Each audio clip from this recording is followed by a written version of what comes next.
WWE have presented hundreds upon hundreds of order-only events since they first took a pump with the inaugural WrestleMania 4 decades ago. Unsurprisingly, these shows have run the gamut as far as quality is concerned. But we here at Cultaholic aren't ones to revel in negativity. We would never do that, and decided to celebrate the greatest supercards in WWE main roster history by looking at what we reckon are the 10 best. So pop in the VHS you got your mum to buy you from Woolworths and stay up until 4 o'clock in the bastard morning, because I'm Adam Pacitti from Cultaholic Wrestling, and these are the 10 best WWE pay-per-views ever. Join us.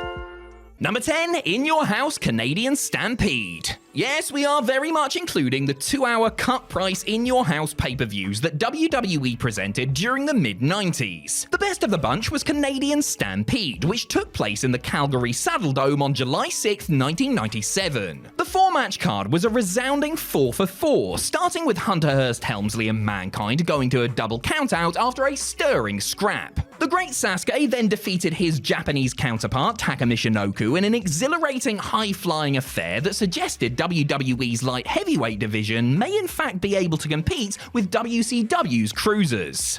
They couldn't, turns out, but this was great stuff regardless. The Undertaker then beats Vader to retain the world title in a surly hoss fight before the all-star 10-man tag team main event. In it, the Hart Foundation, Brett, Owen, Jim Neidhart, Brian Pillman, and Davey Boy Smith joined forces to take down Steve Austin, Ken Shamrock, Goldust, and the Legion of Doom in a 25-minute stunner, no punner intended, that the Canucks in attendance went absolutely mental for. It might have only lasted as long as an episode of Raw at the time, but Canadian Stampede offered value for money 20 times over and holds up to this day. Number 9, Backlash 2000. When you talk about WWE's best and most consistent years ever, you will invariably land upon the year 2000. WWE had the right balance in the first year of the new millennium, with everyone from the opening match to the main event firing on all cylinders and the product having a true something-for-everyone feel about it. That was reflected at Backlash, which was capped off by The Rock's pulsating WWF title victory over Triple H in a barnstorming sports entertainment spectacle, notable for the tide-turning appearance of Stone Cold Steve Austin, who was still in the process of recovering from major neck surgery. The promotion's talent roster depth was on full display elsewhere, as Chris's Benoit and Jericho fought hard over the Intercontinental title in a cracking match, Dean Malenko retained his light heavyweight title in a gem with Scotty 2 Hotty, Eddie Guerrero walked away with his European Championship after besting S.A. Rios in an entertaining bout, and Crash Holly emerged from a wild six-pack challenge with his hardcore title. The show also featured a couple of very memorable moments, such as Bubba Ray Dudley finally putting Trish Stratus through a table, and The Big Show cosplaying as Hulk Hogan to squash Kurt Angle. Works for me, brother.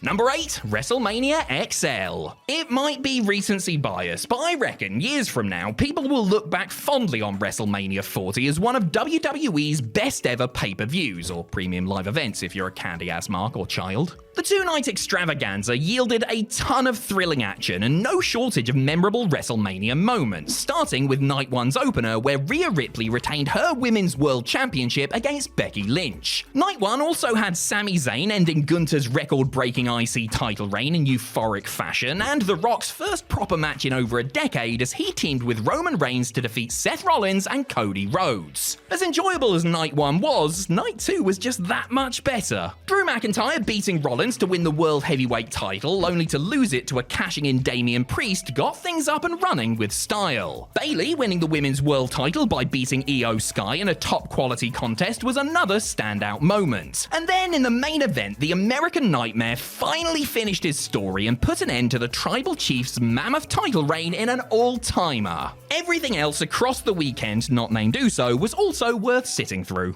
Number 7, SummerSlam 2013. Any WWE pay-per-view with a genuine 5-star match on it is worth checking out, and SummerSlam 2013 had 2 of them. The first was the Best versus the Beast as CM Punk and Brock Lesnar collided for their first, and let's face it, probably only time in a no DQ match. The ultimate David versus Goliath struggle, Brock versus Punk showcased the very best of both men as they went hell for leather for 30 absorbing minutes, their match building and building until Lesnar was finally able to put his plucky opponent away. The second was the babyface versus babyface main event, as John Cena defended the WWE title against hand-picked dance partner Daniel Bryan. It was very different to Brock versus Punk, but equally as compelling, ending with the American Dragon getting the clean win and establishing himself as a top guy for good, even if he did lose his title to a cashing-in Randy Orton moments later. SummerSlam 2013 also played host to the main roster in-ring debut of Bray Wyatt, who beat Kane in a Ring of Fire match, as well as a short but spirited match between the Rhodes Scholars, a fast-paced World Heavyweight title bout between Alberto Del Rio and Christian, and much more. Number 6, Survivor Series 2002. It might have felt like 1996 by the end of the night, given who walked away with the company's main prizes, but Survivor Series 2002 was a remarkable night of firsts. The big one was, of course, the first ever Elimination Chamber match, which saw Triple H defending his World Heavyweight title against Chris Jericho, Kane, Booker T, Rob Van Dam, and Shawn Michaels. It was a tremendous debut for the steel structure, full of thrills and spills, and the ending of the Heartbreak Kid winning the gold was a moment to savor. Another first saw Brock Lesnar suffer his first televised pinfall loss as Paul Heyman turned on him, allowing the Big Show to beat the next big thing for the WWE title. It was also the first night back in WWE for Scott Steiner, as Big Papa Pump popped the Madison Square Garden crowd big time with his unannounced appearance. The rest of the card was stuffed, with a 6-man table elimination match, a hardcore match for the women's title, a cruiserweight title bout, and a 3-team elimination match for the tag team titles, all of which provided excitement. Number 5, WrestleMania 19.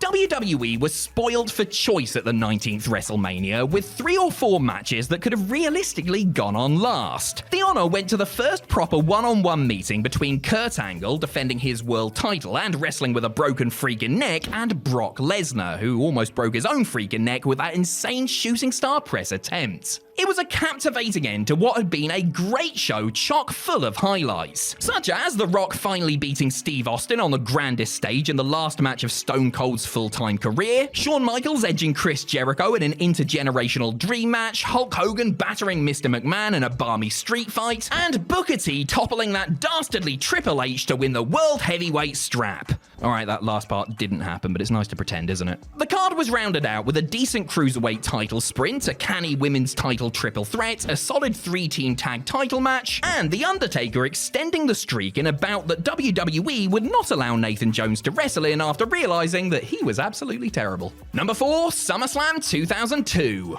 From top to bottom, it's hard to think of a SummerSlam better than 2002's iteration of the event. It kicked off with an exhilarating first-time meeting between Kurt Angle and Rey Mysterio, setting the tone for what was to come. Ric Flair then beat Chris Jericho by submission in a fair match before Edge pinned Eddie Guerrero in another showcase for the SmackDown brand's loaded mid-card scene. Christian and Lance Storm retained their world tag titles against the ultra-popular odd couple duo of Booker T and Goldust in a heated match, after which Rob Van Dam regained the Intercontinental Championship from Chris Benoit in a strong-style bout. The Undertaker's well-received victory for America over that dastardly un-American test was then followed by one of the most emotionally charged matches in WWE history, as a returning Shawn Michaels met Triple H in an unsanctioned match. HBK in the game tore the house down in an instant classic that proved Michaels had plenty left in the tank after a 4-year layoff. And finally, Brock Lesnar solidified himself as the King of the Mountain when he defeated The Rock to win the undisputed title in a cracking torch-passing main event. Number 3, Money in the Bank 2011. 2011's Money in the Bank pay-per-view will forever be remembered for one match, and one moment too, but it's worth remembering that the rest of the show was also pretty damn good. Yes, the main event WWE title match between John Cena and CM Punk is the stuff of legend. Yes, the Chicago crowd were positively electric throughout it and elevated what was already a phenomenal bout to another level. Yes, it was exhilarating to watch the straight-edge superstar get the elusive clean W and walk out of WWE with the gold. Yes, it was... Oh, sorry, I got caught up reliving it all in my head and forgot my point there. What was it again? Oh yeah, the rest of the show, which featured 2 sensational Money in the Bank ladder matches and a customarily excellent World Heavyweight Championship meeting between Randy Orton and Christian. The Divas title match and Mark Henry's decisive victory over the Big Show won't linger long in the memory, but the show itself will, as the place where Punk finally cemented himself as a main event player in its iconic headliner. Number 2, ECW One Night Stand. It may have been ECW in name, but One Night Stand 2005 was very much a WWE presentation. Reviving the brand for an evening of blood-spattered nostalgia, WWE utilized the former ECW stars who were currently working for them while drafting in some special guests for the festivities. Was every match a classic? Not really, no. But was the tone of the show spot on and the crowd at a fever pitch from start to finish?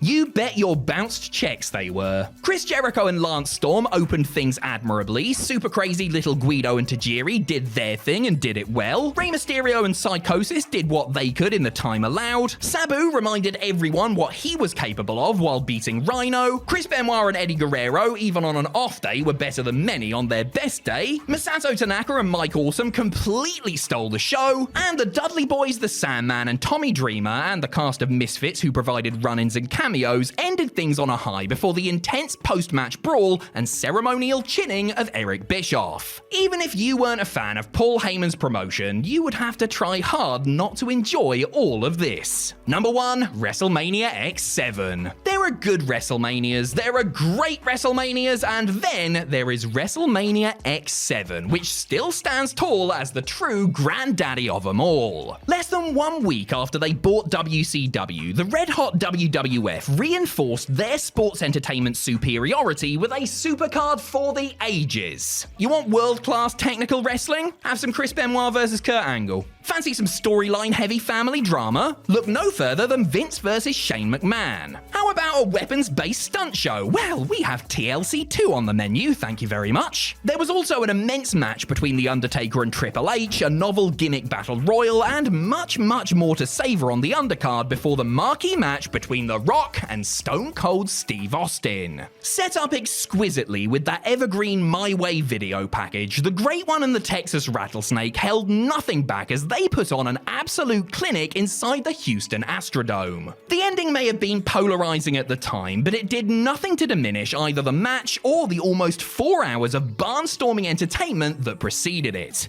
even if Earthquake should have gone over.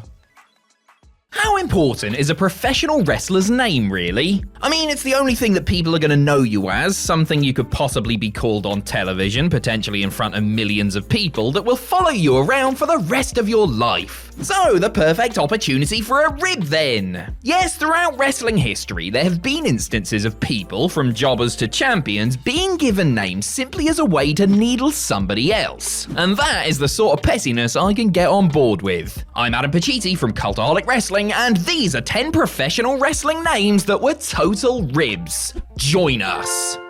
Number 10, Freddie Joe Floyd. Tracy Smothers had already been wrestling for close to 15 years by the time he made it to WWE in June of 1996. Though the wild-eyed Southern boy was tenured and had enjoyed spells in various territories, including Memphis, Smoky Mountain, and WCW, the higher-ups in WWE felt the need to give him a new name. And thus, Smothers was rechristened Freddie Joe Floyd. While it might sound like a fairly generic Southern name to the untrained ear, it was actually a rib on legendary tag team Jack and Gerald Briscoe, whose names were Freddie Joe and Floyd respectively. As a little bit of extra, Freddie Joe Floyd was also billed as being from Bowlegs, Oklahoma, which is where the Briscoe brothers originally hailed from. Unfortunately for Smothers, being named after two such highly regarded pros didn't exactly do his WWE career any favors. Rooted firmly in the lower mid-card, Freddie Joe Floyd experienced few memorable moments save for an upset victory over Justin Hawk Bradshaw, and Smothers had moved on to ECW after about a year. Number 9, Baron Corbin.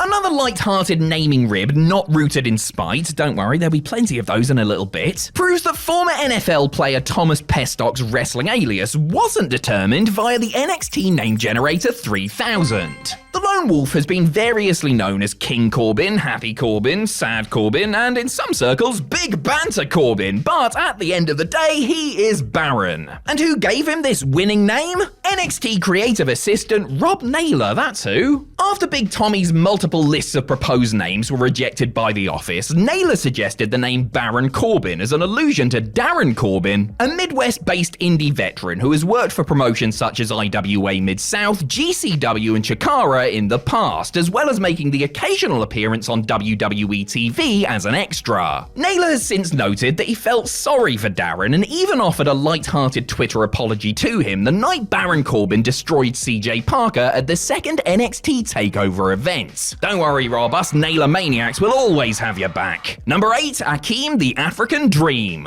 At 6 foot 9 inches and 450 pounds, George Gray didn't necessarily need to do a lot to turn heads. As the one-man gang, Gray forged a reputation as one of the wrestling business's most promising super heavyweights during runs in various territories in the early to mid-80s. It was really no surprise to see WWE snap him up in 1987. It was something of a surprise when, 1 year later, One Man Gang got an image change after his manager Slick announced that he was going to embrace his African roots. Gray's rebirth as Akeem was controversial and some took umbrage with the stereotyping on display in the reveal segment, in particular the Caucasian character's animated strut and jive way of talking. It may have been construed as racist by some, but Akeem's speech pattern and mannerisms were as much a shot at Dusty Rhodes as anything else. So too was the name The African Dream, an obvious play on the American Dream. I mean, come on guys, if you want to make fun of Dusty so bad, why don't you just hire him and put him in a polka dot singlet or something? Honestly. Number 7, Simon Dean. In a bid to escape WWE developmental and secure a main roster call-up, Mike Bucci, who was better known as former ECW star Nova, created a new gimmick that was a cross between fitness guru Jack LaLanne and Ben Stiller's White Goodman character from the movie Dodgeball. Bucci wanted his lycra-clad protein pusher to be called Sonny Slade and would promote via infomercials Sonny Slade's super system of self-help and supplements. But WWE decision-makers had a different idea. As Mike tells it, he was working a non-televised live event prior to making his debut proper when road agent Dean Malenko walked up and informed him of his new moniker. Bucci initially thought Simon Dean was something to do with Simon Says, before the man of 1,000 holds clued him in that it was actually his own name in reverse. Malenko came right out and said it was a rib on him and that somebody in creative thought it was funny, to which Bucci agreed. From then on, the two would greet each other backstage with a simple Dean Simon, Simon Dean, and honestly, the things these wrestlers get up to behind the scenes is just mad, isn't it? Number 6, Willie Watts. Paul Heyman's 1992 WCW departure was, shall we say, acrimonious. The man formerly known as Paulie Dangerously ended up filing a lawsuit against the company citing ethnic discrimination, with WCW ultimately settling with Heyman out of court for an undisclosed amount. The ethnic discrimination, according to Heyman, came from WCW's then executive vice president Bill Watts, who he claims made various anti-Semitic remarks towards him. When Heyman took over the creative in ECW, he spied the opportunity to get a shot in on the Cowboy. After announcer Joey Styles momentarily quit the promotion in 1994, Heyman briefly replaced him with somebody dubbed Willie Scoop Watts. Willie Watts happened to be an African American, which was Heyman's way of mocking the perceived racism of his old boss, whose own WCW exit came due to controversial comments he made about minorities during an interview. Scoop wasn't much of an announcer, however, and Styles returned after just a few weeks. Interestingly, this wasn't the first time somebody had used Watts as a rib on Cowboy Bill. Back in 1972, All-South Wrestling promoter Ann Gunkel named a jobber Gorilla Watts as a knock on the then booker for the local NWA offices. Number 5, Trip Bradshaw. John Bradshaw Layfield liked a decent rib. You know, beating the hell out of people in the ring for fun while knowing there would be no repercussions, relentlessly hazing people backstage to see if they would have a breakdown. If there was a lark to be found, you can bet JBL would find it. The former WWE champion became the butt of the joke, however, after WWE cameras caught him slipping. JBL was trying to come to the aid of Jerry Lawler, who had been struck in the chest by Dolph Ziggler during a King's Court segment in an allusion to King's very real heart attack in 2012 when he stumbled over. This alleviated the tension of the segment somewhat, but WWE couldn't resist letting the joke stop there. And so, on the next week's episode of 205 Live, Brian Kendrick went one-on-one with enhancement talent Trip Bradshaw, played by Michigan-based indie wrestler Palmer Cruz. Trip Bradshaw? Get it?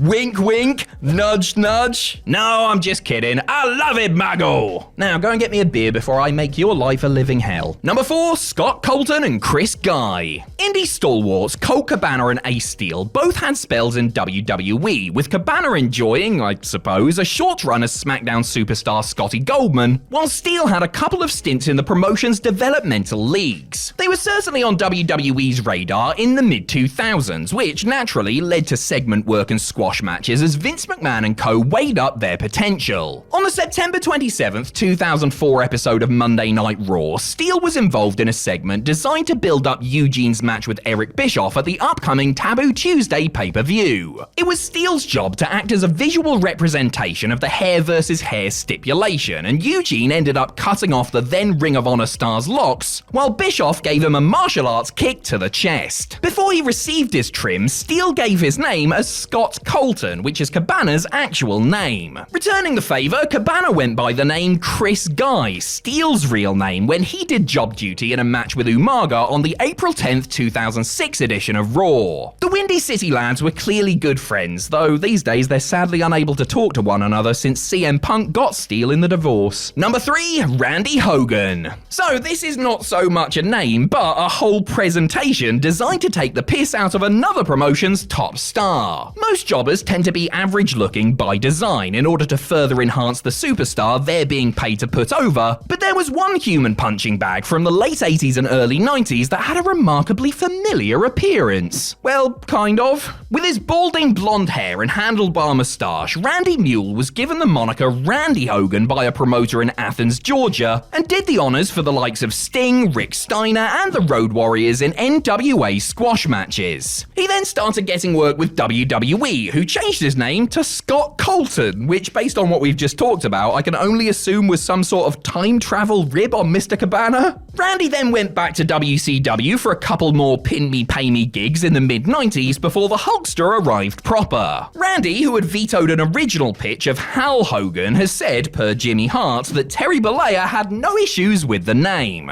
Number 2, Davey Meltzer. One of the most controversial people in the wrestling industry today is a bloke in his mid-60s that writes a newsletter. Dave Meltzer has been covering the professional wrestling business for decades, reporting extensively on the good, bad, and ugly of the grap game. In that time, he's attracted admirers and detractors, with many of the latter coming from within the industry itself. Cocaine and cowboy boot aficionado Herb Abrams was evidently not a fan of Meltzer's. The ill-fated UWF promoter had Steve Williams beat up a mulleted, beer-bellied jobber named Davey Meltzer at the promotion's first set of television tapings. After getting pulverized by Dr. Death, Davey had sheets of paper stuffed into his mouth. Those in wrestling referred to Meltzer's newsletter and others like it as dirt sheets, you see. Few fans in 1990 would have clocked these references, but Abrams was a lunatic with a TV show, so it sure as well happened anyway. Meltzer came back to eat beatings from Cactus Jack and the Black Knight on subsequent episodes before Herbie presumably got tired of the gag. I mean, I'd give it about 1 3/4 stars personally. Number 1, Virgil, and then Vincent, and then Shane. Mike Jones wrestled one WWE job match as Luscious Brown before being brought back a year later as Virgil, servant to the $1 Million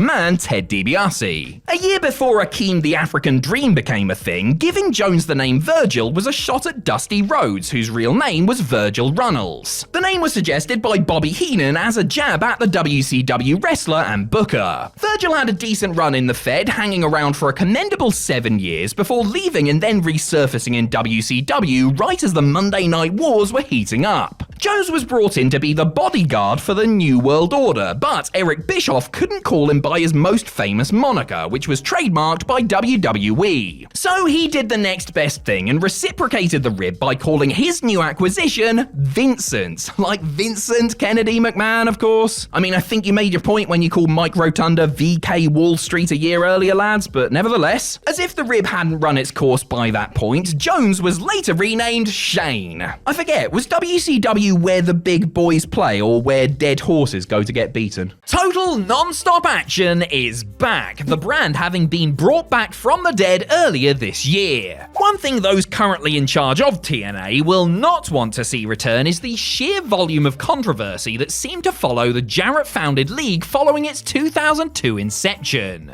Backstage fights, arrests, torrid love triangles, lawsuits, you name it, TNA experienced it and often responded in the worst possible way. I suppose whatever doesn't kill you only makes you stronger, right? At this stage, I presume TNA is simply unkillable. I'm Adam Pachisi from Cultaholic Wrestling, and these are the 10 biggest TNA wrestling controversies. Join us!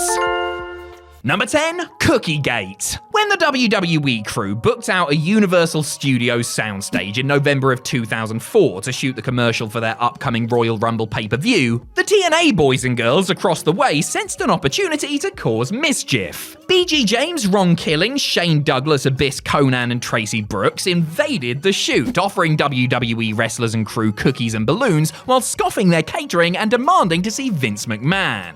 They also filmed several WWE stars, including an unmasked Rey Mysterio, without permission, and generally acted like fools until they were sternly asked to leave. WWE's legal department didn't see the funny side of the publicity stunt and sent letters warning TNA against airing any of the footage lest they want to be sued. Much was made of the threats and what TNA could possibly have on that videotape, but in the end, they ended up showing some rather innocuous footage that showed a blurred Mysterio and Luther Reigns and was only amusing due to the former Road Dogg's cracks about Mahi Mahi.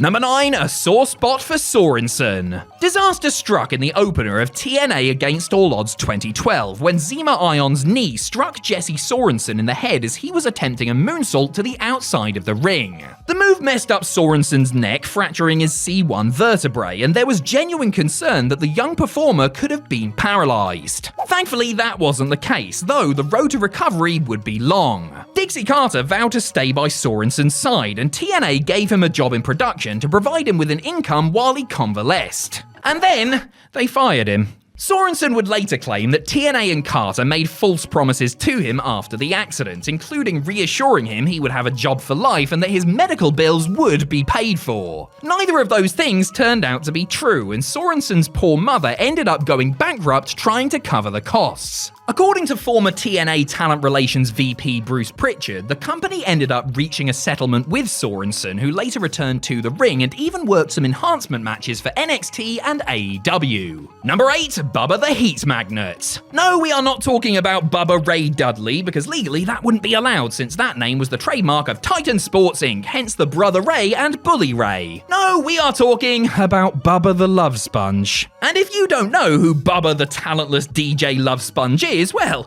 all I can say is good for you. Awesome Kong found out who Hulk Hogan's one-time best brother was when she ran into him backstage in TNA. Literally ran into him because she, physically attacked him and stuff. Kong was mad at Bubba due to comments he made on his radio show about the Haiti earthquake relief project in early 2010. The former Knockouts champion had been raising money for the relief fund and didn't take too kindly to Mr. Love Sponge's insensitive remarks. Kong was suspended and ultimately released, though there were other underlying issues, cash and creative, that contributed to her departure. Real name Kia Stevens, she also sued Bubba, real name Todd Clem, over an alleged threatening phone call. Clem himself was ultimately fired by TNA for verbally confronting Kong on another radio show, which included him challenging her to a shoot fight. Honestly, he'd have as much chance of winning that fight as he would of Terry Bollea not softly brothering his wife. Number 7, the wrong angle. Kurt Angle was the biggest acquisition in TNA's history when he signed for them in the fall of 2006. Though he was one of the best wrestlers in the world and a marketable name who could and did make a difference, the Olympic hero also came with baggage. As well as his well-documented substance abuse issues, Kurt also attracted negative publicity due to his tempestuous relationship with TNA knockout Raka Khan. Things came to a head on August 15, 2009, when Khan, real name Tranisha Biggers, filed an order of protection against Angle and had him removed from his own house after she claimed he had attacked her in the home 9 days prior. Angle denied the claims, but was also hit with charges of harassment, drug possession, and driving with a suspended license related to his arrest. The charges were ultimately dropped and Angle and Biggers were ordered to stay away from one another. Many years later, Biggers continued to speak out about the past relationship and accused Dixie Carter and Kurt's manager Dave Hawk of hiding bodies for the former TNA champ.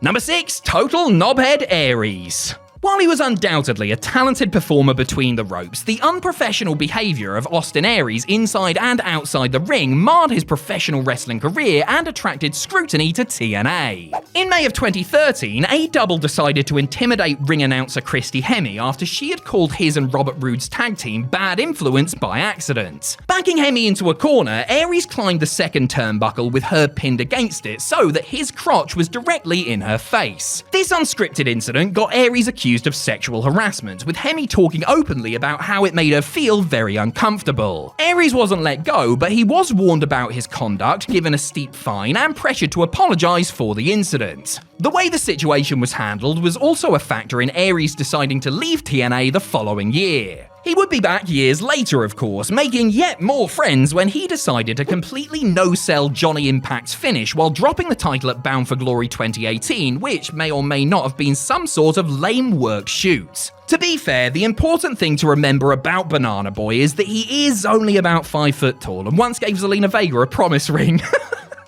Number 5. The Samoan Shoot Machine. Despite his much publicized personal issues and unreliability, TNA continually went back to Scott Hall because of his star power. The bad guy was booked to be a part of the 6-man tag team main event of Turning Point 2007, just a month after his return when he no-showed the pay-per-view. As well as replacing Hall with Eric Young, TNA attempted to rectify the situation by having one of Hall's scheduled partners, Samoa Joe, cut a promo addressing his absence. After putting over the full-time hard-working TNA originals and slagging off the part-time superstars who came from elsewhere, Joe finished his promo on the former WWE Intercontinental Champion by saying, "I'll tell you what, Scott Hall, Chico, kiss my ass. You punked out and you're a punk." Joe's other partner, Scott's best mate Kevin Nash, was far from happy with the unscripted comments and smacked the Samoan submission machine twice when they got back to the locker room. Not realizing the extent of Hall's personal issues, Joe apologized to Nash at the next set of Impact tapings and the two men patched things up and became friends once again.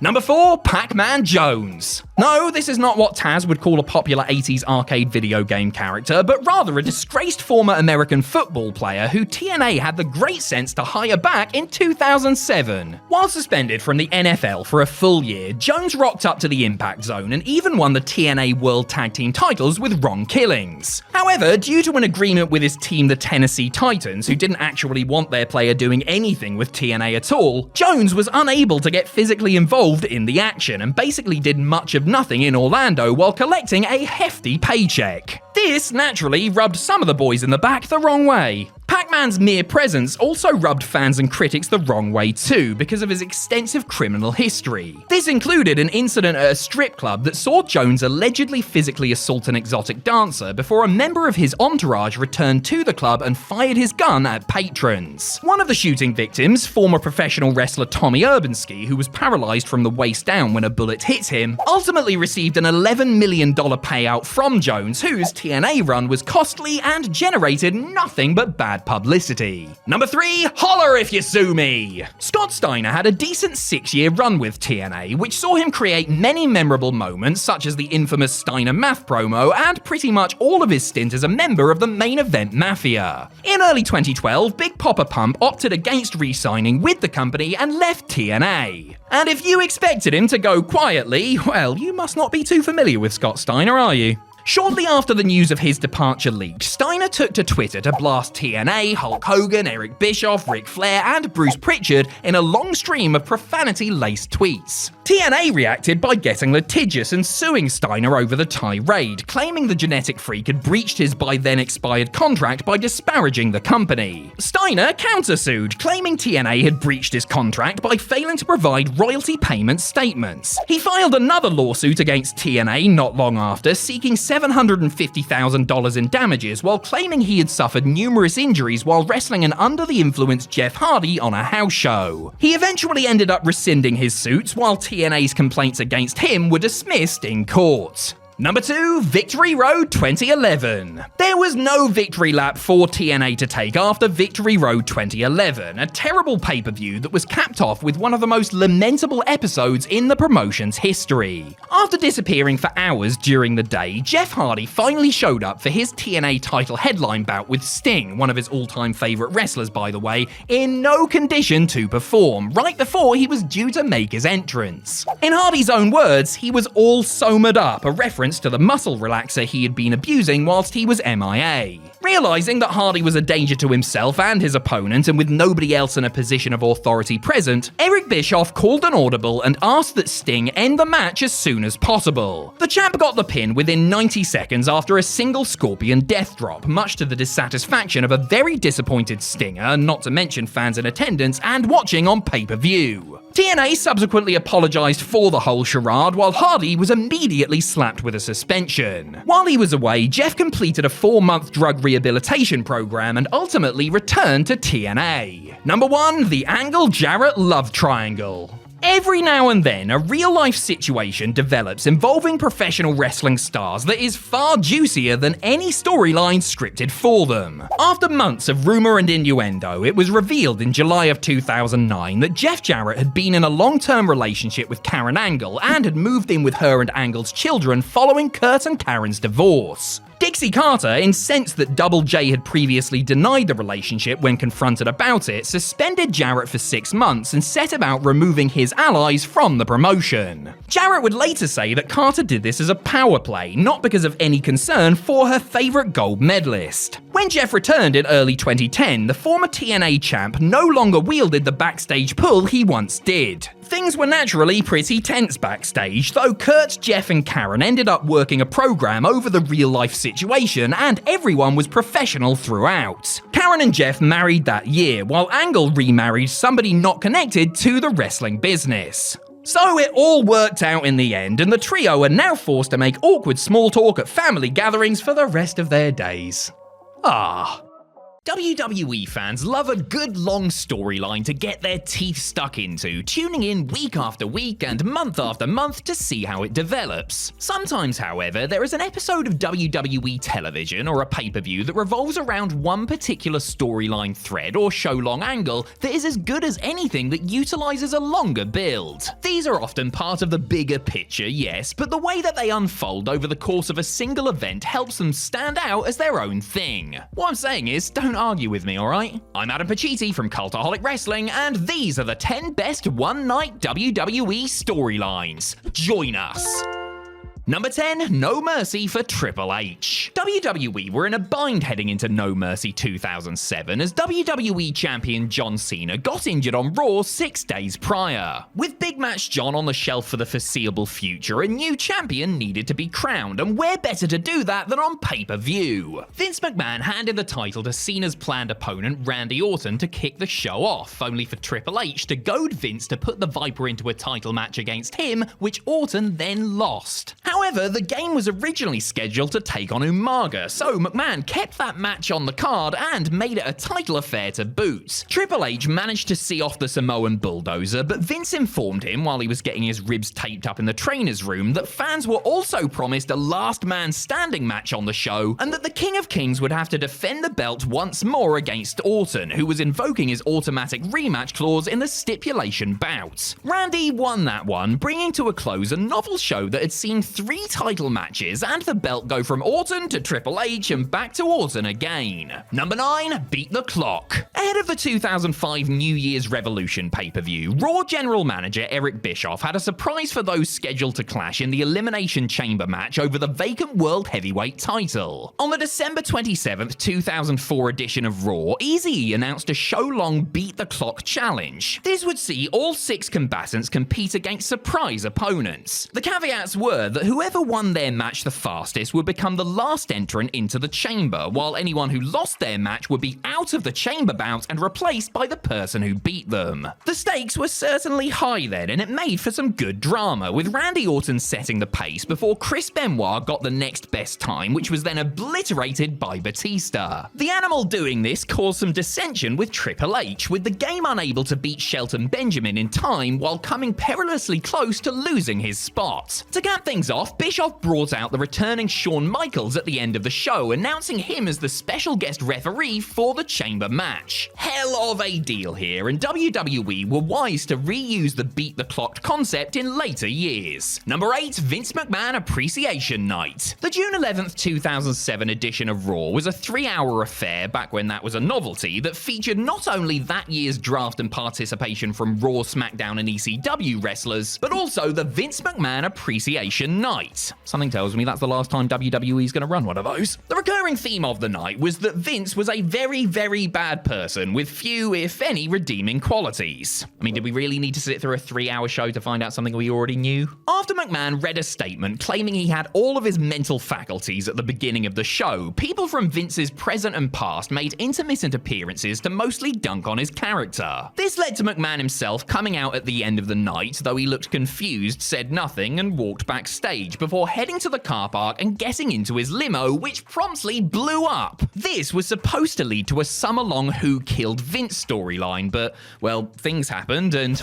Number 7, Raw is ECW. With most of the WWE roster touring Germany at the time, Monday Night Raw got extreme as the ragbag crew from Paul Heyman's Philadelphia-based promotion accepted Jerry the King Lawler's challenge and showed up on the February 24th, 1997 episode of the show. This was not just a great boon for the fledgling extremists who were counting down the days until their first ever pay-per-view, but it also made WWE's flagship show feel different and interesting for the first time in a while. As well as matches between ECW stars, you had moments like the Eliminators wiping out a ring boy, Sabu diving off the Big R in the entranceway, and the night-long war of words between Heyman and Jerry Lawler on comms. ECW stars had shown up on WWE television before and would do so again for a short time after, but this was the one night where they really made their presence felt in the absence of WWE's biggest stars. Yeah, you still had to put up with stuff like the Godwins versus the New Blackjacks and an arm wrestling match between Sonny and Marlena, but the ECW bits were exciting and added an air of unpredictability. Number 6, the captivating saga of Steve Austin, Shawn Michaels, and the Hart Foundation. The April 21st, 1997 episode of Raw was all about the interaction between Steve Austin and Bret Hart, with Shawn Michaels and the rest of the Hart Foundation thrown in for good measure. It started with Stone Cold challenging the Hitman to a street fight, which Bret accepted, though Austin seemingly couldn't wait and was soon shown trying to break down the Hart Foundation's dressing room door. The street fight turned out to be a ruse, giving the Foundation the opportunity to lay in a beating, though Michaels soon popped up from the crowd to take out the tag champs. That gave Austin the chance to destroy Bret's knee, which prompted Gorilla Monsoon to throw the Texan out of the building. By the way, all of this happened within the first hour of the show. Anyway, the Texas Rattlesnake returned in hour 2, emerging from the ambulance Bret was loaded into and laying a further beating on the excellence of execution before being chased off by the Rocket and the Bulldog. But even that wasn't the end of it, as Austin came back again for a closing interview with McMahon that devolved once again into a brawl involving Owens, Smith, and Michaels, and a returning Brian Pillman who revealed himself as the newest member of the Hart Foundation.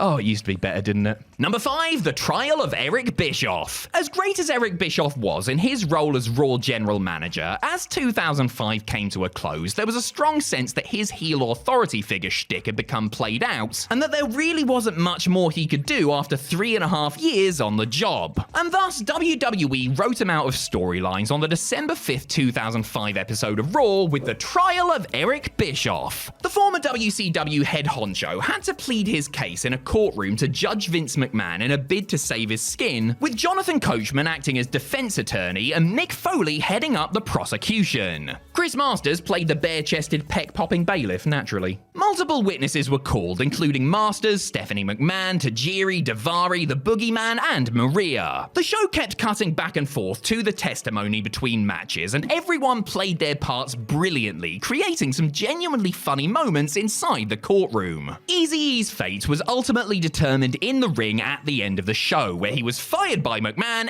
FU'd by John Cena, and taken out of the arena in a trash truck. Number 4, Deadly Game. Vince Russo deservedly gets a lot of stick for 99% of his contributions to professional wrestling. But we have to give him credit for the other 1%, which includes what many consider his masterpiece, the Deadly Game tournament to crown a new world champion at Survivor Series 98. It's far from perfect, and the wrestling is mostly crap, but the wrestling was really besides the point on a night where you had multiple story threads converge and new storylines begin thanks to this singular, well-booked tournament. You had Mankind as the supposedly hand-picked patsy with an easy route to the final, the ongoing war between Kane and The Undertaker, the attempts to suppress Stone Cold and prevent him from getting the gold, and finally, the big reveal that The Rock was the chosen corporate champion all along, complete with a Montreal Screwjob recreation for the finish. If you're in it for the graps and don't fancy seeing DQs or about 15 Big Boss Man appearances, this is not the show for you. But as a one-night storyline with a fantastic payoff, it really is hard to find too much fault with it, bro. Number 3, Mankind wins the big one. He may have been screwed out of winning his first WWE title at Survivor Series 1998, but Mankind would get his day sooner rather than later. The January 4th, 1999 episode of Raw, which was actually filmed on December 29th, was famously the scene of Mick Foley's title triumph. But while everyone may remember the result and that pop, it's often forgotten that Mankind's big win was the build-up to other goings-on throughout the night. You had the reunion of DX and back and forth between Mankind and Mr. McMahon, Shane screwing Mankind over in his match with Triple H where the winner would receive a spot in the upcoming Rumble, Mankind then threatening Shane McMahon with bodily harm and getting his match with The Rock, Commissioner Shawn Michaels getting attacked backstage, and finally, the thoroughly sports-entertaining main event which saw DX scrap with the corporation and Steve Austin return to turn the tide while receiving a glass-shattering ovation. You can argue that these events were all continuations of other storylines, Austin vs. McMahon, Rock vs. Mankind, and so on, but everything came together wonderfully in this one episode to create a great night-long arc. Number 2, the old Stone Cold. Alright, so this one was technically a two-show deal, as Vince McMahon had already tried to convince Steve Austin, who had lost a lot of his edge and was constantly hugging his boss, to become the old Stone Cold once again. That was on SmackDown, but what we're looking at here is the Raw after, where a despondent Texas rattlesnake drowned his sorrows at referee Tim White's Friendly Tap Tavern, while mulling over whether he had it in him to lead the WWF against the invading WCW and ECW alliance. The show kept cutting back to Austin as White and McMahon tried to get through to him, but it was only after witnessing a locker room rah-rah speech capped off with Freddie Blassie standing up from his wheelchair that the world champion decided enough was enough and headed to the arena. During the show closing brawl, Austin showed up in his pickup truck and proceeded to stomp about 17 different mudholes and various alliance members, almost single-handedly evening the odds for his outnumbered comrades. Granted, this might not have been a great way to build up the opposition ahead of the Invasion pay-per-view, but it was one hell of a conclusion to what had been an engrossing show-long storyline. Number 1, a flair for the gold. On the May 19th, 2003 episode of Raw, which took place the night after the Judgment Day pay-per-view, co-Raw general manager Steve Austin demanded that Triple H defend his World Heavyweight title, allowing the game to choose his opponent so long as the person was a former world champ. Rather than Kane, Shawn Michaels, Chris Jericho, Booker T, or Kevin Nash, Hunter chose his running buddy Ric Flair, much to the annoyance of Stone Cold. See, it was assumed that the Evolution members would put on a sham match, while the Cerebral Assassin openly asked the Nature Boy to take a dive, in Flair country no less. The rest of the show featured segments involving Triple H, Flair, and Michaels, as Slick Rick, after a pep talk from HBK, ultimately decided that he was going to challenge for the title for real in the main event. The match itself was an emotional affair, and they really had fans believing that Flair could pull it off and win his 17th world title before falling victim to the pedigree. Because of course Triple H went over clean on the hometown hero.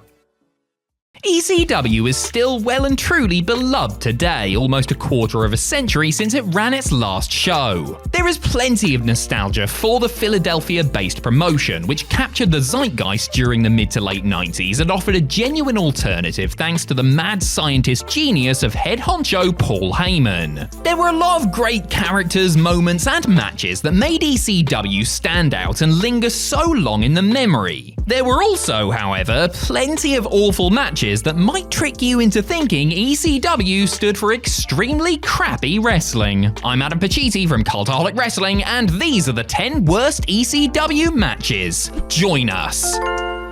Number 10, the Triple Threat vs. Sabu, Taz, and Rob Van Dam at November to Remember 1998. There was no shortage of talent in the main event of the 1998 November to Remember. Individually, Sabu, Rob Van Dam, Taz, Shane Douglas, Bam Bam Bigelow, and Chris Candido were great and were liable to steal the show on any given night. So, what the hell happened here then? The 6 of them must have all had a collective off night in this headliner, which started off with some semblance of psychology and strategy, the heels isolating Sabu and working over his injured neck, but quickly degenerated into a disjointed mess where it looked as if nobody had a clue what they were supposed to be doing. There are a couple of spectacular moments to savor, such as RVD's big flip dive from the top rope into the crowd, but there was no rhyme or reason to 85% of what they did out there, and it very obviously fell apart, never to recover. Everyone involved knew it too, and there was reportedly a confrontation that almost turned physical backstage afterwards as Douglas, who was hampered by elbow issues, ended up storming out of the building. Number 9, Just Incredible and Jack Victory vs. Tommy Dreamer and Jake Roberts at November to Remember 1998. Since ECW were in New Orleans for the 98 November to Remember pay-per-view, they felt it was only right to bring in some legends from the old Mid-South promotion. And that's why Jake the Snake Roberts teamed up with Tommy Dreamer in a tag match that looked pretty bad on paper, yet was somehow so much worse in execution. It didn't get off to a great start, with Victory badly breaking his leg within the first minute of the match, causing Jason, part of Just Incredible's ludicrous ringside entourage, which also included Chastity, Nicole Bass, and Lance Wright, to fill in for him. Jake, who was not having the best time of his life during this era, showed up in jogging bottoms and, bizarrely, a Wigan Warriors rugby jersey. It was competent, if not exactly inspiring enough when Dreamer and Credible were in there, but it quickly descended into a farcical, nonsensical brawl with a bunch of run-ins before Roberts put the match out of its misery with the predictable DDT. Number 8, Shane Douglas vs. Al Snow at WrestlePalooza 1998. 1998's WrestlePalooza is generally regarded as one of the worst pay-per-views ECW ever put on. A night of bad booking and bad matches was capped off by, what else? A bad main event. In it, Al Snow challenged Shane Douglas for the ECW World title. Snow had been loaned back to ECW from WWE as part of their talent trading agreement, and thanks to the popularity of Head, became a true cult hero. Regrettably, the match peaked with Snow's entrance, which was aided by techno music and a couple of thousand polystyrene heads given to the audience. Once the excitement of that had worn off, those same enthusiastic fans had to watch the two wrestlers sleepwalk their way through a sloppy, disjointed match that ended with a resounding thud when the franchise retained following loads of interference. Given that Douglas was obviously injured and thus limited, while Snow was on a real hot streak and genuinely over, there really should have been a title change here. Hilariously, the ECW locker room paraded both men around the ring on their shoulders after, as if they just had some 5-star classic. Just to reiterate, they hadn't. It was a shambles, especially for a pay-per-view main event. Number 7, New Jack vs. Bam Bam Bigelow at WrestlePalooza 1998. Sticking with WrestlePalooza 98, and a match that may not have been as disappointing as the main event, but one which was even more amateurish in its execution. Look, New Jack was a performer very much of his time and place, and really wouldn't have worked anywhere other than ECW, where fans responded well to his particular brand of manic violence. Good for those in the arena, and those in attendance at WrestlePalooza did respond to his stuff, but it was oftentimes torturous to watch New Jack matches from home. Partly because they weren't really matches, rather an excuse for him and his opponent to hit each other with weapons over and over again until it was time for Jack to jump from someplace high. You would hope that a superior worker like Bam Bam Bigelow could elevate New Jack's shtick to make it more palatable, but that was not the case here. New Jack brought Bam Bam right down to his rock bottom level with a sloppy, lethargic brawl that completely defied logic and found both men committing two of the most obvious blade jobs you've ever seen, before the Beast from the East won with his Greetings from Asbury Park piledriver, which didn't come close to touching the mat. Number 6, The Sandman vs. Just Incredible vs. Steve Corino at Guilty as Charged 2001. The Hardys, the Dudleys, and Edge and Christian raised the bar very high with the first ever TLC match at SummerSlam 2000. Could Steve Corino, Just Incredible, and The Sandman match it when they clashed in a tables, ladders, chairs, and canes bout at what turned out to be ECW's last ever pay-per-view? Well, it's on this list, so what do you think? The triple threat weapons-based brawl for the King of Old School's ECW title was uninspired, botchy, and heatless as the three men just meandered around going from spot to spot, many of which didn't make a lick of sense. For example, when the Sandman got Irish whipped towards the ropes and decided to just jump over the top of them and dive straight through a ringside table.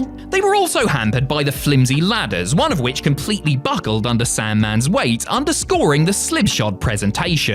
They finally brought a proper ladder into the ring, allowing old Sandy to climb up and win the gold, finally waking up a crowd who had been bored by this underpass stunt show. Oh, and then Rhino ran out and beat him in an impromptu title match, rendering the whole thing even more meaningless. Number 5, Shane Douglas vs. Pitbull number 2 at Barely Legal 1997. Barely Legal 1997 was the biggest night in ECW's history to that point. The Cult promotion was finally on pay-per-view and had stuffed the card for the occasion, booking a Terry Funk title bout, the long-awaited grudge match between Sabu and Taz, and much more. One match that had a ton of storyline behind it and stakes to make it interesting was Shane Douglas's TV title defense against Pitbull number 2. The franchise had broken Pitbull number 1's neck and tormented him during the healing process leading up to Barely Legal, where the stipulation was that a masked man who had been stalking Douglas would have to unmask if Pitbull number 2 didn't win the title. Plenty of intrigue then, but sadly nowhere near enough talent or ability to follow through successfully. This boring 20-minute slog had a shocking lack of heat and presented a clear style clash that resulted in mistimed or otherwise completely botched moves and sequences, not helped by Pitbull number 2 getting noticeably winded late on. Heyman reportedly apologized afterwards for giving this tribe 20 whole goddamn minutes. I mean, it's not the worst of your sins, Paul, but we certainly appreciate the sentiment. Number 4, Shane Douglas vs. Tully Blanchard in the ECW arena. Something a bit different now, as every other match on our countdown is available for you to watch and heckle at your discretion. This one, however, is not, and there's a reason for that. Because I'm sure that if this match between Shane Douglas and Tully Blanchard was even halfway decent, Paul Heyman would have found a way to monetize it. The franchise was defending his title against the former Horseman in what was Tully's ECW debut. Blanchard had essentially been out of the business for close to 5 years at this point, so naturally he was asked to go to a 1-hour time limit draw with Douglas. Mental. Needless to say, he did not have the wind for it, and reports from those who were there suggest he was completely out of gas after just 10 minutes. That resulted in the rest of the match being filled with rest holds as fans quickly turned on the total lack of action. Not that the two men even made it to the magical hour mark anyway, because time was called at 43 minutes. Judging by what has been written about this legendarily bad bout, shaving off 17 minutes might have just been a mercy killing. Number 3, Axel Rotten vs. Ian Rotten at Hardcore Heaven 1995. Rotten by name and rotten by nature, the tag team of kayfabe siblings Axel and Ian, who were known as the Bad Breed, eventually broke up and feuded with one another, leading to an infamous match at Hardcore Heaven 1995. The Type A deathmatch saw the two men put superglue on fists, which they then dipped into broken glass.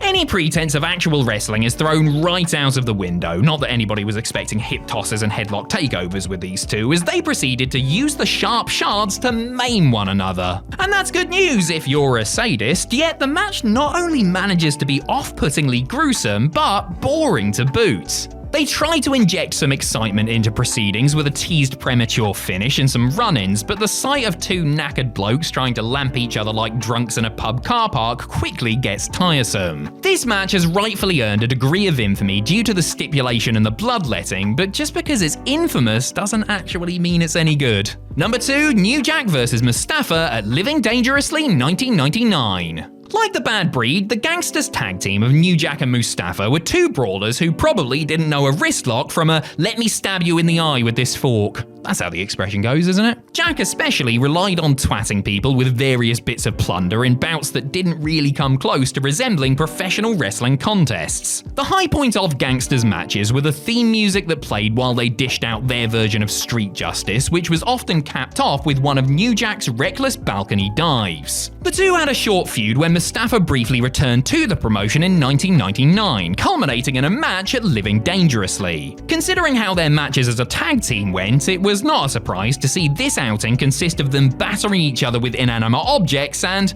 well, little else. Seriously, this was one guy hitting the other, then the other guy hitting him back, until New Jack unconvincingly gaffer-taped Mustafa to a table for his big dive, which he came up short on. This resulted in him having to be carried back into the ring so that he could officially win the match in the most anticlimactic way possible. Number 1, Sabu versus the Sandman at November to Remember 1997. The 1997 November to Remember was a night to forget for Sandman and Sabu, who pretty much disgraced their profession with their efforts in a tables and ladders match. Look, there was often a charm to the recklessness that both men displayed in their matches, which played into their characters as a mute wild man and a sloppy drunk respectively, but absolutely nothing came off in this one, which was just a series of terribly executed high spots and stunts that got really old really quickly. And that is obviously a problem when a match, if you want to call it that, lasts for 20 friggin' minutes. As was typical for the penny-pinching promotion, ECW spared all the expense when it came to the props, resulting in flimsy hardware that crumpled under the slightest contact. That obviously doesn't help matters, but the complete lack of coherence begins to make a bit more sense when you know that Sandman was under the influence of some particularly potent LSD at the time, and I'm not talking about Little Spike Dudley. I would say that if anybody out there needs an especially effective anti-drug deterrent, then this utter disaster should suffice. When a WWE contracted performer who seems to have a glittering career in front of them is released, the first question on many people's lips is why? Well, on some occasions, the answer is staring the sports entertainer right back in the face when they look in the mirror. Because while lack of creative ideas, budget cuts, and all manner of other excuses can often be given, the reason can occasionally be boiled down to me. No, not me. I mean you. Wait, what I actually mean is them, I think? I'll just watch the video. I'm Adam Pacitti from Cultaholic Wrestling, and these are 10 promising WWE prospects who cause their own downfalls. Join us. Number 10, Joshua Bredel. It had its critics, sure, but WWE's winner contract reality show Tough Enough did occasionally make for great TV and help get the likes of The Miz, John Morrison, and Maven through the door. Not everyone who made the final cut or even won the competition enjoyed success, however. Just ask Joshua Bredel, the season 6 winner who was duly rechristened Bronson Matthews and shipped off to NXT. After only a few months of being stationed in Orlando, Florida, Bredel, who at 6'7", almost 300 pounds and with a big head of hair seemed to check a lot of WWE's boxes, raised the ire of the locker room with a single ill-conceived tweet. While watching Raw, Bredel used the hashtag #SocialJobbers to describe the new social outcast stable. Though he later protested that he did so in heel character, the likes of Kevin Owens and Cody Rhodes did not take kindly to the perceived sight. Bredel had to go to so-called wrestler's court and was temporarily kicked out of the NXT locker room over the incident. From that point on, his release, which came on November 5th, 2017, was inevitable. Number 9, Enzo Amore and Big Cass.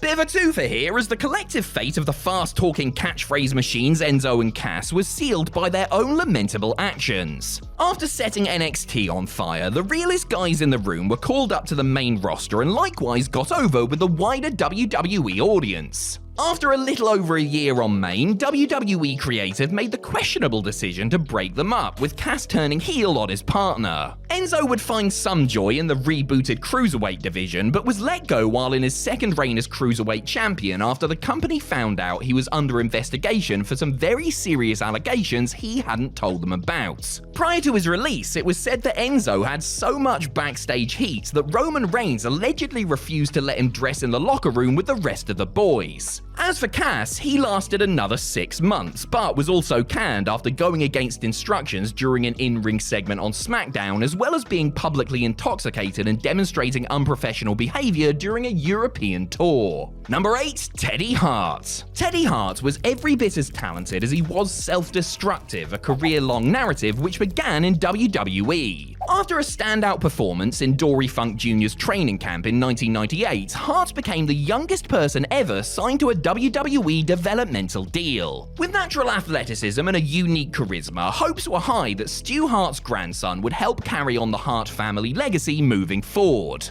However, Teddy's contract was quickly terminated after he was deemed a liability. Supposedly always stoned, Teddy continually slept in and was late to practice, something Dory Jr. certainly wasn't going to tolerate. There were also rumors of an incident at a hotel WWE used in Stamford, Connecticut, contributing to Hart's abrupt departure. Because he had talent, he was brought back, but his attitude hadn't changed and he was deemed too immature to risk sending out on the road and once again let go. After an inconsistent and often controversial handful of years working on the indies, Hart was invited back in 2007 to be part of a rebooted Hart Foundation with TJ Wilson, Harry Smith, and Natalya Neidhart. The third time was not the charm, and his poor attitude led to him being fired once more. Number 7, Brad Maddox. Joshua Klutz was in the WWE developmental system for 2 years and was one of the final holders of the FCW tag team titles before being promoted to the main roster in August of 2012. Not as a wrestler, mind, but as a regular referee.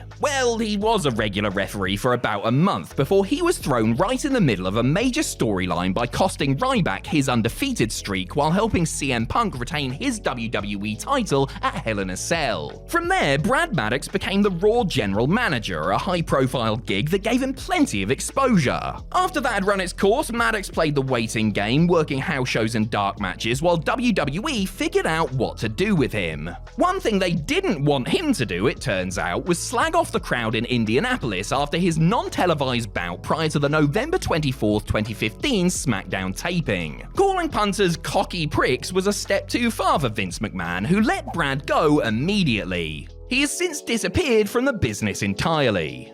Has anyone looked in a cave? Number 6, Mordecai. Kevin Fertig toiled in developmental for a few years as Seven and was, at various points, set to be brought up as part of a monstrous tag team with Feeder Farm partner Tyson Tomko. However, plans changed, pal, and Fertig instead was given a complete gimmick overhaul. The new character was Mordecai, an all-white religious zealot who was coming to rid the SmackDown brand of sin.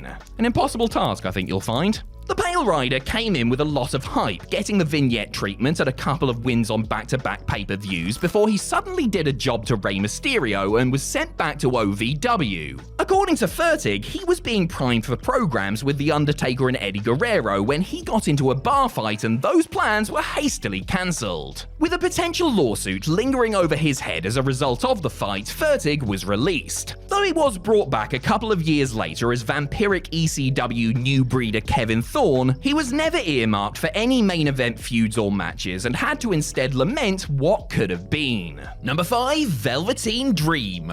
Despite being one of the favourites to win the competition, Patrick Clark was actually eliminated from the 2015 season of WWE Tough Enough early on, with the judges citing a perceived lack of humility on his part. WWE snapped him up and sent him over to NXT regardless, and Clark re-emerged in 2017 as Velveteen Dream, a character heavily inspired by the late music icon Prince. With his eye-catching gimmick and look, overflowing charisma, and penchant for producing in big matches, the NXT North American champion quickly became somebody that fans and those within the industry predicted big things for. The only thing stopping Patrick Clark from getting to the top was himself, though. As well as a habit of garnering heat backstage with wrestlers and management, Dream's House of Cards began to tumble in April of 2020 when he was accused of communicating inappropriately with underage fans on social media.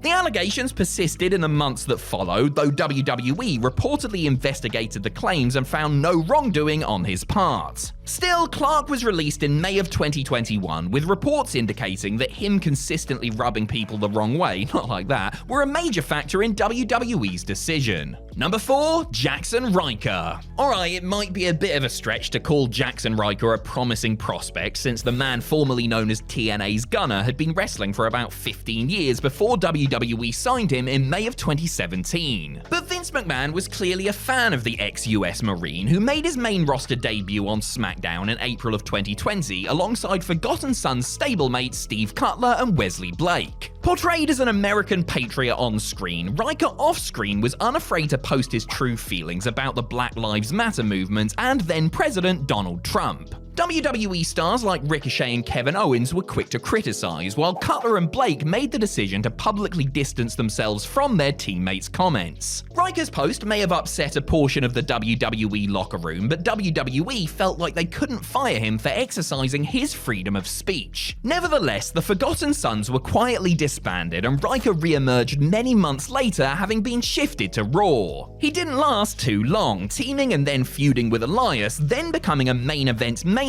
before being released amid reports his peers still hadn't forgiven him. Number 3. Evan Bourne. High-flying independent standout Matt Sydal signed a WWE developmental deal in 2007 after impressing for Ring of Honor, Wrestling Society X, and other groups. Many presumed he would have a low ceiling in the E given his smaller stature and indie style, but after gaining fans on ECW, the man now known as Evan Bourne made his way to Raw and became something of a cult favorite. He eventually settled into the Air Boom tag team with Kofi Kingston, the popular duo winning the World Tag Team titles. Unfortunately, that reign was marred by Sydal getting a 30-day suspension for violating the company's wellness policy, though WWE did show faith in him by keeping the belts on the team. A little over a month after returning, however, he once again pissed hot, reportedly for a type of synthetic marijuana, meaning Air Boom had to drop the titles before he sat out for 60 days. Adding injury to insult, Bourne went and shattered his foot in a motorcycle crash while serving his second suspension. WWE continued to pay him while he convalesced, but decided to cut their losses and wish him the best of luck in his future endeavors without bringing him back to TV. Number 2. Nash Carter. After impressing for Impact, the Rascals tag team was signed by WWE in December of 2020. Zachary Wentz and Desmond Xavier became Nash Carter and Wes Lee, aka MSK, and quickly set about establishing themselves as one of the top teams on the so-called third brand. They won the 2021 Dusty Rhodes Classic tournament before going on to bag the vacant NXT tag team titles. Their first reign lasted a not inconsiderable 201 days, and they were just days into their second reign as champs when Carter was released. He was dismissed after his ex-wife and fellow professional wrestler Kimber Lee publicly accused him of sustained domestic abuse during the course of their relationship. Shortly after, a picture of Carter sporting a moustache and giving a salute was shared online. Now, I don't know if you guys are history buffs or not, but that sure looks an awful lot like a certain leader of the Third Reich to me.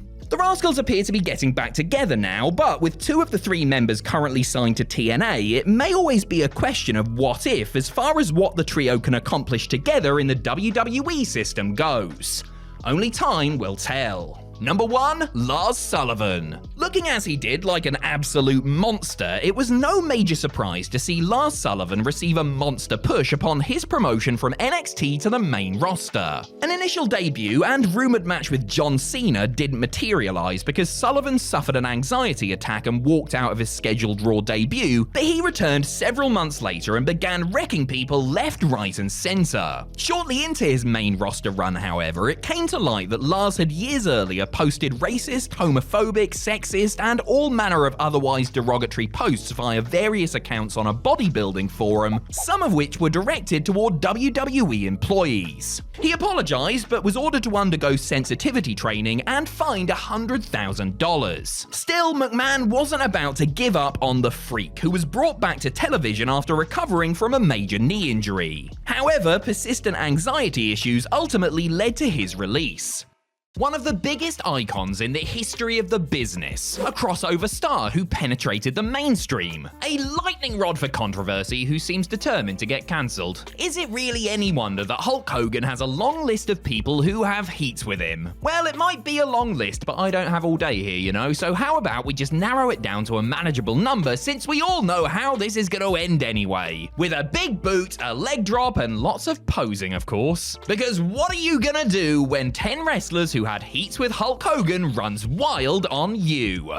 Join us. Number 10, Jesse Ventura. Shortly before WrestleMania 2, Jesse Ventura attempted to unionize WWE's locker room in a bid to get better working conditions and compensation for everybody, including once their in-ring careers were over. Most of the boys in the back weren't sold on the idea, believing it needed the support of world champion Hulk Hogan to really work. When the body told the Hulkster about his plan, however, the Golden Goose went and honked it straight to Vince McMahon. Jesse only found out out exactly who ratted him out 8 years after the fact, and he was not happy about it given the two had been friends beforehand. Ventura has held a grudge against Hogan ever since, so much so that his overwhelming negativity towards the idea of Hulk joining WCW was a major factor in Eric Bischoff's decision to let the announcer go. Jesse's view on Hogan hasn't softened in the decades since, telling Chris Van Vliet in an August 2024 interview that he will never bury the hatchet with Hogan due to what he considers a major betrayal. Number 9. Bob Backlund. Before Hulkamania started running wild, WWE was represented by a very different sort of champion. Prior to losing the world title to transitional champion the Iron Sheik, who dropped it to Hogan, Bob Backlund had reigned for years as the clean-cut All-American boy. Backlund prided himself on being a role model to children and wanted to project an image that was family-friendly and virtuous. Hogan also projected this image, but unlike Bob, he didn't exactly practice what he preached. In a 2015 interview, Backlund admitted that he resented Hogan for telling children to take their vitamins and say their prayers, while the man himself had cheated, in Backlund's words, to get and then stay ahead. Backlund said he found it embarrassing that a two-faced person like Hogan had succeeded him and Bruno Sammartino, and lambasted Hulk for failing to meet the same standards outside of the ring. Bob stressed that he didn't hate the Hulkster, but that he wouldn't have made him champion on his watch. He also said no to turning heel and having a program with WWE champion Hogan, so he didn't disappoint the fans who had stood by him during his own lengthy title reign. Number 8. The Undertaker. The Undertaker's first WWE title win should have been an occasion for him to savor, but the dead man had to worry about the fact that he might have injured the company's cash cow in doing so. When Taker hit Hogan with a tombstone piledriver onto a chair at the 1991 Survivor Series, Hulk whispered, "Oh, you got me, brother," upon impact, implying that Mark Calloway had dropped him on his head for real before going backstage to seek medical attention. Taker was devastated about it, with some, including the man himself, believing that WWE's decision to have Calloway drop the title back to Hogan 6 days later was a punishment of sorts. Despite immediately being reassured by Shane McMahon that Hulk's head was nowhere near the mat, it wasn't until Taker himself reviewed the tape prior to their rematch that he realized what the truth was and confronted Hogan about it. Terrible Terry cooked up a story about the Phenom's knees being too tight around his neck while delivering the tombstone, which didn't wash with Taker. Though he was never outright hostile towards Hogan after, Taker knew what he was all about, and his radar was on high alert whenever he was around the Hulkster. Number 7. Scott Steiner. Big Papa Pump has never been afraid to speak his mind, and has in the past launched foul-mouthed tirades in the direction of Triple H, Stephanie McMahon, Diamond Dallas Page, Ric Flair, and many, many more. In 2012, Steiner launched his latest attack via his Twitter page at Hulk Hogan. The genetic freak had choice words, or tweets anyway, for Hogan and Eric Bischoff, accusing the gruesome twosome of ruining TNA, but most of his venom was reserved for the Hulkster. Hogan himself tried to claim that he had lobbied to keep Steiner in the company, and then gave an interview saying that Steiner must be unhappy in his life if he's going after him. Yeah, way to go, Terry. I'm sure that'll calm him down. The big bad booty daddy responded by saying that he was gonna knock Hogan unconscious and that his day was coming. This all ended up playing out in public during WrestleMania 31 weekend, where Steiner was banned from the building for the Hall of Fame ceremony after Hulk's then-wife had called the cops on Steiner following a confrontation at the airport. Hogan wished Steiner well after Scott almost died in 2020, but I reckon there's still 1/4, 1 2/3 chance Freakzilla still wants to maim him. Number 6. Shawn Michaels. When Shawn Michaels agreed to work with Hulk Hogan in the summer of 2005, he believed it was for a 3-match series that would see both men work as babyfaces, with the Hulkster ultimately winning 2 matches to 1. As he was prone to do, Hogan played the old creative control card and got things changed up just a little bit. It was now going to just be 1 match, brother, and Hogan is going over. Oh, and also, you'll have to momentarily turn heel and carry the feud by yourself on TV. See you at SummerSlam, dude! Naturally, this pivot irked Michaels, who had been trying his very best to be a good Christian man about everything when the Heartbreak Kid of old began to resurface. Not only did Shawn take Hulk apart verbally during interviews and segments leading up to the big bouts, but he then entered a legendarily OTT performance in response to Mr. Belair's politicking, overselling everything to the point that the match almost veered into parody territory. In the years since, Michaels has been less than complimentary about Hulk, while Hogan claims Vince McMahon dictated the storyline and that he only pulled out of match number 2 when HBK started acting like a prick. Number 5. Bret Hart. Well, if there's something Shawn Michaels can do, Bret Hart can do it better, right?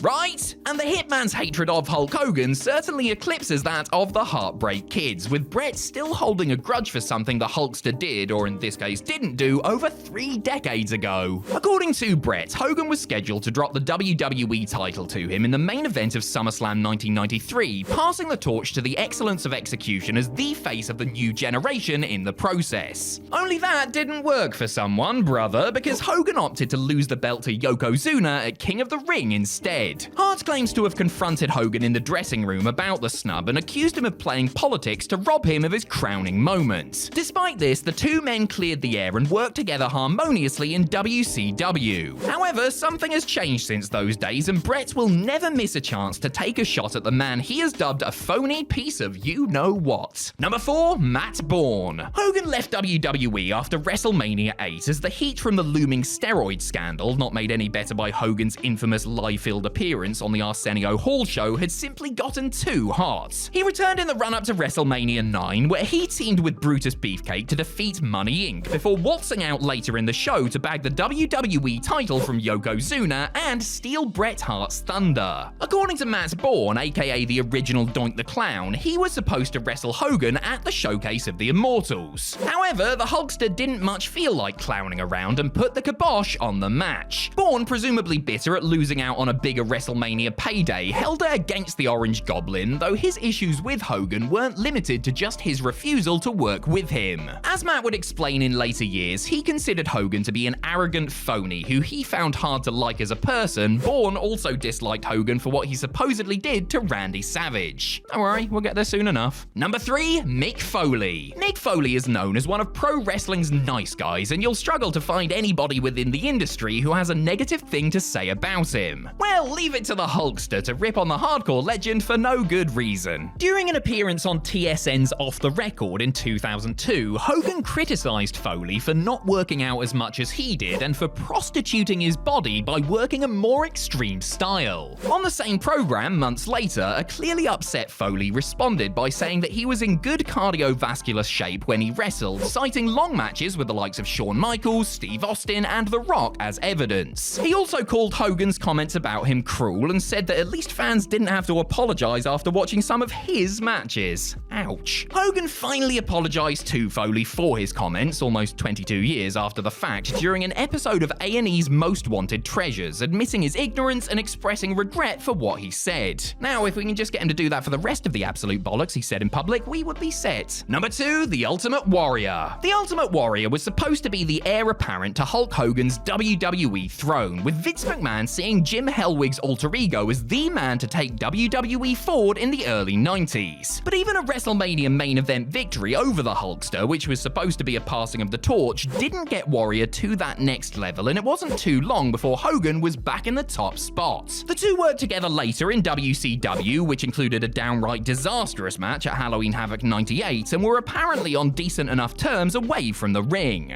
That said, this all changed following the release of WWE's The Self-Destruction of the Ultimate Warrior DVD. As one of the documentary's talking heads, Hogan was shown making disparaging remarks about Warrior, calling him a flash in the pan and insinuating that he had convinced the Iron Sheik to break Warrior's legs for holding McMahon up for money prior to SummerSlam 1991. Warrior's response to these comments came in the form of a venomous, almost hour-long shoot interview, while Hogan was deposed for Warrior's lawsuit against WWE relating to the DVD. The two men, quite amazingly, mended fences during WrestleMania 30 weekend, just hours before Warrior passed away. Number 1, Randy Savage. Whether as partners or opponents, Hulk Hogan and Randy Savage were simply money together. The Macho Man complimented the Hulkster wonderfully, and vice versa, the two men making a boatload of coin together as both friends and foes throughout their careers. The two men were tight behind the scenes until Savage found out that Hulk and his then-wife Linda were harboring his estranged wife Elizabeth as she pursued a relationship championship with another man. After that, Randy held a grudge against his former Mega Powers running buddy, though they continued to work together without incident in WCW during the mid to late 90s. But after Savage left the company for good in 2000, he embarked on the big I Hate Hulk Hogan tour. He incessantly ran down Terry Bollea in interviews, challenged him to fights, even recorded a goddamn diss track about him on his album, a thing we must always remember actually happened. The two momentarily crossed paths backstage at TNA's 2004 Victory Road pay-per-view and almost came to blows before things cooled down and Savage retired from the spotlight. A chance meeting in a doctor's office saw the two men finally reconcile just months before Randy's passing in 2011. Well, according to Hogan anyway, so take that with 24 inches of salt, brother!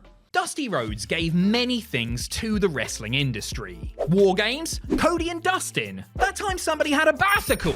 But the most famous innovation to bear his name, literally, is the Dusty Finish. Devised by the American Dream during his time in the NWA, the Dusty Finish is when a wrestler, usually a babyface in a big title match, thinks they've won, only to have the decision reversed on a technicality to award the match to the baddie instead. This was done back in the day to trick fans into thinking their heroes had won without any need to change the belt. A feel-good moment for a fleeting moment. So let's celebrate the mad genius by recounting some of the greatest times his beloved innovation was utilized. If you will? I'm Adam Pacitti from Cultaholic Wrestling, and these are the 10 best Dusty finishes in wrestling history. Join us! Number 10, the Hart Foundation versus the British Bulldogs on Saturday night's main event. Whilst most Dusty finishes are used in big singles title matches, tag teams have also been allowed in on the fun over the years. Take this marquee match from the 11th edition of Saturday night's main event, which aired on May 2nd, 1987. The British Bulldogs were competing in a World Tag Team Championship match against the duo that had taken those belts from them earlier that year, the villainous Hart Foundation. The match took place under 2 out of 3 falls rules, meaning that Dynamite and Davey Boy would have to beat the Hitman and the Anvil twice in order to win back the gold. Whilst they were successful in doing so, it came at a cost. Brett and Jim were disqualified during the first fall for illegal double teaming, which technically gave the Bulldogs a point. However, after Dynamite Kid pinned Neidhart for the second fall, it was decided that the match should have been thrown out for the earlier foul, cruelly denying the good guys their big win. Fans thought that those no-good Hearts had finally gotten their just desserts, but on this night, it wasn't meant to be.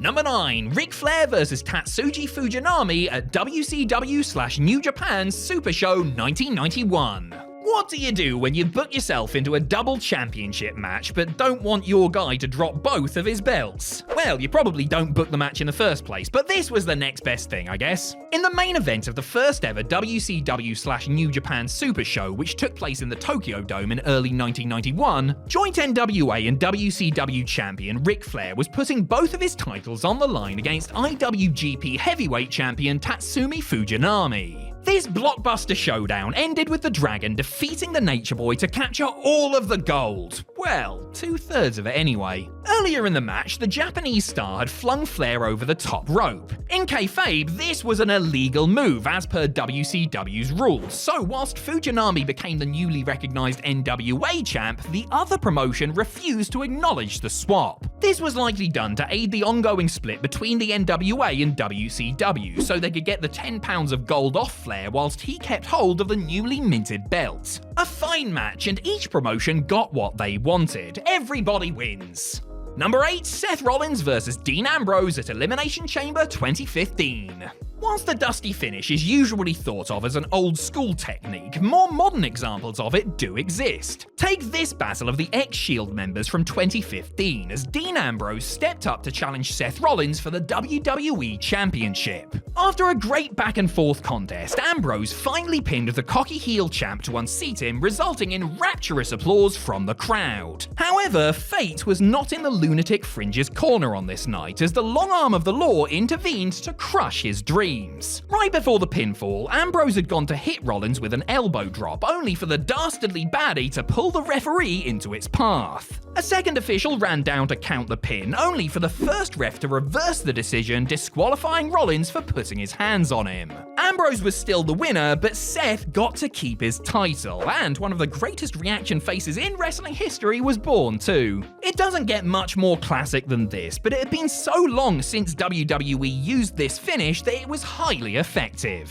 Number 7, CM Punk vs John Cena at Night of Champions 2012. CM Punk's mammoth WWE title run from late 2011 to early 2013 featured a few screwy finishes. Take his match with Daniel Bryan at Over the Limit 2012. The defending champ technically tapped out to the yes lock, but he did so whilst pinning his opponent, which got him the win. Bryan handled it in a mature and professional way, and definitely didn't go completely bonkers afterwards. However, for a true dusty finish, we have to look at this match with John Cena from Night of Champions later that same year. It looked like Big Match John had finally defeated his great foe when he pinned Punk off a top rope German suplex. Cena rejoiced at his apparent victory, celebrating in front of his hometown Boston crowd when the ref let him know that he'd apparently just made a giant tit of himself. Both men's shoulders had been down for the pin, meaning that the match had technically ended in a draw. As a result, Punk kept the title and the gargantuan reign rolled on.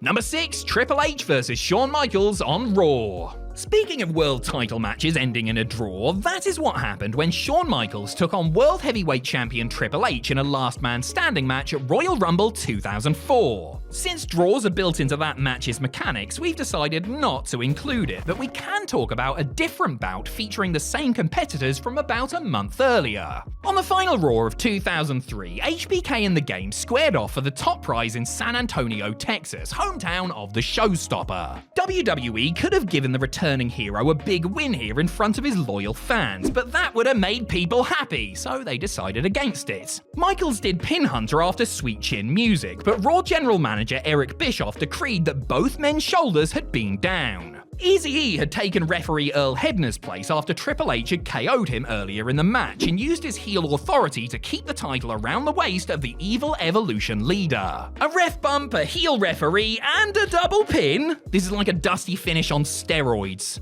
Number 5, Bob Backlund vs Antonio Inoki in Japan. Back in the territory days, when wrestling was not the nationally broadcast juggernaut it would go on to become, promoters would book phantom title changes all the time, letting local babyfaces get the win, only to then find some way of reversing the decision. Perhaps the most notorious example of this happened on a Federation tour of Japan, where champion Bob Backlund put his prize on the line against one of the all-time greats, Antonio Inoki. The founder of New Japan actually beat Backlund for the gold on November 30th, becoming the first Japanese man in history to hold the prestigious prize. However, just a week later, everything would change. Backlund beat Inoki in a rematch on December 6th, but this contest was declared null and void by kayfabe company president Hisashi Shinma as heel wrestler Tiger Jeet Singh had run interference. The title was awarded back to Inoki, but the noble babyface refused to take it under such circumstances. The championship was held up as vacant, with Backlund winning it back in a separate match shortly thereafter. Inoki's reign has never actually been officially recognised, with Backlund's 2 reigns being smooshed together.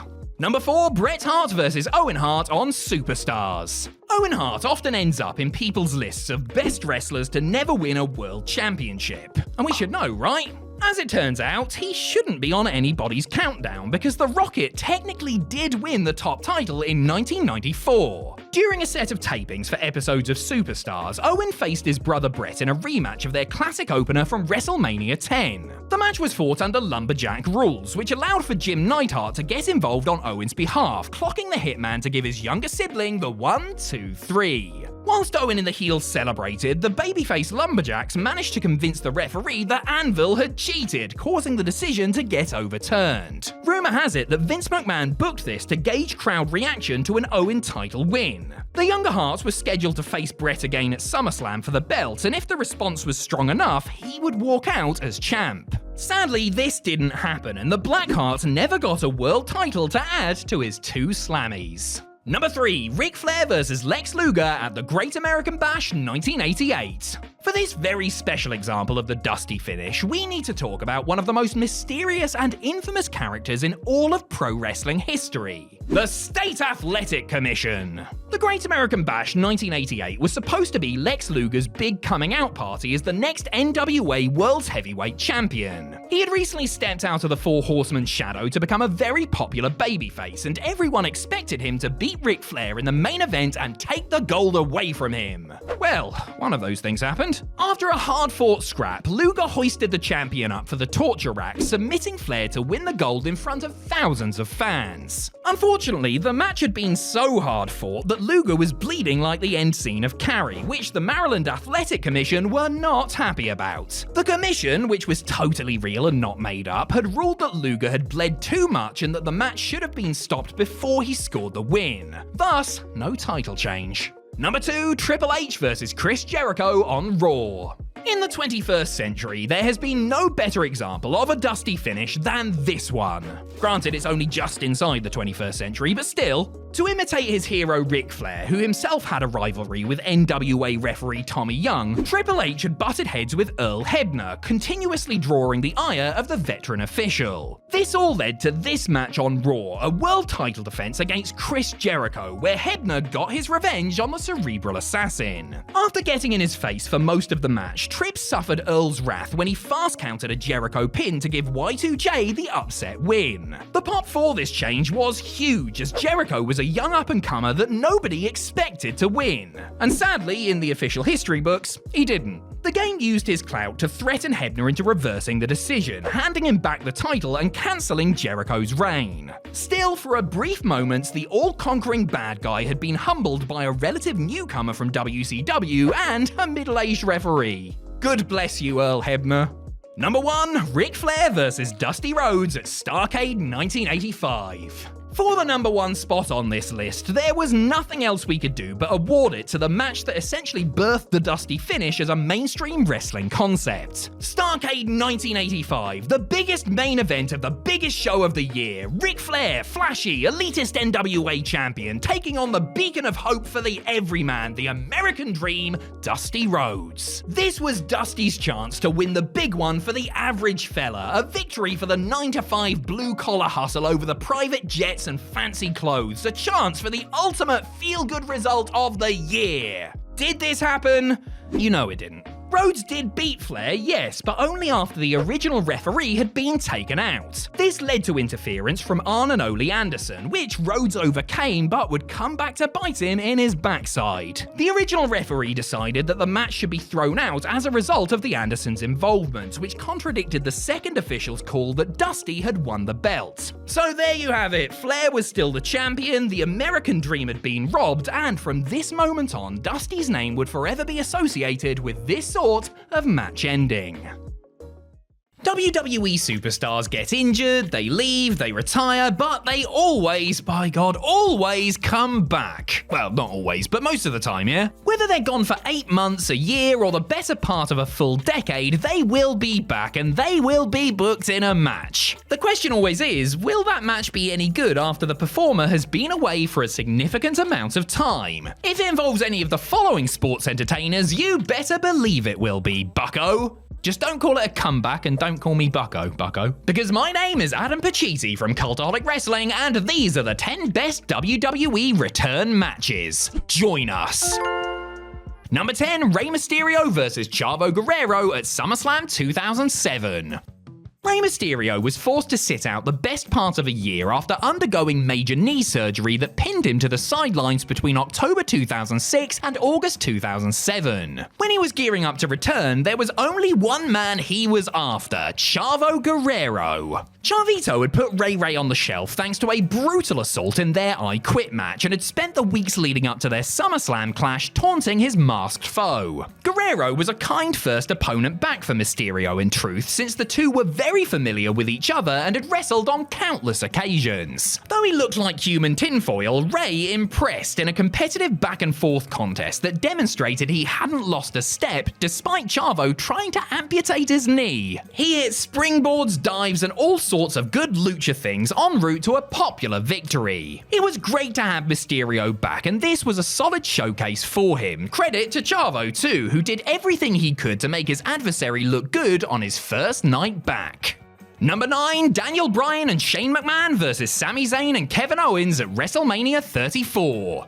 The rise to main event superstardom of Daniel Bryan is one of WWE's big creative success stories of the past 20 years, and it all happened despite themselves. D-Bry got over and became a major star, even though the company would have preferred others to be in his position, but sadly, injuries curtailed his time at the top. First, he had to give up the WWE and then Intercontinental titles before announcing his retirement from in-ring action. It was a crushing blow to both the performer and his legion of fans, as he was forced to sit out for close to 3 years. Though it was believed he may never step into the squared circle again, the American Dragon was miraculously able to get cleared. His first match back would be on the grandest stage, teaming with Shane McMahon against Kevin Owens and Sami Zayn. Bryan was as popular as ever and produced the hottest of hot tags after they teased him being taken out on a stretcher before finishing off Zayn with the Yes Lock. Try not to smile. I double dog dare you, dickhead.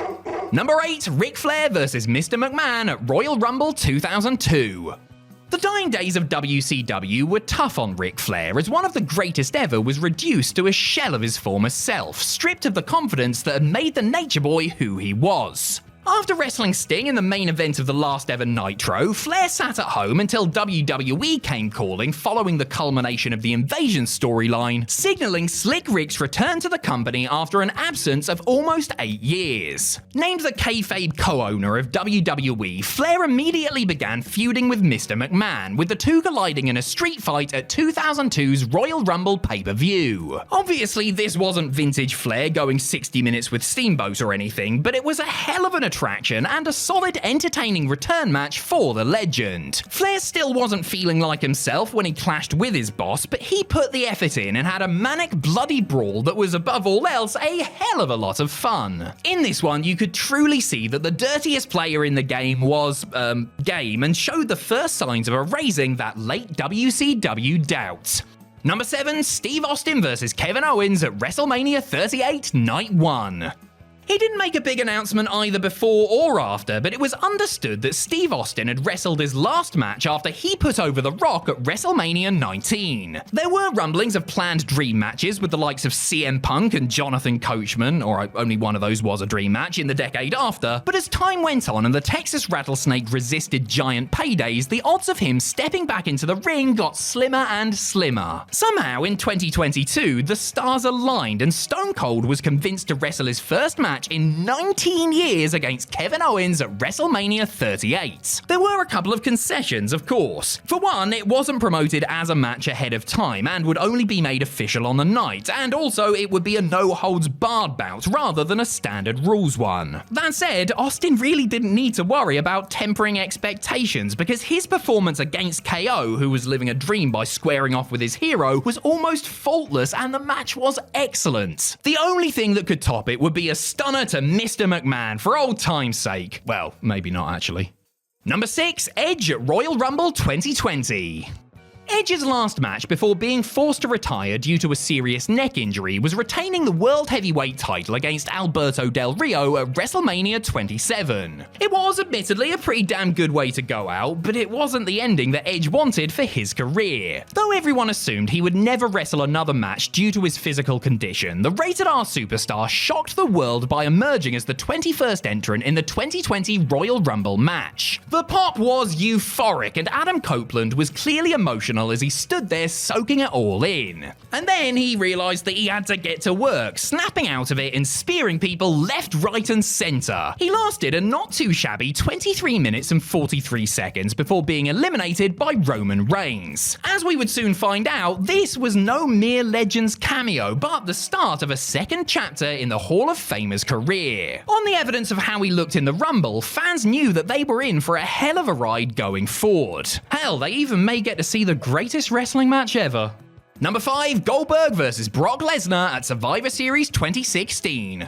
It's fair to say that Goldberg's first WWE run didn't exactly go as well as it could have. From losing a backstage fight with Chris Jericho to being made to wear a silly blonde wig to getting routinely outsmarted by Triple H to, well, it was all a bit crap, wasn't it? You know, save for a few bright spots here or there. Unfortunately, it ended on a dour note too, with him and Brock Lesnar getting booed out of Madison Square Garden in their collective swan song at WrestleMania 20. Over 14 years and much water under the bridge later, the man returned to face the Beast once again in a match willed into existence to promote the latest 2K video game. Given how their last meeting went and how much older Goldberg was, not to mention how inactive he had been in the interim, expectations were pretty low going in. WWE played it smart and booked Goldberg like Goldberg, having him mow down Brock with 3 moves in less than 90 seconds. It was exactly what it needed to be. Number 4, the Hardy Boys vs. Enzo Amore and Big Cass vs. the Good Brothers vs. the Bar at WrestleMania 33. Jeff Hardy left WWE in September 2009, following which his career and personal life was dogged by controversy while he mainly wrestled for TNA/Impact. Jeff's older brother Matt left WWE under a cloud a year later, and likewise had a hard time getting and keeping it together in the immediate aftermath of his exit. Thankfully, the Hardy Boys came good, rebuilding their reputations and, thanks to the Broken Universe, becoming one of the most talked about acts in the industry for positive reasons once more. After becoming free agents, rumors circulated that they would be on their way back home. Having wrestled a ladder match against the Young Bucks at a Ring of Honor show the night before, Matt and Jeff showed up as surprise participants in the WWE Raw Tag Team title ladder match at WrestleMania 33. Just like old times, the Daredevil duo picked up, or should that be pulled down, the straps to bag the gold on their first night back. The match itself was a thriller, and despite them no doubt feeling sore from the previous evening, both Matt and Jeff grafted and suffered for the cause. Number 3, Brock Lesnar vs. John Cena at Extreme Rules 2012.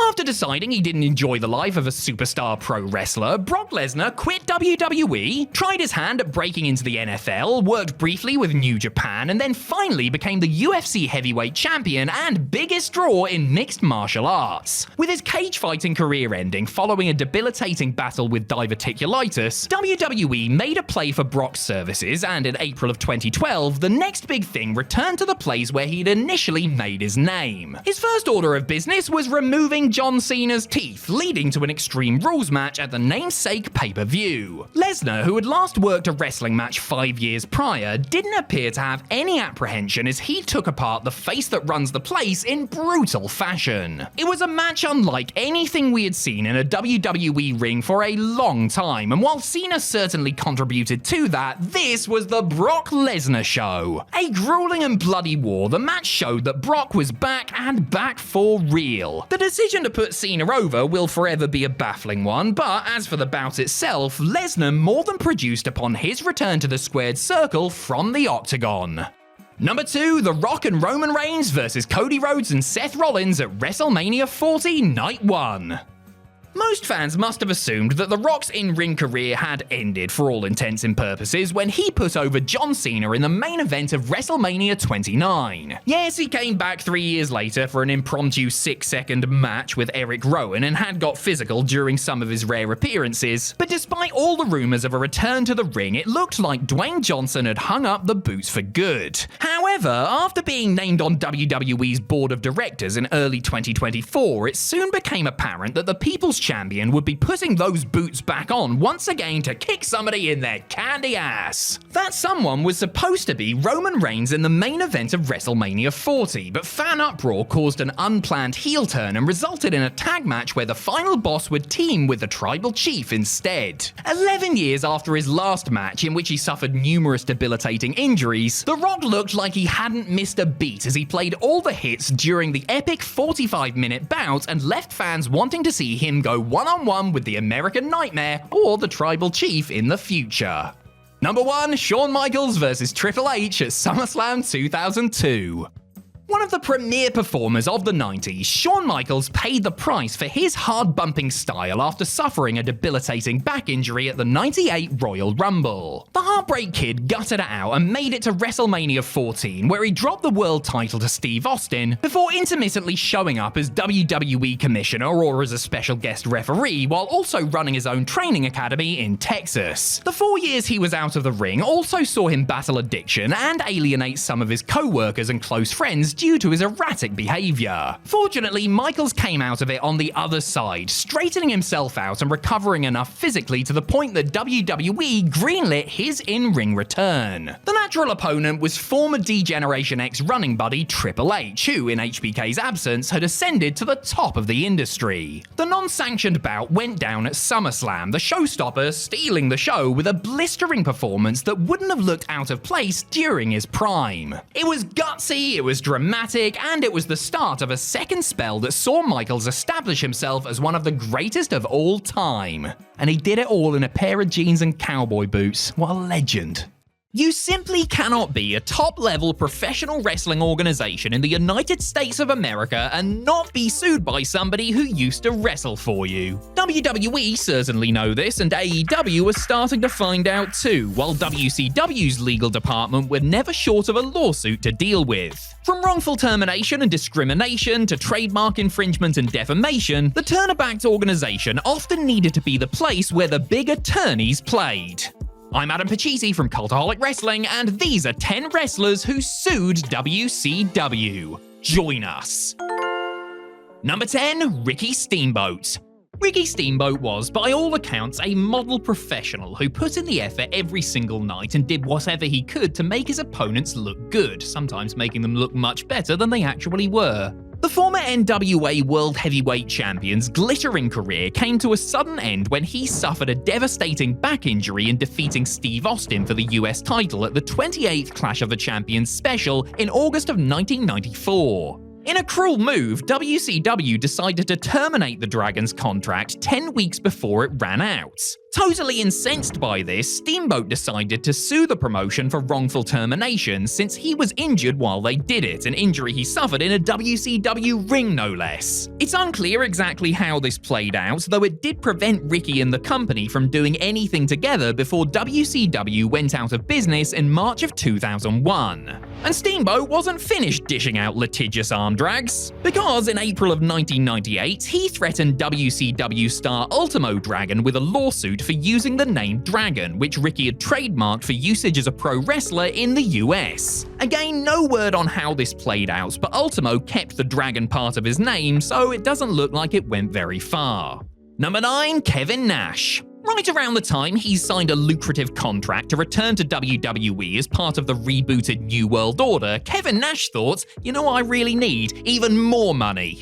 And so Nash, in February of 2002, filed a lawsuit against Time Warner, parent company of WCW, claiming that he had failed to receive the proper amount in royalties during his almost 5-year run with the company. The suit, filed in Fulton County State Court, claimed that WCW engaged in practices to deliberately avoid paying wrestlers millions of dollars owed from merch. Midcard talent had already found out that their merchandise was being scanned in retail stores as purchased for Hogan, Sting, and Dennis Rodman. Nash was specifically looking for unpaid royalties on NWO, Outsiders, and Wolfpack merchandise, plus interest. Big Sexy's big contract had stipulated that WCW provide him with quarterly royalty statements, something the suit claimed the company never did, which is astonishing, really. 2 decades later, Nash revealed that he received a 16.7% royalty on any NWO t-shirt sold. Given their evergreen popularity, the former WCW World Heavyweight Champ is to this day able to use this as retirement money. Number 8, Sid Vicious.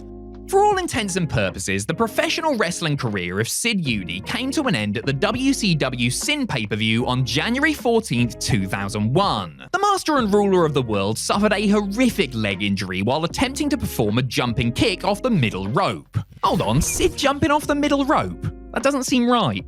Well, the idea certainly wasn't one that came from the mind of Sid, but rather backstage agent John Laurinaitis, who was tasked with helping to piece the main event together. Sid was really hesitant to perform the move, which he had never done before, but ultimately caved into the pressure and paid a heavy price. Sometime later, Yudi, whose pay was reduced after the incident prior to his contract being terminated in June of 2001, filed suit against WCW and Laurinaitis, citing breach of contract, breach of duty, negligent infliction of emotional distress, torturous interference with contractual relations, and unjust enrichment because WCW had teased footage of the incident on Nitro the next night. The court ultimately sided with WCW, while Sid, who also wanted his attorney fees paid for, had an appeal rejected in 2005. Number 7. Missy Hyatt. After being fired by WCW in February of 1994, manager, interviewer, backstage personality, and 900 number host Missy Hyatt filed a lawsuit against the promotion.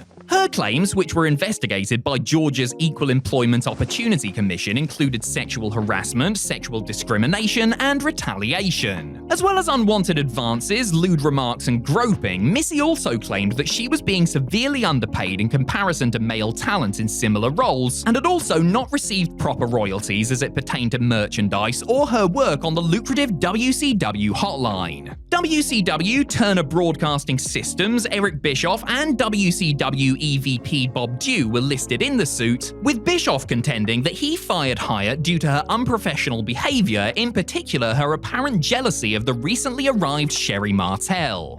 Turner ultimately settled out of court in late '95, which they were known to do when it came to lawsuits in this era. Many years later, Missy noted that she filed suit not so much due to the sexual harassment, but because she knew for a fact that she wasn't being compensated fairly. Number 6. Mr. Fuji.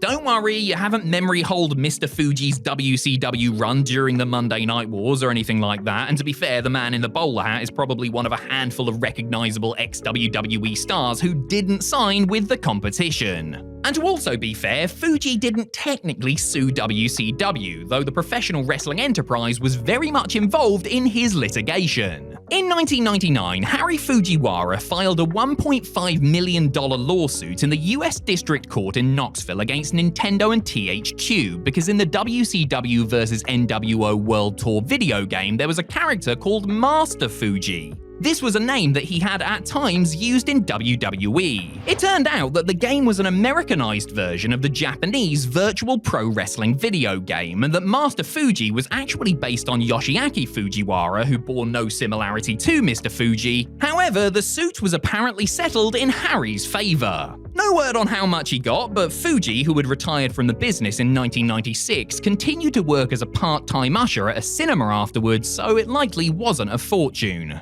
Number 5. Rick Rude.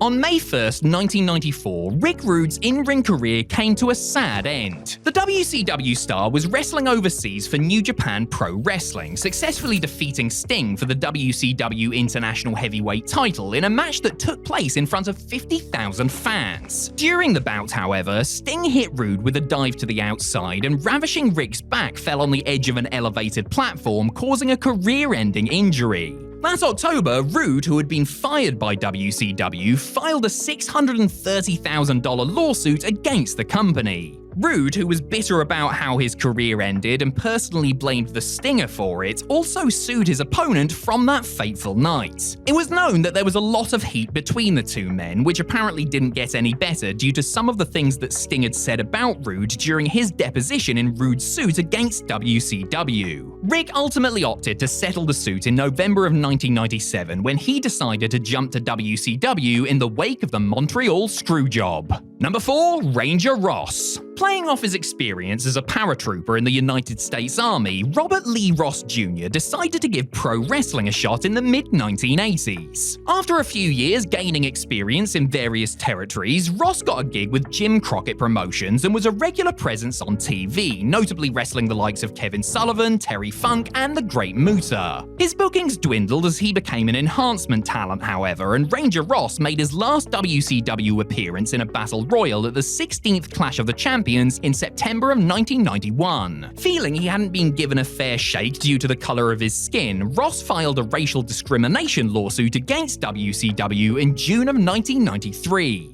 Ross claimed he wasn't pushed as hard or paid as well as his Caucasian co-workers and suggested that his firing was racially motivated. The courts disagreed and in October of 1994 sided in favor of World Championship Wrestling after the judge determined Ross, as an independent contractor, couldn't sue for discrimination.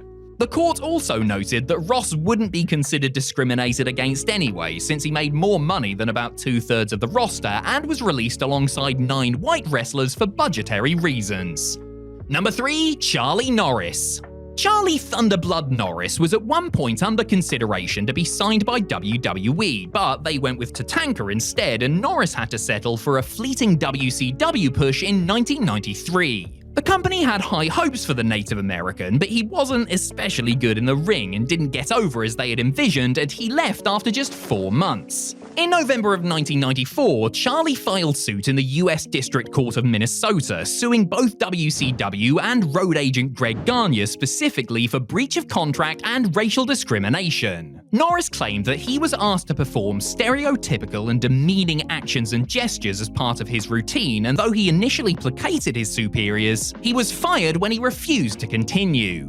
He claimed that Gagne referred to him as Big Chief and tried to teach him how to do a war dance, while also alleging that WCW cut his pay from $1,500 per week to just $800. Norris later blamed Eric Bischoff for not honoring the contract he worked out with Ole Anderson when Bischoff took over, and noted that Jesse Ventura and Sid Vicious were 2 of his star witnesses in court. Norris ultimately made out with a reported $50,000. Number 2. Sonny Ono. As we just spent the past couple of minutes establishing, there were minorities in WCW who over the years felt as though they had been racially discriminated against, with several filing lawsuits. Japanese manager Sonny Ono was the lead plaintiff in the most famous of these suits, which saw 10 performers sue WCW in the year 2000. Ono, who was compelled to sue for unfair dismissal when Vince Russo fired him around the same time he openly admitted he didn't want to use Asian or Mexican talent, was joined by the likes of Hardbody Harrison, Thunderbolt Patterson, and Hard Work Bobby Walker in suing WCW for racial discrimination. The lawsuit documents allege a ton of unsavory behavior when it came to how the company higher-ups treated Asian and African American performers. Like, there were people in management and executive positions doing and saying really racist things. WCW may have kicked the bucket in March of 2001, but the lawsuit dragged on for another couple of years before being settled in arbitration during the summer of 2003. Reports of the settlement were sealed by the judge in the case, but all indications are that everybody involved was paid off, and paid off very well indeed. Number 1. Hulk Hogan. When it comes crashing down and it hurts inside, you've got to take a stand, sometimes the stand, and hire a damn good lawyer, brother. At the 2000 Bash at the Beach pay-per-view, Vince Russo cut a shoot promo on Hulk Hogan after the Hulkster had beaten Jeff Jarrett to win the WCW World Heavyweight title in a worked shoot match come angle. Since Vinny Roo had gone into business for himself and slagged off Hogan's character, Terry Bollea felt he had no choice but to drop the big legal leg on him. He sued WCW for breach of contract, for not making him the featured performer at the show, and for not allowing him to exercise his creative control clause, while also suing for defamation and false light invasion of privacy because of Russo's promo. WCW countersued, claiming breach of contract as Hogan did not work the rest of his 6 contractually obligated pay-per-view matches for the year. In the end, a court sided with Russo as far as the defamation claim went, while Time Warner and Bollea settled their beef confidentially. The whole idea behind factions in wrestling is that there's strength in numbers, so it makes sense to fill your stable with as many people as possible, right? Well, unless you're a wrestling booker, in which case it's usually a terrible idea. While some groups have gotten by just fine with only 3 or 4 members, others have expanded their reach to include dozens of wrestlers, and those are the ones that we are going to be talking about today. Just to be clear, we are looking at all-time members here, not at any one given moment. We are also only including active wrestlers in these totals, so no valets, managers, or honorary members. Finally, some of these groups are still active, so these numbers will probably change, but come on, give me a break, I'm not a fortune teller. If I was, my predictions would probably be a lot more accurate. I'm Adam Pachisi from Cultaholic Wrestling, and these are the 10 largest factions in wrestling history. Join us!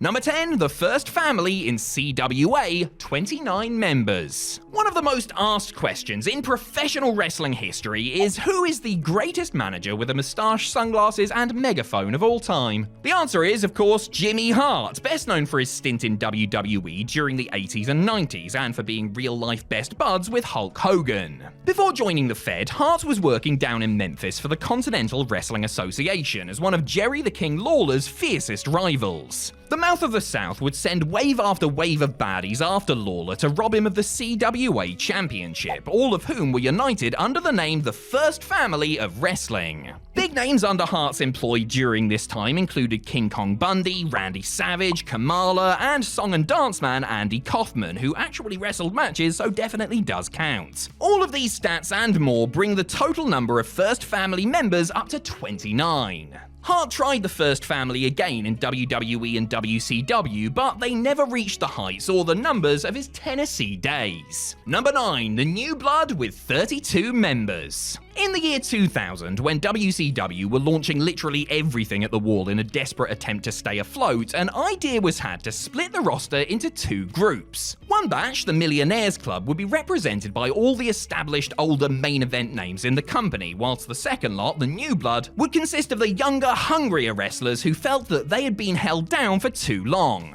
Oh, and they were the heels, because this was WCW in 2000 and they couldn't buy a sensible idea at this point in time. Whilst the Millionaires Club consisted of the likes of Hulk Hogan, Sting, and Ric Flair, the New Blood featured members like Booker T, Lance Storm, Chris Kanyon, Goldberg, Bret Hart.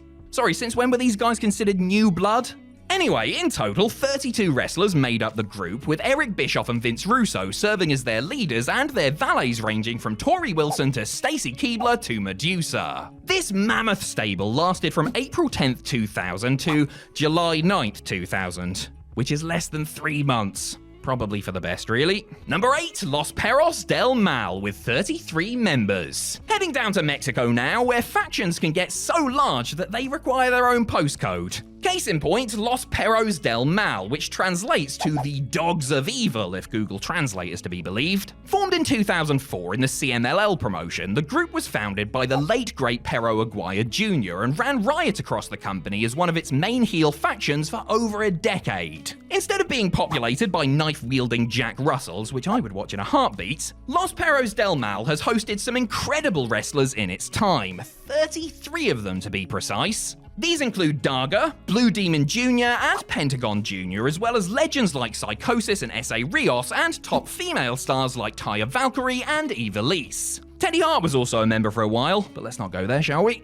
Though Aguayo died tragically in the ring in 2015, the group has occasionally gotten back together, including at a AAA show in 2019. Aguayo even founded an entire promotion named Perros del Mal in 2008, ensuring that the name would live on long after he was gone. Number 7, Chaos with 34 members. New Japan Pro Wrestling has been built around factions for the longest time, with pretty much every major star in the company tied to a stable. Whilst one group of naughty lads might be the most well-known New Japan faction of the modern era, stay tuned for them later, another collection of wrestlers that have played a huge role in shaping the promotion is Chaos. Formed when the members of Great Bash Heel turned on Togi Makabe to join with Shinsuke Nakamura, Chaos has since become one of the biggest and best units in all of Japanese wrestling, with more championship victories than I can count, which means they've had at least 4. Somebody had to tell me that there have been 34 full-time members of Chaos since it began, including the aforementioned Nakamura and his successor as leader, Kazuchika Okada. If that wasn't enough, then the likes of Tomohiro Ishii, Jay White, Carl Anderson, Tetsuya Naito, and Will Ospreay have all been involved, with the faction represented in AEW by the Best Friends. Not counting them, but honorary members have included Danhausen, Tajiri, Val Venus, and Trent's mum Sue, which is as varied a lineup as you will ever see, and a Dream Survivor Series team if you ask me.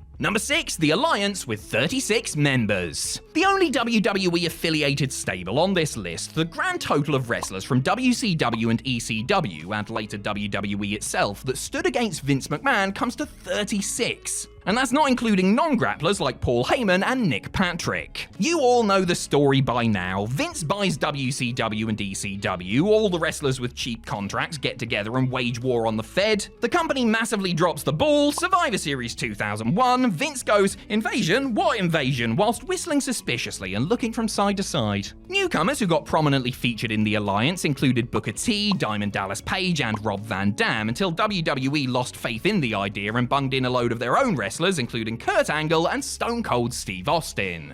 Interestingly, there was also a branch of the Alliance active in one of WWE's feeder systems, the Heartland Wrestling Alliance. This offshoot, which was just called Team WCW, included younger names like Elix Skipper, Mark Jindrak, and Shannon Moore. We didn't think they counted as members of the actual faction, but it's nice to know that this terrible storyline was happening across 2 different promotions instead of 1. Number 5, La Legion Extranjera with 42 members. What do you get if you run a wrestling promotion in Mexico and want to advertise some foreign stars for your upcoming show, but you don't know which stars you're going to be able to get? Well, you come up with a pretend faction that they're all supposedly a part of and then advertise that instead. Genius! This is exactly what Conan has done down in AAA with La Legion Extranjera, which translates into English as the Foreign Legion. The idea first came around in 2004, when Conan presented himself as the boss who would bring in hired goons from north of the border to deal with any meddling faces giving him grief. Because of K-Dog's close ties with TNA at the time, a number of their wrestlers took the opportunity to travel beyond the border as part of the Legion, including AJ Styles, Frankie Kazarian, Rhino, Mickie James, Angelina Love, and of course, Jeff Jarrett. The group later expanded to include wrestlers from Japan and even Mexico itself, with 42 separate competitors all fighting under the Legion name by the time they split in 2010. Number 4, Voodoo Murders with 42 members. Not to be confused with the Voodoo Kin Mafia, which was a whole other thing, Voodoo Murders is a wrestling stable that got its start in All Japan Pro Wrestling in 2005. The group's original members included Taru, their founder, Giant Bernard, the former Albert in WWE, and Chuck Palumbo, who was probably just happy his career hadn't been totally ruined by the whole Billy and Chuck mess. Over time, the group would rise up and become the most powerful heel unit in the whole company, bringing many more names into their ranks. Whilst Japanese stars were allowed, including the former Kenzo Suzuki and the legendary Satoshi Kojima, a large portion of the team was comprised of Western wrestlers, ranging from the men formerly known as Rosie and Mabel in WWE to D'Lo Brown, Lance Cade, Rene Dupree, and Bull Buchanan. Sounds like they kinda set the mold for another big Japanese faction of foreigners. Hold your horses, we'll get to them soon. After vanishing from All Japan in 2011, Voodoo Murders have since reformed in a number of different promotions, with a whopping 42 official members passing through their doors. Number 3, New World Order with 42 members. What is there to say about the NWO? As well as being the group that totally rejuvenated WCW when they formed at Bash at the Beach 96, it could be argued that they also killed it as they became too big and too much of a focus to let anything else thrive. A total of 42 wrestlers donned the black and white, or red and black for you Wolfpack stands out there, from the original trio of Hogan, Hall and Nash to the Giant, Bret Hart, Randy Savage, Scott Steiner, NWO Sting, Regular Sting, and many, many more. We're also counting NWO Japan, the New Japan Pro Wrestling branch of the group that was home to the Great Muta, Masahiro Chono, and Yuji Nagata, to name but a few. The LWO don't count though, as they were their own thing entirely. If this list included celebrity members, then the NWO would have been topped by a landslide. The likes of Carl Petty, Paul Gilmartin, and a bunch of Japanese baseball players have technically been in the group, but recognizing them would be as silly as, I don't know, putting Drew Carey in a Wrestling Hall of Fame. Dennis Rodman does count though, because whilst his matches weren't very good, at least he had some. Number 2, Bullet Club with 53 members. It's finally time to talk about the group you have all been waiting for. You can stop writing your angry comments now. When Irish wrestler Prince Devitt turned on his partner Ryusuke Taguchi to form a group of non-Japanese wrestlers, little did he know that he had just planted the seeds for one of the most popular wrestling acts of the modern age. Alongside Bad Luck Fale, Tama Tonga and Carl Anderson, Devitt officially named his new group Bullet Club, and over the next few years, they would go from tempestuous troublemakers to the undisputed kings of New Japan, and the single biggest wrestling force outside of WWE. I mean, where do you even start with ex-Bullet Club members? The former leaders alone are an absolute dream team: AJ Styles, Kenny Omega, Jay White, Evil. Then there's the Gorillas of Destiny, Kenta, Taiji Ishimori, Juice Robinson, Chris Bay, the Good Brothers, and the entire goddamn Elite. All of this without even counting the part-time members. Apologies to King Haku. Please don't hurt me. Considering how popular they were for a time, it's no surprise that so many people wanted to be part of the Bullet Club.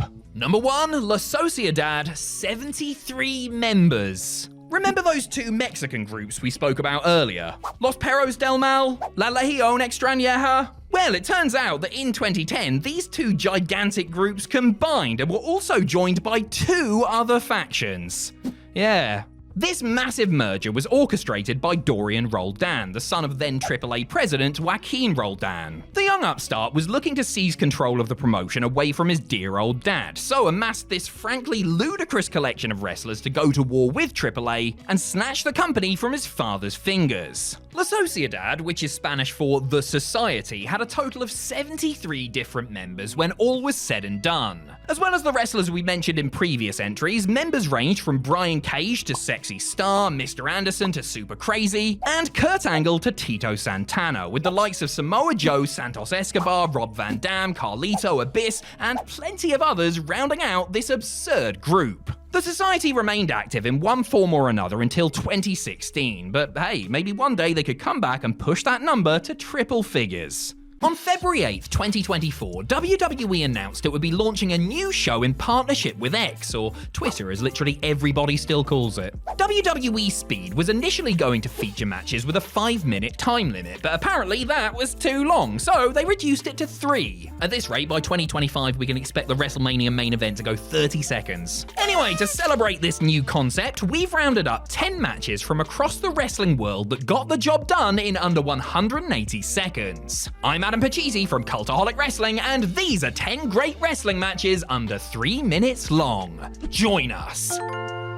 Number 10, Big Van Vader vs Antonio Inoki at New Japan Year End. In terms of impact on a particular promotion, you could argue this New Japan match from 1987 has the highest value per minute. Antonio Inoki was the man in Japan, which you know is true because it rhymes. The New Japan founder was also the company's top babyface and a legitimate hero to so many people, which is why it was so shocking when Big Van Vader came in and smashed him into tiny pieces. The debuting Mastodon challenged the real-life Crimson Chin to a match, and even though he had just faced Riki Choshu in a hard-fought battle, the valiant babyface agreed. Cue Vader destroying Inoki in one of the most one-sided squash matches of all time. After just 2 minutes and 49 seconds, the big man had won, and the fans in attendance, who were already miffed with the show they had been given, were not best pleased. The resultant riot got New Japan banned from their home venue of Sumo Hall for 2 years. Now that is heat, brother.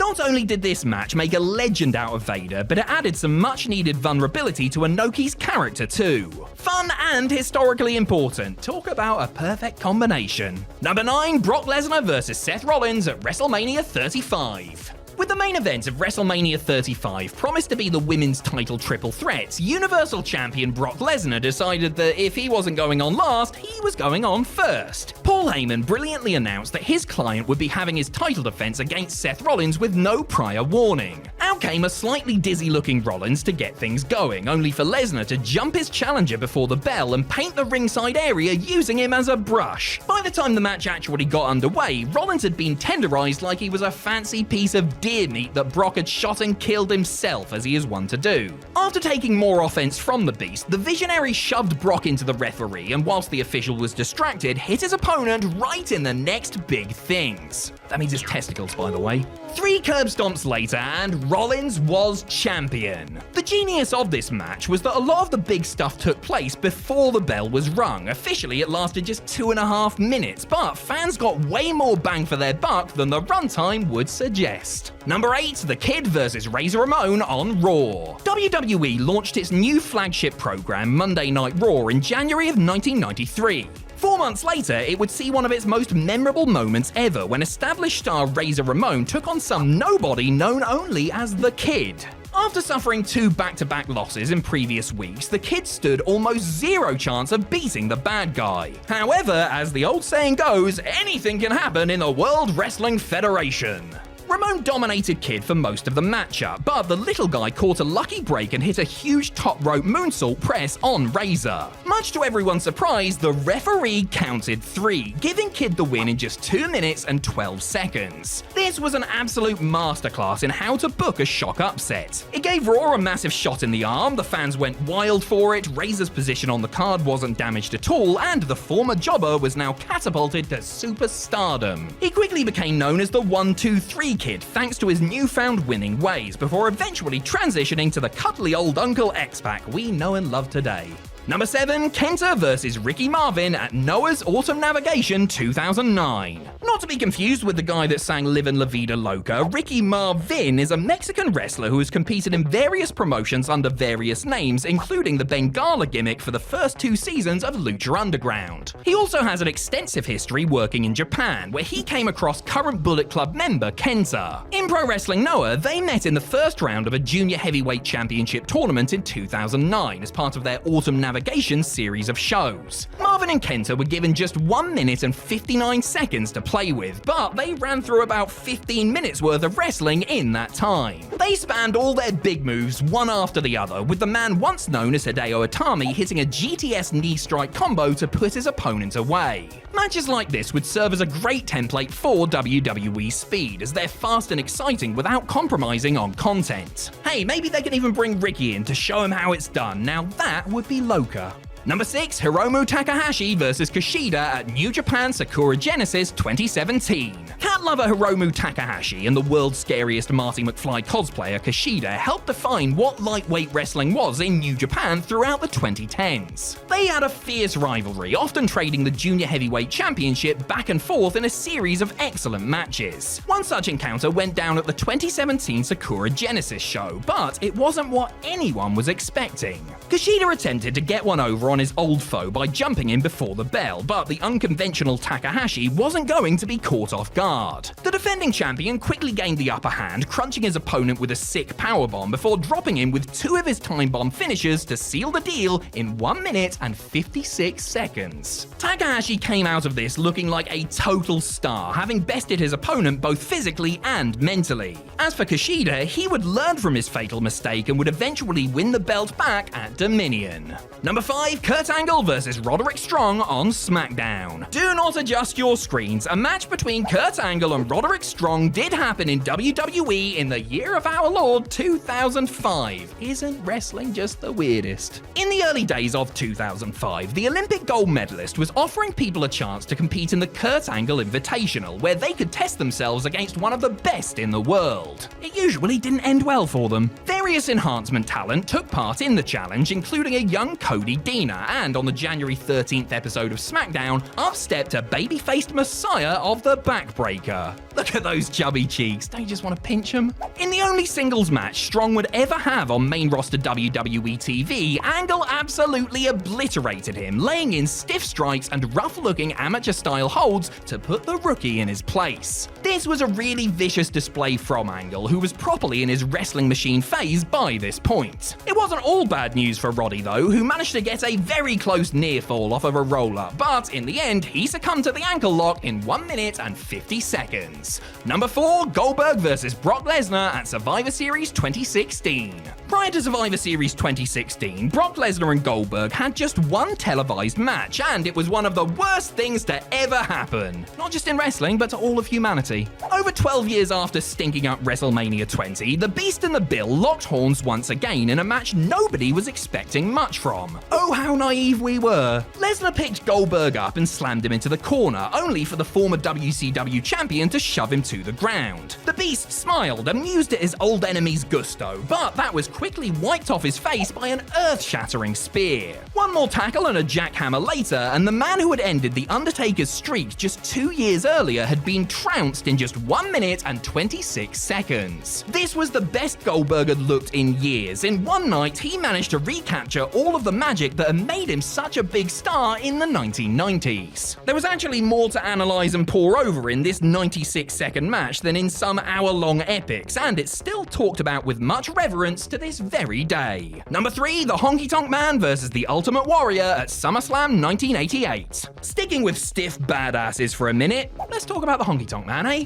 Wrestling's greatest Elvis impersonator, with all due respect to the Flying Elvises, famously held the Intercontinental Championship for a then-record 454 days. He was supposed to put the belt on the line against Brutus Beefcake at the very first SummerSlam in 1988, but after Beefers got taken out, Honky laid out an open challenge. This would prove to be his undoing. Out came the Ultimate Warrior, charging down to the ring with the same energy as a dog running after a school bus. The bell rang and the match was on, as Warrior laid out the champion with a flurry of punches, shoulder tackles, and slams before hitting the big splash to end the record-setting reign in a record-short length of time. After just 31 seconds of frenzied action, the face-painted musclehead was your new Intercontinental Champion. Not only was this the first great moment in SummerSlam history, but it remains one of the most shocking booking decisions WWE have ever pulled off. As for Honky, you could say this match left him feeling all shook up.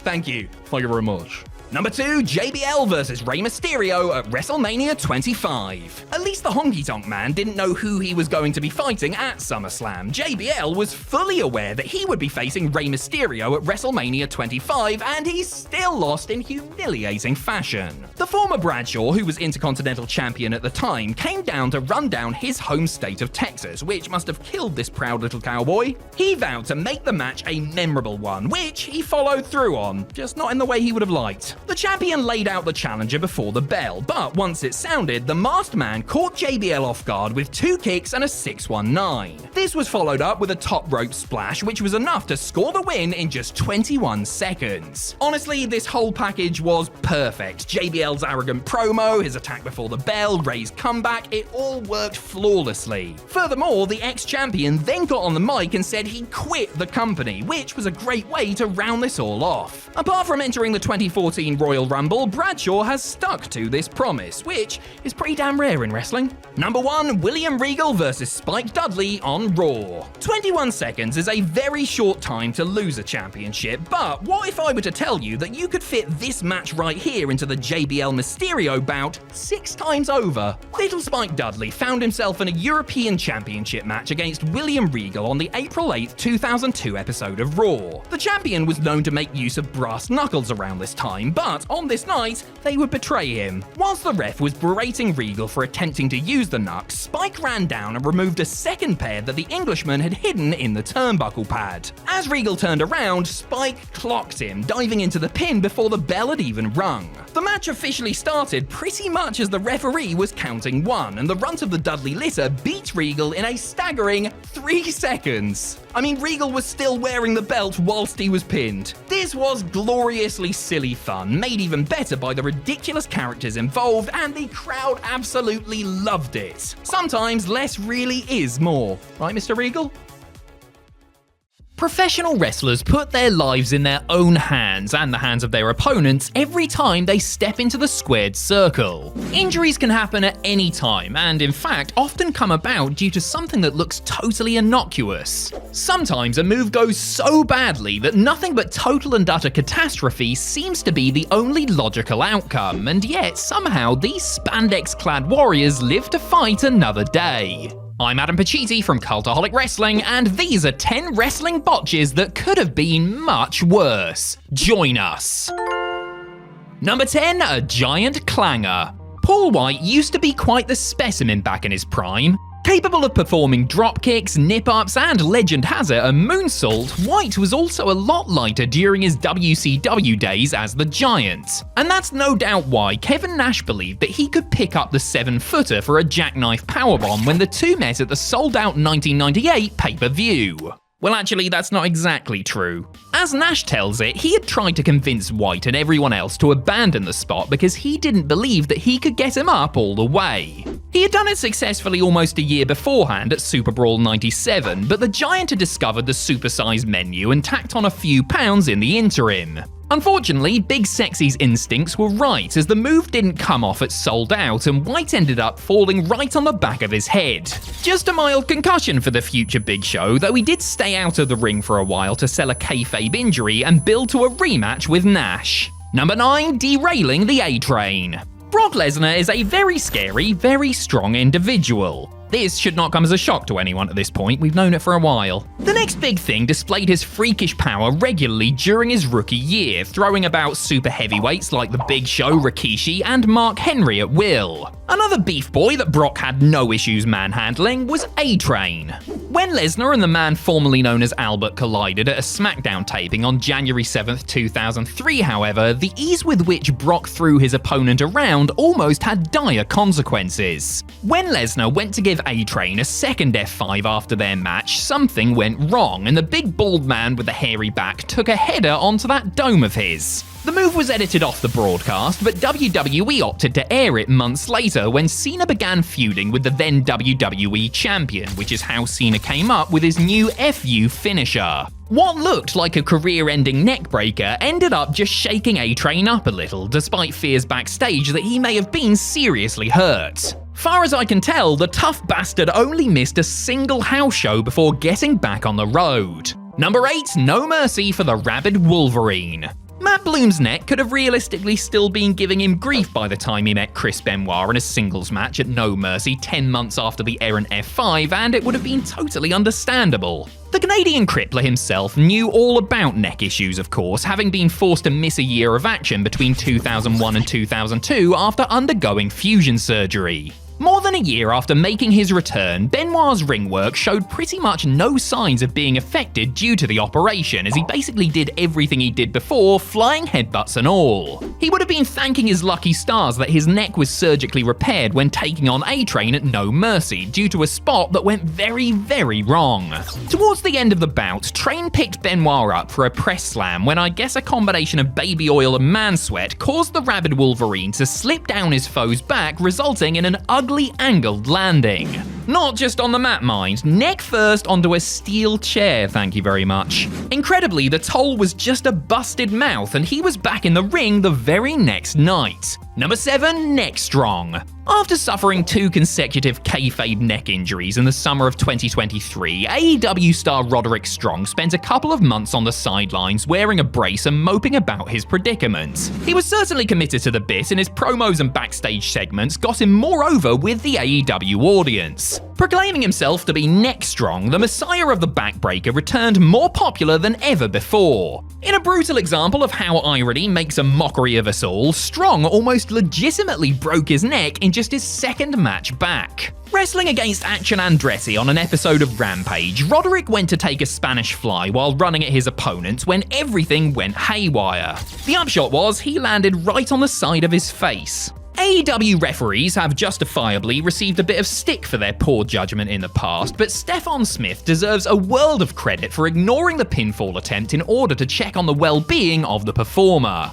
He was mercifully okay and managed to finish the match. Hey, you can't keep a strong neck down.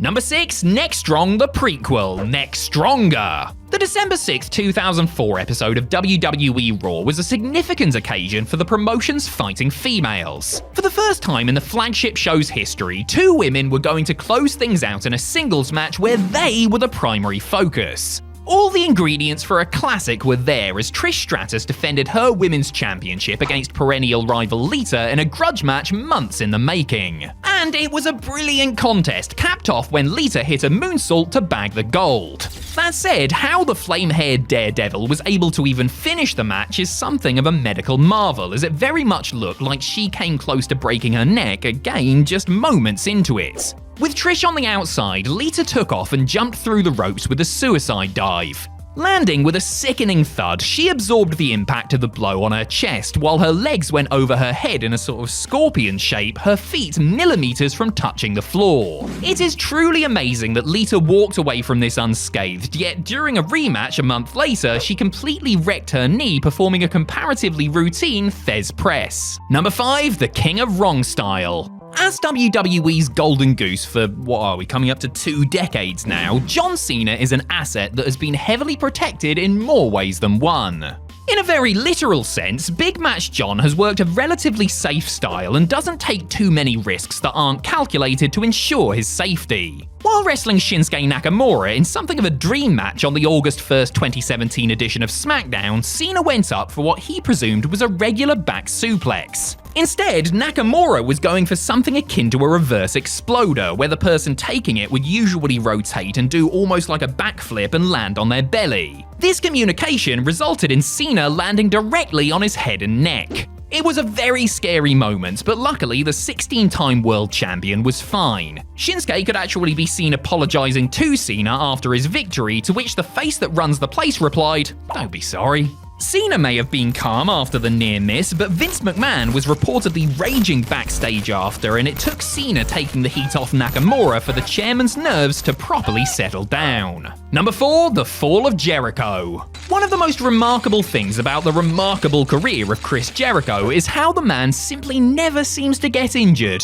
I mean, seriously, since making his debut way back in 1990, Y2J hasn't really missed any lengthy period of time due to torn muscles or broken bones. Any in-ring misfortune that has come Jericho's way has been something he can work through. At WCW Halloween Havoc 1997, however, his career came within inches of coming to an abrupt end. Taking on Gedo, a man he was familiar with from frequent tours in Japan in the night's second match, the former Cruiserweight champion went to hit a Frankensteiner with both men standing on the top rope. Regrettably, they seemed to simultaneously lose their balance and badly bungled on the move. Had Jericho not rotated so that he took the brunt on his face rather than the top of his head, he could well have ended up breaking his neck or worse. In his first autobiography, Jericho noted that he's never watched the match back due to this botch, and honestly, I can say that I don't blame him. Number 3, a WrestleMania moment to forget. Brock Lesnar and Kurt Angle must have felt as though their WrestleMania 19 main event was cursed. A month prior to the first time bout, the WWE champion re-broke his neck, putting the whole thing in jeopardy. Kurt decided to gut it out anyway, knowing the whole time that one errant bump could leave him unable to walk.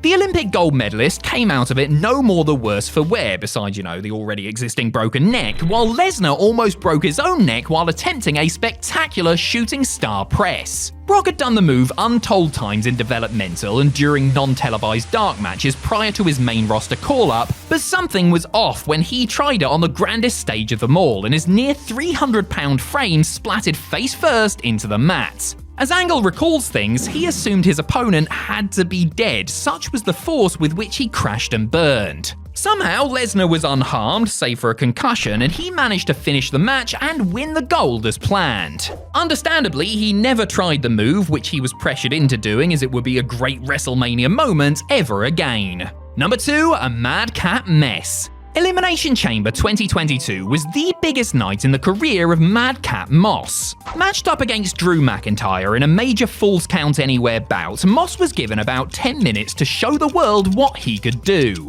Unfortunately for Moss, what the world saw him do was almost break his neck. Over-rotating on a reverse Alabama slam, Madcap landed at a sickening angle, spiking himself into the mat. The concern was apparent on the faces of Drew, referee Jessica Carr, and Happy Corbin at ringside, but Moss was quick to let all involved know that he was fine and able to continue. How that was possible, I will never know. Moss was also, by all appearances, fine when he got backstage, where he was evaluated by WWE's medical staff. The Minnesota native also apologized to Vince McMahon, McIntyre, and the producers who helped put the match together for the heart-in-mouth moment, assuring them it was a one-off. It should be noted that there was no heat on the Scottish Warrior, who is universally considered a safe and experienced worker. Number 1, almost killing the dead man. A Monday Night War dream match that came about 20 years too late, The Undertaker vs. Goldberg at Super Showdown 2019 was a complete disaster on just about every level and quickly turned into a living nightmare. Goldberg was knocked loopy early on after missing a spear and colliding with the ring post, throwing him off for the rest of a match that gave new meaning to the term train wreck. The old meaning was raucous R-rated motion picture starring John Cena, of course. The match probably should have been called off when Demand bashed that big metal pole, but the two warhorses just carried on. And you know what? It almost ended up costing the dead man dearly. Goldberg, who probably didn't know whether he was in Savannah, Georgia or Saudi Arabia at this point, picked Taker up for his jackhammer finisher, lost his balance, and dropped the Phenom on his head, neck, and shoulders. Mark Calloway was mightily miffed at the mishap, but astonishingly was not severely injured by it, despite his back feeling jacked up after. He escaped permanent injury, but the incident did force him to assess whether it was time to hang up his boots, a decision he ended up making less than a year later. Some terrible WWE gimmicks are given plenty of time to leave their lamentable mark on the wrestling world, whether they're permitted on the airwaves for weeks, months, or indeed years. Others, however, reared their ugly little heads just once before being told to piss off back down whatever wretched little hole they came from. Their sports entertainment lives may have been brief, but in a few cases, that brevity has only helped them live on in infamy. I'm Adam Pacitti from Cultaholic Wrestling, and these are 10 awful WWE gimmicks that only lasted one night. Join us.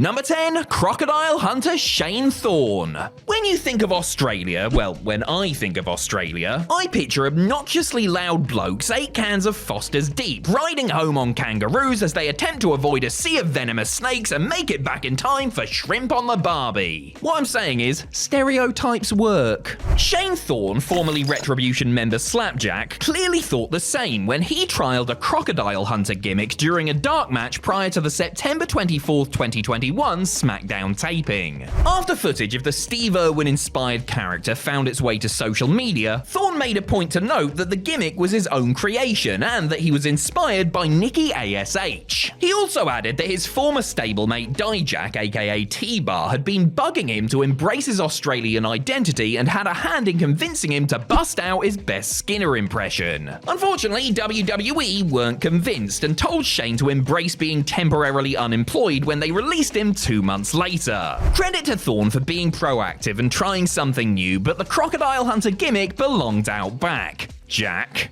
Number 9, Doc Kabuki. When Steve Williams was shockingly knocked out by Bart Gunn in the Brawl for All tournament, any chance of a potential headline program with world champion Stone Cold Steve Austin, as had been the working plan, went out the window. His hardman reputation in tatters and his hamstring hanging on by a thread, Dr. Death had no choice but to take a few months away as WWE considered their next steps. Williams re-emerged on the February 22nd, 1999 episode of Raw, interfering in the end of Gunn's hardcore title match with former New Midnight Express teammate Hardcore Holly. Of course, you would only know it was Williams if you were clued in. Wearing a kabuki mask and doing some terrible karate thrusts, Williams threw Bart off the stage and through a table, costing him the match. A variation of the gimmick, such as it was, had actually been pitched to Doc prior to his WWE debut. The idea was that Williams, having made his name and reputation wrestling in Japan for the past decade, had turned his back on his all-American roots. In any event, Kabuki Steve Williams lasted exactly one segment and was never spoken of again. Number 8, Emmalina. Another Aussie that got a rubbish makeover was Emma, who had enjoyed a good main roster run as both a babyface and a heel prior to suffering a back injury in May of 2016.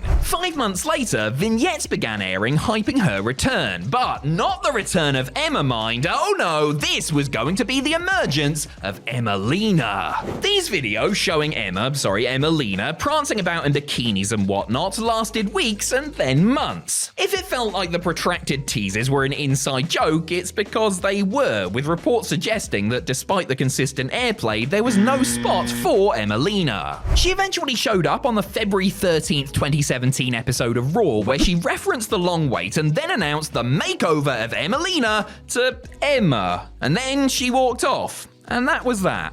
So, what in the name of didgeridoos was all this about then? According to reports, the Emmalina character was supposed to be in the same vein as Attitude-era sex kittens like Sable and the Cat, but WWE twigged that Tennille Dashwood wasn't feeling it and stopped it before it could get started. Number 7, Friar Ferguson. After spells in Stampede Wrestling as Macan Singh and in WCW as Norman the Lunatic, my Mike Shaw likely assumed that he had finally gotten his big break when he signed with WWE in early 1993. Unfortunately for the super heavyweight, who was noted for a great series of matches he had had with a young Owen Hart, the best WWE could come up with was a character called the Mad Monk. Fearing a backlash from religious groups, WWE Creative tweaked the character to a babyface called Friar Ferguson. The Good Monk made his one and only appearance on the April 12, 1993 episode of Raw, where he won an unremarkable squash match. The match might have been routine, but everybody watching could tell the gimmick was positively DOA, including, it seems, WWE Creative, since the character was shelved immediately after. Friar Ferguson's blink and you'll miss it tenure might have also had something to do with the Catholic Church of New York complaining about what they considered a sacrilegious depiction. Whatever the real reason, the bottom line was Ferguson was fried, and it was time for Shaw to move on to bigger and better things. And was there anything bigger or better than Bastion Booger? Number 6, Sister Abigail. There's a lot of lore around the character of Bray Wyatt and his Wyatt family, but the part of his backstory that seemed to intrigue people the most was to do with the mysterious Sister Abigail. The Eater of Worlds had named his finishing move after this supposed sister and would continually make references to Abigail in promos. These teases would inevitably lead to renewed speculation that Sister Abigail would make her debut as a WWE character proper. That never happened, but Sister Abigail, in air quotes, did show up on the October 9th, 2017 episode of Monday Night Raw. It was, of course, Bray Wyatt wearing a veil and using a voice modulator. Though his promo on Finn Balor was meant to be menacing, it was in fact pretty laughable, unfortunately. I mean, you could literally hear people in the crowd laughing during this poorly thought out segment. Sister Abigail was due to clash with Balor's demon alter ego at the TLC pay-per-view, when Bray unfortunately came down with an illness and was pulled from the show. Being sick is never a good thing, obviously, but the timing of this particular illness at least spared Wyndham Rotunda what was sure to be further embarrassment.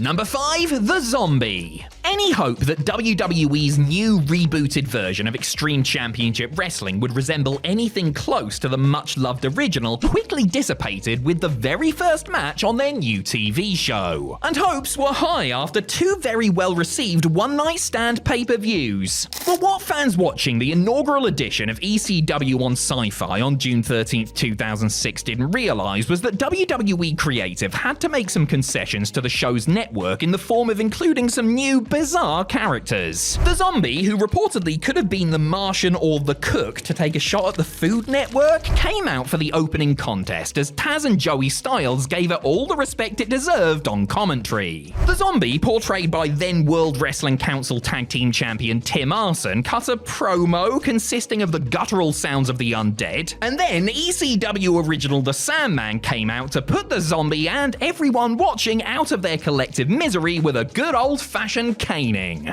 It was a brief but extremely painful, pun intended, debut/retirement for the Zombie in more ways than one, and a rude awakening for ECW fans. Number 4, The Jinx Brothers. If you were one of the lucky bastards to catch the October 6th, 1996 episode of Superstars, boy were you treated to a smorgasbord of awesomeness. Zip, Salvatore Sincere, Leif Cassidy, Aldo Montoya, The Fake Diesel, all the stars are here. While all those characters lingered like a bad smell, one particular gimmick from this episode was over and done with that very night. And just for clarification, it definitely wasn't over in the wrestling sense. Losing a short match to the Grimm twins, Ron and Don Harris, with another winner of a team name, the Jinx Brothers, that's Ignis and Wildo FYI, were masked little devils with neon-coloured hair. In fact, under the hoods, they were actually longtime WWE enhancement talents Matt and Jeff Hardy. I suppose this was WWE trying to do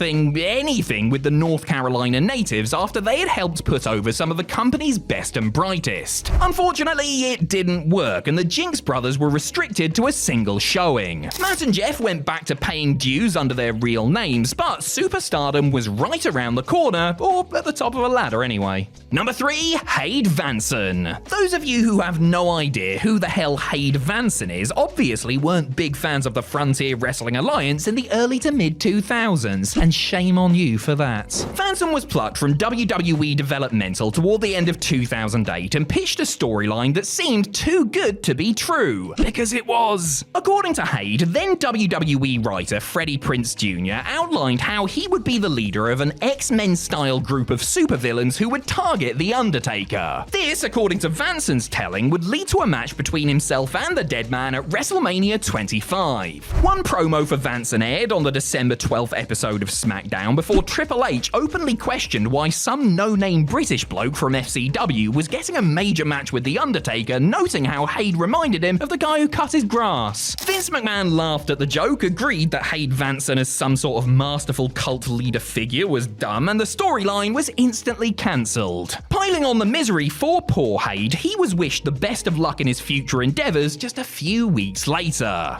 Number 2, Fantasio. At 6'3" and a muscular 260 pounds, it's easy to see why WWE felt like they could have something in Harry Del Rios, who wrestled for the Memphis-based USWA promotion as the Spellbinder. He didn't bring that gimmick with him to Titan, however. Oh no, Del Rios instead tried out a new character called Fantasio. His one and only televised match, a quick victory over Tony DeVito on the July 16th, 1995 edition of Wrestling Challenge, was notable for the various tricks Fantasio performed before, during, and after it. Like his finisher, which saw him remove his opponent's boxer shorts without tearing them. Yes, that was the finish, a magic wedgie. Perhaps his greatest trick was disappearing forever afterwards, because outside of one more dark match against Rad Radford, that was it for Harry, who was duly sent back to Memphis. Though the gimmick was utterly rubbish, another strike against Fantasio was the fact that he almost burned down the backstage gorilla position with Bruce Pritchard in it before his lone televised outing after dropping something flammable he planned to use in his act. Talk about the wrong kind of heat. Number 1, the Toxic Turtles. WWE have had dragons, bulldogs, snakes, and all other manner of animalistic grapplers, but on only one night did they have turtles. Toxic turtles, to be precise. Obviously, the Teenage Mutant Ninja Turtles were a big hit with kids in the late 80s and early 90s, and pro wrestling has never been shy about outright plagiarizing a popular concept. Shout out to you, Arachnaman. But the Toxic Turtles, who wrestled their one and only match at the March 9th,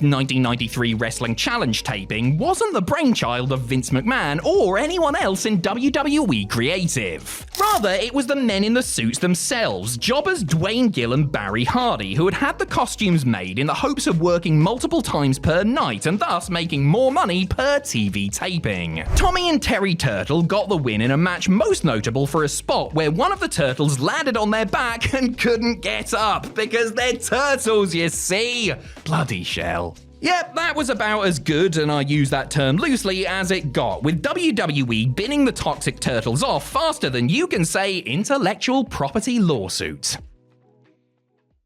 Winning a world title is typically considered one of the top moments in the career of a WWE superstar. Yet while the title triumph itself can be a dream come true, what happens when they're actually tasked with being the champion can be a big letdown, if not turn into an outright nightmare. They say it can be tough at the top, whoever they are, something that these supposed standard bearers found out the hard way after the euphoria of their big moments wore off. I'm Adam Pacitti from Cultaholic Wrestling, and these are 10 lackluster reigns that followed incredible WWE World Title changes. Join us. Number 10, CM Punk World Heavyweight Title. Though he was an immediate hit with WWE ECW fans, CM Punk had to fight hard to persuade the WWE locker room as well as management that he was a main event level player. While he bagged the ECW title a year after his debut proper, the real test came after Punk cashed in his Money in the Bank contract on World Heavyweight Champion Edge on the June 30th, 2008 episode of Raw. The straight-edge superstar took advantage of a Batista beatdown to win the title in epic fashion, giving the Rated R superstar a little taste of his own medicine. Fans popped big for the switch, and it seemed as though Punk's headline status had been solidified on the night. Regrettably, WWE failed to book him as anything resembling a dominant champion against much larger opponents like Batista, Kane, and JBL. If he won matches, it was almost always by fluke, while his feuds and storylines were positioned far from the main event position. position. That he lost the title after being attacked backstage and not even making it to the scheduled match, as every fighting babyface should at least attempt to do, spoke volumes about how WWE saw him at the time. Number 9. Diesel WWF title. The rise of Diesel was something to behold. After emerging as the bodyguard for Shawn Michaels, Big Daddy Cool took off on his own and became one of the most popular acts in the company. So popular, in fact, that WWE booked the relatively inexperienced 7-footer to hold the world title for almost an entire year. The manner in which he won the belt, beating transitional champion Bob Backlund in just 8 seconds at the November 26, 1994 Madison Square Garden house show, certainly made a statement, as it was clear that WWE were all in on Kevin Nash. And there were highlights during his run with the gold, matches with Bret Hart and Shawn Michaels for example, but overall his mammoth reign had to be considered a huge disappointment. Matches with Sid, the British Bulldog, and of all people King Mabel were positively rotten, while Big Daddy Cool lost his cool factor as a smiling, high-fiving babyface. Truth is, he never looked completely comfortable in the role, and it was a relief when the ever-dependable Hitman took the belt from him at Survivor Series 95. Number 8. Daniel Bryan WWE World Heavyweight Championship. Fan outcry sent Daniel Bryan to the WrestleMania 30 main event after WWE originally booked Randy Orton vs Batista in a singles match. Powered by the Yes Movement, D-Bry beat Triple H in the show's opener to make the WWE World Heavyweight title match a triple threat before overcoming all of the odds to improbably end the night with the gold. As the American Dragon stood there with his family and friends watching on as confetti rained down on him, he probably thought, can it get any better than this? At the time, no, not really. Bryan managed a single defense against Kane in an admittedly very fun Extreme Rules match at the namesake pay-per-view before he was forced to relinquish the belt due to a serious neck injury. Fans were desperate to see the beloved bearded wonder get a proper run as champion after his first World Heavyweight title run had ended in an 18-second squash and the Authority had conspired to keep the WWE title away from him the year before. Sadly, it was not to be, with WWE attempting to use the real-life situation to continue the feud with Bryan's wife Brie Bella and Stephanie McMahon. Number 7. Rey Mysterio World Heavyweight title. Inspired by the memory of his best friend, the late great Eddie Guerrero, Rey Mysterio defied all expectations by winning the 2006 Royal Rumble and then beating Kurt Angle and Randy Orton at WrestleMania 22 to win the World Heavyweight Championship. The Masked Man's title win was one of the most emotional in WWE history and set a new precedent when it came to the height and weight of a wrestler holding a WWE World title. An excellent in-ring worker with a passionate fan base cheering him on, the expectation was that Rey's title reign could be an all-timer if booked right.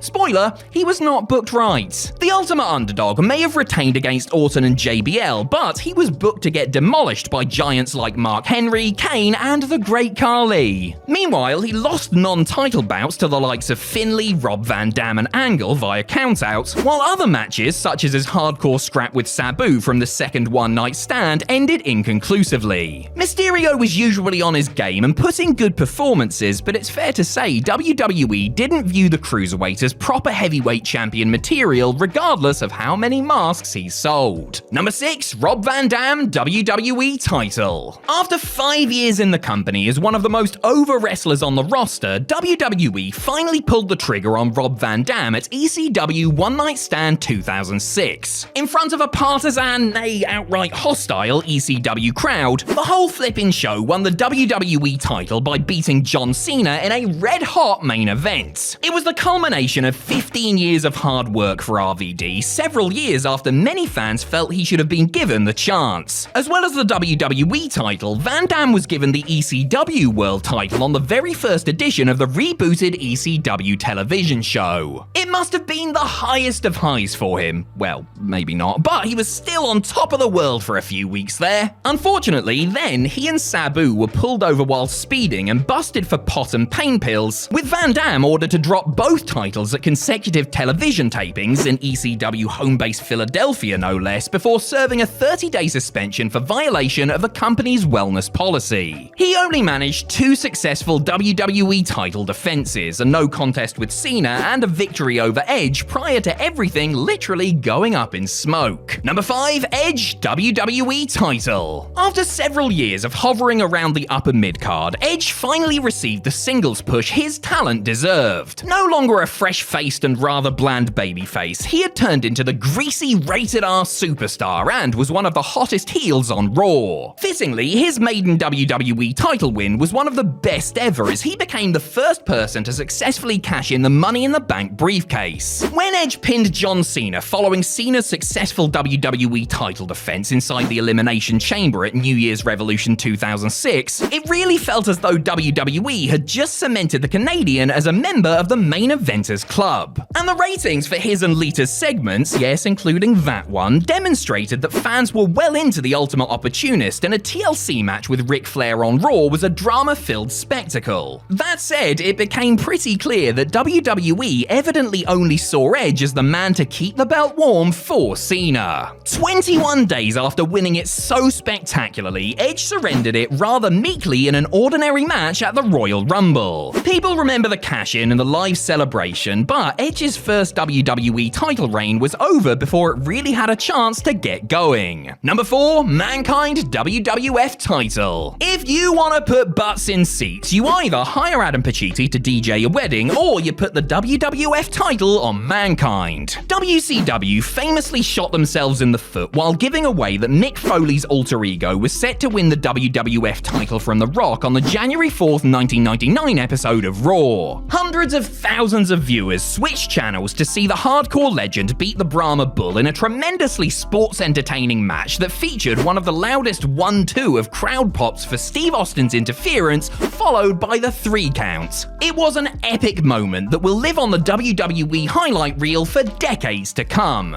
The reign itself? Not so much. Mankind continued feuding with The Rock heading into the Royal Rumble, but only managed one single solitary televised defense against Kane, which he lost by disqualification no less. Mankind then lost the title back to The Rock at the Royal Rumble in a brutal I Quit match, which at least ended his first WWF reign on a memorable moment. Not that he remembers it, of course. About 1 million chair shots to the head will do that, you know. Number 3, The Ultimate Warrior WWF title. It would take someone with big shoes and big muscles to follow an act like Hulkamania, and, well, muscles didn't come much bigger or more ripped than the Ultimate Warriors. Alas, I'm not sure what his shoe size was. The increasingly popular Intercontinental Champion was the man handpicked to take over from the Hulkster, and he beat the Golden Goose 1-2-3 clean in the middle in the all-babyface main event of WrestleMania 6. The torch had well and truly been passed, but could the Warrior handle the heat in the hot seat? He held the title until the 1991 Royal Rumble, where he lost it to Sergeant Slaughter, so it's not like he wasn't given plenty of time. But it's fair to say that Jim Hellwig's WWF title reign didn't set the world on fire. He defended the championship tirelessly on the road, but televised defenses against the likes of Haku, Rick Rude, who he had already feuded with the year before, and the $1 Million Man were hardly inspiring. With the spectre of Hogan looming over him, he found it hard to establish himself as the guy, and Terrible Terry happily waltzed back into the picture to reclaim his spot. Tough break, brother warrior, brother. Number 2, Randy Orton World Heavyweight title. With Randy Orton, it was always a question of when, not if. The Legend Killer rose up the card thanks to a sterling Intercontinental title reign and a tremendous program with Mick Foley, which was capped off with a career-best performance in their no-holds-barred classic at Backlash 2004. With the extra credibility gained from hanging with the hardcore legend, WWE decided young Randy was ready for the next step and booked him to beat World Heavyweight Champion Chris Benoit clean in the main event of that year's SummerSlam. The Rabid Wolverines post-match endorsement, followed by Orton winning a competitive rematch the following night on Raw, were good signs, but WWE jumped the gun in having Triple H kick him out of Evolution. Randy wasn't ready to be a top-line babyface just yet, and his reign stuttered as a result. Decision makers quickly surmised that it just wasn't working and had Orton drop the belt to the game at the very next pay-per-view, ending his weak reign at just 28 days. Incredibly, it would take him 3 years to win another world title. 3 years? Lol, what a loser. Number 1, Chris Jericho WWF Undisputed title. You might not be aware of this fact, but Chris Jericho became Undisputed Champion by beating The Rock and Steve Austin in the same night. This little piece of trivia that Jericho hardly ever brings up put Y2J in a class of his own, even if the manner in which he beat the Great One and the Texas Rattlesnake was far from fair. What also wasn't fair was the fact that Jericho, despite being the Undisputed Champion and holding 2 very shiny title belts, was still positioned well below the real main event stars. He did have a cracking defense against The Rock at the 2002 Royal Rumble, and he managed to beat Stone Cold again in the No Way Out headliner, but the return of Triple H and the arrival of the New World Order duly took some of the spotlight away from the Ayatollah of rock and roller. And then his WrestleMania title program became more about the marital woes of Hunter and Stephanie McMahon, as Jericho was reduced to cleaning up after a damn dog. After predictably losing the gold to the Cerebral Assassin in a WrestleMania show closer that couldn't hope to follow Rock Hogan, Jericho likely wanted to never, ever hold the world title again.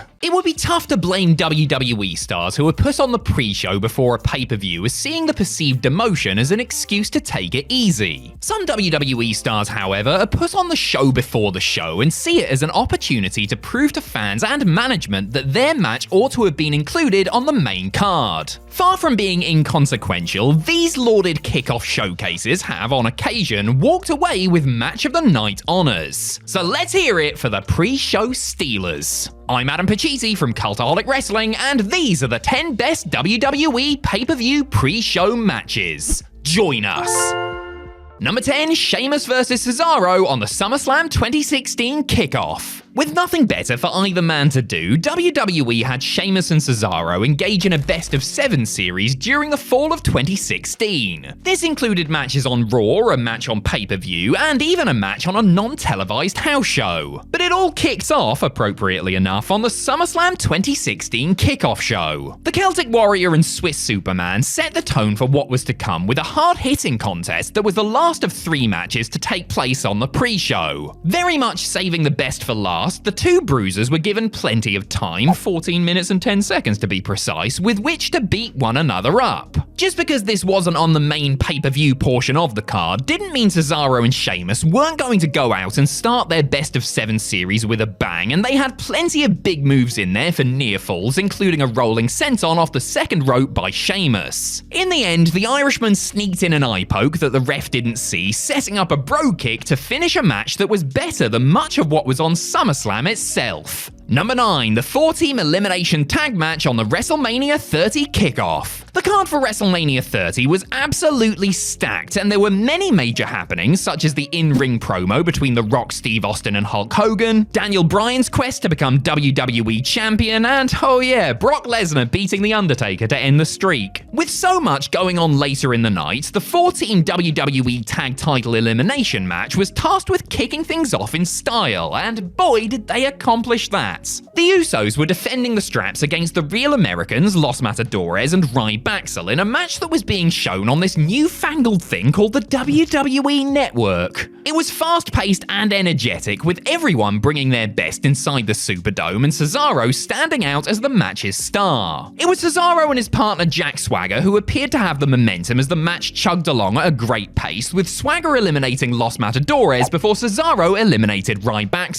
However, they couldn't quite get the job done, as Jimmy and Jay retained following some Real American miscommunication that resulted in the post-match breakup of their team. Oh, and that paved the way for Cesaro to win the Andre the Giant Memorial Battle Royal later in the night. Number 8, the 4-team WWE Tag Team title match on the WrestleMania 31 kickoff. It was deja vu all over again at WrestleMania 31, as WWE decided to book another 4-team match for the tag straps. Los Matadores were involved once more, as were the Usos, while Cesaro had upgraded Jack Swagger for Tyson Kidd and was walking in as one half of the tag champs. The role of Ryback, meanwhile, would be played by the New Day's Kofi Kingston and Big E. This one was first fall wins, not elimination rules, and was the first match of the night, being followed by the Andre Battle Royal before the main card started. With only 10 minutes to play with, it was a total spot fest, and unapologetically so, as they tried to cram in as much action to get the stadium crowd, who was still filling in as the match was in progress, hyped from the off.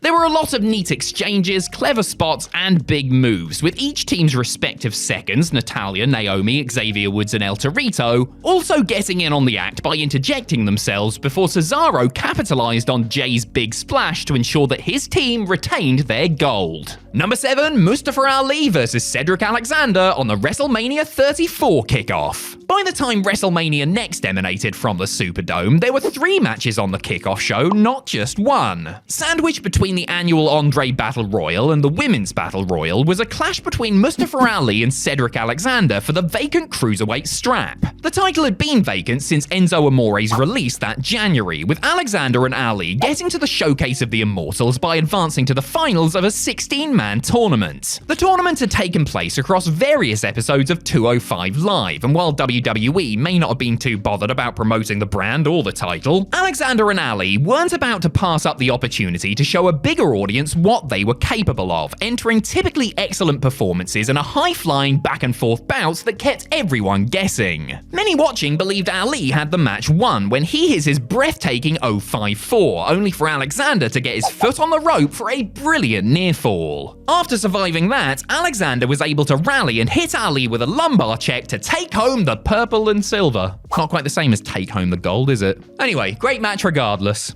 Number 6, The Shield versus the Usos on the Money in the Bank 2013 kickoff. It's funny that not too many years after this, a tag team match between Shield members Roman Reigns and Seth Rollins and the Usos would be considered a pay-per-view main event. But here at Money in the Bank 2013, it was deemed unworthy of the main card, even if the Shield's WWE tag team titles were on the line. It was all Jimmy and Jay in the early going as the Hounds of Justice struggled to get a foothold until the big dog turned the tide with a big clothesline.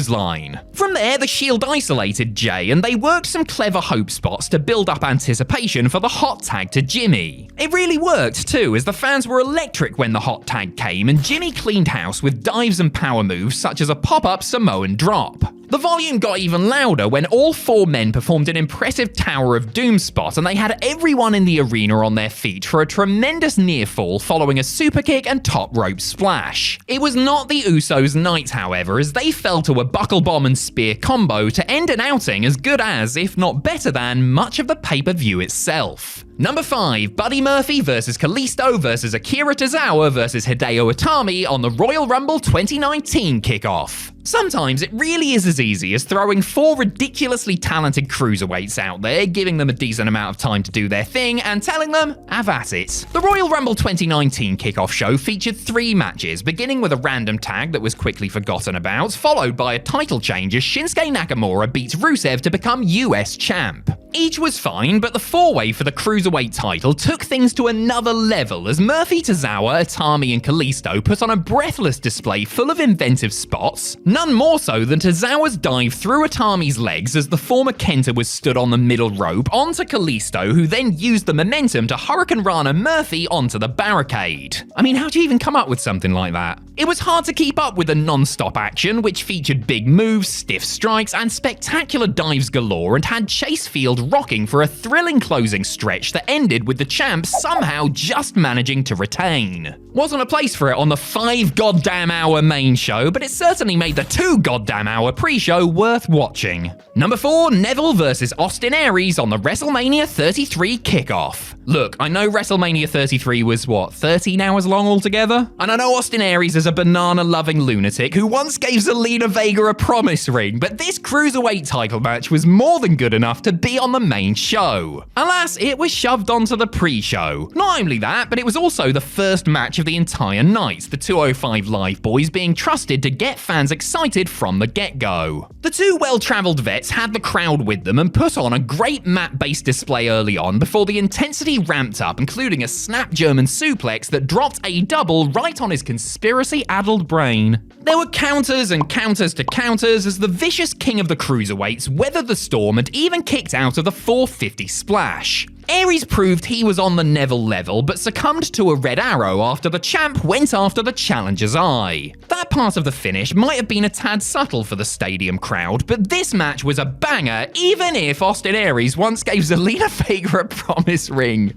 Number 3, Kalisto versus Ryback on the Number 3, Kalisto versus Ryback on the Payback 2016 kickoff. Styles make matches, and you couldn't have two styles as diametrically opposed as the ones favoured by Ryback and Kalisto, who clashed over the US title on the Payback 2016 kickoff. A classic David versus Goliath, power versus speed, mask versus bald encounter. This was such a pleasant surprise and really felt like both men were out to prove a point, hammered home with the big guy choosing to wear a belt with the phrase pre-show stopper on it. It went about how you would expect it to go, with the Rizbiz using his strength and the Luchador trying to counteract it with his lightning-quick aerial offense. And fair play to Ryback, who really did go out of his way to make the champ look good, not to mention save his ass on a dive in what turned out to be his last ever WWE match. The finish was awesome too, with Ryback hitting a monstrous middle rope gorilla press slam only to miss a top rope splash and get caught with the Salida del Sol. Honestly, watching this one back makes you almost pine for a Ryback return, doesn't it? But sadly, as we all know, that cannot happen due to his legally binding retirement. Number 2, the Usos versus the New Day on the SummerSlam 2017 kickoff. Who would have thought that giving two of the best teams in WWE history 20 minutes in a title match in front of a red-hot Barclays Center crowd would result in a match that just about nothing but the pay-per-view main event itself could hope to better? Xavier Woods and Big E defended their SmackDown tag straps against Jimmy and Jay in the third SummerSlam 2017 kickoff show match. Having to follow a strong Neville vs. Tozawa cruiserweight title clinic, the two teams were undaunted and decided to put in maximum effort in a seesaw battle that made its way onto various Match of the Year lists. They positively crammed the thing full of cool sequences and false finishes, with the second half of the match, after the Usos had isolated Woods for a heat segment, being balls to the wall insanity by two teams who knew each other very well indeed. Highlights included Woods taking an assisted pop-up Samoan drop over the top rope to the floor and an incredibly close near fall after a mega midnight hour. They ended things at the peak too, with the Usos hitting their stereo Superfly splashes onto Big E for the title change. Number 1, WLC on the Extreme Rules 2014 kickoff. Ordinarily, there is no way WWE would put a gimmick match like tables, ladders, and chairs on a pre-show. But when it came to the so-called WLC match between Hornswoggle and El Torito at Extreme Rules 2014, WWE evidently believed the match would be played for laughs and wouldn't be taken seriously enough to warrant inclusion on the pay-per-view proper. Well, the joke was well and truly on them, as the two pint-sized combatants, ably assisted by Los Matadores and the members of 3MB at ringside, put on a match that was unlike anything seen in a WWE ring before or since. With plenty of scaled-down plunder to play with, Hornswoggle and Torito put it all on the line, with Primo Epico, Jinder Mahal, Heath Slater, and Drew McIntyre joining in with some crazy bumps of their own. Seriously, there was some really strong stuff on the main show, but nothing was as fun and outright crazy as WLC, and the insanity ended when Torito put Hornswoggle through a table. According to Swoggle, everyone involved received a standing ovation when they got backstage, and they had certainly earned it by having the best pay-per-view pre-show match in WWE history. Being a WWE fan can be hard work for a number of reasons, but the world's biggest sports entertainment enterprise has made it especially difficult for their so-called universe with some of the uneasy, distressing, or downright disturbing content they have churned out over the years. Whether it's a vile promo, ghastly backstage segment, or miscalculated bit of in-ring action, certain moments have long stayed with viewers for the wrong reasons. I'm Adam Pacitti from Cultaholic Wrestling, and these are 10 deeply uncomfortable WWE moments. Join us. Number 10, the First Lady's foul farewell.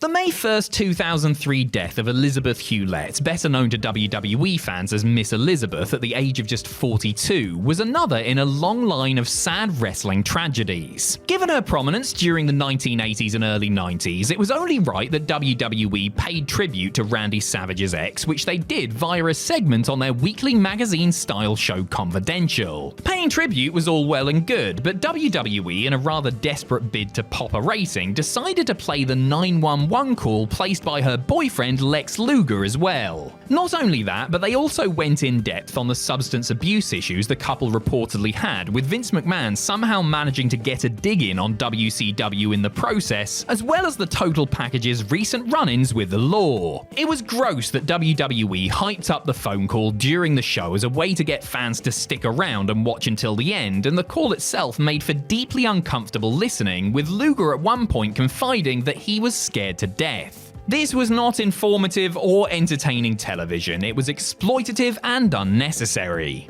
Number 9. 3-minute mauling.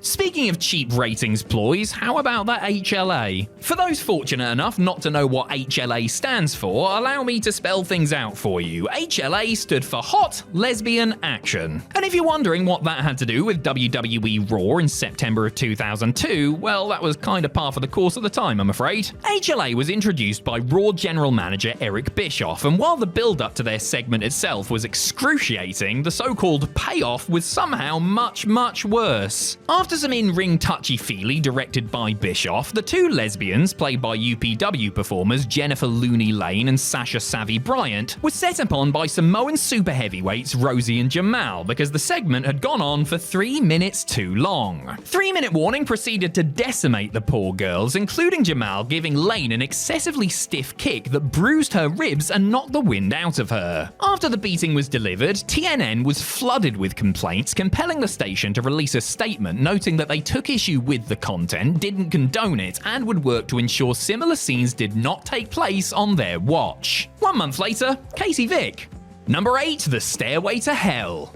If there's any WWE star who doesn't need any extra help in coming across like an intimidating monster, it is Brock Lesnar. The next big thing already had the size, aura, and credentials to strike fear into the hearts of fans and his fellow WWE stars alike, yet his character took a new unhinged direction after he turned heel and joined Mr. McMahon in 2003. 3 weeks after he destroyed one-legged wonder kid Zach Gowen in a brutal and bloody squash match, which was uncomfortable in its own right, Lesnar continued to torture poor Zack, whose one leg was now broken. Now using a wheelchair and with his mouth duct taped shut, Gowen had to sit and suffer at the hands of Brock, who taunted him unmercifully and punched him on his cast before dumping him to the floor. He wasn't finished, however, because for the grand finale, Lesnar placed Zack back in the chair, choked him with his t-shirt, and then launched him, actually a stuntman, down a flight of stairs. Sorry, am I watching WWE SmackDown or Brock Portrait of a Serial Killer here? A super unsettling segment that felt like it lasted an age.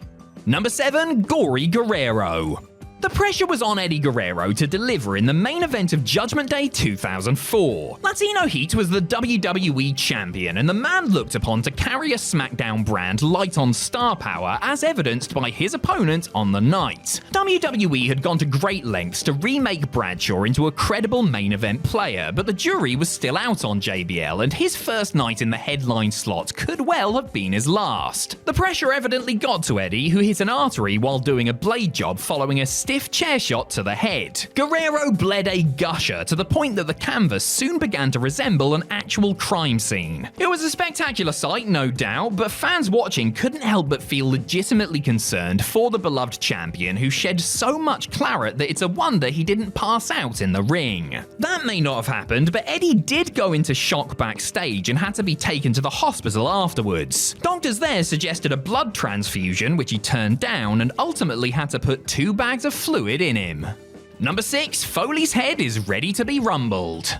WWE fans knew it was going to take something severe to get Mankind to cry uncle when he clashed with The Rock in an I Quit match at the 1999 Royal Rumble pay-per-view. After all, the world champion had gotten up and kept going after being thrown off and then through Hell in a Cell in the not-too-distant past. Yet while those awe-inspiring bumps booked their place on the highlight reel for eternity, what Mick Foley put himself through when going up against the Great One will never be replayed. It was hard at the time watching Mrs. Foley's baby boy take unprotected chair shot after unprotected chair shot to the head, 11 in total, and while his hands were cuffed behind his back no less, but it's just that much worse watching it it now, given how much more we know about head trauma. It's even harder to watch after you've seen the documentary Beyond the Mat, which shows Foley's traumatized wife and kids watching the onslaught from ringside. Nick readily admitted that the match's finish went too far and wisely began to rely on sweat socks soon after.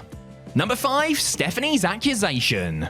Few storylines in WWE history have been as bizarre as the feud between Vince McMahon and his daughter Stephanie. The psychosexual Freudian nightmare played out over the course of several agonizing months, culminating in a disturbing I Quit match at No Mercy. The visual of Vince choking the billion-dollar princess with a lead pipe is what most remember, but the saga was full of eyebrow-raising moments, such as on the June 19, 2003 episode of SmackDown, when the Blue Brand's general manager interrupted her father's rendezvous with Sable and cut a promo where she accused him of essentially pimping her out to business associates when she was just 17. No, really. An emotional Steph claimed that Vince would send her out on dates with these associates on the promise that she would do certain things, which she did and now felt ashamed about. Right then. Not only did this plot twist come completely out of left field, but due to the serious allegations leveled against Vince in recent years, it has aged about as well as Vince's plastic surgery-filled face. Not that it was easy to sit and watch at the time either, of course.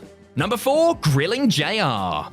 Some in WWE's higher circle seemingly got off on the ritual humiliation of Jim Ross, which often took place in the commentator's beloved home state of Oklahoma. And while you can argue about the value, or lack thereof, when it comes to stuff like Dr. Heine or Ross joining Mr. McMahon's special club, nobody will, or at least nobody should, leap to the defense of the indefensible. And that is exactly what the on-air incidents mocking JR's Bell's palsy condition were. The first is little remembered, but took place on the March 14th, 1999 episode of Sunday Night Heat, when $1 Million Man wannabe Tiger Ali Singh plucked a fan, actually WWE creative team member Ed Ferrara, out of the crowd and paid him to impersonate Ross, who, it should be added, wasn't announcing at the time since he had experienced another debilitating bout of Bell's palsy a few months prior. Thankfully, Dr. Death Steve Williams, flanked by JR, ended the segment by suplexing Ferrara onto his stupid neck. Fans weren't so lucky when Vince McMahon unleashed his lamentable JR impression on the world during an episode of Raw some 13 years later. Be a star, eh?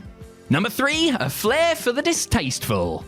Mixing a bit of reality into a storyline can be a rather effective tool, but WWE have every now and again gone way too far by incorporating actual tragedy into their fictional TV show. Such as when Randy Orton told Rey Mysterio that Eddie Guerrero was in hell, or when Nikki Bella told her twin sister Brie that she wished she had died in the womb. Charming. These were bad, yes, but one particularly awful line spoken in the pursuit of cheap heat had fans turning the channel, not sticking around in the hope of seeing the babyface get their revenge. In the closing contract signing segment of the November 16th, 2015 episode of Raw, Paige invoked the name of Charlotte Flair's late brother Reed, who passed away of a drug overdose in 2013, saying that he didn't have enough fight in him, did he? The backlash was swift, including Reed's father Ric Flair publicly saying that the line made him cry, while revealing that he wasn't given a heads up about it beforehand. WWE soon put out a statement noting that personal subject matter is only approved with the advocacy of talent involved, while conceding that they as a company are ultimately responsible for what airs on their TV shows.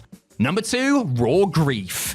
Just a few hours before he was scheduled to wrestle at the 1997 Bad Blood pay-per-view, Brian Pillman was tragically found dead in a Minnesota hotel room at the age of just 35. Just a day after the untimely passing of the loose cannon, WWE, in their infinite wisdom, decided to interview his widow Melanie live on Raw. Pillman's wife was clearly grieving as Vince McMahon, who else, asked her a bunch of questions about the nature of her husband's life and death. The tone of the questions also barely disguised WWE's ulterior motive, which was to absolve themselves of responsibility, as Vince asked Melanie what she thought about aspiring athletes misusing painkillers. Astonishingly, Vince even asked her what she would do next and how she intended to support her children. I'm sure WWE were thrilled when the show's ratings peaked during the interview, which they promoted throughout the show, and I hope it was worth putting an emotionally devastated woman in mourning, who already had reservations about doing it, on the air. By all accounts, Melanie was far from perfect, but she did not deserve having to go through this. Nobody does.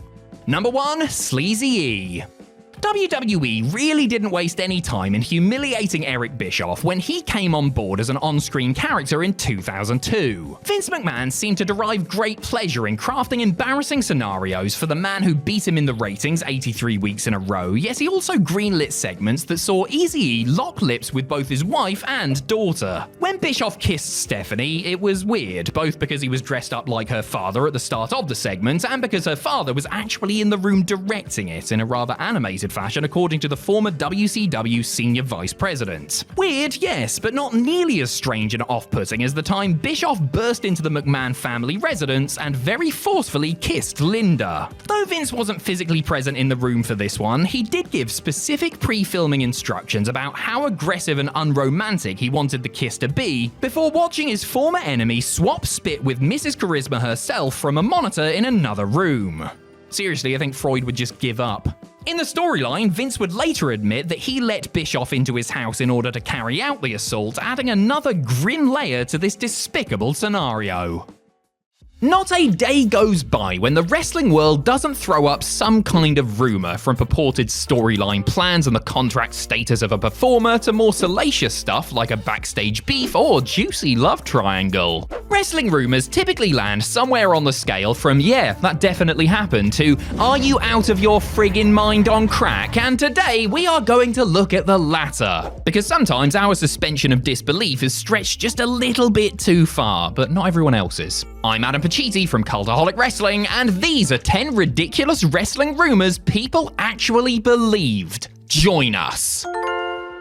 Number 10, the third man on a mission. The professional wrestling industry changed forever at WCW's 1996 Bash at the Beach pay-per-view when Hulk Hogan turned heel and joined Scott Hall and Kevin Nash to form the New World Order in the show's main event. Prior to the show, however, there was much speculation as to who the third man would be. And in the July 1st edition of the Wrestling Observer newsletter, Dave Meltzer reported that Hall, Nash, and Eric Bischoff were discussing various names, with the 1995 King of the Ring winner Mabel emerging as the top candidate after Crush was considered and then dismissed. That's right, Mabel, the former Men on a Mission member who was considered such a disappointment after his fleeting run on top that WWE were more than happy to see him go. Because it was reported in The Observer, some fans expected Mabel to join the Outsiders as a former WWE guy intent on taking WCW down from the inside. Of course, it later emerged that while there were doubts as to whether Hogan would go through with the angle and WCW had Sting waiting in the wings, the Hulkster was always the plan. Number 9, squirrels to the nuts.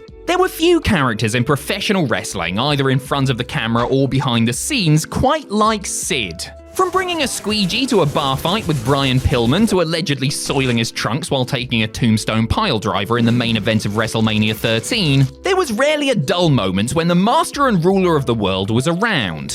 While those stories are believable, and in the case of Squeegeegate have been backed up by witness accounts, there is one Sid urban legend that has never been verified that people still tend to believe. The popular rumor says that the former world champion traveled with a squirrel while on the road with WCW in the early 1990s. Weird enough as that may be, the story goes that Sid was once dared by a member of the locker room to put the pet in his pants for a minute. He obliged, only to have the squirrel bite his bollocks, causing the big man to fall to the ground in pain. According to the legend, Sid needed a rabies shot and stitches after doing the job to the woodland critter, but nobody has actually verified any of this. Number 8, a rude awakening.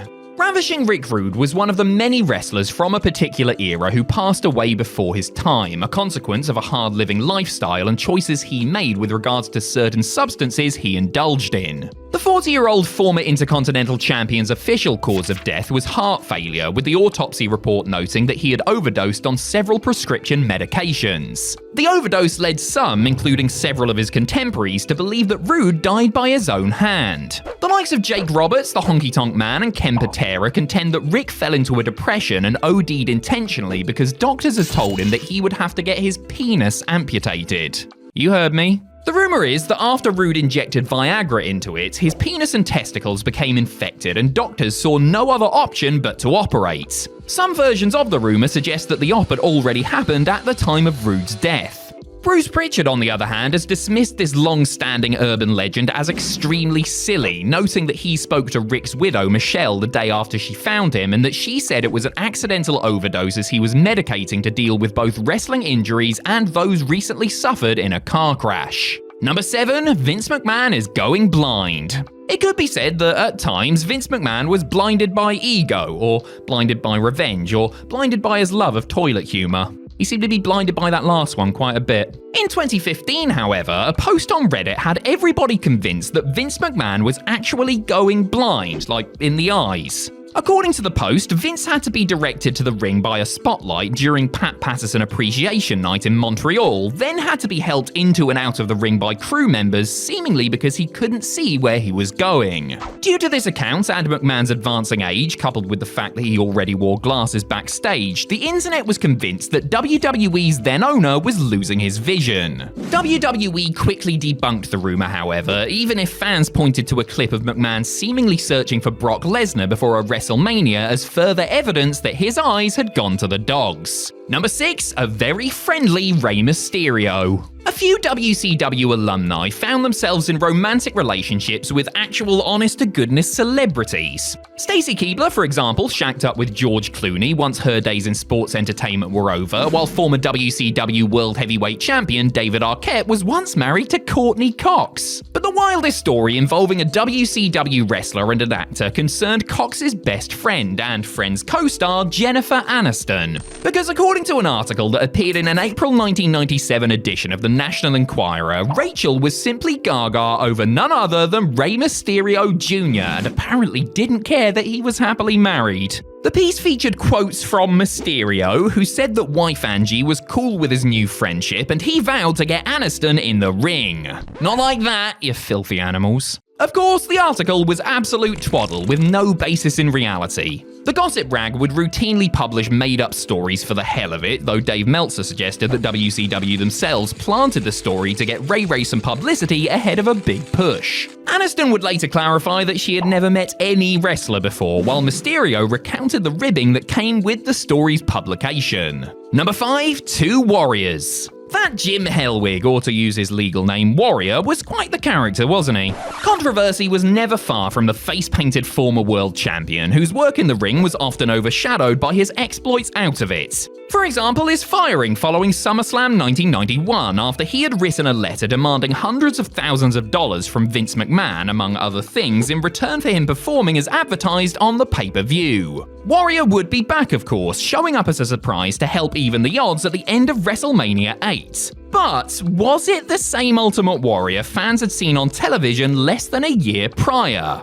Not according to a popular rumor at the time, it wasn't. Nope, some were convinced that this Warrior, with his slightly deflated physique and shorter hair, was actually played by a different man. Some were even convinced that it was Kerry Von Erich who was portraying this new Warrior, and not only that, but he was doing so because the original had passed away since his last WWE appearance. It doesn't take a Lanny Poffo to see that this one was not true, but people did buy into the conspiracy at the time. Number 4, most violent player. When MVP decided to leave WWE in the summer of 2024, he made no secret of the fact that he wasn't a fan of the company's chief content officer, Paul Triple H Levesque, and that Levesque evidently wasn't a fan of him either. Was this a simple clash of creative philosophies and personalities, or was there something more sinister at play here? Some fans with long memories, and frankly too much time on their hands, claimed that the pair had heat dating back to an incident that took place in 2008. According to a rumor that sprung up on the old WrestleCrap forum, MVP once attacked the game in the shower with a screwdriver. Per the rumor, this was the reason why MVP was given a pronounced losing streak on TV. Now, we all know wacky things happen backstage in WWE from time to time, including fights between wrestlers. But if anybody seriously thinks that a wrestler trying to shank a top star, never mind the owner's son-in-law, wouldn't result in their immediate firing, well, I have some magic beans you might be interested in. MVP himself later called the story his favourite dirt sheet rumour. Number 3, the work of the century? The 1997 Survivor Series was home to one of the most controversial WWE, nay, professional wrestling moments of all time, as Steve Blackman was unjustly counted out and thus eliminated from his traditional Survivor Series tag match. Oh, and there was also some sort of commotion in the main event. But still, where's the justice for Steve? In all seriousness, the Montreal Screwjob has been examined to death at this point and has been brought back to life multiple times, only to be examined to death over and over again. And really, what more is there to say? Except, of course, that the whole thing was a big elaborate work, you gullible marks. Yes, there is a popular theory that persists to this day that Bret Hart was in on the finish of his main event match with Shawn Michaels, despite a mountain of evidence to the contrary. Many wrestlers and wrestling personalities still swear that the three men conspired to pull off the greatest work ever for reasons, I guess. However tenuous those reasons are, some remain convinced that what happened that night in Montreal was all for show and that Hart, Michaels, and McMahon laughed all the way to the bank, I guess. Number 2, Macho's Madness. In late 1994, Randy Savage left WWE to join WCW. Unlike many who had made the same move or done worse to raise the ire of Vince McMahon, the Macho Man never returned to the company in any capacity between then and his death 17 years later. Savage's absence from all things WWE, not to mention the company's refusal to acknowledge and put over his many accomplishments, led to all sorts of speculation about just why Randy was persona non grata, with one rumor standing out above the others. Many are convinced that Savage was exiled because he had a physical relationship with a then 17-year-old Stephanie McMahon, and that when her father found out about it, he vowed to never work with him again. Once again, there's no actual evidence to substantiate this wild rumor, which has taken on a life of its own thanks to the internet.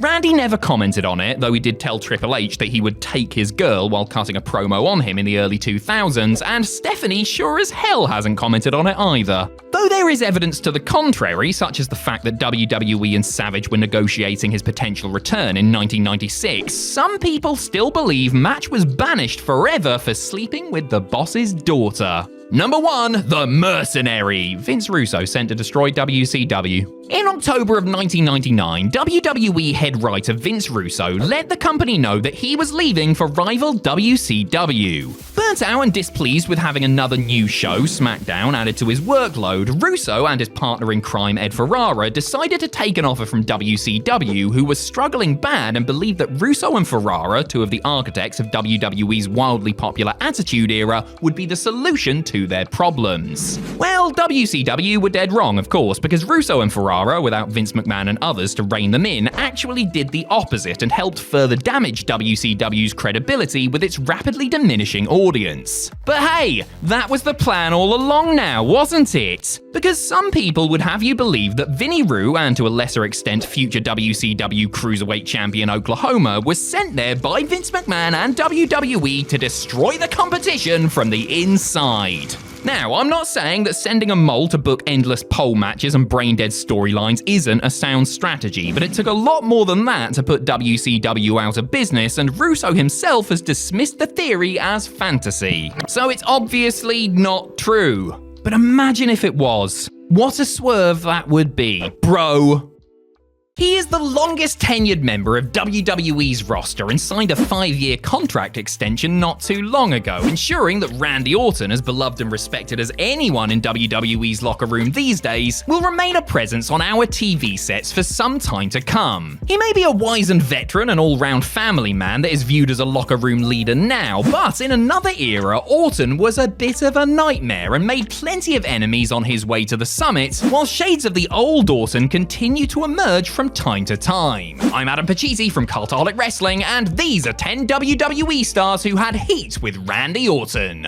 Join us. Number 10, Kurt Angle. As two of the Blue Brand's top stars, Randy Orton and Kurt Angle crossed paths with each other quite a bit in 2006. This included in the Triple Threat World Heavyweight Championship match at WrestleMania 22 and singles bouts at One Night Stand and Vengeance, as well as on SmackDown. The Legend Killer clearly learned a thing or two from the Olympic hero, and years after Kurt's exit, began adopting the Angle Slam as one of his signature moves. Following Randy's match with CM Punk at WrestleMania 27, Angle tweeted about Orton's usage of the move, writing, among other things, "Orton, relax, I won't beat your ass, you can use my move." While the WWE Hall of Famer would later clarify that he only meant his tweets in jest, Randy apparently didn't take them that way. As well as responding with, "Point being, instead of taking offense to somebody using your move, consider it a sign of respect," Orton supposedly held a grudge against Angle. They obviously patched things up and are good friends these days, with their wives Kim and Gia Giovanna being actual BFFs who briefly hosted a Wives of Wrestlers podcast together. Episode 1, Why You Shouldn't Marry a Pro Wrestler. Number 9, Matt Riddle. Matt Riddle was a locker room heat magnet whose personality rubbed a lot of the top stars the wrong way, most notably Goldberg, Brock Lesnar, and Roman Reigns. That's the way, Matt. Piss off the smaller, more mellow wrestlers, why don't you? Another politically unwise move was irking the Viper, which is exactly what the original bro did while still stationed in NXT. As Orton told her on the Kurt Angle Show podcast, he was already annoyed by an already small locker room being taken up with the bags of NXT stars, even though the up-and-comers from Orlando were only on the road to observe, not actually wrestle on the shows. Then Randy tried to break the ice with the former UFC fighter with a, "Oh, there's the guy," but Riddle barely acknowledged the invitation to introduce himself to the 14-time world champ. From then on, Orton had a bad taste in his mouth for Riddle, but his stance softened when Matt made it to the main roster and the two shared more locker rooms together. After that, Randy claimed he loved Riddle, with the two going on to form the very successful RK Bro tag team. Number 8, Roman Reigns. These days, getting on the wrong side of the tribal chief would be a political death sentence, as Roman Reigns is pretty much untouchable. Back in the summer of 2013, however, he was still a star on the rise and didn't have close to the clout he does now. Still, that didn't stop the big dog from getting into it with the Viper. According to reports, Roman and Randy botched a spot during a tag match on a non-televised live event and then had a shouting match about it backstage. Since Orton was the 10-plus year veteran and Reigns the rookie, it was expected that the latter would not argue back. Interestingly, this created something of an internal power struggle of sorts, as Vince McMahon wanted the Shield punished in response, while Triple H wanted to make sure they were kept strong on TV. A year later, Randy was accused of trying to slow down Roman's big babyface push by working a crowd-killing style of match with Reigns on the road, which ironically put a bunch of heat on Orton. Regardless, they managed to work through their issues and had a very strong match at SummerSlam. Number 7, the Road Dogg. Not to get all Peter Kay about it or anything, but remember when the New Age Outlaws came back for another run in the early 2010s?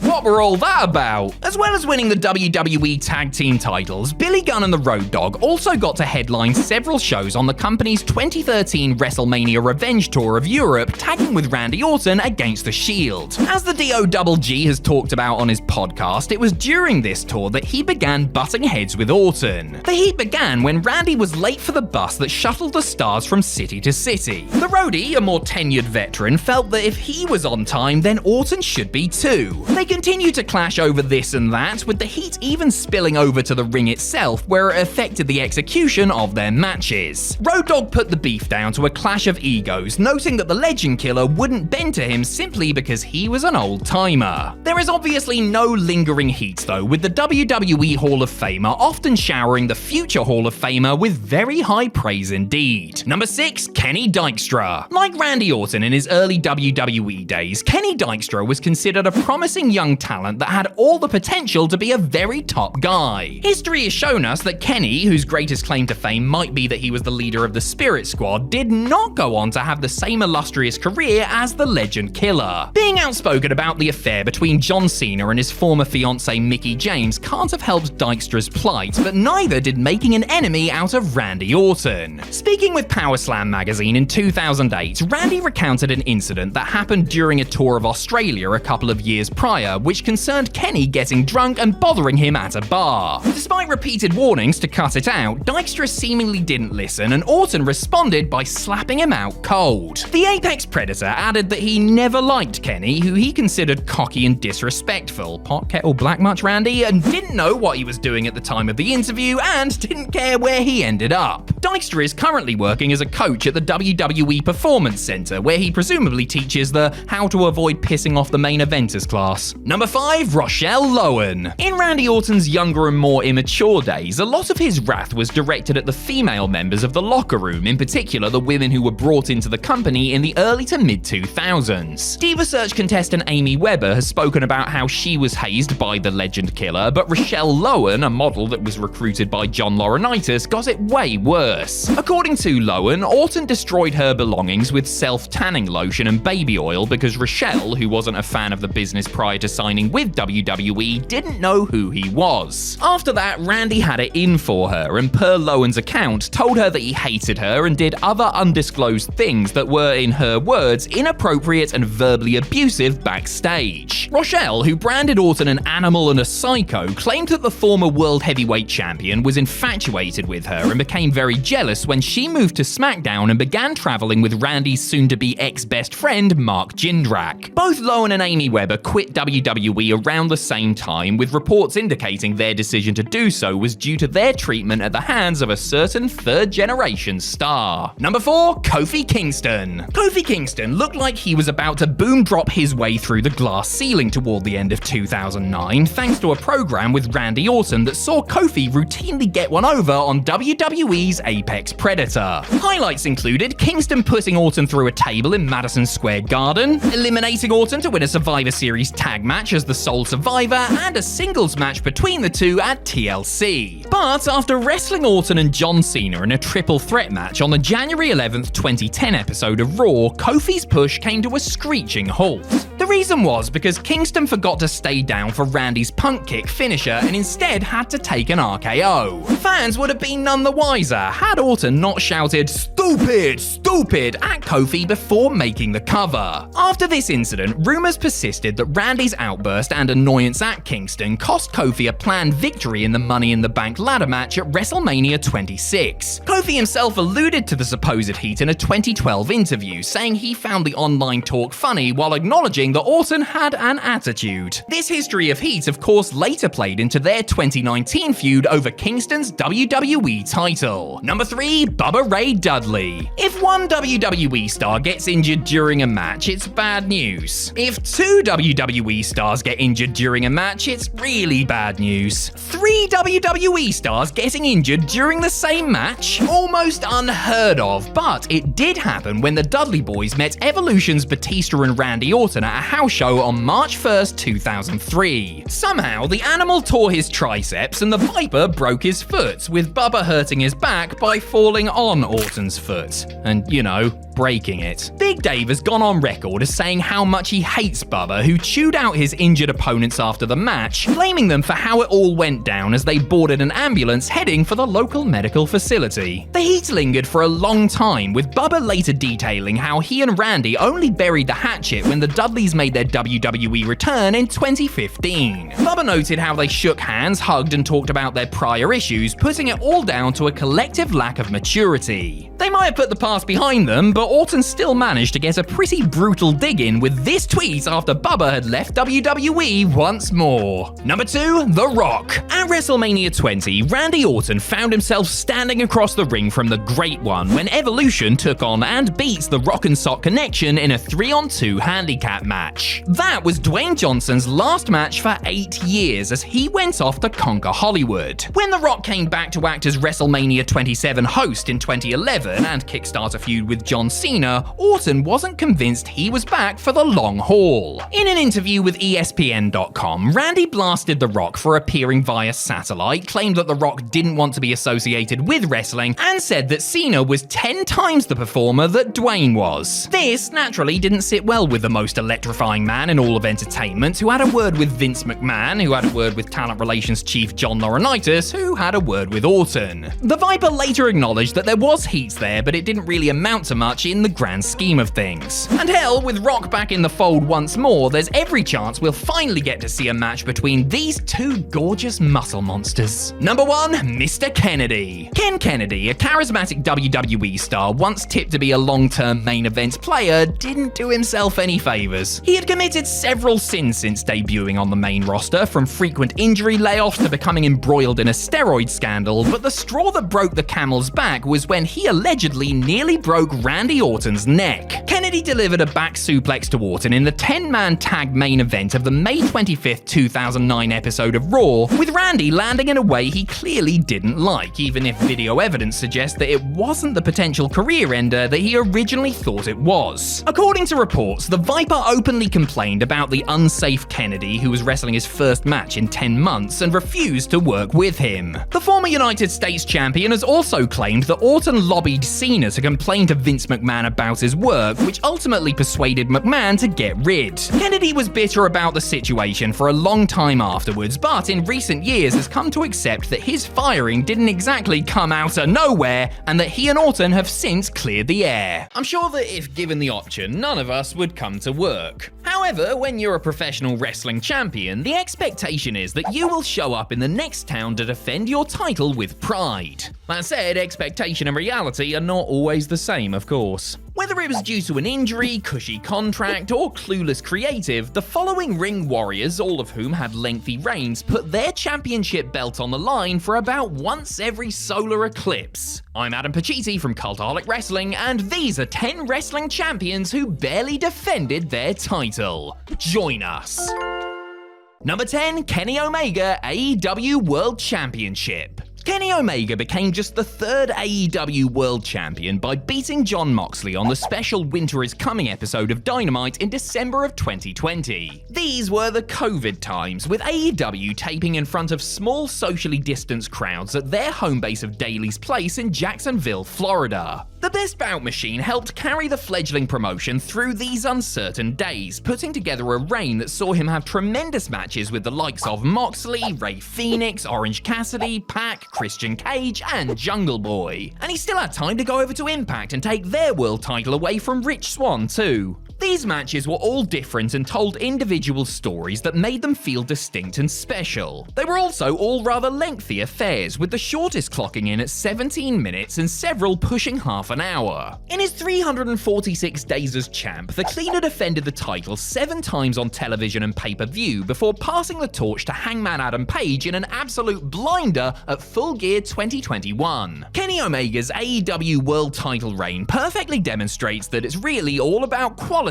not quantity. Number 9, Logan Paul, WWE United States title. Logan Paul has taken to sports entertainment like an idiot to a Japanese forest since beginning his journey with WWE at WrestleMania 38. After impressing in his initial 7 WWE matches, all of which took place on pay-per-view, the company decided to book his first title victory in just his 8th pro wrestling match. Beating legendary WWE Hall of Famer Rey Mysterio at Crown Jewel 2023, Paul was good value for the win, having demonstrated an ability to consistently rise to the occasion and put on good matches despite his inexperience. After winning the gold, however, the soft drink entrepreneur only defended it 3 times on television. The first 2 defenses came at the Royal Rumble, where he beat Kevin Owens by disqualification, and at WrestleMania 40, where he somehow managed to see off Owens and Randy Orton in a triple threat match. He competed in other matches during his reign, including 2 world title bouts, but the US title has felt more like an accessory he could wear during public appearances and in interview segments on SmackDown. Thankfully, he just fell in his 3rd defense against the ever-popular LA Knight at SummerSlam 2024.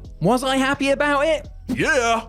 Number 8, Gillberg, WWE Light Heavyweight title. WWE introduced its light heavyweight division in 1997 as an attempt to counteract WCW's revolutionary cruiserweight crew. With the world's best luchadors and other standout workers like Dean Malenko and Chris Jericho tearing it up on Nitro, the pickings were slim for WWE, and they ended up giving up on the concept fairly quickly. It became apparent that WWE weren't taking it seriously when they had Goldberg parody Gillberg, who won it as Dwayne Gill, beat Christian for the light heavyweight title on the November 23rd, 1998 episode of Monday Night Raw. The longtime enhancement talent, to his credit, defended the title 3 times within the first month, beating Christian, Taka Michinoku, and Matt Hardy on episodes of Heat. And then, nothing.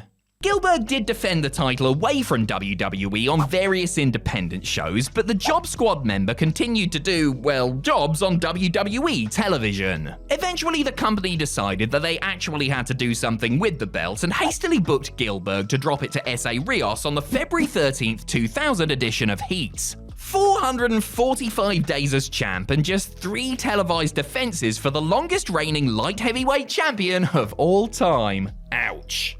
Number 7, Blake and Murphy, NXT Tag Team titles. The hard-working duo of Buddy Murphy and Wesley Blake became the 6th NXT Tag Team champions when they beat Lucha Dragons Kalisto and Sin Cara in a short match on the January 28, 2015 episode of NXT. A day day after they won them at a January 16th television taping, they set about defending them, despite the title-winning match not being due to air for another 12 days. While Blake and Murphy held the titles for a not inconsiderable 205 days as recognised by WWE, they only successfully defended their straps 3 times on television, first defeating the Lucha Dragons in a rematch for the gold at NXT TakeOver Rival on February 11th, followed by Enzo and Cass at NXT Unstoppable on May 20th, and then the Vaudevillains on the July 29th NXT. Though their televised defences were scant, Blake and Murphy did defend their belts on non-televised live events, notching 17 defences all told against the teams already mentioned, as well as tandems like the Hype Bros and Jason Jordan and Solomon Crow. Blake and Murphy were perfectly serviceable as tag champs, but there's no denying their work was quickly eclipsed by what followed, courtesy of teams like American Alpha and The Revival. Number 6, Shinsuke Nakamura, WWE Intercontinental title. The uber-talented and endlessly charismatic Shinsuke Nakamura never quite managed to win the big one in WWE. Well, yes anyway, fingers crossed. However, he did enjoy reigns with the NXT title, SmackDown Tag Team titles, and both the United States and Intercontinental titles. The King of Strong Style had 2 reigns with each of the main roster's secondary singles belts, but whenever he held the IC strap, he seemed to go missing. Nakamura's first run as Intercontinental Champion began on the Extreme Rules 2019 kickoff show when he beat Finn Balor. Between then and dropping the title to Braun Strowman on the January 31st, 2020 episode of SmackDown, Shinsuke managed a paltry 2 televised defenses against The Miz and Roman Reigns. King Nak's second reign began when he beat Apollo Crews on the August 13th, 2021 edition of SmackDown, and this time he had just the 1 televised defense, a rematch with Crews, before Sami Zayn took the gold from him after 189 days. The former IWGP Heavyweight Champion did put the gold up for grabs on non-televised live events, but Shinsuke's reigns were unmemorable despite lasting a combined 390 days, largely because of his lack of title matches on TV and pay-per-view. Number 5, Big Show WWE United States title. The Big Show added to his impressive list of accolades when he beat Eddie Guerrero to win the United States title at No Mercy 2003. Latino Heat had held the belt since Vengeance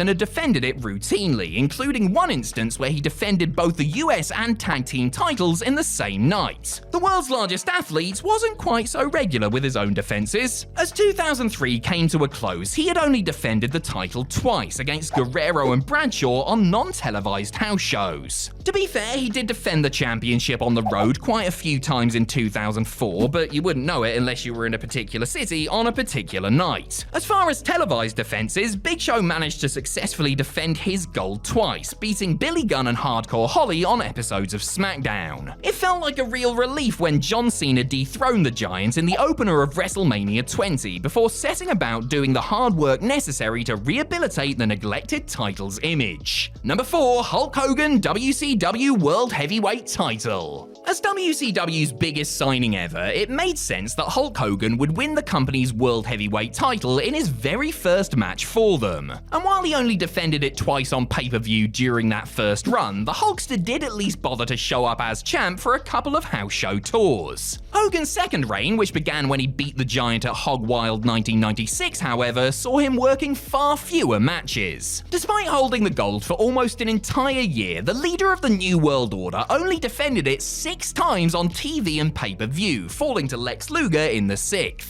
Hogan had the cushiest deal in wrestling history at the time, making an absolute fortune for wrestling select dates. He also got a cut of the revenue for the pay-per-views he typically headlined, meaning that his world title reigns were decidedly lucrative. To be fair to Terrible Terry, the bloke did have a massive positive effect on WCW's business, even if they couldn't often advertise world title matches when he held the belt. Number 3, Volta NXT UK title. There were only 4 different title holders in the almost 6-year history of the NXT United Kingdom Championship. Of the 4, Volta is the man who held the title the longest, with his gargantuan reign clocking in at 870 days. Derin General beat Pete Dunne to win it at 2019's NXT TakeOver New York and dropped it to Ilya Dragunov at NXT TakeOver 36 in August of 2021. So, So what exactly did the angry Austrian do with the belt in the 2+ years he held it? The man now going by Gunther defended the title just 9 times on episodes of NXT and NXT UK TV and takeover events. However, this does come with some caveats. A big chunk of Walter's reign took place during the global pandemic, and to be fair, his matches carried with them the big fight feel, and they were also usually pretty bloody good, especially his 5-star war with Dragunov on the October 29th, 2020 edition of NXT UK. Without the restrictions of lockdowns and such, Gunther was free to defend his Intercontinental title a lot more often, restoring that belt's prestige significantly during his outstanding 666-day reign.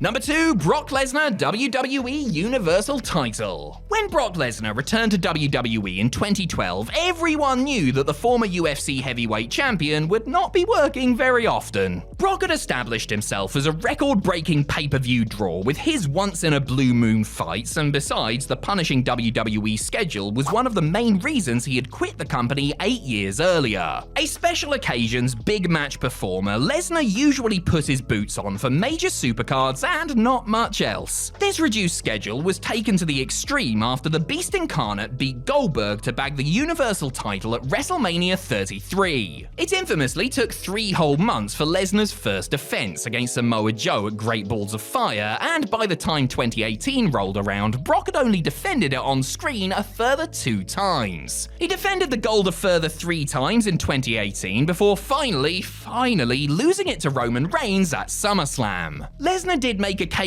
non-televised appearances at house shows in big markets where he defended the championship in short, repetitive matches, but as far as what the average fan saw, it was 7 televised defenses in a whopping 503-day reign. That is the second longest Universal title reign in WWE history, next to number 1, Roman Reigns' WWE Universal title. 1,316 days. That is how long Roman Reigns held the WWE Universal title, which he unified with the WWE title at WrestleMania 38 to become the undisputed WWE Universal Champion. The Tribal Chief beat Braun Strowman and The Fiend in a no-holds-barred triple threat at Payback 2020 to win the Universal title for the second time. This reign would be much different from his first, which ended when he prematurely vacated the belt, because Roman was now very much a part-time performer after signing a new contract. The big dog for the big occasion, Reigns defended 33 times on television during the close to 4 years he was in possession of the belt, with 25 of those taking place on premium live events. Including house shows, of which Roman worked relatively few, it was 57 defenses in total. In general, Reigns had his working boots on when he actually had to come to work, with his matches often exceeding 30 minutes. Some will call it one of the greatest WWE title runs in history, if not the greatest, but those same people simply have to acknowledge the lengthy gaps between his increasingly rare defenses. Go ahead, acknowledge it. There was a lot to love about WWE's New Generation era, which lasted from 1993 until late 97. Namely, the excellent matches routinely put on by the likes of Bret Hart, Shawn Michaels, and Thurman Sparky Plugg. But there were also a lot of terrible gimmicks to suffer through, such as the Goon, Mantar, and Thurman Sparky Plugg. Terrible, maybe, but at least they were memorable. These lads, on the other hand, not so much. I'm Adam Pacitti from Cultaholic Wrestling, and these are 10 WWE New Generation stars you don't remember. Join us. Number 10, PG-13. Before Slam Master Jay and before a fella called John Cena, there were 2 other white boy rappers setting WWE on fire with their sick rhymes. Alright, that was a lie actually. Nothing was set on fire and the rhymes certainly weren't sick, although I personally don't have a degree in thugonomics, so take my opinion as you wish. The team of PG-13, that's JC Ice and Wolfie D, thank you very much, had been a hit for the Memphis-based USWA in the early 90s, winning the promotion's tag team titles on something like 300 occasions. Thanks to USWA acting as something of a feeder farm for WWE, PG-13 got a shot in the big time in October of '95, winning a squash match on one episode of Raw before losing to WWE Tag Champs The Smoking Guns a couple of weeks later. In both matches, Wolfie D and JC Ice looked like total and utter goofs, but they came back a year later to wrap the Nation of Domination to the ring for a bit until they were mauled by the Legion of Doom and their cracker asses, not my words, were sent packing to ECW. Number 9, Shinobi. It took Al Snow a long time to make it to WWE, having been considered one of the best-kept secrets on the independent scene for a while prior to signing with Vince McMahon's organization in August of 1995. Unfortunately for Al, it took him a little while longer, various gimmicks, and an excursion back to ECW before he found the thing that really got him over. Avatar, the masked man who came out without his mask, then stuck it on for some reason, certainly wasn't it, nor was being one half of the New Rockers. What some fans may not remember is that Snow had yet another failed gimmick during the New Generation era. Shinobi, a ninja assassin, had been a character Snow had done on the indies several years earlier and made 2 televised WWE appearances in February of 1996. In his first appearance, Shinobi lost to Shawn Michaels on Superstars. In his second, he was jobbed out to Ahmed Johnson on Raw. He put the black suit on one more time when he wrestled Tajiri on Raw over 8 years later as the Masked Ninja, after which he was unmasked and revealed to be Leif Cassidy. Number 8, Alex Porto. New Orleans native Alex Porto broke in during the dying days of the territories, working for the likes of World Class, the World Wrestling Council, and Global Wrestling, while also cropping up every now and again as a jobber for WCW and touring Japan. With WWE's roster looking thinner than Spike Dudley on a 5-day fast in the spring of '96, Jim Cornette suggested bringing in a group of experienced journeymen to flesh things out, one of which was Porto. Nicknamed the Pug because of his tenacity, I guess, Porto portrayed a singlet-wearing, no-nonsense amateur wrestler who came out to the Steiner Brothers' old entrance music. It was a bit more Eric Angle than Kurt Angle though, and the colourless Pug, outside of a couple of victories here and there, was mostly used to put over other talents. I mean, when you're losing to friggin' Who on house shows, the writing is pretty much on the wall, isn't it? Unfortunately, Pugs don't tend to live long, and Porto was history by early '97. He then did a handful of shots for WCW before fading into obscurity.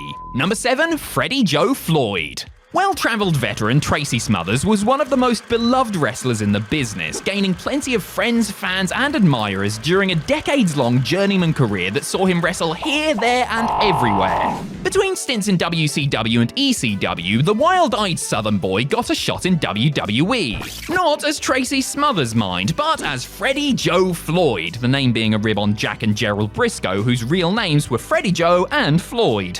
Old Freddie Joe Floyd debuted on the June 29th, 1996 episode of Superstars, scoring a victory over Justin Bradshaw. It was a good start, but a rare win for the man billed from Bowlegs, Oklahoma, who was primarily used as an enhancement talent from then until he eventually left WWE about a year later. Though he was mostly on job duty, Smothers did get to lock horns with some big stars during this run, including Steve Austin, Vader, Mankind, and Triple H. Smothers was a colourful and entertaining character in other promotions and territories, but as the nondescript Freddie Joe Floyd, he was barely given the chance or the time to make an impression on the WWE audience. Number 6, Rad Radford.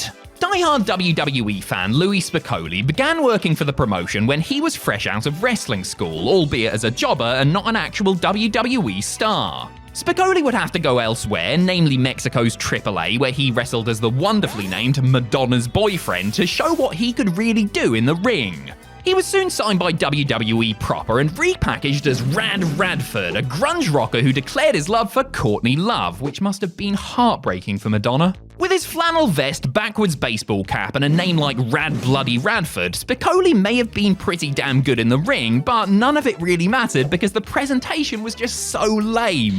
The most memorable thing about Radda's WWE spell was the storyline where he, for some reason, wanted to join the Body Donners, inevitably getting kicked out of the group because his physique wasn't up to par. Radford wrestled often enough on WWE television, but most of the time he was putting over bigger stars like Diesel and Ahmed Johnson, and Spicolli was let go after an overdose-induced seizure put him in the hospital. Number 5, Abe Knuckleball Schwartz. They just love it when WWE gets topical, or tries to get topical anyway, as their attempts are typically misguided, if not woefully out of date. To be fair, WWE actually managed to capitalize on something that was going on at the time when they introduced a character to play off the impending baseball shutdown of 1994 when MLB decided to strike. Abe Knuckleball Schwartz was portrayed by longtime jobber Steve Lombardi, aka the Brooklyn Brawler, who had done a similar gimmick called MVP, Most Violent Player, a year earlier. Schwartz, who had a baseball painted on his face and came out to a version of Take Me Out to the Ball Game, was a heel who blamed fans for the strike.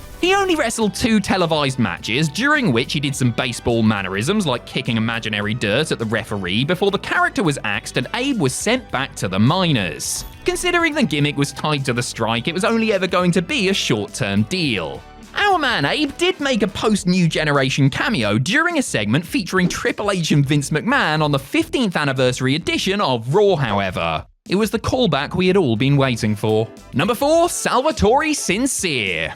After several years of matches being few and far between, Tom Brandi started getting around a lot more in the early 90s, wrestling for WCW and ECW as Johnny Gunn, as well as touring Japan and working for other independent leagues. Having gained so much experience around the world, Brandi was brought to WWE in 1996 as one of the various jobbers with gimmicks that were brought in around that time.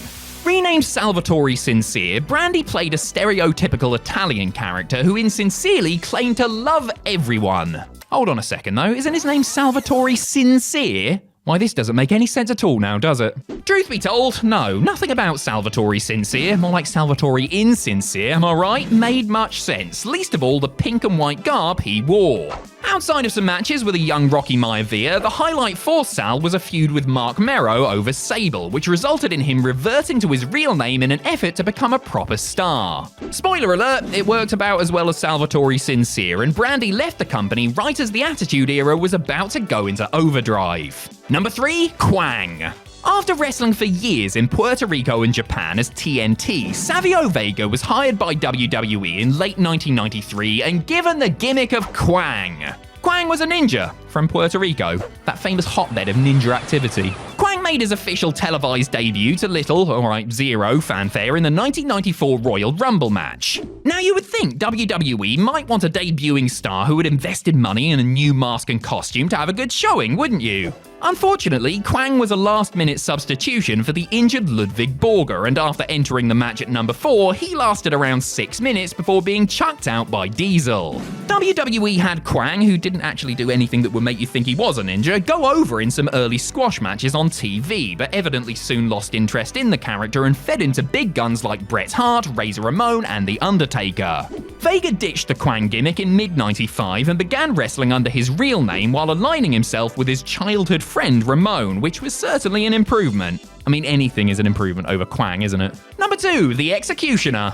On his day, there were few better big men in pro wrestling than Terry Gordy. A legend in Texas due to his world-class exploits as a member of the Fabulous Freebirds, Gordy spent much of his career overseas wrestling for All Japan and occasionally worked for WCW. A physical dynamo who could move like nobody's business, his career just about came to an end after Gordy overdosed on a plane ride from Japan to America, the subsequent coma leaving him with permanent brain damage. Gordy had to relearn how to walk, talk, and wrestle, and never was able to perform to the same high standard he had set, but astonishingly, WWE opted to bring him in during the New Generation era, mostly as a favor to Michael Hayes. Not as Terry Bam Bam Gordy Mine, but as the Executioner, who debuted at the In Your House Buried Alive pay-per-view by helping Mankind and Paul Bearer put The Undertaker in the dirt. The Dead Man got his revenge in an Armageddon Rules match, however, one of only 4 televised Executioner matches before WWE opted to cut bait and set Gordy free as a bird.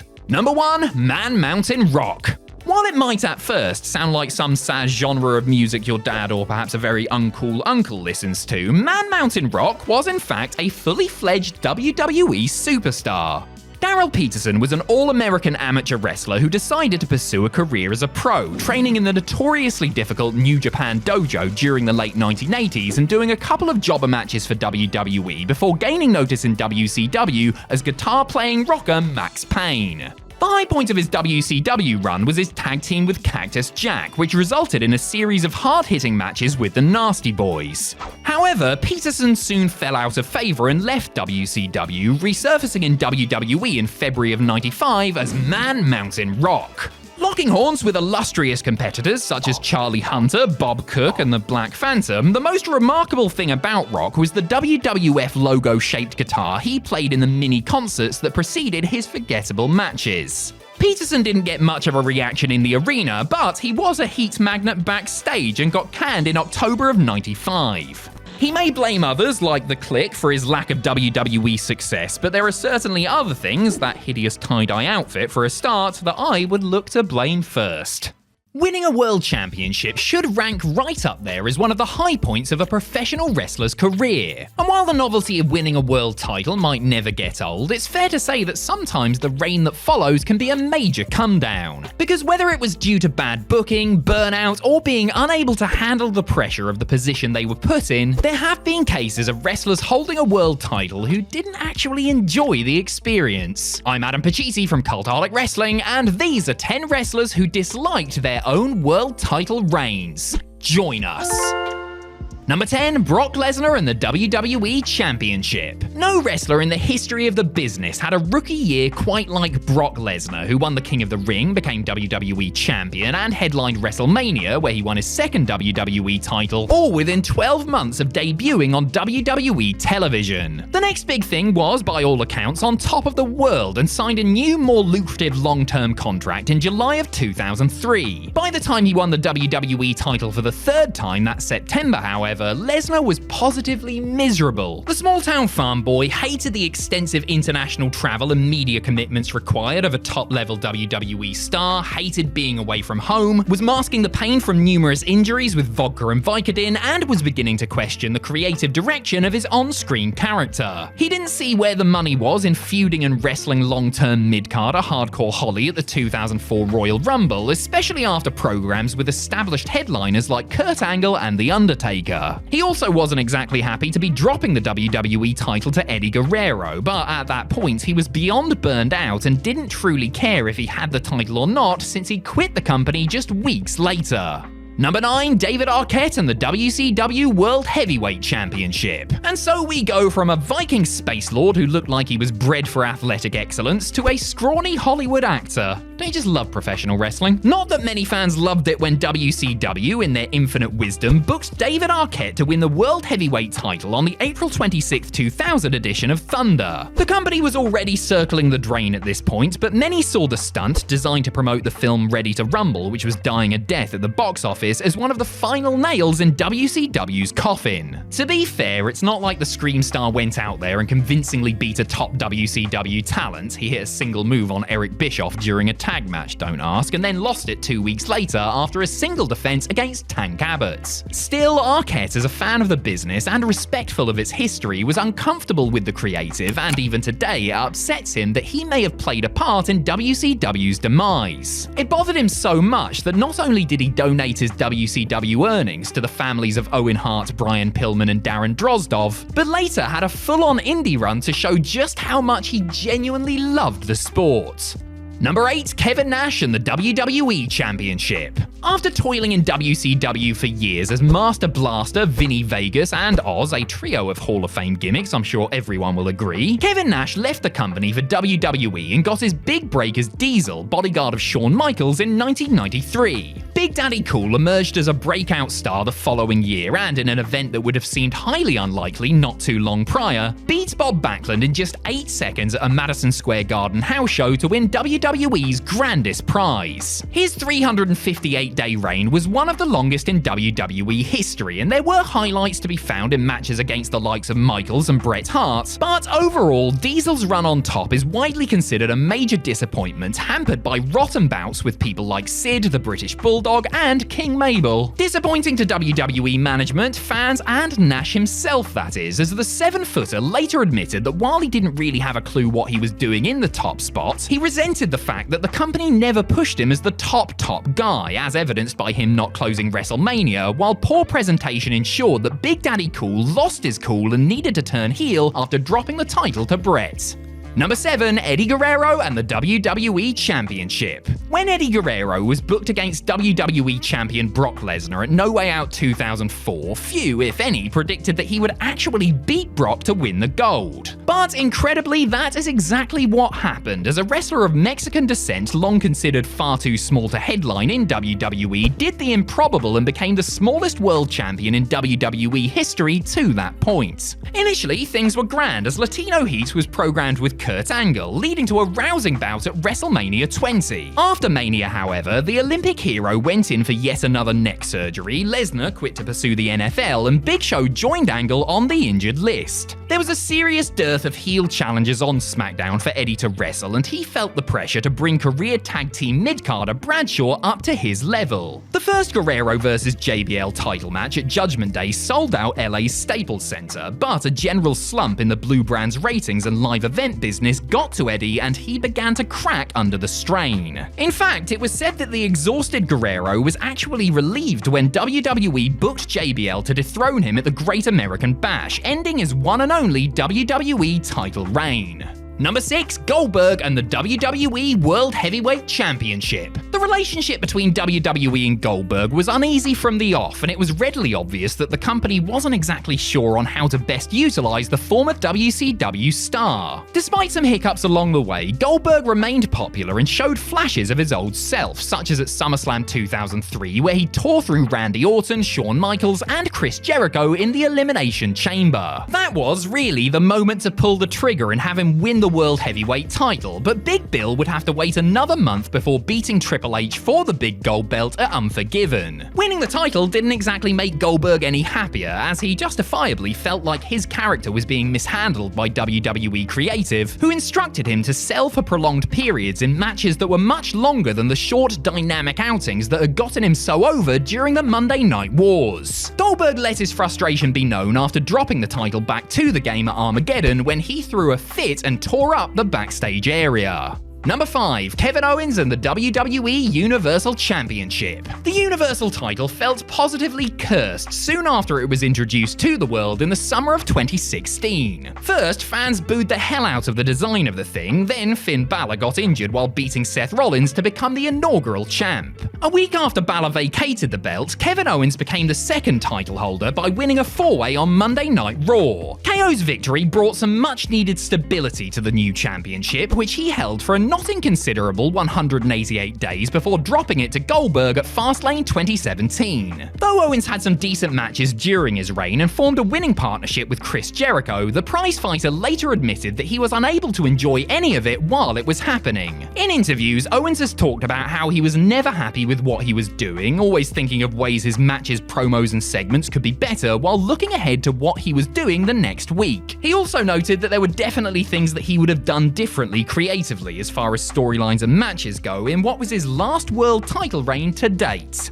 Number 4. Big E and the WWE Championship. Few world title wins in recent memory have had the feel-good factor that accompanied Big E cashing in his Money in the Bank contract on Bobby Lashley to win the WWE title on the September 13th, 2021 episode of Raw. Fans were chuffed for the ultra-charismatic and beloved New Day member who felt long overdue for a proper shot in the main event. Victories over Lashley, Drew McIntyre, and Austin Theory camouflaged the fact that Big E wasn't presented as the most dominant champion, including suffering 2 losses on the Raw a week after his cash-in. After 110 so-so days with the gold, Big E waved goodbye to his main event aspirations when Brock Lesnar took the belt from him in a 5-way at day 1. Worse still, despite Rollins, Lashley, and Owens being in the match, it was the champ who was pinned after eating an F5. A couple of months later, E, who was once again mired in the mid-card tag scene, lamented that his WWE title run wasn't longer, wasn't more dynamic, and that WWE didn't support his cause by how weakly they booked him. Alright, big man, you're allowed to be sour on this one.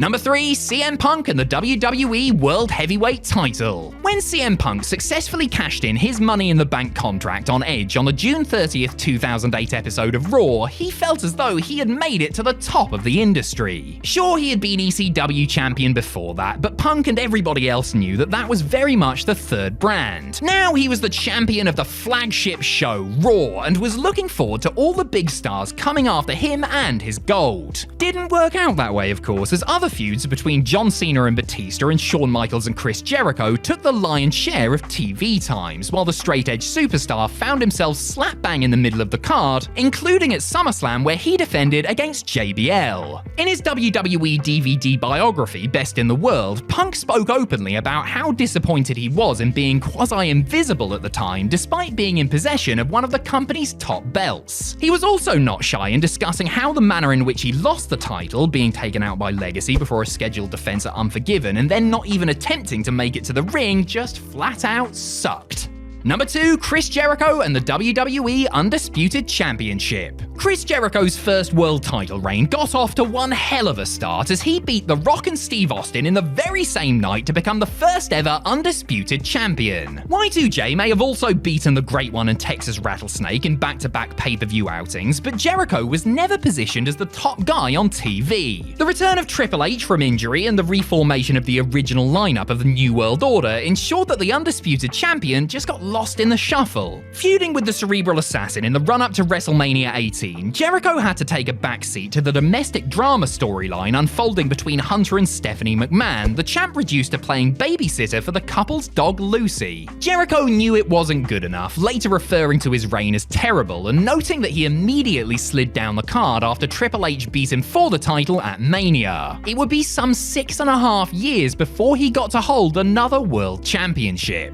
Number 1, Bret Hart and the WWE Championship. Bret Hart captured his 5th and final WWE Championship when he beat The Undertaker in the main event of SummerSlam 1997. Ordinarily, this would have made the Hitman top dog in WWE, but the finish of the match, with special referee Shawn Michaels accidentally costing the dead man the title, set up a ready-made main event feud between HBK and Taker, leaving Bret in limbo. At the next pay-per-view, In Your House Ground Zero, Hart defended against the Patriot, and a month later, at In Your House Bad Blood, he was stuck in a tag team flag match. At both shows, The Undertaker vs. Shawn Michaels headlined, while at the UK exclusive One Night Only, Bret's defense against the Phenom was put in the semi-main beneath Shawn's European title victory over the British Bulldog. Considering he had done some of the strongest work of his career during the pro-Canada anti-USA storyline that summer, the excellence of execution had a right to be miffed at being put on the back burner. Adding insult to, well, insult, Bret's reign came to a shameful end when he was screwed out of the title at Survivor Series. It's enough to make you want to punch Vince McMahon right in the eye, isn't it? Oh! Professional wrestling is well known for recycling aspects of gimmicks and relying on certain character archetypes. Hey, if it works, right? WWE is obviously no stranger to doing this, and that's all well and good until somebody apes another person's shtick to the point that it tips from homage to outright theft. Seriously guys, you had somebody cosplay as somebody else for a pop? Pathetic. I'm Adam Pacitti from Cultaholic Wrestling, and these are 10 WWE stars who stole their gimmick. Join us. Number 10, Tiger Ali Singh from The $1 Million Man. Any Attitude Era fan from the UK will remember Tiger Ali Singh, since WWE tortured us with his presence whenever they would come over for their Blighty-based pay-per-views. Singh was pretty rubbish between the ropes, yes, but he did have an eye-catching gimmick at one point, portraying the wealthy heir to a fortune. Flanked by his feckless manservant, Singh would use the lure of cold hard cash to convince fans to do disgusting things for his amusement. An ultra-rich heel who used his immense wealth to humiliate others while utilizing a suffering sidekick to do his bidding? Now, where have I seen that one before? Tiger Ali Singh's whole deal was quite blatantly pilfered from the $1 Million Man Ted DiBiase. But Tiger was no Ted and Babu was no Virgil, which is why one version of this routine is beloved and the other barely remembered. It also didn't work quite as well because WWE quickly and rather predictably turned it into the stereotypical foreigner versus America narrative. At the end of the day, at least Tiger only stole a gimmick and not, say, millions of dollars of federal funds meant for needy families. Allegedly.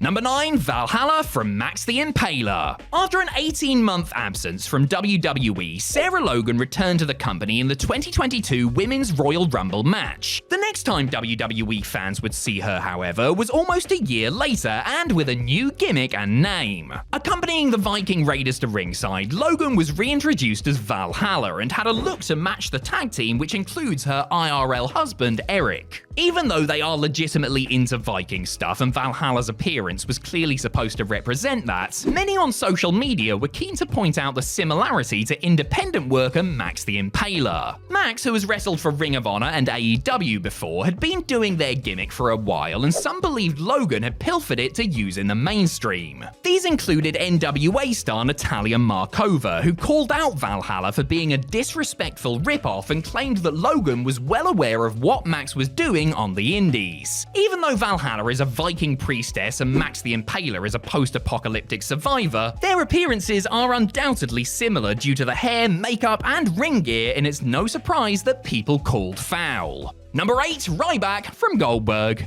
Tough Enough Season 4 contestant Ryan Reeves didn't win the $1 million contract, but he did score himself a WWE developmental deal. After 5 years in the system, Reeves probably thought he had gotten his big break as the Nexus member Skip Sheffield, but suffered an actual break and was forced to sit out for over a year. When he returned, it was not as Skip Sheffield, but as Ryback, the muscled-up, bald-headed wrecking machine who tore through the WWE roster while amassing an impressive winning streak. Now why does that seem familiar? Despite wearing airbrushed singlets akin to those of Rob Van Dam, Ryback's act was basically a carbon copy of Goldberg's early WCW days. To be fair, it worked in a similar way, as the big guy got progressively more over with each passing squash match, even if some spectators did tease him with chants of Goldberg on his way to becoming a main eventer for a brief spell. Reeves claimed that the chants never bothered him, and he's even lobbied to be the man to beat Big Bill when the time eventually comes. Actually, that match can never happen, can it, as Ryback is officially retired from the business. Number 7, Brodus Clay from Flash Funk. Two Gold Scorpio was one of the most spectacular wrestlers of the 90s, routinely introducing the world to brain-melting high-flying moves that had to be seen to be believed. He had enjoyed a decent amount of success in both WCW and ECW, as well as overseas in Japan, where he got over by virtue of his incredible athleticism. So leave it to WWE to distract from that with a goofy gimmick right out of a 1970s blaxploitation film. Scorpio was dubbed Flash Funk, coming to the ring in a garish get-up accompanied by the Funkette dancers, who he proceeded to get down with.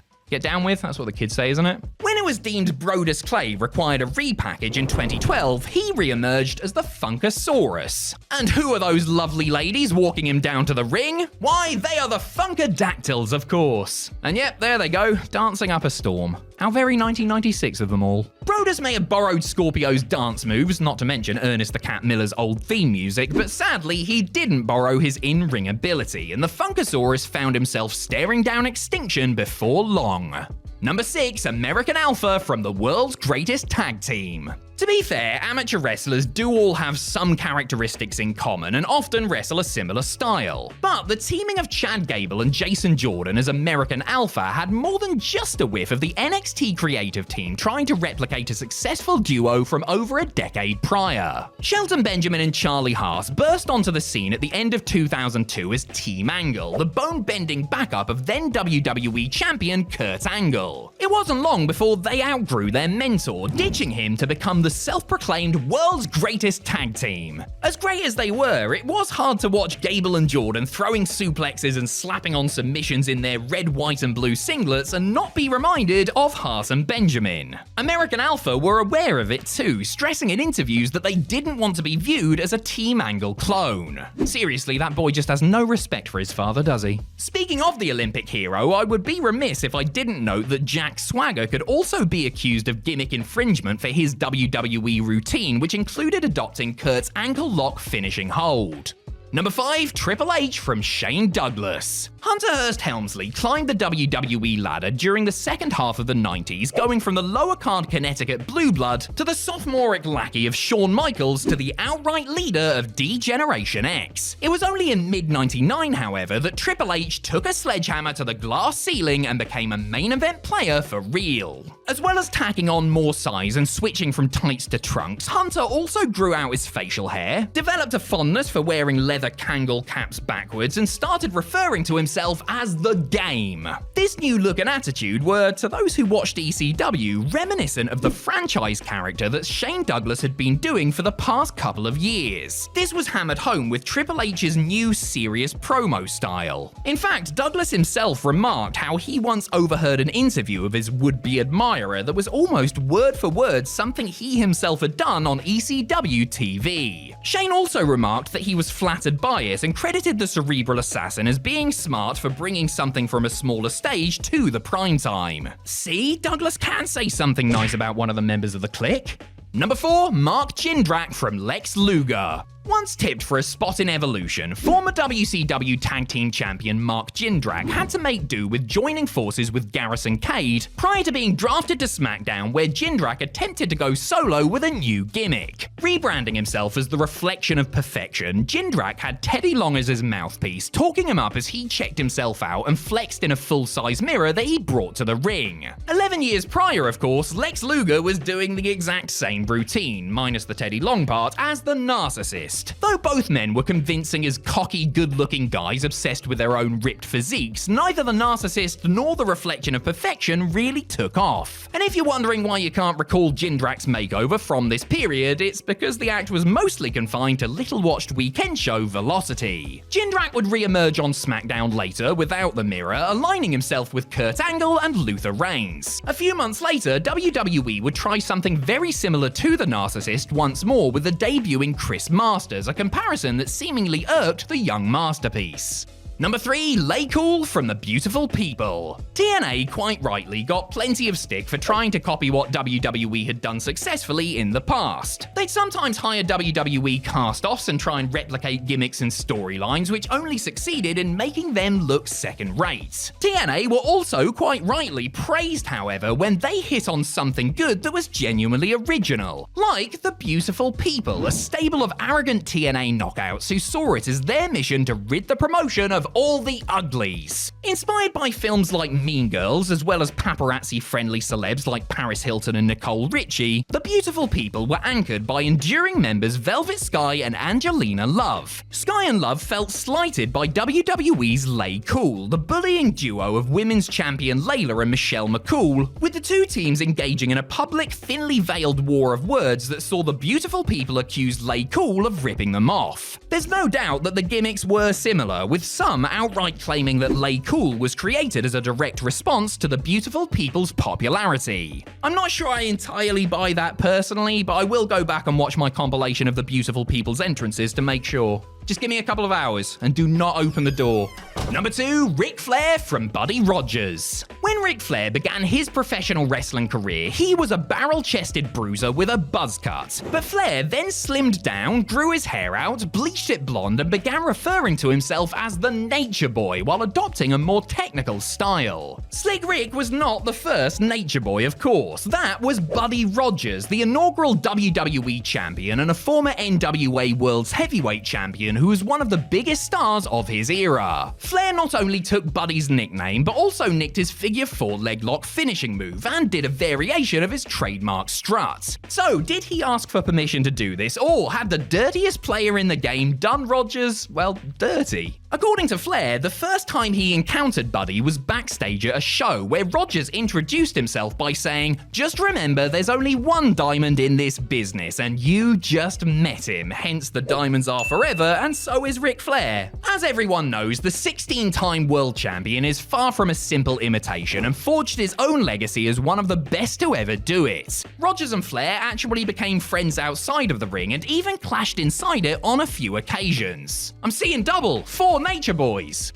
Number 1, Hulk Hogan from superstar Billy Graham. Hulk Hogan is one of the most recognizable professional wrestlers, nay, one of the most recognizable human beings, period, on the planet. The human hot dog with the bandana and bleached blonde horseshoe mustache is an icon of the industry and has been endlessly parodied due to his characteristics. And that is pretty ironic, since the Hulkster very liberally took inspiration from another superstar. The superstar, actually, because Hogan essentially took his appearance and half his act from superstar Billy Graham. Whether it was the tie-dye type clothing, the bodybuilding poses, referring to his arms as pythons, or the liberal use of the word brother, Hulk saw what worked for Graham and thought, well, I'm sure that would work for me too, brother. Hogan himself has admitted as much, noting how he used to attend Superstars matches as a youngster and tell his father that he wanted to be just like Graham. Literally. To be fair, a lot of successful wrestlers borrowed from Billy, including Jesse Ventura and Ric Flair, but it's the most glaringly obvious when you put Graham and Hogan next to one another. Now just what are you gonna do, brother, when the gimmick police come looking for you?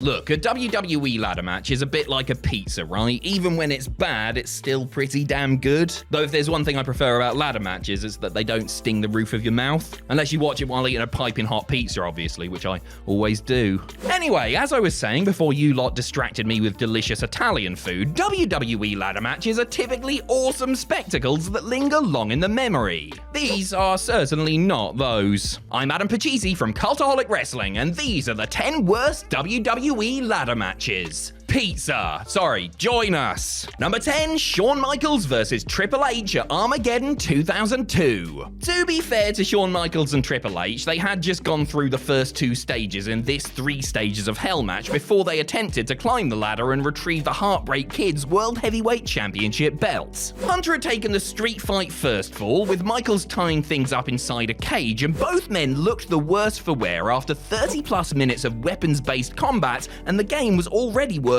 on an injured leg. Fair play to him for gutting through it and trying to deliver a performance in a pay-per-view main event, but this was a major disappointment and a total waste of the ladder match stipulation. HBK missed a splash off the ladder, well, he clipped his opponent with his feet but would call it a miss, while Triple H executed one of the worst pedigrees of his career as the bout rapidly lost steam. Given only 5 minutes to play with, they didn't have enough time to ramp up the drama, and fans only really reacted when Michaels took the big bump off the ladder and threw the tables at ringside. Number 9, the Women's Money in the Bank ladder match at Money in the Bank 2017. Kicking off the 2017 Money in the Bank pay-per-view was the first ever women's iteration of the titular multi-person ladder match. Much was made of the history-making occasion, with an extensive video package telling us how important this was within the scope of the wider women's revolution. Just keep that in mind, alright? Vying for the briefcase at a guaranteed SmackDown Women's Championship opportunity were Becky Lynch, Charlotte Flair, Natalya, Carmella, and Tamina. Plenty of talent on hand then, but unfortunately the match was at times sloppy and nonsensical, which I realise is par for the course with these sort of things, but this one felt more so. There were a couple of decent spots and 1 or 2 impressive looking big moves, but overall it wasn't the greatest of introductions for the women's Money in the Bank match. And then there was the finish. Oh yeah, the finish, the most important part of the match, the bit everybody will remember afterwards. Well, it was won by a bloke. And not just any bloke, a bloke without a chin to speak of. Yes, James Bastard Ellsworth interfered on behalf of Carmella, taking out Lynch and retrieving the contract. Women's Revolution! Number 8, Rob Van Dam versus The Big Show on ECW. Rob Van Dam had already beaten The Big Show to earn a shot at Show's ECW title the week before, when Paul Heyman moved the goalposts and ordered RVD to do it all again, only this time in a ladder match. The world's largest athlete was in a bad way physically at the time, and it showed here as he lumbered slowly from one spot to the next. Speaking of which, there were admittedly a couple of novel ones, like Show trying to use the ladder to get the contract down pinata style, and the whole flipping Show did his best to move around for 2 people, but the champ was clearly suffering, and this match plodded along with very little drama or intensity. Also, I'm pretty sure Show couldn't actually climb the ladder due to his size, as he only made 1 token attempt to do so during the bout's 10-minute duration. The finish was a messy one too, as RVD took Show out of the ring over the top rope with a Hurricane Rana-like move, yet he was the one who took the brunt of the impact on landing. Number 7, Dexter Lumis versus The Miz on Raw. The years-long storyline between The Miz and Dexter Lumis, sorry, it was actually only a months-long storyline, it just felt like years, came to a conclusion in a winner-takes-all ladder match with 2 bags of money hanging in the balance. The 2010 Money in the Bank winner does have plenty of ladder match experience, having had compelling ones with Dolph Ziggler and Jerry Lawler among others in the past, but that experience wasn't put to good use here. The match was methodical and disjointed and featured some pretty weak bumps. Not that I want to see these guys go out there and endanger themselves or anything, but when you can see their timidity, it does sort of ruin the illusion a little bit. The one big spot was Loomis missing a leg drop from a ladder through the announce table, which did help wake up the quiet crowd. It's either that or, more likely, the return of Bronson Reed, who cost Loomis the match that people are going to remember, if anything, from this mediocre outing. Number 6, Steve Austin vs. Vince and Shane McMahon at King of the Ring 1999. The 1999 King of the Ring pay-per-view was one of WWE's worst ever, full of mostly short, bad matches and very questionable booking decisions. The headline attraction wasn't the King of the Ring tournament final or the WWE title match between The Rock and The Undertaker, but a handicapped ladder match between Steve Austin and McMahon's Vince and Shane with full control of the company on the line. Could it save what had been a washout of a show?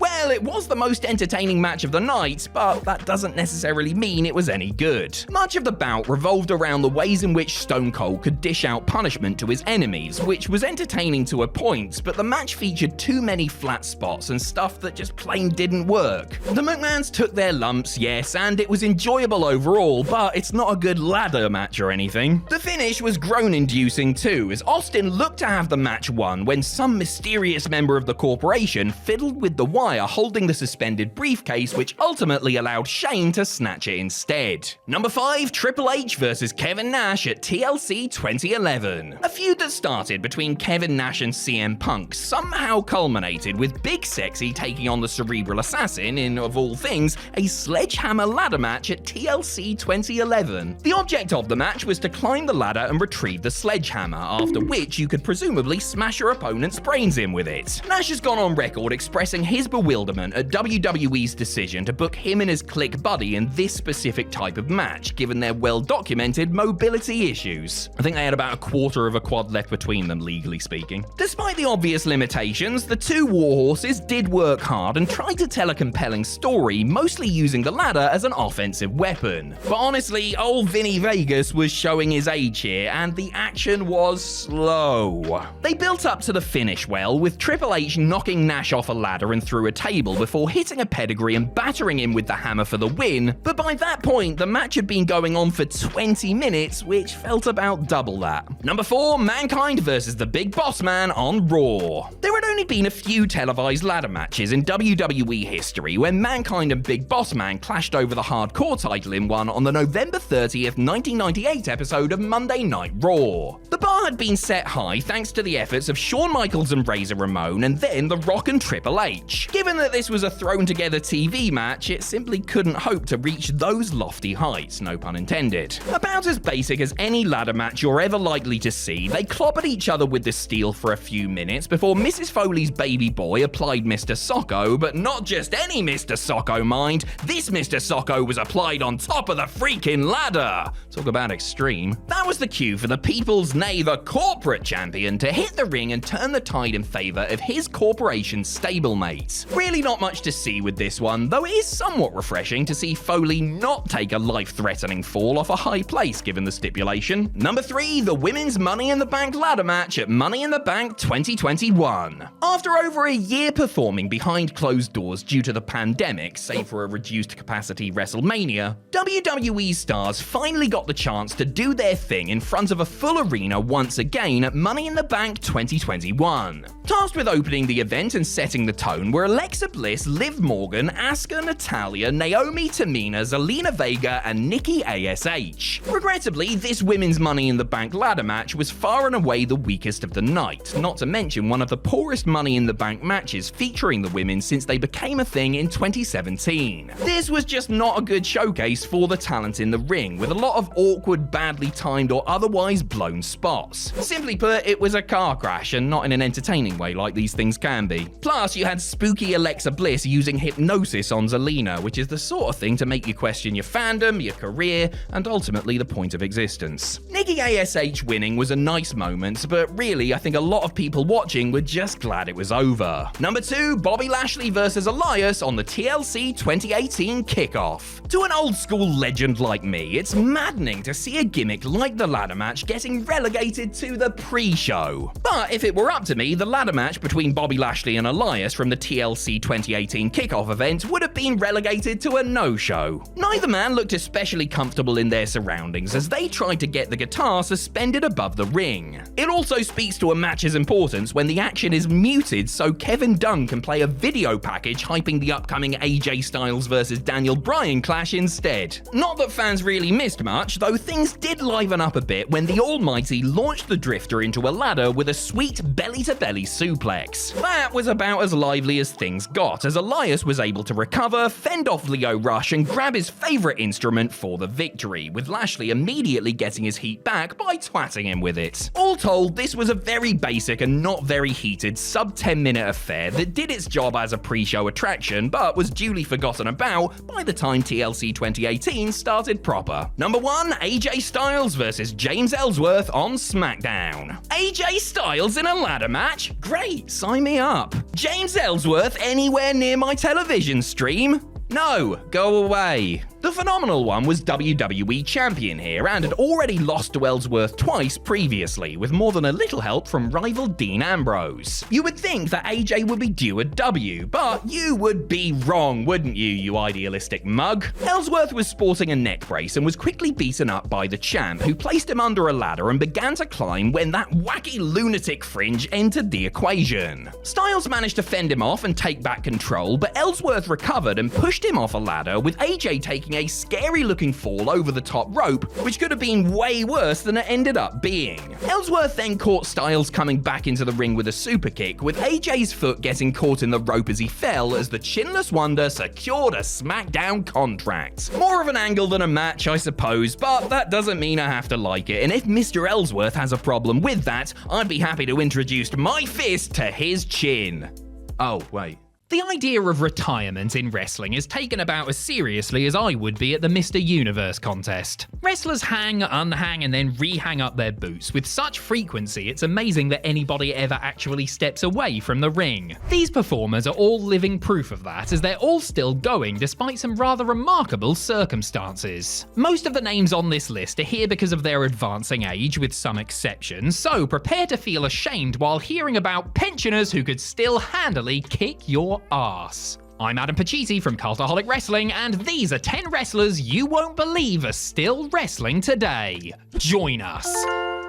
Number 10, Shane Douglas. Much was made of the fact that former ECW World Heavyweight Champion Shane Douglas decided to trade in his spandex for a shirt and smart shoes and leave professional wrestling for a gig at Target. The franchise hadn't left wrestling for good, however, and has actually been pretty darn active over the course of the last 15 or so years. Now bending bones at age 60, Douglas wrestled a not inconsiderable 41 matches in 2024 alone, according to CageMatch.net. These included a tour of Canada, a bunch of matches for regional outfits like Appalachian Championship Wrestling, an appearance in a GCW Rumble, and even a dog collar bout with old rival Gary Wolfe, aka Pitbull No. 1. Given his age and extensive injury history, it's quite incredible that Shane is still out there doing his thing. With his vast experience and extensive knowledge, it will at the very least be good to have him in locker rooms so that he can impart wisdom on the young up-and-comers he shares the ring with on the indies, even if he does wrestle in trackies and a sweatshirt for obvious reasons. Number 9, Manu.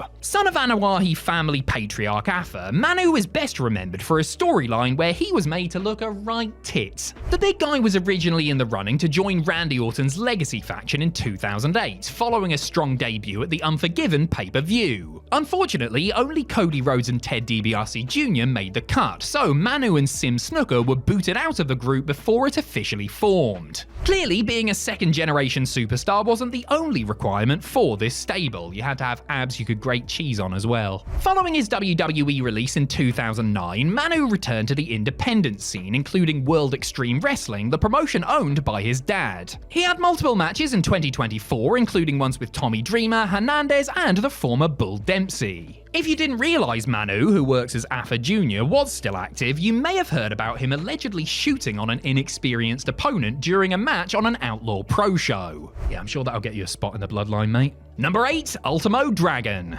If you only know Ultimo Dragon as the guy that slipped while making his entrance at WrestleMania 20, then you are seriously missing out. And you're a Philistine too. The Masked Legend is one of the most important junior heavyweights in wrestling history, helping to popularize the hybrid Japanese-Mexican style that became popular during the 90s and endures to this day. He won several titles in WCW during his time there, and there's also that picture of him with like 20 different belts, which is one of the coolest photos ever taken. The innovator of the Asai Moonsault is currently signed with Dragon Gate, an offshoot of the Toriumon promotion he founded over 2 decades ago. As well as serving as a trainer and senior consultant, Dragon regularly gets in the ring, mostly in tag matches. He even makes occasional trips to the US too, including for a series of matches in 2024 where he tagged with Mustafa Ali. He might be getting up there in years, he turned 58 in December of 2024, but Dragon still looks like he could absolutely eat you for lunch. Sure, he's not as quick or flexible as he used to be, but considering how many other wrestlers his age regularly embarrass themselves between the ropes, things could be much worse.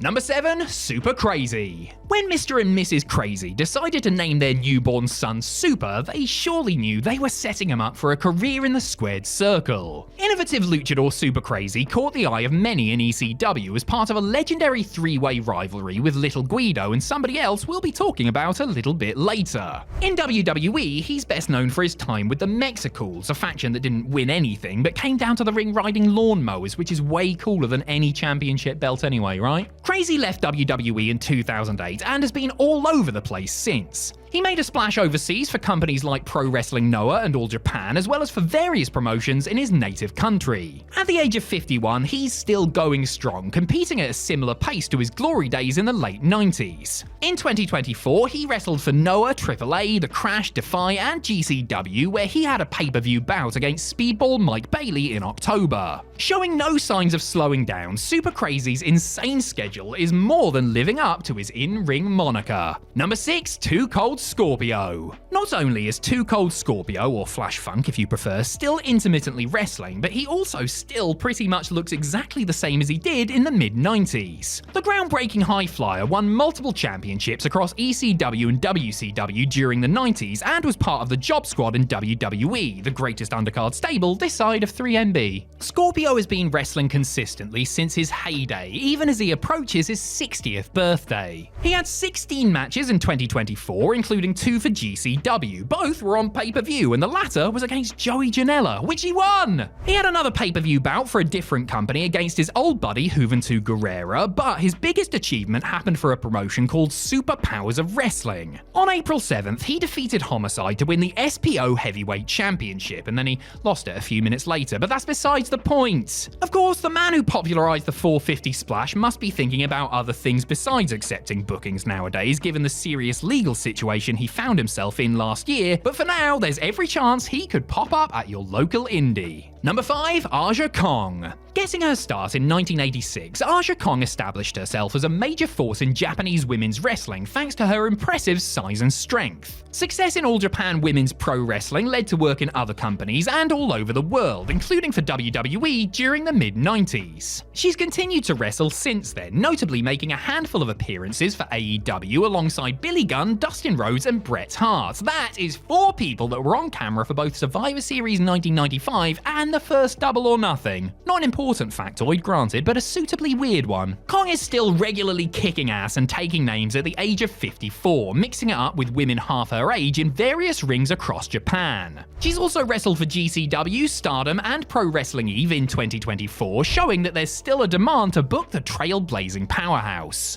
And you know what? If WWE want to, say, bring her in for a surprise Rumble appearance, I wouldn't be against the idea. Number 4, Tajiri. That's right, it's the other guy from those ridiculously fun ECW three-way dances. Tajiri is a recognizable face to any WWE fan of a certain age. Joining the promotion during the Invasion storyline, the Japanese buzzsaw won multiple titles and formed a memorable love-hate partnership with William Regal. Seriously, I still have no idea whether or not they actually get on. Since WWE, Tajiri has returned to his native country, wrestling for the likes of All Japan, New Japan, Wrestle One, and competed for American indies like MLW and CZW.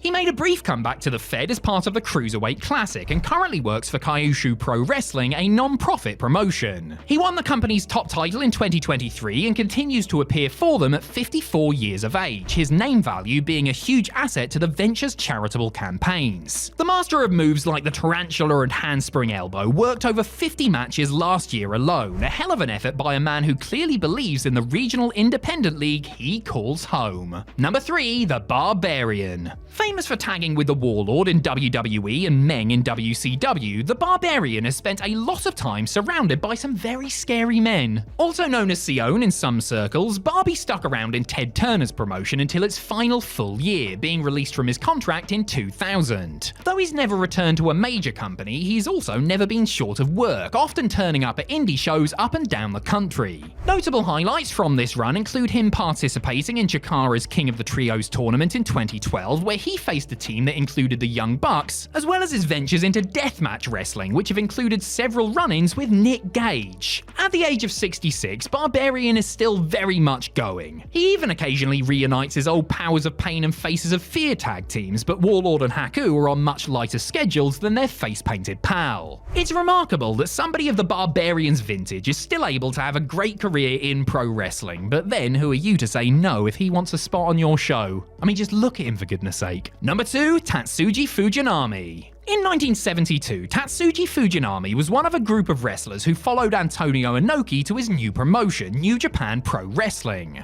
Over 50 years later, and 2 years after Inoki's death, Fujinami is still competing regularly at the age of 71. According to Cage Match, the second ever IWGP Heavyweight Champion wrestled 17 matches in 2024. This included a match for All Japan where he shared the canvas with their ace, Kento Miyahara, and a singles bout against Hiromu Takahashi that lasted over 15 minutes. I honestly don't know how that's even physically possible. This is the guy who won the G1 Climax in 1993, who won the Wrestling Observer Newsletter Award for Most Outstanding Wrestler in 1998, who had major rivalries with Inoki, Riki Choshu, and Big Van Vader. He is a living connection to a time in wrestling that feels like centuries ago, and he's still putting his body on the line for the sport he so clearly loves. I don't know whether to stand up and applaud or get on my knees and beg him to stop, but for the meantime, let's just bask in the insane glory of the man known as the Dragon. Number 1, Tony Atlas. As well as somehow being one of the weirdest parts of that Netflix Mr. McMahon documentary, Tony Atlas is also a history-making professional wrestler. Alongside Rocky Johnson, Mr. USA became one half of the first ever black WWE Tag Team Champions in 1983. Despite the company trying to ruin his reputation with the god-awful Saba Simba gimmick, Atlas continued on and is still going to this very day. Black Superman wrestled 5 matches in 2024, including one that took place 3 days after his 70th birthday. He competed in a battle royal on a Legends show that also included our old friends Ultimo Dragon and the Barbarian, and in a Rumble that also featured AEW's Bulk Bronson and the man formerly known as Palmer Cannon in WWE. Remember Palmer Cannon? No?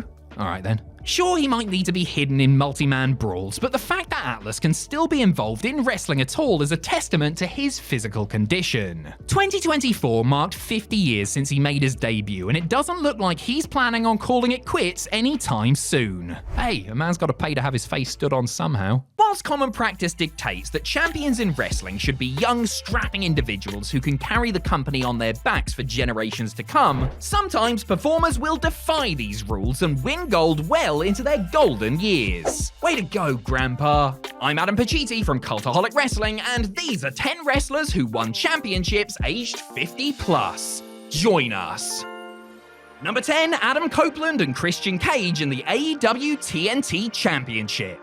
At AEW World's End in December 2023, Adam Copeland, the man formerly known as Sexton Hardcastle, oh yeah, and Edge, defeated his friend-turned-rival Christian Cage to win the TNT Championship, his first title in the promotion. How did he celebrate? By losing the belt back to Christian immediately after he cashed in the title shot Killswitch had earned on the pre-show.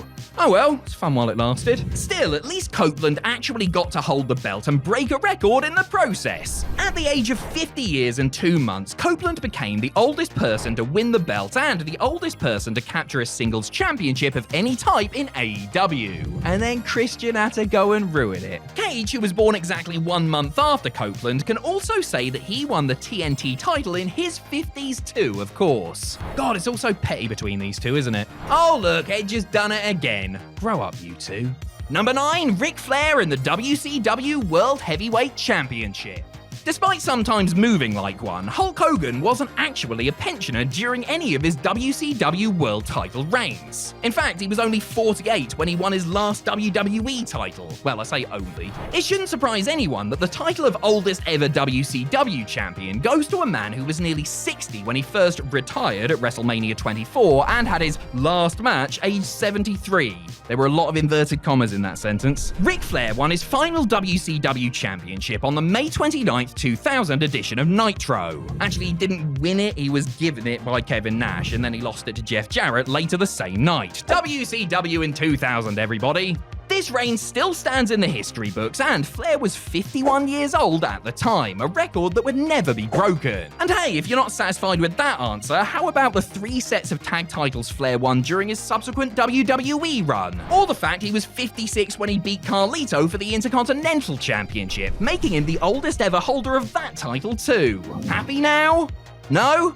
Good, me neither. Number 8, PCO and the ROH World Championship. The Ring of Honor World Championship has been held by many great names in the days before they got world famous. Kevin Owens, Adam Cole, Bryan Danielson, Seth Rollins, all these guys and more are a testament to the title's ability to make new stars. And that's why it's perhaps surprising to see the belt was once held by a guy who once feuded with Bret Hart over a jacket in the 90s. Pierre Carloulet, better known as PCO, had a career renaissance in later life when he adopted the character of a mad scientist's creation seemingly impervious to pain. His willingness to take bumps that would have scared people half his age got him very over, to the point where he won the ROH World Championship from Rush at the promotion's Final Battle event in 2019, just 17 days short of his 52nd birthday. While some people may look down on this decision and call it gimmicky, it was actually seriously uplifting to watch a man who had been through so much in his career finally get some recognition. And I'm not just saying that because I'm terrified of him. Number 7, Terry Funk at the ECW World Heavyweight Championship. It's hard to think of the dearly departed Terry Funk as anything but a grumpy old man, but there was a time when he was actually young, or so I'm told. We don't care about that though, we are interested in the period of his life that Funk himself referred to as middle-aged and crazy, which is when he took part in the main event of the first ever pay-per-view for Extreme Championship Wrestling. The Funker actually wrestled twice on this night, first winning a 3-way dance against the Sandman and Stevie Richard to earn a shot against ECW champion Raven, who he defeated to claim the gold. At the age of nearly 53, Funk had shown everyone that this hardcore malarkey wasn't just for the young whippersnappers. He held the belt for a respectable 118 days before dropping it to Sabu, but his title wins didn't stop there. He won the WWF World Tag Team Championships the following year at WrestleMania 14 and would hold the WCW United States and Hardcore Championships in the year 2000. Oh, and he also won the Juggalo Championship Wrestling Heavyweight title in 2005, age 61. Can't forget about that now, can we? Number 6, Goldberg and the WWE Universal Championship. The first 2 winners of WWE's Universal Championship were Finn Balor and Kevin Owens, 2 men who had worked their way up the indie scene, then NXT, before finally proving their worth on the main roster. The third person to win that belt was... Goldberg.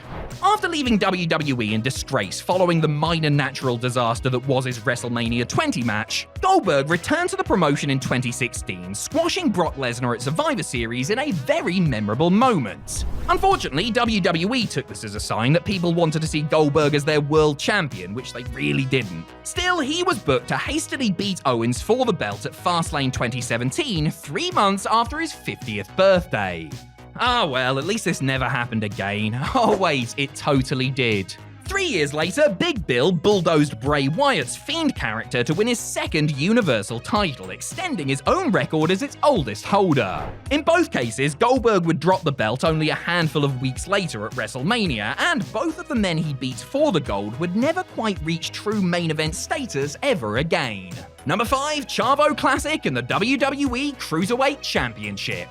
In 2004, whilst in the middle of a feud with his cousin Eddie, Chavo Guerrero Jr. decided to bring more family into the fold when he started running with his father, Chavo Guerrero Sr., aka Chavo Classic. The eldest son of Gory Guerrero, Chavo I was a successful wrestler in his own right, competing across the US and Mexico in the 1970s and 80s. He was only in WWE to help out his son to begin with, but he soon rediscovered his lust for gold. Classic wrestled a number of matches, often alongside his son, including a 2-on-1 handicap victory over John Cena, and found himself in a triple threat alongside Spike Dudley for his boys' Cruiserweight Championship. The 55-year-old accidentally won the match and the title, becoming the oldest champion in its almost decade-long history. It might not have done his son any good, but Chavo Sr. winning the Cruiserweight belt was an inspired idea. He would hold it for about a month before dropping it to Rey Mysterio.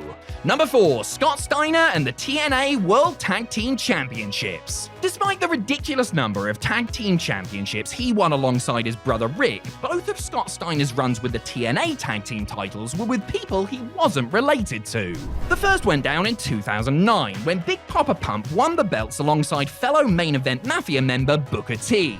Fans of wrestling's greatest nutter would have to wait another 9 years to see the belts on him again, when he won them at the Redemption pay-per-view in 2018. And who was his partner that evening? None other than Eli Drake, which means that the man currently known as LA Knight was once tag team champions with the Big Bad Booty Daddy. All of his success in WWE pales in comparison to this, in my humble opinion. Unfortunately, Scotty and Drake's reign would end after just 2 days, but he still got the chance to hold the belt at the age of 55, which is something most wrestlers can only dream of. This would be Freakzilla's final title win in a major company, although he does still wrestle occasionally, so maybe there's still time. Are we still looking for somebody to beat Roman Reigns? Number 3, Sting and the AEW Tag Team Championships. The icon Sting could have been on this list for his final reign with the TNA World title, which happened during his 53rd year on this earth. But come on, 53? That's no age, considering what he's been up to since. When AEW first signed the then 61-year-old Stinger, fans were wondering how they were going to use him. Maybe as just a manager for Darby Allin, somebody to roll out for big media events, but we were way off the mark. Not only did Sting compete in several matches since his snowy arrival, but he's put on some of the best performances of his entire career, treating his body with reckless abandon and performing stunts that no man his age has any business even attempting, let alone doing well. All this momentum came to a head when, on the February 7th, 2024 edition of Dynamite, he and his goth son unseated Ricky Starks and Big Bill to win the AEW Tag Team Championships. Darby aged 31, Sting aged 64. That has got to be one of the biggest age gaps between partners ever. God bless you, Sting, and please put your feet up in retirement, you absolute maniac. Number 2, the Fabulous Moolah and the WWF Women's Championship. During the Attitude Era, when women's wrestling was an afterthought of an afterthought, one of the few beacons of hope was Ivory, a legitimate competitor who did her best to elevate the entire division with her. How was she rewarded for her efforts? Well, by being booked to lose to an old lady on pay-per-view. Ivory was the defending women's champion going into No Mercy 1999. Her opponent, the Fabulous Moolah, a woman nearly 40 years older than her who first held the same belt back in 1956. 1996. Moolah and her partner in crime, Mae Young, were very much comedy characters at this point, if you could call some of what they did comedy. Sadly, this was no laughing matter, as the pre-war performer defeated a humiliated Ivory to capture the belt at the staggering age of 76 years old. To give Moolah some credit, some 76-year-olds would fall over trying to get into the ring, let alone actually having a match. And hey, at least this bizarre experiment only lasted 8 days before Ivory thankfully won the belt back. This win made Moolah the oldest champion of any kind in WWE history, a record she would hold for 2 decades until number 1, Pat Patterson and the WWE 24/7 Championship. In the year 2000, at the age of 59, Pat Patterson pinned his fellow stooge Gerald Briscoe to win the Hardcore Championship, the oldest person to ever hold the belt. 19 years after that, history repeated itself, sort of. The 24/7 Championship was WWE's modern answer to the Hardcore belt, if the question was, can you make a title that's nowhere near as good as the Hardcore Championship? On a special reunion episode of Raw, then-champ Drake Maverick tripped while running away from the Boogeyman, allowing a 78-year-old Patterson to pin the diminutive Brit and become the oldest champ in WWE history. Of all the accolades across Patterson's long and storied history, first Intercontinental Champion, inventor of the Royal Rumble, and so on, this has got to be one of the most remarkable. At nearly 80 years old, he won a championship via pinfall in the biggest wrestling company of all time. Whichever way you slice it, that is pretty incredible. In a nice callback, Patterson lost the belt that night to Briscoe, avenging his loss from almost 2 decades prior. It would have been better if they were wearing evening gowns, sure, but you take what you can get, don't you? When fans think of classic WrestleMania matches, they usually think of great singles clashes with maybe the odd multi-person encounter thrown in there for fun. What they don't usually think of is tag matches, as the Showcase of the Immortals doesn't usually give prominence to this stipulation. Today we are going to overturn that injustice and spotlight some of the best team-based tussles Mania has ever seen. But like any good tag match, this list has rules. We are counting any bout where both teams could physically make tags to their partners, so whilst multi-team matches do count, ladder matches, TLC, or street fights do not. And unlike most modern tag wrestlers, we'll actually be adhering to these guidelines. I'm Adam Pacitti from Cultaholic Wrestling, and these are the 10 greatest tag team matches in WrestleMania history. Join us! Number 10, Hulk Hogan and Mr. T versus Roddy Piper and Paul Orndorff at WrestleMania 1. In terms of actual in-ring quality, there's no way that this one should be in the top 10. Part of that is because 1/4 of the participants was a TV actor who had a genuine fear of being knocked out by a bloke in a kilt. However, if we're talking matches that are integral to the very fabric of WWE itself, then there is no way we couldn't discuss the main event of the very first WrestleMania. This bumper tag team bout appealed to wrestling fans because it featured 2 men who were engaged in a white-hot feud over the world title, champion Hulk Hogan and challenger Rowdy Roddy Piper. To the uninitiated, this match had the appeal of Mr. T, a pop culture sensation at the time.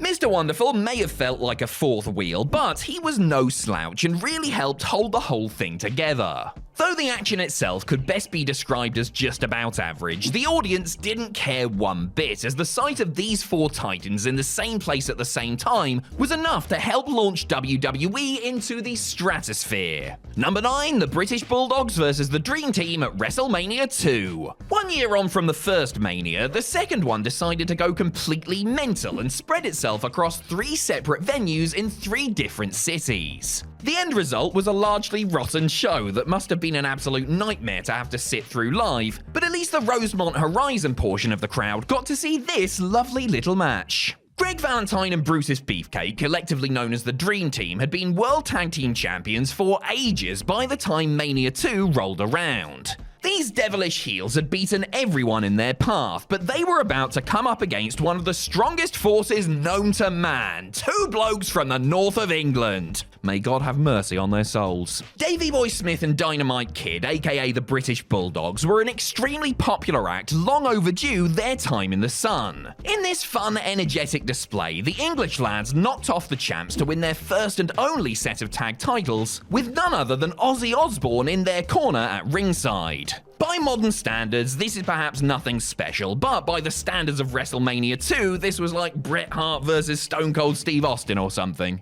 Number 8, Team Angle versus Los Guerreros versus Chris Benoit and Rhino at WrestleMania 19. Sometimes it's not about how long you can go for, it's about what you can do in the time you're given. What? What's so funny about that? Oh, grow up. At WrestleMania 19, the WWE Tag Team Championship match was given less than 9 minutes, which should have reduced any chances it had of being great. But then again, just look at the talent involved here. Shelton Benjamin, Charlie Haas, Chris Benoit, Rhino, Eddie, and Chavo Guerrero. That's not a bad group of pro wrestlers now, is it? With Benjamin and Haas defending the belts against the Guerreros, the Rabid Wolverine, and the Man Beast, there was plenty of opportunity for some stellar technical grappling.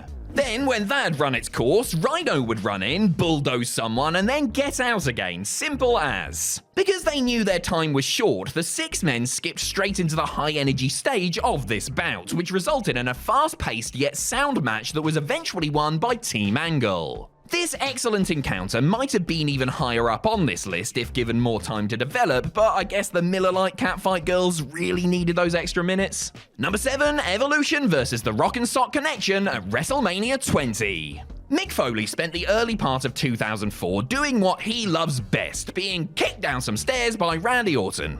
Hang on, it turns out he didn't like that. It's hard to tell with Mick sometimes, isn't it? Fed up with the Legend Killer and the rest of Evolution's constant mockery, Foley decided to pick up the phone and give Hollywood a call. Since Danny DeVito was busy, he had to settle for his old buddy, The Rock, making a comeback to save the day. A reunited Rock and Sock Connection took on Orton, Batista, and Ric Flair at WrestleMania 20 with the odds firmly stacked against them. Fans were over the moon to see the cherished team back together, and at the chance to see them mix not just with the 2 youngsters, but also with the Nature Boy too. Despite their best efforts, the faces were overwhelmed by the heelish odds and lost, but this was still a really fun match with lots of historical significance behind it. Also, it led to the Orton-Foley blow-off at Backlash, which was class. Number 6, The Usos versus The Bar versus Shinsuke Nakamura and Rusev versus Aleister Black and Ricochet at WrestleMania 35. You would be forgiven for forgetting there even was a SmackDown Tag Team Championship match at WrestleMania, because it was almost completely buried under the mountain of other stuff that happened on this long, long night. The third of the 12 main card matches at Mania, or 7th of the full 16 if you want to be a sadist and count the pre-show, pitted the champs, a pre-Bloodline Jimmy and Jey Uso, against 3 hopeful pairs, Sheamus and Cesaro of The Bar, the International Union of Shinsuke Nakamura and Rusev, and recent NXT call-up team and Dusty Classic winners Ricochet and Aleister Black. Despite once again being a little bit hampered by time, these 8 lads only got 10 minutes, the teams went all out to deliver a match that was low on story but high on spots and drama. A particular highlight was when Sheamus kept swapping out wrestlers for his 10 beats, while Cesaro swung Ricochet around for a full 60 seconds. That poor man's brains. The Usos retained, but everyone had a jolly good time and, more importantly, could still feel their legs at this point in the evening. Number 5, the Steiner Brothers versus the Head Shrinkers at WrestleMania 9. Much like WrestleMania 2, WrestleMania 9 is also remembered as a mostly bad time, with the final image of Hulk Hogan cashing in his "that doesn't work for me, brother" in the bank contract permanently seared into many fans' memories. But don't sleep on everything that happened in Caesar's Palace that night, otherwise you will miss this hidden gem. As a tag team, Rick and Scott Steiner were only in WWE for about 2 years, with this being their one and only WrestleMania appearance. Their opponents were the equally hard-hitting Head Shrinkers, made up of Samu and the future Rikishi, Fatu. That's right, Big Papa Pump and the man who popularized the stink face once had a WrestleMania match. What a world. These 2 big boy teams had great chemistry together, able to get the best out of each other by delivering hard strikes and some genuinely frightening looking moments, like when Scott got sent flying over the top rope head first. The brothers from Michigan eventually got the win after a Frankensteiner from Freakzilla, but this was an excellent display of tandem grappling from both crews. If only the rest of the show had been this good. Number 4, the Street Profits versus the Viking Raiders versus Alpha Academy versus Ricochet and Braun Strowman at WrestleMania 39 Night 1. When it was announced that WrestleMania 39 would feature 2 tag team showcases, one for the men and one for the women, fans lamented this lazy booking and prepared themselves for a pair of piss breaks. Little did we know that the first of these matches would absolutely slap.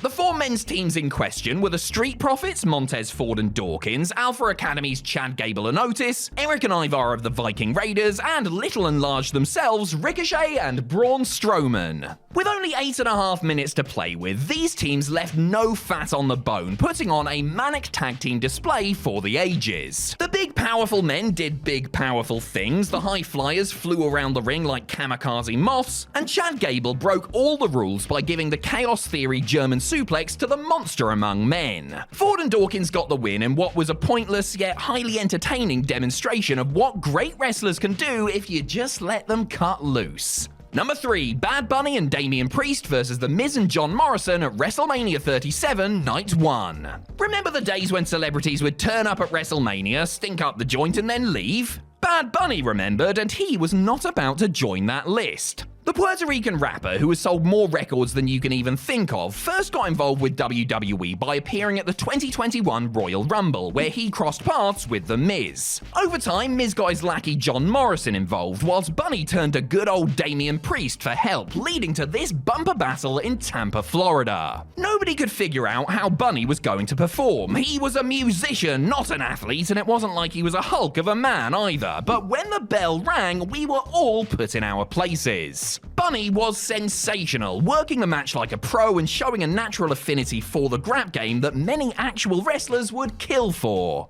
Also, and we can't not mention this, he did a bloody Canadian destroyer on the floor. How many other Grammy winners can do that? Maybe Adele?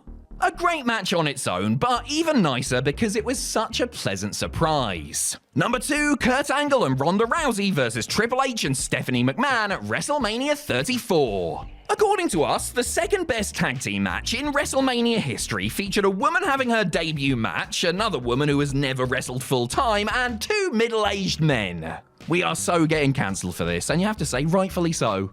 After much speculation, Ronda Rousey finally showed up in WWE at the 2018 Royal Rumble, leading to this eventual clash with Stephanie McMahon and her husband, Triple H. With Kurt Angle in her corner, making his WrestleMania return after 12 years away, Rowdy Ronda set out to take down the Authority once and for all, and by God did she do it in a highly entertaining way. This match was sports entertainment at its very best, with everyone knowing their role in a bout that was more about the spectacle, the storytelling, and the occasion than it was about being a technical masterclass. Here were 4 clearly defined characters conveying their motives and emotions through physical movements. It was melodramatic, it was sometimes hilarious, and it was exactly what a big WrestleMania match should be. Also, if you didn't feel vindicated when Rousey damn near snapped Steph's arm off for the win, then I don't know if this whole wrestling malarkey is for you. Number 1, the Usos versus Kevin Owens and Sami Zayn at WrestleMania 39 Night 1.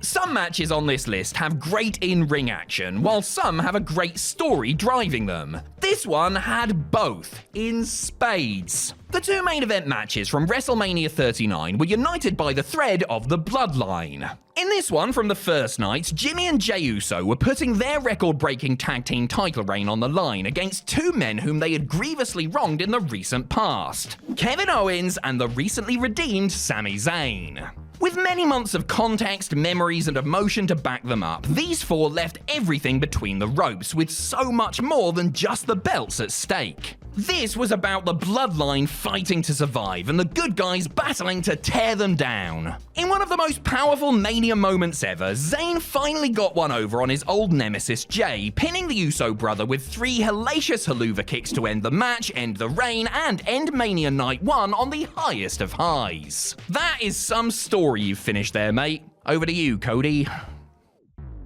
WrestleMania is the big occasion for the biggest and theoretically best matches. However, sometimes what fans see at the granddaddy of them all is bettered the next time that very same match is presented. While the big stage may make the WrestleMania match linger longer in the memory, rematches from other supposedly lesser pay-per-views and even those that take place on free TV were sometimes more rewarding. Of course, sometimes the next time is at WrestleMania itself, and the do-over ends up doing a better job at living up to its billing. I'm Adam Pacitti from Cultaholic Wrestling, and these are 10 WrestleMania rematches better than the original. Join us!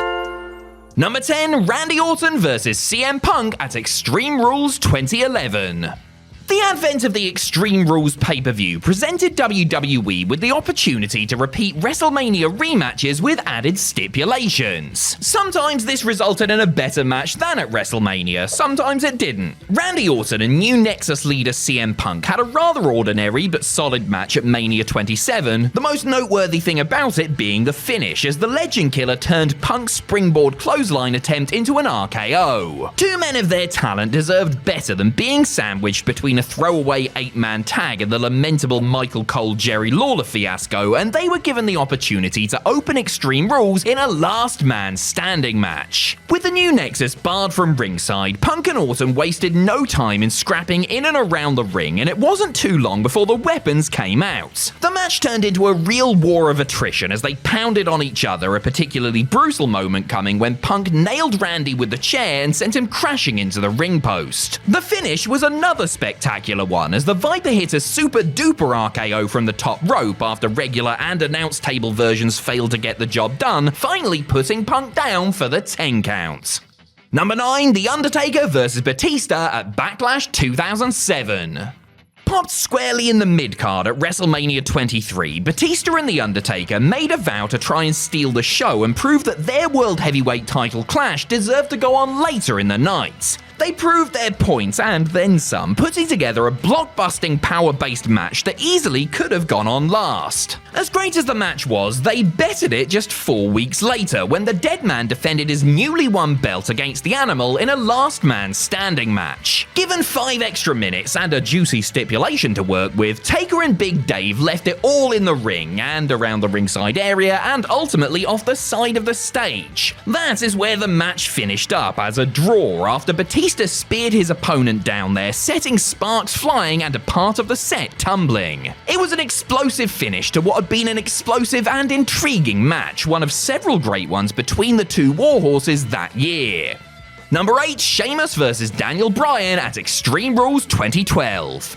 Fans had high hopes when it came to Daniel Bryan's World Heavyweight title defense against Sheamus at WrestleMania 28. When the two men were sent out to kick off the main show, the assumption was that they would do so in style. Instead, the so-called match was over in 18 seconds after D-Bry accepted a good luck kiss from AJ Lee and promptly got his beardy little face bro-kicked clean off. It was a massive disappointment to those who wanted to see them, actually wrestle and stuff, but fans wouldn't have to wait too long to see just what they were capable of. The rematch was booked for Extreme Rules later in the month, and as an added bonus, it was given the extreme stipulation of 2 out of 3 falls. More than one fall? May God have mercy on their souls. Given a generous 23 minutes to do their thing, this was everything the WrestleMania match could and really should have been, the unique reception from the Chicago crowd adding an extra element to proceedings. The Celtic Warrior retained clean with the bro kick, but the American Dragon could be satisfied he lasted longer than the time it takes to have a piss.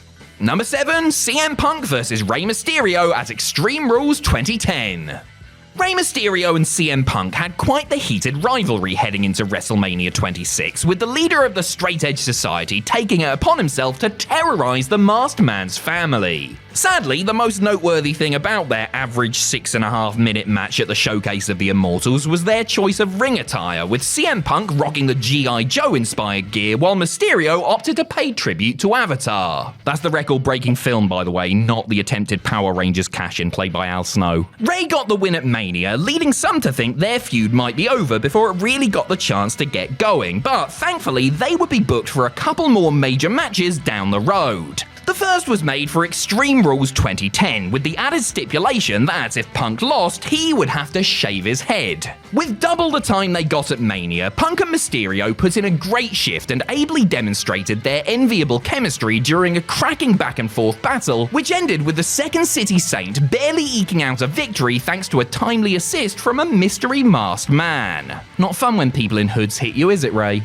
Number 6, Brock Lesnar vs. The Undertaker at SummerSlam 2015.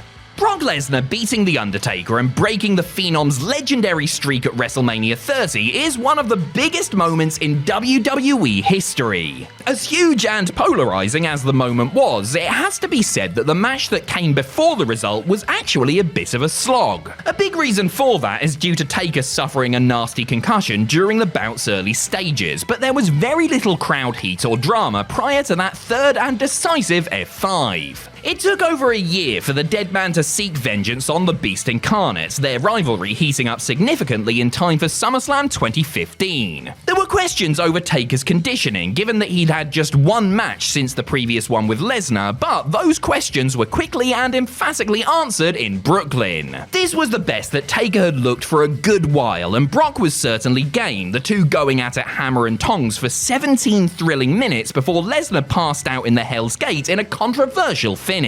Tremendous stuff bell to bell, however, they would arguably top it inside Hell in a Cell just a couple of months later. Number 5, Shawn Michaels vs. John Cena on Raw. While the Battle of the Billionaires involving Donald Trump and Mr. McMahon may have received the bulk of the publicity leading up to the event and was credited with drawing the record-setting buy rate, it was John Cena and Shawn Michaels who went on last at WrestleMania 23. The Heartbreak Kid gave the WWE champion a wrestling lesson that night, though Mr. WrestleMania came up short in his quest to win the gold. The match itself was damn good and more than merited its place on top of the bill. Michaels wouldn't get a straight-up singles title rematch, but he did get the chance to go one-on-one with Big Match John when Raw was taped from Earl's Court in London a few weeks later. The fact that it was a non-title affair should have telegraphed the outcome, but nobody watching could have likely predicted that HBK and Cena would go close to an hour in one of the best matches to ever air on weekly WWE TV. WrestleMania was good, sure, but this was just that much better, and a pleasant surprise for UK punters who had previously suffered through years of Tiger Alley Singh matches. Number 4, Rey Mysterio vs. Eddie Guerrero at Judgment Day 2005. The reliable pair of Rey Mysterio and Eddie Guerrero were tasked with kicking off WrestleMania 21 the right way, the then WWE Tag Team Champions clashing in a contest based on friendly competition between partners. Though it was a good match by anyone's standards, it fell somewhat below the expectations set by the performers themselves, the disappointment etched on Latino Heat's face after Rey had beaten him. One of the things affecting match quality might have been Mysterio's custom-made mask, which came loose during the first tie-up and clearly distracted him throughout. There were no such distractions when the two men next clashed in televised singles combat. By then they had dropped the titles and Eddie had turned heel with a brutal beatdown, setting the stage for a heated grudge match at Judgment Day. This was no let's all shake hands and be friends exhibition. This was now personal, and the match at times resembled more of a brawl than their usual lucha-inflected efforts. The psychology, timing, and selling were all spot on, and the match built and built until Guerrero, out of desperation, walloped his opponent with a chair for the DQ, ensuring that the feud would continue, which was absolutely fine by me. Number 3, John Cena vs. JBL at Judgment Day 2005. Another WrestleMania 21 rematch took place at Judgment Day 2005, with John Cena defending his WWE title against the man he beat for it where the lights shine brightest. Their WrestleMania encounter had been rather weak, truth be told, and it felt like Cena winning was a formality after JBL's long tyrannical reign as champ. It couldn't hope to compete with the Money in the Bank ladder match, Shawn Michaels vs. Kurt Angle, or even, as a moment if nothing else, Batista beating Triple H for the World Heavyweight title. At Judgment Day, Cena and JBL stole the show with a bloody and brutal match fought under I Quit rules. With a lot more time and leeway and plunder to play with, the Doctor of Thugonomics and the Tall Texan put on what stands as one of either man's most compelling matches to date. Layfield was at his vicious best here, while Cena Cena gave as good as he got, and you sit there wondering, why didn't they do this at the biggest show of the year as they bash each other in the head with various objects? It also taught me the valuable lesson that bullies will also back down if you threaten to bray them with a semi-truck's exhaust pipe. Number 2, Steve Austin vs. The Rock at Backlash 1999.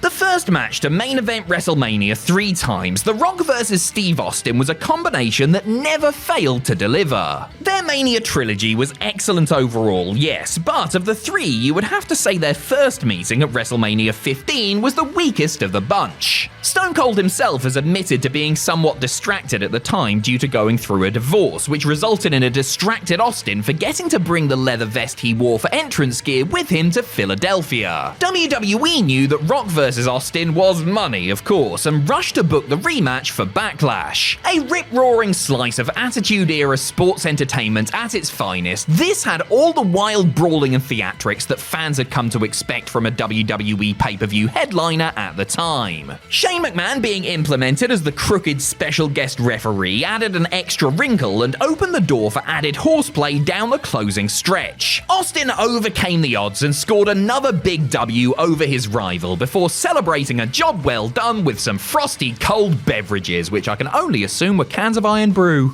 Number 1, Roman Reigns vs. Cody Rhodes at WrestleMania 40, Night 2.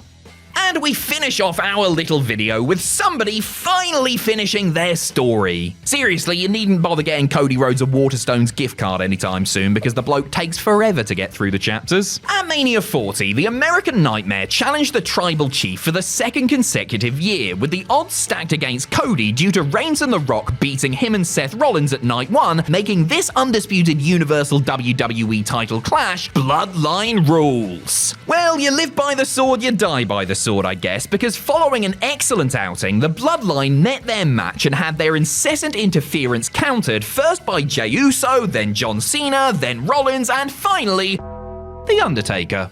Crucially, all these run-ins didn't directly lead to Cody winning the big one. He did that all on his own, surviving for over 30 minutes to hit a trifecta of Crossroads and end Roman's reign. The wrestling was top draw, the sports entertainment shenanigans added rather than subtracted, and the final 3 count was as cathartic as any we will likely ever see on the grandest stage. And you know what tops it all? Nobody threw a bloody rubber chicken in the ring this time.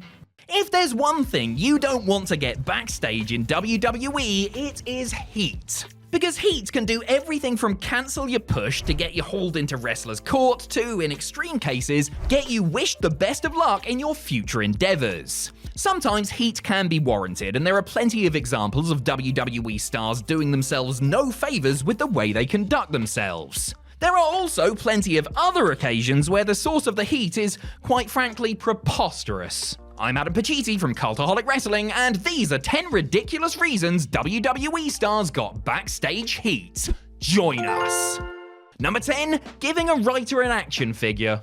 Wrestlers trying to curry favor with the writers, bookers, road agents, and other influential backstage personnel is a common phenomenon. While not all WWE stars do it, everyone from the main eventer to the lowliest jobber can be guilty of playing politics in this way. Bob Hardcore Holly believed that he had caught Edge and Christian red-handed when he witnessed the tag team not only socializing and having a laugh with writer Brian Gewirtz, but giving him a gift too. Soon after Sparky Plug watched Ian C. hand Brian a Flash action figure, the Canadian duo were hauled into wrestlers' court along with the Scribe. Edge and Christian were tipped off about their court date in advance by Kurt Angle, and thus had time to prepare a humorous defense, complete with props such as a mocked-up book titled Edge and Christian, How to Kiss Ass, Our Road to the Top, which quickly got them off the hook. A case of beer for the APA, a bottle of Jack Daniels for The Undertaker, and a tub of protein powder for Holly later, and the charges were dropped. Poor Brian, on the other hand, had to sit there and take it as the locker room verbally raked him over hot coals. Number 9, losing a game of dodgeball.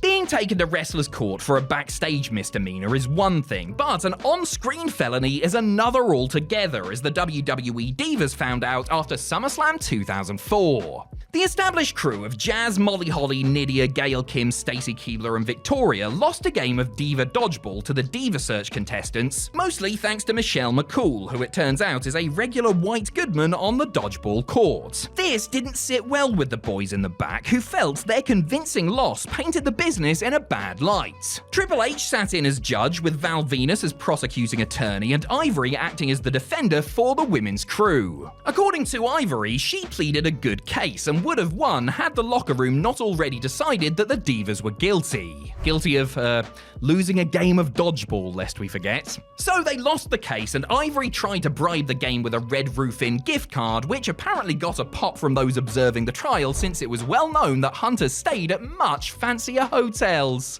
Number 8. Using a chiropractor. A professional wrestler's body is in many ways their prized possession. Given how important their body is to their work, wrestlers go to great pains to keep it in the best possible condition. So you would think a WWE star in a great deal of agony deciding to visit a backstage chiropractor wouldn't be such a big deal. Well, you'd be wrong, wouldn't you? Aaron Aguilera, who portrayed Carlito's bodyguard Jesus in late 2004, found himself in the doghouse for utilizing a service that he was under the impression was available to everyone on the roster. However, an unwritten rule stipulated that only the top guys could have their joints manipulated, and once it was discovered Aguilera was taking advantage of a perceived perk, he was ostracized for it. This gets even more stupid when you realize Aaron's WWE run was cut short due to multiple injuries, including herniated discs in his neck, which caused a loss of feeling in his arm and ultimately required surgery to fix. Other wrestlers in later years, including Seth Rollins and Summer Rae, reportedly got heat for the crimes of visiting the backstage masseuse or using ice packs to treat their aches and pains before earning the right to. Mental. Number 7. Booking a holiday. If you or I wanted to book a holiday, we would simply ask our bosses for the time off, have it taken off from our yearly allowance, and then jump on a plane and go to our destination while feeling a slight pang of guilt because we're all, at the end of the day, slaves to the machine.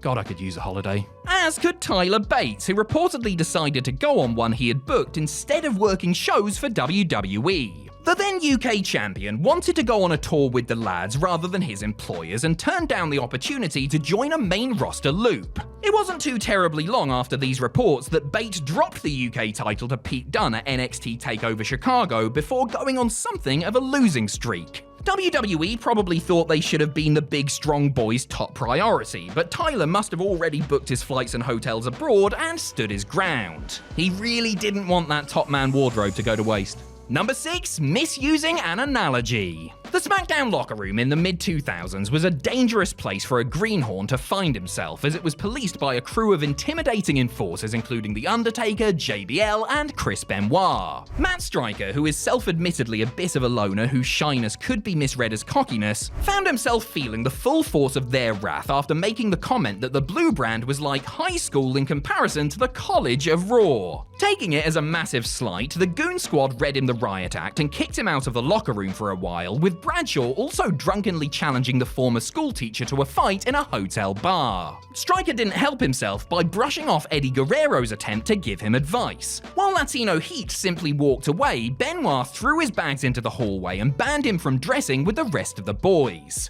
Striker accepted his punishment, even if he did claim his comment was meant to demonstrate how laid-back SmackDown was next to the pressure cooker atmosphere of the flagship show. In any event, things snowballed and the heat lingered for a long time. Number 5. Sitting in the wrong seat.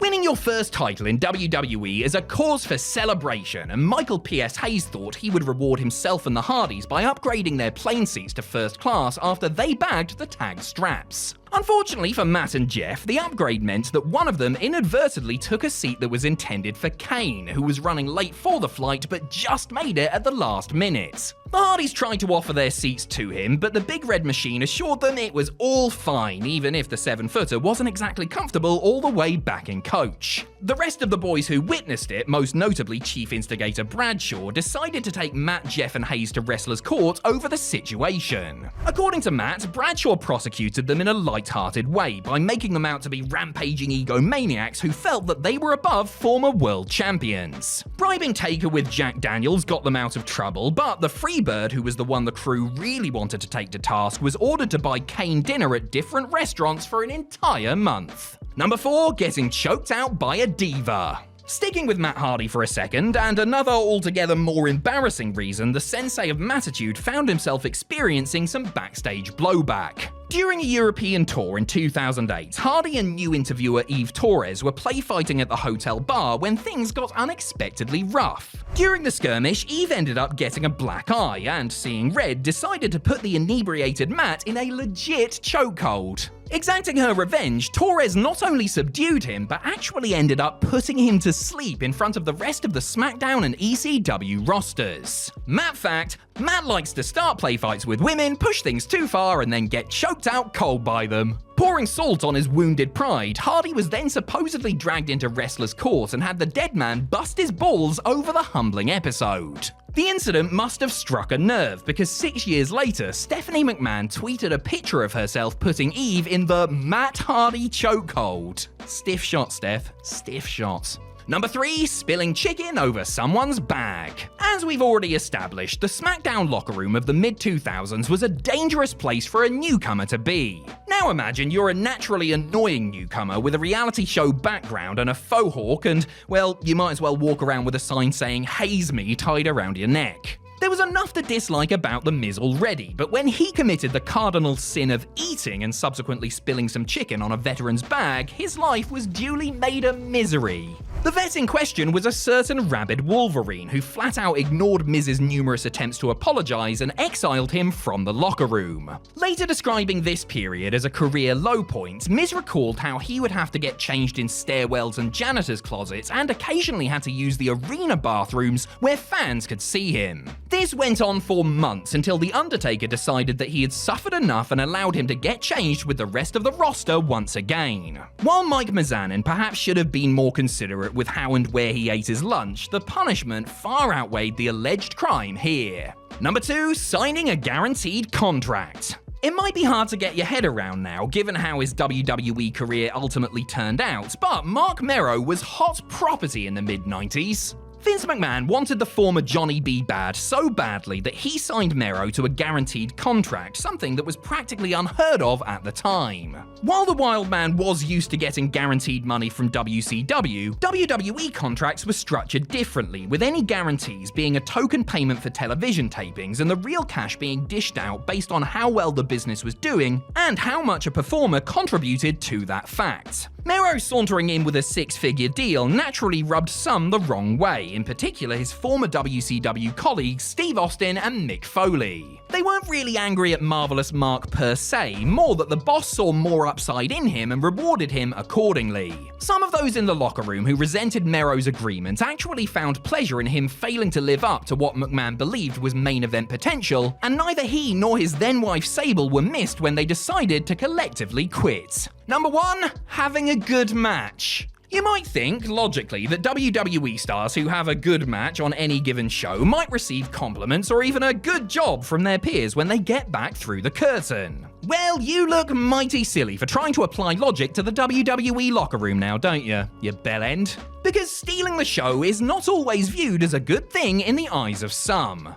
Like Booker T, for example. Former WWE Cruiserweight champion Paul London has told a story about how he and Sylvain Grenier, of all people, kicked off a WWE house show in Bangor, Maine on December 12, 2005 with a barn burner. Only when they returned backstage, they saw the Houston native positively apoplectic with rage. According to London, road agent Arn Anderson told him and his confused opponent that Booker, who was due to wrestle Rey Mysterio in a 2 out of 3 falls semi-main event, was furious at the two of them for having such a banger of a match that the rest of the roster might not be able to follow. Booker himself then confronted the puzzled pair and tried to make an analogy about how the opening act for Britney Spears wouldn't try to upstage the pop princess on her own tour. That's right, Booker T is Britney Spears, guys. Now hit me, baby, 5 times, 5 times, 5 times, sucker! The world champion of a major wrestling organization is supposed to be the best of the best, the person relied upon to produce exciting, if not great, blockbuster matches and defend the title with pride. As good as some world title reigns are, however, they can end up being blighted by one notable clangor that messes up an otherwise impressive resume. A clash of styles, a hostile crowd, or bad creative have, in the past, made the richest prize feel like the biggest albatross. I'm Adam Pacitti from Cultaholic Wrestling, and these are 10 great pro wrestling world champions who had one terrible match. Join us. Number 10, The Undertaker vs. Farouk at King of the Ring 1997.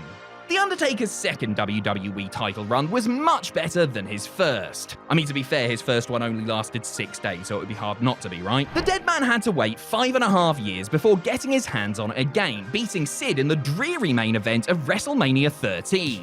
The manner in which he won the title may have been uninspired, but the reign itself yielded several entertaining defenses against the likes of Mankind, Steve Austin, Vader, and Bret Hart. Not included in that illustrious company is Farouk, who challenged Taker for the title at the King of the Ring pay-per-view. The show, apart from a corker between Austin and Shawn Michaels, had been a bit of a dud, and the headliner couldn't hope to save it. On the contrary, this sluggish, interference-filled brawl only succeeded in dragging the show down further. It was boring, it was bad, and it mercifully came to an end after close to 14 minutes when the champ hit the Nation of Domination leader with a tombstone.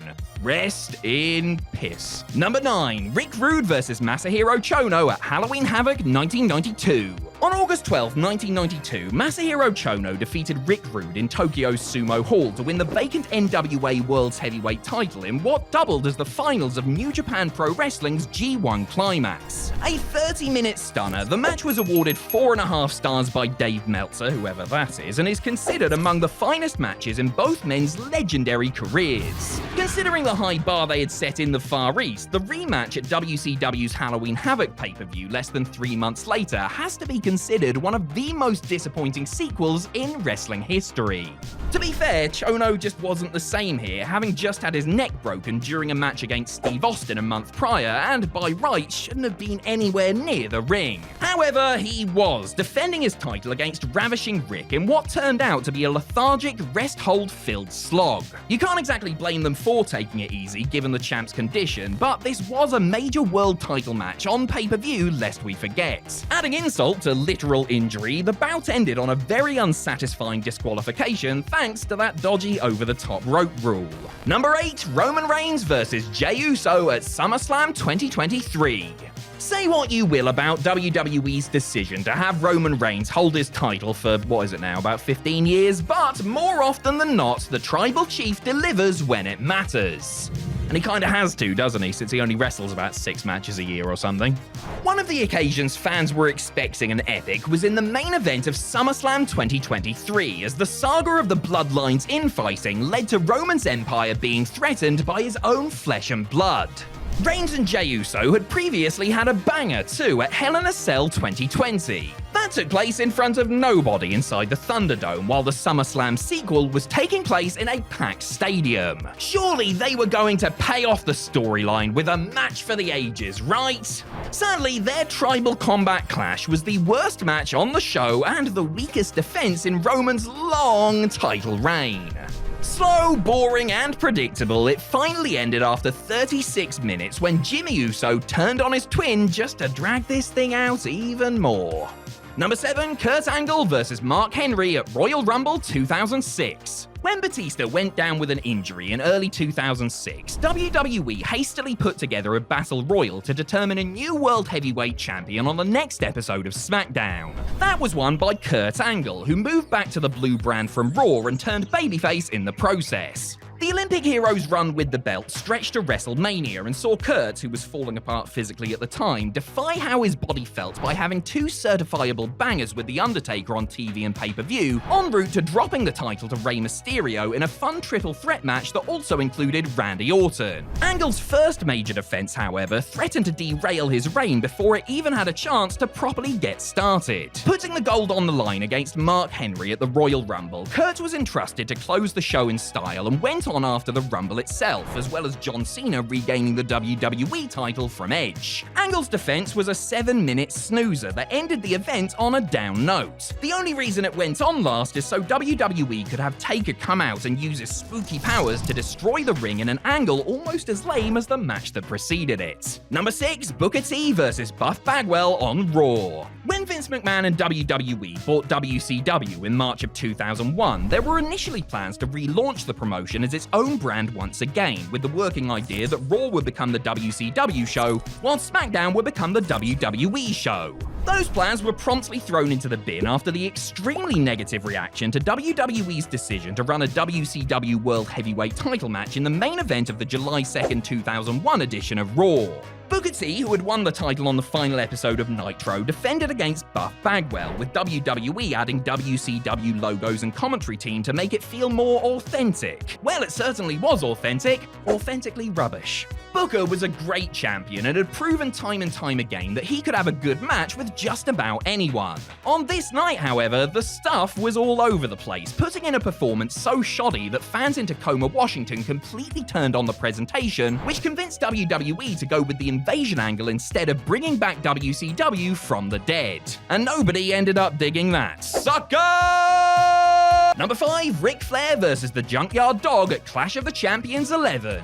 Despite never being the best worker in the world, the Junkyard Dog was a big draw in his day, particularly for Bill Watts and the Mid-South territory in the early 1980s. That popularity is pretty much the only reason he was given a chance to headline opposite Ric Flair in 1990, despite being several years past his best. Well, I suppose if anyone could get a good match out of him at this stage of his career, it would be the Nature Boy, wouldn't it?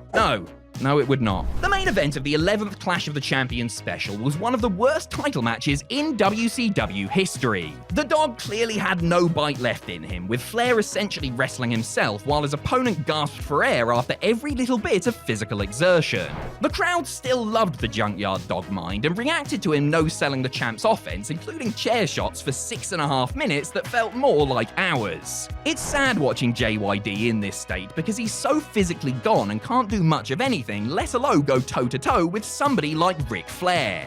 Number 4, Chris Benoit versus Eugene on Raw. Chris Benoit realized an improbable dream when he beat Triple H and Shawn Michaels in the main event of WrestleMania 20 to become the WWE World Heavyweight Champion. A rematch at Backlash was first class, while singles matches with The Game and the Heartbreak Kid, as well as Kane, were all superior. It shouldn't come as a surprise that somebody as good and consistent as the Rabid Wolverine would put together a great run with the big gold belt, and then he ran into Eugene. It seems absurd looking back at it now, but Eric Bischoff's kayfabe nephew was all over Raw at the time. This led to a situation where Nick Dinsmore's alter ego got a shot at Benoit's title in the main event of Monday Night Raw.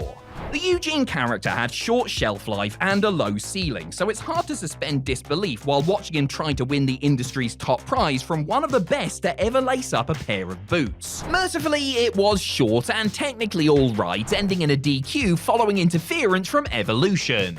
It was just a bit hard to get your head around the booking and sticks out like a big stiff knob next to Benoit's other defenses. Number 3, Randy Orton versus The Big Show at Survivor Series 2013. The professional wrestling style of Randy Orton may be an acquired taste for some, what with his penchant for, especially as a heel, deliberately pacing matches and utilizing a lot of rest holds like chin locks. But there is no denying that he's a great worker, represented WWE well as champion, and could usually be counted on to have a solid, if unspectacular, match with most. Big Show, as it turns out, is not most. The Viper and the world's largest athlete was the last match on the bill at Survivor Series 2013, with Orton's WWE title on the line. That it was centered around a feud between Show and the Authority didn't help much, nor did the fact that WWE tried to transfer the beloved Daniel Bryan's popularity onto the challenger. The silence that greeted the match should tell you that it didn't work. Had the two men went out there and tore the house down with their wrestling, it might have evoked a response, but the action was about as exciting as eating dry bread and drinking tap water while watching paint dry on a Sunday morning. And that's being generous. Number 2, Big Show vs. Batista on ECW on Sci-Fi. Straight back in with the Big Show now, going back in time to 2006, when he was reigning as ECW champion. Listen, not many people who were watching at the time are going to fondly reminisce about Show's title reign, but when you look at it on the whole, it really wasn't all that bad. The world's largest athlete was presented as a force to be reckoned with and had some decent title matches with Rob Van Dam, Sabu, Kane, The Undertaker, and Ric Flair, before dropping it to Bobby Lashley inside the Extreme Elimination Chamber. His match with Batista, who had World Heavyweight Champion King Booker in his sights, was not only a bad match, but it was completely and utterly rejected by the crowd in the Hammerstein Ballroom, who essentially hijacked it and turned it into a farce. A hilarious turn of events that turned the bout into a spectacle. If nothing else, it still didn't quite make up for the abysmal in-ring action. This match was the antithesis of what the hardcore ECW audience wanted, and they let Big Dave, Big Show, and the Big Cheese backstage know all about it. Number 1, Batista vs. The Great Khali at No Mercy 2007. A little over a year after the Hammerstein fiasco, Batista was riding high as World Heavyweight Champion. He won the belt at Unforgiven in a triple threat match with Rey Mysterio and the Great Khali, and would go on to defend the title in some great matches with The Undertaker and Edge before dropping it to the Rated R Superstar in a triple threat match also featuring the Phenom. Batista's first test as champ was giving Khali his rematch, and this wouldn't just be any old match, this would be the Giant's signature match, the Punjabi Prison. It was his signature match despite the fact that he had never been in one before, but still, No Mercy 2007 was flooded with world title matches, with Triple H and Orton having a pair of them over the WWE title, The Game defending against Umaga in between those, and CM Punk defending his ECW title against Big Daddy V. This one, though, was the worst of the lot by some distance, even though the champ was trying his very best. I mean, there's just not that much you can do with a 7-foot, 400-pound slab of uncoordinated concrete, is there? The finish, with Batista leaping between structures and racing Khali to the bottom, was admittedly pretty damn cool, but not quite cool enough to redeem the previous 14 minutes. The wrestlers who became stars in ECW during the 90s became synonymous with the cult-like promotion, even if they went on to wrestle in other places, including WWE, after ECW closed. While some are still cashing in on their ECW fame and getting those 3 letters chanted at them decades later, some big-name wrestlers only got the tiniest taste of the ECW experience before they were out the door. I'm Adam Pacitti from Cultaholic Wrestling, and these are 10 wrestlers who had just one ECW match. Join us. Number 10, King Kong Bundy. When ECW was still an NWA affiliate and stood for Eastern Championship Wrestling, the promotion was a place you would often see WWE stars from yesteryear show up. The likes of Don Morocco and Jimmy Snuka, for example, were tremendously important in those early days and added a much-needed dose of credibility and star power. The main event of the first ever November to Remember in 1993 was certainly a star-studded affair, billed as a dream partner tag match with Sabu and Terry Funk choosing partners for a winner-take-all match where Sabu's ECW heavyweight title and Funk's ECW TV title were both on the line. Sabu chose Road Warrior Hawk, while the Funker drafted in the man who main evented WrestleMania 2 opposite Hulk Hogan. This was certainly a shocker to the ECW faithful, as Bundy hadn't wrestled in close to 6 years. In another shocker, Bundy turned on Funk to cost him the bout and make Sabu a double champ. Perhaps his appearance at the ECW arena gave Bundy the itch, as he came out of semi-retirement and ended up re-signing with WWE in the summer of '95. Number 9, Mabel. Speaking of big men, they don't come much bigger than Nelson Frazier, aka Mabel, do they? Big magnificent bastard. Frazier had something of a late career renaissance on WWE's rebooted ECW as Big Daddy V, where he feuded with CM Punk over the ECW title. What a lot of fans probably don't know or don't remember is that Big Nelson, as Mabel, had shown up in the original ECW about a decade beforehand. After a brawl broke out between the full-blooded Italians and Tommy Rogers and Chris Chetti at the 1998 November to Remember pay-per-view, Mabel and Ulf Herman came out to turn the tide for the FBI. Just as Mabel was about to splash Chetti through a table, however, little Spike Dudley came to the rescue, resulting in an impromptu handicap match. Spike had been on a giant-killing tear in recent times and made quick work of his two much larger opponents, with Mabel missing a splash through a table as both he and Herman took acid drops before Spike pinned the pair of them. This was clearly just a one-off to continue Spike's giant killer gimmick, and Frazier was back in WWE soon after as Ministry of Darkness member Viscera. Number 8, Bobby Eaton and Arn Anderson. The Forbidden Door was blown off its hinges in 1994 when Paul Heyman was able to bring in former Dangerous Alliance members Arn Anderson and Bobby Eaton for ECW's When Worlds Collide event. ECW and WCW had come to a mutual agreement, with ECW helping to promote WCW's upcoming Slamboree pay-per-view, which was taking place in Philadelphia, in exchange for Anderson and Eaton showing up there. WCW also offered to use ECW talent on their television show for a few weeks, but Heyman nixed that idea. ECW would actually later sue WCW for using the When Worlds Collide name for a AAA pay-per-view they were co-promoting, but hey, they were sort of friends for a minute there, I guess. The presence of WCW stars certainly helped ECW at When Worlds Collide, since the show drew over 1,500 fans, the highest in the promotion's history to that point. In the main event, Anderson teamed with Terry Funk in a losing effort to Eaton and Sabu in what was a very good 20-minute match when Sabu forced Funk to submit. Number 7, Jinsei Shinzaki and Hayabusa. ECW didn't just have a talent exchange agreement with WCW during the 90s, they also had one with WWE, and I'm sure Heyman was beyond thankful for the Brackers loan, as well as kindred Japanese outfit FMW. The relationship led to Masato Tanaka joining ECW for an extended run, and it was actually Tanaka who was originally supposed to team with masked high-flying sensation Hayabusa at Heatwave 98, before Heyman was able to bring in his regular partner Jinsei Shinzaki, formerly known as Hakushi, instead.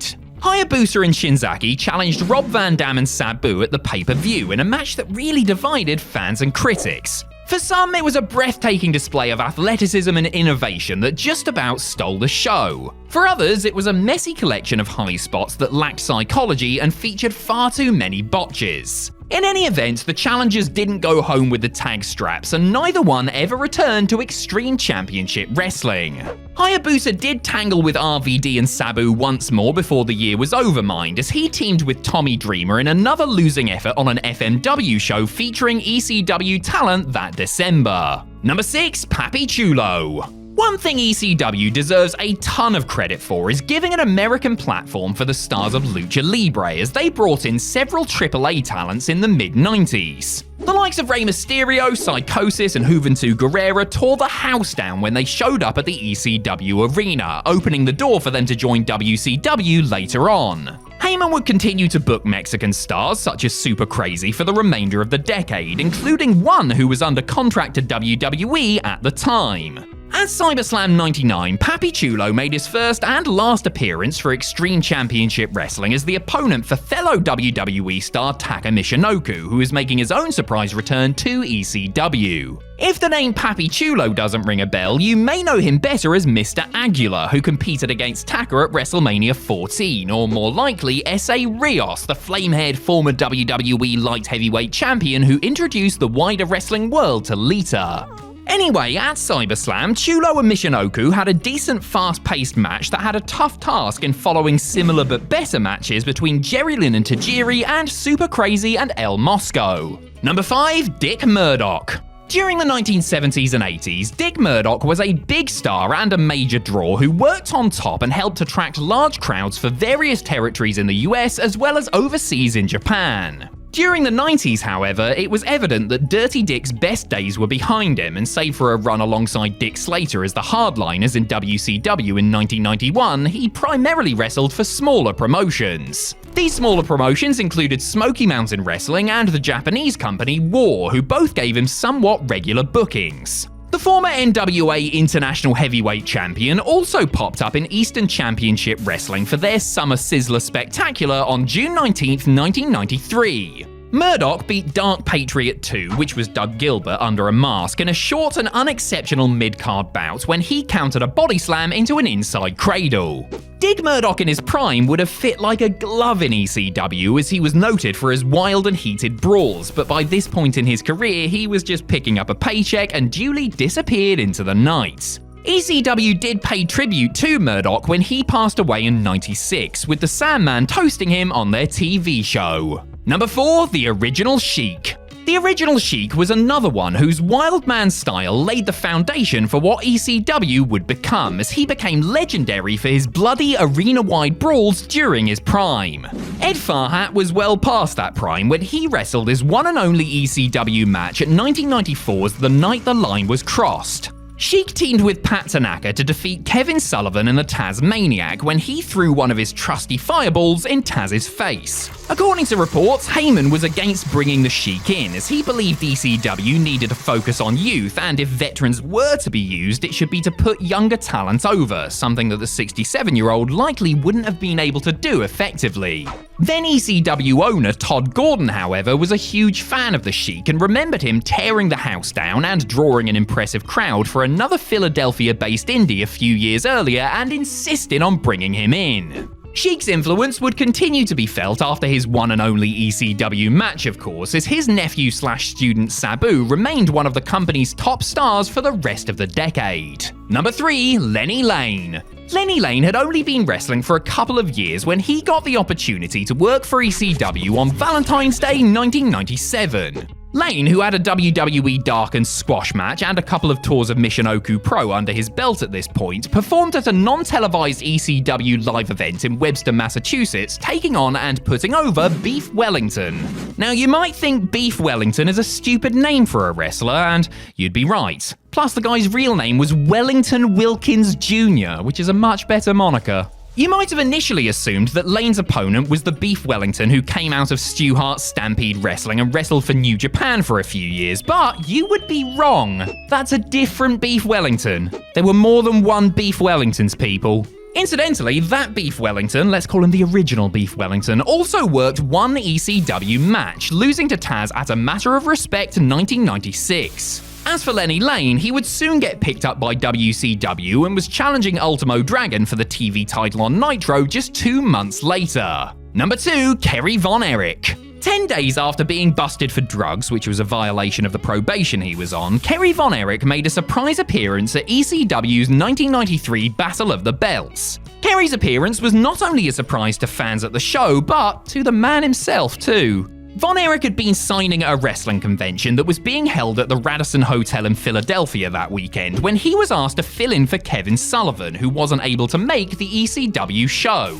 Brought in as woman's secret weapon, Kerry went to a double DQ with Salvatore Bellomo in what turned out to be the former Intercontinental Champion's third last match. In a funny moment, Kerry, who was meant to be a surprise and thus came out wearing a mask, had to be stopped backstage before going through the curtain as he was wearing a ring jacket with Kerry in big letters on the back. He removed the jacket, walked about 10 yards, and then put the jacket back on anyway, completely ruining the surprise. According to Todd Gordon, the party had already started for Kerry that day, and he had to be constantly reminded about why he was wearing a mask. Tragically, the Texas tornado was dead less than a month later. Number 1, Gary Albright. While ECW provided American wrestlers with a good alternative during the 90s, the strength of both New Japan and All Japan back then gave those lucky enough to get full-time gigs with either company a very good way to make a living in the business. Gary Albright was one of the top gaijin for All Japan and spent much of '96, which was something of a breakout year for the amateur standout, teaming with the likes of Stan Hansen, Rob Van Dam, and Sabu.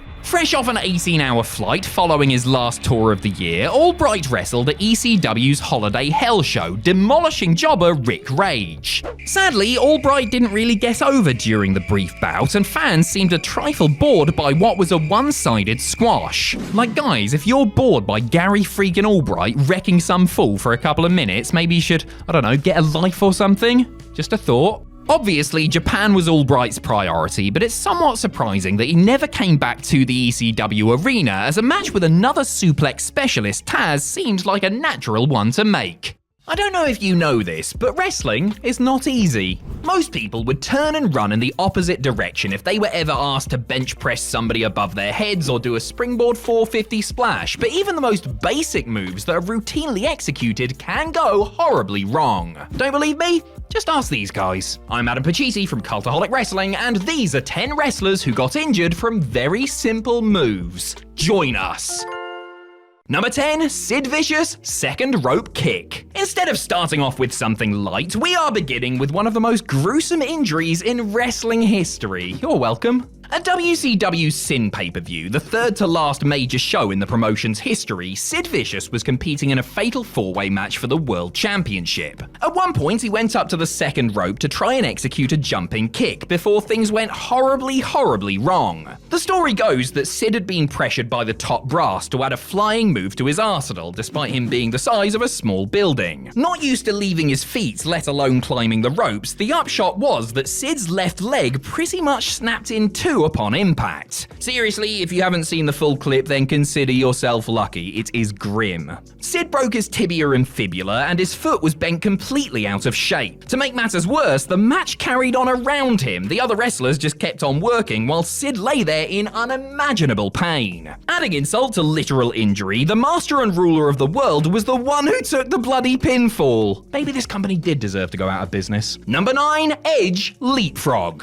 Adam Copeland's injury woes are well documented, with the WWE Hall of Famer's career thought to be over due to his long history of neck issues. As well as a broken neck, the rated R superstar has also had to deal with torn pecs, a torn groin, and torn triceps, as well as many other bumps and bruises. One of the most difficult injuries of Edge's career came in 2009, when he tore his Achilles tendon. Squaring off with Jeff Hardy at a non-televised house show on July 3rd, Edge attempted to leapfrog his on-rushing opponent almost immediately after the match started. Crumpling to the canvas, it was obvious that the ultimate opportunist was in some serious pain, and doctors and trainers were summoned to the ring. Unable to put any weight on his left ankle, Edge was taken backstage whilst Hardy was declared the match winner by forfeit. Set for a 6-month layoff, Edge was forced to vacate the tag team title he held with Chris Jericho. He would return to action in the 2010 Royal Rumble, which he won, but Copeland never attempted a leapfrog again. That last part is probably almost certainly not true, but it sounded dramatic. Number 8, Triple H Running Clothesline. The May 21st, 2001 episode of Monday Night Raw ended with one of the best matches in the show's history. Tag team champions Steve Austin and Triple H put their belts on the line against the two Chris's, Jericho and Benoit, and they absolutely tore the house down. Unfortunately,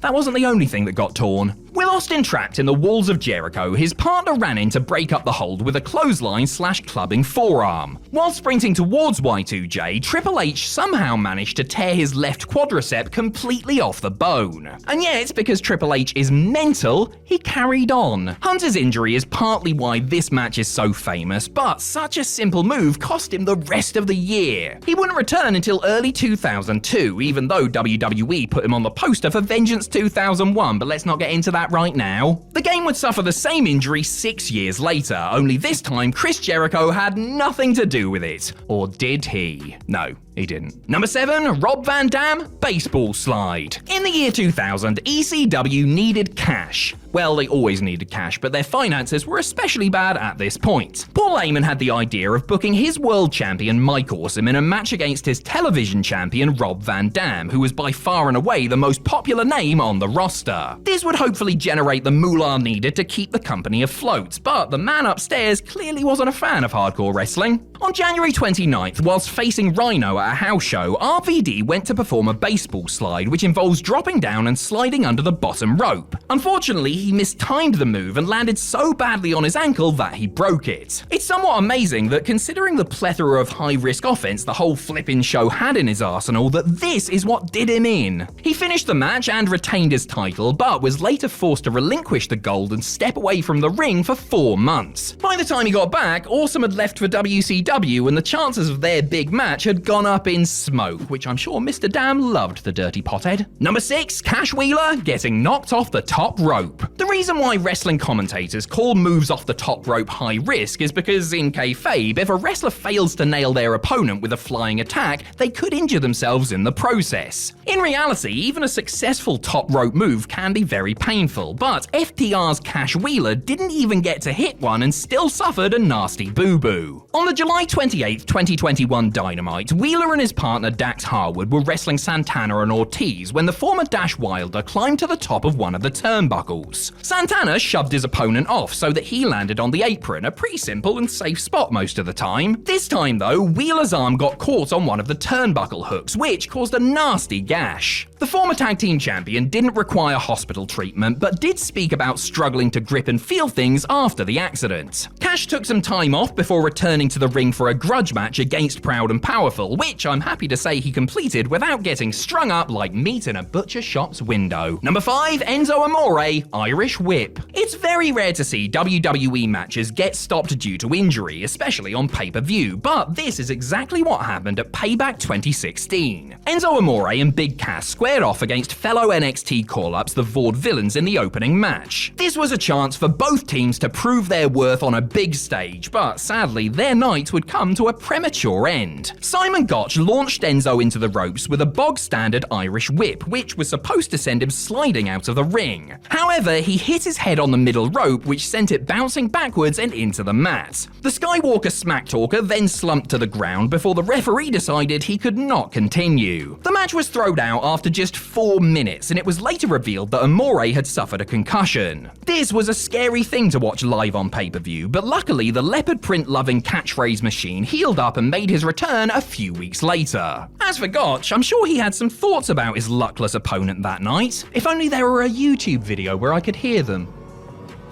Number 4, William Regal, Body Slam. Body slams are the wrestling equivalent of bread and butter. Simple, commonplace, and delicious with boiled eggs. I think the metaphor might have gotten away from me there. Body slams are also very easy to take, providing you know what you're doing. But even veterans of the business have been caught out by this staple of the wrestling world. At No Way Out 2003, William Regal and Lance Storm were defending their World Tag Team Championships against Rob Van Dam and Kane. Early in the match, the Big Red Machine picked up the Englishman for a routine body slam, but the back of Regal's head hit the mat first, which knocked him for 6. Hopefully his lordship enjoyed that cricket reference there. The Blackpool native has since described that this incident gave him an out-of-body experience, and you can tell by watching this match back that he is not fully there after taking the slam. Regal did keep working the bout even though he was visibly wobbly. This would be his last wrestling match for over a year as he took time away to deal with various medical issues, including a heart problem. Number 3, Bret Hart, Thrust Kick. One of the longest running feuds in wrestling today is between Bret Hart and Bill Goldberg, and it's as real as it gets. The animosity between these two stems back to their time in WCW, specifically the main event of Starrcade 1999. Hart was defending his WCW championship against the former NFL player in a bout that would end with a stupid reproduction of the Montreal Screwjob. If that wasn't bad enough, it also featured the spot that would lead to the end of the Hitman's career. Goldberg whipped Hart into the ropes and hit him with his trademark thrust kick. Normally this would have been fine, but Goldberg actually made proper contact with Hart's head, sending him crashing down to the mat and giving him a whopper of a concussion. This knock, plus a bunch of other injuries, eventually led to Bret calling time on his career shortly after this match. He and Goldberg have of course continued to exchange harsh words over the incident, but I'm not going to wade into this particular discussion as I don't want either man to come after me. Plus Bret is clearly in the right, but please don't hurt me, Bill.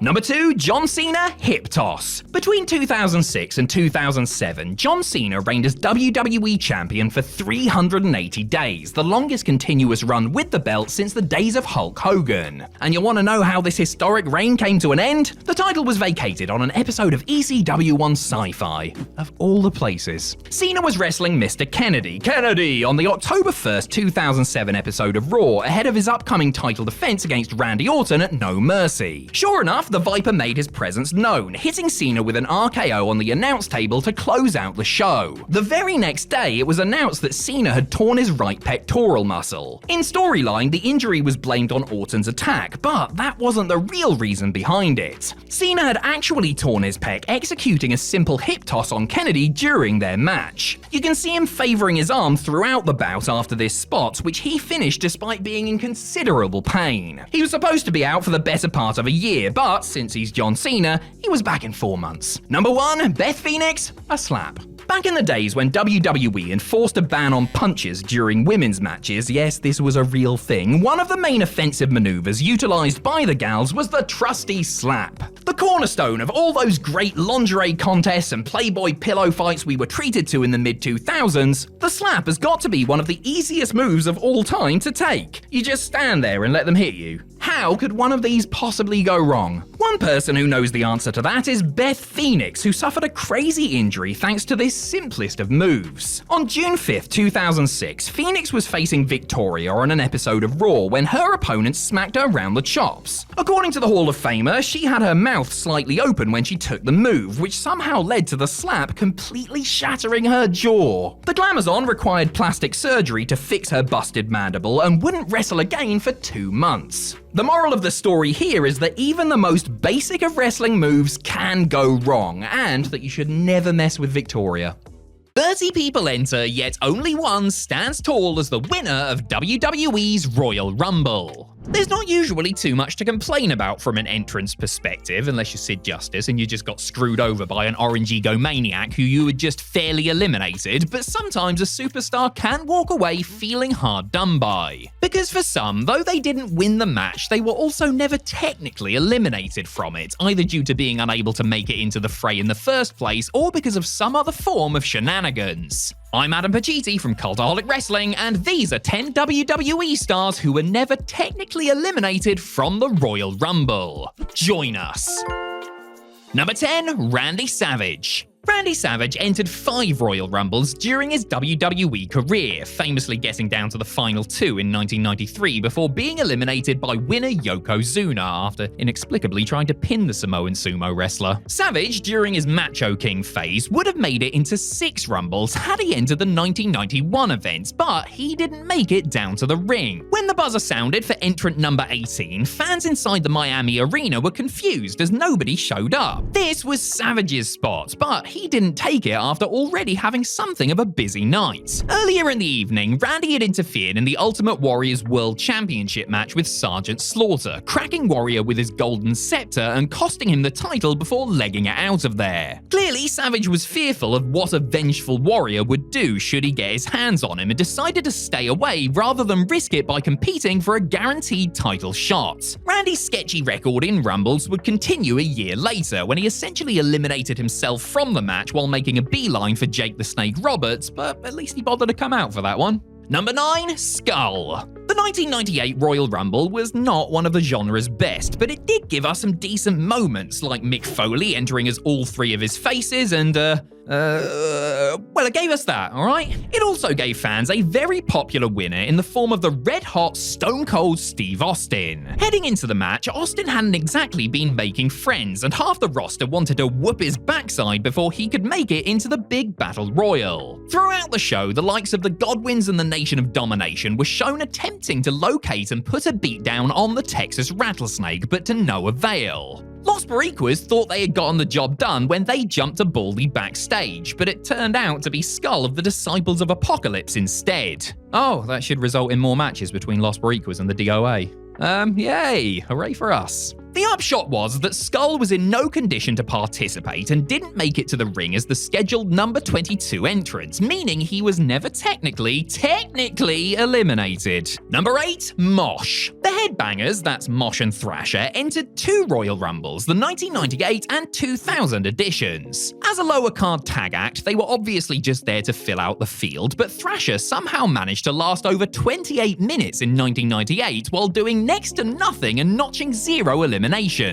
Perhaps Mosh would have entered a similarly inspiring performance a year later, had he made it to the ring at all. Mosh was due to enter at number 11, but didn't come through the curtain. The camera instead cut to backstage where he was being attacked by, of all people, Mabel. Since this was the Attitude Era and nothing really made a lot of sense, the 1995 King of the Ring winner was able to simply take Mosh's place and enter the match. Mabel proceeded to go on a bit of a tear, eliminating 5 people in less than 2 minutes before Ministry of Darkness members Bradshaw, Farouk and Midian, who weren't entered into the match, eliminated and then took him backstage to be indoctrinated by The Undertaker. So I guess blame Mosh being soft for almost a decade of Viscera, the world's largest love machine, and Big Daddy V, I guess? Number 7. Spike Dudley.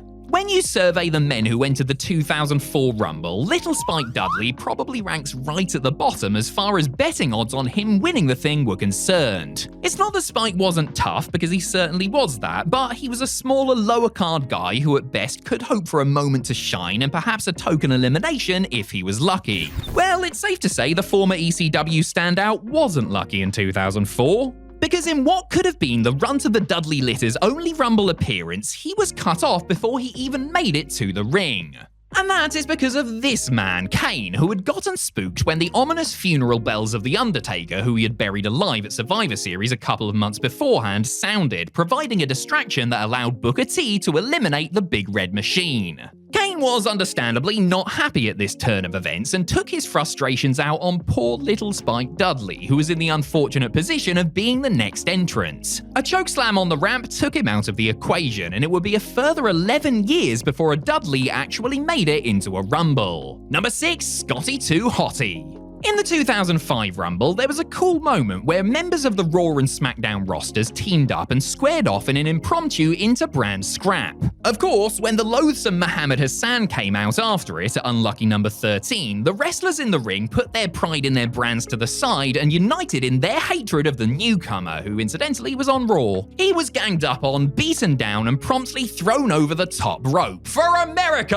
I mean, at least he got it easier than Daniel Puder did in the match's opening minutes, I guess. Regardless, Hassan was angry, and the sight of a dancing Scotty 2 Hottie entering at number 15 only made him angrier. As Hassan was walking to the back, he decided to let off some steam by attacking the innovator of the worm and locking him in the camel clutch, rendering him unable to continue and thus never actually being eliminated. Between being eliminated by his own stablemate, coming up against a rampaging Kane, being cheap-shotted by The Undertaker, and this, if Scotty didn't have bad Rumble luck, he would have no luck at all.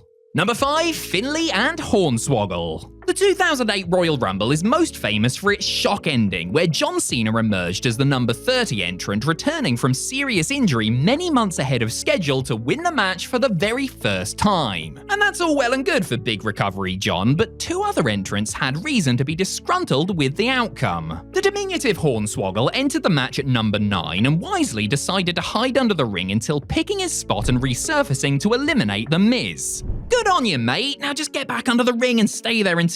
Horny, mate, what are you doing? That's Mark Henry you're sneakily trying to eliminate, you little fool. Yes, WWE's smallest wrestler attempting to get rid of the world's strongest man was, unsurprisingly, a futile endeavor. However, the sight of the last ever Cruiserweight champion being surrounded by Henry, Big Daddy V, and Chavo Guerrero was enough to bring out Finlay, who laid waste to everyone with his shillelagh before they got the hell out of Dodge. It did later transpire that the Fighting Irishman had been disqualified for jumping the gun before he was officially allowed to enter, but Swoggle left under the bottom rope and was never officially eliminated. Number 4. Ty Dillinger. The success of NXT helped freshen up the Rumble in the 2010s as members of the Black and Gold brand made appearances as surprise entrants. In 2017, it was Ty Dillinger's turn, coming out as, what else, the number 10 entrant. Regrettably for Dillinger, he was chucked out after just under 5.5 minutes by a dominant Braun Strowman. Ah well, there's always next year, right? So, now a fully fledged member of the main roster and plying his trade on SmackDown, Ty was once again set to enter at his favourite number in 2018. Kevin Owens and Sami Zayn, who had lost to WWE champion AJ Styles in a handicap match in the show's opener, had other ideas though and attacked Dillinger backstage. Zayn then stole Ty's spot for himself and entered the match, lasting just shy of 7 minutes before being eliminated by entrant number 14 and eventual winner Shinsuke Nakamura. And that was that for Dillinger and Rumbles, apart from the non-canon Greatest Royal Rumble, where he entered at number 42 and managed half a minute before being 86'd by the monster among men yet again. Number 3. Lana. 2018 was also the year of the first ever Women's Royal Rumble, which saw the fighting females of Raw, SmackDown, and NXT, as well as various legends and Hall of Famers, duke it out for the chance to make history. Lana was one of those hoping for an upset, which never came, as she entered at number 13, unlucky for some, and was dumped out by Michelle McCool in about 3 minutes. The ravishing Russian would have had a much more favourable draw the following year, had she been able to compete. Lana was supposed to enter at number 28 in 2019's iteration of the match, but only made it so far as the aisleway before it became clear that she wouldn't be able to do it. Those who had watched the Rumble pre-show would have been aware that Lana had hurt her ankle after being knocked off the ring apron while trying to meddle in her husband Rusev's United States title loss to Shinsuke Nakamura. Adding injury to, well, injury, Lana was then attacked by number 29 entrant Nia Jax, removing any doubt as to her participation. Of course, Becky Lynch would take Lana's place and go on to win the match. Number 2, R-Truth. While he may not have ever come close to winning the thing, R-Truth has certainly left his mark on the Royal Rumble match. He once single-handedly eliminated both Mark Henry and Big Show, he once brought a ladder into the ring and attempted to grab an imaginary briefcase, and just last year he entered the Women's Rumble by mistake. In that instance, he came up against a not particularly amused Nia Jax, who duly threw him over the top for an unofficial elimination. Honestly, Truth must have been experiencing some serious PTSD at that moment, given what had happened to him when he tried to correctly enter the Men's Rumble 5 years earlier. Still peed off from failing to win the women's version, Nia Jax came out and attacked Truth, who had drawn the coveted number 30 spot, which Nia took for herself, becoming the 4th woman in history to enter a Men's Rumble match. The Irresistible Force made a cracking start too, eliminating Mustafa Ali before running into a Dolph Ziggler superkick, a Rey Mysterio 619, and a Randy Orton RKO en route to elimination. As a concession for having his number pinched, Truth would receive a US title match on SmackDown and actually ended up bagging the Star-Spangled Strap. See, Dad, I told you getting beaten up by a girl has its upsides. Number 1, Curtis Axel. You may have noticed that until now, we've been documenting cases of WWE stars who were never technically eliminated from the Rumble in a chronological order. However, we simply must buck the trend when it comes to number 1, because Curtis Axel took the spot that has been given to many others and truly made something of it. The former Intercontinental Champion was due to enter the positively cursed 2015 Rumble at number 6, with Bray Wyatt and Luke Harper waiting for him in the ring. Well, wherever Wyatt and Harper were, Eric Rowan wasn't usually far behind. In this case, literally, as he attacked Axel in the back and took his place. Fans quickly cottoned on to the fact that the 3rd generation grappler hadn't officially been eliminated, and it soon trended on Twitter, with both current and former WWE stars getting behind the movement. This led to Axel launching his own Axelmania hashtag and attempting to get himself into the main event of WrestleMania as the rightful winner of the Rumble. That didn't happen, obviously, and Axel had to settle for a spot in the 2nd annual Andre the Giant Memorial Battle Royal, from which he was the first man eliminated after everybody ganged up on him. Ah. When a WWE star is suspended, it's typically a big news story, especially if it's a major star and if it has further implications or leads to a firing. WWE wrestlers, not to mention referees, writers, and other personnel, can get suspended for just about anything, from missing shows and getting in fights to being caught using illegal or otherwise prohibited substances. Salacious as the reasons may be, and as notable as the names sometimes are, not every suspension lingers long in the memory. In fact, sometimes they barely get reported on at all. I'm Adam Pacitti from Cultaholic Wrestling, and these are 10 forgotten WWE suspensions. Join us. Number 10, Bull Nakano. Bull Nakano arrived in WWE from Japan during the mid-90s and alongside Alundra Blaze did much to change the perception of women's wrestling in the United States at the time. Nakano and Blaze clashed over the women's title on many occasions, including at the 1994 SummerSlam pay-per-view. Their matches were a breath of fresh air, and it looked like Nakano, with her hard-hitting style and eye-catching appearance, may become a fully fledged WWE star for the long long term. However, in December of '94, she was suspended for 6 weeks, which effectively meant 6 weeks off the road for Alundra too, since Bull was her only opponent. It wasn't specified exactly what Nakano, who was reigning women's champion at the time, was suspended for, but she did come back for a brief spell before dropping the belt the day after WrestleMania 11. She was subsequently fired in April after she was reportedly found in possession of cocaine, so, you know, do the math on that one. Anyway, this blip hasn't affected the legendary Nakano's legacy any, and she was inducted into the WWE Hall of Fame in 2024. Number 9, Just Incredible. After binning the yellow jockstrap mask and leaving WWE for ECW in the late 90s, the former Aldo Montoya saw his career go from strength to strength as Just Incredible. A headliner for Paul Heyman's promotion, Credible came back down to earth when he signed with WWE following ECW's demise in early 2001. Initially thrown into the X Factor group alongside X-Pac and Albert, Credible quickly became lost in the shuffle and had all but disappeared from television when WWE suspended him in December of 2001. Having lost his passion for the business, Pete Polacco had found a kindred spirit in the burned-out Jeff Hardy, the two men indulging in things that caused them to habitually show up late for shows. WWE suspended the pair of them, though Jeff, being a bigger star, was only taken off the house shows and still used on TV. The suspension turned out to be the end of the road for the former ECW champion, however, as he was let go on January 20th, 2003. Number 8, Eugene. In the wake of Eddie Guerrero's death in November of 2005, WWE informed their roster at a TV taping in Sheffield, England just days later that they were going to institute a new talent wellness policy as a way of trying to prevent any future tragedies. The announcement seemed even more timely due to an accident that had happened 4 days beforehand.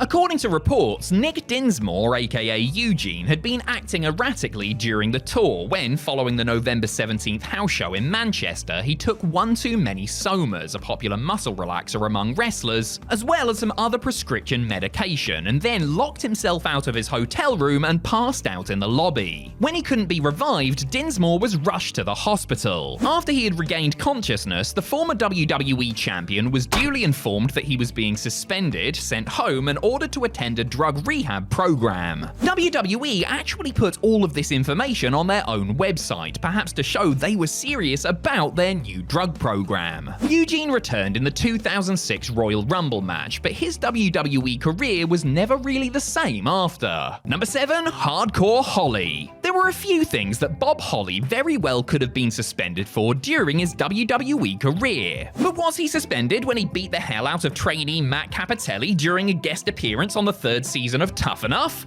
Nope. And was he suspended when he beat the hell out of Rene Dupree during a house show match because Dupree had neglected to pay a parking ticket he had gotten while riding in Holly's rental car? Nope, although he was fined 10 grand for the assault and warned something similar could not happen again. Old Sparky Plug didn't get told to take a holiday after either of those beatings, but he was suspended when, according to reports, he was found going through other wrestlers' bags backstage in September of 2008. It was alleged that Holly had been caught stealing painkillers that didn't belong to him, and when management found out about it, suspended him and sent him to rehab to help with his addiction. This wasn't publicly disclosed by WWE since it wasn't an official wellness policy violation, and most fans didn't likely realize Bob Core was gone since he hadn't been used much and wouldn't be again since he was fired in January without making another WWE appearance. Number 6, Jesse James. It's no secret that Brian James, aka the Road Dogg, struggled with substance abuse problems during his pro wrestling career. The DOGG has been very open about this fact and is thankfully clean and sober and thriving in a backstage role in WWE today. Back during the prime of his in-ring run, however, the roadie's habits resulted in him being sent to rehab and ultimately let go in early 2001. There had been warning signs prior to that, however. In March of 1997, it was reported that Jesse James had been out of action because of a 6-week suspension due to a violation violation of company policy. Since WWE had ceased widespread drug testing when it came to the wider roster, that meant company officials had reason to believe that the second-generation star had a problem and decided to not so randomly test him. He then had to sit at home during most of February and March, though few fans would have clocked this since James was basically a glorified jobber by that point. The suspension would have been a distant memory by the time James teamed up with Billy Gunn and formed the New Age Outlaws at the end of the year. Number 5. Hornswoggle. When most WWE fans think about those that violate the company's wellness policy, they naturally flash to the stars with the artificially enhanced physiques or those with noted substance abuse issues. The truth is, however, that anyone can get a strike, and it's not always for the reason you might think. Take, for example, Hornswoggle, who got slapped with a 30-day suspension for his first wellness policy violation in September of 2015. Now, just going by the visual test alone, I don't think that the former Cruiserweight champion was on the gas at the time. There had also been no history of Hornswoggle struggling with illicit substances, so this one came very much out of left field. According to the man himself, he hadn't actually taken anything. The real reason for his testing failure and consequent suspension was because he was unable to provide a urine sample in the time allotted. That's right, Hornswoggle couldn't pee by the time the clock ran out, and his lack of sample automatically counted as a failure. While Swoggle didn't appreciate the stigma that came with the so-called failure, he did later say that he understood why it was classed as such and was fully on board with and supportive of the wellness policy. Number 4. Rick Steiner. Though Scott Steiner has a reputation for being a loose cannon, a reputation that was well earned, it must be said, those that know the Steiners personally say it's actually older brother Rick who is really the wild one in the family. And while the dog-faced gremlin hasn't been involved in as many notorious incidents as Big Papa Pump, he does have a history that speaks to his freewheeling nature. As well as various backstage ribs, in-ring shoot incidents, and wrestling convention hate speeches, Rick Steiner has also found himself serving a suspension for falling afoul of WWE's drug policy. The University of Michigan alumni picked a bad time to piss hot since WWE were getting serious about their testing due to the pressures of an ongoing federal investigation. In September of 1993, both Steiner brothers were taken off WWE house shows. It was initially believed and reported that Scott was the one who had been suspended, but further reports clarified that it was in fact Rick who had been popped. They still worked TV tapings, but missed about 6 weeks worth of house shows. Rick later claimed WWE had told him he tested positive for an unnamed substance, causing him to go to a separate lab and take a further test he says proved he was clean. Number 3. Tatanka. WWE clearly had high hopes for Tatanka, debuting him to much fanfare following a lengthy vignette campaign and then booking him to go on a long winning streak. The man was over and looked good for an Intercontinental title reign at one point, but it never happened and his career was faltering when he was suspended by WWE in August of 1995. He hadn't missed any shows or failed a drug test, but was being accused of something that was a lot more serious. Tatanka was named in a lawsuit a female fan had filed that summer, alleging that he and Jimmy Del Rey had drugged and assaulted her following a house show in Anaheim the previous December. Del Rey was let go, while Tatanka was sent home pending an investigation. WWE were adamant he wouldn't be brought back until things were settled, which they evidently were in early 1996 as Tatanka returned in the Royal Rumble. Kevin Nash later said that Tatanka had basically been in the wrong place at the wrong time and wasn't actually involved in the unsavory hotel incident, while most had suspected Del Rey of being the culprit. Number 2. Jamal. Before being given a second opportunity as Umaga, Eddie Fatu might well have thought he had blown his chance with WWE due to how disappointing his first run in the promotion was. 3-Minute Warning member Jamal's initial spell in the big time was blighted by controversial moments, including an outside-the-ring incident that led to a suspension. According to reports, Jamal and his wife had been drinking at a bar in Pensacola, Florida in November of 2002 when she may have accidentally broken a tip jar. An off-duty policeman believed that she was causing a disturbance and attempted to remove her from the bar, which is when the Samoan bulldozer got involved. It took the cop and another bar patron to subdue Fatu, who was taken to the hospital and then a local police station, while allegedly making threats to several police officers and their families along the way. When Jamal was charged with battery and resisting arrest, WWE suspended him, though only from house shows and not TV, as was their policy at the time. As a further punishment, Jamal, while still serving his suspension, was booked booked to take a stink face from his very own brother in the 2003 Royal Rumble match. Number 1. Ryan Reeves. Despite failing to win 2004's $1 million Tough Enough competition, WWE decided to hire the muscular Ryan Reeves to a developmental deal anyway. I mention the big guy's physique because, truth be told, it's unlikely that Reeves would get a look if it wasn't for his bulging body. It was hardly a shock when, in July of 2006, the future Ryback, who was toiling away in Feeder Farm OVW, was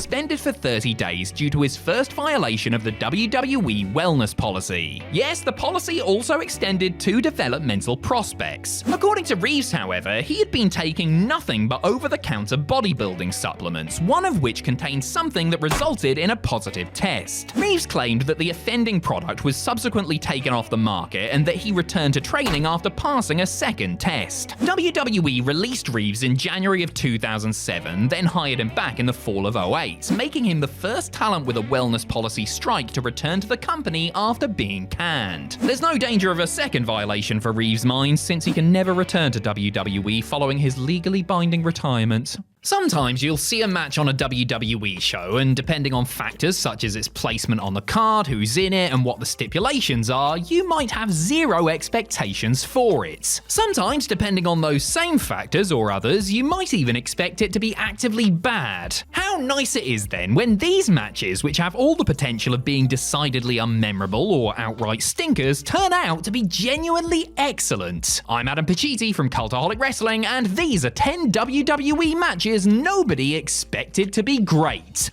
Join us. Number 10, Kalisto vs. Ryback on the Payback 2016 kickoff. Say it quietly, but Ryback and Kalisto had a decent series of matches over the WWE United States title in 2016, including on the WrestleMania 32 kickoff show. The Masked Man was, it's fair to say, rather inconsistent during his WWE run, capable of the spectacular as well as the sloppy when attempting his, good lucha things. The big guy, meanwhile, didn't seem like half the performer he had been when he burst onto the scene and became an unlikely main eventer just a few years prior. Evidently, the two men felt like they had a point to prove when they met on the kickoff portion of the Payback pay-per-view, with Ryback wearing a weightlifting belt bearing the phrase "Pre-Show Stopper." A unique clash of size and styles, the pair put on a compelling David vs. Goliath match that had a hot start and told its power against speed story very well. The challenger proved to be a solid base for the champ's high-flying offense, and they got the Chicago crowd right into it with some effective near falls before Kalisto hit the Salida del Sol to retain.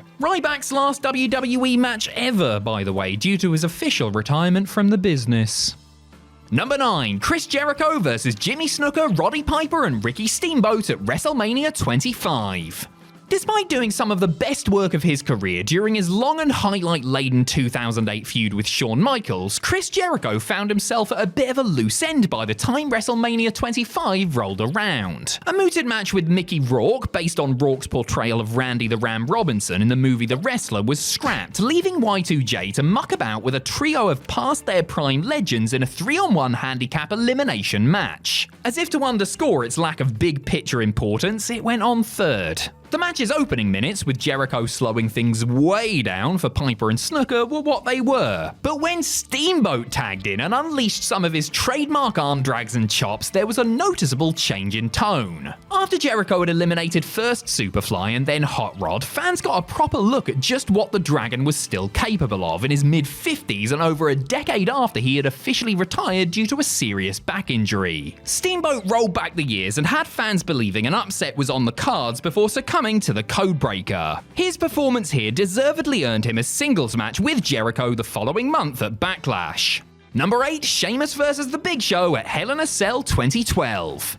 When the Big Show and Sheamus met for the Celtic Warriors World Heavyweight title at Hell in a Cell 2012, few fans would have expected anything more than a surly slog between a veteran whose best days were behind him and an upstart who had not yet gained a reputation for producing banger after banger after banger. How pleasantly surprising then that it turned out to be the best bout of the night and one of the most memorable of the entire year. The world's largest athlete had his working boots on, that's for sure, putting in a commendable 20-minute shift that showed that there was still still some gas left in the tank. Sheamus was also game, brawling his Irish heart out to counteract the giant's sheer size while bumping hard and selling well to make Show come across like a major threat. A gripping heavyweight hoss fight unfolded, with both men digging deep and pulling out all the stops until the challenger sidestepped a bro kick and delivered a knockout punch to bag the gold. A simple, effective story told well. This is one of Big Show's best singles matches ever, and a feather in the cap for Sheamus too. Number 7, Sami Zayn vs Johnny Knoxville at WrestleMania 38 Night 2.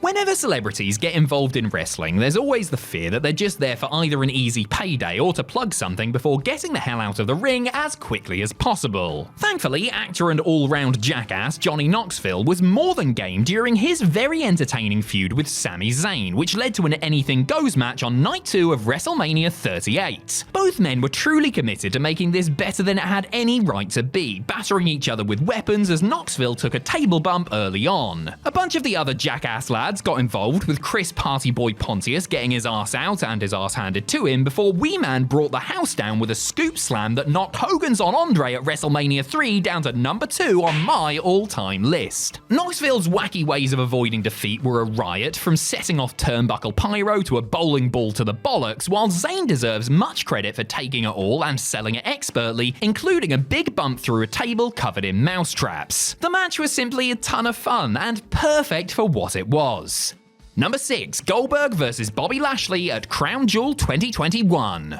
At SummerSlam 2021, Bobby Lashley beat Goldberg in a bitterly disappointing WWE title match with a terrible finish, as the referee called for the bell when it was deemed that Goldberg couldn't continue due to an injured knee. It was the latest in another lackluster offering from the former WCW World Champion, whose second part-time WWE run had rapidly run out of steam. When the two men met in a no-holds-barred Falls Count Anywhere rematch at Crown Jewel, another dud seemed more likely than not. However, the stipulation ended up playing right into their hands, as they were able to use all the smoke and mirrors available to disguise their shortcomings and put on an exciting and entertaining battle of the monsters. They broke tables and ringside barriers in a simple yet effective match that made Goldberg look like Goldberg once again, as he took out the rest of the Hurt Business and got the upper hand on Lashley before spearing him off the ramp to his doom. Goldberg's best WWE match since his cracker with Brock Lesnar at WrestleMania 33, and more than likely his last great WWE match ever. Please prove me wrong, Gunther. Number 5, WLC on the Extreme Rules 2014 kickoff.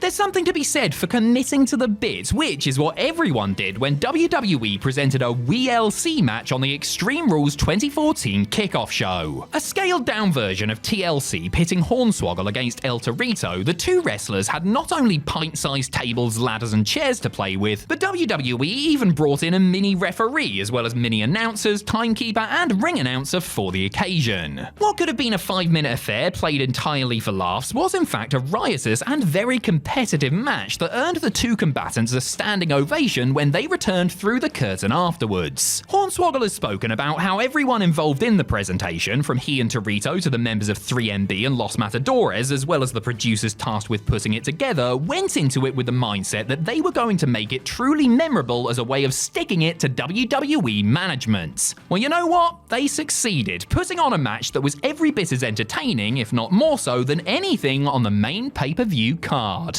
Number 4, Eddie Guerrero vs JBL at Judgment Day 2004. With Kurt Angle and The Big Show injured, Brock Lesnar off chasing an NFL pipe dream, and the recently returned Undertaker firmly entrenched in the babyface camp, SmackDown had a real lack of top-level heels for WWE Champion Eddie Guerrero to work with in the wake of WrestleMania 20. The solution was to turn babyface beer-drinking mid-card tag teamer Bradshaw into JBL, the heel stock market whiz who tried to patrol the US-Mexico border in his spare time. Few bought John Bradshaw Layfield as a credible main eventer initially, and it's likely that had his Judgment Day headliner with Eddie not worked, JBL might have been a one-and-done challenger. Luckily for him, the match far exceeded people's relatively low expectations. It helped that Latino Heat saw it as his mission to bring JBL to his level and worked hard to make him look like he belonged. The massive blade job Guerrero did after being cracked with a chair also helped give the match a legitimate sense of drama and uncertainty, not to mention a visual that lingered long in the memory. An epic epic bloodbath the likes of which you will rarely see, it legitimized JBL as a main event player and set him on his path to the WWE title. Number 3. Shane McMahon vs AJ Styles at WrestleMania 33. Fans were thrilled when Shane McMahon returned to WWE in early 2016, almost 7 years after he had last appeared on TV. And fans were excited about the prospect of his Hell in a Cell showdown against The Undertaker at WrestleMania 32 as well. Unfortunately, the match was a bit meh. It had Shano's requisite big bump and one or two other notable moments, but it was overly long and a bit sluggish. So, heading into Shane's next big singles match against AJ Styles at the next Mania, fans weren't expecting too much. The Phenomenal One was a world-class wrestler, yes, but he wasn't a miracle worker, was he? Well, actually, maybe he is, because he led Shane to arguably the best bout of his second in-ring run. Kicking off the Showcase of the Immortals, McMahon and Styles had a show-stealing outing that was far better than anyone expected it to be. Highlights included Shane pulling out the coast-to-coast and a shooting star press, as well as countering a 450 splash into a triangle choke. AJ held the whole thing together on his way to picking up the win, and it's perversely funny that he managed to have a better Mania match here than he did with Chris Jericho, Shinsuke Nakamura, Randy Orton, or Edge. Number 2. Roman Reigns vs The Big Show at Extreme Rules 2015. Operation Get the Big Dog Over had not been a rousing success heading into Extreme Rules 2015. Roman Reigns continued to face fan backlash due to his mega push and had failed to dethrone Brock Lesnar at WrestleMania 31 thanks to Seth Rollins. So how could a last man standing match with The Big Show, who had won the second annual Andre the Giant Memorial Battle Royal on the Mania pre-show, possibly help the situation? Well, amazingly enough, they had not just a thoroughly enjoyable knockdown drag-out brawl, but the best match of the entire night. Show was the effective bully, swatting away Roman's attempts at offense and irking fans by getting rid of the weaponry his opponent tried to inject in proceedings. He couldn't do it forever, of course, and Reigns began to use some of the plunder, putting Show through a table with a Samoan drop. More wood was broken when the big dog took a big chokeslam from the inside of the ring to the outside through 2 tables, while Show missed a spear through one that was propped up in the corner. As the match wore on and each man continued to beat the count, there was a genuine sense that either one could win it, with Roman ultimately prevailing thanks to an awesome running spear through the announce desk. Lovely stuff. Number 1. Trish Stratus vs Stephanie McMahon at No Way Out 2001. Trish Stratus eventually developed into a Hall of Famer, widely acknowledged as one of WWE's best ever female stars, but during her first couple of years with the company, she was looked at as a former fitness model who might make a decent manager one day. When she was booked against Stephanie McMahon, a special occasions wrestler who wasn't quite the confident big match performer she would later turn into, most would have settled for competent, and few would have predicted a genuinely gratifying and well-worked grudge match. Look, it's no mat-based classic, I don't think Gotch and Hackenschmidt ever pulled down the other one's pants and gave them a spanking, but it was exactly what the personal feud they were in the middle of dictated that it should be. They were laying them in as they brawled in and out of the ring and took some impressive bumps for 2 non-wrestlers in what was Trish's most notable and longest singles match to that point. It turned into a bit of a catfight right before William Regal made his decisive interference, but before then it was a miraculously good showing from both and a preview of great things to come from both. Unless you're the APA against the Public Enemy, most wrestlers don't intentionally go out of their way to hurt their opponents during matches. A good worker knows how to make their moves look impactful without actually harming the other person, but some stunts can go wrong and kayfabe enemies have to become real-life saviors. These 10 performers should all be very grateful that they weren't up against Bradshaw and Farouk in these matches, otherwise things may have gone very differently. I'm Adam Pacitti from Cultaholic Wrestling, and these are 10 times a wrestler saved their opponent from serious injury. Join us! Number 10. Logan Paul saves Rey Mysterio at Crown Jewel 2023. Crown Jewel 2023 will go down as the night Logan Paul won his first piece of wrestling silverware when he beat Rey Mysterio for the United States Championship. However, it could have easily been the night where Little Rey somehow got even shorter by jamming himself headfirst into the mat. Mysterio went for a springboard moonsault on his opponent, but Logan was slightly out of position. Just as it looked like the Lucha legend was about to piledrive himself, Paul lunged forward and caught the high flyer on his shoulder, transitioning seamlessly into a power slam. So even though Paul has since admitted that his inexperience meant that he wasn't in the right position initially, it cannot be overstated how impressive it is that a guy in just his 8th professional match managed to improvise so quickly and come to the aid of one of the all-time greats. Number 9, Kane saves Dolph Ziggler at Money in the Bank 2010. Wrestlers getting caught in the ropes can either be pretty funny, like when Triple H had to rescue Steve Austin at SummerSlam 1999, or utterly horrifying, like when Mick Foley had his ear ripped off. Thankfully, the same fate did not befall Dolph Ziggler at the 2010 Money in the Bank pay-per-view, thanks to a little help from the Big Red Machine. A spot was supposed to go down where Kane would tip Ziggler out of the ring and onto a ladder lying at ringside, but the show-off's leg decided it didn't want to play ball, getting tangled up between the first and second rope. Had Ziggler fallen with more velocity, he might have pulled a muscle or even broken a bone, not to mention how uncomfortable it is to hang upside down for a long period of time. Instead, the veteran demon was on hand to free Dolph from his predicament before any harm was done. See, Kane's not all bad. Just forget about that time he set Jim Ross on fire, or when he electrocuted Shane McMahon's nutsack, or the Katie Vick stuff, or...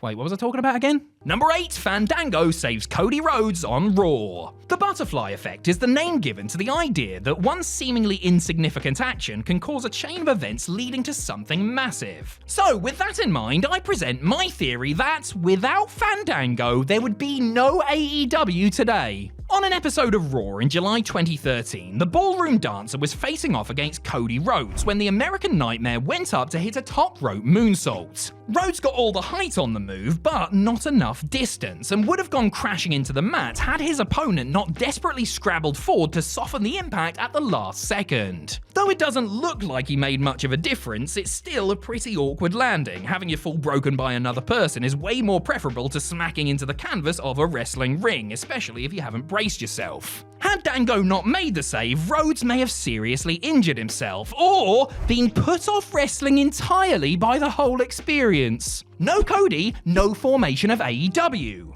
It all makes perfect sense. Okay, I may have exaggerated slightly, but you get the idea, and props to the Fashion Files guy. Number 7, Orton saves the ref on Raw. Whilst not strictly speaking about a wrestler saving their opponents, this entry is still a case of a veteran performer stepping in to pull one of their colleagues out of the firing line, in this case quite literally. As much as we would all like to forget the fact, Randy Orton engaged in a long and bitter feud with The Fiend and Alexa Bliss in the lead up to WrestleMania 37. The bitter part comes from the people who were forced to watch it, by the way. On an episode of Raw in March 2021, whilst Orton was battling AJ Styles, Bliss appeared on the Titantron and blew out a match. Then, in the ring, jets of flame shot out from the turnbuckles because Alexa had magical powers now. Though Styles was out of the ring at the time, the referee wasn't. Rather, he was perilously close to the corner of the ring right before the pyrotechnics went off. He could have been burnt to a crisp had the Viper not furiously beckoned him away from the post at the last second. Randy clearly didn't want him to get any heat for that spot. Sorry, not sorry. Number 6, Edge saves Devon Dudley and Matt Hardy on Raw.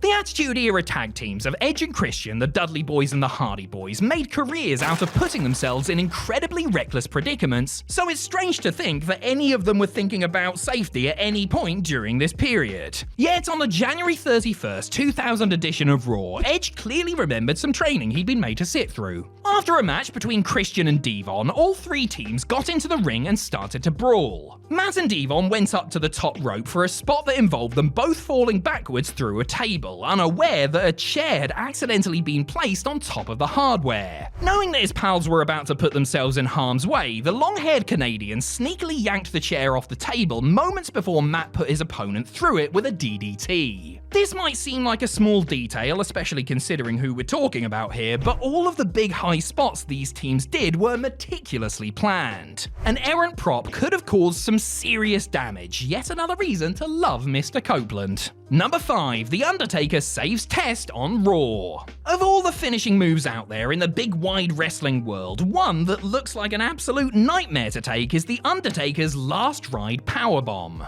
A regular powerbomb from the gigantic Texan would be bad enough, but for this version, he lifts his victim up even higher before slamming them straight down to the mat. Give me 20 tombstones any day of the week. One wrestler who almost found out the hard way just how dangerous the last ride could be is Test, who came face to face with the American Badass on Raw in 2001. If there's one thing you need to know about Test, it's that he was a big boy, billed as a mighty 6'6". What could possibly go wrong with a move where he gets lifted up over someone's head? Whilst hoisting his massive opponent up for the last ride, Taker realised that he wasn't going to be able to lift him the full height. Then, in a flash of genius, he leant backwards against the ropes to steady himself before finally powering the Canadian up to complete the move. As I said earlier, last ride, no bloody thanks. Number 4, Kevin Owens saves Shane McMahon on SmackDown. Remember when Daniel Bryan returned to wrestling after we all thought he'd gone for good? Remember when his first match back was him teaming up with Shane McMahon to take on Kevin Owens and Sami Zayn?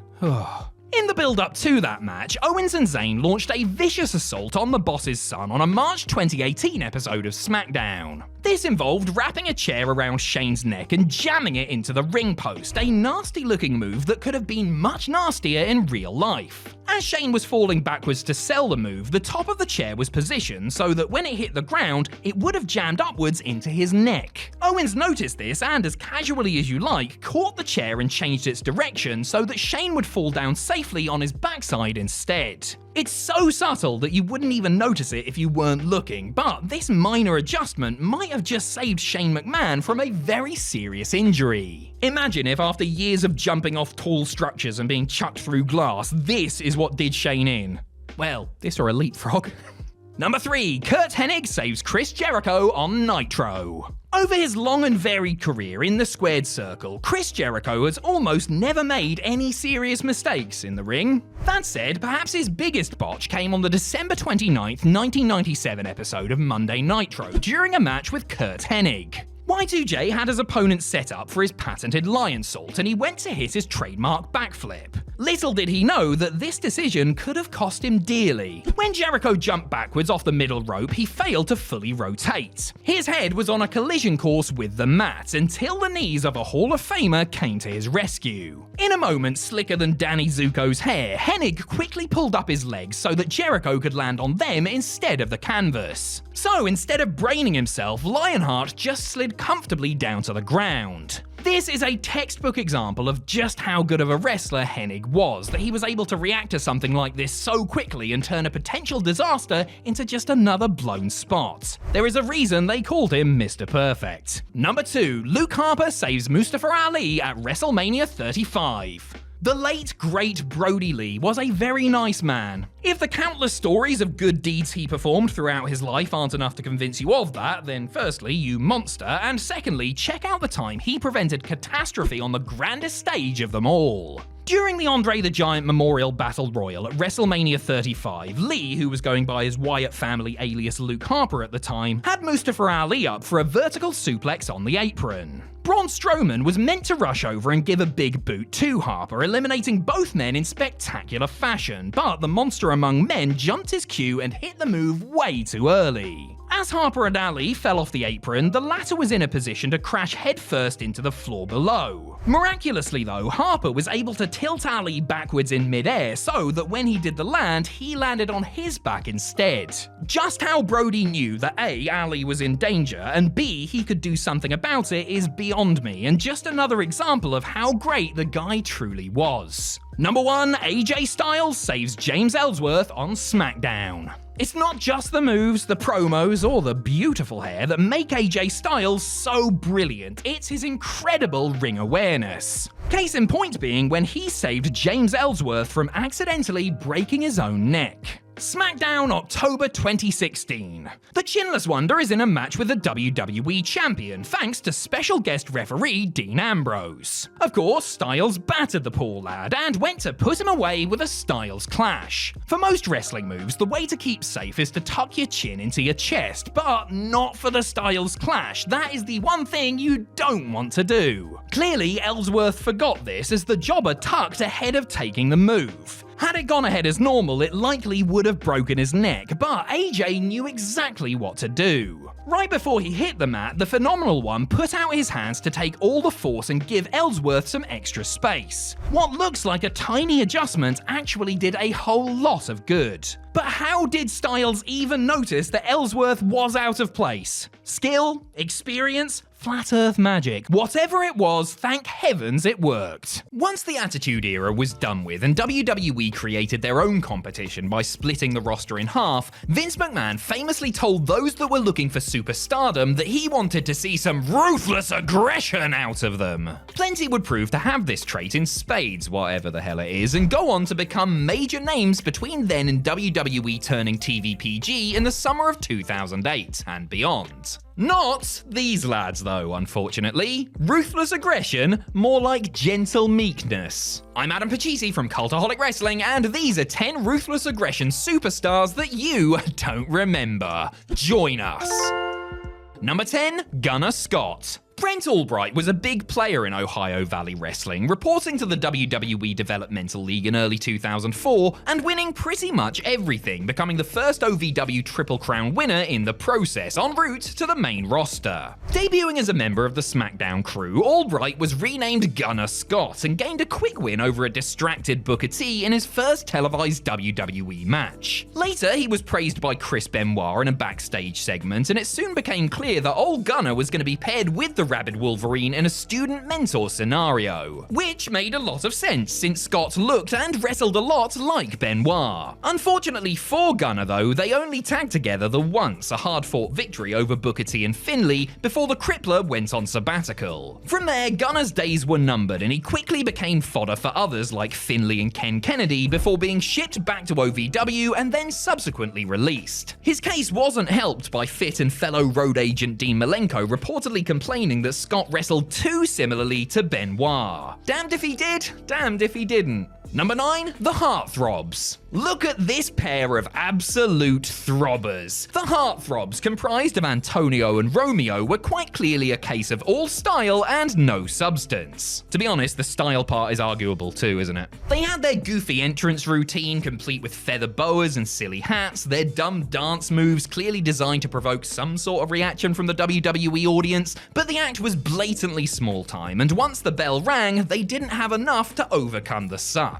Losing in their debut match to World Tag Team Champions William Regal and Tajiri, the Heartthrobs continued to put others over on the regular and never managed to build any sort of momentum. They lost to everyone, including 3 separate handicap matches to Kane, The Big Show and Viscera, which really should have clued them in on where they stood in the pecking order. It was hardly a surprise when they were both given the boot, less than a year after their debuts after mainly wrestling on weekend show Heat. Number 8, the Gemini. You know, for our next forgotten ruthless aggression tag team, I almost considered putting the Dicks here, but I thought, why go for the Dicks when I could go for the Johnsons instead? Easy come, easy go. Yes, the Shane twins, who famously donned those flesh-toned full bodysuits in early TNA, showed up in WWE as the Gemini, the nondescript protégés of funny fitness freak Simon Dean. Jake and Jesse were well-travelled by the time they got to WWE TV in early 2006, and though they had the whole twin thing going for them, they weren't much to shout about in the ring and were in fact several leagues behind fellow bald lookalikes, the Basham brothers. They got to look strong against the hard-working Paul London and Brian Kendrick on their SmackDown debut and racked up further victories over teams like William Regal and Paul Burchill and the Mexicals. WWE quickly lost interest, mind, and sent them down to Farm League Deep South Wrestling. Though they continued working the occasional dark match in the hope of getting another shot on the big stage, the duo were released in early 2007.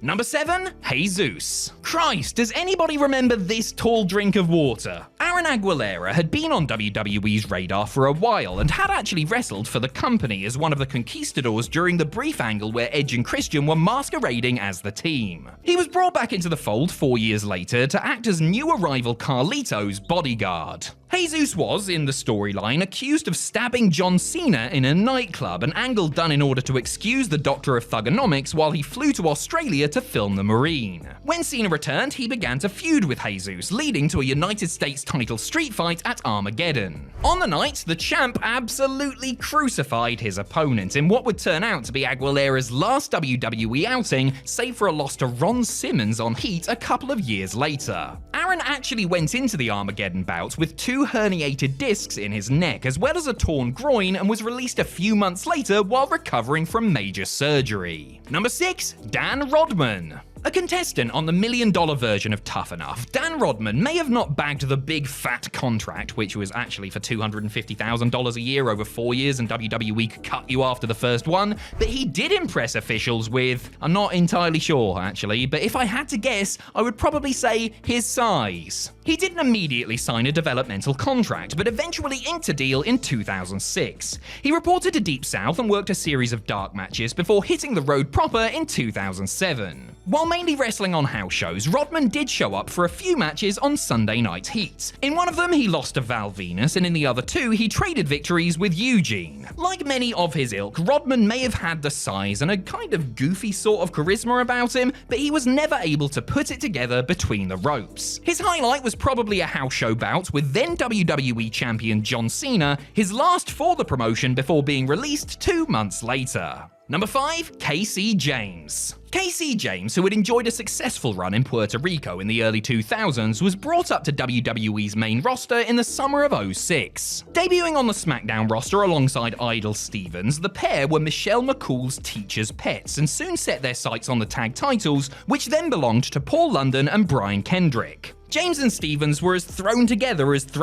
could be, but their work inside the ring was solid enough. The high point of their brief stay on the blue brand was undoubtedly their excellent loss to the Hooligans at the No Mercy pay-per-view, a real unforeseen gem that came out of nowhere. Sadly, Michelle sustained an injury, and shortly after, the team quietly split up and went back to developmental. Stevens would later go on to find success as Damien Sandow, but things wouldn't turn out so well for James. He was brought to the ECW roster with the name James Curtis as a jobber, suffering the indignity of staring at the ceiling for, of all people, Braden Walker, before being future endeavored. Number 4. Johnny Parisi. One of the highlights of latter-day ECW, Johnny Swinger wound up in TNA when Paul Heyman's promotion closed its doors. After being used less and less, however, Swinger asked for his release, and after being made to wait a while, was ultimately granted it, becoming the very first person to ask for and receive a release from the company. Figuring the grass would be greener on the other side, he put pen to paper on a 3-year WWE deal. The grass, as it turns out, wasn't exactly greener, more like a brownish yellow color. Swinger, now going by the name Johnny Parisi, wrestled a handful of televised matches over the course of the next year and a half, all of them on heat, and all but one ending in a loss. According to reports, Johnny, frustrated with not being used, was constantly pitching ideas to creative, but they were all shot down. After calling talent relations chief John Laurinaitis and inquiring about his plans and whether he would be involved in the upcoming ECW reboot, he quickly discovered that he would be better off taking his chances elsewhere, asking for and receiving his release. He returned for one night a year later, putting Ron Simmons over on heat. Just like old times. Number 3. The entire juniors division.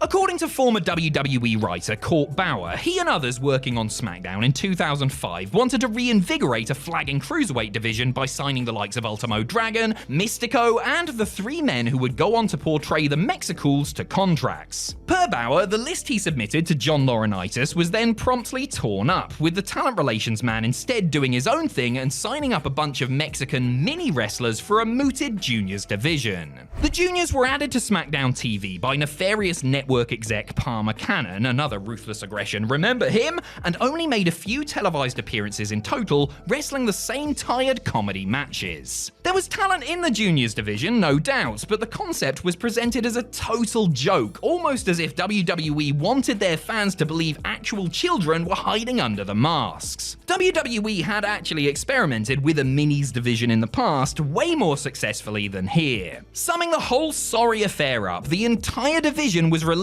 in one fell swoop. Super Porky, we hardly knew ye. Number 2, Sylvester Terkay. A decorated amateur wrestler who won an NCAA title in 1993, a year after losing on points to some up-and-comer called Kurt Angle, Sylvester Terkay certainly had the size to be somebody in the pro game. After training with California promotion UPW, the same place a young John Cena was discovered, Terkay was signed to a WWE developmental deal in 2000 and then was promptly released, went and made a name for himself in Japan as both a wrestler and mixed martial artist, August and then was re-signed by WWE in 2006. Debuting on TV with a convincing win over Matt Hardy, Turkai, with Elijah Burke in his corner, went on a short winning streak while also helping Burke win his matches. Supposedly being groomed for a top program opposite The Undertaker, WWE certainly had high hopes for Sylvester. Feeling as though his MMA-influenced style wasn't quite catching on, it didn't take them long to give up on the project, transferring him and Burke to ECW and immediately surrendering their unbeaten streak to the Hardys. Rather than being the next Brock Lesnar, Sylvester was released along with several other talents in January of 2007. Number 1. Frankie Kazarian. Prior to making a name for himself on the indies and in TNA, Frankie the Future Kazarian had tried to make it to WWE. He'd done extra work along with wrestling in dark matches and doing job duty on Sunday Night Heat, but WWE never really gave him a serious look. They did become interested after he'd become a star for Dixie Carter though, signing him in February of 2005. And then, Frankie had to sit at home for about half a year before WWE bothered to actually bring him to TV. Kazarian received a mini push of sorts on Velocity, getting the better of fellow cruiserweights Nunzio, Funaki, Scotty 2 Hotty, and Paul London. Already unhappy with being put on the low-priority weekend show, Frankie balked at the suggestion that he cut his hair and was told to pack his bags. The decision was supposedly a mutual one, with Kazarian later reflecting that he probably wasn't mature enough to handle being in that environment at the time. It is a professional wrestler's obligation to defend their title, proving that they deserve to be called champion until somebody comes along and unseats them.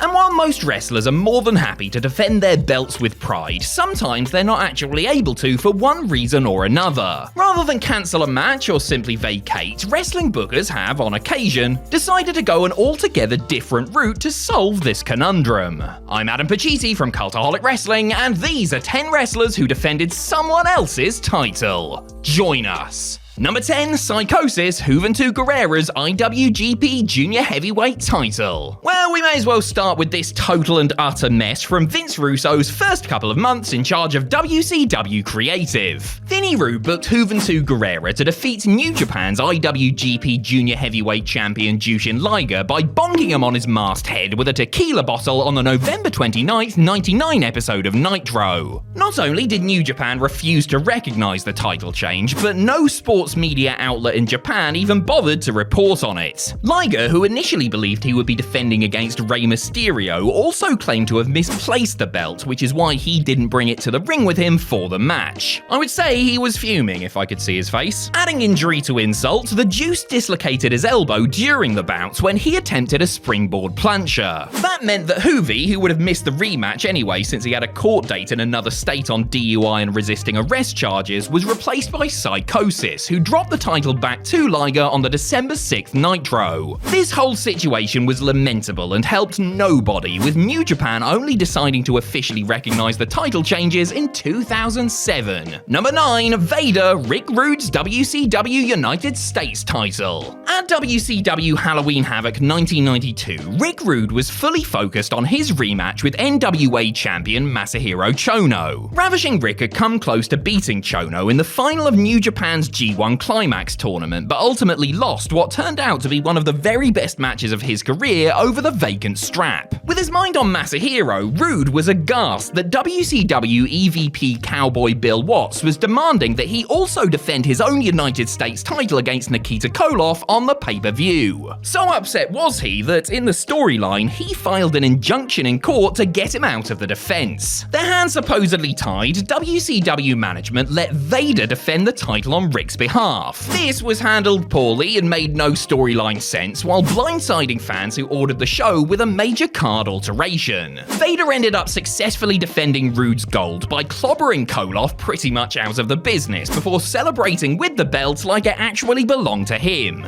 Rude, meanwhile, beat Chono by disqualification in a shockingly terrible match that descended into a disaster on every level. Number 8, Randy Orton, Booker T's WWE United States title. In late 2005, WWE decided to redo the critically acclaimed Best of 7 series that Chris Benoit and Booker T had thrilled fans with in 1998, this time with the US gold up for grabs. Regrettably, the five-time WCW World Champion, who was leading 3-1 at the time, sustained a groin injury while wrestling Matt Hardy on a Boxing Day house show. Orlando Jordan offered to step in for Booker, but was rebuffed in favor of Randy Orton. The Legend Killer then lost the 5th match via disqualification when Sharmell interfered, then lost again via DQ the following week, tying the scores heading into the final and deciding contest. Orton was finally victorious in that one, winning the series and the title for Booker after a long and draining scrap. A week later, Randy defended the belt on behalf of Booker by beating Jordan in a competitive match. Despite the hoops Orton jumped through to get the title to Booker, the master of the Spinneroonie dropped the gold to the Rabid Wolverine in his very first defense at No Way Out 2006. Number 7, Stevie Ray, Booker T's WCW World Television title. Booker T had won the first Best of 7 series on his own, with his reward being a shot at Fit Finley's TV title at the 1998 Great American Bash pay-per-view. Even though he had battled Benoit in the series decider earlier on the card, Booker came through and beats the Fighting Irishman to win the TV title for the 5th time. Sadly, Booker would sustain a knee injury about a month into his reign, with Bret Hart taking credit for it by attacking Booker after getting DQ'd against the champ at Bash at the Beach. With Booker on the shelf, his big brother and Harlem Heat tag partner Stevie Ray, who claimed power of attorney, decreed that he would be defending the gold against all comers in his siblings' absence. The self-proclaimed TV champ managed 2 defenses, losing to Liz Mark Jr. by countout on the August 3rd, 1998 episode of Nitro, and making quick work of Chavo Guerrero Jr. at Road Wild. A week later, Ray lost the title to Chris Jericho, who attacked and replaced planned challenger Chavo Guerrero, proving once again that big brothers are truly useful little idiots and that mum was right to love me more because I was cuter and smarter. Number 6, Stevie Richards, Ravens ECW World title. Stevie Richards was often described by ECW commentator Joey Styles as being a clueless putz, ready and willing to do anything and everything his grungy master Raven asked of him in order to win his respect and admiration. That extended from running interference and taking beatings to defending Raven's ECW World title. Raven was scheduled to defend the title against the Sandman at 1996's The Doctor Is In, but had sustained a foot injury and couldn't compete. Richards had told ECW Commissioner Todd Gordon that he would fill in for him, however, which only infuriated Raven and resulted in Stevie eating a DDT. Despite starting the match already on the defensive, Richards managed to hang in there and after plenty of shenanigans made it so that Raven could come in and get the pin to retain the gold. Not sure of the legality of that, they claim Raven's rules, but Richards would defend the title once more against Sandman before the beer guzzler managed to pin Richards to win the belt in a novel Ultimate Jeopardy match a couple of months later.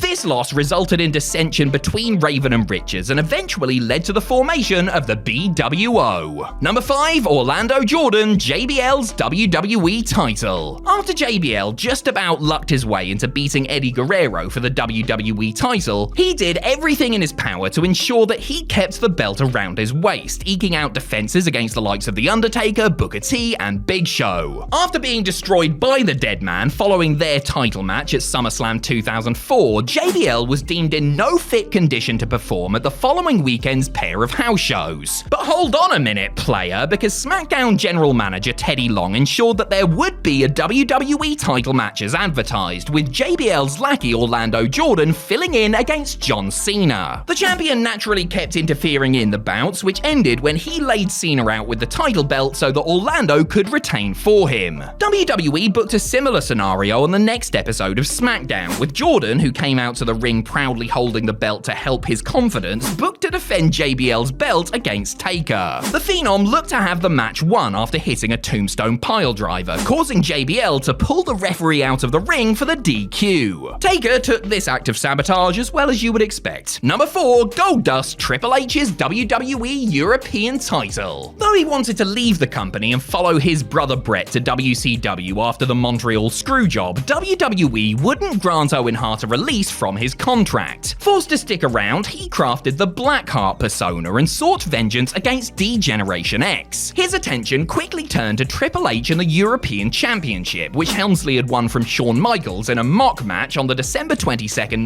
1997 episode of Monday Night Raw. Hunter granted Owen a match for the title on Raw a month later, but was actually injured and sent Hunter Dust, Gold Dust during his impressionist phase, out in his place. Hart beat Hunter Dust, who was accompanied by Chyna Vachon, by countering a pedigree into the sharpshooter, with DX duly showing up on the Titantron and mocking Owen for not getting his title shot proper. However, Commissioner Sergeant Slaughter announced that he was in fact sanctioning the substitution, and that the match that had just taken place was in fact a title bout, and that Owen was officially the European champ. A member of DX dropping a title without actually losing it? Well, I never. Number 3, Lord Steven Regal, Brian Pillman's WCW World Tag Team title. The 24th Clash of the Champions special will live in infamy as the scene of the unforgettable debut of the Shockmaster, but some other notable stuff happened on it too, I promise. Like in the show's opener, where 4 Horsemen members Arn Anderson and Paul Roma captured the WCW Tag Team titles by beating the Hollywood Blondes team of Steve Austin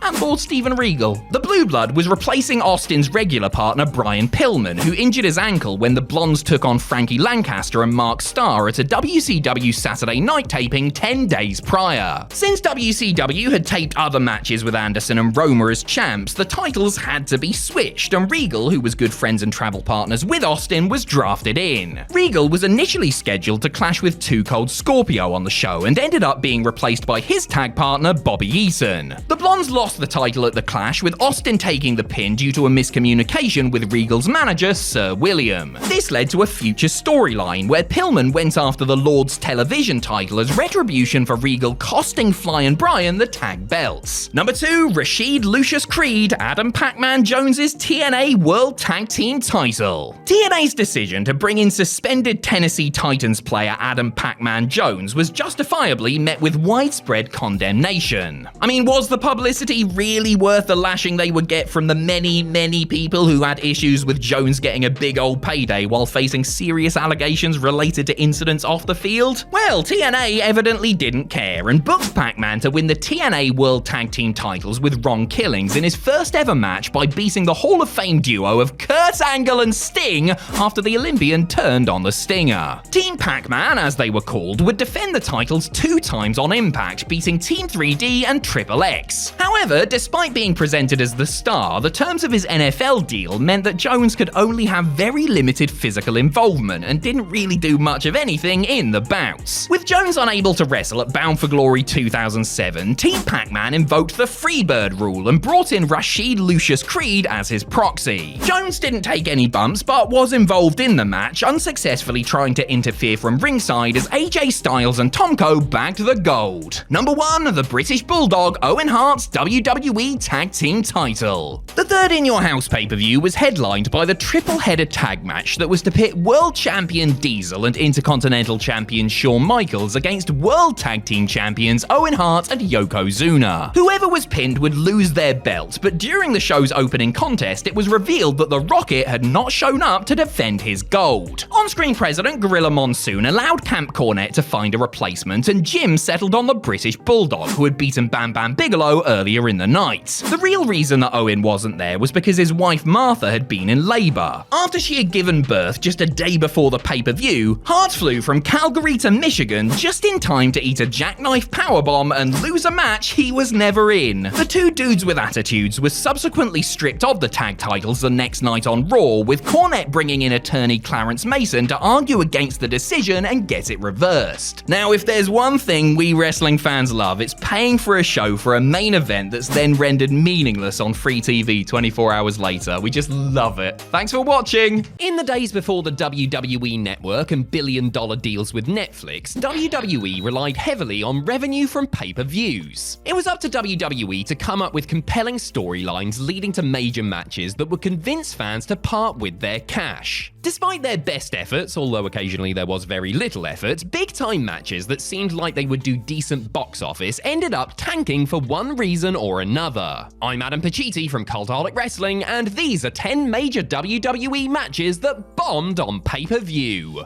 Join us. Number 10, Shawn Michaels vs. Vader at SummerSlam 1996. WWE business was on the downswing in 1996, and facing competition from the increasingly hot WCW, there wasn't a single Federation pay-per-view that broke 300,000 buys the entire year. While there were many disappointing numbers to post-mortem, the buy rate for that year's SummerSlam must have been a major cause for concern. Generating just 157,000 domestic buys, WWE's biggest party of the summer was close to being a total washout, doing worse numbers than King of the Ring and not being too far off some of the better performing In Your House events from that year. SummerSlam 96 was, of course, headlined by world champion Shawn Michaels defending his title against Vader. The Heartbreak Kid may have been a great wrestler, and his match with the Mastodon was customarily excellent, but the numbers suggest that he wasn't a big draw, at least when it came to pay-per-view. For comparison, SummerSlam the year prior, headlined by Diesel defending the title against King Mabel, drew a still not great 205,000 buys, while the year after, main evented by The Undertaker defending against Bret Hart, did 235,000.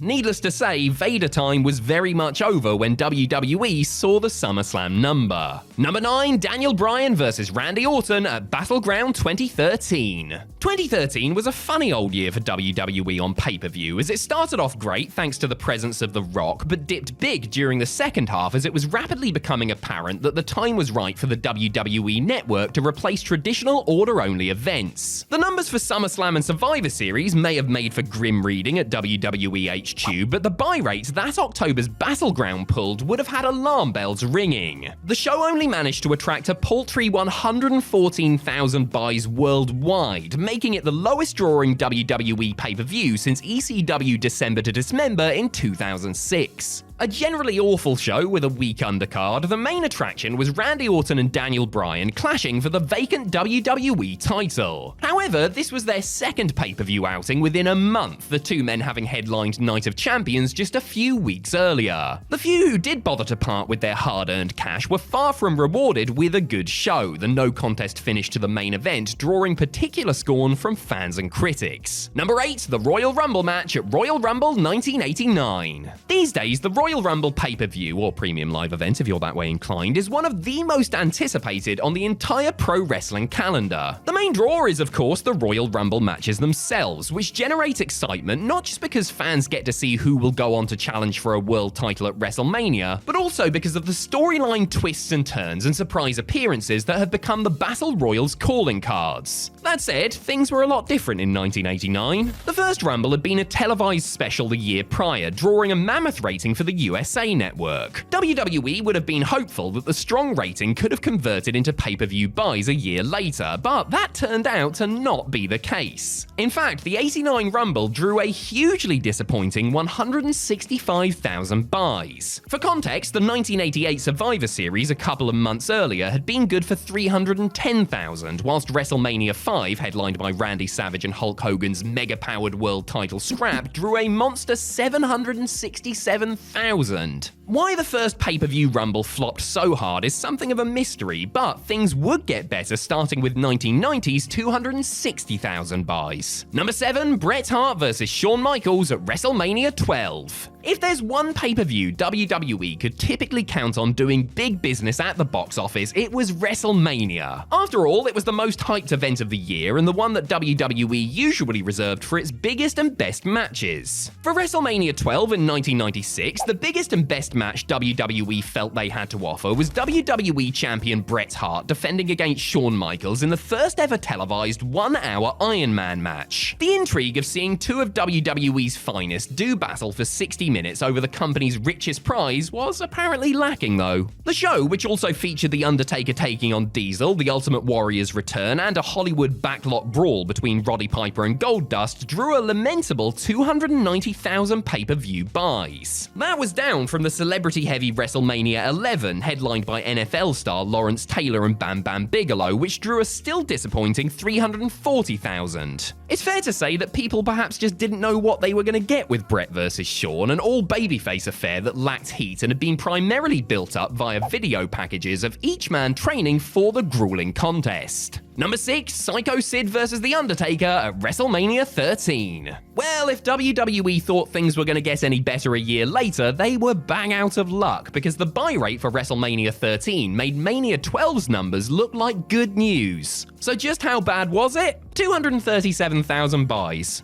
Yep, 237,000 buys for WrestleMania. There is no other way to say it than this was a monumental disaster for the company, but why was the buy rate so low, and could it have been better? Well, if Shawn Michaels and Bret Hart had been the main event as planned, it may have done, but HBK lost his smile and WWE shuffled the deck. Hart ended up wrestling Steve Austin in a submission match, while Psycho Sid defended the world title against The Undertaker. Stone Cold and the Hitman had a true classic that wouldn't have looked out of place main eventing the pay-per-view. The Dead Man and the Master and Ruler of the World, though, not so much. It was a weak main event on paper, and it ended up being weak in the ring too. A year later, things were looking much healthier as Mania 14, headlined by Michaels vs. Austin with Mike Tyson as the guest enforcer, pulled in 730,000 buys. Number 5, Shawn Michaels and John Cena vs. The Undertaker and Batista at No Way Out 2007.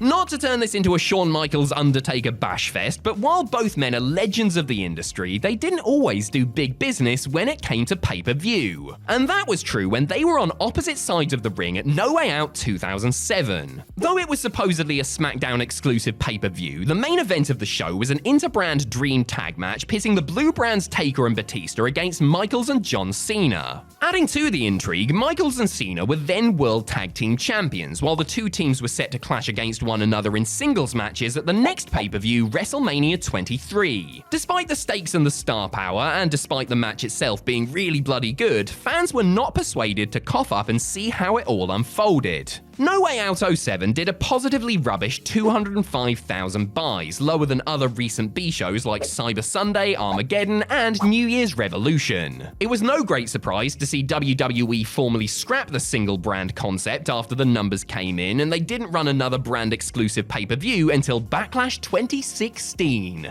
Number 4, Bret Hart vs. the British Bulldog at In Your House 5 Seasons Beatings. It feels a bit naughty to include an In Your House event, given that they were WWE's 2-hour cut-price pay-per-views and were never going to do the sort of business the top 4 were capable of. That said, the 5th In Your House, titled Seasons Beatings, is worth discussing as it represented a new low for a company desperately in need of a spark. The show had a very weak undercard, with gimmick bouts like Mabel in The Undertaker's casket match and Triple H colliding with Henry Godwinn in a hog pen match being the most interesting things on it. Seasons Beatings had a juicy main event, however, as Bret Hart made his first pay-per-view defense since beating Diesel to recapture the WWE title at Survivor Series the previous month. Not only that, it would be a rematch of the SummerSlam 92 main event, which is generally considered an all-time classic. Though Bret and Bulldog had another absorbing and radically different match in Hershey, Pennsylvania, fans at home were unmoved. The show drew a horrible 80,000 buys, meaning it was barely profitable for the company. Number 3, Brock Lesnar vs. Eddie Guerrero at No Way Out 2004. Eddie Guerrero defeating Brock Lesnar to win the WWE title in the main event of No Way Out 2004 is, to many, one of the greatest moments in WWE history. Fans rejoiced at the undersized but undeniably charismatic Latino Heat slaying the Beast, but while the match may have helped sell out San Francisco's Cow Palace, it didn't make waves on pay-per-view. The number for the show ended up being 265,000 buys, which might seem good on the surface, but was considered a very disappointing number at the time. Of course, the show's undercard was uninspiring, with all due respect to Nydia and Jamie Noble's blindfold match, and this was Eddie's first time in the main event, but buys were way down from the previous 2 years, which were admittedly loaded with star power. The truth is, WWE were banking on the Hispanic market shelling out for their new hero, and that didn't happen to nearly the degree they had hoped. As a silver lining, No Way Out at least did better than Raw's Armageddon from a couple of months earlier, which was headlined by Goldberg defending his World Heavyweight title against Triple H and Kane and did 240,000 buys. Number 2, Hulk Hogan vs. Mr. McMahon at WrestleMania 19. Under normal circumstances, 560,000 pay-per-view buys would be considered great going, but not for WrestleMania, and certainly not for a WrestleMania as stacked as Mania 19. The card was loaded with major matches, including Kurt Angle vs. Brock Lesnar for the WWE title, The Rock vs. Steve Austin, and Chris Jericho taking on Shawn Michaels in an intergenerational dream match. Now, with so many main event level matches on offer, and we didn't even mention Triple H defending his World Heavyweight title against Booker T, it might be a bit sly to blame this one particular match for the show's failure. However, the fact is, most of the promotion for the show was centered around Hulk Hogan vs. Mr. McMahon in a street fight, and many critics after the fact wondered whether putting so much focus on the part-timer taking on a non-wrestler may have ended up hurting WWE in the pockets. This was a rare occasion where the Royal Rumble actually did a bigger number, 585,000, than Mania, while No Way Out, built around Rock Hogan 2 and the return of Steve Austin, did 450,000. Naturally, neither Hogan nor McMahon took any blame for the Mania buy rate. Number 1, the Extreme Elimination Chamber match at December to Dismember 2006. Anyone who wanted to order ECW's December to Dismember in 2006 could have only been excited about 2 matches. I mean, literally, as that's all WWE bothered to advertise prior to the show going on air. Those matches were the opener, a tag match between Eminem and the Hardys, and the main event, an Extreme Elimination Chamber match for Big Show's ECW title. A major gimmick match over a world title featuring Show, Bobby Lashley, Rob Van Dam, CM Punk, Test and Sabu, who was replaced on the night by Hardcore Holly, couldn't offset the pitiful pre-pay-per-view promotion or the waning interest in ECW as a brand. Generally regarded as one of the worst pay-per-views in WWE history, December to Dismember barely deserved the 90,000 buys it generated and absolutely nothing more. The chamber match itself wasn't half bad, no classic, that's for sure, but the removal of Sabu, coupled with the decision to have Lashley rather than the popular RVD or Punk go over, ensured that many fans had a bad taste in their mouth when it was over. And you know what? The laughably bad buy rate ensured that this was the last ever ECW pay-per-view. An extremely crappy way to go out. Nobody gets out of professional wrestling the same as they got into it. That is just the way it is, and if you're good enough to get to the top of the business and stay there, you will be lucky to walk away with a decent quality of life and a body that is mostly comprised of its natural parts. For some of the industry's biggest names, however, the punishment they took in the ring may have led to incredible success, but it also left them having to deal with the very real after effects as they got older, the spotlight faded, and the adrenaline wore off. I'm Adam Pachisi from Cultaholic Wrestling, and these are 10 wrestling legends who destroyed their bodies for the business. Join us. Number 10, Hulk Hogan. Turns out, when it comes crashing down and it hurts inside, it really, really hurts. Hulk Hogan was never known for his intense work rate or having a high-risk style. On the contrary, he kept it simple and low impact as much as possible. But a 300-pound man jumping into the air and landing arse first on plywood thousands of times has its consequences. More than likely, due to his leg drop finisher, the Hulkster has had to suffer with an agonizing back injury which required somewhere in the region of 10 procedures, including fusion surgery to make him somewhat mobile. Add that to abdominal, face and shoulder surgeries, not to mention knee and hip replacements, and Terry has been in and out of the hospital way more times than he did clean jobs during his decades-long career. In all seriousness, Hogan may have been paid handsomely and enjoyed a degree of creative control that few, if any, in the business ever get to enjoy, but he clearly suffered for his success, and it took a lot more than prayers and vitamins, and he did develop a painkiller problem for a while, to make sure he can still get up and about. Number 9, Steve Austin. Right next to Hulk Hogan in the top bracket of wrestling's biggest ever draws sits Stone Cold Steve Austin. Unlike the Hulkster, Austin did wrestle in intense style as far as work rate and bumping was concerned, and also suffered a particularly devastating injury due to a pile driver gone wrong. Not to discount the time The Undertaker tried to murder Hulk Hogan with his own needlessly reckless tombstone, of course. After getting dropped on that stack of dimes he calls a neck by Owen Hart at SummerSlam 97, Austin worried that he would be paralyzed due to the immediate loss of feeling in his lower extremities. Luckily, the Texas Rattlesnake was able to walk out of the arena and continue to wrestle afterwards, but the damage to his neck required spinal fusion surgery, costing him a year of his career. After going under the knife, Austin knew he was on borrowed time and had to call it a day in 2003, when not just his neck, but also his back and particularly his knees, which had bothered him since his college football days, were telling him his time was up. The Bionic Redneck was able to come back for one more match over 2 decades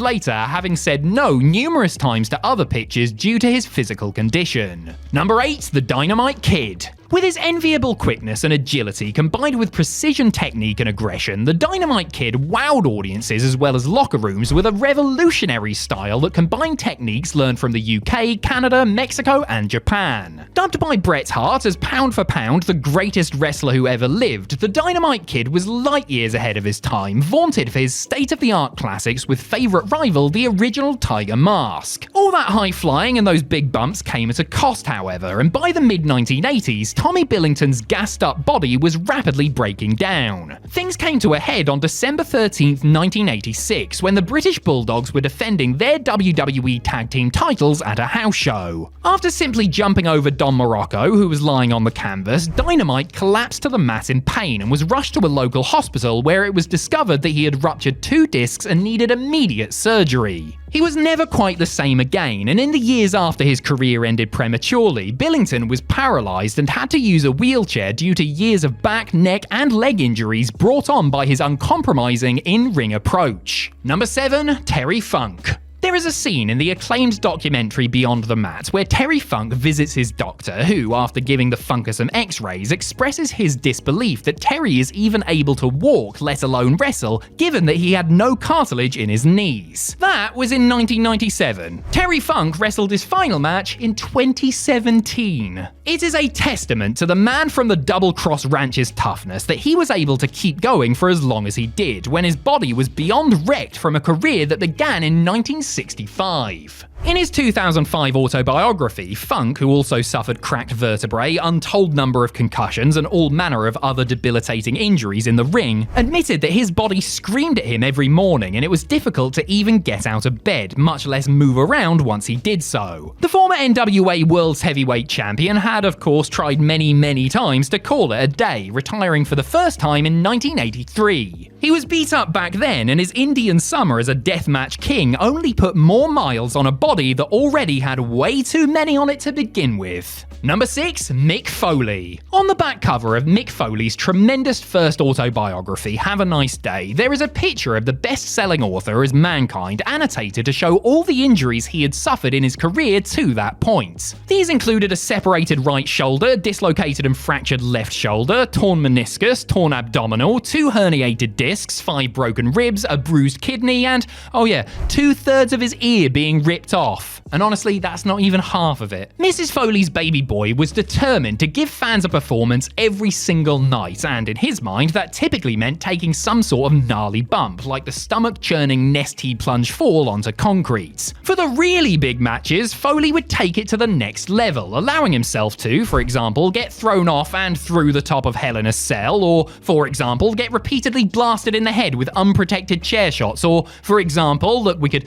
be here all day doing this, couldn't we? In recent years, Mick has been open about the health issues he faces, including muscular, skeletal, and neurological damage, confessing that he is paying a steeper price than he ever thought imaginable. Number 5. The Undertaker. He may have portrayed an undead zombie mortician who felt little if any pain, but rest assured Mark Calloway was hurting something bad as early as the mid-90s. The wear and tear of bumping in that hard ring while maintaining that maddening WWE schedule was enough to break The Undertaker's body down to the point that, in early 1994, the dead man was forced to take an extended sabbatical due to a chronic back injury which caused him to miss WrestleMania 10. From there, it seemed like not a year would go by that Taker wouldn't suffer some sort of broken bone or torn muscle, though to give him credit, he usually just soldiered on through the pain for the good of the team. Seriously, if there is a part of Calloway's body that hasn't endured some sort of trauma, I would be amazed, and he's got the scars to prove it, not to speak of his replaced hips and knees. The WWE Hall of Famer wanted to keep wrestling for longer, but realizing his body simply couldn't do what his mind wanted it to, he called it a day in 2020 and now contends with daily pain and discomfort while walking with a permanent limp. Number 4. Kevin Nash. Jim Cornette once famously said Kevin Nash only had 6 moves in his arsenal, one of which was a hair flip, in trying to make a point about Big Sexy's supposed lack of work rates. Sometimes referred to as Big Lazy, Nash perhaps came from the school of thought that it was better to work smart than work hard, but nobody can deny the physical toll his chosen profession took on his 7-foot frame. During his career, Nash suffered injuries to his bicep, neck, and famously his quad, while his back and knees suffered greatly from the wear and tear heir of the Ring and the Road. After retiring, the former WWE champion shared an image on social media showing his, in Nash's words, deformed and basically crippled body. He required a knee replacement and said getting his hips to realign was incredibly painful. The pain wouldn't end there for Nash, however, as in recent years he suffered with shoulder injuries and yet more back and neck trouble, for which he sought stem cell treatment. A pre-wrestling stint playing professional basketball along with heavy weight training can't have helped, but Nash's current plight is mostly down to his almost 3 decades spent in the squared circle. Number 3, Keiji Muto. Keiji Muto burst onto the scene in the mid-1980s for New Japan Pro Wrestling, and by the end of the decade had grown to international renown thanks to his work in WCW. Muto just blew minds as well as missed whenever he was in his great Muta guise, with moves like the handspring elbow and moonsault. He was one of New Japan's top stars during the 90s, but as the decade wore on, it was evident that the first-class performances and all those moonsaults was slowing him down. In truth, Muto's knees were shot, and in order to extend his career, he changed up his look and style, adopting a more ground-based approach and picking the Shining Wizard as a new finish while reserving his backflip for special occasions only. This helped him continue at a high level for a long time, but the knee problems didn't go away, and he was forced to slow down considerably as the years wore on. By the time of his final matches in early 2023, Keiji could barely walk, but he managed to get through them on artificial knees and can now finally rest his battered body. Number 2, Scott Steiner. There have been few specimens in the history of pro wrestling quite like Scott Steiner. Whether teaming with his brother Rick or going it alone, a young genetic freak set a high standard with a style that incorporated an impressive blend of mat wrestling, suplexes, and high flying. And Steiner was no cruiserweight, cutting a breathless pace and doing all manner of moves that required serious strength and agility in countless epic matches during his prime. The upshot was that by the late 90s, Scott was very much starting to feel the effects of all those big bumps and the accumulated wear and tear, especially where his back was concerned, and had to take time away from WCW to rest it before coming back as Big Papa Pump. After WCW went under, Scott had to take some time off, not just to heal up his back, but also because he had developed drop foot syndrome, a condition that he still struggles with to this day. Steiner was then broken down further with other ring-related injuries, including a completely torn ACL and torn trachea, which almost cost him his life in 2007. He won't sell it, and to look at him, he appears relatively okay, but Scott Steiner has been through the ringer and then some. Number 1, Kurt Angle. After Kurt Angle broke his freaking neck the first time during the 1996 Olympic wrestling trials, a doctor told him that his amateur career was over. Kurt disagreed and went ahead and won Olympic gold with a broken freaking neck anyway, before deciding to try his hand at the pro stuff. Naturally, repeatedly falling down on something very hard for a living didn't help his neck issues, and Angle suffered 4 separate breaks during his WWE career alone. Incredibly, Kurt kept wrestling for another decade plus while battling serious addiction issues before hanging up his singlet. He suffered many other debilitating injuries in the process due to a style and philosophy that meant that he gave it 100% every night, whether he was performing at WrestleMania or a small house show. Today, the Olympic hero continues to suffer from a multitude of health issues relating to his glittering career and has expressed his regret at not retiring earlier. Knee and shoulder replacements, back surgeries, and more neck procedures have been needed to not only help manage the constant pain, but also improve Kurt's deteriorating motor skills. It takes a lot of sacrifice to be a GOAT, and few know that more than Kurt Angle. Oh, it's true. It's painfully true. When a WWE fan purchases a pay-per-view, or begs their mum to, not that I'd know anything about that, they want the broadcast to end with them feeling good about their decision to spend some hard-earned cash on the graps. A good ending can go some way to making punters feel like they got their money's worth, whilst a really great ending can linger long in the memory and have fans wanting to revisit the supercard time and time again. And trust me, these ones are worth revisiting. I'm Adam Pacitti from Cultaholic Wrestling, and these are the 10 best WWE pay-per-view endings. Join us. Number 10, Royal Rumble 1992.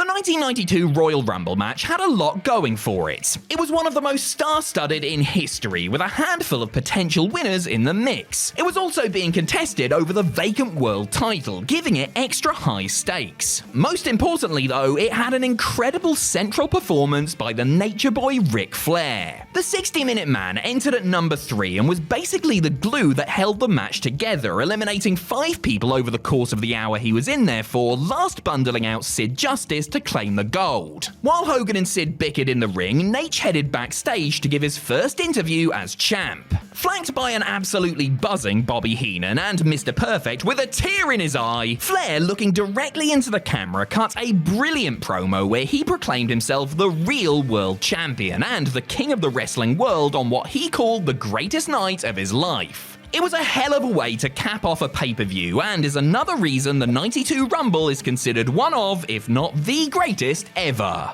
Number 9, Bad Blood 1997. The main event of Bad Blood 1997 and In Your House presentation was one of the best in WWE history. In it, Shawn Michaels battled The Undertaker in the very first Hell in a Cell match. It was compelling, it was brutal, and it set the bar very high for every Cell match that followed, thanks to the blood and the drama and the big bumps. At the end of an exhausting brawl, the Phenom looked to have the Heartbreak Kid exactly where he wanted him, and then the lights went out. Alright, just who the hell is this massive masked freak coming to the ring with Paul Bearer? Well, that's just gotta be Kane, hasn't it? The Big Red Machine had debuted and proceeded to rip the door of the cage off its hinges, make fire shoot out of the turnbuckles on command, and hit his kayfabe brother with his very own Tombstone piledriver. He cost-takered the match and ended Bad Blood on the greatest of cliffhangers. I mean, seriously, how could you not tune into Raw the next night? Well, we didn't have Sky in my house and Raw aired on Fridays, but that's beside the point now, isn't it? Number 8, WrestleMania 10. In an alternate universe, Lex Luger finally manages to properly beat world champion Yokozuna in the main event of WrestleMania 10 and walks out of Madison Square Garden with the title belt as red, white and blue balloons descend from the ceiling and the babyface portion of the roster parade him round the world's most famous arena on their shoulders. Now, nothing against Luger, but I'm really glad WWE decided to go with the other, better option. Because whereas the Lex Express crashed into the Japanese Samoan earlier in the show, Bret Hart managed to topple the super heavyweight in the show's last outing. The Hitman had rebounded after losing the title to Yoko in the main event the year before, and with a certain Orange Goblin fully out of the picture, was now perfectly poised to carry the company as the leader of its new generation. The everyone in the ring to celebrate with the new champion deal can seem forced at times, but as the Hitman held the winged eagle above his head with pride, you got the sense that every single person in there with him sincerely wanted to be. Number 7, Backlash 2000. The ending of WrestleMania 2000 was a bit of a downer as Vince McMahon turned on The Rock at the close of the 4-way elimination match for the world title, allowing Triple H to retain the gold, the first time a heel had retained their title in a WrestleMania main event to that point. WWE righted this wrong in some style at the following month's Backlash, where the Brahma Bull and Cerebral Assassin clashed in a one-on-one bout with plenty more McMahon shenanigans. McManigans, you might say. A rip-roaring sports entertainment spectacle looked set to finish with The Rock succumbing to the odds as Triple H, Vince, Shane and Stooges Patterson and Briscoe conspired against him. Then, just as the game was about to seal it with the pedigree, the glass shattered and everybody lost their goddamn minds. The McMahons and the Stooges soon lost their heads courtesy of a chair-swinging Stone Cold, making his first in-person appearance since undergoing major neck surgery 4 months prior. Austin's intervention set the table for The Rock to then hit the people's elbow and regain the gold. Number 6, ECW One Night Stand 2005. While the main event of the first One Night Stand pay-per-view was the Dudley Boys taking on the Sandman and Tommy Dreamer, that was merely a lead-in for the anarchy that followed. After the match was over, Steve Austin, him again, made a surprise appearance, bringing out the rest of the locker room and set up a big old scrap between ECW and the invading WWE stars in their lovely little Raw and SmackDown t-shirts. Among the memorable scenes were JBL shooting on and busting open the Blue Meanie, hey, I bet you never heard of that one before, and Taz choking choking out Kurt Angle in the aisleway. After the Extremists had cleared house, Mick Foley marched the reviled Eric Bischoff down to the ring for a cathartic drubbing that saw the former SVP of WCW take a 3D, diving headbutt, 619, and of course a stone cold stunner before being carried out of the Hammerstein Ballroom and dumped in a New York City street. Cue plenty of high-fiving and beer drinking to put a bow on what had been a nostalgia-fueled feel-good celebration of everything fans loved and missed about ECW. Number 5, New Year's Revolution 2006. New Year's Revolution 2006 had been a so-so pay-per-view, not particularly great, yet not outright terrible or anything. It looked set to end with John Cena retaining his WWE title inside the Elimination Chamber, before history unfolded in front of our very eyes. As a knackered Cena sat on the mat thinking about changing into a clean pair of jorts, one would assume, Vince McMahon came out and informed him Edge was taking the opportunity to cash in the guaranteed title shot he had earned due to winning the inaugural Money in the Bank ladder match at WrestleMania some 9 months prior. The Rated R superstar proceeded to take advantage of the champion's wounded state, hitting him with 2 spears to clinch his first world title. It was a moment for the ages, not only because it pretty much put Adam Copeland in the main eventers club for good, but also because it established a trope that WWE have continued to use in the almost 2 decades since. People might not remember much of anything that happened at New Year's Revolution 2006, but they certainly won't forget how it ended. Number 4, No Way Out 2004. No Way Out 2004 was not a banner presentation from the SmackDown crew, with a weak undercard only elevated thanks to a decent cruiserweight title match and an intriguing triple threat number 1 contender match for the WWE title. The winner of that match, Kurt Angle, would face the winner of the night's main event at WrestleMania, with Brock Lesnar defending the strap against Eddie Guerrero. Most had assumed that the next big thing would walk out of San Francisco's Cow Palace with the belt around his waist, but following a draining and engrossing David vs. Goliath battle, it was Latino Heat who improbably emerged as champ. It was a tremendous match and a great moment, with the emotion pouring out of Eddie as he celebrated passionately with the fans and his family at ringside. On top of that, it was a moment of real redemption for Guerrero, a man who just 2 years earlier was working independent shows after being fired by WWE due to his issues with addiction. As No Way Out 2004 went off the air, you couldn't help but feel happy for him and glad that you'd bothered to sit through the show. Number 3, WrestleMania 31. In the near decade after Edge opened Pandora's box, or Pandora's briefcase if you prefer, by cashing in on John Cena at New Year's Revolution 2006, the cash-in routine had become a little tired to some. Money in the Bank now had its own pay-per-view, and there were 2 briefcases to be won, one for each brand. Cash-ins could be exciting depending on the variation, yes, but they were also somewhat predictable and had lost their uniqueness. So leave it up to the ending of WrestleMania 31 to remedy this. As Brock Lesnar and Roman Reigns were in the closing stretch of their surly slugfest, Seth Rollins, who had just lost to Randy Orton's spectacular RKO earlier in the evening, decided that now was the time to shoot his shots. Sprinting down to the ring, the Architect somehow pulled off what Michael Cole dubbed the heist of the century. He turned the match into a triple threat and hit the big dog with a big stomp to snatch the WWE World Heavyweight title. Nobody considered this scenario beforehand, and it was a genuine surprise of the very best kind, providing a conclusion fit for the grandest stage. Number 2, WrestleMania 30. While the ending of WrestleMania 31 set pulses racing, the final scenes of Mania 30 were a euphoric release of pure heartfelt emotion. Had Vince McMahon's original vision come to fruition, WrestleMania 30 would have likely ended with returning Hollywood hero Batista conquering Randy Orton to win the WWE World Heavyweight title for the umpteenth time. Fans outright rejected that possibility, instead using the power of the Yes movement to propel the beloved Daniel Bryan into title contention.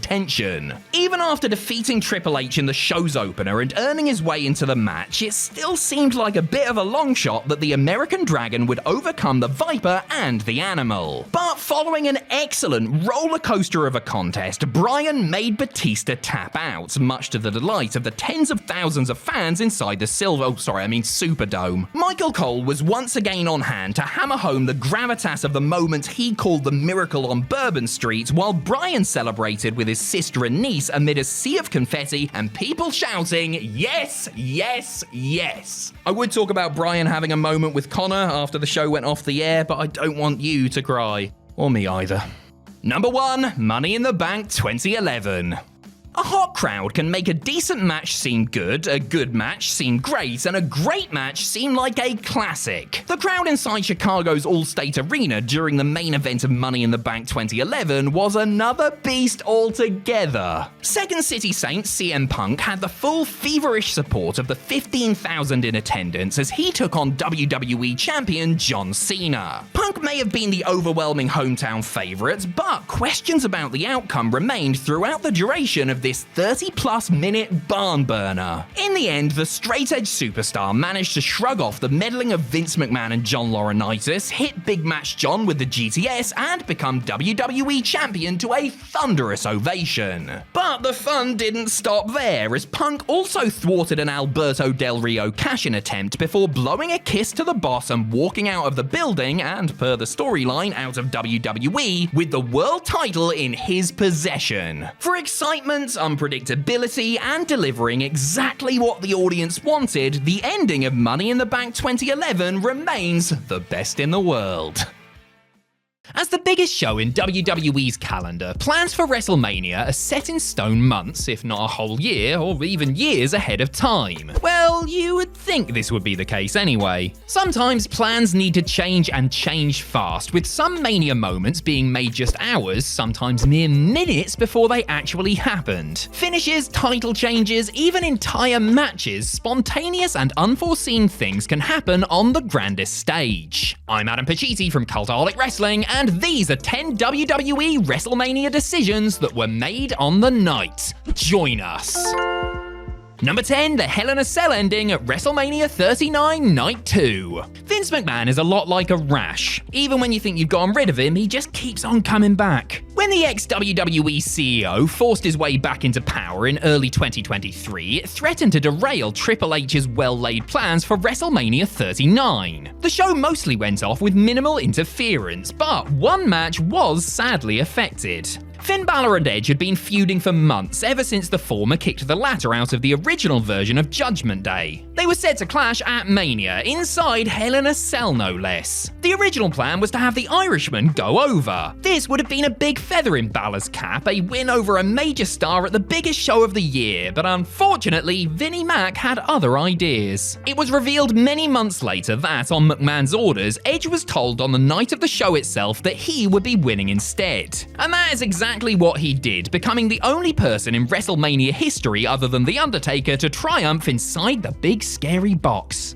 Number 9, the Funkasaurus and his mama at WrestleMania 28. Before he set the world on fire as the greatest NWA World's Heavyweight Champion of all time, Tyrus used to wrestle in WWE as the Funkasaurus Brodus Clay. A big man who just loved to dance, Clay would be accompanied to the ring by not only the Funkadactyls, comprised of Naomi and Cameron, but also by his iconic theme tune, Somebody Call My Mama. The song played a big role in Clay's appearance at WrestleMania 28, where he instructed everybody in the stadium to call their own mamas before a dancer dressed as an elderly woman came out and started shaking her ass. A truly classic WrestleMania moment, I think we can all agree. According to the intergalactic dancing dino, he was supposed to wrestle Heath Slater on the show instead. The bout was cancelled to save time, leaving Clay's night in the balance. That was until John Cena himself stepped in. Apparently, Cena went to the bathroom before his match with The Rock, giving Clay enough time to go out and do his thing. Now, you might think this sounds like a load of old rubbish, because it does, but hey, don't shoot the messenger. Number 8, Samoa Joe Squash at WrestleMania 35. The 35th edition of the Showcase of the Immortals was so long that there are rumors that it's still going on to this day. Even with a staggering 7.5 hours to play with, several bouts had to run short, including this one for the United States Championship. Defending champ Samoa Joe's clash with Rey Mysterio started off hot, with the Masked Man hitting a 619 on his larger foe. Then Joe recovered, locked in the Coquina Clutch, and That's it. It's over. Ray vs. Joe only lasted a measly 55 seconds, making it the shortest match on the card and one of the shortest in Mania history. According to referee Mike Chioda, though, this wasn't always the plan. Chioda was apparently told that the wrestlers had to take things home right away, whilst Joe was making his way down to the ring. The ref then relayed this information to Mysterio, who swore at him in frustration. Had they been given a good amount of time, Ray and Joe could have put on a clinic. Alas, it was not to be. Number 7, John Cena's rap battle at WrestleMania 19. Everybody knows that John Cena's first WrestleMania match was against The Big Show at number 20, but what's easy to forget is his non-wrestling appearance the prior year. Cena, who was still firmly in his rapper phase, was booked to have a rap battle on the Mania 19 Sunday Night Heat pre-show. His opponents? None other than 26-time Grammy-winning rappers Jay-Z and Fabulous. Getting airtime with mainstream celebrities could have been huge for the young doctor of thugonomics, but sadly, fate had other plans. Beyoncé's husband pulled out of the show a few weeks beforehand, but that's alright, we've still got the other guy, right? Alas, Fabulous left it much later in the day to bail, announcing he wasn't going to be there 2 days before the show. So what did Cena do instead? Well, he had a rap battle with cardboard cutouts of the rappers, their faces actually stuck on Austin Powers and Mini-Me cutouts. Hey, maybe it's for the best that nobody remembers this? Number 6, The Miz's absence at WrestleMania 36. As the first major WWE show to take place during the pandemic, WrestleMania 36 looked very, very different to what had originally been envisioned. The event was held in the Performance Center in front of a crowd of precisely no one, with the exception of a few camera operators wondering why they were risking their lives to film Baron Corbin vs. Elias. Amazingly, the virus had very little impact on the card itself, with the exception of Roman Reigns pulling out and this triple threat ladder match for the SmackDown Tag Team Championships. What was supposed to be the New Day and the Usos taking on defending champions Miz and Morrison was changed when Miz was sent home from the Mania tapings due to health concerns. As a result, we got the odd visual of 3 singles competitors clashing for a set of tag belts as the match was changed to Morrison vs. Kofi Kingston vs. Jimmy Uso. Jomo won, so Miz technically defended a championship without even being there. Number 5, the scrapped matches at WrestleManias 10 and 29. At WrestleMania 10, a match pitting the team of the 1-2-3 Kid, Tatanka, Sparky Plug, that's Hardcore Holly to you and I, and the Smoking Guns against Rick Martel, Jeff Jarrett, IRS, and the Head Shrinkers was booked to take place. However, the legendary ladder match between Shawn Michaels and Razor Ramon had overrun, so this 10-man tag was scrapped moments before it was about to happen. With the power of hindsight, it's probably best that the ladder match got as long as it did, but it's still pretty poor form that Shawn and Razor cost 10 lads their WrestleMania moments, especially when one of them was fellow Click member Sean Waltman. Fast forward 19 years and a similar fate befell a planned contest between Tons of Funk and the Funkadactyls and Team Rhodes Scholars and the Bella Twins. A whole bunch of other matches had run long, including Brock Lesnar vs. Triple H and CM Punk vs. The Undertaker, so this unlucky eightsome were told to beat the traffic instead. Number 4, Seth vs. Brock at WrestleMania 35. Back to Mania 35 now, and another match that went a lot shorter than people were perhaps expecting. Royal Rumble winner Seth Rollins had challenged Universal Champion Brock Lesnar to a throwdown at the granddaddy of them all. 2 stars of this caliber surely should have gone on last, but this was the year that Becky Lynch, Ronda Rousey, and Charlotte Flair were given top billing. Instead, Paul Heyman came marching down to the ring and announced that since his client wasn't going to be the center of attention, he didn't want to hang around any longer than necessary and that his match would be opening the show. It actually turns out there was some truth to this kayfabe excuse. Depending on who you ask, Lesnar convinced Vince McMahon that he should go on first, either to give the main event enough breathing room or so that he could get home early. Whatever the reason, and it was definitely the second one, this turned out to be a great decision. Seth's quick victory over the Beast was a very exciting way to kick things off, and Lesnar could head back to the farm.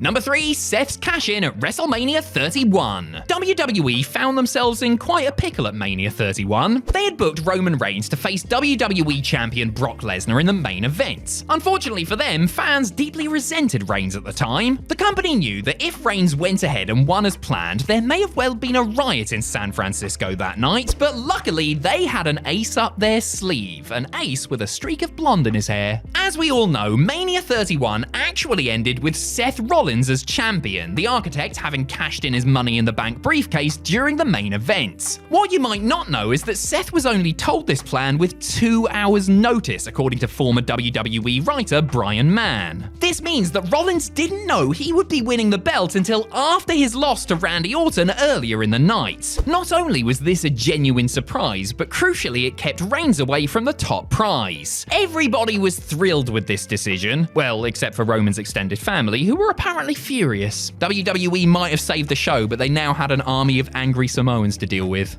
Number 2, Blood from a Stone at WrestleMania 13. The match between Bret the Hitman Hart and Stone Cold Steve Austin at WrestleMania 13 is one of the best and most important in the history of WWE. Not only did it tear the house down, but it laid the groundwork for the Texas Rattlesnakes' astronomical rise in popularity, which in turn sparked the Attitude Era, the late 90s wrestling boom, and so on and so forth. The most memorable scene from this epic clash has got to be Austin refusing to tap out to Bret's sharpshooter, even as blood cascaded down his face. This is the image that truly made Stone Cold a star, but it very nearly didn't happen. Hart was convinced that this match needed color, but blading was against company policy at the time. Austin was also hesitant to break the rules, but once their match had gotten up to speed, he realized it was the right thing to do. Austin went on to allow Bret to blade him during their bout, which he somehow did without anybody noticing. I mean, seriously, without Austin's last-minute change of heart, maybe we would all be sat here watching WCW today.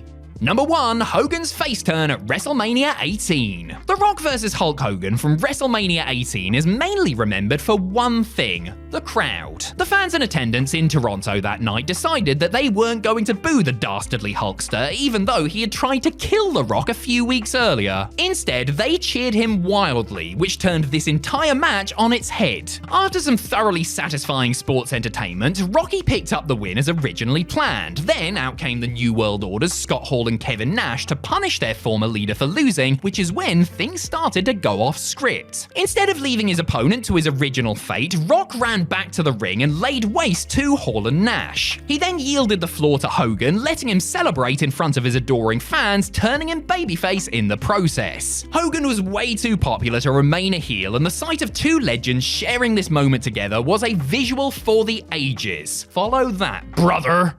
Creating WWE television is a creative process involving many different parties, and as such, not every idea that gets tossed around is going to make it to Raw or SmackDown. Some storylines, however, may be given the green light and even get teased or in fact begin in earnest on screen, only for them to be abandoned for one reason or another. Trust me when I say it is often for the best. From dropped romances and canned title wins to nixed reveals and more, I'm Adam Pacitti from Cultaholic Wrestling, and these are 10 cancelled WWE storylines. Join us! Number 10, Sable the Satanic Bride. For a time during the Attitude Era, the blonde bombshell known as Sable was solid ratings gold. The key 18 to 34 male demographic couldn't get enough of the sultry sex pot, tuning into Raw in their millions to see what she was going to do next. Which they hoped was take off another item of clothing, the horrible horny little bastards. One male aged between 18 and 34 who was positively besotted with the real-life Rena Mero was Vince Russo, who spent many hours furiously coming up with ways to get her on television. One of his pitches back in 1997 was to have Sable ditch Mark Mero in favor of The Undertaker, who would have transformed into a character akin to what he would later become as the leader of the Ministry of Darkness. The dead man and his gothic princess would then rule over the roster as WWE's most evil power couple. However, Taker's real-life wife at the time reportedly didn't like the idea of him cuddling up to a future Playboy cover girl, and the plan was scrapped. Which must have been incredibly frustrating for Vinnie Roo. Incredibly sexually frustrating. Number 9, The Snake vs. the Warrior. A storyline feud between the Ultimate Warrior and Jake Roberts would, on the surface at least, pretty much book itself. On one side, you had the chiseled, face-painted hero to WWE's legions of young fans. On the other side, you had the disheveled, snake-wielding villain that gave them all nightmares.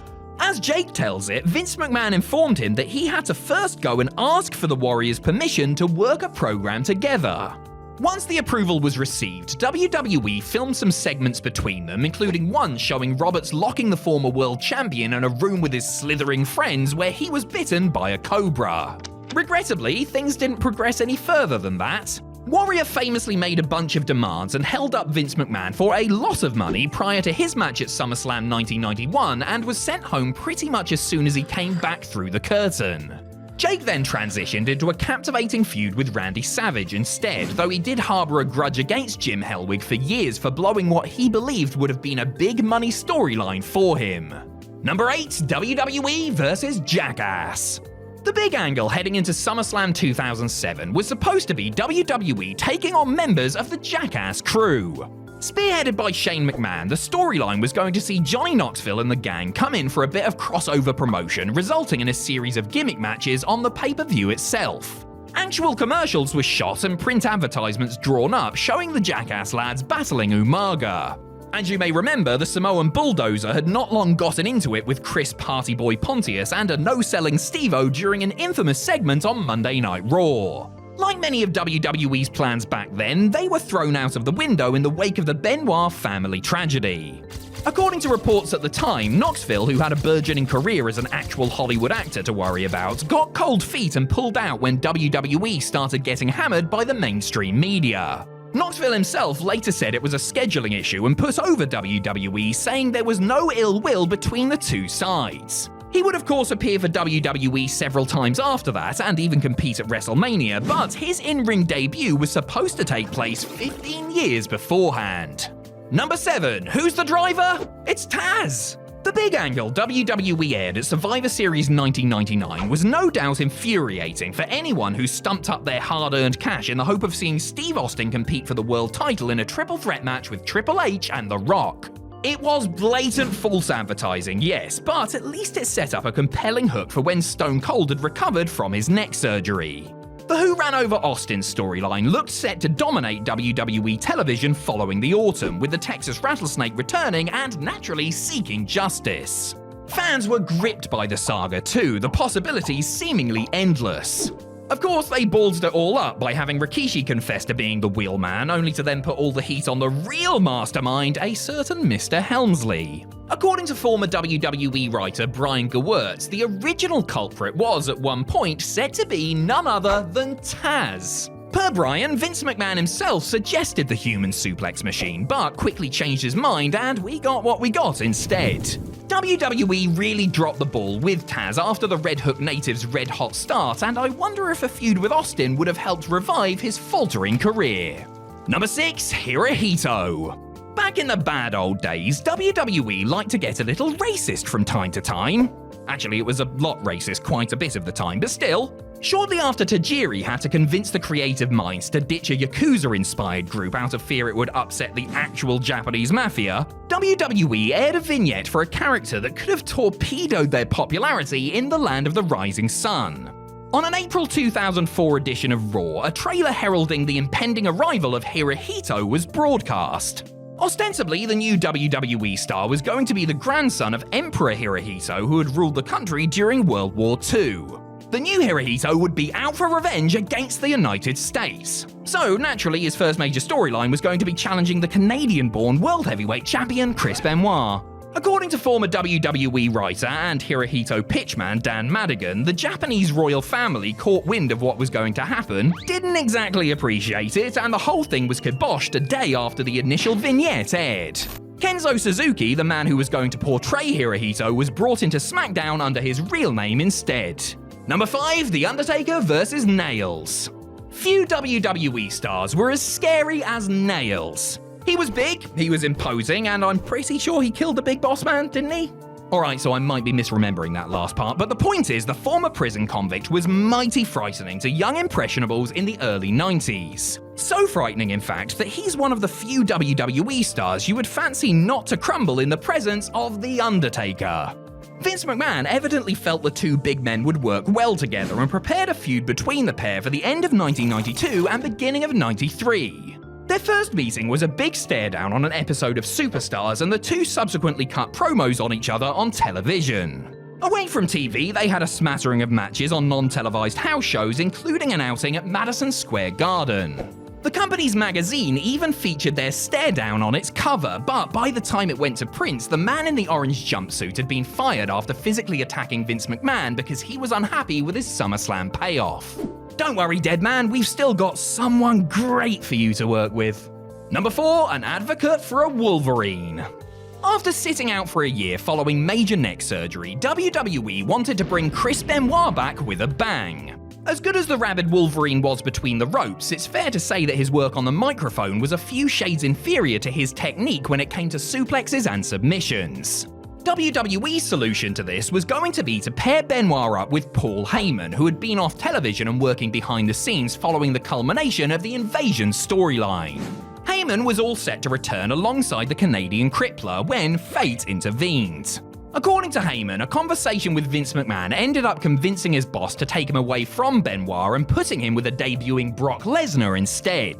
Heyman had been gushing about the next big thing to the chairman after producing some of his non-televised dark matches and fully believed that he was going to be a major main event player for the promotion. McMahon observed their locker room rapport and made the call to go with them as an act, much to the delight of the former ECW head honcho who knew working with Lesnar would be money.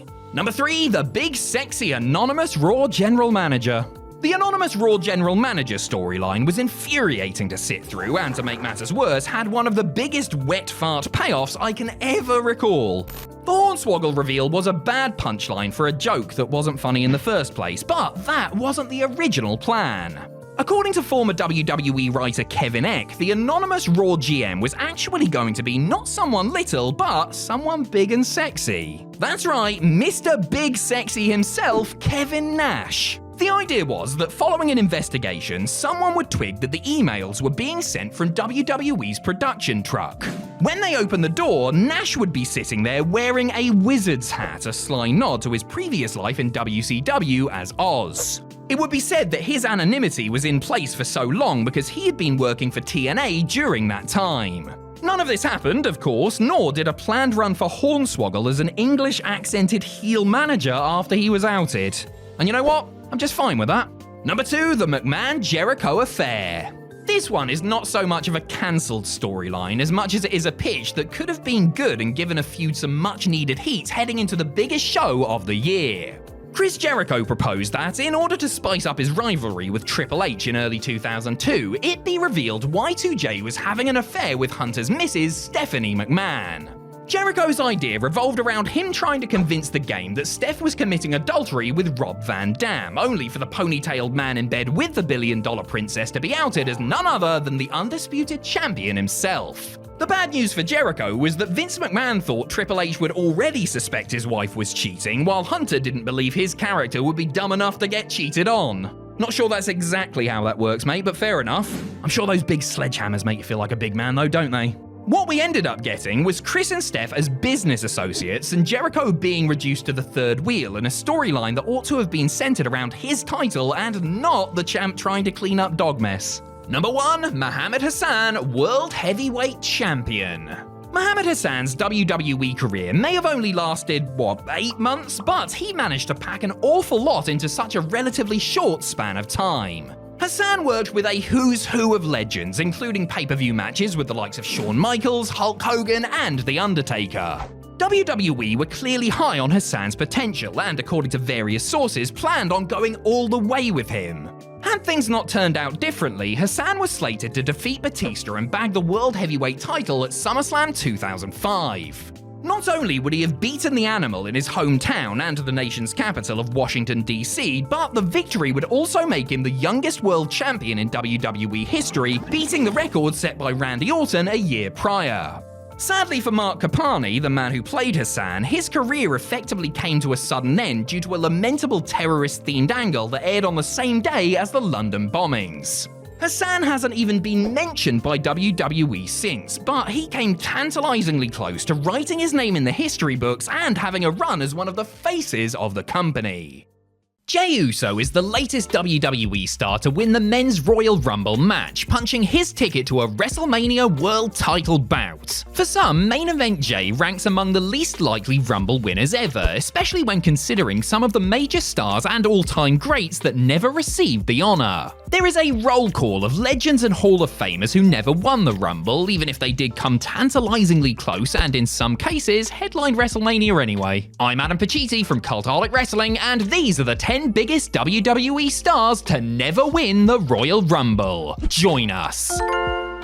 Number 10, Diesel. After years of being misused or otherwise outright overlooked in WCW, Kevin Nash must have been made up to see how well he was booked in his first WWE Royal Rumble appearance. Half a year after Nash as Diesel made his WWE debut as the bodyguard of Shawn Michaels, Big Daddy Cool entered the 1994 Rumble at number 7 and scored 7 eliminations during an 18-minute run that was considered the 7-footer's breakout performance. It took the combined efforts of 5 people to eliminate Diesel, who may not have won the match, not that he was really ready to anyway, but his run helped get him over with the WWE audience in a big way. So big, in fact, that Diesel was the reigning and defending WWE champion at the Royal Rumble pay-per-view a year later. He had lost it by the time the 96 Rumble came around and entered the eponymous Battle Royal, determined to secure himself another crack at the gold at WrestleMania. Diesel again looked dominant here, eliminating 5 people before finding himself one-on-one with Michaels when HBK played a little sweet chin music and won the Rumble for the 2nd year on the bounce. Number 9, Eddie Guerrero. The late great Eddie Guerrero only wrestled in 2 Royal Rumbles during his WWE career, since he arrived too late for the 2000 Rumble, was injured when the 2001 one came around, had been released come 2002, and was battling nephew Chavo in 04. That left just the 2003 Rumble, which occurred during the period he was teaming with Chavo, and 2005, which took place half a year after he had lost his one and only WWE Championship. In 03, Latino Heat was very much a mid-card player who had yet to fully break out of the pack, while 2 years later, Eddie was a top star but sort of in a transitional period between main event runs. Guerrero did win a truncated Rumble on WWE television, mind you, when he outlasted 14 other SmackDown stars on the January 29, 2004 edition of the show, which granted him a WWE title opportunity against Brock Lesnar at No Way Out. Eddie surely would have been among the favourites to win the 2006 Rumble, but sadly he passed away just 2 months beforehand. Close friend Rey Mysterio would go on to win the match in his honour. Number 8, Mick Foley. Mick Foley has had a lot of memorable matches at the Royal Rumble pay-per-view and has been responsible for his fair share of memorable moments in the Royal Rumble match itself, but the WWE Hall of Famer never came close to actually winning the thing. As Mankind, he was eliminated by The Undertaker in 1997 after he himself had eliminated Terry Funk and Rocky Maivia. A year later, Foley decided to increase his odds by entering as not just Mankind, but also as Dude Love and Cactus Jack, but to no avail. In 1999 and 2000, Foley competed in 2 remarkably violent WWE title matches, putting in incredible performances against the Rock in an I Quit match and then taking Triple H to the limit in a street fight. In 2004, he eliminated Randy Orton and himself to continue their feud, while in 2008 and 2012 he was a nostalgia entry there for a pop. Foley did get to main event WrestleMania despite never winning the Rumble when Linda McMahon added him to the WWE title match in 2000. Number 7, Kane.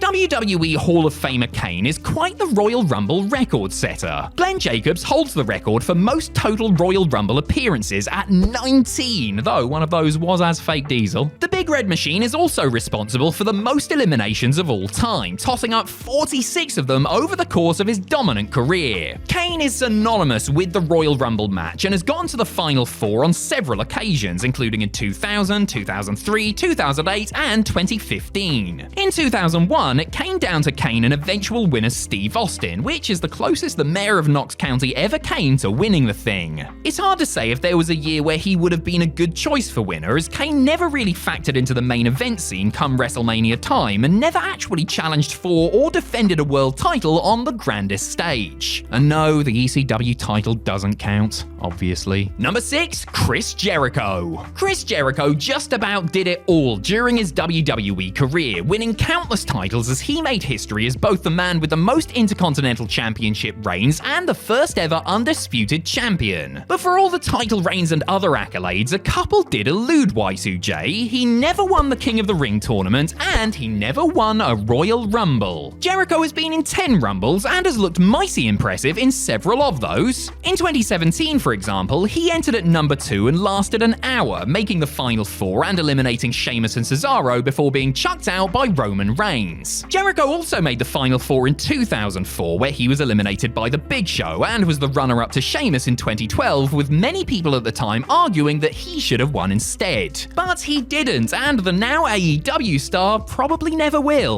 He has headlined WrestleMania, of course, having dropped the undisputed title to Triple H in 2002's Show Closer. Number 5, Daniel Bryan. Even mentioning the words Daniel Bryan and Royal Rumble in the same sentence is bound to give some WWE fans a case of PTSD. The American Dragon famously didn't enter the 2014 Rumble match, which resulted in the 15,000 in Pittsburgh, Pennsylvania that night completely turning on the show and booing the hell out of eventual winner and supposed babyface Batista. It was so bad that WWE were practically forced to add Bryan to the WWE title main event of WrestleMania 30. WWE thought they had figured things out a year later when they had Bryan enter at number 10 and last 10 minutes before being eliminated by Bray Wyatt. Needless to say, WWE had not figured things out with this booking decision, and fans voiced their displeasure at Bray's elimination for the remainder of the contest. Bryan had previously entered in 2011 and 2013, being eliminated by CM Punk and Kane respectively, but that was really before the Yes movement had become too big to ignore. He last entered a proper Rumble in 2021, where he lasted just shy of half an hour before being axed, but did go on to headline Night 2 of WrestleMania 37 in a triple threat Universal title match with Roman Reigns and Edge. Number 4, Randy Savage. It was a bit of a mixed bag when it came to Randy Savage and the Royal Rumble, as the Macho Man often let personal vendettas blind him to his pursuit of the world title, while on other occasions it felt like he'd completely forgotten or didn't know the rules of the match itself. Savage entered 5 Rumbles, including the second ever one in 1989, where he was accidentally eliminated by supposed friend Hulk Hogan. A year later, Randy managed to eliminate Jake Roberts, but was thrown over by Dusty Rhodes, while in 1991 he no-showed the match after costing the Ultimate Warrior his world title earlier in the night. The Macho Man made the final 4 in 92, though he really shouldn't have been allowed to remain in the ring after essentially eliminating himself while going after Roberts. In 93, Savage got the golden number 30 spot, but was flung out and had to settle for second place after inexplicably going for a pin on winner Yokozuna. A year later, his WrestleMania main event dreams were crushed by Crush, the irony of it all, but at that point, Randy wasn't really considered the same level of star he had been just a couple of years earlier, and the odds of him winning the Rumble were low. Number 3, Kurt Angle. Though he was only in WWE for a little under 7 years during his first run with the company, Kurt Angle managed to do pretty much everything there was to do in that time. The only thing Angle never managed to do, really, was win the Rumble. Kurt only entered 4 Rumbles during his WWE tenure, as he was competing in singles matches, including 3 world title bouts on the other occasions. His first Rumble in 2002 saw him enter at the number 26 spot and make it to the final 2, but there was nobody stopping the Triple H comeback from a quad tear train. In 2004, he finished 3rd after being 86th by The Big Show. The year after, Angle stole Nunzio's number before the match and entered at number 20, but lasted less than a minute before Shawn Michaels booted him out. As for anyone who put money on the Hall of Famer in 2019, well, I've just launched a new meme coin that I'd love to talk to you about. Number 2, CM Punk. CM Punk was one of the favourites to win the 2025 Royal Rumble, but entered at number 24 and had to make do with 4th place after being bundled out by Logan Paul. That was the straight-edge superstar's 8th attempt to win the Rumble, something he has come close to doing on a couple of occasions. In 2024, for example, Punk finished runner-up to back-to-back winner Cody Rhodes, though he did tear his triceps in the process. A decade prior, Punk entered at number 1 and put in a hell of a shift, lasting just shy of 50 minutes and notching up 3 eliminations as he made it to the final 4, only to be eliminated by Corporate Kane, who had already been eliminated by Punk earlier. The former WWE champion famously walked out of WWE the very next night. Before that, Punk had made moments in the Rumble, but hadn't exactly looked like a probable winner, whereas in 2012 and 2013, years he could have been a realistic pick, Punk was defending his WWE title. CM Punk could yet win the Royal Rumble in the future, but for now, it remains missing from his resume. TNA. Number 1, The Ultimate Warrior. The difference between the Ultimate Warrior's 2 Royal Rumble match appearances demonstrated just how far Jim Hellwig's creation had come within a couple of years. In 1988, Warrior entered the first ever 20-man televised Rumble at number 18 and lasted just under 4 minutes before being eliminated by Dino Bravo. He skipped 1989 to have a totally heterosexual pose down with Rick Rude, but came back to the Rumble with a vengeance in 1990 as one of the favorites. Entering at number 21, Warrior eliminated or helped to eliminate 6 people, which included evening the score with Dino friggin' Bravo before squaring off with Hulk Hogan in a moment that will live forever in the minds of fans of that era. It was the Hulkster who would prove decisive in Warrior's elimination when he accidentally took him out of the match with a clothesline as Rick Rude and the Barbarian were trying to tip Warrior over the top.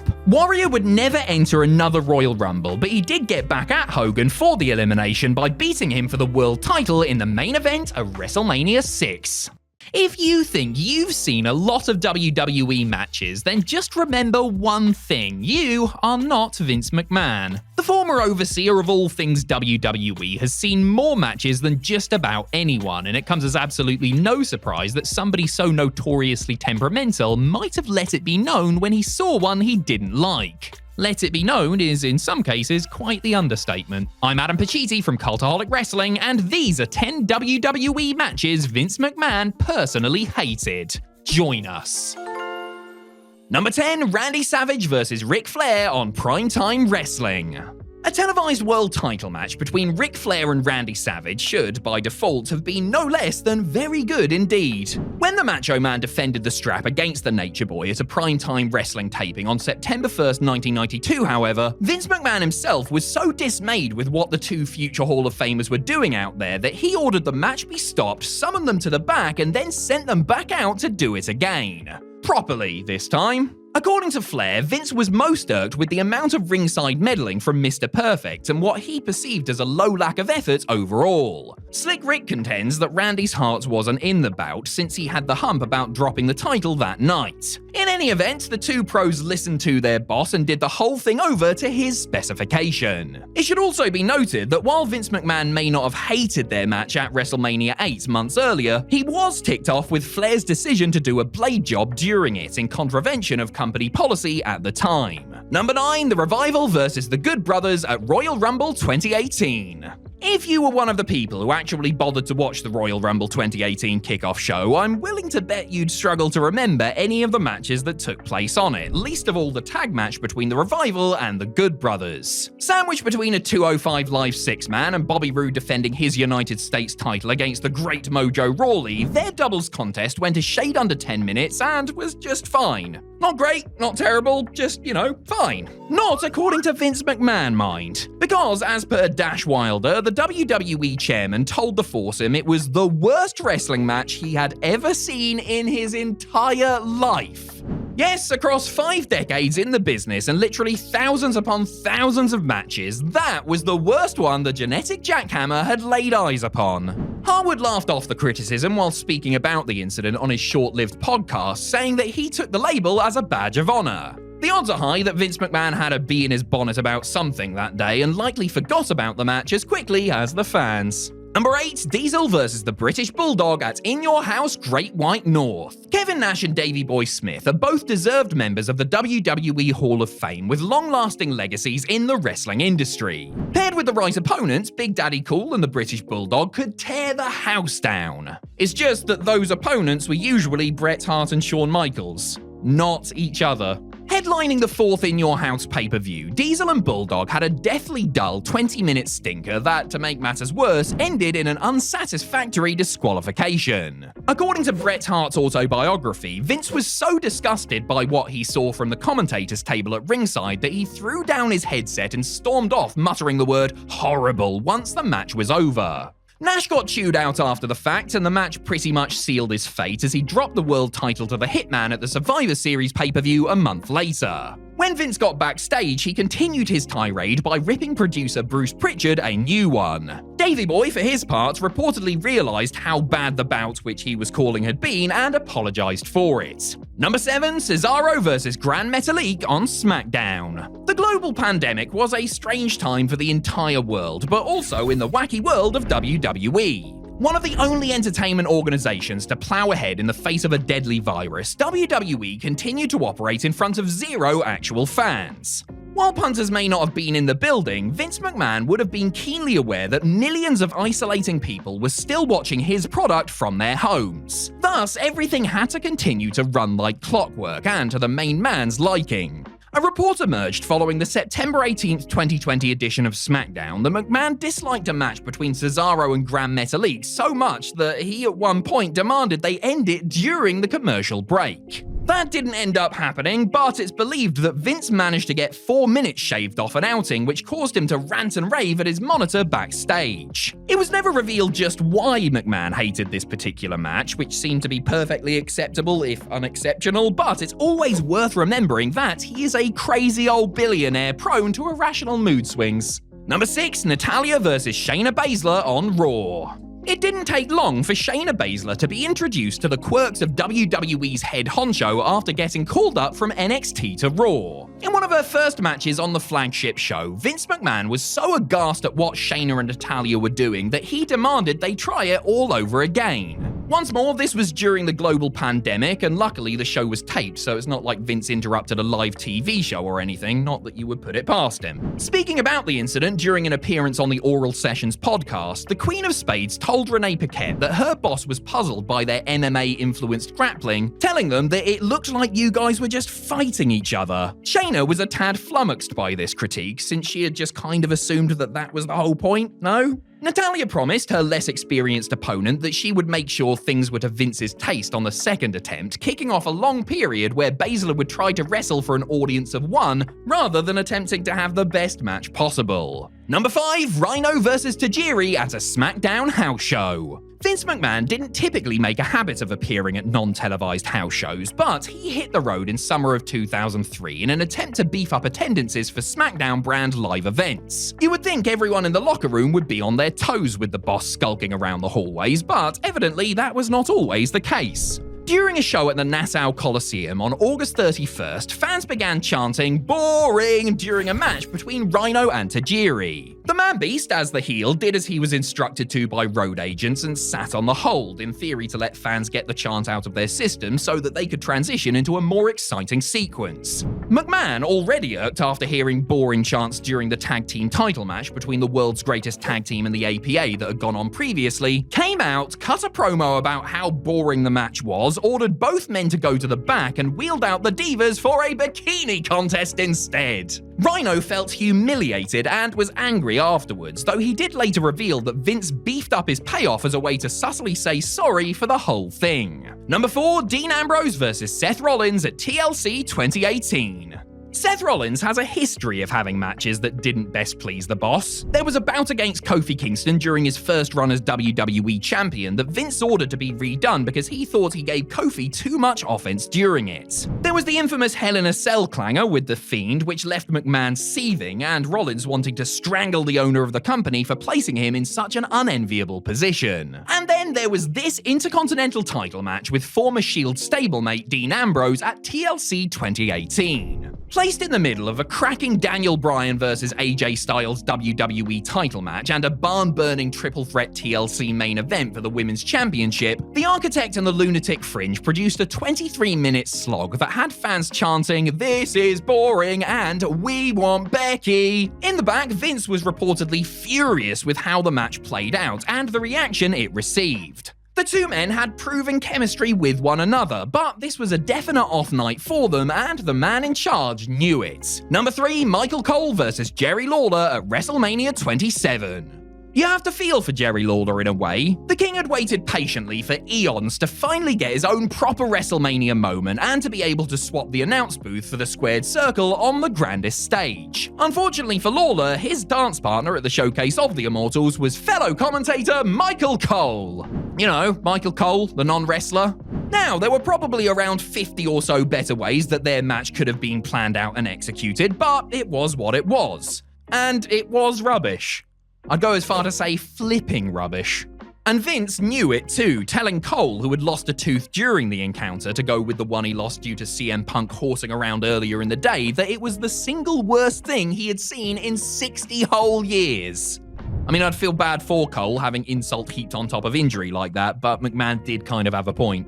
Vince McMahon himself, of course, showed Cole how it was done by having a 5-star WrestleMania Classic with Pat McAfee 11 years later. Number 2, Jericho vs. Legacy at Night of Champions 2009. Chris Jericho is one now former WWE star who has been unafraid to make public his spats with Vince McMahon, either through his series of autobiographies or via his podcast. Y2J was a good soldier for WWE, pretty much always doing as he was told and never taking time off for injuries and such. Despite being easy to work with and consistently delivering in the ring, there were at least a few Chris Jericho matches that Vince had issues with. One of them was the opener of Night of Champions 2009, where Jericho and Big Show successfully defended their tag titles against Cody Rhodes and Ted DiBiase. It emerged after the event that McMahon threw a fit following the match, which included throwing his headset across the gorilla position. Vince was supposedly critical of the contest's slower pace, figuring it would have been a bit livelier in a bid to get the crowd pumped up for the rest of the night's action.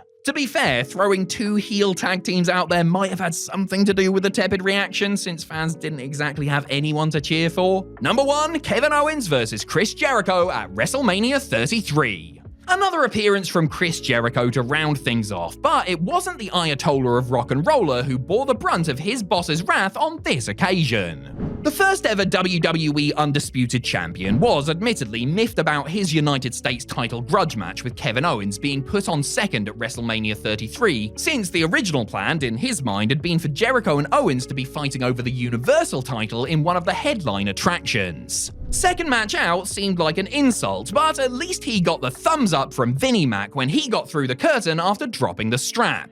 The new champ wasn't so lucky. As shown during his candid WWE documentary, the prize fighter asked his boss if they were good, to which McMahon gave a blunt no. Worse still, McMahon told Owens it was the worst match in WrestleMania history later in the evening. That was according to Jericho, who theorized Vince was probably in a phase of being critical of the former NXT champion's work as a heel, as well as suggesting McMahon may have felt Owens was carrying a little extra weight at the time. Whatever the reason, the overwhelming negative feedback was a bitter pill to swallow. Don't worry about Kevin though. He would get his revenge soon enough. A truly great WWE t-shirt is the sort of thing you're proud to wear once you decide to actually leave your mum's basement and step out into the real world. Austin 316, the NWO, Macho Man, Hot Rod. These are instant classics that have since become iconic and even penetrated the mainstream. Unfortunately for some WWE stars, they get saddled with designs that wouldn't even penetrate the discount bin in Poundland. Before we start proper, dishonorable mentions must go to Chris Jericho's Wannabe, Big Show's Chicks Dig It Big, The Rock's Poontang Pie, Trish Stratus's Blow Me into the Stratosphere, the WWE Network $9.99 shirt, and basically any WWE tee that just had a picture of a big muscular and sweaty half-naked bloke on it. Bit weird outside the arena, innit? I'm Adam Pacitti from Cultaholic Wrestling, and these are the 10 worst ever WWE t-shirts. Join us. Number 10, Sin Cara. The story of the original Sin Cara's WWE career was one of constant mistakes that resulted in massive disappointment. The high-flying luchador had, as Mystico, been a box office sensation in his native Mexico and came to WWE amid much fanfare. Regrettably, his tendency to botch or mistime his moves, a wellness policy violation, and various injuries saw him fizzle out pretty quick. Given his penchant for in-ring screw-ups, it's apt that WWE's merchandise department botched one of his t-shirt designs. The black t-shirt featured a picture of Sin Cara standing with his arms folded, his image having been altered so that he appeared in gold and silver. Unfortunately, the way the image was cut off, coupled with the placement of his entrance robe and the design of his tights, made it look like he had a big old silver knob. Completing the effect was the fact that it looked like it was also dripping at the bottom, or base if you will. Sadly, someone at WWE HQ realised and the company soon pulled the shirt. Hope they didn't pull it too hard, because it might have. Actually, you know what? Let's not. Number 9, John Morrison. There were a lot of cool things about John Morrison. He had a really cool head of hair and cool outfits. He had that cool slow motion entrance with the fireworks. He did cool parkour-inspired moves in the ring. That said, he did not have cool merchandise. The worst of the bunch was this confusing piece of apparel that had a group of spray painting monkeys, the Jomo sapiens, on the front and the phrase, "We're gonna eat your lunch" on the back. I've never felt more threatened. According to Morrison himself in a Reddit AMA, the phrase was actually his idea and was inspired by his childhood Taekwondo instructor. The Shaman of Sexy noted that WWE's merch people and even Stephanie McMahon told him the phrase was stupid, the monkeys were weird, and that the t-shirt wouldn't sell, but that only made Morrison want it more and insisted it be made. And I'm sure co-winner of Tough Enough 3 felt vindicated when he got that royalty check for $8.73. Number 8, The Miz. Like his one-time tag team partner, The Miz is another WWE star who hasn't exactly been blessed with wearable t-shirts. Chick magnet? Weak. Hello, I'm awesome. Poor. Haters love me? Technically true, but pop it in the bin too, please. Considering he's been a consistent main roster presence for coming up 2 decades at this point, it's actually quite impressive in a way that Mike Mizanin hasn't had one piece of genuinely good WWE merch. After Miz, Maurice and Matt Riddle got into an argument over testicle size on an episode of Raw in 2022, WWE decided to capitalize on the magic moment by releasing a t-shirt for Miz that was a new take on an old classic. But as we just established, it was not an old classic. Now, imagine, if you will, walking into any public space or social situation wearing a t-shirt that says, "Hello, my balls are massive." As well as having to explain the context of the offensive bit of kit, you're liable to find yourself explaining to a law enforcement officer why he shouldn't add you to that list you definitely don't want to be on. Number 7, Test. Well, before The Miz made it cool, again we've just established that it wasn't cool, Test was the one who was trying to get his gonads over. Well, actually, technically it was his manager and real-life girlfriend, Stacy Keibler, who was tasked with the impossible. As part of a storyline, Stacy was coming up with new marketing ideas to get her client to the next level. She figured that since Hulk Hogan had his Hulkamaniacs and The Rock had his people, it made sense that Test would have his testicles. To embed the new slogan deeper into the public consciousness, Keibler unveiled a t-shirt on Raw that said, "I love my testicles" on the front and "Rub me the right way" on the back. Once again, just imagine yourself walking into any building or having to interact with another human being wearing a t-shirt that displays how fond you are of your own bollocks. You'd have to become friends with the FBI female body inspector t-shirt guy if you wanted to have any friends at all. Number 6, Carlito. When Carlito burst onto the scene in 2004, he claimed to be the coolest thing since Pokemon cards. Well, he didn't say Pokemon cards, but that was my frame of reference at the time. But just what did make Carlito so damn cool? Was it the laid-back attitude? Was it taking a big bite out of an apple and then spitting it in a foe's face? Or was it having a big bodyguard called Jesus who would stab people in nightclubs for fun? Well, whatever it was, it certainly wasn't this t-shirt. In 2006, the former United States and Intercontinental Champion unleashed this garish yellow monstrosity that featured a bitten apple with a face drawn on it alongside the caption, "Do you spit or swallow?" You know, like an apple. Or, you know, like spunk. Either way. I mean, seriously, did WWE's merch department have a hiring policy that stipulated candidates could only be immature boys aged between 12 and 16 years old? Because I dread to think that this crude sexual innuendo came from the mind of a fully functioning adult. Although, considering who was in charge of the company at the time... Number 5, DX. As the man who once controlled all things WWE, Vince McMahon could have mandated that every t-shirt the company sold featured his likeness on it if he so desired. As it is, there were only ever a couple of Vince McMahon t-shirts and not too many more Mr. McMahon pieces of merchandise outside a couple of action figures and whatnot. Vince was featured on one notoriously naff t-shirt mine thanks to those naughty little pranksters D-Generation X. After a backstage segment in which the genetic jackhammer was taunted with various distractions, including a rooster, or should I say cockerel, because Vince likes those, do you get it? WWE put this abomination up for sale. As well as having one of the coolest tees of the Attitude Era, DX have also had a couple of cringy duds, including that one where the little cartoon Triple H and Shawn Michaels are mooning, but this was a new low.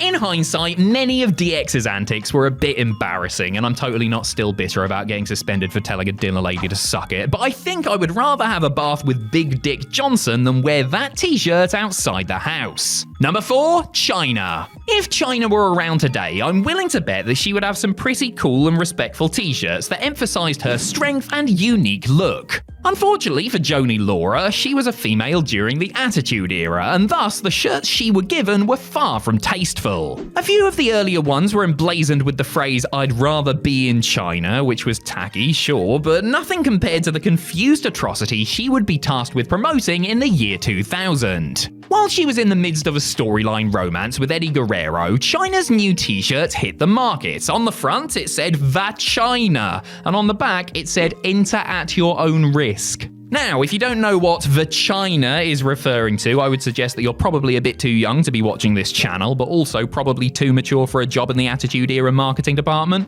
As for the "enter at your own risk," I mean, what more is there to say, really?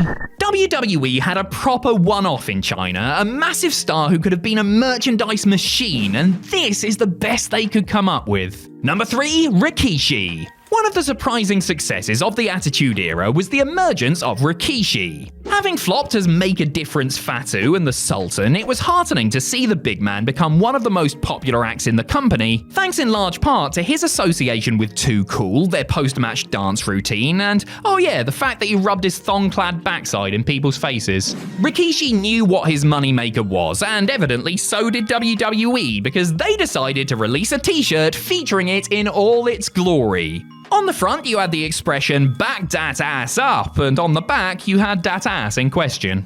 Think of what a fun icebreaker this tee would be, say, wearing it down the pub on a Friday night. "What's this I've got on here, mate? Oh, you mean this? Why, this is a t-shirt for WWE superstar Rikishi.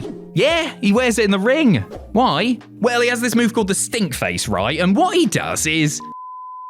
just don't do it, folks. Not even for The Rock. Number 2, the APA. In WWE storyline, the Acolyte Protection Agency, aka the APA, were flush with cash after offering their services as backup to half the WWE roster. Yes, Bradshaw and Farouk were always getting into a scrap, whether it was in the ring, in the bar, or backstage in their makeshift office. Which I guess is why WWE produced a t-shirt for them that stressed this fact. Well, kinda. On the front, it had the APA logo, which is fine. They also had bar and grill for some reason, but I mean, sure, why not? But what does it say in the middle? Does that say "always pounding ass"? WWE, please. There are connotations at play here. While you can appreciate the intent, the WWE marketing people's desire to have a phrase that worked with the letters APA had well and truly done them in.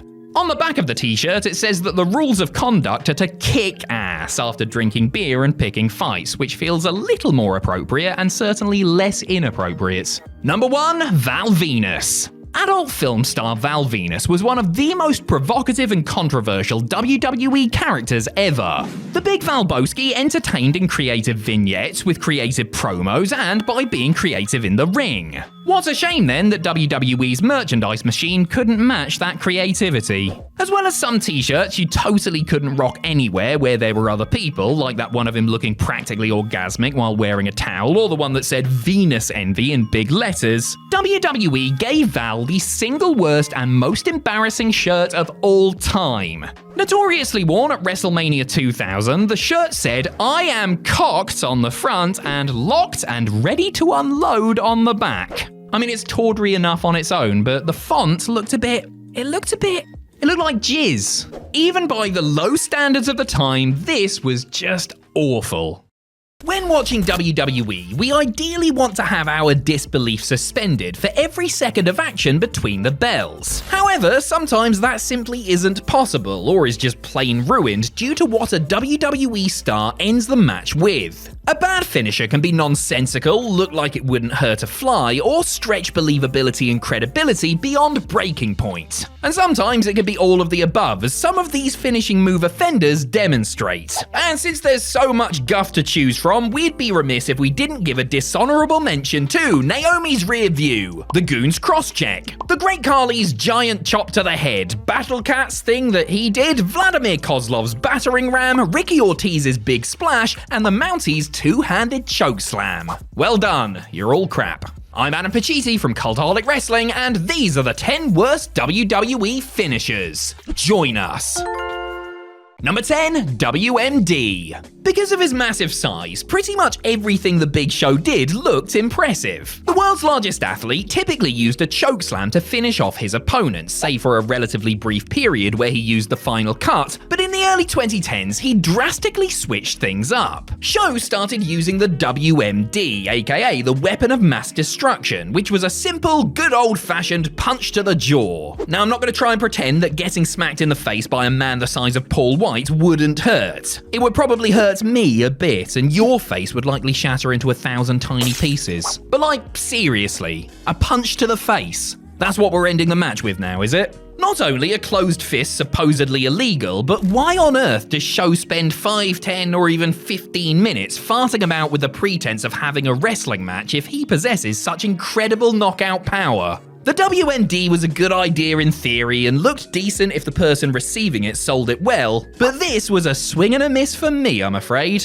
Number 9, the dress code. Back in 2004, WWE implemented a dress code for talent which insisted they wear business casual clothes when traveling to and from events and making public appearances on behalf of the company. In 2006, dress-wearing wannabe wise guy Big Vito introduced the WWE Universe to his very own dress code. I really wish he had just stuck with slacks and a nice shirt. Wearing the ladies' garment was fine, each to their own and all that, but the way he used it to perform his rotten submission finisher left a lot to be desired. For it, Vito would take his seated opponents, put their head under his dress so that they came face to face with his thong-clad crotch, and then put on a Kimura-type hold while jumping up and down excitedly, which, you know, made it look like he was shagging their head. To be fair, I would likely tap out if my face was getting dry humped by Mr. LaGrasso, but this finisher was simply pants, which is ironic considering Vito didn't wear any. Number 8, Starship Pain. John Morrison is one of the most spectacularly athletic wrestlers in WWE history and frequently incorporated gymnastics and parkour into his innovative offensive arsenal. The Shaman of Sexy's first finisher as a solo star was a standing flipping neckbreaker, which came to be known as the Moonlight Drive,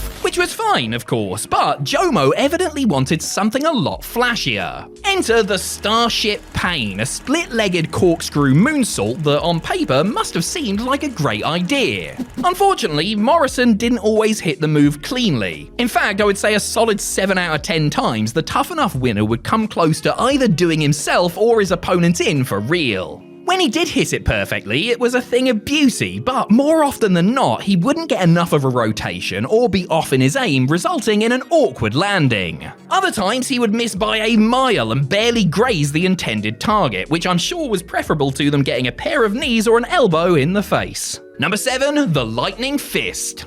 A lot had been made of John Cena having 5 moves of doom, 2 of which were his attitude adjustment and STF finishers. As finishers, the AA and STF were certainly over with the crowd and got the job done, but were hardly up there with some of the finishers that other all-time greats used to rack up wins. In 2018, the now part-time Big Match John decided to add a 6th move of doom, and this one would be the doomiest of all. Sorry, no, I meant dumbest of all. Cena debuted the Lightning Fist in a tag match at that year's Super Showdown after running through his usual comeback routine of shoulder blocks, spinning sit-out slam, 5-knuckle shuffle, and AA. The Lightning Fist, or Shandy and Quanto if you prefer, came from training with Jackie Chan's stunt team while Cena was preparing for a movie in China, a nation the man himself wanted to show respect to with the move. So it should have been cool, but it looked like the 16-time world champion was just taking the piss by doing something ludicrous to pop the boys. Which, to be fair, he may well have been. Number 6, the Bayley to Belly. Ultra bubbly, beloved babyface Bayley liked to hug people. A whole lot, in fact. They called her the hugger and everything. And so it sort of makes sense that her finisher of choice would involve the act of hugging her opponent. Thankfully, it wasn't a, hug the way that WCW's Yeti liked to do, but a quick embrace followed by a suplex. The Bayley to Belly was a belly-to-belly suplex. Yeah, that's it. It's a standard move that sees her lift an opponent up, turn slightly, and then drop them to the mat from a reasonable distance. It's the same move that Big E and Rhino were using during their comebacks at the time Bayley was using it on the main roster, only she was doing it to win championship matches. There's nothing wrong with a safe finisher, and Bayley could do the move on anyone, but it hardly ever looked good and was one of the weakest finishers on TV at the time. And that's a shame, because Bayley was such a fiery babyface and garnered such vocal support during matches matches that you almost expected her to use something with a lot more bite, like, you know, the rose plant? Number 5, trip to the Batcave. There were very few redeeming qualities to Bastion Booger. Actually, wait, scrap that. There were no redeeming qualities to Bastion Booger. The name, his behavior in skits and segments, that ring attire, it was all designed to repulse, and WWE did a good job of that. Such a grotesque character naturally had a disgusting way of ending matches. Booger would stand above his downed opponent's face, shake around with some weird little dance, and then simply drop down with the old knob to face. It wasn't particularly impactful, despite Mike Shaw's massive frame, but I do admit that I wouldn't get up, or appear in public for that matter, after visiting the so-called Batcave. I know Booger was a lower card novelty act that was essentially designed to humiliate Shaw, but his finisher was the teabag, folks. I mean, at least when other super heavyweights like Earthquake or Yokozuna used their girth to sit on their opponents, there was a bit more oomph behind it. The trip to the Batcave was, like much of this era of WWE, cartoonish nonsense that we would all do well to erase from our collective memory. Number 4, the Playmaker. A few WWE stars used the move commonly known as the Overdrive, which Randy Orton called the Ozone and Carlito referred to as, "This is rubbish, I need to do something much better." But it's most closely associated with MVP, who labeled it the Playmaker. The gist of the move is that the giver takes his doubled over opponents, places the back of their right knee over the back of the head, grabs the right arm and then twists their knee and pulls the arm at the same time, sending the recipient spinning into a back bump.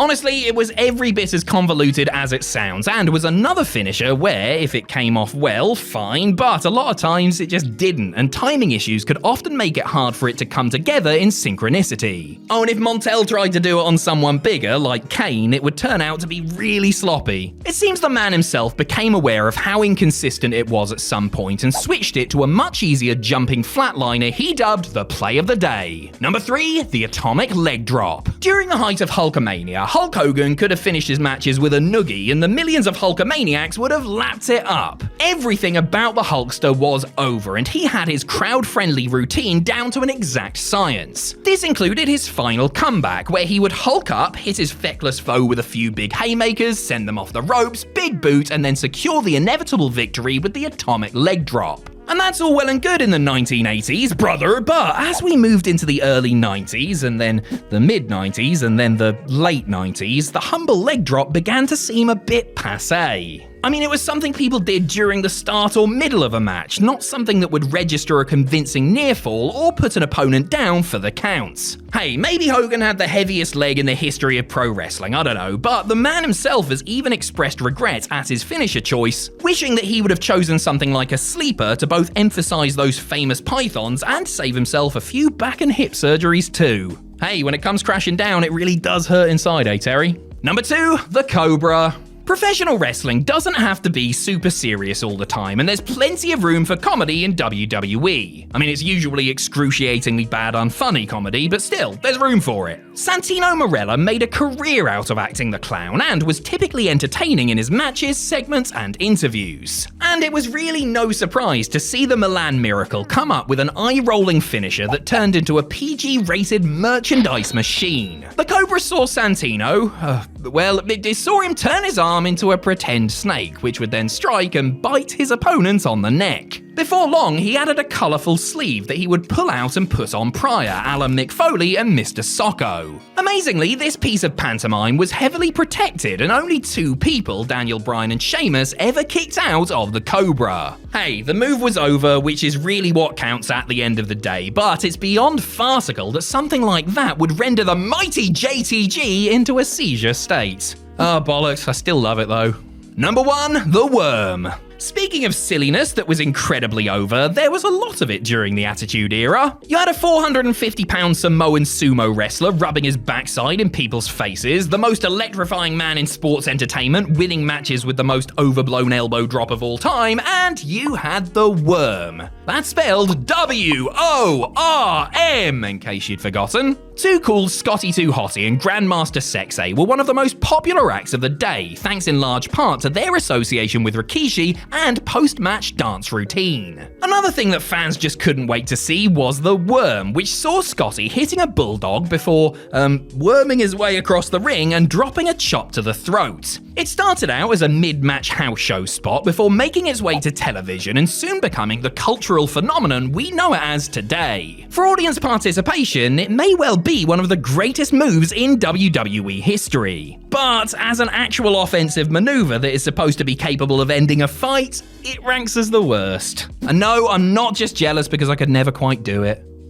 These days, pretty much every professional wrestler in the world tells you everything they do with themselves every single hour of every single day via podcasts, social media, and other online content. It wasn't always this way, and there are plenty of documented instances of wrestlers back in the day taking incredible steps to make sure they stayed in character. And it didn't matter if it cost them kudos or a booking, landed them in jail, or otherwise made their life more difficult than it needed to be. I'm Adam Pacitti from Cultaholic Wrestling, and this is 10 times pro wrestlers refuse to break character. Join us. Number 10, the Sandman plays a blinder. In the main event of the October 4th, 1994 episode of ECW Hardcore TV, Tommy Dreamer and the Sandman collided in an I Quit match. The finish saw Tommy accidentally push a lit cigarette into his opponent's eye, with the Sandman being rushed out of the arena as members of the locker room chastised an apologetic Dreamer. ECW presented the angle as a shoot and announced that the Sandman had been blinded and would have to retire from the wrestling business. To maintain the illusion, James Fullington barely left his own house for an entire month, insisting on his wife Laurie answering the door and telephone. When he did need to venture outside, he made sure he wore bandages over his eyes and had somebody with him to help him around. This was deemed essential by the beer-drinking cane swinger as he lived in ECW's home base of Philadelphia. He was finally able to drop the act when it was revealed that the whole thing was, in fact, a ruse at November to Remember. Because of his dedication to convincing people that he was actually blind, there was genuine shock at the Sandman's reveal. Number 9, the jury's out on Bray Wyatt. After the main roster failure of Nexus member Husky Harris, Wyndham Rotunda decided he was going all in on his next character, Bray Wyatt. As Wyndham told John Robinson for his book NXT The Future Is Now, he became obsessed with figuring out who Bray was, and thanks to a close working relationship with Dusty Rhodes, began to lose his mind while getting into the character. This extended to when Rotunda was called in for jury duty in his hometown, with the American Dream convincing him to show up in full gimmick. And that is something that Wyndham, or should I say Bray, actually did, wearing a Hawaiian shirt, white pants, and a straw hat. Rhodes felt it would be a good exercise for Wyatt, who noted that he didn't break character once during the process. Needless to say, he didn't end up being selected for jury duty. Regardless, this dedication to keeping character outside the ring would serve Bray well over the course of his career, as he retained his unique aura thanks in large part to his reluctance to peel back the curtain. Number 8, Russian to protect the business. With the Cold War heating up in the mid-1980s, it was only natural that American wrestling promotions would start to push dastardly Russians as top heels. Of course, none of these Soviet-era baddies were actually born and raised in the USSR, but that didn't stop them from keeping up the act inside and outside the ring. Few went as far as Nikita Koloff, the kayfabe nephew of Ivan Koloff, who was portrayed by Minnesota football prospect Nelson Scott Simpson. The so-called Russian nightmare not only learned to speak the mother tongue, but he also changed his name to Nikita Koloff in 1988. He refused to converse in English in public and feigned a lack of understanding in social situations, going so far as to hire an interpreter who helped him with tasks like finding an apartment. Sorry, did I mention that he legally changed his name to Nikita Koloff? I think it bears repeating. For someone who was brand new to the business and hadn't yet had the importance of kayfabe drilled into him,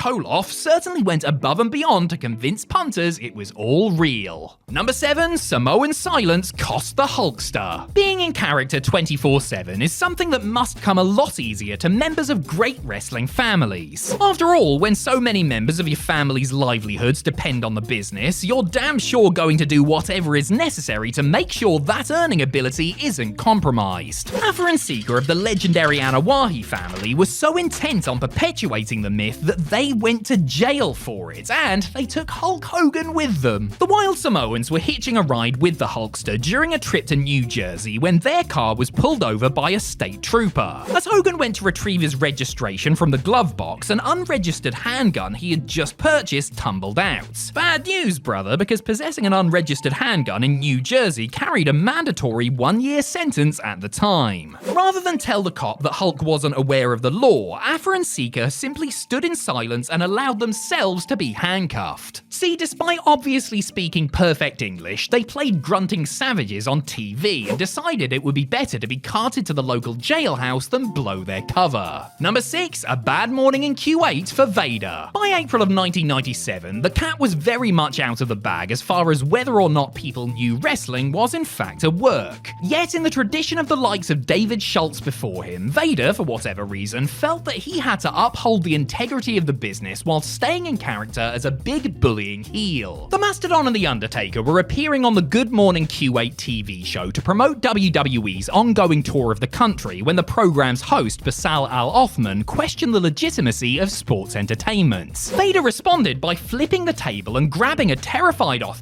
by his tie, asking the host if it felt fake while threatening to kick his ass. The former WCW World Heavyweight Champion was subsequently detained and placed under house arrest, admittedly in a posh hotel, for 10 days, with authorities upset at the foul language he had used on air as much as the would-be assault. Vader maintained afterwards that the whole scene had been suggested to him by the show's producers, who had failed to inform the host of their plan. Number 5, the Sheik's silence. The original Sheik, not to be confused with the Iron Sheik, was a major draw in his prime, terrifying fans and repulsing viewers with his sadistic actions during countless blood-soaked brawls. With a forehead that looked as though it had lost a fight with a garden rake, the villainous Sheik's scars were a reminder to fans that, hey, this stuff is real, you know? Shoot name Ed Farhat, the Sheik not only suffered physically for his art, but he also did whatever he could away from the ring to stay in character. Since his character spoke Arabic, which was actually some incomprehensible nonsense that he spewed in the hope fans didn't know the difference, Farhat made sure to never speak English in public and travelled with his wife so that she could do the talking for him. Unless you were actual family or a close family friend, you would never hear him talk, something that he kept up until the day he died. Even when promoters would call the house to book him, if the Sheik happened to answer the phone, he would deny that anybody by the name of Ed lived there. Number 4, Mr. Wrestling saves wrestling. An October 4th, 1975 plane crash in Wilmington, North Carolina is widely known as what caused a young Ric Flair to sustain a broken neck, while Johnny Valentine was paralyzed never to wrestle again. Tim Woods, aka Mr. Wrestling, was also on that fateful flight, and despite suffering a concussion, bruised ribs, and a compression fracture in his back, his main worry was people finding out that wrestling wasn't real. You see, Woods was supposed to wrestle the villainous Valentine on that evening's show, and if people found out that they were traveling together and that a babyface was traveling with a group of heels, the jig would well and truly be up. So Woods lied to the authorities, telling them that he was in fact a promoter while giving them his civilian name of George Burrell Woodin. To dispel rumors that he had been on the plane, Woods even wrestled on a show just 2 weeks later, despite being in absolute agony. Flair would later write in his autobiography that Woods was more than just Mr. Wrestling that day, he was the man who saved wrestling. Number 3, Mr. Wrestling 2 turns down the president. Well, obviously there couldn't just be one Mr. Wrestling, could there? John Francis Walker, who had wrestled as Johnny Walker and the Grappler in the 1950s and 60s, came out of semi-retirement in the 70s to portray Mr. Wrestling 2, often teaming with the original. Exceptionally popular in the Georgia Championship Wrestling promotion, where he was a 10-time world champion, Mr. Wrestling 2 became a favorite of the state's governor, Jimmy Carter. So much so that Carter invited Walker to his inauguration after he became president in 1976. Walker would have gone too, on the condition that he could do so in his mask. Naturally, the Secret Service insisted that he take the hood off for security reasons, something that Walker wasn't prepared to do as it might jeopardize his career while he was in the middle of a big run. Walker thus had to turn down the president's invite. As an aside, that puts him in a class with late country music star Toby Keith, who had to say no to playing at a presidential dinner for George Bush because he had already been booked for NWA TNA's first ever show. Number 2, Masked for Life. In Mexican wrestling culture, the mask is sacred and luchadors will go to extreme lengths in order to hide their true identities from the public. Masks are also big business business, with wrestlers receiving substantial payoffs when they lose them in matches. One wrestler who never lost his mask was the iconic El Santo, who managed to go decades without revealing his face. Santo, who was also a movie star, made it his mission to never be seen in public without his mask on, doing everything from eating lunch to traveling on planes while wearing his silver disguise. Of course, there were times when he would have to take the mask off, such as when he got off the plane and went through customs, but even then, Santo would make sure that whoever he was traveling with looked the other way when showing his face to Border Patrol. El Santo only showed his face very briefly on 3 occasions, pulling his mask up during talk show appearances after he had officially retired. Santo, whose real name was Rodolfo Guzman Huerta, passed away just 1 week after the last of these 3 instances at the age of 66. He was buried wearing his mask. Number 1, the Loose Cannon. Toward the end of 1995, the high-flying, once clean-cut Brian Pillman morphed into the wild and unpredictable Loose Cannon. Pillman not only changed up his look and wrestling style, but he also began acting erratically in front of the camera, just ask Bobby Heenan, as well as backstage and even away from the arena. Brian was so out there that his colleagues and friends didn't know where the line was and began to fear for his mental stability. This included his former Hollywood Blondes tag partner Steve Austin, who later revealed that Pillman would remain in character whenever the two spoke and never let on whether he was working or shooting despite their closeness. The ex-Horseman was so committed to getting his character over that he helped engineer a situation where Eric Bischoff legitimately let him out of his WCW contract so that he could go to ECW and develop his persona further before returning, something that never happened as Pillman signed with WWE instead. The Loose Cannon was, for a time, the talk of the wrestling industry, leaving fans, promoters, and wrestlers alike equal parts puzzled and awed at Pillman's dedication to his persona and always being in character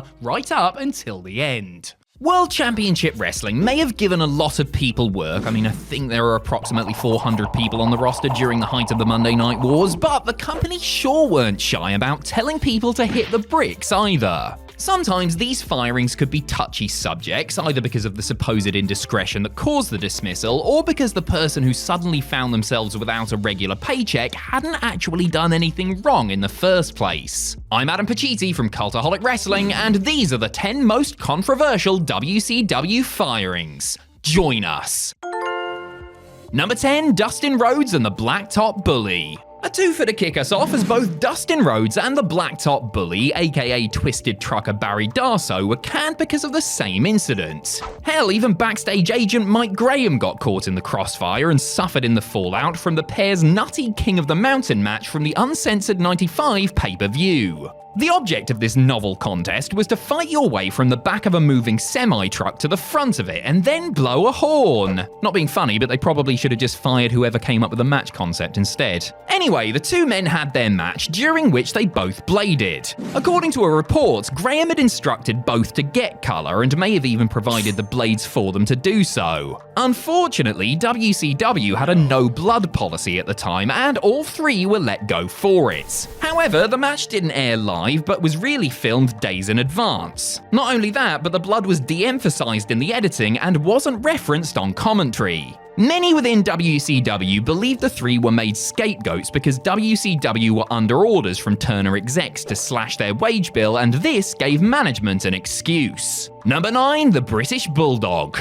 The Ultimate Warrior's fleeting WCW run was, all told, a complete and utter disaster on every conceivable level. His debut promo went on for about 3 hours longer than scheduled, the segments he was involved in were naff, and his big return match with Hulk Hogan was one of the worst in history. There was also collateral damage from Warrior's run, as Davey Boy Smith seriously injured his back while taking a bump on the trapdoor built into the ring for the Warrior at Fall Brawl 98. Fast forward 6 months and the British Bulldog, who hadn't wrestled since sustaining the injury, was in hospital with a potentially career-ending, if not life-threatening, spinal infection. While Smith was being fed through an IV and coming to grips with being told that he may have to use a wheelchair for the rest of his days, WCW decided to FedEx him his termination papers. Callously taking advantage of a 90-day injury clause in his contract, the company informed Davey Boy, who had 2 years left on his deal, that he was jobless. After realizing they had a potential lawsuit on their hands, WCW continued to send Smith paychecks afterwards, while Eric Bischoff claimed to not know the severity of Smith's situation. Number 8. Ric Flair. Despite being one of the company's best in-ring performers and a genuine drawing card, WCW's then president Jim Herd wanted rid of Ric Flair when the two parties were renegotiating the Nature Boys contract in the summer of 1991. Herd not only wanted Flair to cut his famous mop of hair, don an earring, and change his name to Spartacus, no, really, he also wanted the reigning WCW World Heavyweight Champ to take a substantial pay cut. This was a deal worth between $700,000 and $750,000 to one that would pay $350,000 and then $250,000 over the next 2 years. Naturally, Slick Rick didn't go for all that, and 2 weeks before he was scheduled to defend his title against Lex Luger in the main event of the Great American Bash pay-per-view, Herd fired him and vacated the title. That allowed Flair to negotiate with WWE and led to the famous scene where he showed up on WWE television with the big gold belt, which he was in possession of and entitled to keep as he had never been paid back a deposit, proclaiming himself to be the real world's champion. This in turn resulted in a lawsuit between WCW and the Fed, which was later dropped. Number 7. Syxx. In October of 1997, Syxx, who had previously wrestled for WWE as 1-2-3 Kid, was sidelined with a serious neck injury which he subsequently underwent surgery for. While Sean Waltman was on the shelf, the backstage situation between Eric Bischoff and Waltman's close friends Kevin Nash and Scott Hall was seriously deteriorating. Then, in March of 1998, Sean received a FedEx package containing his marching orders and immediately suspected it was Eazy-E trying to send a message to his Clique running buddies. Syxx was just months away from being able to return to the ring and had a year and a half remaining on his contract at the time. Many of the wrestlers in WCW, even those that didn't especially like Waltman, felt bad for him and believed it was messed up to release a guy who was out hurt with an injury sustained in a WCW ring. Years later, Bischoff would contend that Waltman, while a good performer when sober, wasn't sober often enough and was lucky to even have a job considering his inconsistency. In any event, Waltman immediately signed with WWE as X-Pac and joined the rebooted D-Generation X. Suck it, Eric! Number 6. Raven. Like many on the WCW roster in the summer of 1999, Raven was miserable. And boy did he let everybody know it too, publicly complaining about his lot during a radio interview. Shortly after, in a morale-boosting meeting where he basically went after half the wrestlers for this and that, Eric Bischoff called Raven out for his comments and said that if he was so unhappy, he could have his release. Our man Scott immediately accepted, got up and walked out of the meeting. Having called Bischoff's bluff, Raven spoke with WCW's lawyer about obtaining his release and was told that he had a 90-day no-compete clause. Raven pointed out that Bischoff had offered him a full release, but Eazy-E had apparently changed his tune. He ultimately let Raven go on the condition that he didn't sign with WWE for the remainder of his WCW contract, which was about 10 months. Bischoff later tried to talk the former WCW US champion into staying, but Raven's mind was made up and he headed back to ECW until he could legally negotiate with WWE. Conan, Rey Mysterio, and Billy Kidman also approached Bischoff about getting their releases following the meeting, but he refused their requests. Number 5. Juventud Guerrera. WCW wrestlers getting off their rockers during overseas tours was nothing new. Arn Anderson, Sid Vicious, Scissors, and so on. But Juventud Guerrera caused quite the international incident when the promotion visited Australia in September of 2000. After an evening of partying at a Brisbane nightclub, the Juice went berserk and had a full-on drug-induced rage which involved him stripping naked, throwing chairs, screaming obscenities, and threatening to kill himself. Right next to the hotel restaurant, by the way, at 10:30 in the morning. When WCW wrestlers and hotel patrons were unable to subdue Guerrera, police were called and the former cruiserweight champion was maced, restrained, and carried off to jail, clips of which aired on the local news that night. Juventud, who had been taking ecstasy and is believed to have smoked some marijuana that he didn't know was laced with PCP, was fined $3,500 by the court. Worst news was to follow, however, as the luchador was sent home and duly fired, costing him a lot more money in the long run. Some reports contend that Hoovy only found out about his release when he read about it online. I mean, I would dismiss such reports as far-fetched, but, you know, WCW. Number 4, William Regal. On the February 9th, 1998 edition of Monday Nitro, William Regal became the latest victim of Goldberg's winning streak. However, this was not the straightforward spear and jackhammer job that had beaten just about everybody else to that point. Nope, this was an awkward 5-minute encounter where a clearly inexperienced Goldberg's shortcomings were badly exposed. Just a few weeks later, Regal was given his pink slip. Some theorized that the battling Brit had purposely gone out of his way to make the upstart look bad, but that was not the case. Per Regal's own accounts, he and Goldberg had gone over the match with an unnamed agent backstage and everything had been approved. Unfortunately, when the two were out in front of the live crowd, Goldberg failed to make his comebacks or take openings as planned, despite repeated instruction from Regal to do so. Since Goldberg was a star on the rise and Regal was a solid hand on the downswing, he took the fall. To this day, Goldberg bears a grudge and believes that Regal was trying to take advantage of a green rookie on live TV. Would a real man's man really do something like that, Bill? Number 3, Ricky Steamboat. There were few members of the WCW locker room who were more respected than Ricky Steamboat. A former NWA World's Heavyweight Champion, Steamboat was considered a model professional who conducted himself with the utmost class both between the ropes and outside the ring. The Dragon was still going strong in the summer of 1994 and was booked to defeat Steve Austin for the United States title at the 28th Clash of the Champions TV special. Unfortunately, Steamboat slipped backwards off the middle turnbuckle during the bout and landed awkwardly, seriously injuring his back. Ricky actually worked the next 4 nights, defending his newly won title against Austin on house shows, but the injury turned out to be a career ender. While sitting at home and weighing up his options that November, Steamboat received a FedEx from WCW letting him know that they were exercising their right to terminate his contract, which only had 2 months left to run on it. Needless to say, this upset Ricky and he sued them for wrongful termination and never did end up returning to WCW in any capacity before the promotion closed in 2001. Number 2, Steve Austin. 8 months after Steamboat was fired for having the gall to get injured on the job, his opponent during his final WCW match also found himself sidelined with a triceps tear suffered during a WCW-sanctioned tour with New Japan. As Stunning Steve recalls, he was at home convalescing when Eric Bischoff called him to let him know that based on the amount of money they were paying him and the amount of time he had been incapacitated, they were exercising their right to terminate their agreement. He got his papers via FedEx shortly after. Pissed off as old Stone Cold was, and as controversial as the firing may have been on the surface, there was more to the story. Shortly before Bischoff had called him, WCW's head honcho had received word from Tony Schiavone that he had overheard Austin telling his then-wife Jeannie to tell him that he wasn't there when Schiavone had called attempting to get him to come to a TV taping to cut some promos. Many years after the fact, Austin conceded that he understood why Bischoff let him go, even though it sucked and he was bitter about it at the time.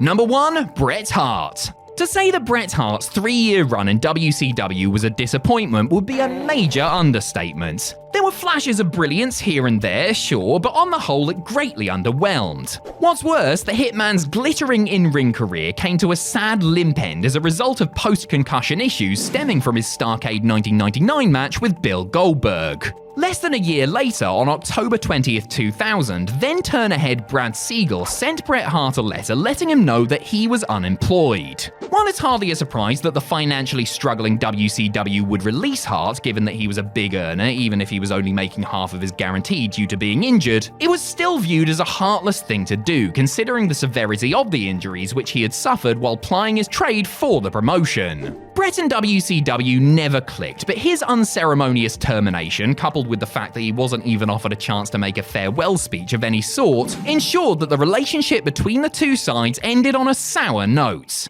Look, to even be a professional wrestler in the first place takes a certain degree of toughness. I mean, how else would you be able to deal with the aches and pains that come with a job that requires you to get the hell beaten out of you on a weekly basis? But some professional wrestlers are, of course, tougher than the rest. Well, until, of course, they're not. Because all it takes is one lost fight or karma coming back to bite them in the arse for a spandex-wearing warrior to go from feared to looking fragile. I'm Adam Pacitti from Cultaholic Wrestling, and these are 10 pro wrestling tough guys whose reputations were exposed.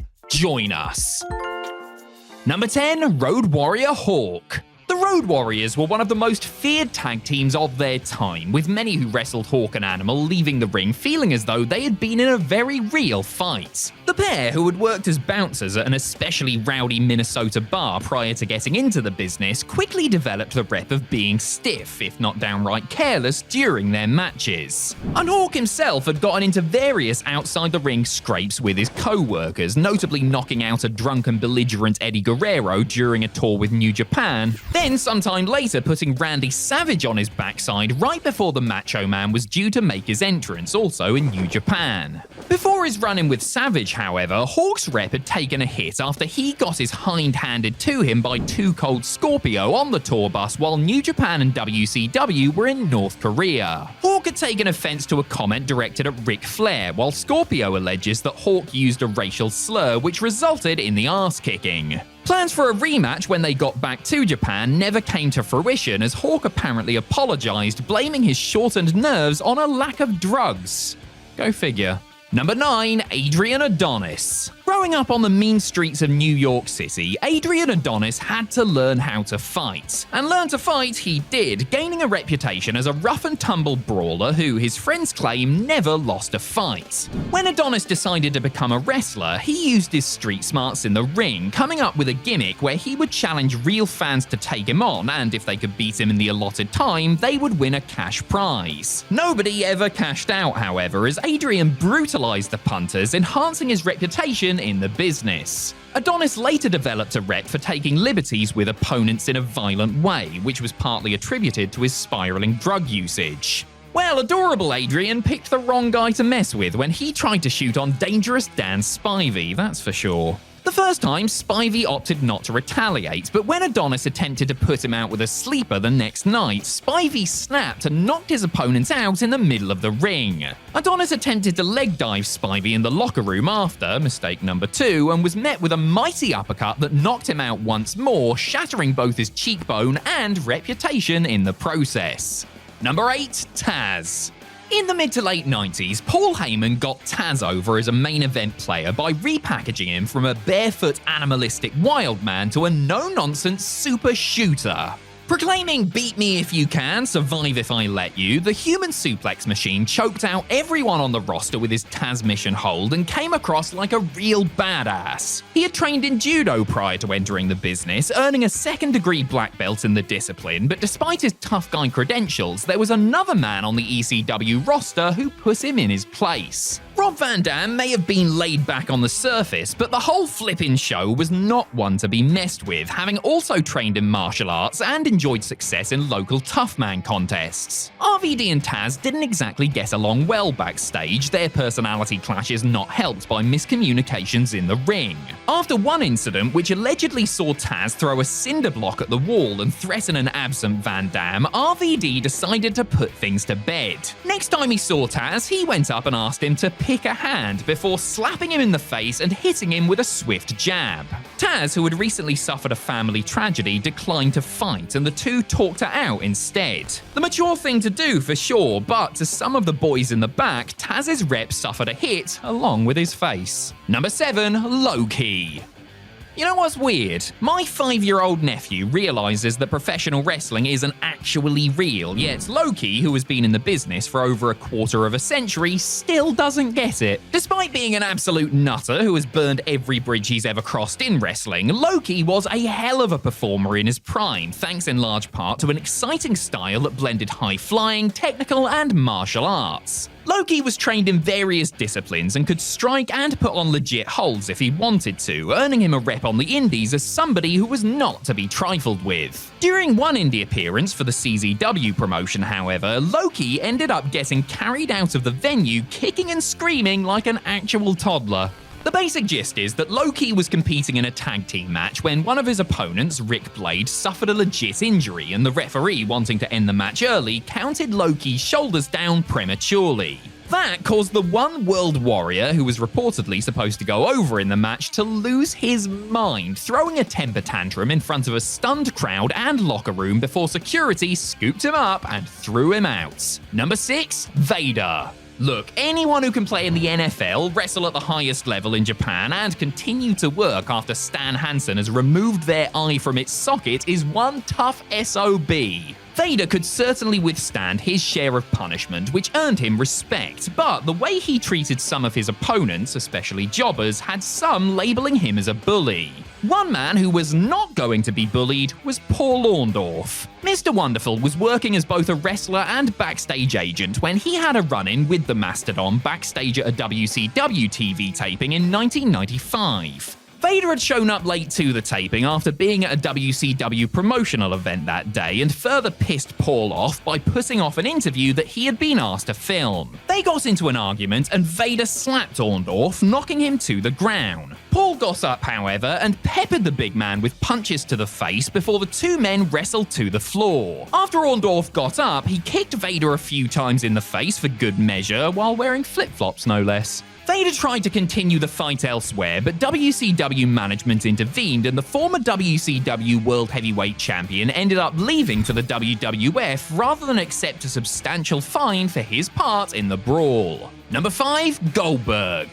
A former bouncer who played in the NFL and studied mixed martial arts, it's fair to say that the shredded powerhouse known as Goldberg was not a man you would want to get on the bad side of. And Big Bill had a temper too, which came out when, for example, he grabbed Evan Courageous by the throat and threw him over a barricade following a misunderstanding about a handshake. There was no misunderstanding when Goldberg and Chris Jericho got into a backstage scuffle after Goldberg had come to WWE in 2003. At just his second Raw taping, Goldberg was confronted by Jericho, who had it on good authority that his ring work had been trashed by the newcomer while he was wrestling. Y2J still had some lingering resentment after Goldberg refused to work with him in WCW and wasn't about to back down after being insulted by the former Atlanta Falcon. He also wasn't going to sit idly by when Goldberg grabbed his throat and then attempted a tackle, sidestepping the charge and applying a front facelock to subdue his aggressor. The ease with which Jericho controlled Goldberg and the way the fight was reported online basically shattered Goldberg's hard man image, though the two men made nice and worked together professionally from then on.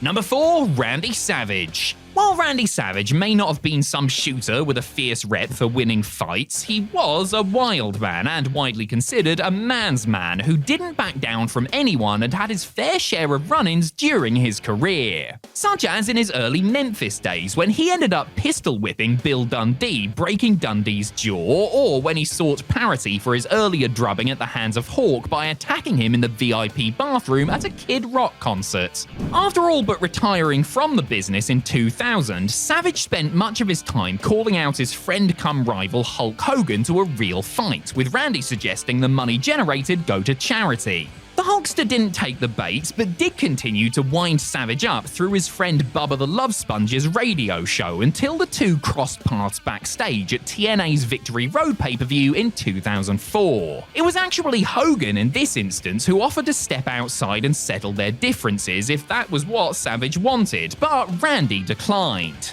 Not only that, but the Macho Man ended up bailing on TNA after the surprise encounter with his fellow Megapower, claiming that the company had an unsafe working environment. Number 3. Steve Williams.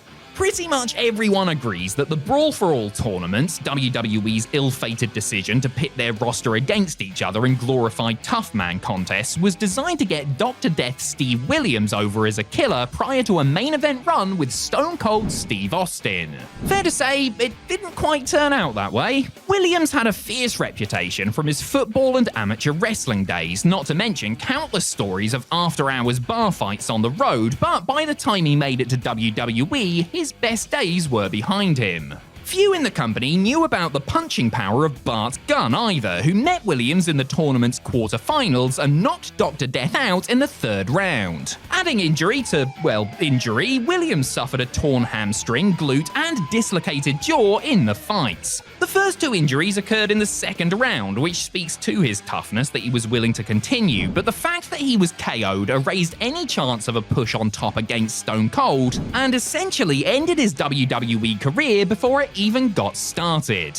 Number 2. Rick Steiner. During his singles push in 1999, Rick Steiner decided to put his amateur wrestling ability to use on WCW television and began roughing up his opponents for seemingly no reason. Guys like Van Hammer, Conan, and Lash LaRue all felt the dog-faced gremlin's wrath in matches that were a bit uncomfortable to watch once you realized that one of the guys wasn't exactly working in it. The wrestlers in WCW were rightly scared of both Steiner brothers and didn't offer much resistance. The same cannot be said of independent wrestler Vordell Walker, who wrestled Rick in a tag match on an indie show in 2005. Rick was doing more of his bully boy tactics against his far less experienced opponents, which led to Walker, who had trained in MMA, at one point pushing Steiner and challenging him to a fight, which Rick declined. 2 years later, Walker ran into Steiner at another indie show and, after being met with an insult, punched Steiner in the face twice, threw him against a wall, and started choking him out before being pulled off and escorted away by police. Safe to say, Rick Steiner was all bark and no bite on that occasion.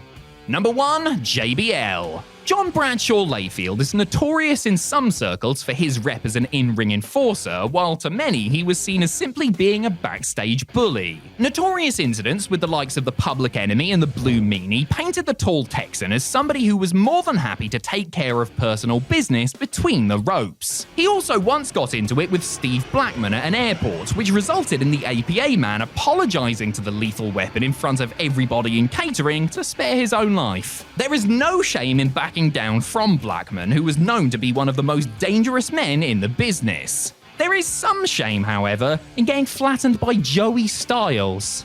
JBL and Styles were on a trip to Iraq in 2008 when the former announcer got tired of the relentless ribbing and shut the former WWE champion, who had been drinking, up with a big right hand. This left JBL with a bad cut below his eye and a severely wounded ego. Professional wrestlers take their lives in their own hands and put them into the hands of their opponents every time they step through those ropes. Away from the arena, however, a wrestler's life is left up to fate, and occasionally, whether it be due to an illness or accident, they come perilously close to entering that big Royal Rumble in the sky. These guys are made of stern stuff, mind, and even when they're on death's door, they manage to kick out at 2 and live to fight another day. Well, pretend to fight anyway. I'm Adam Pacitti from Cultaholic Wrestling, and these are 10 wrestlers who almost died, but came back. Join us.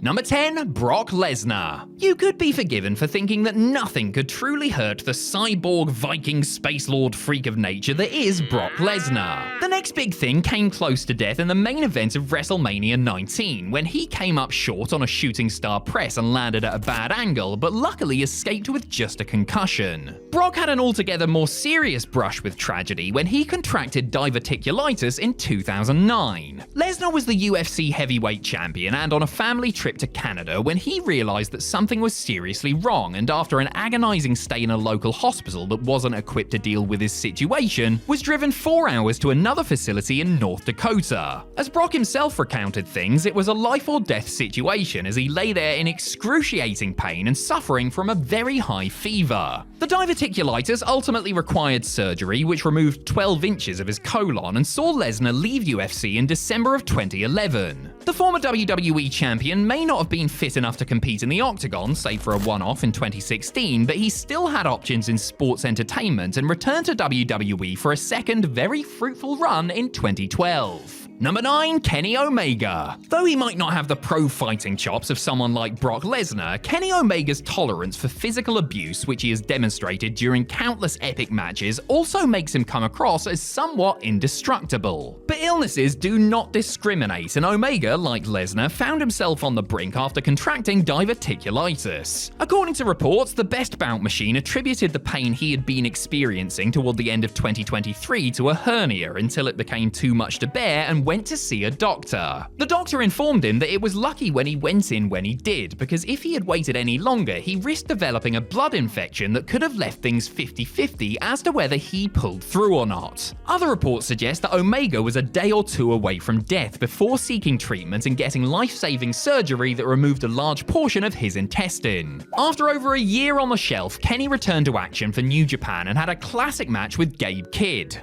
Under normal circumstances, Kenny Omega having a classic match isn't really all that remarkable, but this time it was remarkable that he was wrestling at all. Number 8. William Regal. William Regal has, truth be told, come close to dying on multiple occasions. There's the belief he was on course to becoming the next wrestling statistic whilst in the throes of serious addiction during the late 90s, along with the fact that a doctor told him he had 24 hours to live after contracting sepsis once his active career was over. There was also the time he was forced to take 18 months away from the squared circle while riding high as one half of the WWE World Tag Team Champions. In February of 2003, it was discovered that Regal had become infected with a heart parasite during the company's tour of India several months earlier. Not only that, but they also discovered that the battling Brit, who had swelled up to around 265 pounds, was suffering from congestive heart failure. The health issues were serious enough that Regal could have lost his life, with doctors informing him that he would never wrestle again. Though he took a job as a road agent after recovering enough to return to work, the former Intercontinental Champion defied the odds and, after getting checked out by a top cardiologist, was cleared to get back in the ring.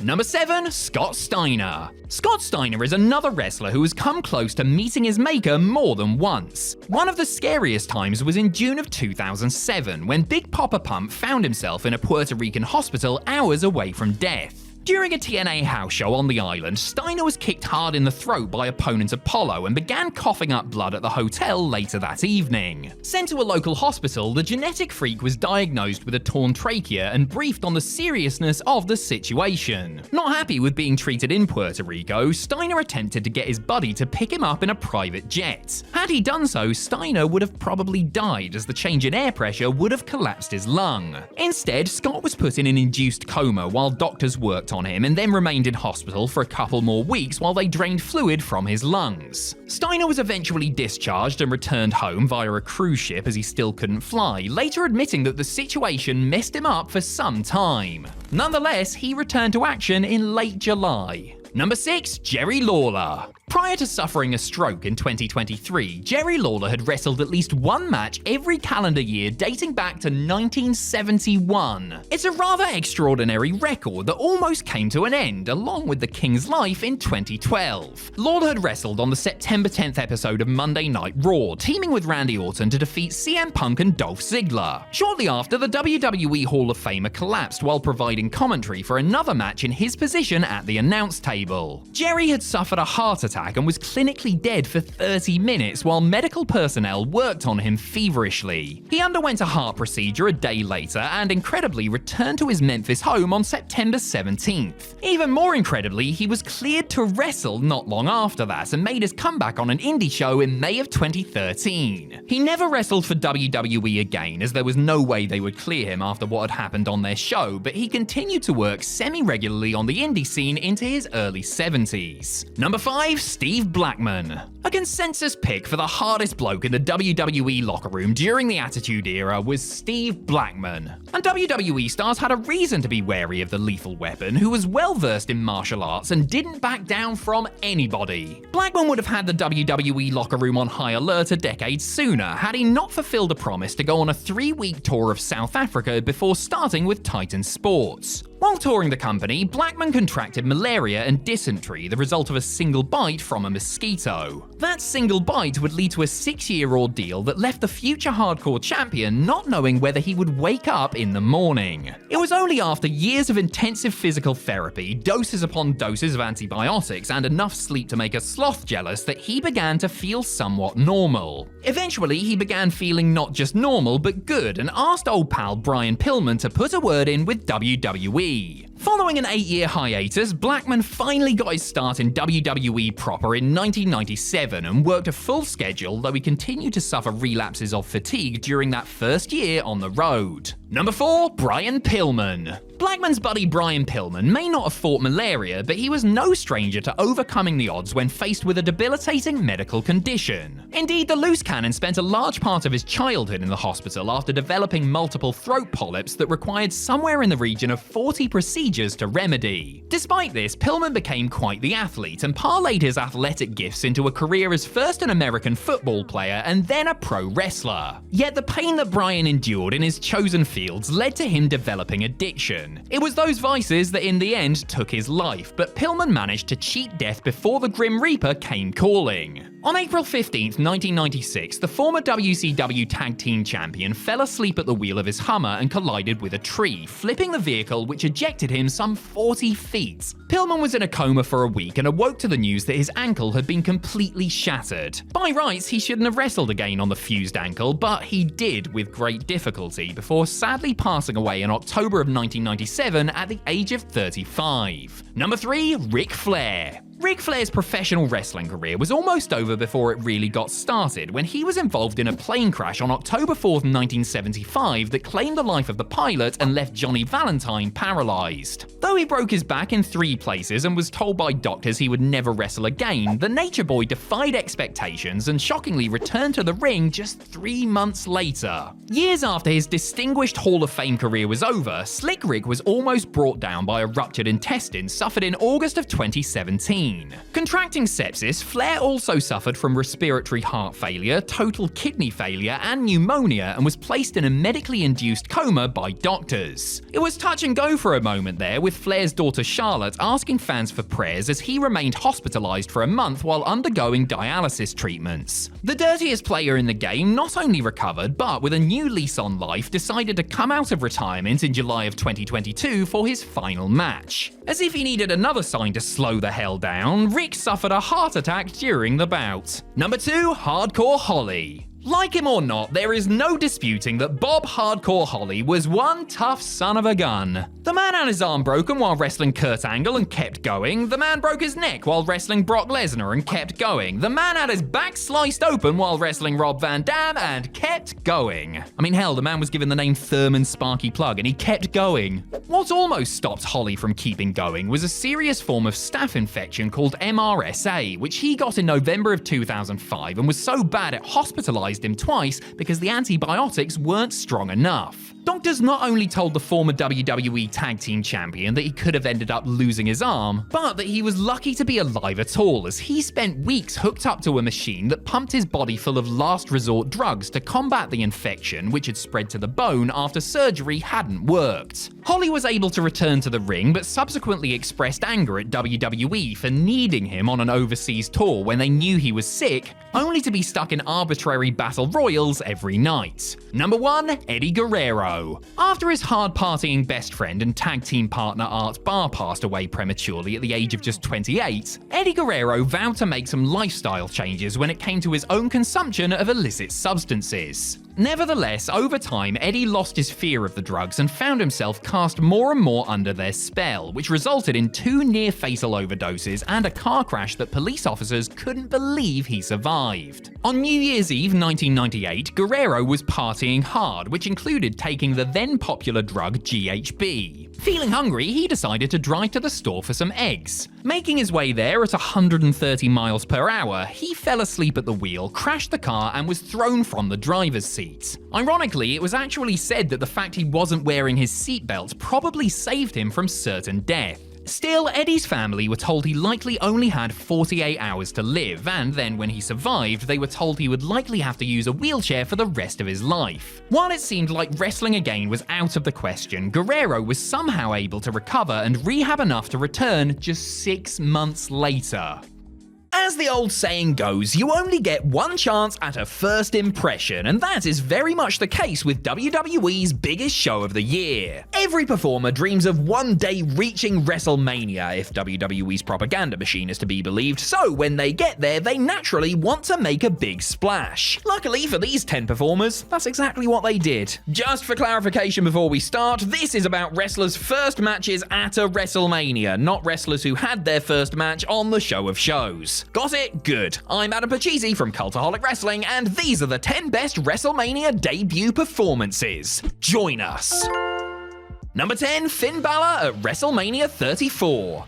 Had things gone differently for Finn Balor, chances are that he would have made his first Mania appearance at number 33, possibly as Universal Champ. That was until his shoulder decided to take a vacation from its sockets. Finn would in fact return from injury the night after Mania 33. Over the next year, he would wrestle the likes of Elias, Bray Wyatt, and AJ Styles before becoming embroiled in a three-way feud over the Intercontinental Championship, also featuring Seth Rollins and title holder The Miz. With Luke Gallows and Carl Anderson at his side, Balor mainly built to this match by having great singles bouts with Rollins on Raw before the time came for the A-lister to join the party. The trio opened WrestleMania 34 with, in all honesty, one of the best Mania curtain jerkers of all time. Balor played a huge role in his first Mania match, matching Rollins' athleticism beat for beat and acting as a terrific foil to Miz's cowardly ways. He almost had the belt too, but was stomped into next week by Seth to allow the future Messiah to pick up the win. He might not have been victorious, but this was a great showing for the Irishman.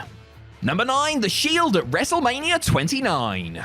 5 years before he won the Intercontinental Championship, Seth Rollins made his WrestleMania debut alongside his brothers in flak jackets, Dean Ambrose and Roman Reigns. The group known as The Shield had rocked WWE to its core the previous Survivor Series as the three then unknowns jumped Ryback during a WWE title match and scored a huge win the following month over the big guy in Team Hell No at TLC. Their opponents for WrestleMania were another triumvirate of big stars, the mishmash team of Randy Orton, Sheamus and The Big Show. What did these guys have in common? Well, maybe they were, I have no idea. WWE promoted the match as 3 rookies versus 3 former world champions, giving the Hounds of Justice a lot to prove on their first Mania outing. Sure enough, they hit it out of the park right away, making a killer entrance through the crowd to kick off WrestleMania 29. Furthermore, the new guys actually won. Reigns speared Orton and Ambrose pinned him for the win. A group of young guys actually got put over a group of older guys as a big pay-per-view. I never thought I'd see the day. Number 8, Rusev at WrestleMania 31. He came to the ring in a bloody tank. Do I really need to say any more? I do? Alright, fine. Alexander Rusev, as he was known very briefly, debuted on the main roster with a great showing in the 2014 Royal Rumble. By November that year, he was United States Champion and still to be pinned or submitted since getting the call-up. To show how serious the company were about their new Bulgarian toy, they not only kept the belt on him until WrestleMania 31, but booked him to defend it against one of the biggest stars in history. John Cena, a man so American he bleeds pancake mixture, was chosen as the country's big hope to wrest the title away from this foreign menace. Predictably, Big Match John did win the match and the championship, not before nearly decapitating his opponent with a lethal springboard stunner, but Rusev had been made to look like an absolute beast in the process. And may I remind you that he came to the ring in a tank. I mean, how many wrestlers can say that? Well, Shotzi and DX can, I guess, but this was way cooler and you know it. Number 7, Kane at WrestleMania 14. If you are looking for WrestleMania debuts that were short on in-ring work but big on spectacle, then it's gotta be Kane. The Big Red Machine made one of the all-time great WWE debuts at Bad Blood, where he ripped the door off the Hell in a Cell to confront his brother, The Undertaker, and cost him his big match against Shawn Michaels. From this moment on, the two titans were on a collision course that was bound to culminate at Mania. With all the melodrama of a great soap opera and all the gothic grandeur of Edgar Allan Poe on a late-night coffee binge, Taker vs. Kane was made for a stage like this. After months of refusing to fight his own flesh and blood, the dead man finally took up the challenge for WrestleMania 14. As I mentioned earlier, these two didn't actually have the best chemistry between the ropes, a trend that would continue over their lengthy rivalry, but in terms of storyline and visual appeal, you couldn't have asked for anything more. Also, this is where Kane began his other great career rivalry with Pete Rose, so there's that. Number 6, John Cena at WrestleMania 20. Technically speaking, John Cena made his WrestleMania debut on the pre-show of Mania 19 when he took part in a rap battle against some cardboard cutouts. Illustrious is the word I'm looking for. Anyway, 1 year later, Cena got his first actual Mania match, another show opener against defending United States Champion, The Big Show. Though not a full-on babyface just yet, the Doctor of Thugonomics was wildly popular thanks to his white boy rapper gimmick, and this was his chance to solidify his status as a fast-rising star. The match match itself wasn't technically excellent or anything, but the hot crowd helped it along the way, as did Show's menacing presence as a seemingly unbeatable giant. Cena got the win after hitting Show with his trusty brass knucks, the naughty scamp, before hoisting him up onto his shoulders to hit an FU so big it sunk Madison Square Garden several inches into the ground. Fans were delighted to see Johnny Boy leave the pay-per-view as champion, which is good news really, since they would be seeing it about 80 more times over the course of the next decade or so. Number 5, Ric Flair at WrestleMania 8. Prior to him facing The Undertaker 10 years later, Ric Flair's one and only WrestleMania appearance saw him defend the WWE Championship that he had claimed during the legendary 1992 Royal Rumble. So, who was his opponent? Was it Hulk Hogan, the man who so many saw as Flair's equivalent for years, yet they'd never crossed paths until now? No. Hogan was busy fighting Sid in the main event for reasons. Don't be too down though, as Flair would have another mega power to dance with on the grandest stage. Following a wonderfully nonsensical feud where Flair used a rudimentary version of Photoshop to convince Savage that he and Elizabeth used to bonk, the two icons of flashy robes and over-the-top promos settled it in the ring. As you would expect, the action was smoother than Steve Austin's head, with neither man putting a foot wrong for the entire match. Macho Man got his revenge for the picture-based trickery, pinning Slick Rick to capture the title. This should have been the start of a long and illustrious run of Mania matches for the Nature Boy, but by January of 1993, he was gone. Number 4, Edge and Christian, the Hardy Boys and the Dudley Boys at WrestleMania 2000. It's hard to believe it, but each of the 6 men who competed in the WrestleMania 2000 Triangle Ladder match had never been on a Mania card before. Whilst Edge, Christian, Matt and Jeff Hardy had been employed by the company for some time ahead of the big night, Bubba Ray and Devon Dudley had only joined the previous August. Even so, they were the champions heading into this revolutionary match type, one that would change the professional wrestling landscape forever. By combining the various tag team stipulation matches these 3 duos had had over the past few months, the Triangle Ladder match introduced entirely new ways for 6 people to batter each other. Crazy stunts, big spills, preposterous table ladder constructions that made no sense, this had it all, and the Sextet stole the show while enhancing their growing reputations. Of course, this match laid the groundwork for the first official TLC match at SummerSlam, then the second one at Mania X7, all involving these teams. A beautiful ode to organised violence, it's amazing to think that the players in this iconic match were stepping out onto the grandest stage for the very first time. Number 3, Brock Lesnar at WrestleMania 19.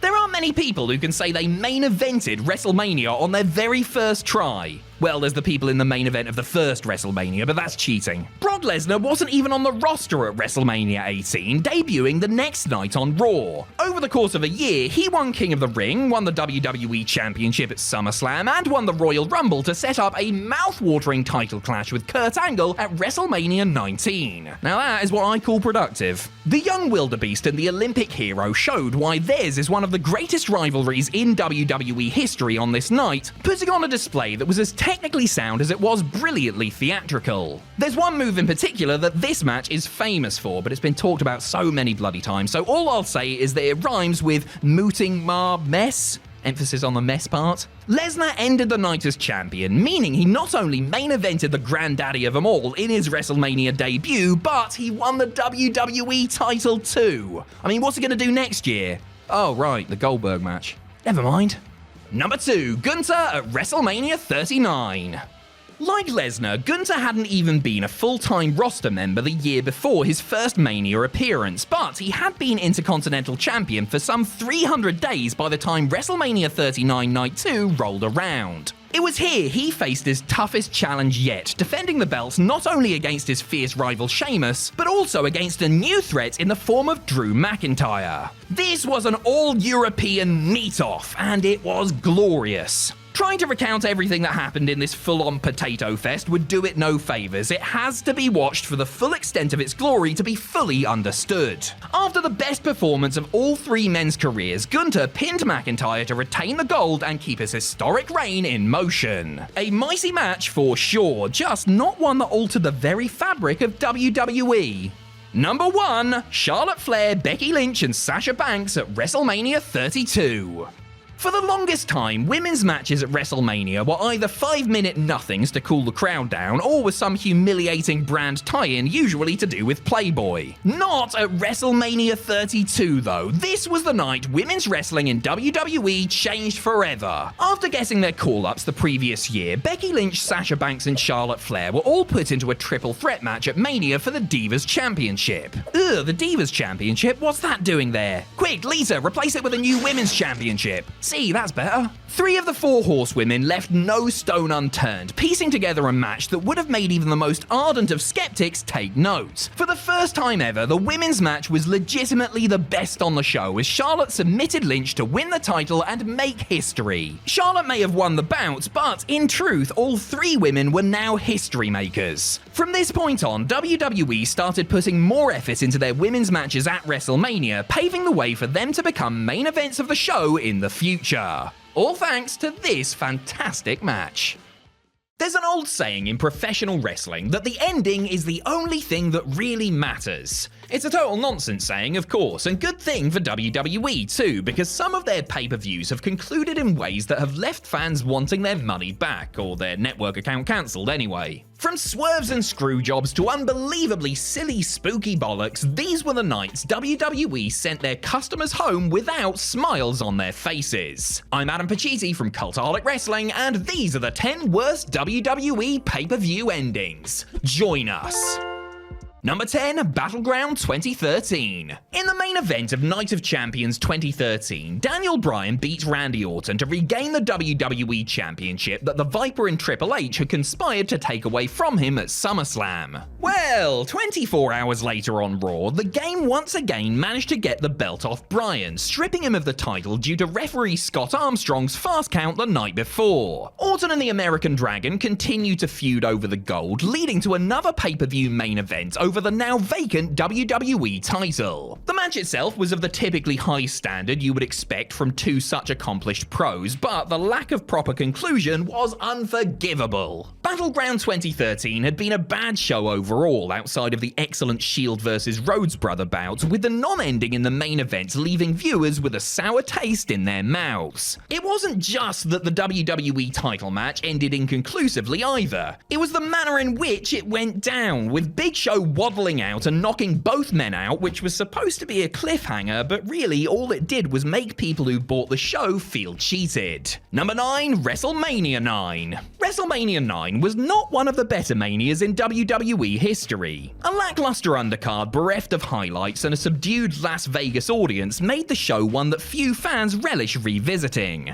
Anyone who does bother going back to it is likely to turn it off before Hulk Hogan saunters out to make it all about him again. Yokozuna defeated Bret Hart to win the world title in the show's headline match, which was a bummer for all the Hitman fans out there, but at least it helped establish the Samoan super heavyweight as a legitimate main eventer. Well, for about 5 minutes anyway, because the Hulkster, who was seemingly there to check up on Hart after his loss, stepped up to Mr. Fuji's inexplicable challenge and easily pinned Yoko to win the title. The Sin City tourists in attendance may have popped for the switch, because Hogan was probably one of the only people on the card they actually recognized, but the shambolic scene was an insult to WWE fans who stumped up their hard-earned cash to watch the show on TV. Hogan's subsequent title reign was a waste of time, and he left the company just a few months later. Number 8, SummerSlam 2003. WWE, to their discredit, pretty much fumbled Goldberg from the off. The former WCW World Heavyweight Champion was still a popular force of nature and was able to show off glimpses of his old self here and there, but stuff like booking that bizarre segment with Goldust and having Goldberg sell a lot in long matches with The Rock and Chris Jericho certainly diminished his aura. Finally, several months into his run, Goldberg got the chance to show just what he was all about. At SummerSlam 2003, the man entered the World Heavyweight Title Elimination Chamber match 5th and set about tearing apart Jericho, Randy Orton and Shawn Michaels, eliminating all 3 men in dominant fashion. That just left the champ, Triple H, standing between Goldberg and the big gold belt. Well, Triple H and Ric Flair actually, who slid the cerebral assassin a sledgehammer, allowing him to regain the gold cold in limp fashion. Fans were so into Goldberg and were desperate to see him win the title here, with this result once again halting his momentum. WWE will argue that they had to have Triple H go over since he was injured and could put Goldberg over the right way a month later, but Goldberg's Unforgiven victory seemed hollow after this. Number 7, WrestleMania 27. WrestleMania 27 was another Mania entry that really didn't live up to its Showcase of the Immortals tagline. There were a couple of decent matches on offer, sure, and the no-holds-barred brawl between The Undertaker and Triple H was one of the better matches of the year, but overall it felt like a massive letdown given the hype. That feeling had a lot to do with how the show ended. The Miz defending his WWE title against John Cena just didn't feel like a WrestleMania main event, and the pedestrian action played out like something you would see on an average episode of Raw from that era. WWE tried to inject some intrigue by having it first end in a double countout, only for WrestleMania host The Rock to come out and restart the match before costing John Cena it as a receipt for the AA he had received just 6 days earlier. The Dwayne Johnson Variety Hour continued as he gave the concussed champ a people's elbow and celebrated as the show faded to black. Honestly, none of this worked, and it was grating how obvious WWE were being in using the finish as an opportunity to help set up the next year's Mania main event. Number 6, Hell in a Cell 2018. The Hell in a Cell match was originally devised as the ultimate place for WWE stars to settle their grudges. With no rules and no escaping the cage until someone inevitably broke out of it, the match would only end when one man had beaten the other by pinfall or submission. At some point in time, the cell match concept became diluted and lost its way, something that was readily apparent when WWE introduced the namesake pay-per-view to its crammed calendar. It was bad enough having 2, sometimes 3 cell matches on one show, but WWE did themselves and fans no favors with some of the finishes they booked for them. Like in 2018, when Braun Strowman cashed in his Money in the Bank title shot against Roman Reigns. The match itself was alright as the big dog and monster among men put a shift in, but the finish was so overbooked that even Vince Russo would have gone, "Listen bro, isn't this a little bit too much?" Drew McIntyre, Dolph Ziggler, Dean Ambrose and Seth Rollins came out for a scrap before Brock Lesnar made a surprise return, kicked the door off its hinges and dropped Reigns and Strowman with F5s. And that was enough to render the match a no contest. Just rubbish. Number 5, Royal Rumble 2015. At Royal Rumble 2014, fans in Pittsburgh, Pennsylvania famously turned on the show when they realized Daniel Bryan wasn't going to be in the titular match, booing eventual winner and returning babyface Dave Bautista out of the building. You'd think that WWE would have learned from that experience and would do things right the next year in Philadelphia. They had Bryan eliminated relatively early, hoping his exit wouldn't hamper the conclusion. Well, let me tell you, that didn't work, and as much as fans wanted to see D-Bry win it this time, they equally as much didn't want to see Roman Reigns punch his ticket to WrestleMania. The big dog's full steam ahead babyface push was not going down well with the WWE Universe, and they booed not only Roman, but The Rock too, on hand to provide an endorsement to his cousin out of the building. #cancel WWE Network trended in the aftermath, and the online cancellation page reportedly crashed, so negative was the reaction to how the show had ended. WWE had expected an unruly response, but not to this degree, while Vince McMahon claimed the controversy was a good thing. Go tell that to Dwayne, mate. Number 4, Great American Bash 2004. The 2004 Great American Bash did not have people celebrating WWE's decision to revive the old WCW branding. The undercard was stuffed with sub-house show level filler like Mordecai vs Hardcore Holly, Kenzo Suzuki vs Billy Gunn, and Luther Reigns vs Charlie Haas, while Eddie Guerrero losing the WWE title to JBL in an admittedly solid Texas bull rope match was a downer. A good main event would have gone some way towards making up for that absolute shower. Alas, in the show closing contest, The Undertaker defeated the Dudley Boys in a handicap concrete crypt match. Per the pre-match stipulation, Paul Bearer would be encased in cement should the dead man lose. No pressure then, eh? Anyway, Taker won the dreadful match and then pulled the lever to ostensibly kill off his manager anyway. So, not only was the match itself a complete washout as far as in-ring action was concerned, but WWE reneged on their own stipulation and had the show go off the air with a character's murder. WWE later clarified that Bearer was not in fact dead, but had internal injuries and that we likely wouldn't see him again. Him in this pay-per-view both, I'd hope. Number 3, Hell in a Cell 2014. The main event of Hell in a Cell 2014 was supposed to be the site of the big blow-off between Seth Rollins and Dean Ambrose. The two ex-Shield members had been warring for months, and this was one of the first times in a long while that it felt as though the Cell stipulation was actually warranted. Certainly more so than John Cena and Randy Orton's second Cell match against each other and 435th match overall. The bout was suitably chaotic, with the lunatic Fringe and the Architect pulling out all the stops to end the show on a high. It's such a shame then that they were failed by creative. After getting hit with chairs, going through tables, and falling off the side of the Cell, the thing that ultimately did Ambrose in was a spooky lantern projecting a hologram. Okay then. This was a bad idea in theory and an even worse one in practice, with WWE's production doing nobody any favours. True to form, Ambrose and Wyatt's eventual meeting at TLC also featured a naff finale courtesy of a malfunctioning TV monitor. If we could all be so lucky. Number 2, ECW December to Dismember. Despite the strong critical and commercial reception the 2005 and 2006 ECW One Night Stand pay-per-views received, WWE management seemed to give up on the brand's reboot rather quickly. The apathy was on full display at the last ever ECW pay-per-view, the utterly disastrous December to Dismember. Not only did WWE only bother to advertise 2 matches prior to the show, but they didn't even follow through on one of them, as Sabu was taken out of the Extreme Elimination Chamber match and replaced by Hardcore Holly. Sabu was probably thankful he wasn't on the show come the end of the night, because it was one of the most notoriously bad pay-per-views in WWE history. The ECW fans in the arena literally turned their back on the ending too, outright rejecting WWE's hand-picked hero Bobby Lashley when they, as well as Paul Heyman, would have much rather seen Rob Van Dam or CM Punk walk out of the chamber as ECW champ. The show, which ended about half an hour too early by the way, essentially put an end to the ECW experiment and truly earned its record low buy rate. Number 1, Hell in a Cell 2019.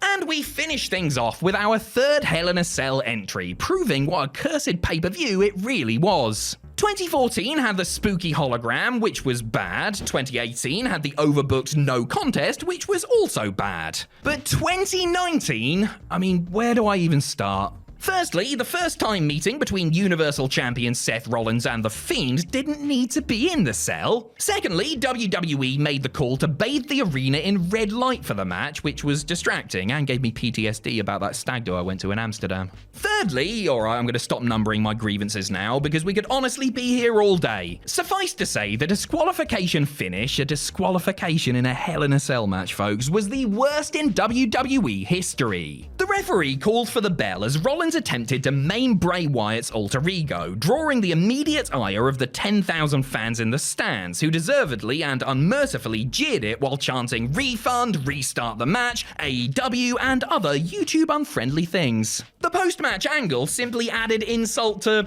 well, insult. That said, I did sustain an injury by punching a hole through my TV. WWE superstars are expected to be in peak physical shape 7 days a week, 365 days a year. Is it fair? Probably not, but pro wrestling is an aesthetics-based industry where, for better or worse, looks mean a great deal. And while the average WWE star is a gym rat with the muscles to show for it, some performers go that extra mile and completely change their bodies. And good on them, I say. It just means more pizza and TV for the rest of us unfit legends. I'm Adam Pacitti from Cultaholic Wrestling, and these are 10 unbelievable WWE physique transformations. Join us.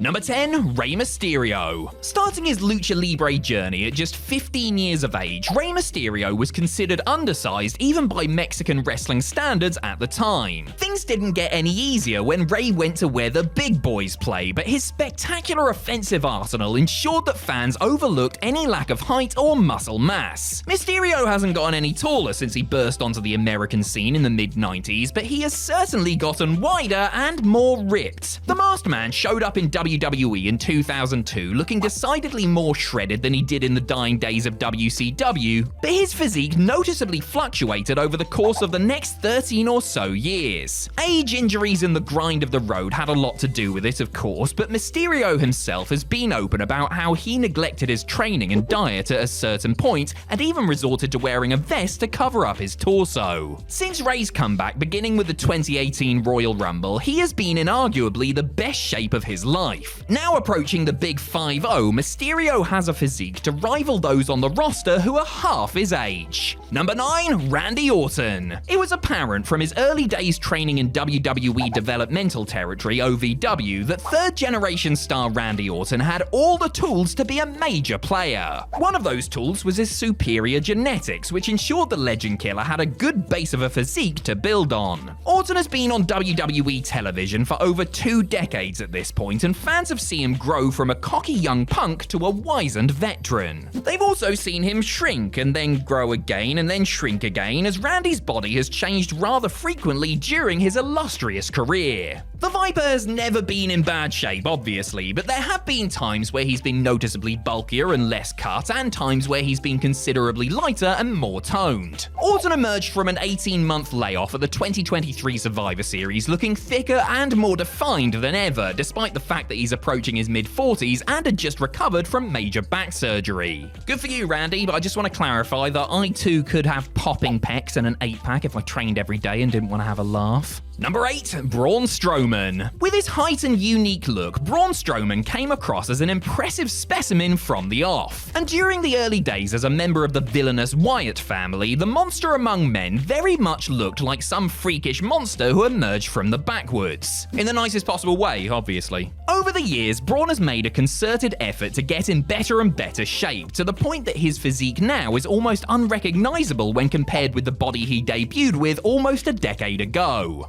Strowman himself has opened up about his struggle with his mental health, noting that being released by WWE during the pandemic fueled his desire to get his body in the best possible condition. He's clearly stuck to his new diet and workout routine since returning to the company, and in some clips he posts to social media, looks about ready to enter the Mr. Universe competition. Way to control your narrative, Braun. Number 7, Drew McIntyre. Like Strowman, Drew McIntyre was another person who saw his WWE release as a wake-up call. The Chosen One was pegged for big things in the company initially and enjoyed a decent push before losing his way and ending up as a member of the mid-card comedy trio 3-man band. Being future endeavored didn't sit well with Drew, who knew he had a lot more to offer and needed to get his arse in gear. McIntyre's physical transformation began while he was tearing it up on the indie scene as he became more and more focused on getting bigger in the gym. It was this, as well as his great work in the ring, that compelled WWE to re-sign him in 2017. Since then, the man from Ayr, Scotland has not just stayed in shape, but somehow got in even better shape. The beard, hair, and all-round mean demeanor obviously help, but Drew's whole act wouldn't be nearly as effective if he didn't have the muscle mass to back it up. Number 6, AJ Styles. AJ Styles wasn't given the nickname the Phenomenal One because he had the best body in the business. Don't get me wrong, AJ has always looked game ready, and when you look at him, you know he's a professional athlete, but the emphasis with him has always been on what he does between the ropes, not how much he can lift in the weight room. And then, one day, he turned up looking like Bonesaw McGraw. Styles dropped jaws when he resurfaced on SmackDown at the end of 2023, following a 3-month absence, sporting inflated arms and a swollen chest that had me assuming he was going to ditch the springboard forearm finisher in favor of a bear hug. AJ later explained that his new physique was primarily down to diet, lots and lots and lots of meat apparently, as well as making sure each workout lasts for 2 hours, plus a post-workout routine that involves a cold plunge and sauna. The hard work paid off as Styles soon found himself back in the WWE title picture, his renewed motivation landing him high-profile matches with Cody Rhodes. Those same matches demonstrated that any increase in muscle mass hadn't led to a decrease in performance. Number 5. Michael Cole. Yes, the physique transformations within WWE are not just reserved for the bone benders themselves. Michael Cole got in on the act too, though fans wouldn't have known about it if WWE.com hadn't published a piece about it. As the longtime announcer explained, a perfect storm of factors led to him pounding the iron like a demon, such as getting older, his metabolism slowing down, suffering from low energy, and that little nugget of being on TV in front of millions of people every week. Even though he didn't need to don the spandex to do his job, but anyone who saw Cole in that orange singlet was glad for that, the voice of the WWE felt compelled to make some life changes that would improve his look and all-round health. Enlisting a trainer to get the job done, Cole dropped 65 pounds in 11 months and turned what was left sharp enough to grate cheese on. Noting that he felt better pushing 50 than he did as a 21-year-old, Cole completely changed up his diet and exercise routine and reaped the rewards for it. Hey, maybe it's time for him to don the orange singlet once more. On the other hand, let's not do that ever again. Number 4, Gunther. Most wrestlers who get into quote-unquote better shape, aesthetically speaking, are showered with compliments, and rightly so. Poor old Gunther hasn't been so lucky, as some fans preferred the body type he had when he made his name on the international scene as Volta. Many hardcore fans liked that Der Ring General represented something of a throwback to the days of meat and potatoes hosses that were intimidating due to their ability and general aura, and didn't have to look like underwear models to receive a push. But as the man himself pointed out, WWE is a global product watched by more than just the diehards, and to the average fan, his new physique is a marked-up improvement. The thing is, Gunther dropping about 65 pounds and tightening those abs, buys and tries hasn't taken anything away from his work in the ring, which remains first-rate. The Austrian ace credits his slimmed-down figure to a change in diet, since he's always worked hard in the gym. That's why it wouldn't work for me. I've never worked hard in the gym, and I just really bloody love a packet of crisps.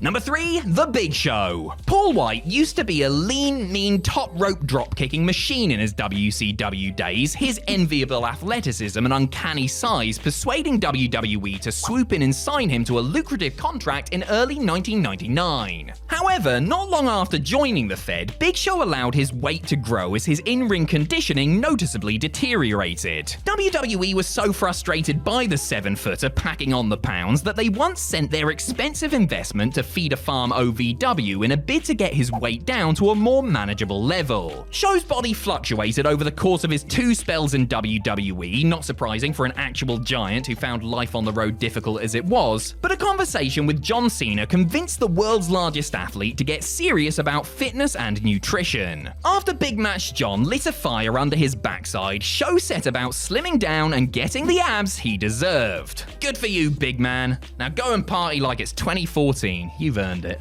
Number 2, Edge. The vast majority of WWE fans never expected Edge, who was forced to retire due to serious presumed-to-be career-threatening neck injuries in 2011, to ever return to active competition. When he did as a surprise entrant in the 2020 Royal Rumble, part of the shock was seeing just how ruddy good he looked. The Rated R superstar had clearly never been in bad shape, but the man himself noted that his body had gotten a little soft during the last couple of years of his full-time in-ring career.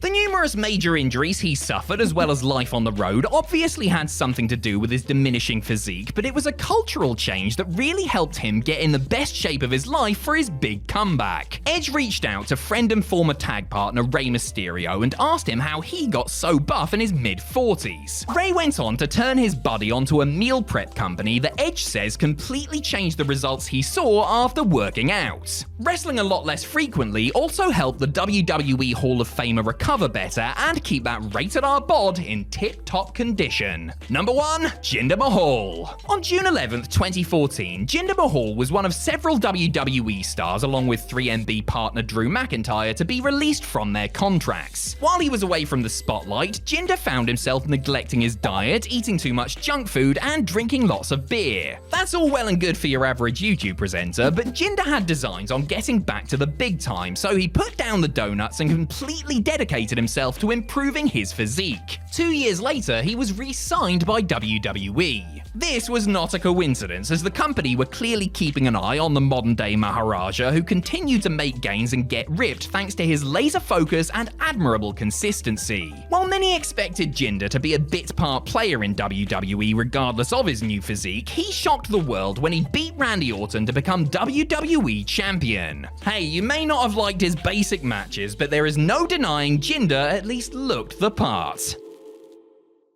Let's face it, wrestling is a pretty murky business, and a lot of wrestlers have done a lot of pretty terrible things. Really, people in general can be rather awful, and wrestlers are like people on steroids. Even though they may have at times played the heroic babyface, the person behind the persona can actually be quite a nasty piece of work, as unlikable off-screen as they are likable on it. Before we get going, these entries are in no specific order. I don't really fancy ranking just how big an arsehole each of these people can be. I'm Adam Pacitti from Cultaholic Wrestling, and these are 10 wrestling babyfaces that turned out to be real-life heels. Join us. Hulk Hogan. When it comes to professional wrestling babyfaces, few have been as over for as long as Hulk Hogan was. The Hulkster exploded in the mid-1980s and never looked back, waving the US flag while preaching the benefits of saying your prayers and taking your vitamins. Sorry, vitamins. Inside the ring, Hogan had an undeniable charisma and knew exactly how to sell and make a red-hot comeback, while his promos couldn't help but make you feel all jacked up, brother. Perhaps it's no surprise that a man who has lived in a world of make-believe for so long has had trouble separating fantasy from reality, with Terry Bollea's long list of lies stretching from the absurd to the downright harmful. Hogan has also been accused of trying to sabotage the careers of others to protect his own main event spot, and generally treating anyone but those in his inner circle with contempt. And then, of course, there was the racism scandal from 2015, which broke the hearts of wrestlers and fans and got the red and yellow menace temporarily removed from WWE's Hall of Fame. Hulk Hogan played a large part in changing the wrestling business for the better, yes, but he does not come without his fair share of baggage. And I'm not talking about Brutus the Barber Beefcake. Sunny.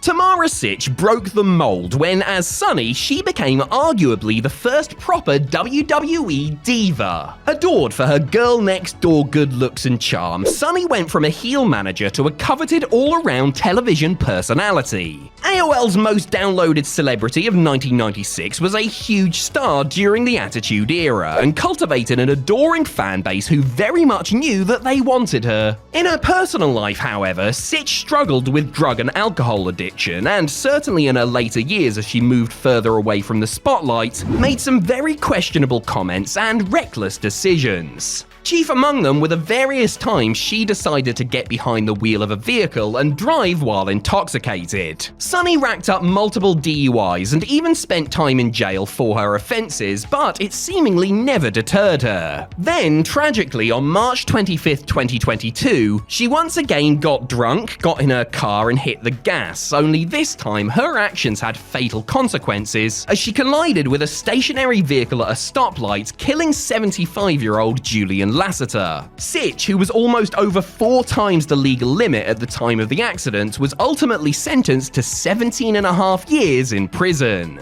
The Ultimate Warrior. WWE may have tried to soften his image with a view to preserving a positive legacy for their former world champion, but make no mistake about it, Jim the Ultimate Warrior Hellwig was a very problematic individual that few in the professional wrestling industry had a nice word to say about. As well as being self-serving and hard to deal with as a performer, Warrior also did little to endear himself to the millions of young fans who idolized him. In his autobiography, Bret Hart recalled Warrior ignoring a Make-A-Wish child who had been waiting for hours in an arena hallway and wanted nothing more than to meet his hero. As well as letting down the little warriors who cheered him on as he sprinted to the ring, Hellwig turned many adults who would have been childhood fans against him with his vitriolic rantings and ravings once his wrestling days were over. As well as making racist and homophobic remarks during a speaking engagement at the University of Connecticut, Warrior also seemed to delight in the plight of the cancer-stricken Bobby the Brain Heenan.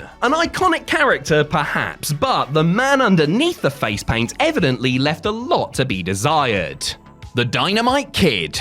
Tom Billington was a revolutionary force of nature between the ropes, perfecting a hybrid style of brawling, high-flying, and technical wrestling that was years ahead of its time. As a member of the WWF roster, he was one half of the tremendously popular British Bulldogs tag team alongside cousin Davey Boy Smith, while over in Japan he was lionized for his series of legendary battles with the original Tiger Mask. Away from the ring, however, Billington was characterized as a bitter and broken individual who seemed to enjoy bullying and tormenting others. As well as hazing and scrapping with his fellow wrestlers, Dynamite reportedly terrorized his wife Michelle with physical and psychological abuse, including allegedly waking her up with a shotgun pointed at her head while threatening that one day it will be loaded. Billington was not shy about the bad he did and didn't try and hide the fact that he could be a scary menace, documenting much of his wickedness in his own autobiography. The Dynamite Kid ended up paying a dear physical and emotional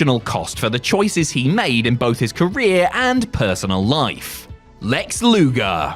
When Lex Luger was crisscrossing across the United States in his Lex Express tour bus in the summer of 1993, shaking hands and kissing babies and waving the American flag with pride, he looked every bit the next patriotic uber babyface in the making. However, the picture painted of a heroic family man who loved his fans was a distorted one. Because for the longest time in real life, Lawrence Foal was a self-centered narcissist who alienated his colleagues while heading on a downward spiral that almost cost him his life. Elizabeth Hewlett, better known as Miss Elizabeth, was drawn into the Total Package's orbit, and unfortunately, their toxic romance led to tragedy. On April 19, 2003, police were called to the townhouse the two shared in Atlanta, Georgia, responding to reports of a domestic disturbance. Hewlett had 2 black eyes, a split lip, and knots on her forehead. Luger was arrested for misdemeanor battery and released on bond. Though they had evidently reconciled and were living together again, Hewlett died of acute toxicity due to a combination of drugs and alcohol in their home on May 1st at the age of just 42. It was Luger, a man who thankfully had turned his life around since finding the Lord, that made the 911 call.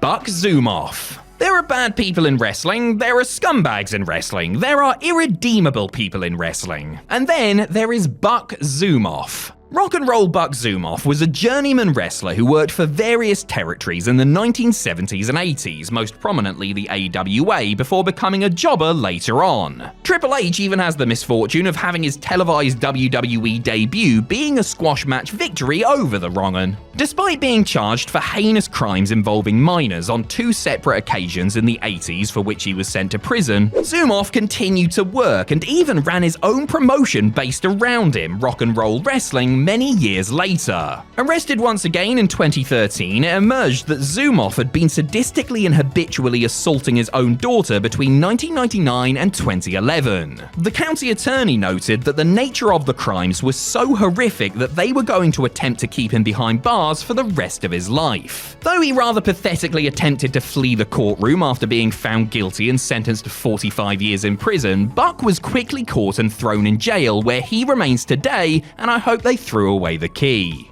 Bob Sweetan. Just look at Bob Sweetan's face. Does that look like a supposed babyface to you? Or does that look like the face of a mean drunk uncle you try to avoid during his yearly Christmas visit? Despite being a villain for most of his career, Bruiser Bob became the top babyface in the Southwest Wrestling territory, which he was also the head booker of, thanks to fans going wild for his use of the pile driver and having an effective antagonist in Tully Blanchard to work opposite. Known within the business as a truly miserable human being, Bob was a noted locker room thief and relentless bully who, in the words of his own ex-wife, was a waste of skin. His former spouse had every right to hold a grudge and speak ill of her one-time husband, considering the various forms of unspeakable abuse he put her and their children through. After he had done torturing his family, he up and abandoned them by shacking up with a Mid-South wrestling groupie who supplied the roster with drugs. A major substance abuser himself, Sweetan left the business, was deported to his native Canada, and lived in relative obscurity for years before passing away in a nursing home at the age of 76.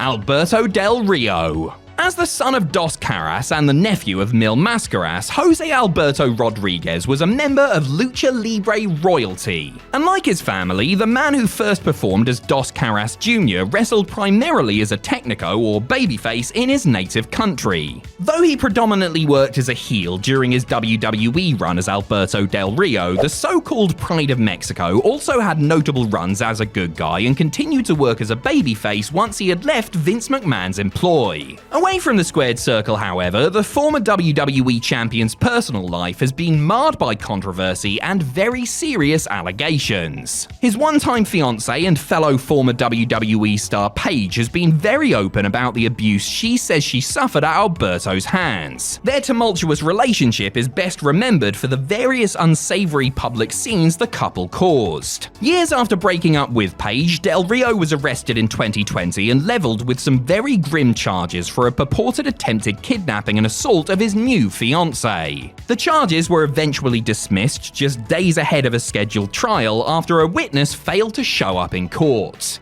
Jimmy Snuka. Before the arrival of Hulk Hogan and the explosion of Hulkamania, Jimmy Snuka was pretty much the WWF's top babyface hero. Snuka was wildly popular and his high-flying exploits helped inspire not only millions of regular fans, but also future wrestling legends like Mick Foley, who famously hitchhiked to Madison Square Garden and witnessed the iconic Superfly splash off the top of the cage onto Don Morocco in person. However, all was not as it seemed in the life of the barefoot brawler. On May 10th, 1983, Snuka's on-the-road girlfriend, Nancy Argentino, was found injured and unresponsive in their hotel room. She was transported to a local hospital where she succumbed to her injuries and sadly passed away. Snuka, who denied any wrongdoing beyond saying that they were fooling around and that Argentino fell and accidentally hit her head, was the only suspect in her death, though no charges were filed at the time and he continued to wrestle as normal. 32 years after Nancy's death, however, Snuka was arrested and charged with third-degree murder and involuntary manslaughter. The WWE Hall of Famer was ultimately determined to be physically and mentally unfit to stand trial and passed away aged 73, 12 days after a judge dismissed him.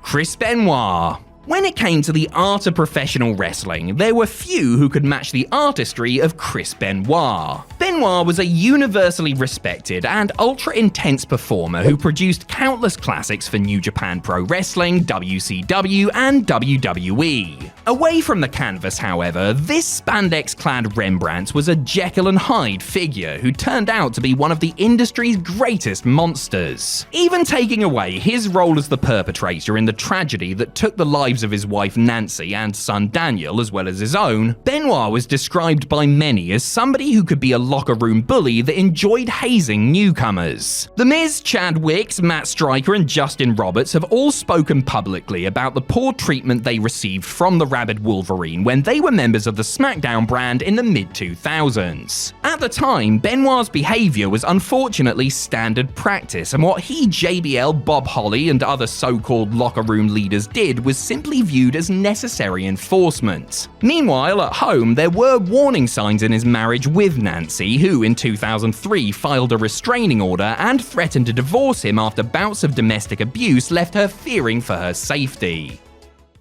A sleeper hit is defined as any entertainment product that was unpromising on release but became a surprise success. It has nothing to do with taking a nap, which is disappointing. With WrestleMania cards being as jam-packed as they usually are, some matches inevitably end up falling off the radar, only to take everyone's breath away with how good they end up being. These matches were perhaps not expected to be anything special, but when all was said and done, they turned out to be absolute dreams. Dreams. Sorry, thinking about naps again. I'm Adam Pasleepy from Cultaholic Wrestling, and these are 10 WWE WrestleMania sleeper hits. Join us! Number 10, Mark Mero and Sable versus the artist formerly known as Goldust and Luna Vachon at WrestleMania 14. It's easy to forget, but Mark Mero was the first big name to jump from WCW to WWE during the Monday Night Wars. Part of why it's easy to forget that is because the only thing most people remember Mero for is who he was married to. The former Johnny B. Bad introduced his wife Rena, who began making on-screen appearances under the name Sable. She was far from dynamite in the ring, but let's just say she had other assets that made her quite popular with the incredibly horny Attitude Era crowd. Like me, for example.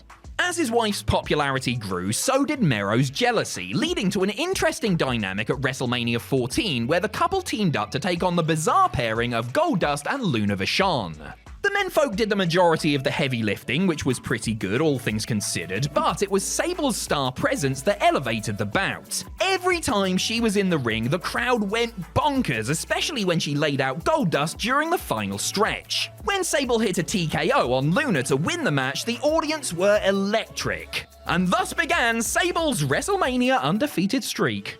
Number 9, Ronda Rousey and Kurt Angle versus Stephanie McMahon and Triple H at WrestleMania 34. I would make more of a comparison between this mixed tag match and the one we just mentioned, but that would require comparing Sable to Ronda Rousey, which I'm not prepared to do. The UFC star had been on the cusp of joining WWE for a while, but made her big debut at the 2018 Royal Rumble. Look at her points. This led to a confrontation with Stephanie McMahon, who recruited her hubby Triple H for a match against Rousey and her friend Kurt Sorry the Rock Isn't Available Angle. Steph hadn't been in the ring for 4 years. Trips and Kurt were legends but way past their prime, and Rousey was a total unknown.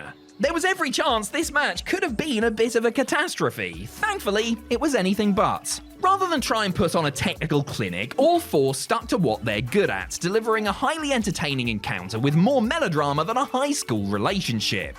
The match ended when Ronda got her revenge on the billion-dollar princess, getting her in-ring WWE career off to a rousing start. Number 8, Johnny Knoxville vs. Sami Zayn at WrestleMania 38. At WrestleMania 39, Sami Zayn finally ended his emotional story with the Bloodline by pinning Jey Uso to win him and Kevin Owens the tag team titles. 12 months earlier, he was fighting the guy from Jackass. What a difference a year makes. Zayn vs. Johnny Knoxville looked as if it was just going to be another stupid celebrity match to help promote the upcoming Jackass movie, but once the dust had settled, it ended up being one of the best matches of the entire weekend, and my personal favourite.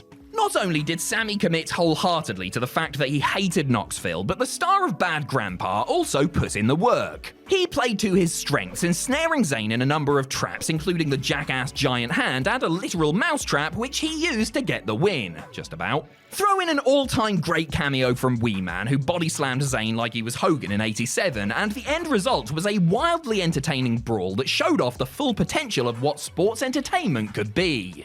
After this performance, Sami had more than earned his time in the main event scene. Number 7, the Intercontinental Championship ladder match at WrestleMania 31. WrestleMania 31 did not deserve to be as good as it was. The build for pretty much everything on the card was shocking, and yet it turned out to be one of the better events in the show's history. The Intercontinental title had been in a right mess before the show, with various contenders playing keep away with Bad News Barrett's championship like they were toddlers. This resulted in a ladder match for the gold, which stank of lazy booking. Luckily though, there were some incredibly talented people involved. Alongside Barrett, the match also consisted of R-Truth, Dolph Ziggler, Luke Harper, Stardust, Dean Ambrose, and Daniel Bryan. All 7 men went hell for leather to put on a great opening contest full of spills, chills, and thrills before the American Dragon seized his prize to win a championship on the grandest stage for the 2nd year running. It turns out that sometimes all you need for a good wrestling match is to get a bunch of talented performers in one ring and tell them to have at it. With ladders. Number 6, AJ Styles vs. Shane McMahon at WrestleMania 33. AJ Styles began 2017 as WWE Champion, losing the belt to John Cena in a modern classic. So it's safe to say that fans were less than thrilled when it was announced that his WrestleMania opponent that year would be Shane McMahon. Not only would Styles be facing the real-life Kendall Roy, but he would be doing so in a normal match without the usual bells and whistles Shane relied on. Was McMahon really so delusional that he thought he could hang with an all-time great? As it turned out, yes he was, but it was fine. The two men worked a very clever match, with AJ toying with Shane for most of the bout, only for the boss's son to catch him off guard and fight back. Thankfully, there was a ref bump, so Shane-O got to bust out the old coast-to-coast with trash can assist, and he even attempted a goddamn shooting star press before succumbing to the phenomenal forearm. This was far more entertaining than it had any right to be. You could even say that on this night, Shane was the best in the world. Oh god, this is where he got the idea, isn't it? Number 5, Kane vs. Raven vs. Big Show at WrestleMania X7. Prior to 2001, the Hardcore Championship had never been fully utilized at a WrestleMania. It had mainly been a way to get some lower card guys onto the card or show off how incompetent WWE were at timing if the 2000 Hardcore Battle Royal was anything to go by. That all changed at Mania X7 though, as the title got a serious boost. Raven was the defending champ going in, with his reign under threat from two behemoths, Kane and Big Show. Their battle was appropriately gigantic, spilling out of the ring and across the arena as all three participants engaged in a wild chase. Windows smashing, walls crumbling, golf carts running over cables that nearly knocked out the power for the whole building. This match had it all, and it all ended when the Big Red Machine flung himself off the stage to pin Show and pick up the belt. One of the craziest matches WrestleMania has ever seen. The Hardcore Triple Threat is so good that even though it happened on the same night as TLC 2, Vince vs. Shane, and Austin's heel turn, it is still remembered and talked about fondly. Number 4, Chris Jericho vs. Jimmy Snuka, Roddy Piper, and Ricky Steamboat at WrestleMania 25. It's always depressing when a full-time star has to degrade themselves by competing against an old guy, but 3 old guys? That's just taking the mick. Chris Jericho found himself in this position at WrestleMania 25 after plans for him to face actor Mickey Rourke fell through. Randy the Ram was replaced by Superfly Jimmy Snuka, Rowdy Roddy Piper, and Ricky the Dragon Steamboat, who were fighting for the honor of legends everywhere. Snuka and Piper weren't that great, to be honest, shuffling around the ring like they had forgotten their way to the toilet at the old folks' home. However, when Steamboat got in the ring, it was an entirely different story. The Dragon, who had been retired since 1994, could very much still go. He wowed everyone with his athleticism, bumping ability, and ring awareness, and although he lost the match, he had won everybody's hearts. Ricky Dreamboat, they call him. The Dragon's performance here earned him a little bit of an extending, including a singles rematch with Jericho at Backlash. Much deserved. Number 3, Bret Hart vs. Roddy Piper at WrestleMania 8. 17 years before his match at WrestleMania 25, Roddy Piper was involved in a true classic that ended up being one of the best parts of a fairly disappointing show. The build-up to WrestleMania 8 had been all about the two so-called co-main events, Ric Flair defending the World Championship against Randy Savage and Hulk Hogan taking on former friend Sid Justice. These jumbo clashes left zero room on the poster for the Intercontinental Championship match between Piper and Bret Hart, who was looking to reclaim the title after he had lost it to the Mountie of all people. Piper and Hart played the veteran versus rising star dynamic to perfection. On the night, it was clear that the Hitman was the better wrestler, but the Rowdy Scott just kept hanging in there, pulling out some veteran tricks to prolong his only singles WWE title reign. Hart got the win with a crafty counter to the sleeper hold, fantastic stuff, and Hot Rod was gracious enough to truly pass the torch to his rival. Though it's remembered fondly now, nobody was really talking about this babyface versus babyface match in the lead up to the event. Number 2, Edge versus Mick Foley at WrestleMania 22. Much like with AJ Styles in 2017, Edge had begun 2006 in the world title picture, winning his first WWE Championship by cashing in Money in the Bank on John Cena. This reign lasted for a whopping 21 days, and then he lost the belt back to Cena. This is why nobody liked you for the longest time, big spoil sport John. To give the Rated R superstar something to do, he was put into a program with the semi-retired Mick Foley, which was hardly the most promising news given Foley's condition at the time. Luckily, Foley decided that he was going to do everything in his power to put the young Canadian over, or die trying. Edge and Foley had one of the most brutal battles in WrestleMania history, as Edge needed to prove that he could hang with the hardcore legend. This is of course the match that includes the iconic table spot where Edge speared Mrs. Foley's baby boy through the wood whilst it was on fire. Now that's heat, brother. Foley didn't just put Edge over, he helped solidify him as a main event single star in what was easily one of the best matches of the night. Although Mania did feature a boogeyman match, so that's perhaps not saying much. Number 1, Brock Lesnar vs. Goldberg at WrestleMania 33. It is only a slight hyperbole to call Brock Lesnar and Goldberg's match from WrestleMania 20 one of the worst things to happen in the history of humanity. What should have been an era-defining Clash of the Titans quickly turned sour when the two bulls, who were both leaving the company, downed tools when fans turned on the bout. This happened in the prime of their careers. There was no way that they could redeem themselves 13 years later, right? Right?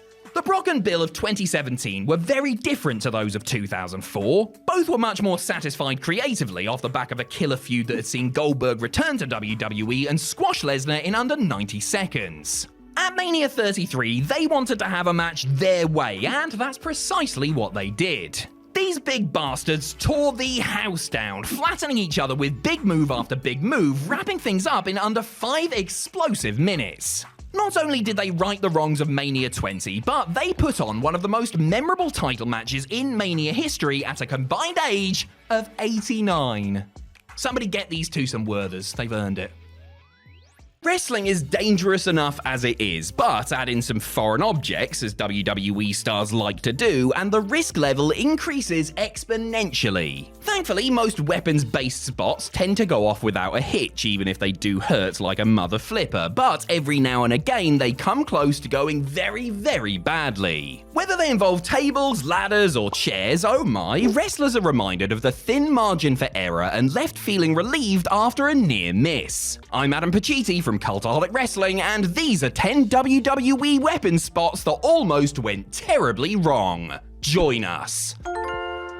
Number 10, rope break. If there's one thing Edge, Christian, Matt and Jeff Hardy didn't want to do on the September 25th, 2000 episode of Raw, it was have themselves a ladder match. Just 24 hours earlier, the two teams had put their bodies on the line in a thrilling cage match at the Unforgiven pay-per-view, which saw the Hardys win the tag team straps. Feeling battered and bruised, the foursome were nonetheless instructed to go out and deliver another thrill ride, since this particular episode of Raw was the TNN debut. While they dialed down the craziness a smidge compared to previous and future efforts, the match featured no shortage of high spots and big bumps. In one, Matt Hardy delivered a back suplex to Christian from the middle of the ladder, routine in the grand scheme of things perhaps, but the landing was almost catastrophic. And that's because Matt and Christian came within millimeters of hitting the back of their head and neck off the bottom rope. It was a very close call that perhaps went undetected by a lot of fans, but Jerry Lawler on commentary sensed the danger and noted that that would be it if they had made contact with the rope. Number 9, Sliced Dread. Another scary ladder-based almost mishap now, this time from the positively bonkers 4-team WWE Tag Team title affair from Armageddon 2006. This was actually an unadvertised bonus courtesy of SmackDown General Manager Teddy Long, who added ladders, M&M, and the Hardys to the scheduled regular match between Paul London and Brian Kendrick and William Regal and Dave Taylor. Joey Mercury probably wishes he didn't get the call, since his face infamously exploded when Jeff hit him with a ladder seesaw spot. Mercury was rushed to the back, and the 7 remaining competitors were forced to improvise the final 10 minutes as things threatened to go off the rails. In an unplanned spot, according to London, Kendrick hit Regal with his sliced bread number 2 finisher off the ladder. Unfortunately though, they didn't have enough room to hit the move cleanly, resulting in a very awkward landing. Regal came within inches of snapping his neck off the bottom rope, while Kendrick landed badly on his shoulder. Granted, it's not the way these two pros would have wanted the move to end up, but it could have been a lot worse. Number 8, the Rib Break Kid. Shawn Michaels was chosen as Ric Flair's final opponent at WrestleMania 24 because it was deduced that if anyone could get one last great match out of the aging Nature Boy, then it was the Heartbreak Kid. And that train of thought turned out to be right, as Michaels gave his idol a stirring send-off in a match filled with high drama. In his bid to make the bout memorable, HBK pulled out a couple of tricks that he reserves for special occasions, including a moonsault from the top rope to the floor. That was spectacular enough, but it was another moonsault that took fans' breath away, not to mention the breath of Michaels himself. Echoing his main event with John Cena from the previous year, Shawn went to hit an Acai moonsault with Slick Rick standing in front of the announce table. The dirtiest player in the game had him scouted, however, and moved at the very last second, sending the showstopper rib first into the desk with a sickening thud. Michaels legitimately cracked a rib on the move, but he's lucky it wasn't a whole lot worse. I mean, the man could have lost his damn smile, for goodness sake.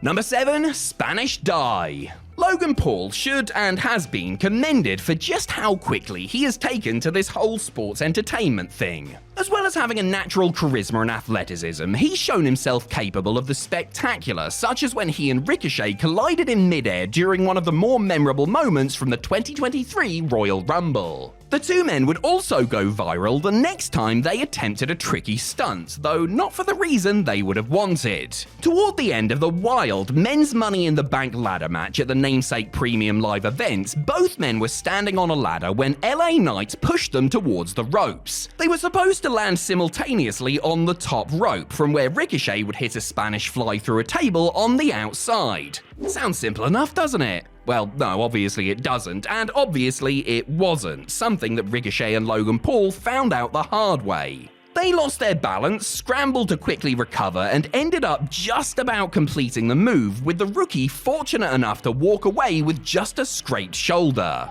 To be honest, he was fortunate to walk away at all. Number 6, Dudley Do Wrong.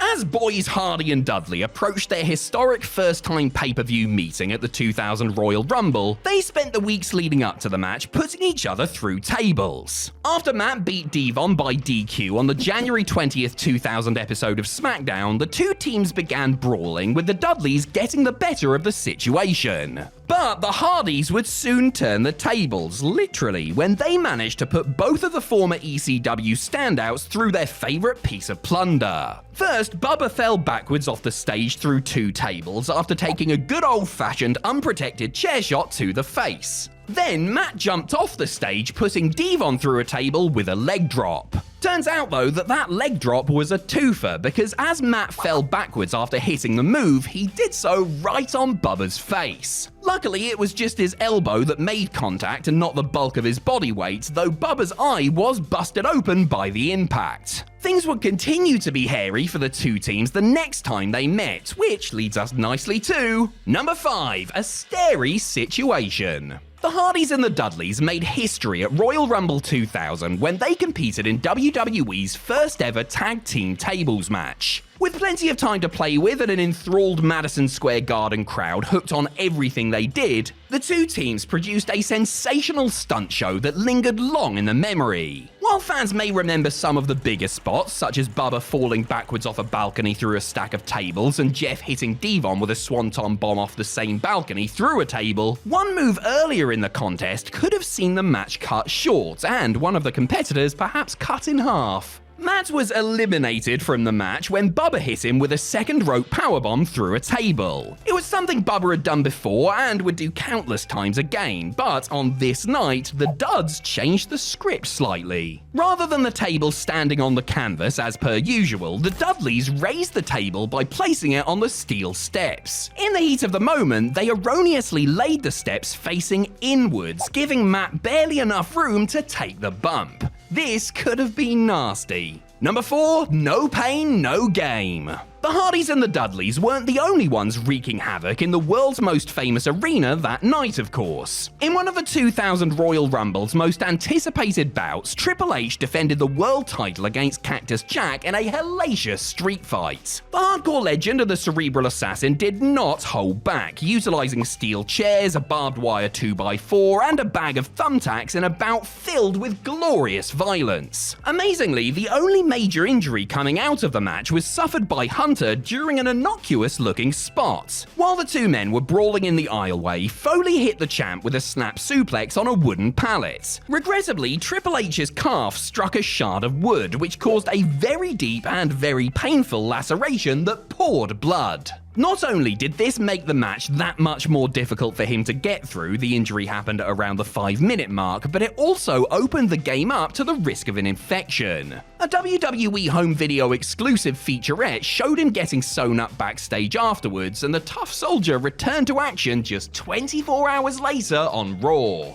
Number 3, play it again, Shin. The Symphony of Destruction match is a relatively new WWE concept which sees combatants destroy each other with instrumental weaponry such as cymbals, guitars, and drums. The The February 21st, 2020 episode of SmackDown saw Elias, the match's originator, team with Braun Strowman against Shinsuke Nakamura and Cesaro. It was a predictably bonkers outing, building to a crescendo as the wandering troubadour hit the Swiss Superman with an elbow off the top rope through a table on the outside, while the monster among men hit the King of Strong Style with a power slam off the announce table and onto a piano. It should have been through a piano, but WWE's props department apparently forgot to gimmick the thing. As a result, Nakamura hit his head off the edge of it, creating a cut that would require 9 staples to close. He could have broken his neck. Strowman, meanwhile, almost inadvertently did himself in by falling backwards, the back of his head only narrowly missing the sharp corner of the announce desk. Number 2, spiking the table. Human ragdoll Spike Dudley was no stranger to taking insane bumps and made a career out of getting chucked about by his customarily much larger opponents. The bumps usually went fine and were spectacular but safe. However, on the September 8, 2003 episode of Raw, little Spike's safety was put in the wrong and very green hands of La Resistance. It was up to Rene Dupree and Sylvain Grenier to guide Dudley backwards over the top rope and through a table sitting at ringside with a flapjack-like move. Failing to get the 150-pounder up high enough, they launched him towards the wood with reckless abandon, and poor Spike ended up coming up short, smacking the back of his head and neck off the edge of the table before hitting the floor. Amazingly, somehow he was not only not injured, but was actually completely fine. WWE did incorporate it into the storyline and had him sell it like he had almost had his career ended, with road agent Arn Anderson instructing Spike to wear a neck brace while accompanying Bubba and Devon to the ring at house shows. As for La Resistance, they walked away with an ass chewing from management and extra heat from the boys in the back. Number 1, RKO no. Daniel Bryan faced considerable odds on his way to winning the big one in the main event of WrestleMania 30. Not only did he have to beat Triple H in the show's opener just to get into the match, he was then beaten up by the game in the post-match and entered into the triple threat bout with Randy Orton and Batista seriously banged up. He would not be the only competitor to leave that match feeling the worse for wear. As the former Evolution teammates sought to eliminate the American Dragon from the equation, they hit him with a combined Batista bomb/modified RKO through the announce table. You know, I always wondered why WWE wrestlers would take the monitors off the table and throw them to the side somewhere before doing a move through the announce table, and after watching this, I now realize why. And that's because the poor Viper landed butt first on one of the bastards, which must have been more than a little painful. An unplanned fall onto a hard, sharp object like that could have been way worse than it was mined had Orton landed on it on his back. I think you're alright to go back to the chin locks after that one, Randy. Winning the Royal Rumble is one of the highest accolades a WWE star can achieve. Not only is your name etched in WWE history forevermore, but you're also guaranteed a World Championship match at WrestleMania. Sometimes, though, it pays to come second. These 9 men and 1 woman were all the last person thrown over the top rope by the eventual winner. However, when Mania rolled around, for one reason or another, they were the ones having the last laugh. I'm Adam Pacitti from Cultaholic Wrestling, and these are 10 Royal Rumble runner-ups who had better WrestleManias than the winner. Join us. Number 10, Chris Jericho. Normally, winning a match at Mania is much better than losing one, especially if it's for a world championship. Sometimes, however, a match comes around that makes you rethink this simple logic. Chris Jericho came second in the 2012 Rumble, but somehow managed to wrangle a WWE Championship match against CM Punk at Mania 28. The two put on a great show, even if some would argue their Chicago Street Fight rematch at Extreme Rules was better, and Punk ended the night still champion after making Y2J tap out. So, who eliminated Jericho to win the Rumble? Sheamus? Oh no, that means this is 18 seconds. Yes, the Celtic Warrior's victory in the over-the-top showdown resulted in his infamous World Heavyweight Championship clash with Daniel Bryan. One mistimed kiss, a kiss-timed miss you might say, later, and the Irish Irishman defeated the American Dragon to win the belt in one of the most unpopular Mania decisions ever. Yes, I'm aware that this led to an increase in popularity for Bryan, and that without it, WrestleMania 30 may not have happened, but WWE didn't know that at the time, did they? He might have made good on his Rumble win, but this victory actually did Sheamus's career absolutely zero favors. Number 9, Gunther at WrestleMania 39. In a mirror image of The Undertaker and Shawn Michaels from 16 years earlier, Cody Rhodes and Gunther had their own epic mini-match to close out the 2023 Men's Royal Rumble. Rhodes, who had come in at number 30, sent the Austrian ace hurtling over the top rope, ending a match that had started with him as the very first entrant. What a bloody babyface. The American Nightmare went on to main event WrestleMania 39's second night. His opponent? Undisputed Universal Champion Roman Reigns. The result? Well, famously, Cody didn't get the job done against the Tribal Chief. Though it was all made right a year later, fans at the time were furious at the decision to not crown Dusty's Kid as the new top guy. As for Gunther, he had wrestled earlier that same night, beating Sheamus and Drew McIntyre in an all-time slogfest for the Intercontinental Championship. The match was lauded by critics and fans alike and is widely regarded as one of the greatest IC title matches in history, as well as one of the best battles to ever take place on the grandest stage. And what did Cody have to show for his Rumble win? A souvenir rubber chicken, that's what. Number 8, Sid Justice at WrestleMania 8. By all accounts, Sid Justice, the name Psycho Sid was going under at the time, should have won the 1992 Royal Rumble. The only reason he didn't was because sore loser Hulk Hogan helped Ric Flair eliminate him, and he was meant to be the good guy. Anyway, Sid didn't do too badly for himself as he went on to main event WrestleMania 8 against the man that had cost him the Rumble match. Hogan was still the babyface, by the way, somehow. Even though this match was a complete disaster, cue anecdote about Papa Shango missing his cue, Sid still got the coveted final spot on the Mania card. He did technically lose, yes, but only by DQ, meaning he was never pinned or submitted. As for Flair, who had won the WWE title as a result of winning the Rumble, he would spend the night losing to Macho Man Randy Savage in an admittedly very good match slap bang in the middle of the card. Mania 8 should have definitely been closed by Hogan vs Flair for the championship, which makes this bizarre injustice sting even more. Do you get it? Injustice. Oh, never mind.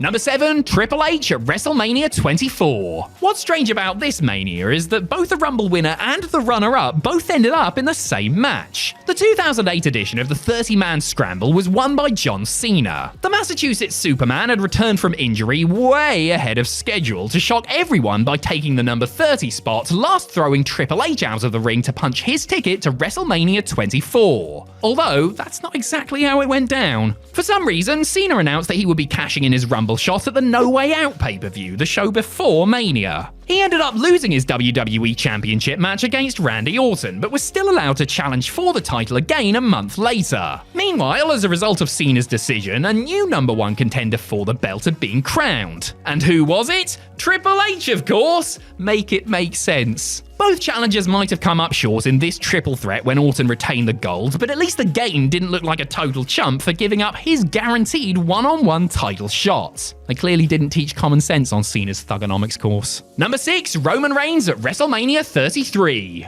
Let's stick with Randy Orton for a moment and talk about the time he won the 2017 Royal Rumble. The Viper used this victory to go after WWE Champion Bray Wyatt, the man who had indoctrinated him into his cult several months prior. This had all the makings of a great match. 2 third-generation superstars with a great story to back things up, and sadly, things took a turn for the weird. This is, of course, the match where Bray used his undefined spooky powers to project images of insects onto the canvas. The action itself wasn't exactly fantastic either, putting this firmly in the lower quartile of Mania World title bouts. But what of the runner-up, a young chap by the name of Roman Reigns? Well, he actually main evented this Mania, becoming only the second man in history to defeat The Undertaker at the granddaddy of them all. Orton might have captured the WWE title, but this was supposed to be Taker's final ever match. Getting to retire a legend of this stature is worth way more than any championship belt, making Orton's victory look even more pathetic by comparison. Number 5, John Cena at WrestleMania 26. 2 years after John Cena pulled the old return early and win the Rumble trick, Edge did exactly the same thing. The Rated R Superstar made his surprise comeback at the 2010 event, last eliminating Big Match John to reserve his his place at the WrestleMania table. He ended up challenging his old tag team partner Chris Jericho for the World Heavyweight Championship. The two Canadians put on a good show, one of the top matches of the night, but it was the future trunk of the learning tree that came out on top. As for Mr. Cena, he had actually won the WWE Championship at Elimination Chamber, but lost it that same night to Batista because Vince McMahon said so. It's been over 15 years since this happened and I still can't make heads nor tails of it. Anyway, Cena got his rematch at Mania and defeated the Animal to reclaim the gold. Not only did Cena actually win his match, but he did so in the night's semi-main event. Edge and Jericho, meanwhile, had to follow the absolute train wreck that was Bret Hart versus Vince McMahon. I wouldn't wish that on my worst enemy. Number 4, Ted DiBiase at WrestleMania 5. Prior to 1993, the winner of the Royal Rumble was not guaranteed a world title shot at WrestleMania. Just take a look at the first ever Rumble match to air on pay-per-view from 1989. It looked as if the villainous Ted DiBiase had used his $1 million to buy himself a victory, having bribed his way into the number 30 slots. He made it right to the very end, only to be eliminated by the heroic Big John Studd as the late 80s crowd went wild because big man throw little man out of ring. Unfortunately, 2 months later, it was Ted who had the last laugh. At Mania 5, the $1 Million Man fought Brutus Beefcake to a double countout. Doesn't sound like much, no, but let's just check in with how Mr. Studd is doing. The big man didn't even have a match at Mania 5. Instead, he served as the special guest referee for a match between Andre the Giant and Jake the Snake Roberts. DiBiase might not have won a world title or anything, but getting onto the card when your rival is forced to take a demotion sounds like a better deal to me. Number 3, Stone Cold Steve Austin at WrestleMania 15. Big John Studd is one of 2 Rumble winners not to have a match at the following WrestleMania. This is the story of the other one. The 1999 Royal Rumble is, in most people's estimations, crap. That's because about 90% of the runtime is dedicated to one story, Steve Austin versus Mr. McMahon. The 2 men that had started the match ended up finishing it when, to everyone's horror, McMahon chucked a distracted Austin over the top rope to win the whole thing. Vince McMahon, a Royal Rumble winner? That's almost as insane as him winning the WWE Championship. Oh wait, that happened too. The evil chairman put his Rumble guarantee on the line against Austin at St. Valentine's Day Massacre. Thanks to an accidental assist from a debuting Paul White, the Texas Rattlesnake won their steel cage encounter, then used the privilege to go to Mania 15 and beat The Rock for the world title. Meanwhile, Vince wouldn't have his first Mania match for another 2 years. In fact, he spent this show getting his ass handed to him by various babyfaces. Not a great day at the office, if you ask me. Number 2, Charlotte Flair at WrestleMania 38. By the time the 2022 Women's Royal Rumble rolled around, Charlotte Flair had grown bored as SmackDown Women's Champion. Because she thought everyone else was beneath her, she decided to enter the match itself to prove her dominance. She almost won the whole thing, naturally, finishing runner-up to a returning Rowdy Ronda Rousey. The stage was set for a rematch between 2/3 of the first all-female Mania event, Rousey versus Flair, the conquering hero versus the entitled baddie. Surely the UFC Trailblazer would come out on top?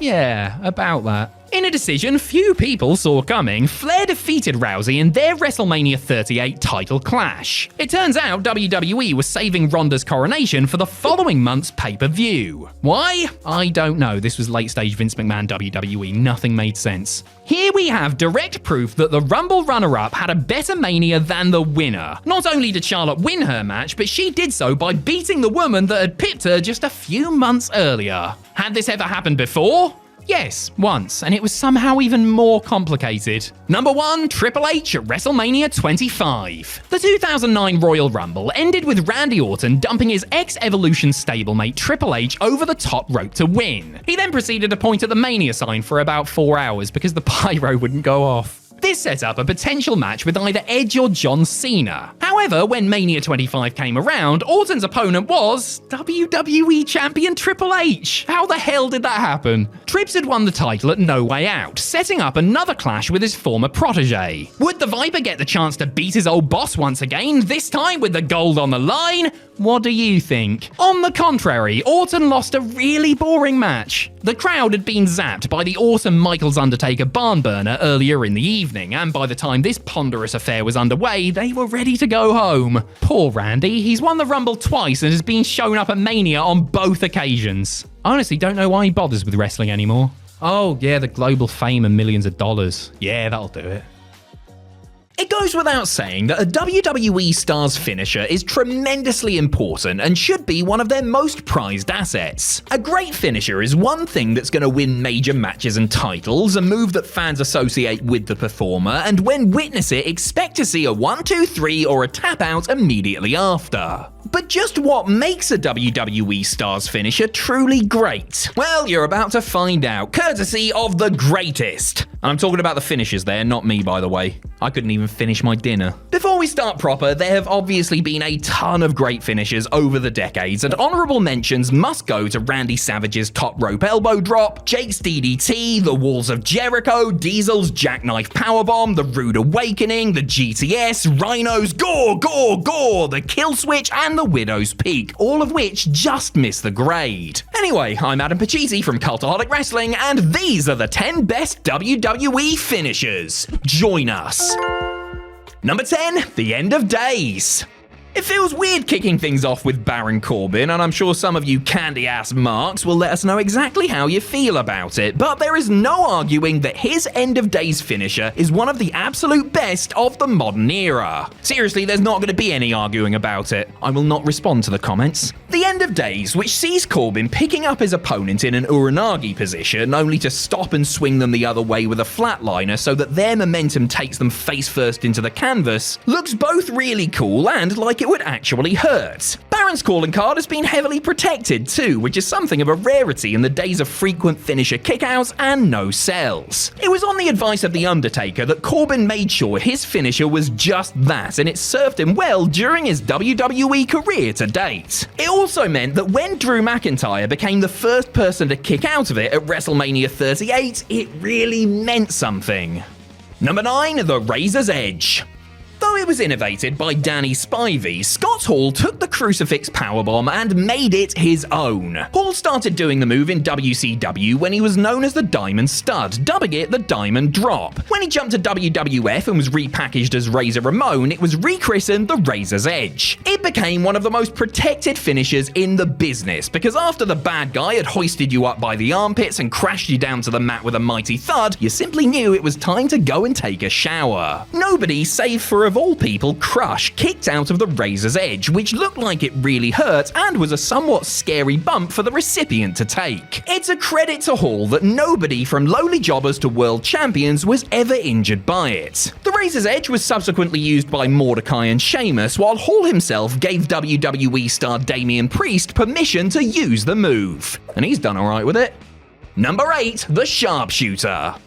The Sharpshooter originated in Japan, with New Japan star and booker Riki Choshu inventing what he called the Sasori Gatami, aka the Scorpion Hold. It makes sense then that WCW's Sting would pinch it and call it the Scorpion Deathlock. When Bret Hart was embarking on a solo career after the breakup of the Hart Foundation tag team, Vince McMahon and Pat Patterson told him that he needed to come up with a good submission finisher to help stand out. The Hitman suggested the Scorpion Deathlock, and since he had never done the move before, asked Conan, then wrestling as Max Moon, to demonstrate it to him in the showers. Alright, stop giggling.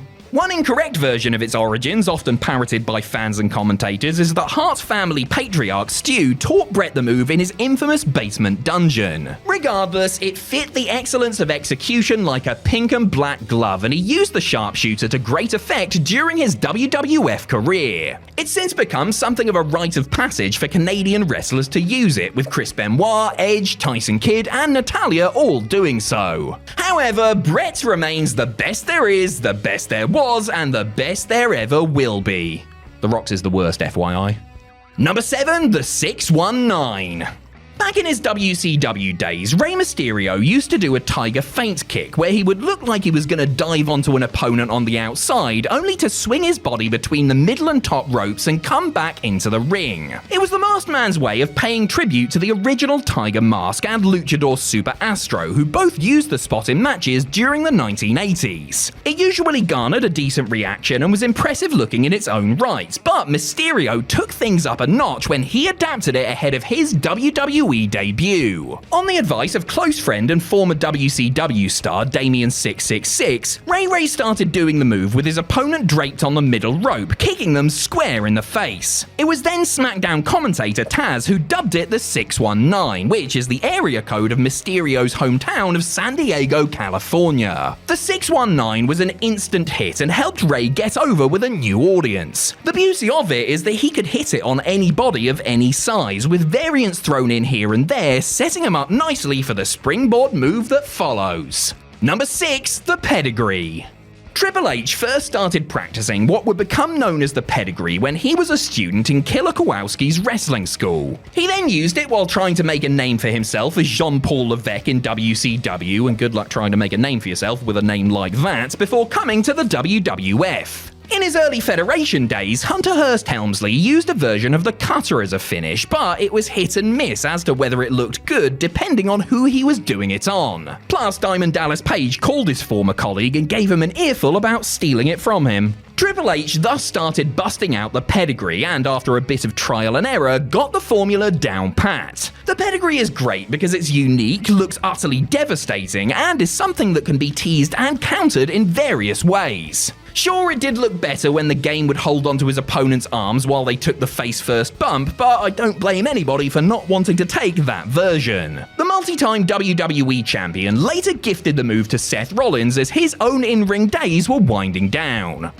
Number 5. The F5.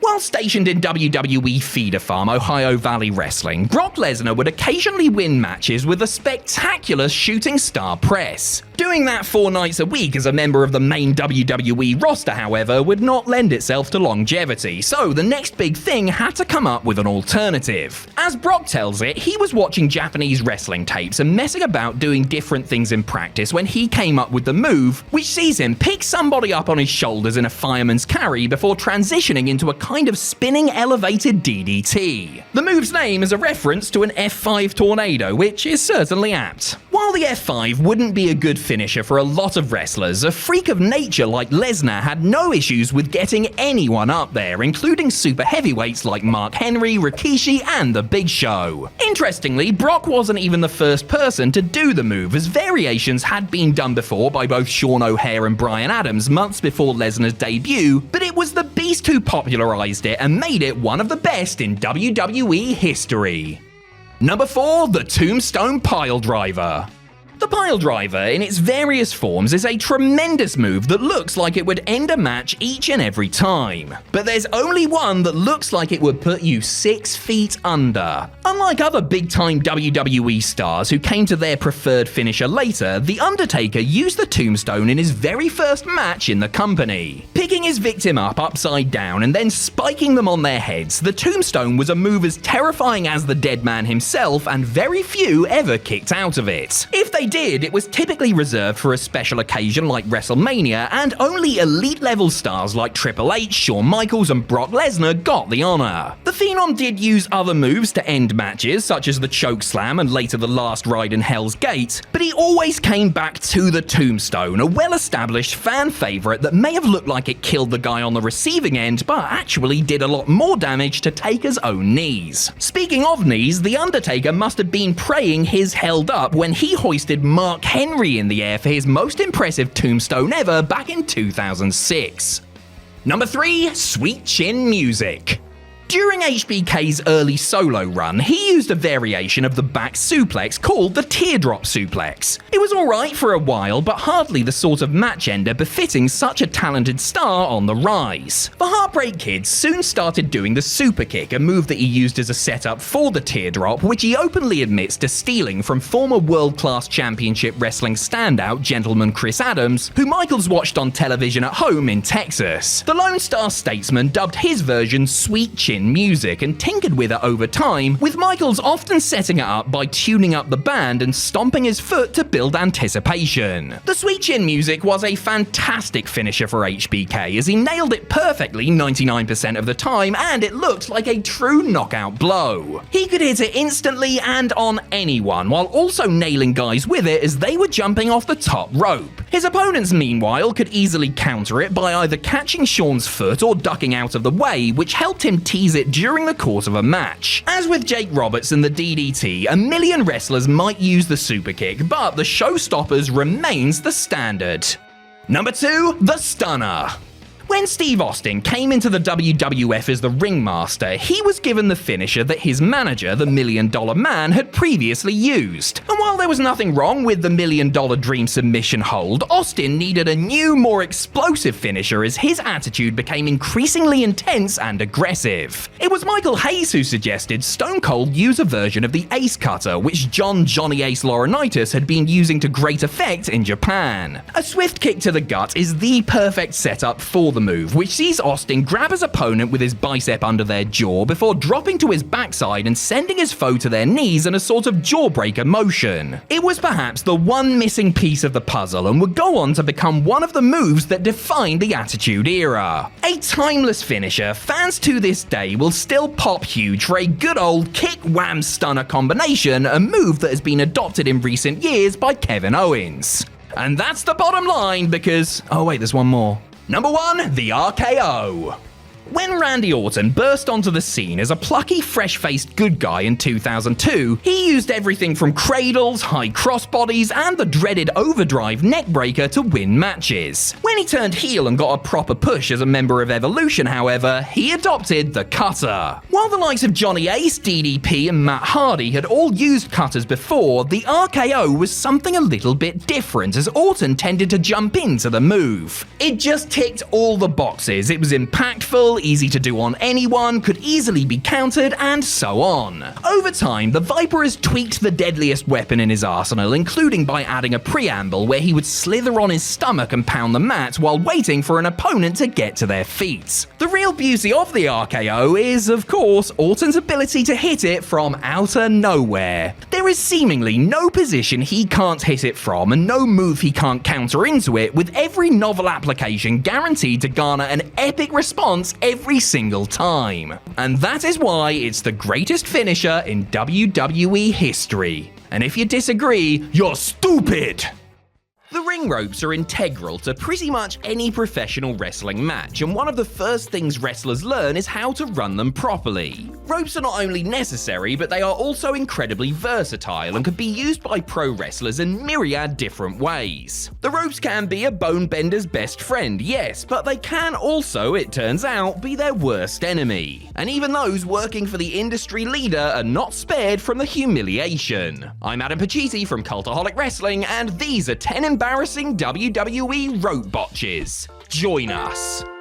Number 10, the African Dream's Nightmare. You're not going to stick on a match featuring Randy Savage, Hulk Hogan, Big Boss Man, and Akeem and expect to see too much high flying, are you? I mean, maybe the Macho Man coming off the top with an axe handle or his patented elbow drop, but not much else. The heels certainly aren't liable to leave their feet. Well, at least not of their own volition anyway. Because when these two teams collided on the main event too, the biggest man in the match ended up taking a spectacular tumble. With Savage down on the canvas, the so-called Twin Towers simultaneously went to back into the ropes in order to hit what I presume was going to be stereo splashes. As they did so, the former one-man gang ended up falling between the second and middle rope, careening backwards and out of camera shot, save for his yellow boots making a desperate attempt to hook the top strand. It was embarrassing, yes, but it also sort of worked because Akeem was a baddie and the original spot was designed to switch the momentum anyway. Number 9, not LA's Night. Fair play to LA Knight for overcoming that Max Dupree nonsense, then getting over and staying over as one of the top stars on the blue brand. The man once known as Eli Drake's charisma has never been in doubt, but there have been questions over the quality of his ring work from time to time. One of those times was the August 4th, 2023 episode of SmackDown when LA Knight threw down with the usually dependable Sheamus. With the Celtic Warrior perched on the top turnbuckle, Knight tried to jump up in one fell swoop and wait, no, that didn't work. Let's try climbing up the traditional way. And, oh, no, that didn't work either. How about we both just fall to the floor instead? Yeah! It wasn't a catastrophic fudge up or anything, but fans expect better from two seasoned pros positioned close to the top of the card. To be fair to the lads, they did repeat the spot and nailed it during a battle royal 24 hours later at SummerSlam. Amazing what the added pressures of a Slim Jim sponsorship can do, isn't it? Number 8. The Fold Standard.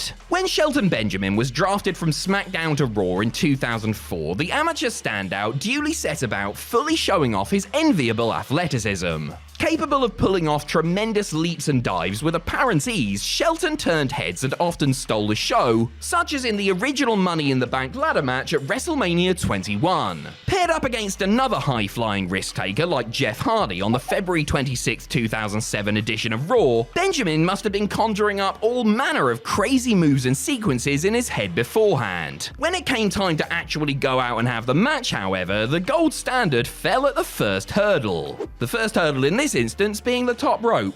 Attempting a springboard move of some sort, Shelton's foot slipped and he ended up taking a header right into the mat. Mercifully, the charismatic Enigma didn't panic and simply went right for the cover. The same two men narrowly avoided further embarrassment during the Hardys vs. World's Greatest Tag Team ladder match at One Night Stand 07, when Benjamin once again lost his balance attempting a springboard. They just about got away with that one.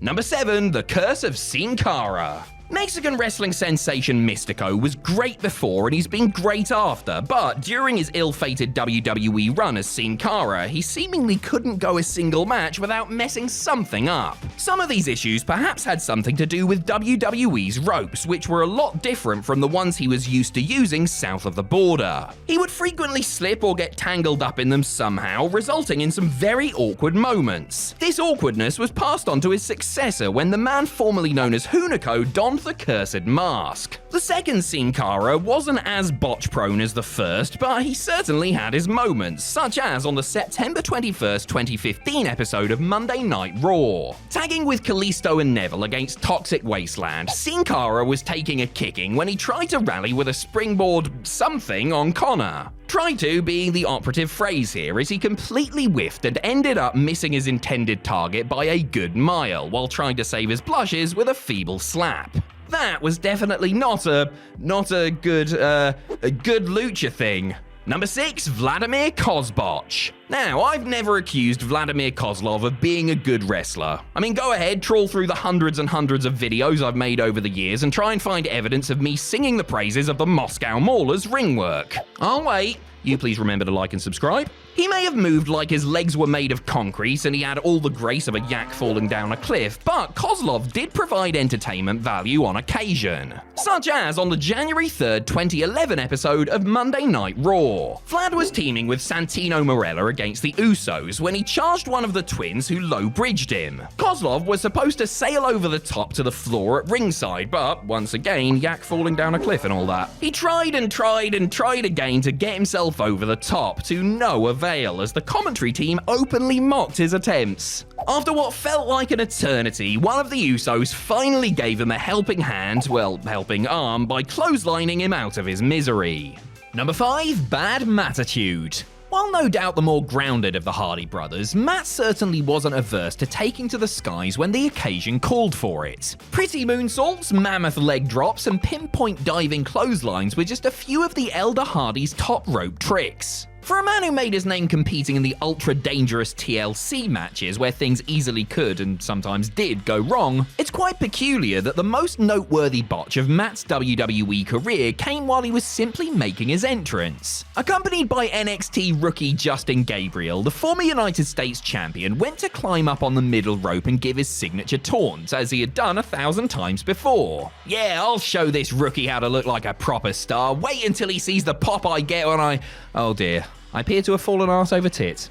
It seems that Gabriel made the rookie mistake of holding on to the ropes at the same time as his pro, knocking him off balance and giving him a face full of egg. Hey, better than grapes, I guess. Number 4. Pray for Priest. The rise of Damian Priest has truly been a joy to watch. In the last couple of years, the Archer of Infamy has gone from being that other guy in the Judgment Day to a main event star in his own right. He's put the work in and earned every bit of his push with a string of fantastic performances, one of which came when he was defending his World Heavyweight Championship against hometown hero Drew McIntyre in the main event of Clash at the Castle 2024. The two were having a customarily surly hoss fight when Priest seized the advantage and sent the challenger to the outside. Damien then went to hit an ambitious step-up flip dive over the top rope to the floor. As you can see, he ended up getting tangled up in the ropes, which had admittedly caused a few issues for other WWE stars earlier in the night. Drew, ever the veteran, tried to take advantage of the situation, and thankfully the champ wasn't injured in the snafu. The only thing that was hurt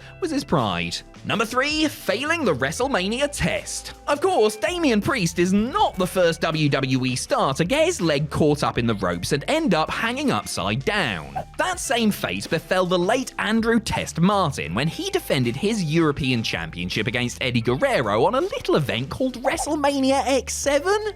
Never heard of it.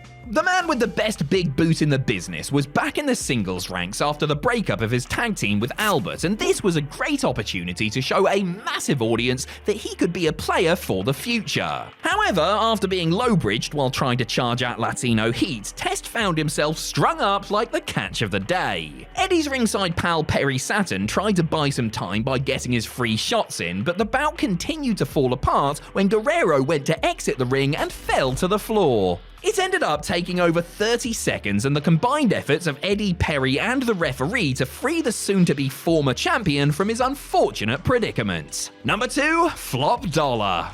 AJ Francis is clearly a decent athlete. I mean, the man played for the Miami Dolphins, New England Patriots, Seattle Seahawks, Tampa Bay Buccaneers, Washington Redskins, and the New York Giants, for goodness sake. I will confess that I don't really know what any of that means, but it sounds impressive and strikes me as the sort of thing Jim Ross would tout on commentary, so you'll just have to trust it, alright? He might have had the tools to make an impact on the gridiron, but Francis, as top dollar, never had a standout performance inside the squared circle for WWE. The one thing the Hit Row member will forever be associated with is his bungled over-the-top rope dive attempt from the December 16th, 2022 episode of SmackDown. While it made him the object of ridicule with the internet wrestling community, as well as Michael Cole, Francis would later say that becoming Flop Dollar actually helped save his life. According to the man himself, after failing to complete a move he had done without issue several times before, he saw a doctor and discovered that he had type 2 diabetes and was close to losing both feet had he not sought medical help.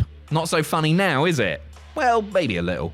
Number 1, how to catch a Texas rattlesnake. When it comes to who the ring ropes ruin the day of, it's fair to say that the inanimate objects do not discriminate, from top dollar to the man officially ranked as the greatest professional wrestler of all time. Yes, even the mighty Steve Austin at the very peak of his powers has been left with his backside showing. Although thankfully not literally. You might be the greatest, Steve, but I don't ever want to see your stone cold ass. The scene of the botch was the triple threat world title main event of SummerSlam 1999, with Austin defending against Triple H and Mankind. Never one to lack in the intensity department, the champ was passionately celebrating guest referee Jesse Ventura ejecting Shane McMahon from the ring when the body also pressed down on the rope and he got himself into a little bit of a pickle. While standing on the middle rope, the bionic redneck lost his balance and caught his knee brace, which only got him further muddled up. Luckily, the game was on hand to help him out of the jam while feigning beating on him, with both men admitting to having to suppress their laughter over the scene after the fact.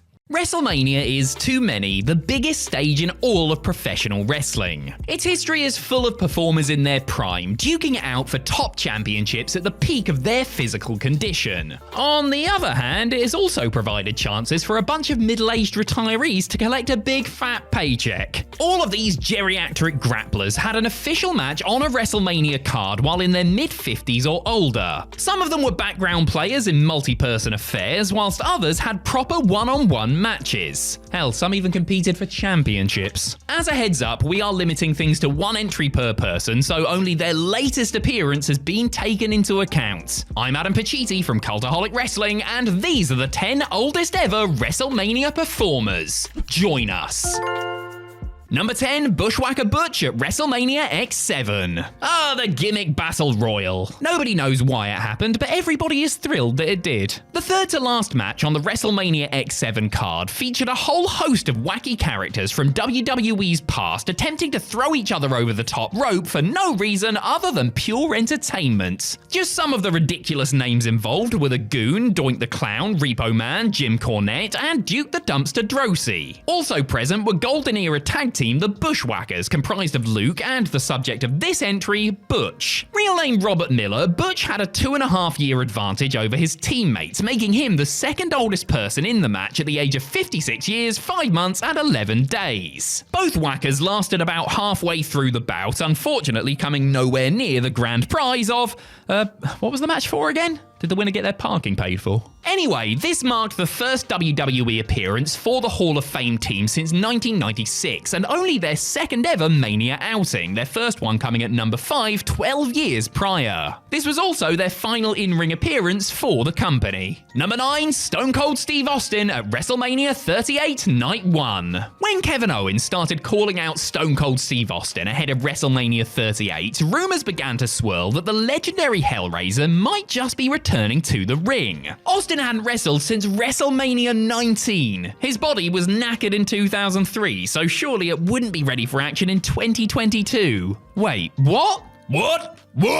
Yep, still annoying. What began as an episode of the KO show with the Texas Rattlesnake as a guest turned into a full-blown match to close out the first night festivities. At the age of 57 years, 3 months and 15 days, the Bionic Redneck locked up with Owens, brawled his way through the crowd, and even took a bump on the concrete floor. After a hard-fought contest, the Texas Rattlesnake stole KO's patented stunner finisher, that's a joke, please don't hurt me, made the cover and won his first wrestling match in almost 2 decades. Not only does this make Chili McFreeze the oldest person to win a Mania main event, but he is the oldest Mania main eventer full stop. Number 8, Lord Littlebrook at WrestleMania 3. Older performers doing their thing at WrestleMania is more of a modern phenomenon, but it did happen a few times during the early days of the event. At WrestleMania 3, King Kong Bundy took on Hillbilly Jim. However, they weren't alone. Both men were joined by 2 Little People wrestlers. Jim's partners were Haiti Kid and Little Beaver, who only narrowly missed out on this list. On Team Bundy, the walking condominium was backed up by Little Tokyo, and the subject of this entry, Lord Littlebrook. Born Eric Tovey, Littlebrook was from England, which you would have to have a name like that. He got his start in the circus in the 1940s before quickly moving into the world of wrestling. Amazingly, he is credited with being one of the first wrestlers to hit moves from the top rope, long before the likes of Jimmy Snuka were flying through the air. Littlebrook, who passed away in 2016 at the ripe old age of 87, isn't just one of the oldest WrestleMania performers ever, but he's also one of the only Little People to have ever competed on the grandest stage. Hey, even the mighty Hornswoggle never did that. Number 7, the Iron Sheik at WrestleMania X7. Just when you thought we were done with a gimmick battle royal. The original plan for the ending of this 5-star classic was to have American hero Sergeant Slaughter win, giving the Mania crowd a feel-good moment to cap off the nostalgia fest. However, career heel the Iron Sheik ended up with the victory, so why did WWE do this? Well, as it turns out, they didn't have much of a choice. Sheiky Baby had undergone hip surgery not long before the show and was physically incapable of taking a bump over the top rope to the floor. Thus, plans changed and Iran's number 1 was given the green light. The former world champion hadn't wrestled in a WWE ring since 1992, where he had played the role of Colonel Mustafa as part of a heel Slaughter's entourage. Like many of the names involved in the Battle Royal, this would be his final match for the company. This astonishing victory came just 17 days after the Iron Sheik's 59th birthday. This not only makes him one of WrestleMania's oldest competitors, but also one of the Super Show's oldest ever winners. Great job, Bubba.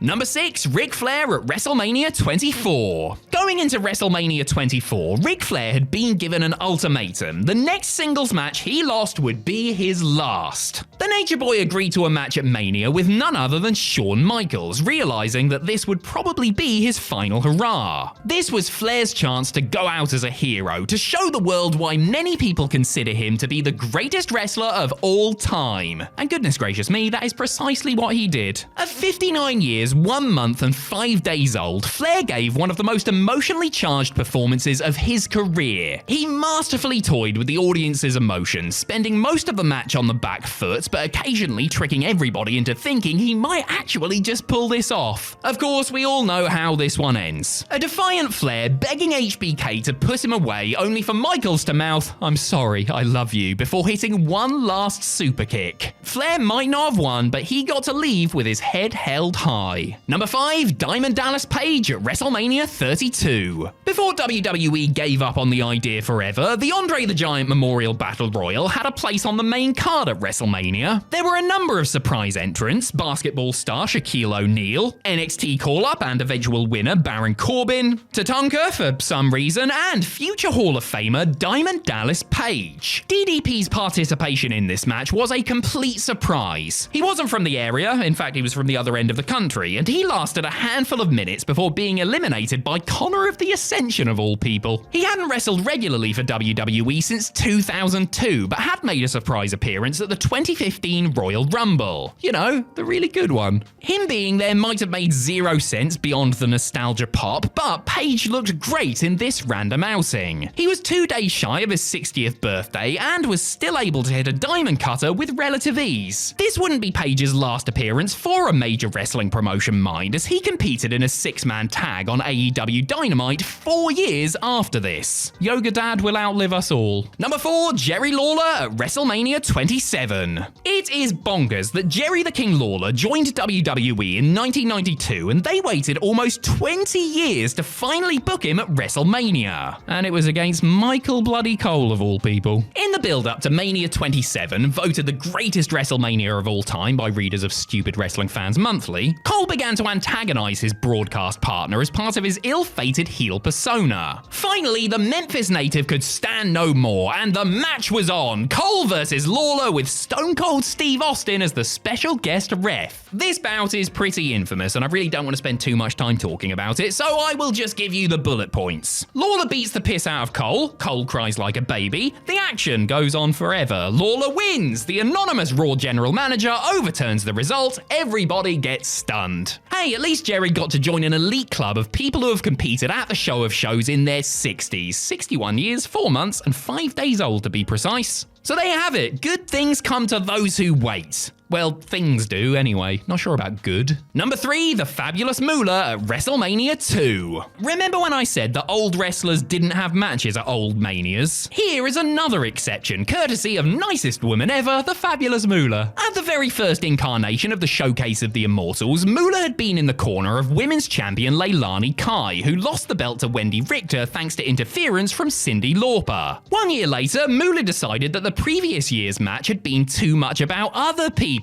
so made herself the focal point. Having regained the title, Mae Young's best mate put it on the line against Velvet McIntyre in the opening match of the Rosemont portion of WrestleMania 2. Was it a good match? Well, it only lasted 85 seconds, so it was barely a match at all. At the age of 63 years, 8 months and 16 days, Moolah is far and away the oldest person to have been a champion at WrestleMania. Considering she would win the title again 13 years later, this doesn't actually seem that impressive. McIntyre was almost 40 years younger than Moolah, by the way, and I'm sure that she just loved getting punked out by a pensioner on pay-per-view. Number 2, Jimmy Snuka at WrestleMania 25. If this had been a top 11, we would have gone to discuss the amazing performance Ricky the Dragon Steamboat put in against Chris Jericho at WrestleMania 25. Instead, we get to talk about a man who may or may not have murdered somebody. Great. Steamboat's magnificent comeback had been as part of a 3-on-1 handicap bout pitting a trio of legends against Y2J. This was all because Mickey Rourke had been pulled out of having a match, so I guess he's the one you should blame for this. Alongside a 56-year-old Steamboat and a 55-year-old Rowdy Roddy Piper, Jimmy Snuka was also a part of this nostalgia fest. At the age of 65 years, 10 months and 18 days, he was the oldest member of this team by some distance. Superfly, of course, has a strong history with Mania, as he was part of the very first show as Hulk Hogan and Mr. T's cornerman, and at WrestleMania 7, he became the first victim of The Undertaker's streak. So, does that mean he was any good here? No, not really. Snuka was pretty bad, looking every bit his age. Mercifully, he was the first one eliminated, tapping out to the walls of Jericho. Number 1, Vince McMahon at WrestleMania 38, Night 2. Snuka's record stood for about 13 long years until it was broken by an even madder, even dodgier, even older man on the second night of WrestleMania 38. Commentator and overall shouty man Pat McAfee had just defeated Austin Theory. He then made the fatal mistake mistake of calling out his opponent's manager, Vincent Kennedy McMahon. The then CEO of WWE got into the ring, took off his suit, and to the amazement of everybody watching, proceeded to have a match with McAfee. Was it absolutely dreadful? Did he need a hell of a lot of help from Theory? Did he win after kicking a football at McAfee's tummy? Yes, yes, and yes, but none of that mattered. Not only had Vince become the oldest person to win at Mania, but he had also become the oldest person to officially compete in a match there at the ludicrous age of 76 years, 7 months, and 9 days. 37 years after he had created the event itself, McMahon had scored his first ever Mania victory and had done so in quite some style. All Elite Wrestling has been a godsend, not just for fans desperately seeking an alternative, but for wrestlers looking to make a decent living in the industry. Some of those currently signed to AEW know how hard it is to crack the WWE nut, with several having had matches there that typically led to nothing. And while there are famous examples of AEW stars wrestling one-offs for WWE in the past, yes, we all know that Matt Jackson was chokeslammed through a table by the Big Show. Settle down. There are others plying their trade for Tony Khan's promotion who wrestled for WWE that may have slipped under your smarky radar. I'm Adam Pacitti from Cultaholic Wrestling, and these are 10 AEW wrestlers you didn't know competed for WWE. Join us.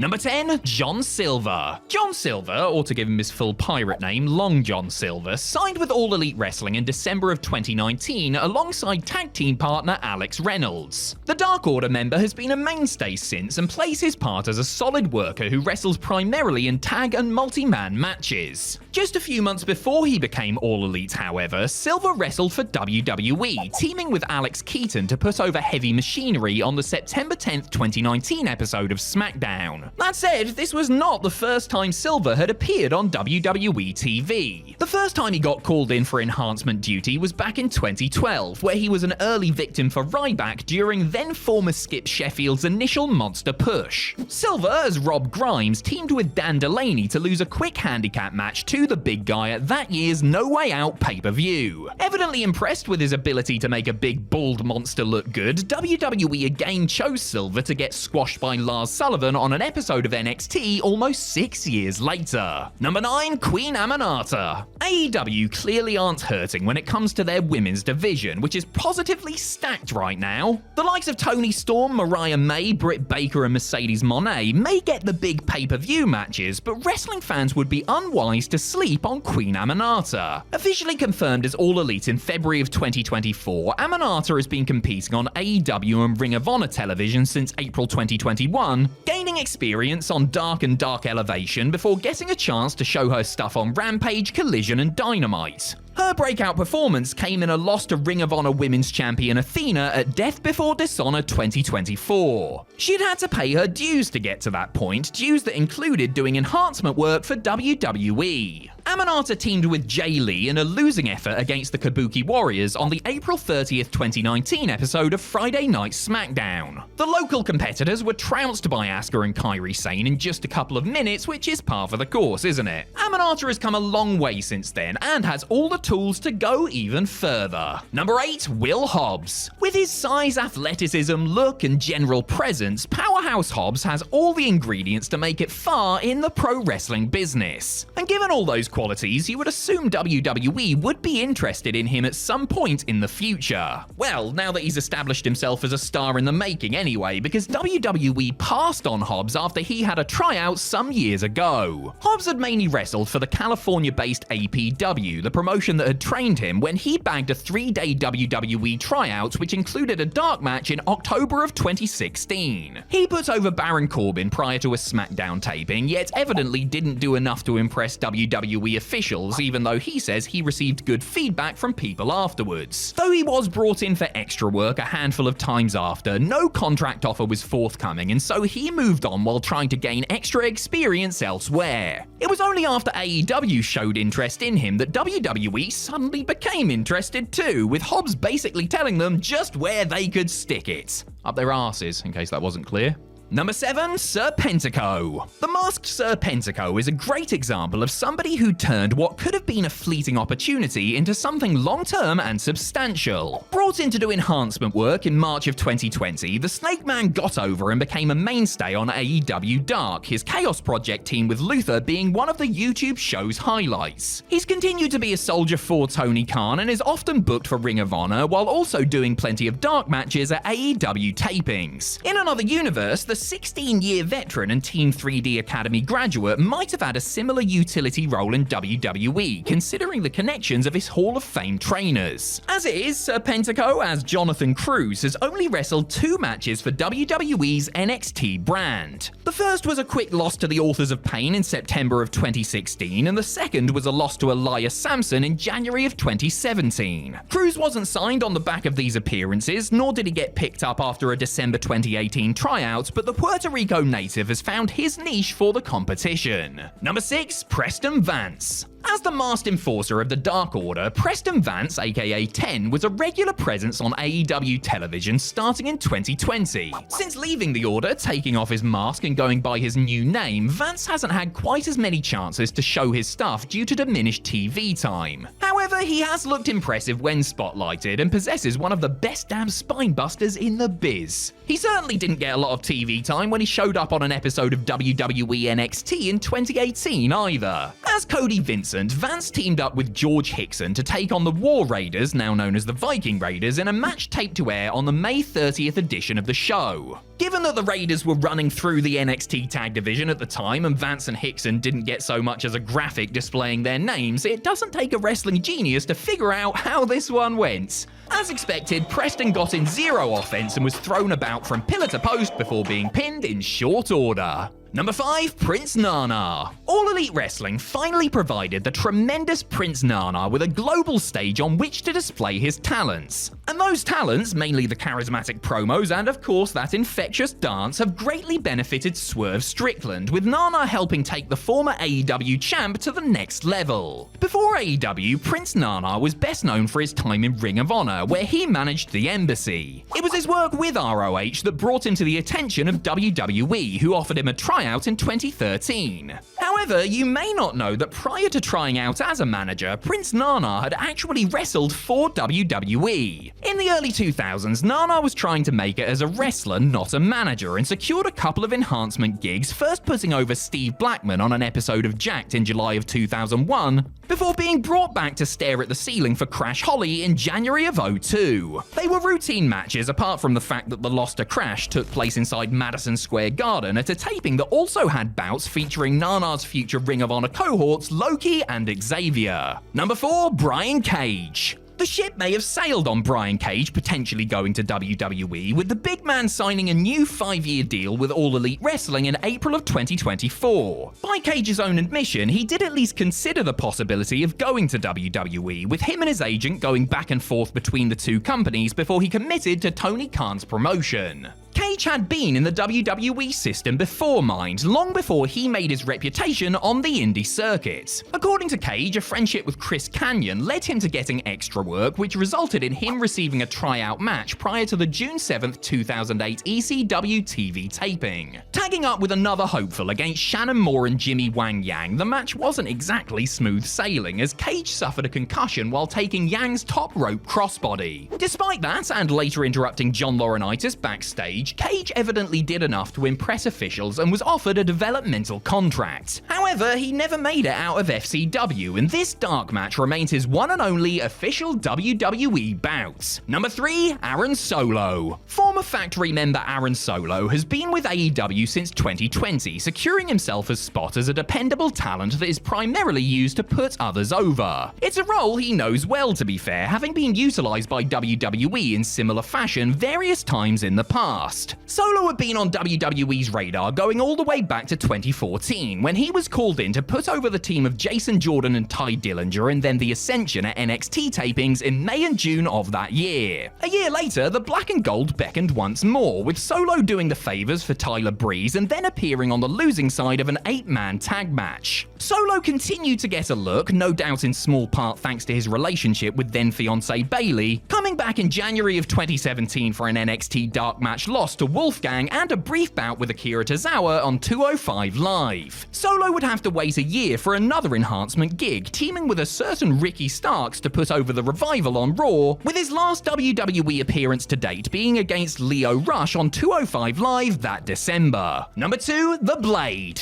Though the Butcher and the Blade come across as a pair of grizzled veterans, it should be noted that the former, despite being in his mid to late 40s, is actually less than a decade into his sports entertainment journey. Yet while he may be 2 years younger, the Blade is vastly more experienced that includes several matches for WWE. As Pepper Parks, the Blade worked for the Heartland Wrestling Association between 2000 and 2006, including during the time HWA was being used as a developmental territory for WWE, allowing him to rub shoulders with some of the prospects the company sent to OVW for seasoning. His only matches in a WWE ring, however, were a series of squash match losses beginning in August of 2007 when, using his real name, he met the Boogeyman on ECW. 2 years later, ECW Job Duty would come calling once more as he got steamrolled by Vladimir Kozlov in May of 2009, and then by Kozlov and Ezekiel Jackson in a tag match 4 months later, for which he was billed as Jim Parks. His last WWE outing came in May of 2010 when he, as Jesse Guyver, was beaten by Shad Gaspard on SmackDown in what turned out to be Shad's final televised WWE match. Number 1, Nigel McGuinness. In September of 2009, Nigel McGuinness agreed a deal in principle to sign with WWE. However, a month later, the offer was rescinded when an old biceps injury that required surgery resulted in him failing a physical. It was a bitter blow for the former Ring of Honor champion, whose main goal in the business was to make it to WWE. Luckily for Nigel, he did at least get one opportunity to ply his trade in a McMahon-owned ring.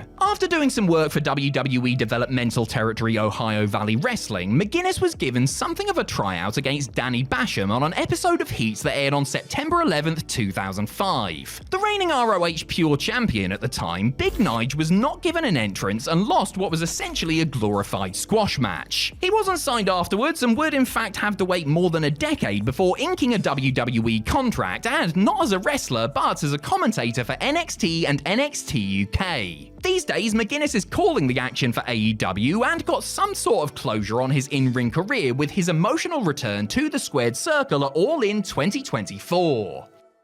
The one thing you want to avoid in the Royal Rumble is being eliminated. This is something I've learned from watching about 40 of them. While staying in the ring is the name of the game and a way to punch your ticket to WrestleMania, some bonebenders have nonetheless been more than happy to eliminate themselves from the match for various reasons. More than happy, or just plain thick enough anyway. But before we start, an honourable mention has to go to Mr. Pat McAfee for his self-elimination in the 2024 Rumble. To be fair, I wouldn't fancy my chances against Bron Breakker and Omos either. I'm Adam Pacitti from Cultaholic Wrestling, and these are 10 wrestlers who eliminated themselves from the Royal Rumble. Join us! Number 10, Andre the Giant in 1989. Andre the Giant had quite the track record when it came to winning battle royals, triumphing in literally hundreds of them during his career. He didn't have the same success when it came to the Royal Rumble, however. Things were looking good for the 8th wonder of the world in the first of his 2 Rumble appearances in 1989. Entering at number 3, Andre got rid of Smash, Ronnie Garvin, and Jake the Snake Roberts in the early going, and was looking mighty dominant. Well, before that big sore loser Jake Roberts came back into the ring carrying his favourite pets, that is. It had already been established that Andre was frightened of the massive snake, so at the very sight of Damien, he decided he would rather throw himself over the top rope than risk getting bit. This was a clever elimination, as it was not only a creative way to get the Giant out of the match, but also continued the dispute between him and Roberts, who, it must be said, had really no reason to go after Andre the way he did, since he had just been simply overpowered and eliminated fairly. Number 9, Ahmed Johnson in 1997. There must have been something in the San Antonio, Texas water in January of 1997, because not one, not two, but 3 wrestlers ended up eliminating themselves from the Royal Rumble. The first to do so was Ahmed Johnson, a man who, as impressive a physical specimen as he may have been, could never be accused of being the sharpest chisel in the toolbox. Ahmed was pulling double duty on the night, first clashing with the Nation of Domination's Farouk in an undercard blow-off bout that was months in the making and probably happened months too late. Regrettably, the match sucked and had a bad finish to boot, with other Nation members running in for the DQ. Ahmed drew number 2 in the Rumble and eliminated fake Razor Ramon when Farouk sauntered back out for another piece. Rather than, say, sliding under the bottom rope and giving chase, the Pearl River powerhouse thought the thing to do was hop directly over the top rope to the floor below. Muppets. I often wonder if Ahmed Johnson ever got the Pringles tube stuck in his hand reaching for the ones at the bottom rather than just tipping it upside down. Number 8, Farouk in 1997. After eliminating himself and then running off his future stablemate, fans may have assumed that Ahmed's night was over. But when Farouk entered the Rumble fray at number 18, there was simply no chance that Johnson was through in his pursuit of vengeance. Farouk had just enough time to dump Latin Lover out when Ahmed ran back out brandishing a 2x4. Not only did this wake the crowd up some, as the match had hit a bit of a lull by this point, but it sent the Nation leader into a panic. As Johnson wailed away with the wood, Farouk decided the best course of action would be to jump over the top rope and out of harm's way. Again, why he didn't just simply slide under the bottom rope or hell even between the middle and top ropes is beyond me. The announcers tried to play it off like it was Johnson who eliminated Farouk, and while he was certainly responsible in a way, Ron Simmons clearly threw his damn self over the top. Number 7, Mil Mascaras in 1997. In between Ahmed and then Farouk eliminating themselves from the Rumble match, the legendary Mil Mascaras made sure he wouldn't make it to the main event of WrestleMania. And in some style too. Mascaras was one of 10 luchadors on the pay-per-view thanks to WWE's working relationship with Mexican promotion AAA. One of the 4 from the delegation to be in the Rumble match, the Man of 1,000 Masks teamed up with Pierroth to eliminate Cibernetico before bundling Pierroth over the top rope moments later. Then, in an unprecedented move, Mascaras climbed to the top turnbuckle and launched himself to the outside at his cohorts with a big dive. Mascaras then got back in the ring before ringside officials quickly informed him that he was done for the evening. The commentary team played it off like he was overzealous and made a tactical error in his first and only Rumble, but the reality is the masked man's ego wouldn't allow him to be thrown out by anyone. So yeah, just make yourself look a bit of a stupid dickhead instead then, mate. That's much better, isn't it? Number 6, Kane in 1999.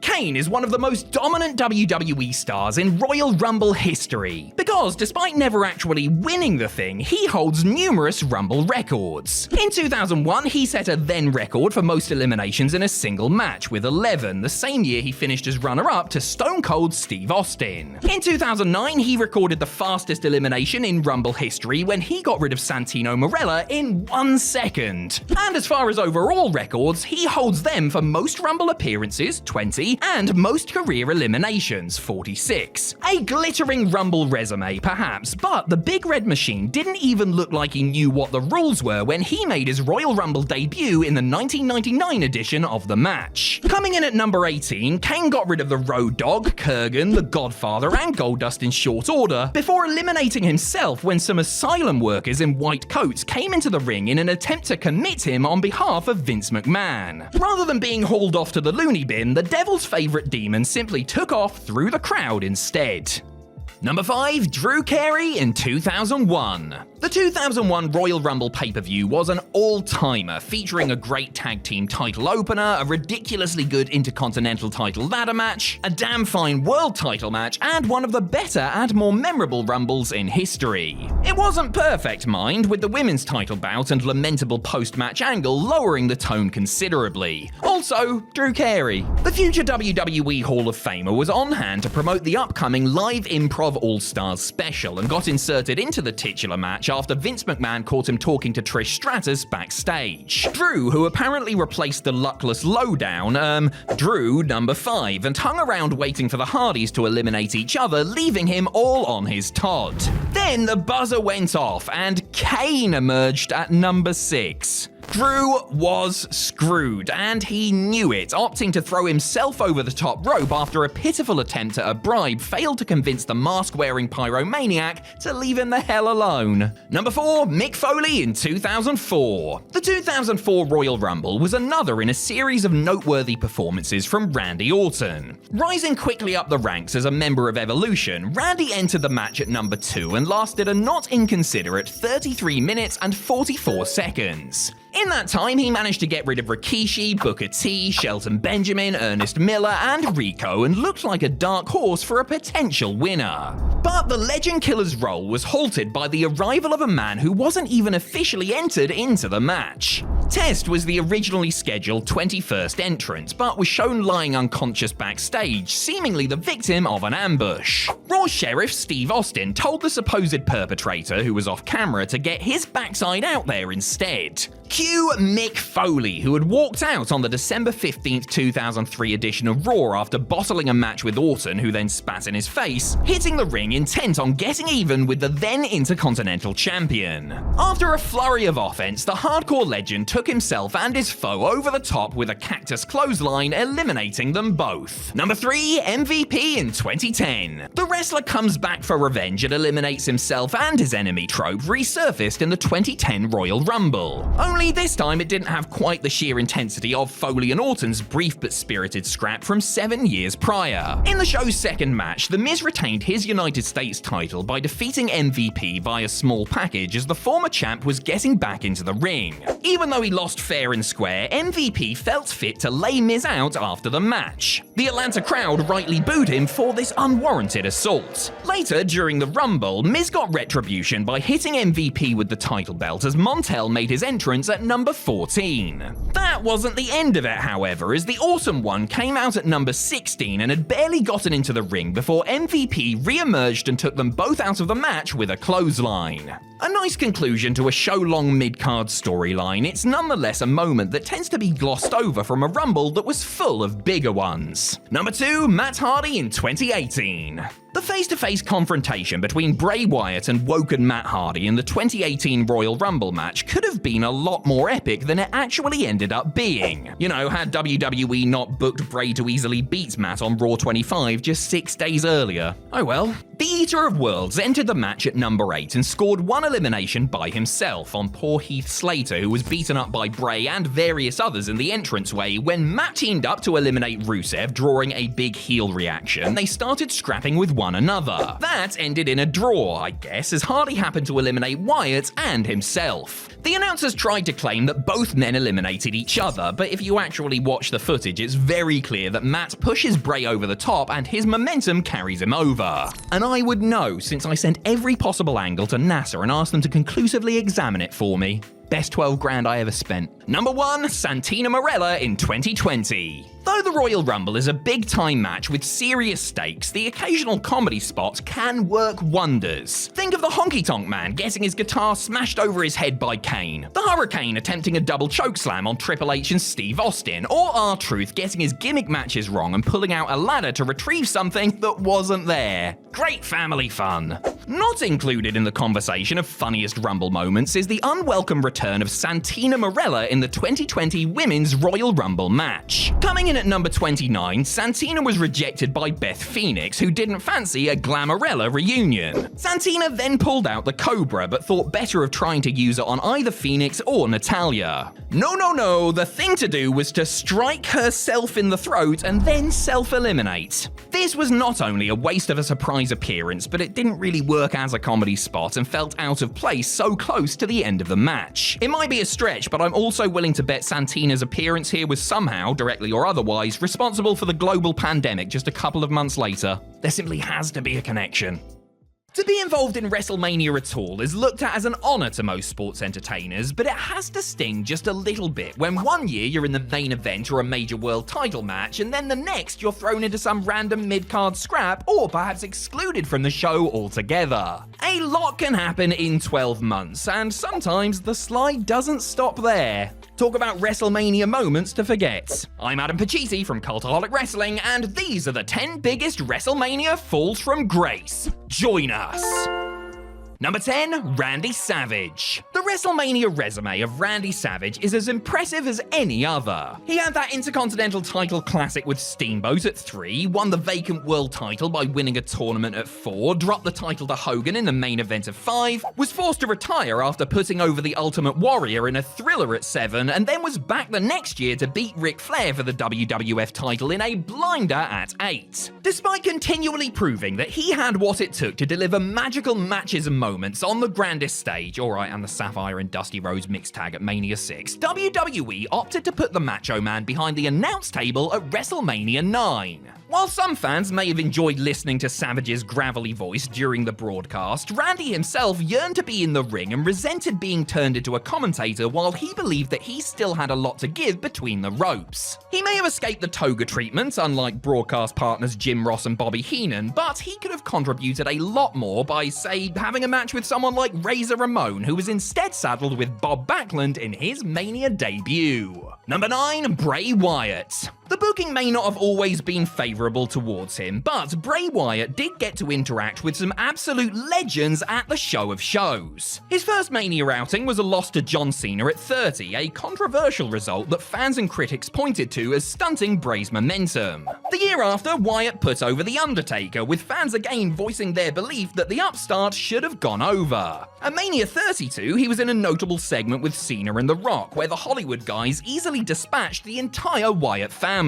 And then the Eater of Worlds entered WrestleMania 33 as WWE Champion, defending against Randy Orton in one of the evening's main event matches. Unfortunately, this was the match that WWE's production staff decided could use some images of bugs superimposed on the ring canvas, and it's destined to be remembered as one of the biggest letdowns in Mania history. Bray himself must have felt rather let down when he walked into the Superdome in New Orleans for Mania 34, since he had been relegated to a spot in the Andre the Giant Memorial Battle Royal on the pre-show. Number 8, Batista and Umaga. A2 for this time, as the collective fates of Batista and Umaga saw them tumble down the card and into a match with each other. Now, under normal circumstances, a meeting between a pair of big beefy hosses like the Animal and the Samoan Bulldozer doesn't sound half bad, but it would be disingenuous to say that the promotion behind their WrestleMania 24 match was anything but half-hearted. A battle for brand supremacy, their Raw vs SmackDown clash was a rushed and sloppy disappointment that neither man was happy with when all was said and done. Contrast their place on the card with what they had been tasked with a year prior, and you can see why. At Mania 23, Batista defended his World Heavyweight title against The Undertaker in a cracking match that exceeded all expectations and came close to stealing the show, despite it being put slap bang in the middle of the card. Umaga, meanwhile, was in the most heavily promoted match on the pay-per-view, representing Mr. McMahon in the Battle of the Billionaires Showdown with Donald Trump's pick Bobby Lashley, a match that also featured Stone Cold Steve Austin as special guest referee. Number 7, Sergeant Slaughter. Tensions in the Middle East back in 1990 presented Sergeant Slaughter the opportunity to turn heel, as the military man became an Iraqi sympathizer and, as part of his new push, beat the Ultimate Warrior to win the WWF title at the 1991 Royal Rumble. He couldn't stop the awesome force of Hulkamania, of course, with Hogan coming to America's rescue by ending Sarge's tyrannical reign as champion in the main event of WrestleMania 7.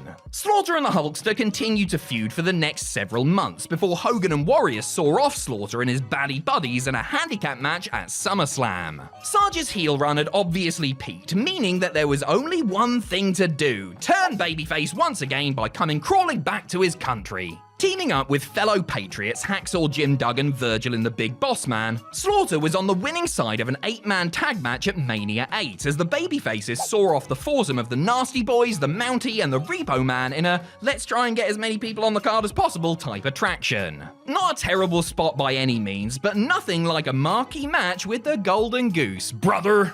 Number 6, Dean Ambrose. Even when it's not the actual main event, a WrestleMania match with Brock Lesnar is bound to have some serious hype behind it. And the no-holds-barred street fight between the Beast and the Lunatic Fringe at WrestleMania 32 was certainly promoted on the promise that fans would see total and utter carnage in Texas. That quite infamously turned out not to be the case, as Lesnar decided to play it safe and gobble up the ex-Shield member en route to a rather predictable victory. Ambrose was outspoken about Brock's perceived lack of effort in the match later on, the then reigning WWE champion telling Steve Austin on his WWE Network podcast that his opponent at the granddaddy of them all pretty much shot down every idea he was presented with. Come WrestleMania 33, Lesnar was challenging Goldberg for the Universal title, the two having an explosive banger that was honestly one of the best things on the show. Ambrose, on the other hand, had to settle for the pre-show, where he defended his Intercontinental title against Baron Corbin in a humdrum match that nobody remembered 5 minutes after it was over.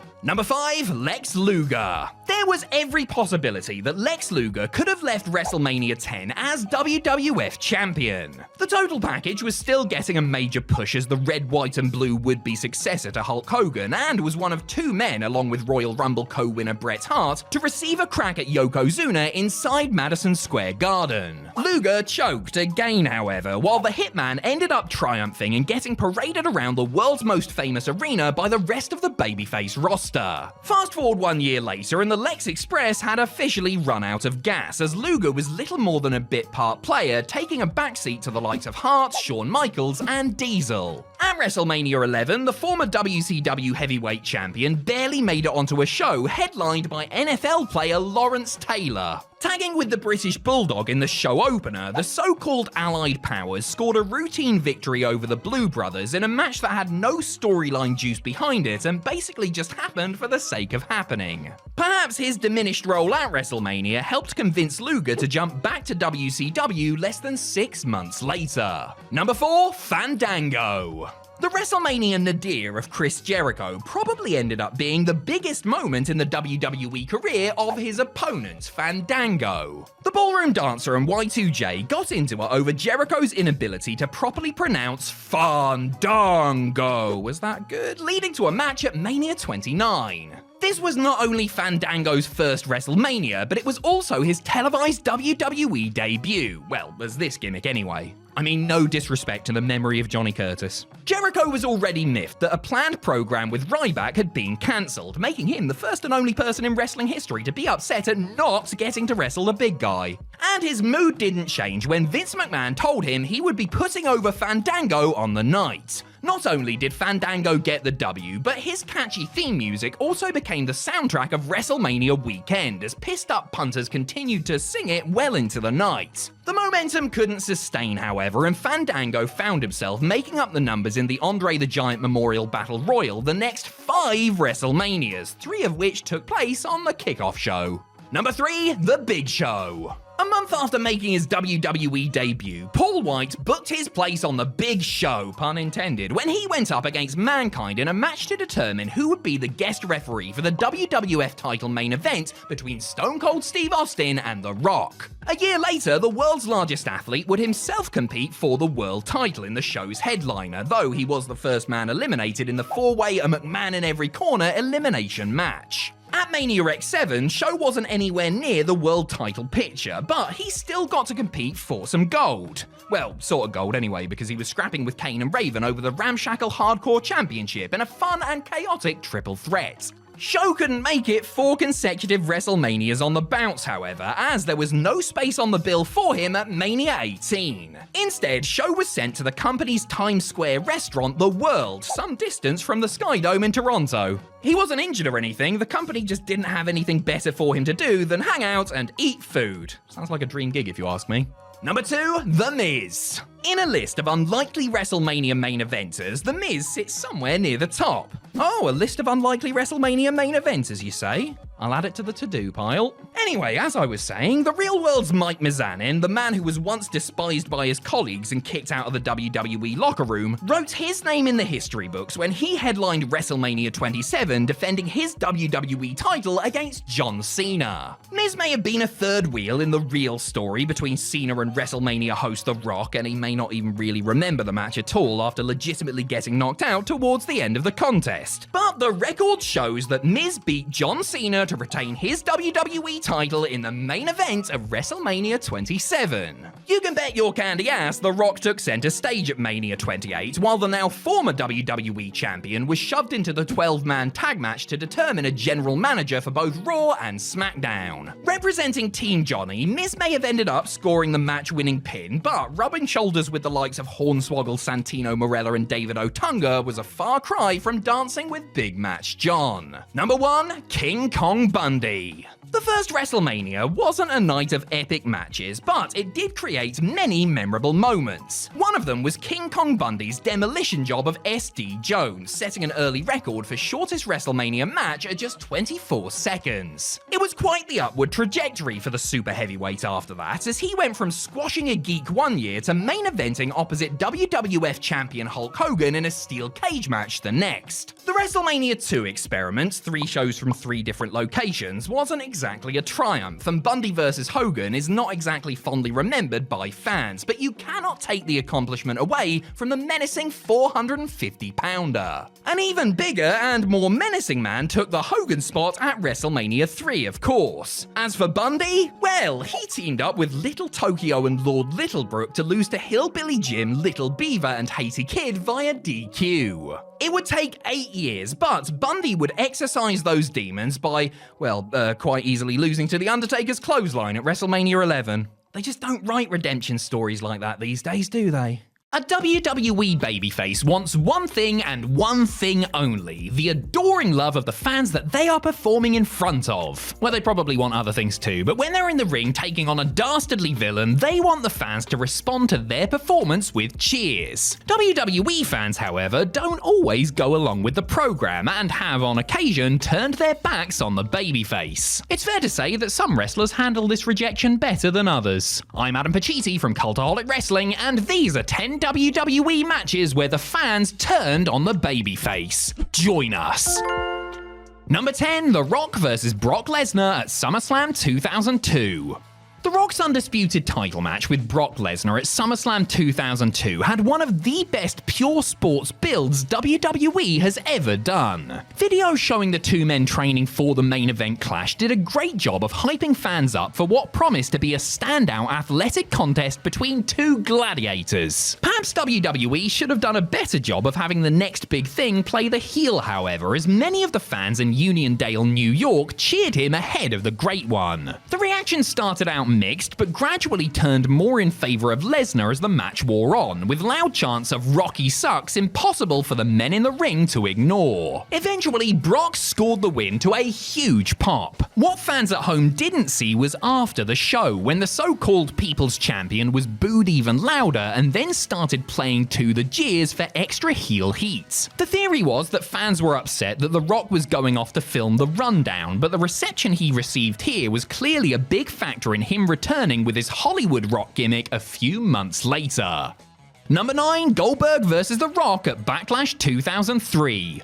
After getting booed while passing the torch to Lesnar, The Rock smartly pivoted and went back to playing the bad guy. The change did him the world of good, as the most electrifying man in sports entertainment was back to his very best in feuds with Hulk Hogan, Steve Austin, and, of all people, the Hurricane. But before Dwayne Johnson jetted back off to Tinseltown, he had one more piece of business to take care of: wrestling Goldberg in the former WCW World Heavyweight Champion's WWE debut match. The blockbuster bout was booked for Backlash 2003 and really should have been an easy slam dunk for the promotion. However, WWE had bungled Big Bill from the off, and the way the match was laid out did Goldberg no favors whatsoever. The upshot was fans grew restless and directed their hostilities towards the man, booing when he kicked out of the rock bottom and people's elbow. The supposed dream match had turned into a bit of a nightmare, pretty much setting the tone for the rest of Goldberg's first WWE run. The company did reference the boos the next night on Raw, with Goldberg saying that paying fans could react any way they wanted. Number 8, Eugene vs. Triple H at SummerSlam 2004.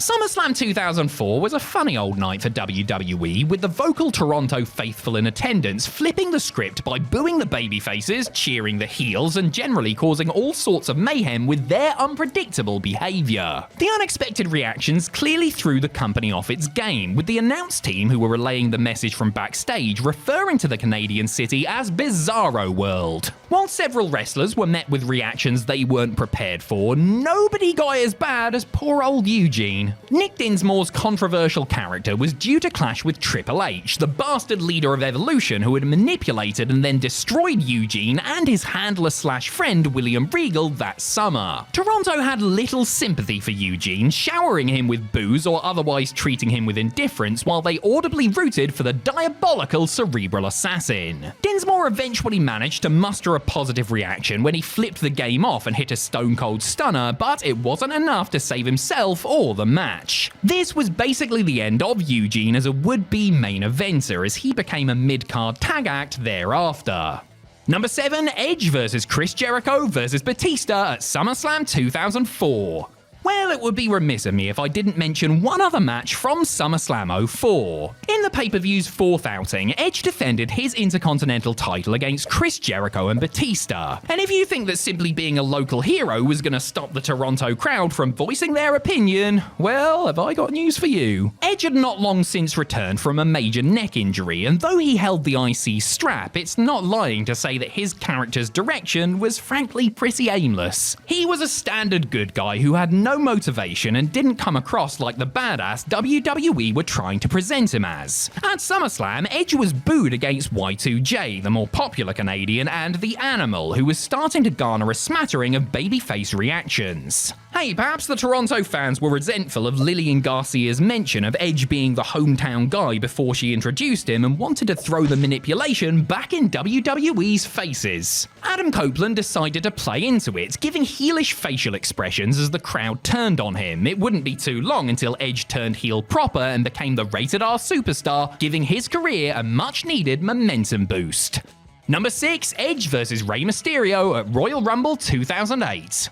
Given his experience in Toronto at SummerSlam 04, I'm pretty sure Edge sympathised with his opponent at the 2008 Royal Rumble. The Ultimate Opportunist was defending his World Heavyweight title against the Ultimate Underdog and, let's be honest, the consummate babyface Rey Mysterio. Yes, that's Rey Mysterio, the lovable masked high flyer who never hurt anyone. Well, except for all those baddies he had 619'd in the face, but they started it, didn't they? For whatever reason, the fans in Madison Square Garden that night turned against Mysterio hard, pelting him with boos. Or were they saying booyaka, booyaka? I was saying booyaka. No, they were definitely booing him, which you would have to put down to the MSG crowd being more heavily populated by adults who possibly resented Rey's kid-friendly ways and gravitated more towards the nefarious rated R superstar. Rey had encountered some resistance in the years prior when a section of the fan base felt like he was being pushed too hard because of his association with the late Eddie Guerrero, but this was flat out hostile. And what did Rey really do to deserve it? It's not like Daniel Bryan had even been invented yet. Number 5, Batista at Royal Rumble 2014. See that nice little segue I did just there? That's why I get paid the big bucks, baby. The 2014 Royal Rumble was another night to forget for Rey Mysterio, who was being booed out of the building when entering the match at number 30 for the crime of not being Daniel Bryan. Poor Rey took the brunt of it, but it's also worth remembering that the ire of the Pittsburgh fans was also turned towards Dave Batista. Big Dave was supposed to be the returning hero, wrestling his first match in close to 4 years after going off and making himself something of a movie star. But these fans didn't want Drax the Destroyer, they wanted the American Dragon. In a delicious bit of irony, the fans even began to cheer Shield member Roman Reigns ahead of Batista when it got down to the final 2, before the Animal punched his ticket to WrestleMania as annoyed punters booed some more while quickly making their way to the exit. The booing of Boo-tista would continue, including against Alberto Del Rio at Elimination Chamber, necessitating a heel turn and a major change to the Mania main event. Number 4, Shawn Michaels vs Psycho Sid at Survivor Series 1996. Shawn Michaels was unquestionably WWE's MVP of 1996. The Heartbreak Kid beat Bret Hart to bag his first World Championship at WrestleMania 12 and then spent the next 8 months defending the belt in bangers with the likes of Diesel, Vader, and Mankind. Michaels was routinely cheered during these successful defenses, but things changed when he ran into the master and ruler of the world of the 96 Survivor Series. While defending the title against Psycho Sid, HBK was booed out of the world's most famous arena as those inside the Garden opted to throw their fervent support behind the challenger, and Sid got a huge pop when he beat Shawn to win the gold. This was largely put down to the New Yorkers marching to the beat of their own drum, but the fact is that Michaels was a white meat babyface who danced around in chaps, while Sid was a cool ass-kicking machine at a time where the winds of change were beginning to turn as WWE got more attitude. Besides, maybe they were just tired of the flamboyant boy toys long reign and wanted to see a change, and who better than Sid. Number 3, Ronda Rousey vs Charlotte Flair at Survivor Series 2018. It all started so well for Ronda Rousey. The former UFC star was embraced by the WWE universe from the get-go and had an in-ring debut for the ages as she and Kurt Angle beat Triple H and Stephanie McMahon in the best match at WrestleMania 34. Somewhere along the way, however, fans began to resent Rowdy Ronda. The Raw Women's Champion was battling SmackDown Charlotte Flair at Survivor Series 2018 for brand supremacy, no less, so the stakes were certainly high when the Los Angeles crowd gave the baddest woman on the planet a piece of their mind. The match ended in a DQ when the Queen brought out a kendo stick before proceeding to violently beat Rousey down in what was supposed to signal a heel turn. Unfortunately, the fans who wanted to see Becky Lynch but weren't able as the man had been replaced after getting Nia Jaxed on the previous Raw absolutely cheered the onslaught and then booed Ronda when she went for the sympathetic exit. Rousey, a pro wrestling rookie, remember, was clearly distraught by the crowd's response, which included chants of "Thank you, Charlotte," and you lot wonder why she hates you all. Number 2, Eddie Guerrero vs JBL on a WWE house show.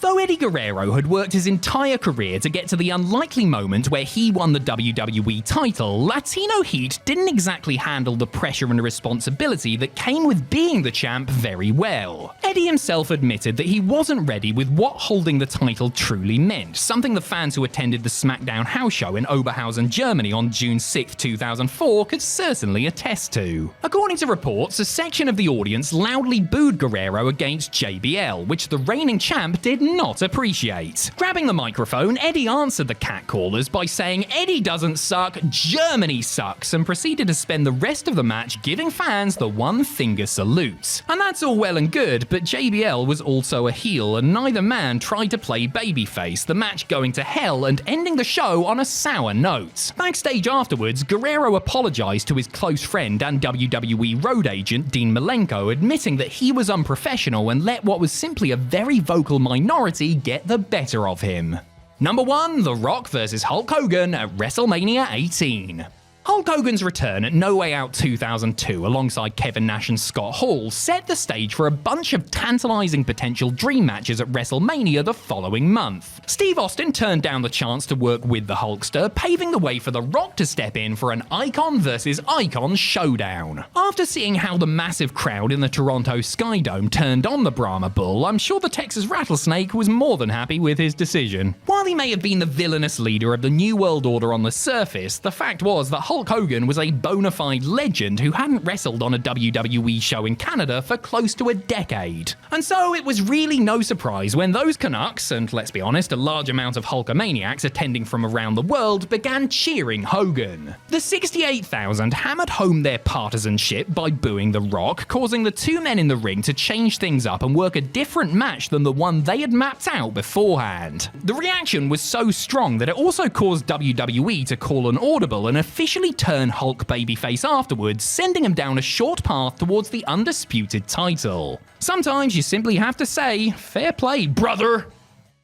You know what, kid? Take it from a former professional wrestler's own mouth. This stuff hurts. We're Whether you're getting hit or falling on your front, back, or side, professional wrestling is an endeavor where daily pain is par for the course. WWE superstars certainly know this, and tough and calloused to the ring wars as they are, there are still the occasional bumps that shock even their battle-hardened systems. I'm Adam Pacitti from Cultaholic Wrestling, and these are 10 devastating bumps WWE stars regretted taking. Join us. Number 10, the Dragon gets snake bit. In order to supercharge the feud between Ricky Steamboat and Jake Roberts, WWE devised an angle that would see the Snake level the Dragon with a DDT on the concrete floor prior to their scheduled match on the 6th ever episode of Saturday night's main event. Roberts was apprehensive about the angle, believing that Steamboat wouldn't be able to protect himself as his head hurtled toward the floor. It was only after Ricky had assured his foe that he would be fine that Jake agreed to go ahead with it. Well, it turns out that as skilled as the Dragon was, he wasn't able to prevent himself from kissing the concrete and was KO'd as a result. Roberts would later recall that the impact sounded like a watermelon exploding and that an unconscious Steamboat was the heaviest thing he has ever had to pick up in his life. Ricky was stretchered out of the arena to sell the devastating effects of the DDT, not that he didn't actually need it since he had a serious concussion. But since this was the 80s and concussions hadn't been invented yet, Steamboat was back in the ring just 4 days later. Number 9, the Duchess is kicked out of Dudleyville. Stacy Keibler wasn't exactly known for her in-ring exploits, but she did get physical from time to time. Though predominantly found at ringside, Keibler competed in the occasional match and in her role as manager also took a bit of a pasting. I mean, the pasting was usually somebody smacking her on the backside, but still. In late 2001, Stacy took charge of the Dudley Boys, guiding them to both the WCW and WWE Tag Team titles, which they unified during the Invasion storyline. The success did not last forever though, and when Bubba Ray and Devon's luck turned, the Dudleys themselves turned on their Duchess. On the Raw after WrestleMania 18, Keibler accidentally cost them their match with Billy and Chuck and promptly found herself taking a trip through a table. The Dudleys had put countless women through tables before, and it was a relatively safe bump, with Bubba's butt taking the brunt of the impact. But according to Stacy, this was the worst bump she ever took in her career, telling Sam Roberts how she lay amongst the splinters hoping the feeling would come back to her fingers and still experience neck issues years later. Number 8, HBK's casket catastrophe. Shawn Michaels was good at pretty much everything as far as the old pro wrestling game was concerned, but his spectacular bumping certainly helped make him stand out from the crowd. The Heartbreak Kid would throw himself around the ring and outside of it with reckless abandon, taking spectacular falls that weren't exactly conducive to having a long career. Despite the wear and tear associated with his punishing style, it was one bump in particular that almost put an end to HBK's days in the squared circle. While defending the world title against The Undertaker in a casket match at the 1998 Royal Rumble, Michaels was launched over the top rope with a back body drop, his lower back clipping the edge of the casket on the way down. Shawn was fine immediately afterwards, but 2 days later he couldn't get out of bed and knew that something was seriously wrong. Turns out that innocuous looking bump had herniated 2 discs and crushed one completely. The showstopper only wrestled one more match, dropping the title to Steve Austin in the main event of WrestleMania 14 before taking a 4-year hiatus to recover. Number 7, Kevin Owens ramps up the danger. In the tradition of Mick Foley, Kevin Owens has in recent years become WWE's resident big beardy guy with a penchant for taking brutal bumps. Falling off very tall things, falling through things, or just taking the most ridiculous moves imaginable, nothing is off limits when it comes to what KO is willing to put himself through in the name of sports entertainment. That said, he does live to regret some of these escapades. Speaking with ESPN ahead of Money in the Bank 2023, Owens singled out taking a chokeslam onto the steel ramp from Braun Strowman at SummerSlam 2018 as the single worst bump he had ever taken in a career full of ugly ones. According to the prize fighter, he felt a ringing in his body for 4 months after, and though he's unsure if it was directly related, ended up taking 6 months off not long after.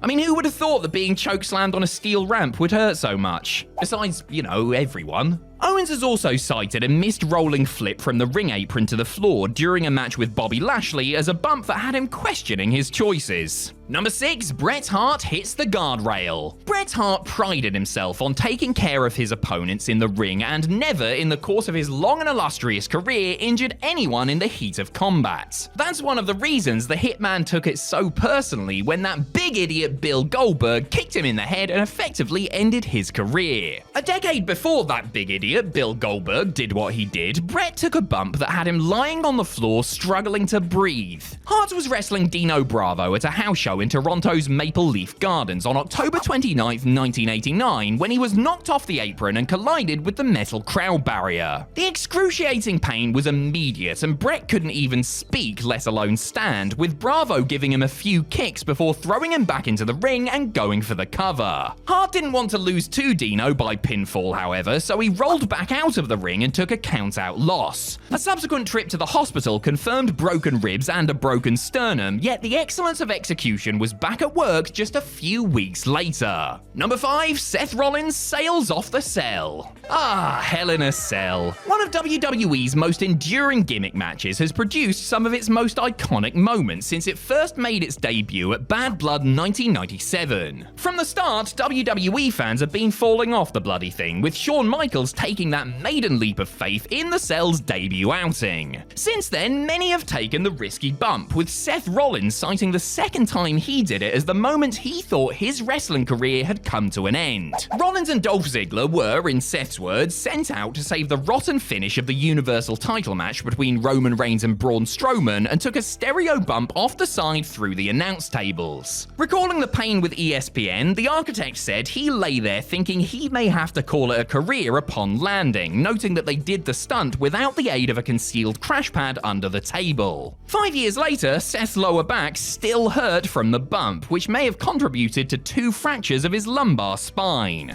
Let that be a warning to anyone thinking about taking a bump off a cell. Number 4, Drew McIntyre drops to his doom.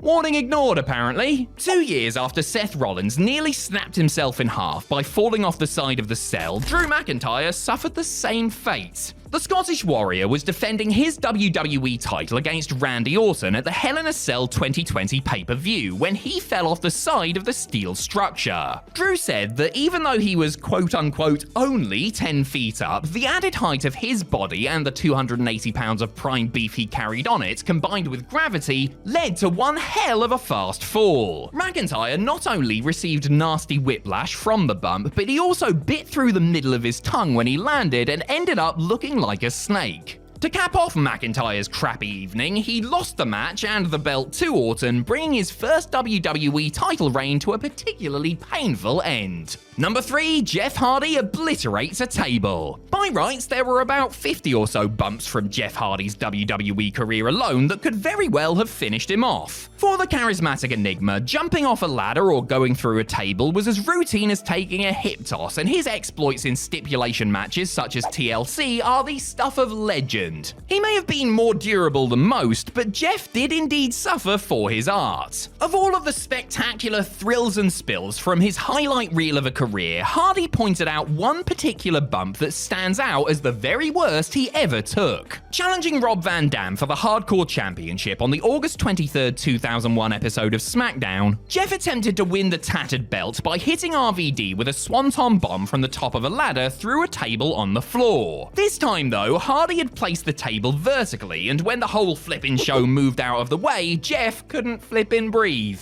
Assuming he had broken his back upon impact, the Daredevil lay in a pile of debris as EMTs came out to check on him, and the match was ruled a no contest. Number 2, Kurt Angle takes a chokeslam for 2. Kurt Angle's body was beaten up years before he decided to pursue a career in professional wrestling, the Olympic hero knowing full well that he was bumping on borrowed time after winning a gold medal with a you-know-what. He may have been aware that one wrong move could lead to tragedy, but that didn't stop Angle from going full throttle every single night. Protecting his neck may have been at the forefront of his mind, but the worst bump Kurt ever took had him more worried about soiling his singlets. Angle was wrestling Kane on the January 14th, 2002 episode of Monday Night Raw when the Big Red Machine went for his trademark chokeslam. Attempting to get out of the move while goozled, Kurt grabbed referee Charles Robinson and tried to use Lil Nate as a human shield. Yeah mate, I'm sure the 7-foot masked monster is going to let you go on account of that. Sure enough, Kane followed through with the move as Angle himself nearly followed through when Robinson landed directly on his stomach. Number 1, a big swing and a near miss. Backlash 2003 was the scene of a giant mismatch as Rey Mysterio took on the Big Show in a singles contest. The world's largest athlete had a major height and weight advantage over WWE's so-called biggest little man, but Mysterio had proven his toughness and perseverance time and time again, not least by repeatedly coming back from serious injuries. Show won the bout rather easily, but wasn't satisfied with the victory, and as Rey was being strapped to a backboard, decided now would be a good time to work on his baseball swing. He picked Mysterio up and flung him into the ring post, with the master of the 619 dropping to the floor upon impact. Rey had been okay with the bump beforehand, assuming that he would be protected by the backboard, but didn't consider that Show might not be able to hold on to him after the thud.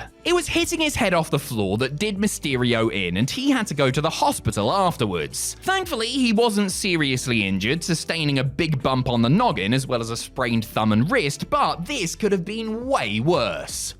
We here at Cultaholic HQ love and miss WCW Monday Nitro very much and will celebrate it whenever we can. And while WCW's flagship show produced many amazing moments during the Monday Night Wars, it was also equally as responsible for some of the worst content ever broadcast on mainstream American wrestling TV. Embarrassing, infuriating, or otherwise insulting and hard to sit through, watching these has us briefly believing that maybe WCW being gone isn't such a bad thing after all. Because I'm Adam Pacitti from Cultaholic Wrestling, and these are the 10 worst WCW Nitro moments. Join us. Number 10, the trash of the champions. One of Vince Russo's most annoying traits as a booker was the poor way in which he handled championship belts, which he dismissively referred to as props. You can argue about the value of titles all day long, but if you treat them like garbage, well, the fans are going to view them as garbage too. Leave it to Russo to literally throw an active title in the trash, which is what Kevin Nash and Scott Hall did with the WCW Television Championship belt on the November 29th, 1999 episode of Nitro. Hall had been gifted the belt after Scott Steiner became injured and made it clear in a backstage segment with his best buddy that he didn't see the point of having it, so into the bin it went. The TV title may not have been the most important thing going on in WCW at any given time, but the likes of Chris Jericho, Booker T, and William Regal had fought hard to elevate it to the point where it meant something. And here was the company treating it like a joke. The punchline? Janitor Jim Duggan, don't ask, found the belt in the trash a couple of months later. Number 9, Piper's the Pits. After being screwed out of a victory over Hulk Hogan at Super Brawl 97, WCW granted Roddy Piper a future shot against the Hulkster inside a steel cage on the condition he won a tag team elimination match at Uncensored. And so, on the March 3rd, 1997 episode of Nitro, the Rowdy Scott set about putting his squad together. Holding official tryouts for the chance to be on his team, Piper got to choose from, well, let's see here, 4 random blokes without names, one of whom would go on to become WWE's Luther Reigns actually, as well as John Tenta. Fans quickly turned on this interminable 20-minute segment, which saw Hot Rod wrestle in mini-matches against people who were supposedly practiced in different disciplines, MMA, boxing, sumo, and so on. In reality, many of the wannabes were either WCW power plant scrubs or stuntmen that Piper had worked with on straight-to-video films. Fans were meant to give a thumbs up or thumbs down to determine who would make the cut, but they ended up booing the whole thing out of spite because it was so bloody bad. In classic WCW fashion, Piper reneged on his promise to never turn his back on the misfit crew he had assembled by ditching them for Horseman members a week later. Number 8, the reflection of stupidity. You can see what WCW were thinking when they signed the Ultimate Warrior in 1998. Get a big, roided up, unreliable lunatic, pay him a ton of money, and then put him in a program with a guy he had last wrestled almost a decade before. Hang on a second, what were they thinking again? Creatively speaking, Warrior's short but lamentable WCW run was a total dud. From his overly long and rambling initial promo to the catastrophic Halloween Havoc encounter with the Hulkster, there was truly nothing to celebrate as far as matches or moments. But the very worst bit of Warrior creative took place on the October 5th, 1998 episode of Monday Nitro. Hogan was shown retreating backstage to a dressing room with Eric Bischoff when, all of a sudden, Warrior appeared in the mirror. Hulk could see him, the commentators could see him, the fans watching on TV could see him. Bischoff claimed that he couldn't see him. Make it make sense, please. Anyway, this was as hokey as anything ever seen on WCW TV, as the promotion rapidly began to lose its reputation as being cutting edge. Number 7, the debut and death of Seven. Soon after Dustin Rhodes left WWE in the summer of 1999, vignettes began appearing on WCW television hyping the impending arrival of Seven. While some fans may want to blame Russo for the new controversial character who was shown watching children through their bedroom windows, it was incredibly the brainchild of the artist formerly known as Goldust himself. Per Dustin, Seven was supposed to be a character that would play mind games and was not meant to be some sort of child abductor. Well, someone in Turner's Standards and Practices department watched the vignettes showing a creepy bloke in white makeup acting like a peeping Tom around minors and somehow got the wrong idea. The upshot was that the character had to go, but rather than go quietly, Seven went out with one of those terrible work-shoot promos of Vinnie Rue's speciality. On the November 9th, 1999 edition of Nitro, Seven made an elaborate entrance complete with smoke and pyro as he floated to the ring, only for Rhodes to commence cutting a promo deriding the stupidity of the character and how he wouldn't play along with the writers backstage. Hard to take you seriously when you look like Uncle Fester after a 5-day bender, but good on you, Dustin. Number 6, the Fat Lady Sing. At the 2000 Bash at the Beach pay-per-view, a notorious incident unfolded that resulted in Hulk Hogan leaving and then suing WCW. But on the go-home edition of Nitro before it, there was an equally ugly moment that played out in front of fans. Since he was going to end the Hulkster's career in just 6 days' time, Jeff Jarrett thought it was appropriate that the Fat Ladies would sing on Hogan's career. Literally, of course. After talking about how as a little slapnut, don't ask if you don't know, Jarrett and his grand slappy nut, seriously just don't ask if you don't know, used to watch Hogan wrestle, Double J brought out the Fat Ladies, dressed as Vikings, because why the hell not, to sing. After taking an age getting into the ring, the ladies proclaimed that Jarrett would win the WCW title match before giving an awful rendition of the Na Na Na Na song. The payoff was Galen Chandler from Turner Standards and Practices coming out and eating a guitar shot, which the camera crew missed after the chosen one had run down the ladies for being overweight. Number 5, Child's Play. WCW were no strangers to a little Hollywood cross-promotion. We all remember that time Sting's best mate RoboCop arrived on the scene, right? And who could forget the cinematic masterpiece that was Ready to Rumble? Given their affinity for the motion picture industry, it wasn't too much of a surprise to see killer doll Chucky from the Child's Play films show up on Nitro. For weeks, the sound of strange maniacal laughter had played during WCW broadcasts, with some fans speculating that it was a tease for a new wrestler who was about to debut.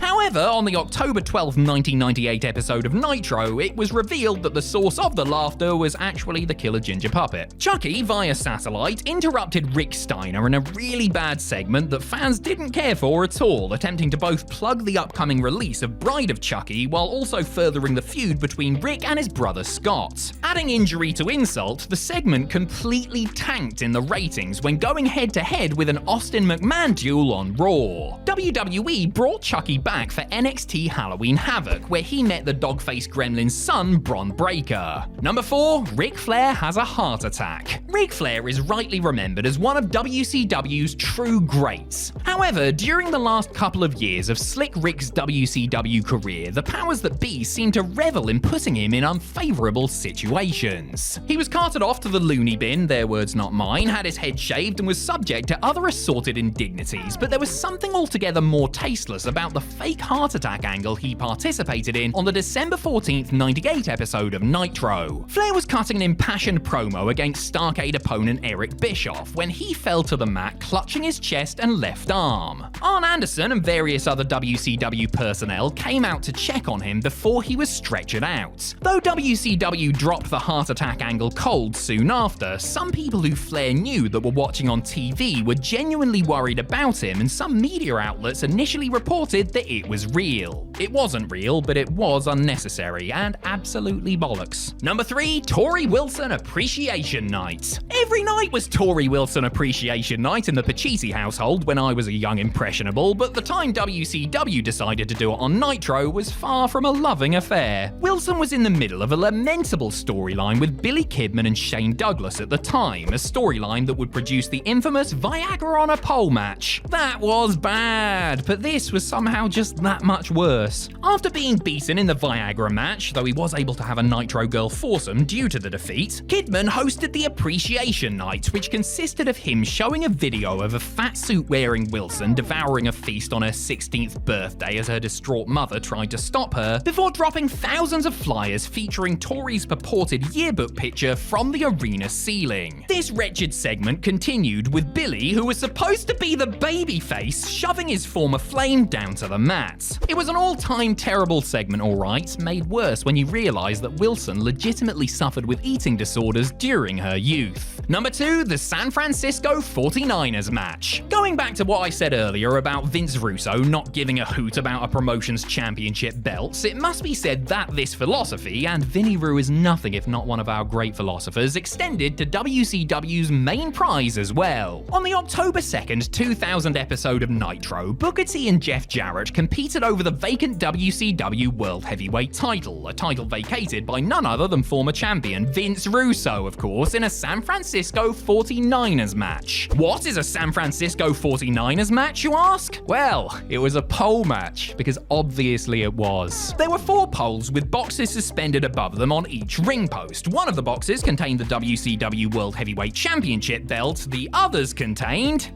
look, one contained a blow-up doll, one contained a coal miner's glove, get that reference, do you kids? And one contained a picture of Scott Hall. Anyway, that's not important, but what is important is that Double J almost had the match won when Beetlejuice, the member of Howard Stern's Whack Pack who had been laid out with a Jarrett guitar shot earlier in the evening, came out to cost him the victory. Actually, no, that's not important either. None of this is. What the hell are we doing here? Number 1, the finger poke of doom. Look, we all know this has been covered extensively in the past, including by us here at Cultaholic, but the fact remains that the legendarily awful finger poke of doom is still, over 25 years later, the worst thing that ever took place on Nitro. To recap, Goldberg was supposed to face Kevin Nash in a WCW title rematch from Starrcade 98, but was sent to jail instead after Miss Elizabeth made some very unsavory and false allegations about the former champ. Hulk Hogan stepped into his place, and fans looked forward to seeing Terrible Terry take on Big Sexy, when a simple poke to the chest revealed the ruse and handed Hogan the title once again. Yes, the NWO Wolfpack and NWO Hollywood were back on the same side, but the biggest story was that the blatant swerve upset the near 40,000 fans inside Atlanta's Georgia Dome who wanted to see Goldberg get his revenge, as well as millions watching on TV. Many of these fans had been burned one time too many and simply tuned out, with the January 4th, 1999 episode of Nitro seen as a major turning point in turning the ratings war in WWE's favor, as well as the beginning of the end for WCW as a company.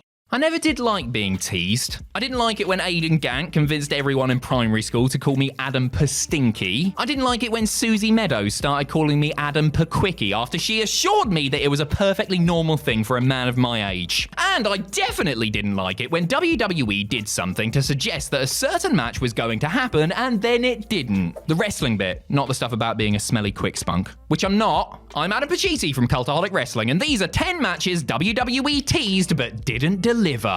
Join us. Number 10, Brock Lesnar versus Shane McMahon. Given the scarcity with which he actually wrestled, every Brock Lesnar match during his second WWE run felt a bit like a dream match in a way. And with the Beast Incarnate's in-ring career now seemingly over, fans will both cherish the matches they did get to see and lament the ones that got away. Well, Well, unless it's the teased bout between Brock Lesnar and Shane McMahon, in which case I'm sure we're all thankful it didn't end up happening. After Lesnar demolished Randy Orton in their SummerSlam 2016 headliner, Shane came out to confront the former UFC champion, no doubt fancying his chances since, as we all know, Vince's kid is a super tough street fighter in his own right. Shane didn't exactly run to Randy's aid, however, and ended up eating an F5 to end the show, which most fans took as a sign that WWE were building up Brock's next match, which would presumably take place at Survivor Series. Nope! Brock battled Goldberg at the pay-per-view in a match designed to promote the latest WWE 2K video game, while McMahon was in a traditional Survivor Series tag match. Number 9, Trish Stratus vs Sasha Banks. A Royal Rumble match is as good a place as any to test the waters and tease a match that may or may not end up transpiring. Number 1 entrant Sasha Banks was arguably the star of the inaugural Women's Rumble, lasting 55 minutes and eliminating 3 people before being thrown out by the Bella Twins. One of the people the Boss eliminated was surprise entrant and WWE Hall of Famer Trish Stratus, who came in at number 30 and eliminated 3 people in her own right. One of the biggest reactions of the night occurred when Banks and Stratus faced off, leading many to assume WWE were foreshadowing a future match, possibly at WrestleMania. When Mania came and went, that assumption turned to the all-female Evolution pay-per-view, but both women were put in tag matches instead. It could well have happened at SummerSlam 2019, but with Sasha on hiatus, Trish pitched to work a singles match with Charlotte Flair instead. Stratus is still involved with WWE and may have 1 or 2 big matches left in her, but Banks is now all elite, and the dream match looks set to remain just that. Number 8, Shawn Michaels vs Daniel Bryan. Shawn Michaels was afforded one of the best retirements in professional wrestling history when he lost to The Undertaker in the classic main event of WrestleMania 26 before getting to give his send-off speech at the end of Raw the night after. In the years that followed the Heartbreak Kid's farewell, however, there was occasional hope, rumour and speculation that he would be slapping on the chaps for one more match. Never was that speculation more rife than when Michaels got involved in the Authorities feud with Daniel Bryan in the fall of 2013. There was a natural story there, since the American Dragon had trained at HBK's Texas Wrestling Academy at the beginning of his career, and WWE knew full well that fans would clamour to see a match between the two. Michaels went on to cost Bryan the WWE title in D-Bry's Hell in a Cell match with Randy Orton at the namesake pay-per-view, with Bryan putting Michaels in the yes lock during a segment on the following night's episode of Raw. Sadly, there were never any concrete plans for a match, and Shawn blew his retirement vow for that match in Saudi instead. Number 7, Hulk Hogan vs the Great Khali. During the final years of his career as an active part-time wrestler, there were many WWE matches rumoured concerning Hulk Hogan. The big ones were, of course, the Hulkster against either Steve Austin or John Cena, but there was an even bigger star WWE planned to book Hogan against. Literally, if not figuratively anyway. The rumour heading into WrestleMania 23 was that WWE were considering putting Hulk Hogan versus the Great Khali, originally the Big Show, on the card, mainly so that they could get a visual of Hogan slamming the Punjabi Giant in an obvious callback to the iconic slam on Andre 20 years earlier. That didn't happen, as Hogan and WWE were on the outs in the run-up to the showcase of the Immortals, and the company drafted in Kane as a Hogan proxy instead. But later that year, at Raw's 15th anniversary show, Hogan and Khali did square off when Hogan made the save for Hornswoggle, blocked some of Khali's piss-poor offense, and then knocked the human Redwood down with a few of his own feeble punches. After the confrontation, Hulk mimed that he wanted to slam Khali, which many took as a tease for a match that mercifully never came to fruition. Number 6, Mick Foley vs Mr. McMahon.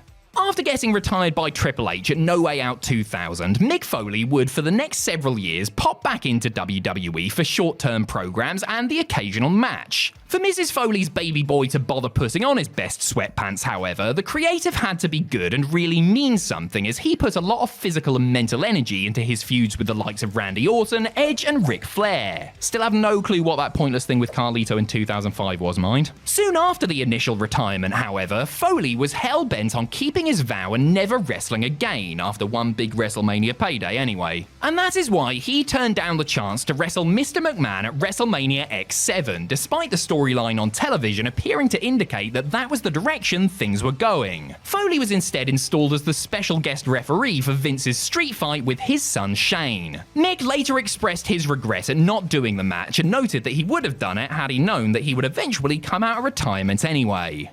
Number 5, Terry Funk vs. Steve Austin.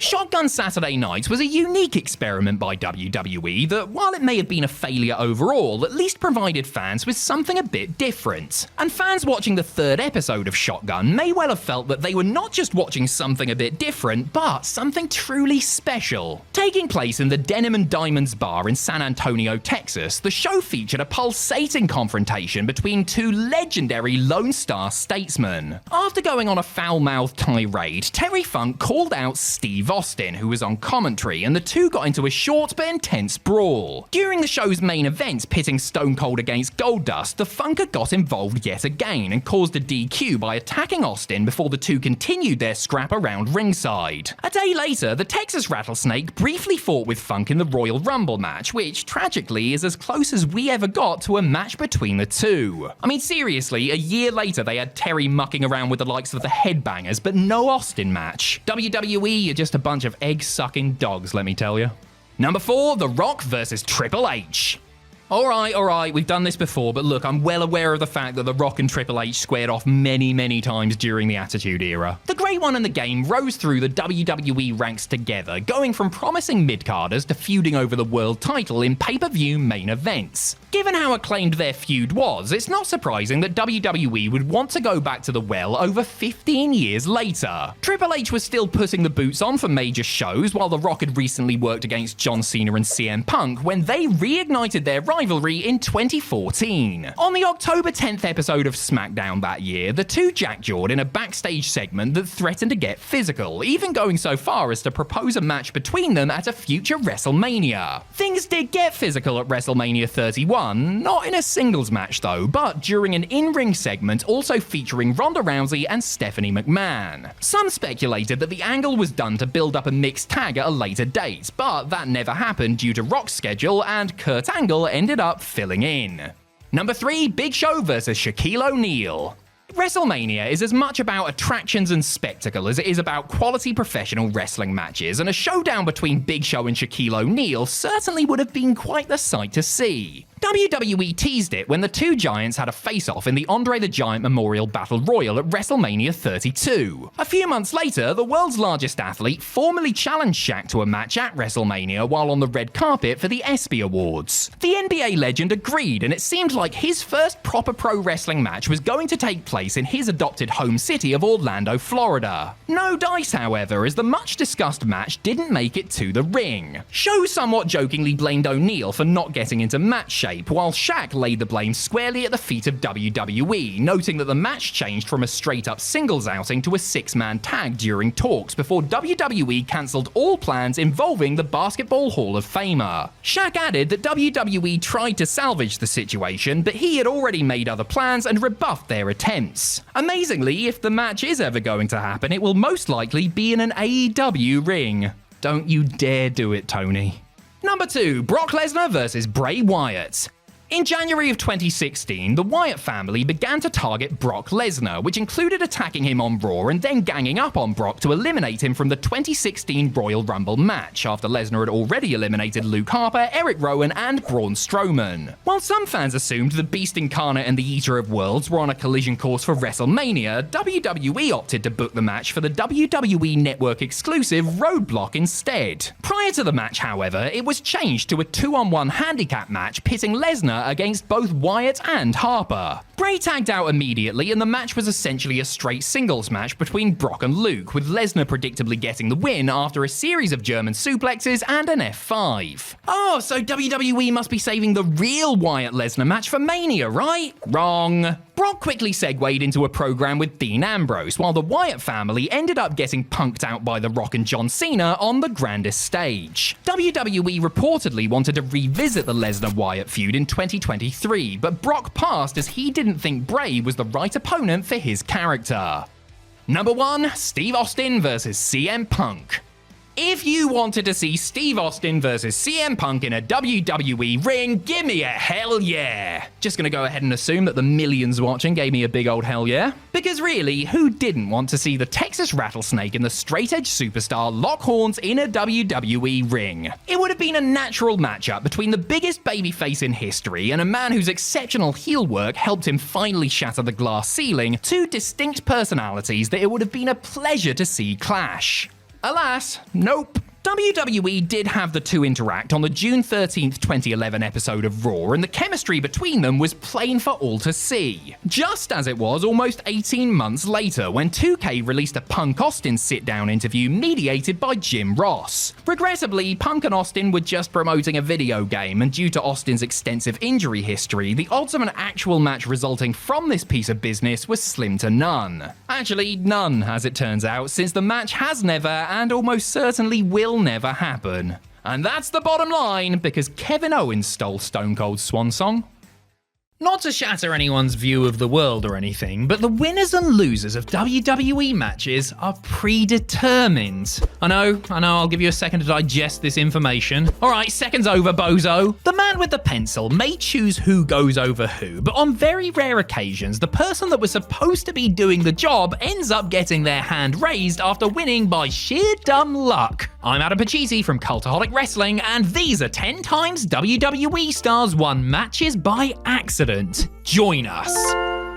Number 10, R-Truth on SmackDown. 2 days after Shinsuke Nakamura began his second reign as WWE United States Champion, his run with the Star-Spangled Belt came to an abrupt, unplanned end. The King of Strong Style was defending against R-Truth in what was supposed to be a routine title defense on the January 29th, 2019 edition of SmackDown. Unfortunately, wires got crossed somewhere and Truth walked away with the red, white and blue gold. Countering what looked like a go-to-sleep attempt with an inside cradle, Truth secured the win when referee Mike Chioda counted 3 due to Nakamura not getting his shoulder up in time. The two men briefly continued with their pre-arranged sequence before realizing just what had happened. Chioda expected a bunch of heat when he got back to the gorilla position backstage, but on the contrary, Vince McMahon loved how it had all unfolded and was all smiles afterwards. Rather than immediately get the belt off Truth and put it back on Shinsuke, Truth instead embarked on a 35-day reign that ended at the hands of Samoa Joe. Number 9, Mickie James on a WWE house show. Unplanned WWE title switches haven't only occurred on WWE television, of course, with belts also accidentally changing hands on house shows in the past. For example, at the Raw house show in Paris, France, during the Red Brand's 2007 WrestleMania Revenge Tour. Melina was defending her women's championship against Mickie James and Victoria in a triple threat match when Mickie hit Victoria with a Hurricane Rana for what was supposed to be a near fall. However, either Victoria forgot to kick out or Melina forgot to break up the pin attempt, or both, because the ref counted 3 and Mickie unexpectedly found herself a 3-time women's champ. There was a subsequent scramble for a solution backstage, with road agent Ricky Steamboat making the call that Mickie would drop the title back to Melina in a singles match later in the show. To cover for this in kayfabe, Melina came out and demanded a rematch since she wasn't the one who was pinned, to which the coach, who was the heelish authority figure running the show, agreed. WWE weren't going to acknowledge the title change, but Mickie, in her own words, bugged them enough that they added it to the books as the shortest women's championship reign in history. Number 8, Kaitlyn on Raw. On the August 20th, 2012 edition of Raw, a battle royal was set up to determine the number 1 contender to Layla's Divas Championship. The rushed match ended up coming down to Kaitlyn and the obvious favourite Eve as the final 2. Unfortunately for Eve, she made a right hash of a spot in the closing stretch. She was supposed to get clotheslined over the top rope and land on the ring apron, but missed her mark and crashed straight to the floor instead.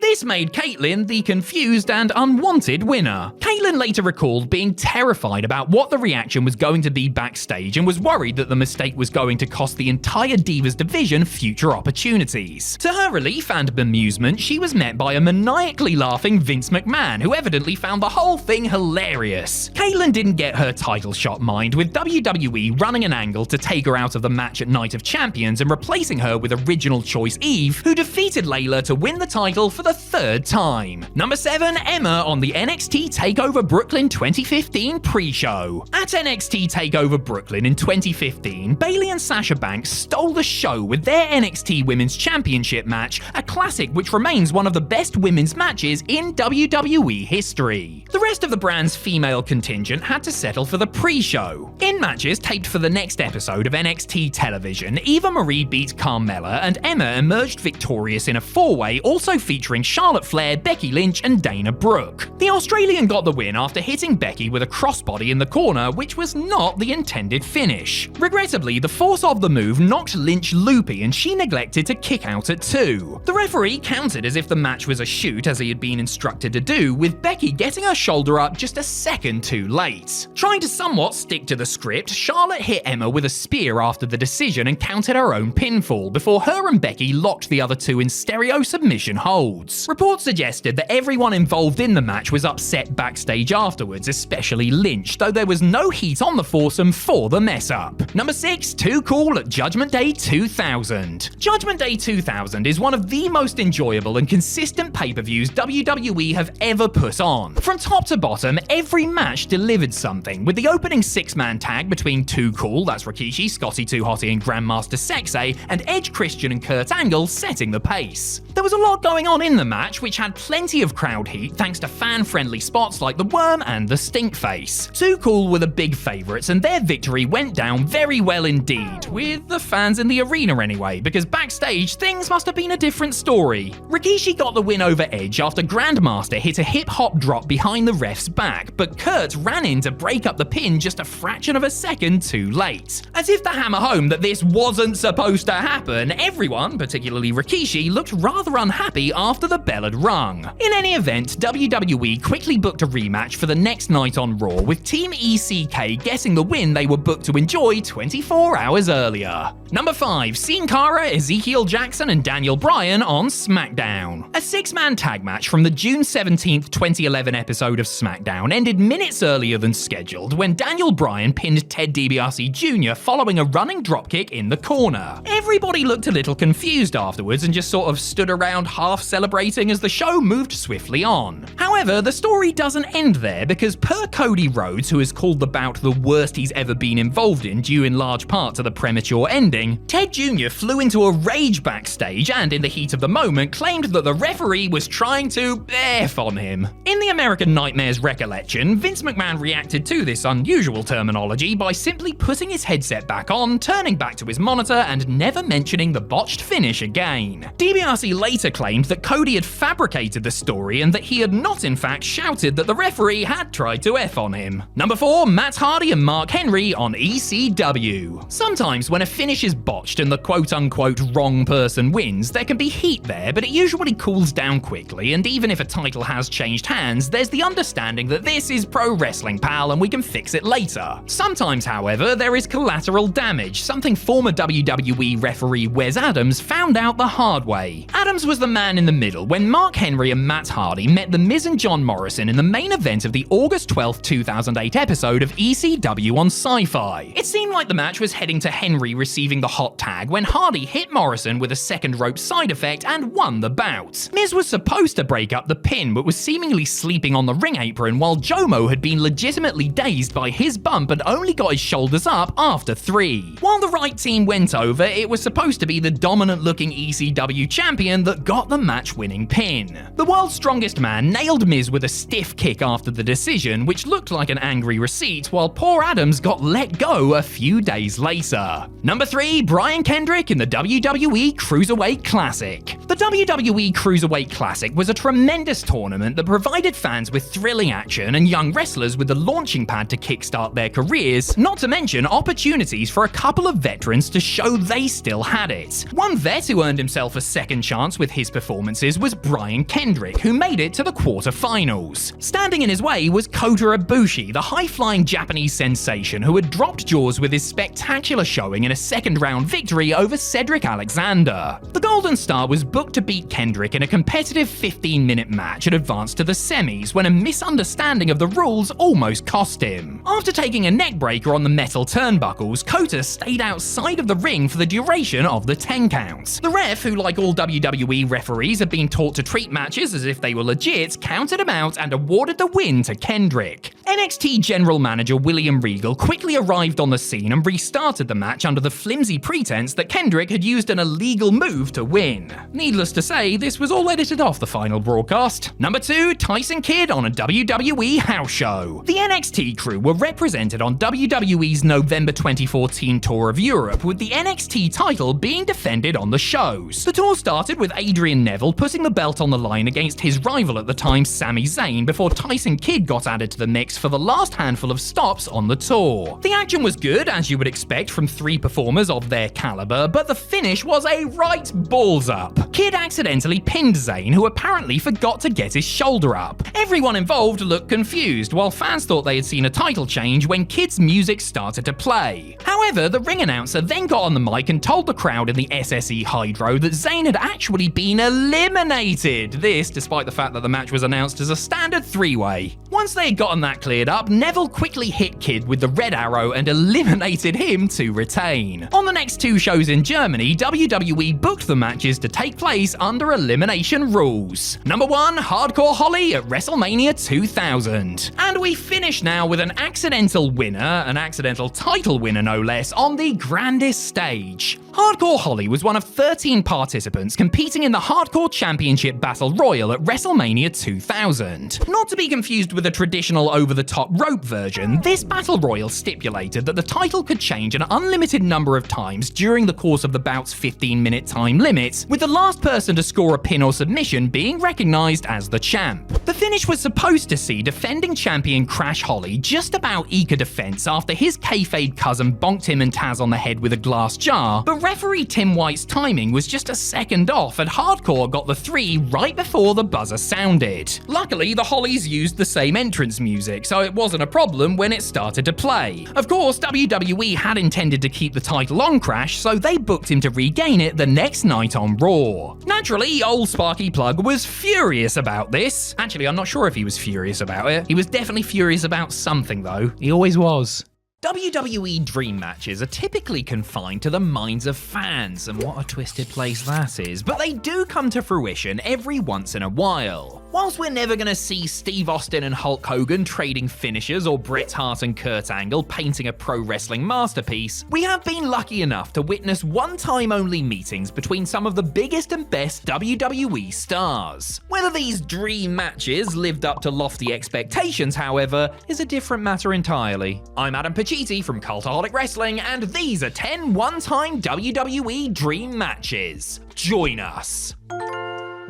Number 10, The Undertaker vs. Ric Flair. When Ric Flair re-emerged in WWE at the tail end of 2001, he was not the same nature boy he had been before. His confidence had been taken out of him due to the way he was treated in the dying days of WCW, and now in his early 50s doubted that he had what it took to get it done in the ring anymore. In only his second match since his return, Slick Rick would have to overcome that crisis of confidence as he had a date with the Dead Man at WrestleMania 18. The match was intense as the personal storyline dictated, and turned into an all-out brawl pretty quickly before Taker took control and began to wear down and bloody his opponents. There were a couple of hairy moments, yes, but it was never anything less than compelling, the drama ramping up considerably down the closing stretch with ref bumps and a fantastic run-in from Arn Anderson. The Enforcer's intervention couldn't save his fellow horsemen, however, as The Undertaker hit a tombstone and made it 10-0 on the grandest stage. They did have singles matches on house shows before and after this, but this is the only televised match between the 2 Hall of Famers. Number 9, Brock Lesnar vs. Daniel Bryan. Many of Brock Lesnar's matches since his 2012 return have been one-off dream bouts due to the nature of the Beast Incarnate's part-time schedule and penchant for hand-picking who he wants to work with, which is usually major stars like John Cena, Goldberg, and Roman Reigns. Of all the one-time only deals, his matches with CM Punk and AJ Styles were both top tier, but for the sheer "is this actually happening" weirdness of it all, Lesnar's match with Daniel Bryan from Survivor Series 2018 just about pips it. As fun as it is watching Brock throw down with one of his fellow monsters, he's arguably at his best when he's in there with a smaller, technically savvier opponent. The American Dragon was certainly that, and played a blinder in this David vs. Goliath WWE Champion vs. Universal Champion stunner. The Beast took the bulk of the match and punished D-Bry with brutal suplexes, but the plucky Bryan never gave in and kept finding openings and ways to punish his much larger foe, who, it must be said, expertly sold a knee injury to create real doubt about the result. After almost 20 minutes of stellar action, Brock walked away with the victory, but knew he had been made to earn it. Number 8, Bret Hart vs Rocky Maivia. Dwayne Johnson has always been pretty good at this whole sports entertainment lark, but it's fair to say that in early 1997, he was still in the process of finding his way. Less than 6 months after his televised in-ring debut, Rocky Maivia defended his Intercontinental title against one of the very best to hold that particular belt. Headlining the March 31st, 1997 edition of Monday Night Raw, The Rock and a newly healed Bret Hart had a decent give-and-take encounter that would have no doubt been much better had it taken place a year or two later. As it was, the Hitman did his best to guide the promising rookie to something respectable. Hart personally liked Rocky and wanted him to look good prior to getting himself disqualified for not breaking his ring post figure 4 upon the referee's command. I do have to make a point of that because there were allegedly a couple of locker room degenerates who were more than happy to bury the Brahma Bull. This was not only the one televised singles meeting between these two legends, but their only singles match period, and so, while by no means a classic, it's certainly something to savor. Number 7, Rey Mysterio vs Rob Van Dam. To help hype the forthcoming one-night stand pay-per-view, WWE presented an ECW vs WWE head-to-head special on June 7, 2006. While John Cena taking on Sabu in an Extreme Rules match might have been the main event, the match most people wanted to see, and which clearly stole the show, was the opener between former Tag Team Championship partners Rey Mysterio and Rob Van Dam. They had never met in singles combat, and while they were former allies and both perennial babyfaces, neither man held back when it came back to what they were willing to do to beat the other. As you would expect from a match between two such spectacular wrestlers, both men took to the skies and battered each other with a steel chair before RVD put the 619 away with a 5-star frog splash. Mysterio was World Heavyweight Champion at the time, but this was non-title. Not that the title needed to be at stake for it to be special, because this one-time meeting between a pair of the most innovative professional wrestlers ever was super special regardless. Number 6, Steve Austin vs Mr. Perfect. When interviewing the rapidly rising Stone Cold for an episode of Wrestling Challenge in 1996, Kurt Hennig lamented that the two couldn't wrestle as he was sure they would have a hell of a match. That was true at the time, with Mr. Perfect in enforced in-ring retirement due to an insurance payout he received because of a crippling back injury, but the situation had changed some 6 years later. Hennig, who had since come back to action for WCW, returned to WWE as an entrant in the 2002 Royal Rumble, and a month or so later, found himself standing across the ring from the Texas Rattlesnake on Raw. While the novelty of seeing the two throw down is certainly there, the match itself was sadly nothing to write to Dave Meltzer about.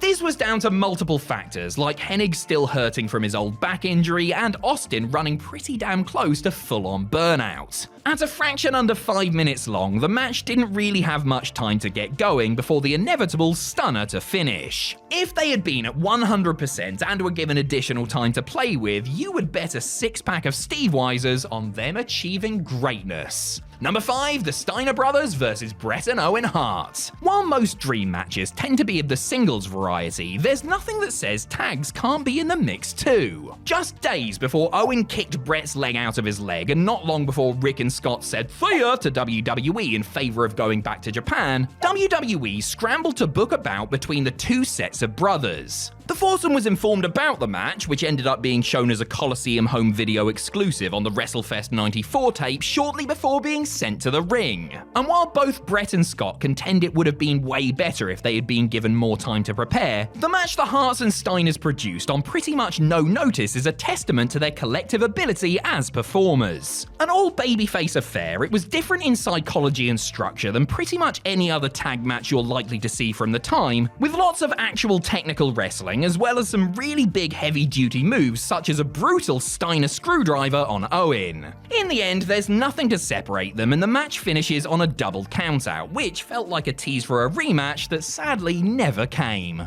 Number 4, Shawn Michaels vs. Rob Van Dam. When Shawn Michaels made his improbable WWE return in 2002, every match he had was treated as though it could potentially be his last. After all, Michaels had been off for 4 years with what was thought to be a career-ending back injury. Perhaps conscious of this, WWE booked his first defense of the World Heavyweight title against a man whose career had skyrocketed in the Heartbreak Kid's absence. Rob Van Dam got the first crack at the gold in the main event of the November 25th, 2002 episode of Monday Night Raw. As Jim Ross mentioned in the opening exchanges, this very much was a dream match. The announcers also made a point to mention HBK's knackered back, which naturally played into the story of the match, Van Dam targeting the back and Shawn going after Van Dam's knee. As for the match itself, it was a rousing TV effort that lasted a shade under 9 minutes and hinted that the two men would be capable of bigger and better things if afforded more time and a grander stage, before that no-good rotten bastard Triple H spoiled everyone's fun by running in for the DQ.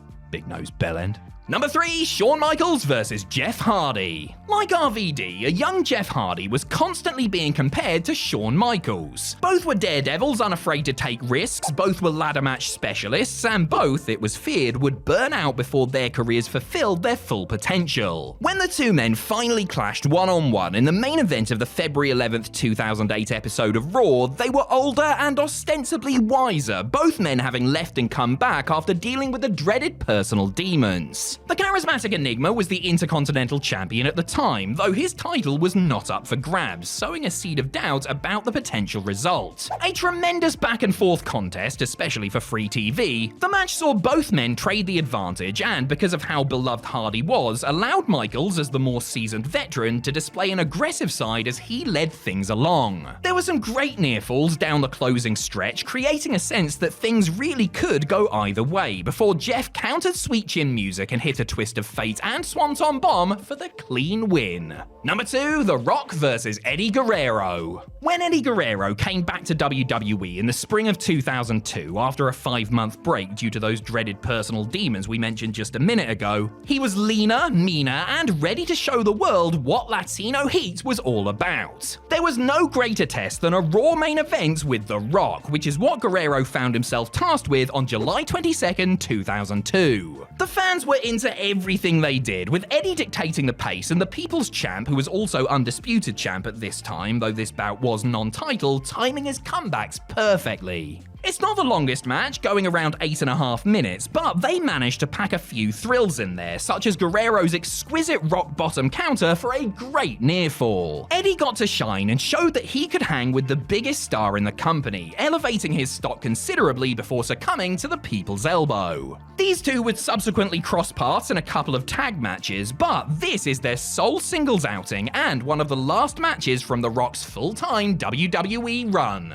Number 1, Brock Lesnar vs. Hulk Hogan. The WWE roster in the summer of 2002 was evidently an embarrassment of riches, because just a couple of weeks after The Rock and Eddie Guerrero closed things out on Raw, Brock Lesnar and Hulk Hogan did the same for SmackDown. The next big thing was on a collision course with the undisputed champion, and had looked impressive since bursting onto the scene the night after WrestleMania 18. A match with Lesnar's #1 contendership at stake against the Hulkster, who was enjoying a nostalgia-fueled Indian summer, was an opportunity to look even more dominant heading into SummerSlam. And boy, did Brock take that opportunity. A true intergenerational clash between the past and future of sports entertainment, it's completely surreal to see them square off. They kept things simple and stuck to the job at hand, which was to make the NCAA Division I heavyweight champion look like an absolute killer. Their mission was accomplished, and then some. This one-time dream match could have had a sequel, but Hogan backed out of a rematch planned for a few months later at Survivor Series when he realized that he wouldn't be winning the title and would in fact be putting over the new guy once again.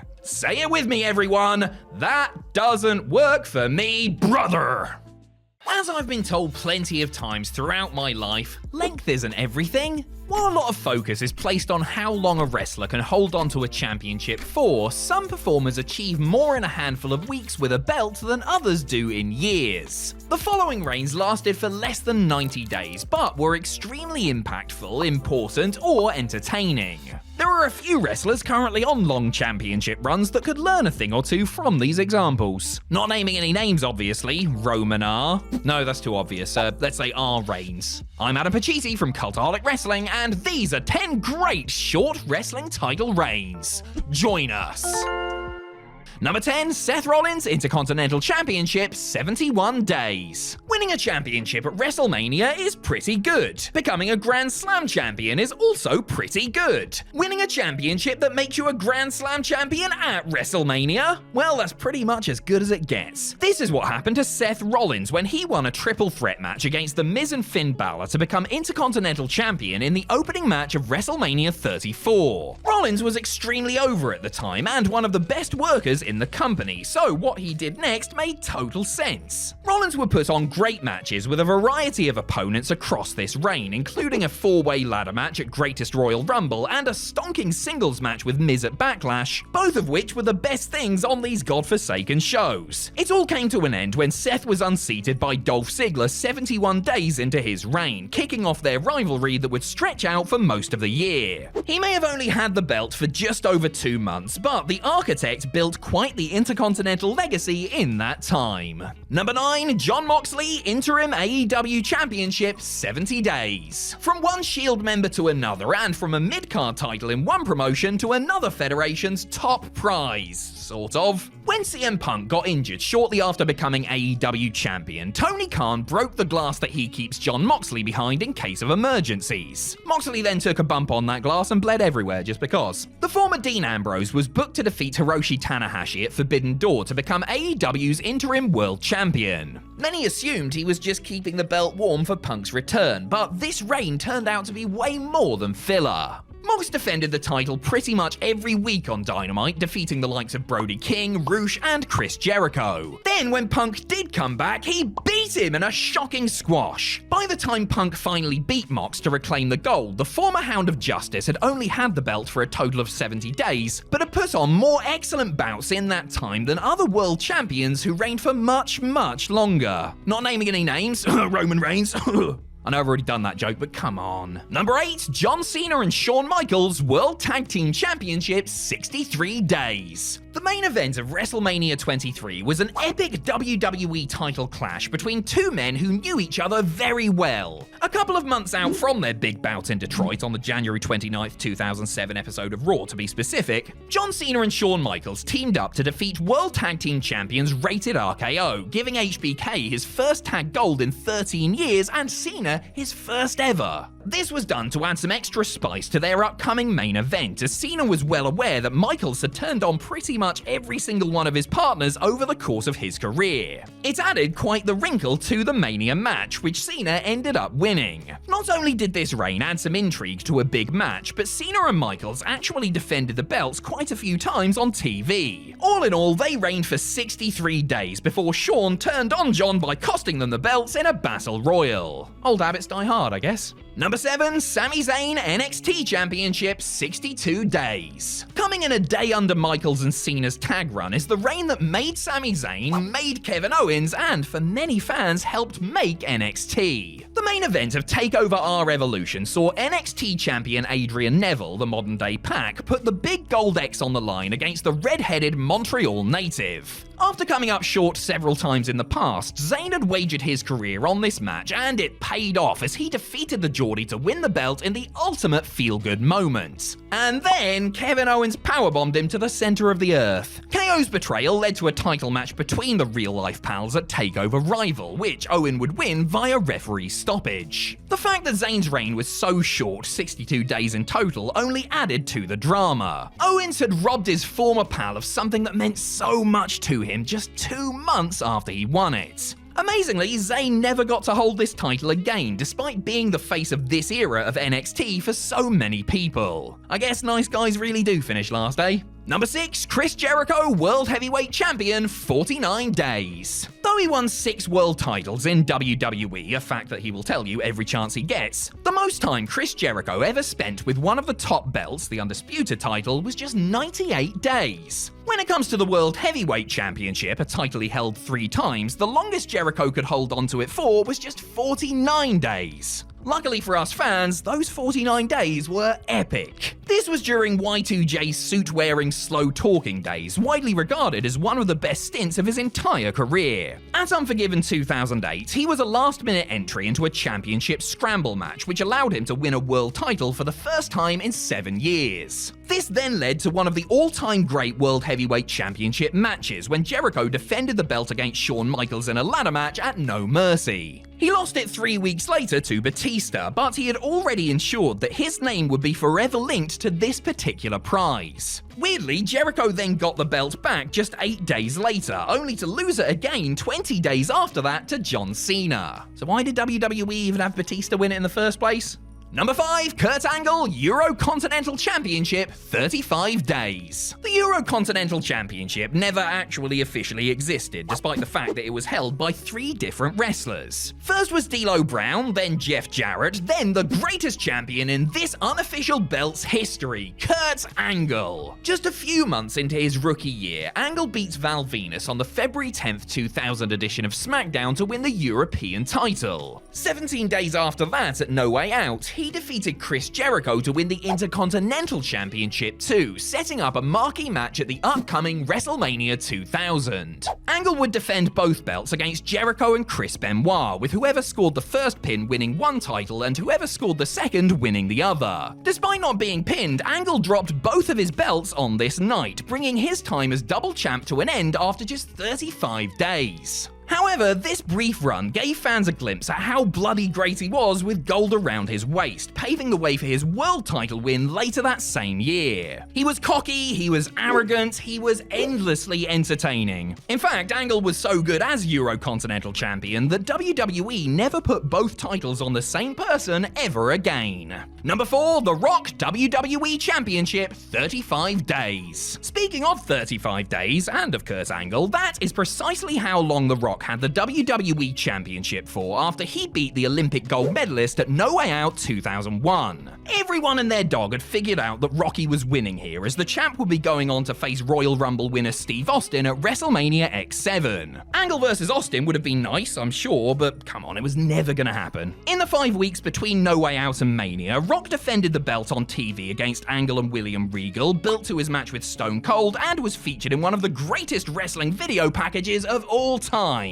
This is of course without mentioning the night he dropped the belt, the night that Austin went heel, shook hands with the devil, and changed the very face of pro wrestling forever. Some may see Rock's 6th WWE title reign as little more than a way of getting the belt onto Austin, but it was so much more than that. It set up the quintessential Attitude Era pay-per-view main event. Number 3, CM Punk WWE Championship, 28 days. Though WWE would like us to believe that their summer of Punk started at Money in the Bank 2011, it didn't actually get going until much later in the year. You all know the story by now. CM Punk's contract is running out, he's facing Cena for the world title in Chicago, he wins the belt, blows a kiss, and runs off into the wilderness. Unfortunately, instead of doing what he said he would do and taking the belt all over the world, he was back on Raw within 8 days. This set up a rematch with Cena at SummerSlam, where the winner would be crowned the undisputed WWE Champion. Punk won with a little cheating, but was then cashed in on by Alberto Del Rio, ending the title reign that had begun so promisingly in just 28 days. Even with this disappointing number attached to it, Punk's first run with the WWE title is still so important. Without it, there would have been no monster 434-day reign to follow. Punk would not be the cherished figure he is today, because if wrestling fans are good at one thing, it's forgetting details about storylines to make them seem better in hindsight. Number 2, Taz ECW Championship, 9 days. Let me tell you a little story about a man named Mike Awesome. As his name suggested, he was an awesome wrestler, so much so that Extreme Championship Wrestling made him their world champion in late 1999. There was just one little problem. Mike wasn't getting his wages paid, so he decided to entertain an offer from WCW. Awesome turned up on Nitro while still ECW champion, leaving Paul Heyman with a massive headache. In order to get the title off his rogue champ, he called in a favor from Vince McMahon, who loaned him back one of his old favorite toys. On April 13th, 2000, Taz returned to the promotion where he made his name, beat Awesome for the belt, and became a two-time ECW champion. This meant that, and say it with me now, a WWE wrestler had beaten a WCW wrestler for an ECW championship. Lovely stuff. Though he would only hold the gold for 9 days before dropping it to Tommy Dreamer, Taz got a lot done. Famously, he wrestled Triple H on an episode of SmackDown, pitting reigning WWE and ECW champions against each other for the first time ever. History Maker Jones over here. Number 1, Andre the Giant, WWE Championship, about 3 minutes. Ironically, the man who spent the shortest total time as WWE Champion is one of the biggest stars in company history, both figuratively and literally. Andre the Giant pinned Hulk Hogan to end his 4+ year long reign with the WWE Championship, thanks to more than a little help from a crooked referee, some plastic surgery, and a millionaire. It's a long story. After finally getting his revenge on the Hulkster for WrestleMania 3, Andre immediately turned around and sold the top prize to Ted DiBiase. Whilst the $1 Million Man's reign was eventually retconned, the Giant's wasn't, making him an official WWE champion. And honestly, without Andre's briefest of brief reigns, so much wouldn't have happened. There would have been no WrestleMania 4 main event, which means that Randy Savage would have never won his first world title. This means there would have been no Mega Powers, and in turn, no Savage Hogan main event of WrestleMania 5 either. It may have been a blink and you'll miss it non-run under the screwiest of screwy circumstances, but Andre's one and only world title win was absolutely huge. There are some things that in modern day WWE we simply take for granted. From production elements like pyrotechnics and entrance music to in-ring tropes like people being put through tables or tapping out to submission holds, there are many things in any given WWE show that a great number of fans have never known life without. But somebody had to be the first to do them, didn't they? Well, they did, and we are here to tell you about them. I'm Adam Pacitti from Cultaholic Wrestling, and these are 10 groundbreaking WWE firsts. Join us. Number 10, Royally Rumbled. If you ask the vast majority of WWE fans to name the first ever Royal Rumble match, odds are that they will name the version that aired as part of the Royal Rumble television special on the USA Network on January 24th, 1988. What many fans may not be aware of is that WWE sought to trial the experimental Battle Royal during a non-televised house show on October 4th, 1987. The brainchild of Pat Patterson, the Rumble got its test run at a show that took place in the Kiel Auditorium in St. Louis, Missouri, albeit with only 12 entrants. Like most future Rumbles, this one was for a future shot at the world title, not on TV, but the next time WWE ran a show in the arena. Unfortunately, this Rumble was considered a major disappointment both internally within WWE and by the fans who were there to see it. Without Patterson present to properly explain the concept, wrestlers and the road agent responsible for putting it together failed to grasp how to do it correctly. Also, the ring announcer didn't help matters by announcing world champion Hulk Hogan defending against one-man gang for the next show, essentially spoiling the outcome of that night's main event. Oops. Number 9, tapping out. A wrestler tapping out to another wrestler's submission move is a common sight in WWE today and has been for close to 30 years by this point. God, we're so old. Prior to the tap out, however, a submission victory was typically declared by the one wrestler who was in the hold either moaning yes to the referee when asked if he wanted to quit, or otherwise nodding his head in the affirmative. ECW's Taz is generally credited with popularizing the tap out in the mid-90s, while in WWE it became commonplace thanks to former UFC fighter Ken Shamrock, who routinely puts his foes away with the ankle lock. And while the world's most dangerous man may have made it standard practice on WWE television, he wasn't actually the first person to score a victory by making his opponent tap. It was in fact another submission specialist, Bret Hart, who did so when Goldust surrendered to the sharpshooter on the January 22nd, 1996 episode of Monday Night Raw. Not much attention was drawn to it, but Bret's younger brother Owen would also make Barry Horowitz tap out that June, so maybe the Hart clan were just trying to bring a bit of Father Stew's dungeon stylings to WWE TV. Number 8, a shoot WrestleMania main event. Don't worry, none of the 40 WrestleMania main events thus far have been outright shoot contests. Well, that we know of anyway. And the headline bout between Olympic gold medalist Kurt Angle and future UFC heavyweight champion Brock Lesnar at WrestleMania 19 certainly wasn't an unscripted, real contest. I mean, can you imagine? They would have killed each other dead.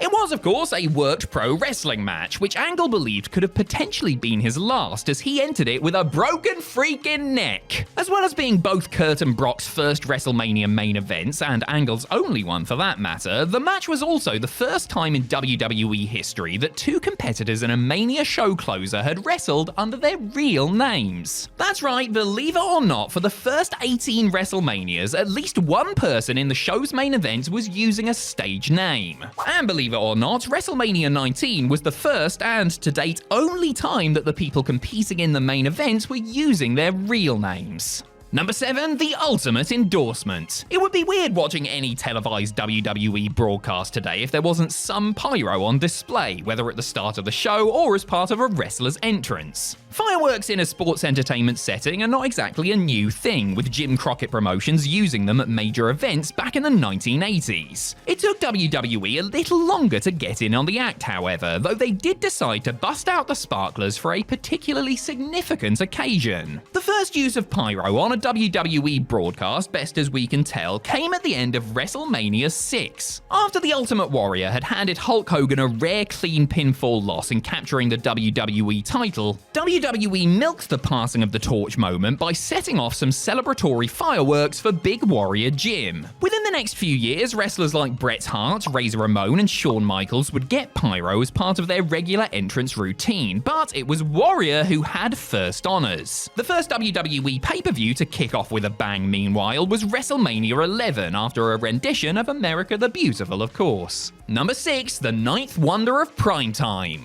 A lot of credit goes to Lita and Trish Stratus for being trailblazers in a WWE women's division that, at the time, was often overlooked. And while Trish and Lita were the first two women to square off in the main event of Raw in a mixed tag also featuring The Rock and Triple H on the July 30th, 2000 edition of the show, they were not the first women to be in a Raw main event. That distinction belongs to Chyna, who became the first female to wrestle in the main event of a prime-time professional wrestling show in the United States when she tangled with Triple H and The Undertaker in a triple threat match to determine the number one contender to WWE champion Steve Austin on the August 9th, 1999 episode of Raw. More incredibly still, the ninth wonder of the world actually won the match, even if she did ultimately lose her place opposite Stone Cold at SummerSlam. Joanie Laurer was responsible for a lot of WWE firsts, including being the first female entrant in a Royal Rumble and the first woman to win a male WWE title, but this one rarely gets a mention. Number 5, flipping the jailbird. During the Attitude Era, you couldn't watch WWE television for 5 minutes without somebody telling you to smoke this or suck that, or seeing somebody give somebody else the middle finger. The one finger salute was, of course, one of Steve Austin's trademarks, as he was really the first WWE star to flip the bird on a regular basis. But he wasn't the first WWE star to do it on camera. And while Kevin Nash may have claimed to have been the first when he did it to The Undertaker after costing the Dead Man his match at the 1996 Royal Rumble, the very first instance actually took place almost 5 years prior. At SummerSlam 1991, the Mountie lost a jailhouse match to the Big Boss Man, and as per the stipulation, was duly hauled off to the clink. A short time later, the Mountie was shown being dragged into a room for fingerprinting.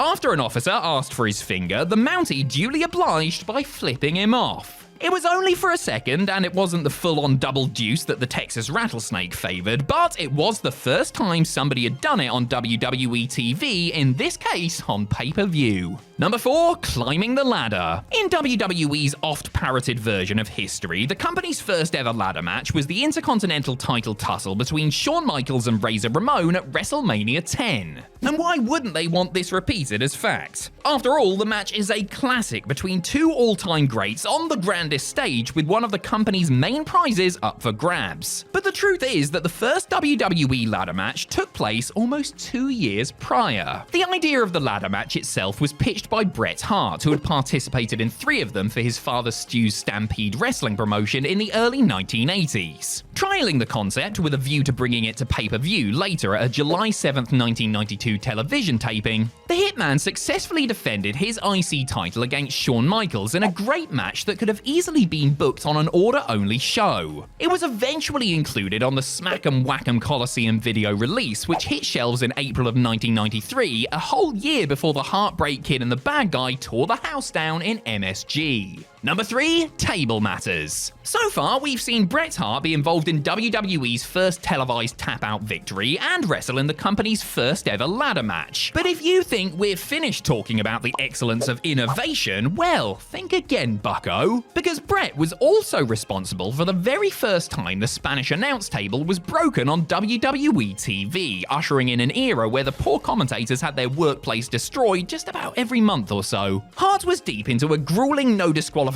match with world champion Diesel at the 1995 Survivor Series when Big Daddy Cool launched his opponent backwards off the ring apron. Rather than land on the ringside mat or a guardrail or something equally painful, the Hitman took a back bump through the wooden table. It was a shock to the crowd as well as Carlos Cabrera, who had very little room to maneuver and ended up clipping his knee on the wood, causing him significant pain. As far as the first time an actual table had been broken on WWE television, we believe it was when King Harley Race splashed through the ringside one when taking on Hulk Hogan on the March 28, 1988 episode of Saturday Night's Main Event. Number 2, Triple Threat. Alright, this is getting ridiculous now. Yes, we are talking about Bret Hart yes again. What, it's not our fault that he was involved in so many WWE firsts, because the Pink and Black Attack was also part of the very first WWE Triple Threat match. It's no surprise that WWE opted to insert such a safe pair of hands, somebody who was so psychologically sound as Bret Hart, into the mix, just as it's no surprise to see his rival at the time, Shawn Michaels, in there with him. It might have been a surprise to see Psycho Sid as the third man, but Sid was absolutely class, so what of it? The first WWE Triple Threat was fought under elimination rules at a house show in Dallas, Texas on January 22nd, 1997. According to reports, Shawn eliminated first Sid and then Bret, following retaliatory interference from Sid with 2 hits of Sweet Chin Music to retain the world title. It must be noted that this obviously wasn't the first ever Triple Threat match in America, as ECW, Smoky Mountain Wrestling, and WCW had booked variations of them first. As far as WWE's first televised Triple Threat, that was an Intercontinental title bout between Triple H, Goldust, and Owen Hart on the June 23rd, 1997 Raw. Number 1, Iron Men.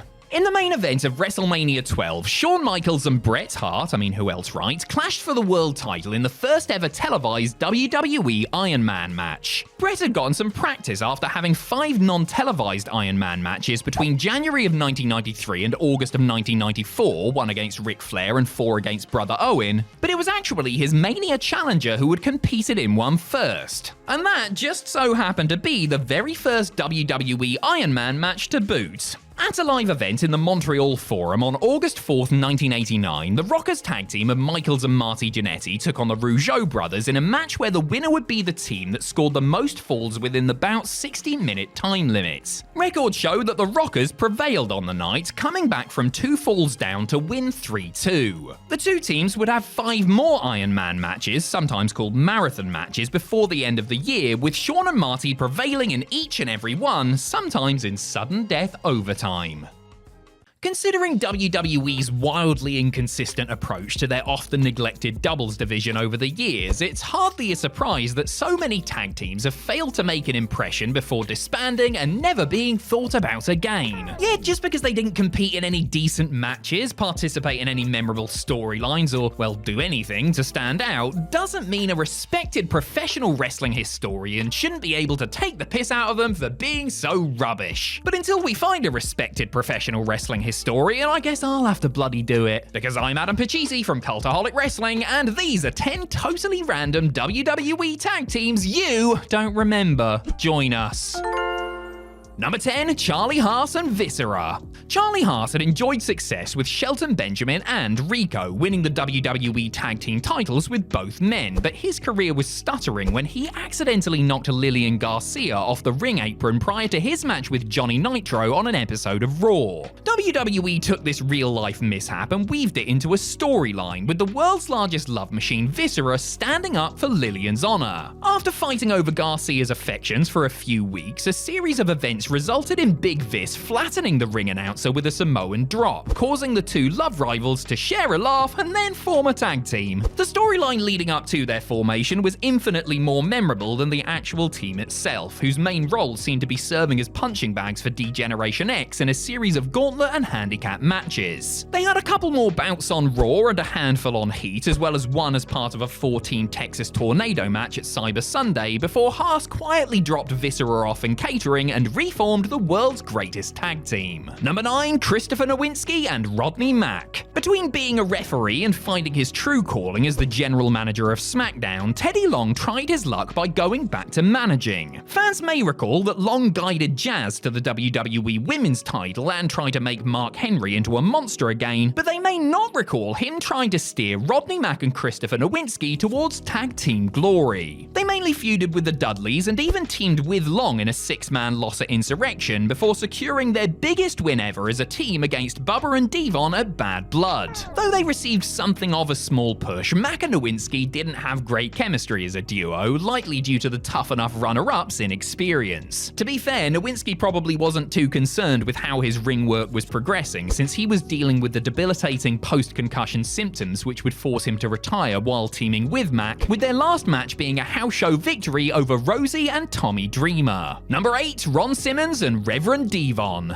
The first WWE draft in 2002 was bad news for a couple of the company's top-ranked tag teams, with both the APA and the Dudley Boys being split up and sent to different brands. Bubba Ray and Bradshaw were put on Raw, while Ron, Farouk, Simmons and Devon ended up on SmackDown, and it's fair to say the draft did nobody involved here any favors. While Devon got an initial push as Reverend Devon, which was notable for introducing Deacon Batista to the WWE main roster, it soon fizzled out once their union came to an end. WWE opted to throw him together with the likewise directionless Simmons, with the two men making their televised debut as a team in the tournament to crown new WWE Tag Team Champs. They beat Billy and Chuck in the first round, but fell to Edge and Rey Mysterio in the semi-finals. After that, they mostly worked house shows, though they did show up on a couple of episodes of Velocity, as well as the UK exclusive Rebellion pay-per-view. It was clearly a go-nowhere endeavor for both men though, and it came to an abrupt end when Devon jumped to Raw and reunited with Bubba Ray. Number 7, Hardcore Holly and Billy Gunn. At the start of 2004, Hardcore Holly was feuding with world champion Brock Lesnar, and Billy Gunn's return at the Royal Rumble after an injury layoff was being hyped up frequently on SmackDown. Just a few months into the year, however, the two grizzled veterans found themselves without much going on, and as WWE tend to do in such situations, they were paired together. After working out the kinks on the post-WrestleMania tour of the UK, Billy and Bob got a few wins on Velocity, and thanks to a shocking lack of depth on the blue brand, found themselves challenging for the WWE Tag Team titles at Judgment Day. They were unsuccessful in their attempt and was stuck on Velocity thereafter, resurfacing on SmackDown to put over the Dudleys in their last match as a team, with Gunn getting released just a couple of months later. There were reports while they were teaming that both mainstays were disgruntled with their position in the pecking order, and while WWE tried to throw them a bone by teaming them up, it was never really going to be anything more than a mid-card stopgap. Number 6, Hacksaw Jim Duggan and Super Crazy. He carried a 2x4 to the ring, shouted "Ho!" at every opportunity, and proudly waved the American flag. He was super. He was crazy. He was super crazy. I mean, they were just bound to team up one day, weren't they? Hacksaw was enjoying an unlikely second spell in WWE, having earlier tagged up with Eugene. Super Crazy, meanwhile, had been on the receiving end of a couple of fleeting stop-start pushes and really had nothing better to do than team with the Gurning Patriots. Predominantly relegated to warming up crowds on pre-Raw tapings of Sunday Night Heat, the odd couple had matches with teams like the Highlanders and Lance Cade and Trevor Murdoch. On the flagship show, Duggan and Crazy teamed up with Cody Rhodes and Hardcore Holly to defeat Robbie, Rory, Cade and Murdoch, while their most high-profile win came in the form of an upset victory over the world world's greatest tag team. Never a full-time act on the road, Duggan and Crazy teamed on and off for several months until the Luchador was switched to ECW in the 2008 draft. Number 5, Mr. Perfect and Big Boss Man. 2002 was the last hurrah for a couple of golden era favorites as Mr. Perfect and Big Boss Man returned to WWE television attempting to capture their former glories. After initially mixing up near the top, however, both men soon slid down the card and were primarily being used to put other guys over and work with younger talent on live events when they were thrown together. They tangled with makeshift teams like Crash Holly and Randy Orton and Albert and Scotty 2 Hotty on house shows and then battled the APA on Jacked and the Hardys on Heat. It may have been a thrill for longtime fans to see the two characters join forces, but they looked really out of place in WWE at the time, and it was no surprise to see the team go nowhere as both men were off TV and, in the case of Hennig, fired within a couple of months. Number 4, Steve Blackman and Grandmaster Sexay. One of the great things about the Attitude Era, apart from all the boobies and naughty words, was the fact that pretty much everyone from the opening match to the main event was insanely over with the audience. Too Cool were one of the hottest acts at the time, and even when they weren't in the title mix, were a valuable asset to have on any card. When Scotty 2 Hotty went down with a ruptured disc in his neck and had to take about 6 weeks off in early 2001, WWE surveyed the locker room for a suitable replacement. They naturally landed on the person most comparable to Scotty in look and style, Steve Blackman. By teaming up the brash Grandmaster with the deathly serious Lethal Weapon, WWE created a classic odd couple tag team that seemed to have a fair bit of potential. Occasionally managed by Trish Stratus, they fought teams like the Radicals, Right to Censor, X Factor and more, and were given promo time and backstage segments to get their comedic dynamic across. Before they had a chance to really develop a following, however, Sexay was released after an arrest and Blackman floated about for a bit before finding himself on the injured list. Number 3, Goldust and Yoshi Tatsu. It is a credit to the versatility of Dustin Runnels that he has managed to find success with such a variety of different tag partners, from Barry Windham and Ricky Steamboat in WCW to Booker T and Brother Cody in WWE. Those were the good ones, of course. There have been some not so good or especially memorable ones during his decades-long career too. For example, when, in the fall of 2009, Goldust was paired up with Yoshi Tatsu, who had been called up from the FCW feeder farm to work on the ECW brand. Though Yoshi had been wrestling for around 7 years by this point, he was paired with a far more experienced veteran who could teach him the WWE style on the road. They experienced mixed fortunes depending on who their opposition was, with their most high-profile outing being a loss to then WWE Tag Team Champions The Miz and The Big Show. That was, for all intents and purposes, the end of their run as a proper team, a run that not that many people saw because it took place on WWE's third brand. Tatsu, however, has since gushed about how much he enjoyed teaming and traveling with the Bizarre One, so at least one person got something out of it, eh? Number 2, Snitsky and Tyson Tomko. During the Ruthless Aggression era, WWE seemed to have a particular type of athlete they liked to recruit, train, and then put on TV before they were close to being ready. Tall, jacked, scary-looking monsters like Nathan Jones, Matt Morgan, and Luther Reigns were all pushed well before they should have been and predictably flamed out rather quickly. The same could also be said for Tyson Tomko and Gene Snitsky, who served a niche as Christian's problem solver and a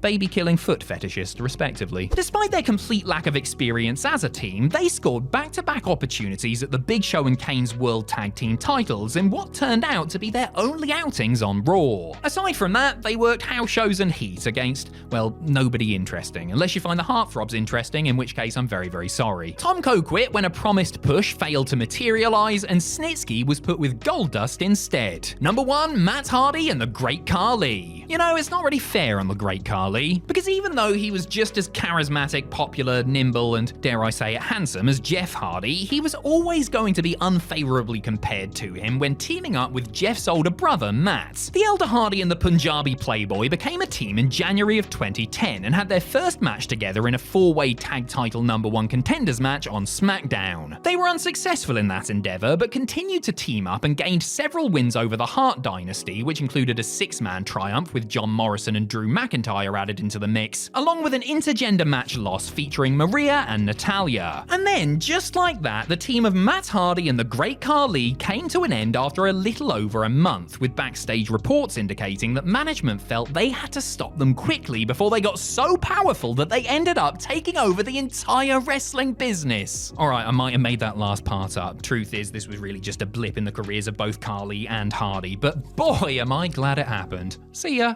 Regardless of what you think about their product, fans should really just rejoice at the mere existence of All Elite Wrestling. I know wrestlers certainly do, since it gives them a proper viable alternative to what was once upon a time the only real game in town.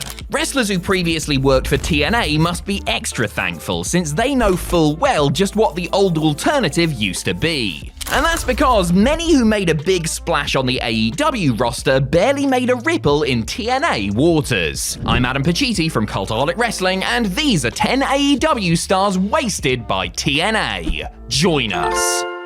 Number 10, Colt Cabana. Look, Colt Cabana has never exactly been hurting for work and has in fact been one of the most in-demand independent wrestlers of the past 20 or so years. However, when it comes to giving Cabana a global spotlight, only AEW has really taken advantage of his talent and experience. His WWE run as Scotty Goldman was short and unmemorable, while TNA never really gave Colt a look in, despite them bringing him in to see his work firsthand on 2 different occasions. Cabana did the job for his best friend for life CM Punk at the January 1st, 2003 Explosion tapings, and then was brought back and put over TJ Perkins in a dark match / tryout prior to the September 22nd, 2009 Impact taping. Years later, Colt commented on the experience, noting that the match went well and the crowd were chanting for him throughout it. However, when Sean Daivari asked then writer Vince Russo what he thought, Russo replied, "What am I supposed to do with this guy?" and his fate was pretty much sealed. Cabana has been All Elite since 2020, and these days not only performs as a wrestler, but also dispenses his veteran wisdom in his role as a backstage producer too. Number 9, Cody Rhodes. Fed up with portraying Stardust and feeling like his WWE career was going nowhere fast, Cody Rhodes decided to bet on himself and asked for his release in May of 2016. Armed with a list of people he wanted to work with, Cody hit the indie scene with a vengeance, re-establishing his reputation as one of the most promising workers of his generation. Many assumed that Rhodes would make one of his homes in TNA, but curiously, he only wrestled 4 matches total for the promotion. Years later, Cody noted that he only showed up in the Impact Zone as a favor to Josh Matthews and to help his wife Brandi get started.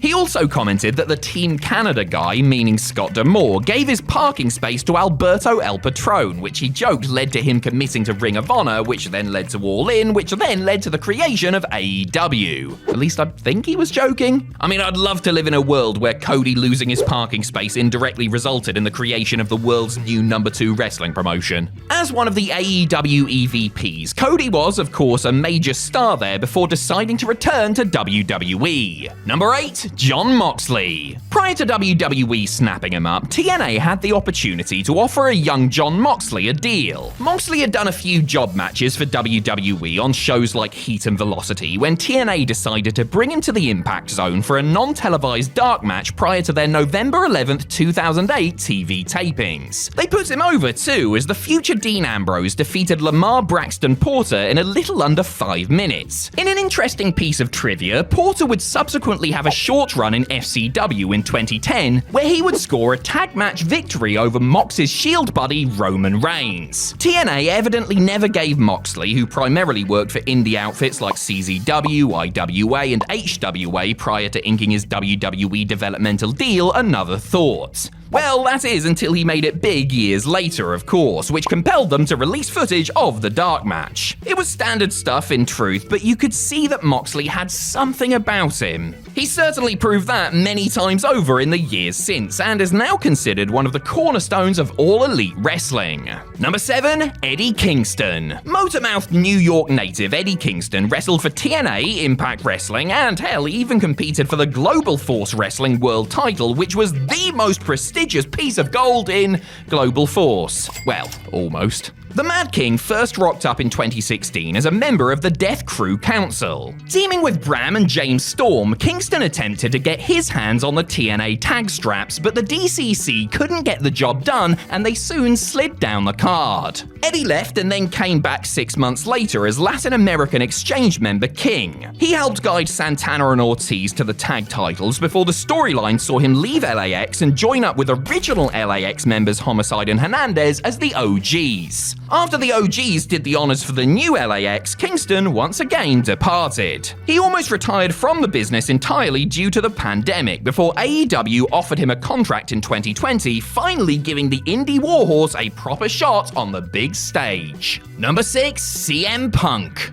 Who's this baggy, shorts-wearing, blonde-hair whippersnapper, eh? As well as Ring of Honor, MLW, and a host of other indie promotions, CM Punk spent some of the early 2000s trying to make a name for himself in TNA. It wasn't exactly a long run, and Punk mostly tagged with Julio De Niro as a member of Raven's stable, The Gathering, until they turned on their leader. The straight-edge superstar was also aligned with Alexis Lurie at the same time, someone who would go on to become a TNA mainstay as Mickie James. As for Punk, well, he basically numbered his days after he got into a scrap with Teddy Hart outside a local Nashville restaurant. His tenure officially came to an end when TNA and Ring of Honor severed their working relationship in early 2004. To be fair to TNA, Punk wasn't exactly the polished worker he would become in later years, even if the potential was clearly there. The former multi-time WWE champion's stint in AEW, on the other hand, yielded many highlights, and he was used well by Tony Khan's company, even if it all did ultimately end in tears. Pfft, cry me a river. Number 5, Sammy Guevara. Inspired to become a professional wrestler after seeing Booker T and Rey Mysterio perform at a SmackDown house show in 2004, young Sammy Guevara decided to go right to his inspiration for his training and enrolled at Booker's Reality of Wrestling School in 2010. He gradually got more and more work on the indies, as well as a WWE dark match in 2015, with 2017 seen as a breakout year thanks to his performance against Joey Janela in the opening round of PWG's Battle of Los Angeles tournament. Clearly one to watch given his youth, talent and charisma, TNA, then named Impact Wrestling, were also happy to provide him with a platform that year. Guevara worked 2 matches for Impact, a Super X Cup first round loss to Drago and a tag loss taped for Explosion, where he teamed with Davey Richards to put over Drago and Taiji Ishimori. He ended up finding a home in AEW, and while his record is not exactly flawless, he is a former 3-time TNT champion and is often cited as one of the company's best homegrown stars. No stranger to controversy, Sammy got people talking once more when he went back to Impact for an appearance in 2021, but voiced his displeasure with the planned creative and was pulled from the show. Number 4, Trent Beretta. After spending almost 5 years in the WWE system, likable former dudebuster Trent Beretta no doubt couldn't wait to show the world what he could do when the handcuffs were off. TNA's X Division seemed like a good place to do that, and Beretta showed up there not long after his WWE release.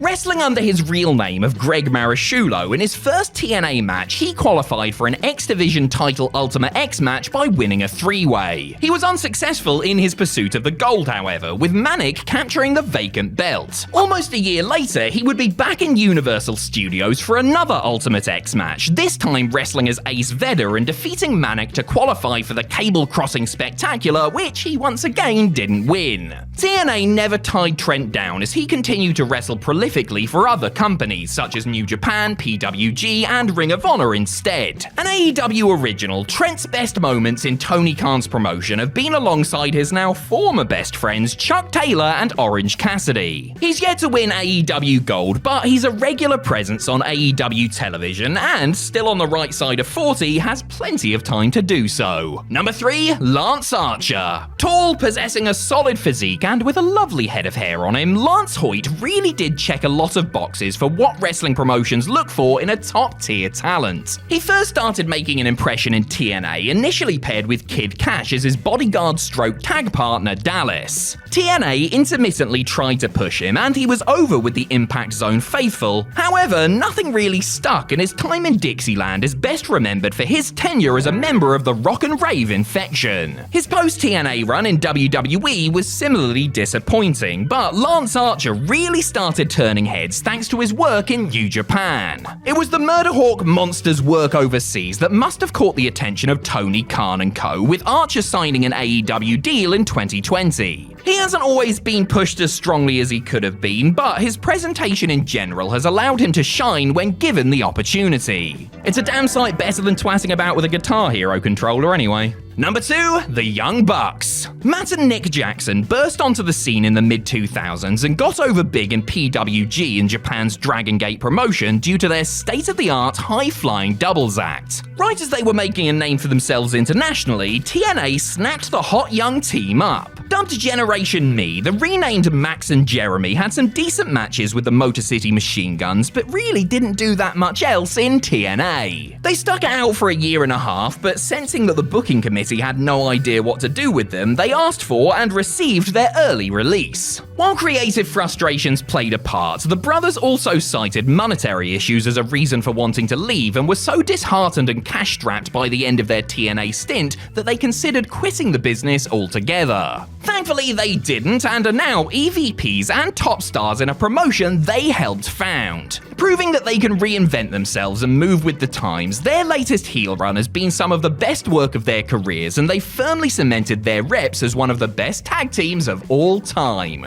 Number 1, Kazuchika Okada. They're just never gonna live it down, are they? Look, I'm not saying everyone at Ultimo Dragon's mum knew that Kazuchika Okada was going to become one of the very best professional wrestlers on the planet, but I think most of us could see that he deserved better than what he got during his learning excursion in TNA. Eventually repackaged as Okato to play off the Green Hornet film that bombed in cinemas around that time, Okada did little more than compete in pointless filler matches on Explosion before being pulled into the abysmal feud between Samoa Joe and the Pope D'Angelo De Niro. New Japan was so dismayed by the way TNA officials and creative had treated their prospect that it led to the relationship between the two parties souring, with TNA compelled to apologize for it years later. By that time, of course, Okada was the Rainmaker and well on his way to cementing his status as one of the modern-day greats. He's now swapped New Japan for AEW, where he's been treated like the major star that he is from the get-go. I'd still keep him away from Joe though, Tony, just to be safe. WrestleMania is the place where big things happen. Big matches, big moments, and if you're Samoa Joe in a downpour, big ponchos. If you're a wrestler who's been out of action for a while, then you want to make a grand impression when you come back, which makes WrestleMania the perfect place for a comeback. Don't believe me? Just ask any of these guys. They will tell you from first-hand experience. Or they'll block you on social media. Maybe don't ask and just watch the video instead. I'm Adam Pacitti from Cultaholic Wrestling, and these are 10 WWE stars who made big returns at WrestleMania. Join us. Number 10, Cody Rhodes at WrestleMania 38. It's hard to call the American Nightmare's return at WrestleMania 38 a surprise, because just about everybody had figured out it was going to happen. Cody Rhodes and his wife Brandi had announced their departure from All Elite Wrestling in February 2022, about a month and a half ahead of WWE's biggest show of the year. Then, in the build-up to the special night, it was announced that Seth Rollins would be facing a mystery opponent at the Showcase of the Immortals. I wonder who that could be. Regardless of how obvious it was, Cody's appearance here was still monumental, not just because he had only recently left the company he had helped found, but also because this was his first WWE sighting in almost 6 years. If that wasn't mad enough, then Rhodes came out looking and sounding exactly as he had done in AEW. He even kept his old theme song, thank the Lord. In just a year's time, Rhodes went from WrestleMania surprise to WrestleMania main eventer as he battled Roman Reigns for the undisputed Universal Championship. And by this point, do we really need to tell you what happened next?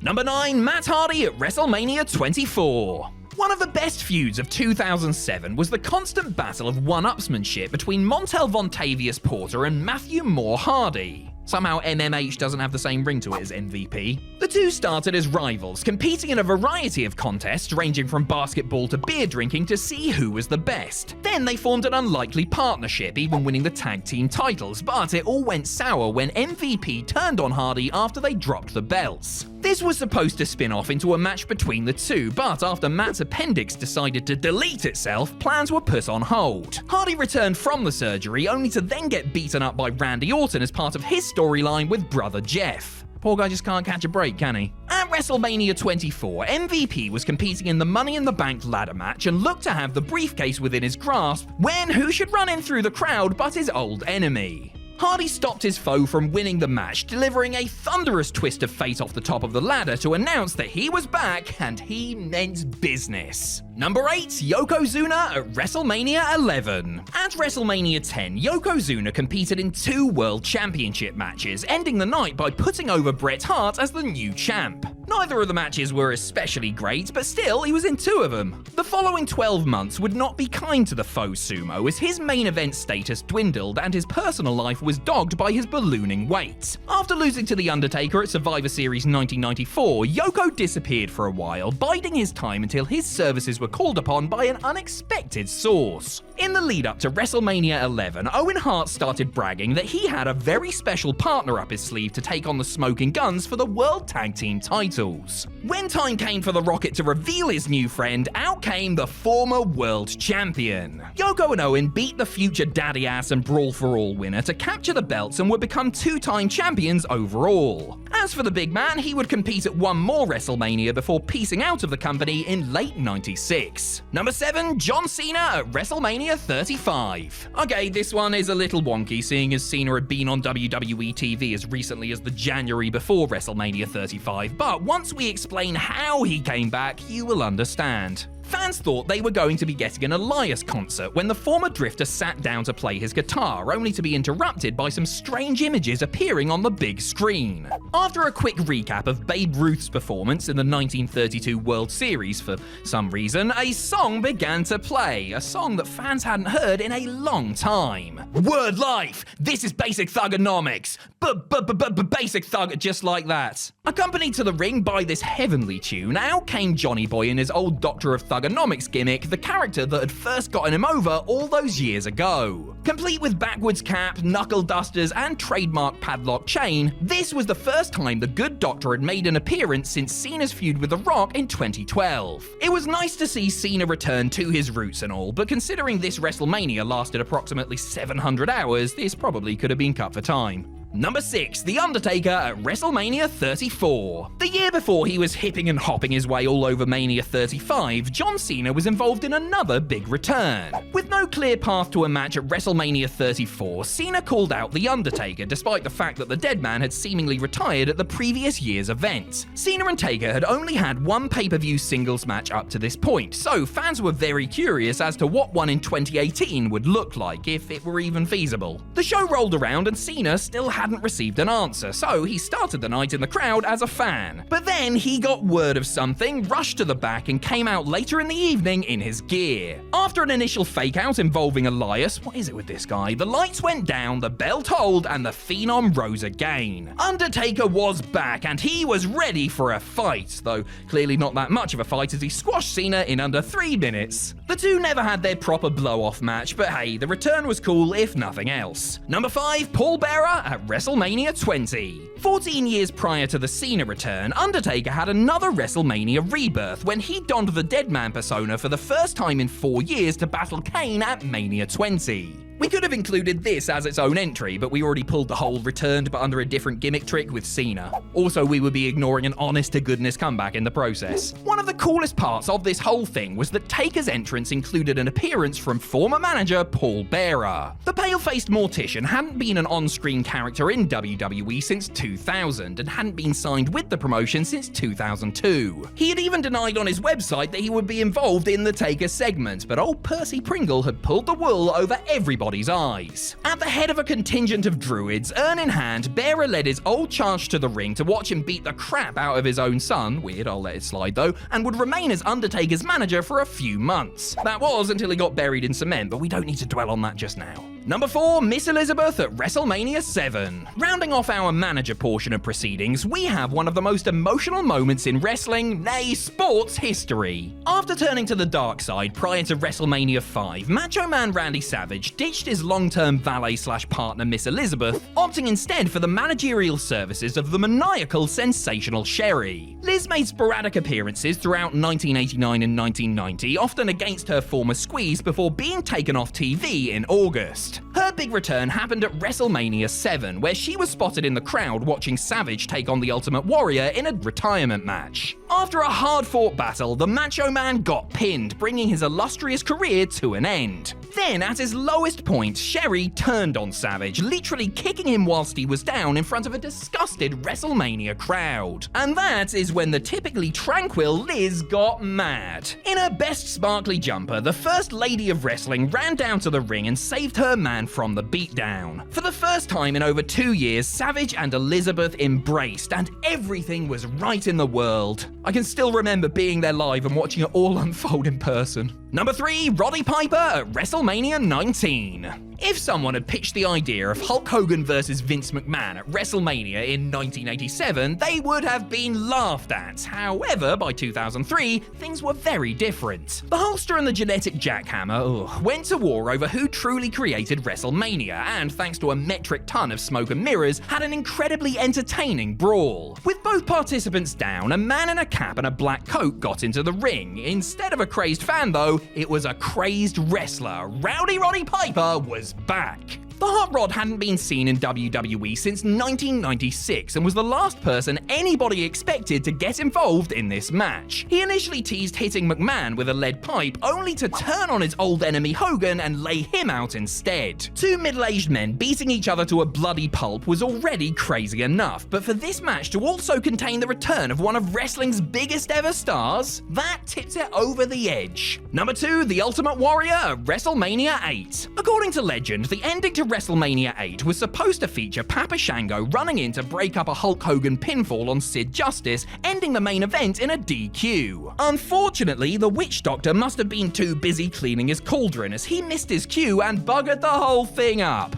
Oops. Luckily, this didn't affect the true finale to the show, which saw Hogan being beaten up by Sid and Shango only to receive aid from an old familiar face. For the first time since he was suspended over the whole holding the main event of SummerSlam hostage episode, the Ultimate Warrior came charging down to the ring to help his fellow jacked up musclehead, fighting off the heels and ending the night on a high. Vince McMahon had called on Warrior after learning of Hogan's desire to leave the promotion, hoping that he would be able to fill his shoes. For various reasons, however, this Warrior comeback tour did not last long. The Ultimate One would make another Mania comeback 4 years later when he squashed Triple H at Mania 12, but that wasn't nearly as exciting as when he saved the Hulkster. Funny though. Number 1, the Hardy Boys at WrestleMania 33. Of all the things that could have happened in 2016, nobody could have predicted Matt Hardy becoming one of the most talked about names in wrestling, having reinvented his character as a vessel for a millennia-old magical spirit. With Jeff alongside as Brother Nero, Broken Matt not only saved his own career, but also made people talk about Impact Wrestling once again. This is why, when it was announced that Matt and Jeff would be leaving Impact in February 2017, all eyes were on them. WrestleMania 33, which took place in early April, was scheduled to feature a 3-team ladder match for the Raw Tag Team Championships. With Enzo and Cass, the Good Brothers and the Bar already in the ring, out came the New Day to announce that a 4th duo would be joining them. Then, sure enough, for the first time since 2009, the Hardy Boys were back. With an absolutely electric crowd behind them, Matt and Jeff not only competed in this match, but won it, giving them their first WWE Tag Title reign since 2007. All this just one day after they competed in another ladder match for Ring of Honor. Now that is what I call wonderful! You would think WWE would want to save their biggest matches for the biggest show of the year. That might be true most of the time, but the company have been guilty of taking some matches that were tailor-made for WrestleMania and putting them on minor pay-per-views instead. And by minor, we are talking B and C level shows, so not the likes of the Royal Rumble, SummerSlam, and Survivor Series. Sometimes WWE have a very good reason for doing this, but in a few instances, the decision remains perplexing to this very day. I'm Adam Pacitti from Cultaholic Wrestling, and these are 10 WrestleMania-worthy matches wasted on minor pay-per-views.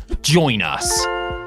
Number 10, The Rock vs. Triple H at Backlash 2000. WrestleMania 16 was an oddly underwhelming show during what was, generally speaking, a great year for WWE on pay-per-view. There was only one singles match on the card, and that was a catfight between the Cat and Terry Runnels, with the show's main event being the 4-way WWE title elimination match promoted with the promise that there would be a McMahon in every corner. Yay.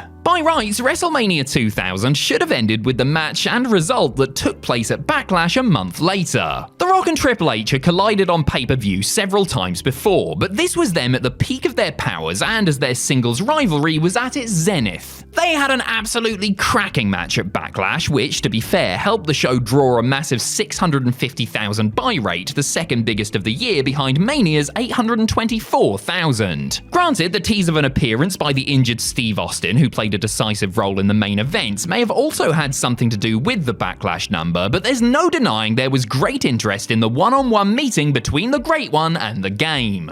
Number 9, Roman Reigns vs John Cena at No Mercy 2017. When it looked like John Cena's full-time in-ring career may be winding down after over a decade as the company's top babyface star, the man who appeared most likely to take over his spot was the hand-picked Roman Reigns. A first-time match between the two should have theoretically been reserved for one of the bigger pay-per-views, if not WrestleMania itself. So what the hell was it doing taking place at No Mercy 2017? Where, by the way, it didn't even headline. Indeed, the Big Dog and Big Match John's big match went on third from last before a cruiserweight title bout between Neville and Enzo Amore and Brock Lesnar's arbitrary Universal title defense against Braun Strowman. Cena and Reigns had a good match that I guess was supposed to act as something of a torch-passing moment during Roman's ill-fated right-down-your-throat babyface push. But it would have been much better inside a big stadium and with a better, longer build. The two did get to close things out at SummerSlam 2021, which felt like a much bigger deal, but with Cena doing his farewell tour in 2025, a WrestleMania showdown with Reigns will very likely never happen. Number 8, Randy Savage vs Jake Roberts at this Tuesday in Texas. The rivalry between Randy Savage and Jake Roberts was one of the most intensely personal in WWE history. I mean, Roberts crashed Savage and Elizabeth's wedding reception and then had a goddamn cobra bite Randy on the arm for real, you know? The feud could have stretched to WrestleMania 8, but the Macho Man and the Snake had seemingly put their bitter beef behind them by that time. The two had just one pay-per-view match at the utterly forgettable This Tuesday in Texas, then scrapped in the 1992 Royal Rumble match and had their big blow-off on the February 8th edition of Saturday Night's main event. Roberts has spoken about his own frustration at the feud ending abruptly and not getting a satisfying WrestleMania payoff, citing it as one of the reasons he decided to quit the company after putting over The Undertaker at the Showcase of the Immortals. If Jake was already set on leaving, WWE could have easily added a loser leaves town stipulation to any Savage Roberts Mania match. Randy's world title triumph over Ric Flair on that show was admittedly awesome and not something you would necessarily want to erase, but it remains rather odd that Savage vs Roberts ended how and where it did. Number 7, Kurt Angle vs The Undertaker at No Way Out 2006. At WrestleMania 22, Kurt Angle dropped the WWE World Heavyweight title to Rey Mysterio in a triple threat match also featuring Randy Orton, while The Undertaker extended his Mania winning streak by beating Mark Henry in a casket match. The three-way was decent, if not a few minutes too short, whereas the casket match was what it was. SmackDown could have stolen the show, however, had they booked the Olympic hero to defend his title against the Dead Man instead. And really, Angle vs Undertaker is a match that very much belonged on the Mania marquee, but was dumped on No Way Out the month before. The upshot was that the No Way Out match was something of a minor classic that was by some distance the best thing on that pay-per-view and one of the very best matches of the year. Kurt has since been very open about the fact that both men wanted the match to take place at Mania 22, with Taker going directly to Vince McMahon to specifically request as much. McMahon wasn't moved though, since he didn't want Taker as world champ at that time and wasn't prepared to sacrifice the streak to continue Angle's reign. Number 6, Roman Reigns vs Dean Ambrose vs Seth Rollins at Battleground 2016. 2 years after Seth Rollins stabbed Roman Reigns and Dean Ambrose in the back with a steel chair to break up the Shield, the Hounds of Justice finally clashed for the first and only time in a triple threat match. It was a very strong main event to cap off what had been a thoroughly enjoyable show overall, as the Lunatic Fringe emerged with the WWE titles still around his waist. But considering the history between the three men and the potential for the match to be a true epic, it's disappointing that WWE opted to stick it on a random C-level pay-per-view rather than reserve it for the grandest stage. The match, good as it was, could have been that much better with the light shining that much brighter and a large larger crowd on hand to witness it. With Ambrose now plying his trade as Jon Moxley in AEW, Roman Reigns working a very part-time schedule, and Seth Rollins surely in the winter of his own full-time in-ring career, there is next to no chance we will see another triple threat between them, let alone at WrestleMania. Number 5, The Rock vs. Goldberg at Backlash 2003. Though smart fans knew that the company had been negotiating with the former WCW World Heavyweight Champion, the first tease for Goldberg's impending arrival took place during WrestleMania 19, ahead of his debut the next night on Raw. Goldberg's first order of business was a dream match with The Rock, a dream match that was going to take place after a 3-week build at Backlash. I'm sorry, but you've got two of the biggest stars of the Monday Night Wars finally colliding after years of talk and speculation, and you book it for Backlash? Hell, I mean, Dwayne himself was instrumental in bringing Goldberg to WWE because he wanted to work with him. To be fair, WWE might have booked the match for Mania 19 had Goldberg signed earlier, but the match could have still feasibly been saved for next year instead, giving them more time to build it up. For what it's worth, the Backlash bout was quite the letdown in the end, and I don't think many would want to sacrifice Rock Austin 3, but it still feels like a match that ought to have gone down at WrestleMania. Number 4, Randy Orton vs. Triple H at Unforgiven 2004. Look, right, so we know that Randy Orton and Triple H did wrestle in the main event of WrestleMania 25. We know that because the interminable Borefest is, last time I checked, still going on. Maybe the match would have gone down a lot better had it taken place 4 years prior as planned. The original Orton babyface turn in the summer of 2004, which saw him win the World Heavyweight title and get kicked out of Evolution within 24 hours of each other, was more than just a little rushed, but fans assumed it was just the beginning of a saga that would take the Legend Killer and the Cerebral Assassin all the way to Mania 21. Instead, WWE booked their first meeting for the run-of-the-mill Unforgiven pay-per-view a month later. What's more, they had Helmsley beat Orton to take the belt from him in their very first singles encounter. Yes, the Orton babyface turn hadn't been a roaring success, but there was still time to course correct and get Randy ready for the big dance. It all worked out in the end, well, certainly did for Batista anyway, but it seemed strange that WWE would hotshot a match and title change so suddenly and for such a nothing show. Number 3, The Shield vs. the Wyatt family at Elimination Chamber 2014. With both The Shield and the Wyatt family being dominant forces on WWE television in 2013, it was inevitable that the two stables would square off sooner rather than later. It really did turn out to be sooner, as their first meeting took place at Elimination Chamber 2014, only 6 months after the Wyatt family's main roster debut. The 6-man tag was a real gem, surpassing even the lofty expectations some had placed on it beforehand. But why didn't WWE save it for WrestleMania 30? After all, Reigns, Rollins and Ambrose were only given a short throwaway victory over Kane and the New Age Outlaws on that show, while Bray Wyatt got beat by John Cena as Luke Harper and Eric Rowan watched on from ringside. What makes it even odder is that WWE booked The Shield vs. the Wyatt family in rematches on Raw in the weeks leading up to Mania, and then on an episode of Main Event 2 days after Mania. I appreciate trying to give Bray the rub by putting him in with Cena, but I reckon Big Match John could have tangled with somebody else, and WWE could have put the first Shield vs. Wyatt's match in the Superdome. Number 2, CM Punk vs. John Cena at Various.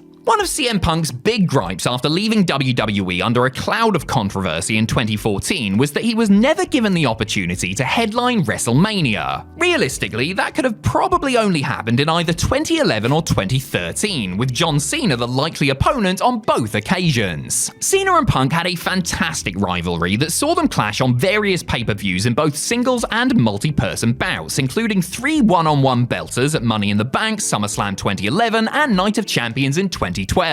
But the straight-edge superstar was looked over in favor of others when it came to picking Cena's WrestleMania opponents. Having The Miz chosen ahead of him in 2011 must have been a bitter pill to swallow, while Punk must have felt like he should have at least been added to the mix with Cena and Rock 2 years later. Cena and Punk's work speaks for itself, and they've had sensational matches whenever they've been paired up. It's just a shame, at least from Punk's perspective, that they were never paired up at the granddaddy of them all. Number 1, Steve Austin vs. Mr. McMahon at In Your House St. Valentine's Day Massacre. Say what you want about Vince McMahon, and there's certainly a lot you can say about Vince McMahon, especially these days, but his on-screen work as Mr. McMahon and the rivalry with Steve Austin during the Attitude Era was one of the main driving forces behind WWE changing its fortunes and turning the tide in the Monday Night War. Their epic rivalry is not remembered for for its matches, of which there were very few, but rather the countless classic moments it produced. In fact, their sole proper one-on-one singles match took place at the very last In Your House event, dubbed St. Valentine's Day Massacre. The cage scrap in which Stone Cold's WrestleMania spot was on the line is probably best known for the horrible bump McMahon took on the announce table, as well as being the scene of Paul White's WWE debut. I'm certain that nobody would want to erase any of Austin's WrestleMania matches with The Rock, and Mania 14 against Shawn Michaels was 100% the place for him to win his first world title, but considering just how big the Austin vs. McMahon feud was, there is a case to be made that it belonged on the bill. I mean, it's Austin vs. McMahon at WrestleMania, for goodness sake. What could possibly go wrong? A WWE World Title match is supposed to be a pay-per-view selling point, a marquee attraction that convinces punters to part with their hard-earned cash in order to see the show. They're supposed to be, but aren't always, and even blockbuster bouts that look good on paper can underwhelm to the point that you simply forget they ever happened. These matches may have been over the WWE or Undisputed or World Heavyweight title, but ended up having the same legacy as any old mid-card fodder. I'm Adam Pacitti from Cultaholic Wrestling, and these are 10 WWE title pay-per-view matches nobody remembers. Join us. Number 10, Edge vs. Rey Mysterio at No Way Out 2008.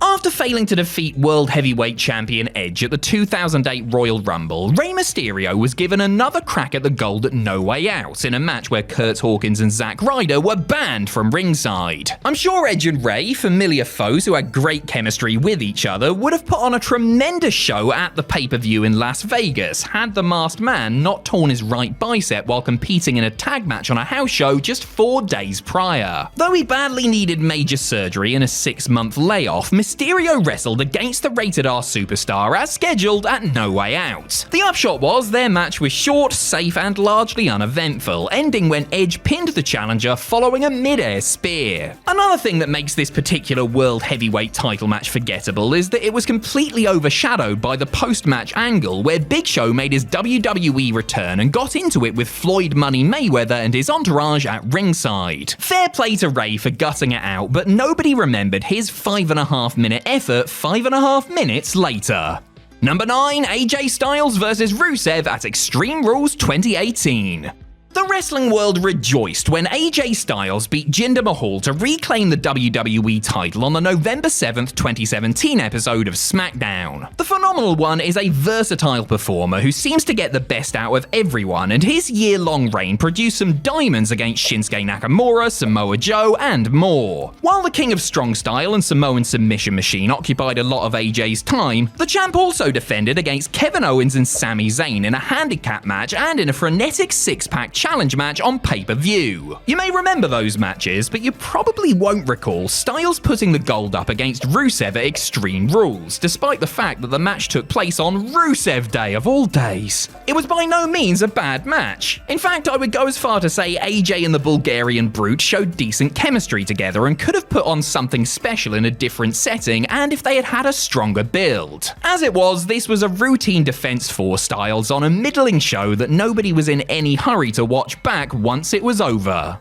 Number 8, CM Punk vs. Batista at Great American Bash 2008. Despite being in the company together for about 4 years, Batista and CM Punk never really had a major feud and only squared off in 5 televised singles matches. Their first on-camera encounter took place at the 2008 Great American Bash, with the straight-edge superstar's World Heavyweight title on the line. Punk had shocked the world by cashing in his Money in the Bank briefcase on Edge just a few weeks earlier, and this would be an early and very stern test of his mettle. The match itself, as far as the in-ring action was concerned, was alright. Nothing great, nothing outright terrible. However, the bout had a few things going against it that has probably caused fans to erase it from their memory banks. For a start, it was babyface versus babyface, and there was no strong storyline going into it. Then it was placed before a parking lot brawl between John Cena and JBL and a WWE title match between Triple H and Edge, basically telling you how WWE viewed its importance. And finally, it came to a lame end when Kane ran in for a cheap double disqualification, which was a dissatisfying conclusion to a pretty weak match. Number 7, Bret Hart vs. The Patriot at In Your House Ground Zero. Bret Hart may have been the WWF champion coming out of SummerSlam 1997, but the main story was very much the dispute between Shawn Michaels and The Undertaker after the Heartbreak Kid had inadvertently cost the dead man the gold. The first Michaels-Taker meeting took place in the main event of the next month's In Your House, Ground Zero pay-per-view, with the Hitman having to settle for the semi-main slot. His opponent was the Patriot, who pretty much only existed to play a part in the Hart Foundation's righteous Canadian crusade against the evils of the United States. The man behind the mask, Del Wilkes, was a decent enough worker, but he obviously wasn't at the level where you expected him to truly test someone the caliber of Bret. As the excellence of execution routinely did when paired against inferior opposition, he worked his pink and black backside off to make the match an engaging one before retaining with his trusty sharpshooter. Engaging, perhaps, but Ground Zero was such a throwaway show and the Patriot was such a minor character in the grand scheme of things that this one doesn't really register. Number 6, The Rock vs X-Pac at Capital Carnage. While WWE might have been red hot during the Attitude Era, their UK exclusive pay-per-views during this time were typically lukewarm. 1998's Capital Carnage, which took place in the London Arena, was no exception. Its main event, a four-way between Steve Austin, The Undertaker, Kane and Mankind, was heavy on star power and featured an appearance from Vinnie Jones, but the rest of the card was full of short, basic matches that failed to ignite. One of the best of a bad bunch was corporate champion The Rock defending his WWF title against X-Pac. Both men are good workers and the 12.5-minute bout did have its moments, but most of the emphasis was on the interaction between the Great One and X-Pac's DX stablemates Chyna and Triple H, who was stationed at ringside. This also played into the weak finish as the champ got DQ'd after getting into it with the game. Nobody bought X-Pac, who had been made to look like a geek on TV in the weeks leading up to the show as a proper challenger who had a hope in winning, and the match felt arbitrary as a result. Number 5, Brock Lesnar and Paul Heyman vs Edge at Rebellion 2002. The main event of 2002's Rebellion was supposed to see Brock Lesnar defend his undisputed title against The Undertaker. However, the Phenom was taken off the show, which emanated from Manchester, England, after he was written off television following an attack by The Big Show. Addressing Taker's absence in a promo at the beginning of the event, SmackDown general manager Stephanie McMahon claimed that he had to stay in the US as his then-wife Sarah was due to give birth. While Steph managed to get Raw's Booker T for one night only as a replacement, it was Edge who received a shot at the next big thing, albeit in a handicap match where Lesnar was to team with his manager Paul Heyman. And you know something? It was actually really good. It was also the only thing resembling a televised singles match between Brock and Edge, so remains something of a curiosity. However, because this was a UK exclusive pay-per-view with a weak undercard and very little hype, and possibly because Edge hadn't fully yet hit his stride as a singles performer, nobody ever brings it up. Number 4, John Cena vs Chris Jericho vs Christian at Vengeance 2005. By rights, the WWE title match at Vengeance 2005 should have been John Cena defending against Christian. Captain Charisma had been goading the champ for months and was really building momentum on Raw as somebody who looked like they could be a top heel. Evidently, someone, or a whole bunch of people in creative, didn't think Christian could carry his weight, and so they inserted Chris Jericho into the equation as, I guess, a way to add a little intrigue and have two skilled pros on hand to carry Cena along. The match itself is pretty darn entertaining, if you'll excuse my language. Christian and Jericho do most of the heavy lifting and make sure it all moves at a good pace, though the result is never really in doubt. The result was Cena pinning Christian to retain, obviously. One of the reasons this match doesn't get a lot of love and isn't brought up is because it took place on a show also featuring the WrestleMania 21 rematch between Shawn Michaels and Kurt Angle and a World Heavyweight title Hell in a Cell gorefest between Triple H and Batista. Next to those two, this was a very distant third. Number 3, The Big Show vs Big Boss Man at Armageddon 1999. At the 1999 Survivor Series, Big Show famously filled in for Steve Austin, who had been run over earlier in the show in an angle designed to write him off TV while he underwent major neck surgery. The world's largest athlete, to the surprise of many, ended up winning the WWF title from Triple H in a triple threat match also featuring The Rock. Show's short reign was not a stellar one, though he did defend it regularly in mostly short televised matches against the likes of the British Bulldog, Hardcore Holly, Kane, Chris Jericho, Viscera, and more.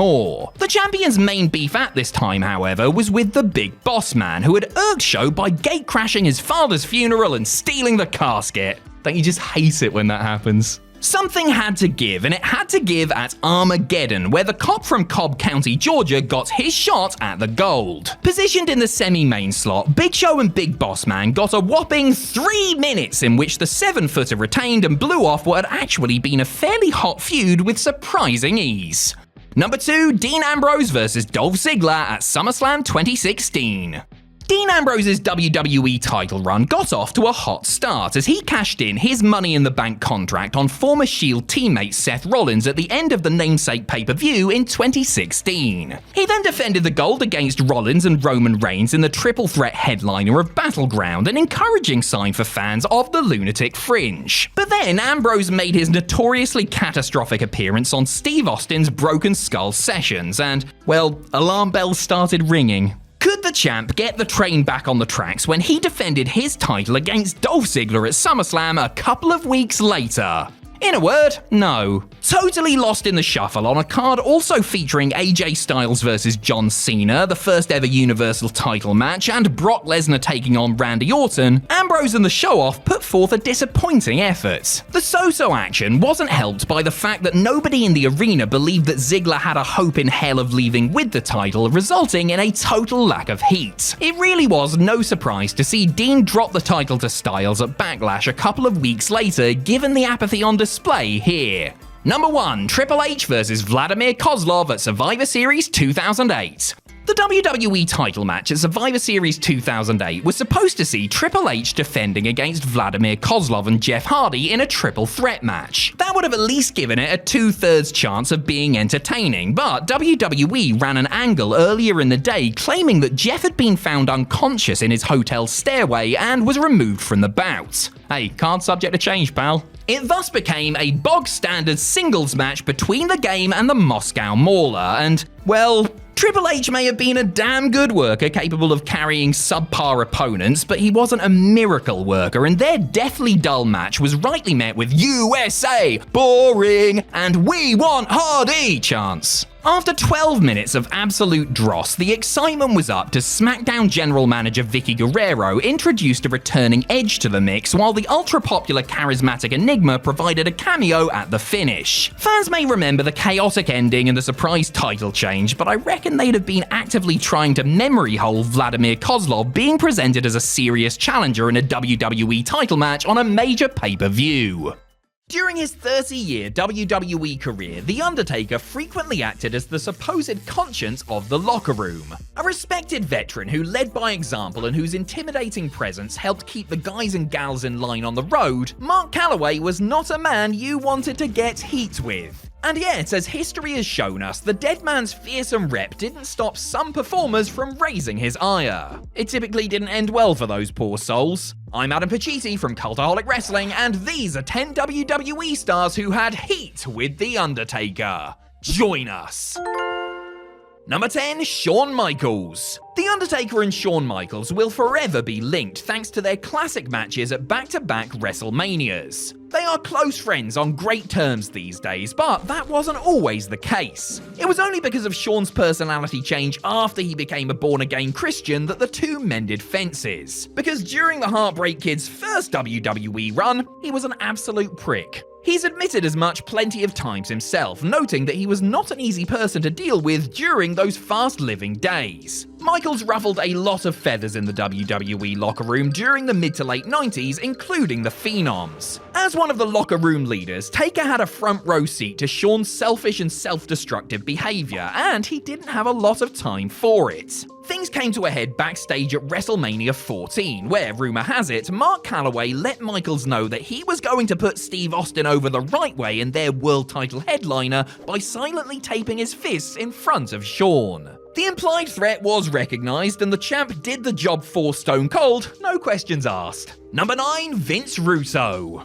As polarizing a figure as the wrestling business has ever seen, Vince Russo has both his staunch defenders and a long list of detractors. One of the architects behind the massively successful Attitude Era, Russo's car crash TV-style writing in the late 90s made WWE must-see television to millions of fans. As one of WWE's top stars, The Undertaker was right in the thick of storylines and had Russo involved with his creative direction. Taker underwent quite the transformation during this period, emerging as the leader of the satanic Ministry of Darkness stable. Because he was such a big marketable star, Russo would always try and involve Taker in some way.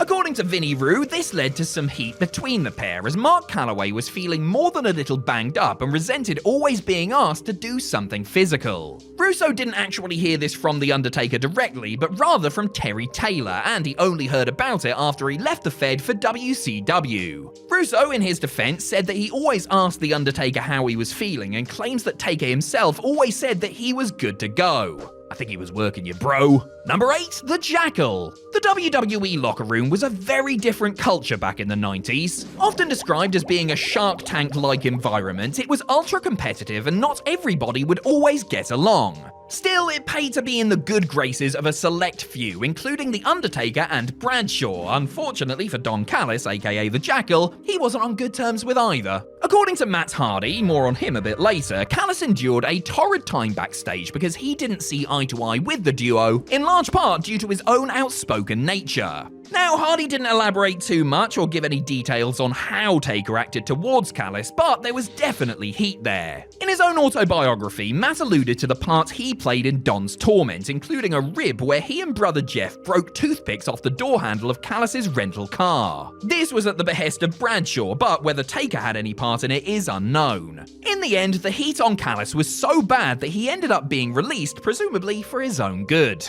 Number 7, John Laurinaitis. Seriously, is there anyone who worked for WWE in the last 20 or so years that doesn't have a negative thing to say about John Laurinaitis? To be fair to The Undertaker, he had a good reason for being upset with the former talent relations chief. Their heat stemmed from Taker's Armageddon 2005 Hell in a Cell match with Randy Orton. The match itself was fine, but it came out afterwards that Randy's father, Bob Orton Jr., had tested positive for hepatitis C. Worse still, Laurinaitis had already known about the results, and yet Cowboy Bob was still allowed to bleed all over the dead man. Oops. Taker found out because the doctor who administered the tests was a WWE-affiliated mutual friend, and needless to say, he hit the roof and immediately demanded answers from Johnny Ace. Laurinaitis actually had to fly to a house show and personally talk things out with Calloway face to face. Turns out Orton Jr. had contracted the disease when he was still a teenager, but had forgotten about it since, outside of a few weeks where he was sick, and didn't feel any of the effects of the disease and had never passed it on to another wrestler. Nevertheless, Cowboy Bob was let go soon after. Number 6, Duke Droese. Admit it, this wasn't a name you were expecting to hear today, was it? The WWE career of Duke the Dumpster Droese was relatively short and mostly uneventful. An undercard act during a down period in the company's business, the Trash Man gimmick was never going to have longevity or enable Duke to ascend to a headline spot. While trying to get over and improve his position on the bill, Droese, in his own words, had a series of matches with Jean-Pierre Lafitte on non-televised events where they made a point to go out and steal the show. According to Droese, he would be confronted by the likes of Shawn Michaels and The Undertaker when he got backstage. They, he said, would complain that they were unable to follow what he and Pierre had just done and that they should tone it down. Rather than listen to their advice, Droese would instead suggest that they should step up their game.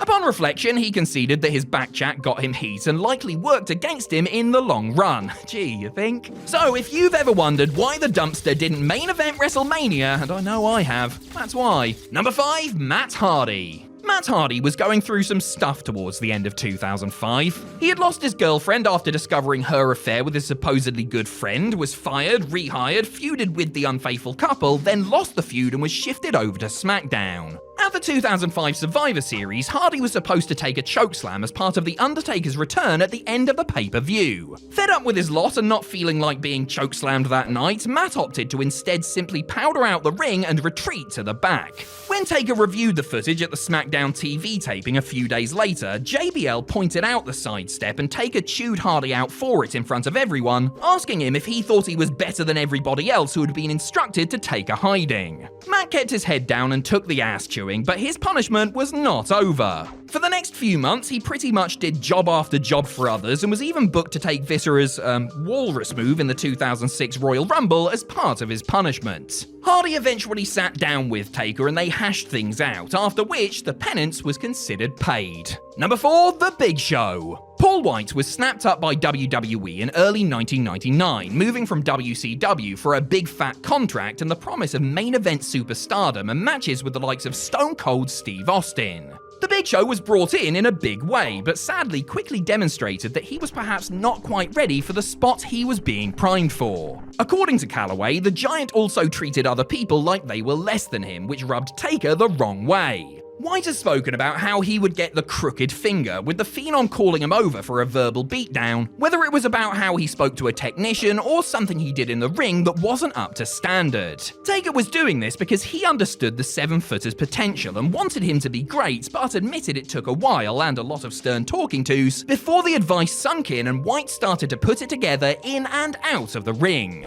White has since credited The Undertaker's tutelage for helping him become the performer he then turned into, but things were tense between them for a bit there. Number 3, Mabel. Another super heavyweight that felt The Undertaker's wrath was Nelson Frazier, aka Mabel. After winning the 1995 King of the Ring tournament, Mabel received a major push, which included a SummerSlam main event showdown with world champion Diesel. But Frazier's massive size, coupled with his inexperience, made him dangerously reckless. Unfortunately for the former man on a mission, one of the people he accidentally hurt was The Undertaker. While delivering a series of leg drops onto the dead man, Mabel neglected to properly work the move and dropped his gargantuan frame right on Calloway's face instead. The upshot was that Taker suffered a broken orbital bone, which is why he wore that Phantom of the Opera style face mask toward the end of '95. Naturally, Calloway wasn't exactly happy with having his face caved in, and Mabel got some heat backstage, which was exacerbated by him also injuring Big Daddy Cool by dropping his full weight on his back. Taker won the resulting feud with Mabel, and not long after, Frazier was given his marching orders. When he came back years later, Calloway requested he become a member of the Ministry of Darkness so that he wouldn't actually have to wrestle him again. Number 2, Chris Jericho. Chris Jericho had one of the most memorable debuts in WWE history, interrupting The Rock on Raw and getting into a promo duel with the most electrifying man in sports entertainment. A week later, Y2J continued to antagonize the main event crew when he interrupted The Undertaker and The Big Show. Jericho chastised the team for taking up so much television time, referred to Taker as the personification of boredom as opposed to the personification of evil, and accused them of turning the show into Raw is Snore. This would be all well and good had Taker not just rambled on incoherently for an age, delivering a promo that was, in fact, very, very boring. Jericho was supposed to be the heel, but fans actually agreed with his assessment of the segment, making the so-called Unholy Alliance look bad in the process. When he got backstage, Shawn Michaels and Steve Austin let him know that he might not want to call one of the biggest stars in the company, as well as a locker room leader, boring in front of millions of fans. Number 1, Diamond Dallas Page. Wait, so you telling me that Diamond Dallas Page had backstage heat when he came over to WWE for the Invasion? I mean, I had my suspicions when he was given a stalker character and was then routinely pummeled by The Undertaker and Kane and was then pinned by The Undertaker's then wife Sarah and then got a self-help guru gimmick designed to take the piss out of his personality, but wow, I am shocked. Aside from committing the cardinal sin of being a former WCW star, DDP also apparently made a major error when, according to Disco Inferno, he went to the American Badass before one of their matches with a script for what he wanted to do in the ring. Per Disco, Taker took the piece of paper, scrunched it up into a ball, and promptly threw it in the bin. Taker was also miffed when Page didn't bump and feed quickly enough for his comeback during a house show bout, adding to the tensions. The utterly one-sided nature of their feud and the one-time WCW heavyweight champion slide down the card soon followed. And for Dallas, that definitely wasn't a good thing. That was a bad thing. Whilst WWE does its best to promote anti-bullying messages through its community outreach programs, there has been an unavoidable track record of bullying culture in the company throughout its history. From the untouchable power-mad politicians to the locker room police looking to whip everybody into shape, and just some downright bastards too, there are myriad stories of WWE stars dishing out rough treatment for any perceived infraction, no matter how minor. Though some WWE talents came out of the other side of of such tribulations, others unfortunately succumbed to the taunts of WWE's most terrible tyrants and made their way toward the exit door. I'm Adam Pachisi from Cultaholic Wrestling, and these are 10 WWE stars who were bullied out of the company. Be a star!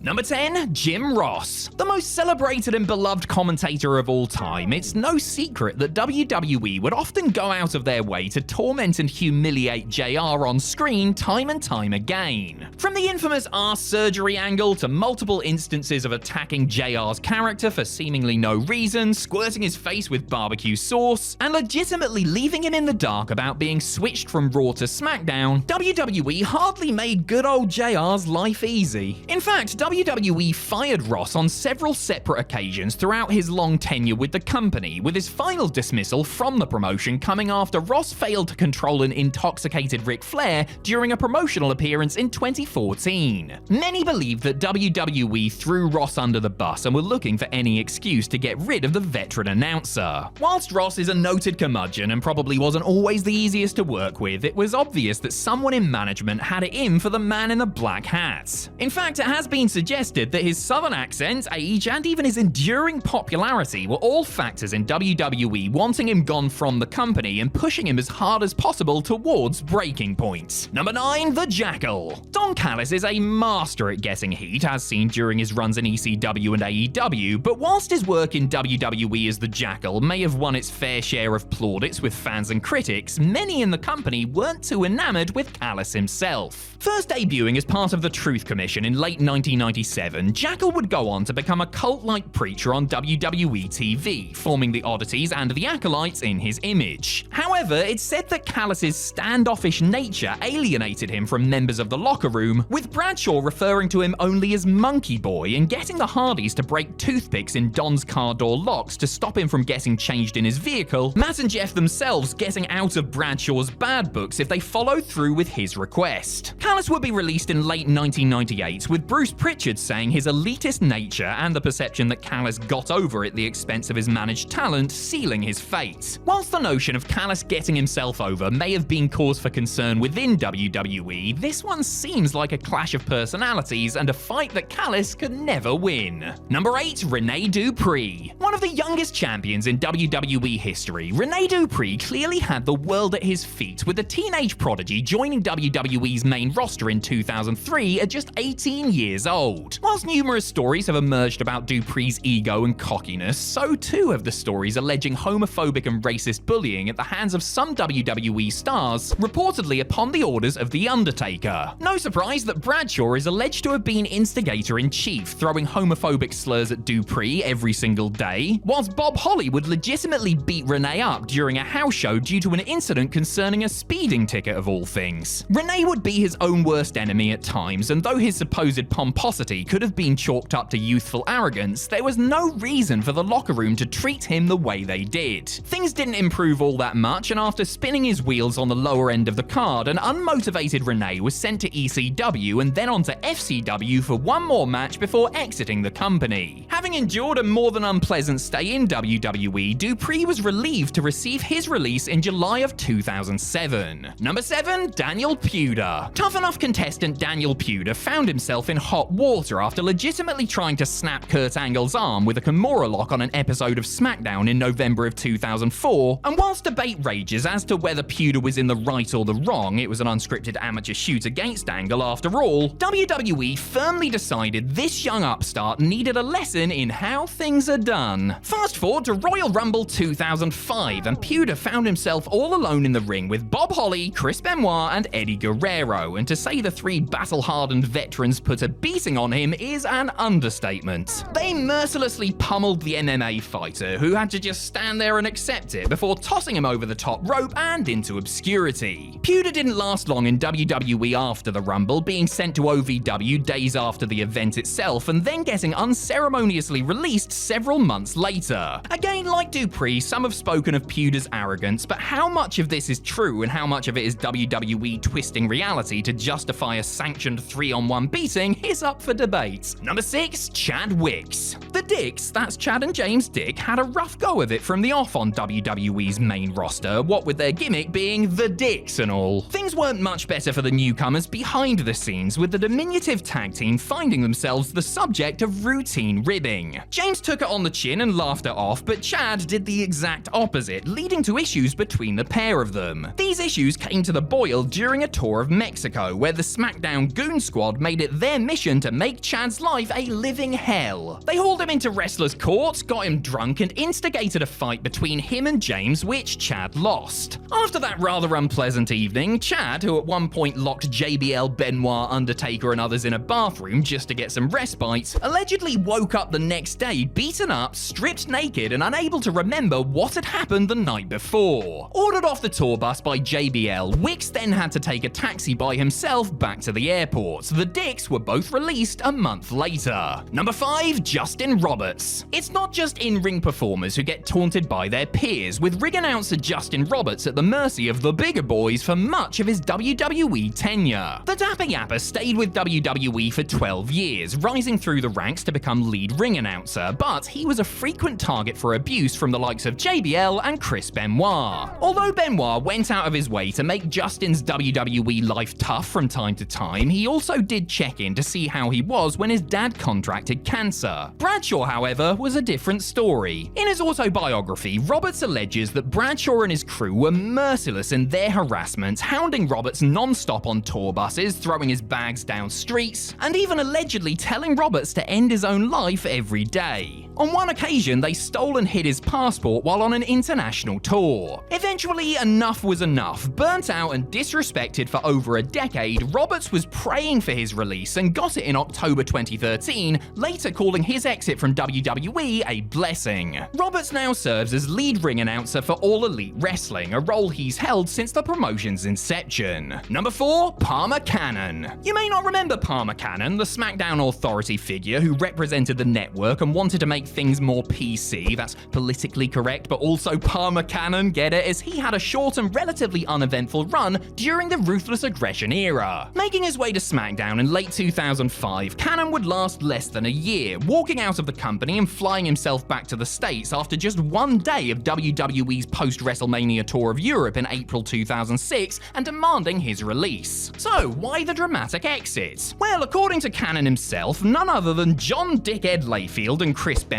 routinely harassed him during his brief time in the company, with the two reportedly pranking Cannon by duct taping him to a wall and threatening to assault him. Cannon said, "Screw this," and took off, and can anyone really blame him? I guess you can understand the need for the locker room to police itself and remove any major egos in order to have everybody working on the same page, but there is a world of difference between that and bullying, and someone should have put these tyrants in their place far sooner rather than just laughing their abuse off as hazing or ribbing. Number 3, Amy Weber. A member of JBL's villainous cabinet stable, Amy Weber was only in WWE for a scant few months, exiting the company seemingly as quickly as she debuted. Amy asked for her release in February of 2005, revealing years later that her exit was due to bullying and harassment. Surprisingly, JBL was not the culprit this time. Weber has gone on to praise JBL's conduct around her during her run, but it was in fact Randy Orton and Edge whose cruel taunts led Weber to say adios following a tour of the Far East. Orton allegedly slammed into Weber on a flight and chastised her, while Edge poured a full drink on her face as she slept, apparently as a lesson to Weber for committing the crime of getting some painkillers from the men's locker room on the advice of medical staff. When said flight landed, Weber decided she was done with the company and the pro wrestling business entirely. This is not the first reported incident of Orton acting unprofessionally during his early years in the company, with Randy alleged to have dumped an entire bottle of tanning lotion onto Rochelle Lowen's bag in 2004 after she rebutted his advances. Number 2, Sable. During the Attitude Era, Sable became one of the biggest stars in the entire wrestling industry, with the 38 special winning legions of fans due to her flesh-bearing antics. Hey, it was the 90s, we were young and horny, alright? However, However, many accounts suggest that fame and popularity got to Sable's head, with Rena Mero proving deeply unpopular in the locker room. So unpopular was Sable that she became the target of abuse, harassment, and bullying within WWE. Amongst the taunts thrown Sable's way, X-Pac is alleged to have defecated in her bag, something he is said to have also done to Sonny and Mark Henry, with Sable abruptly departing the company in June of 1999 and filing a $110 million lawsuit against the promotion. As part of the suit, Sable would claim an unsafe working environment was present in WWE, never mind the juvenile jocular culture and sexual harassment from locker room to boardroom. The two sides would settle out of court and improbably mended their relationship a few years later, with Sable returning to WWE in 2003 before departing on good terms a year later. I mean, nobody's really going to bully you when Brock Lesnar is your boyfriend, are they? Number 1. Vader. One of the most fearsome competitors in professional wrestling history, Vader was a multi-time champion across America and Japan, known for a punishing style that took down even the very toughest of opponents. However, when he arrived in WWE, his reputation preceded him, and it wasn't long until an aging and broken down mastodon found himself on the wrong side of some of the most influential names in the locker room, the Clique. Vader challenged world champion Shawn Michaels at SummerSlam 96, but when he messed up a spot, he was physically kicked by Michaels and berated in the ring. Backstage, Michaels allegedly threw his weight around and threatened to have Vader fired, prompting the big man to break down in tears. From then on, Vader would still be prominently featured by WWE, but commentary didn't shy away from making comments about Vader's hygiene and weight, with the legend written off TV at No Way Out 98 after being instructed to tell the world he was a big fat piece of sugar. Jake Roberts would seemingly have little sympathy for the big man, claiming Vader was a bully himself everywhere but WWE. Still, bridges were mended when Vader was posthumously inducted into the WWE Hall of Fame in 2022.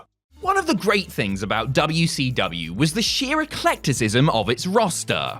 Aging legends and young cruiserweights, strong-style brawlers and goofy characters. They all coexisted wonderfully, and everyone and their mother seemed to pass through WCW at one point or another. Yes, that is a Judy Bagwell reference, thank you very much for noticing. Some wrestlers, however, only happened to wrestle one solitary match in a WCW ring. From indie sensations and jobbers to forgotten mid-carders and certifiable Hall of Famers, I'm Adam Pacitti from Cultaholic Wrestling, and these are 10 wrestlers who only wrestled one WCW match. Join us! Number 10, Dwayne Gill. Dwayne Gill was a consistent presence on WWE television during the 90s as one of the regular enhancement talents used to put over the established stars on shows like Wrestling Challenge, Superstars, and Raw. Then in 1999, he got the push of his life as Gillberg, the luckless jobber version of WCW's Goldberg.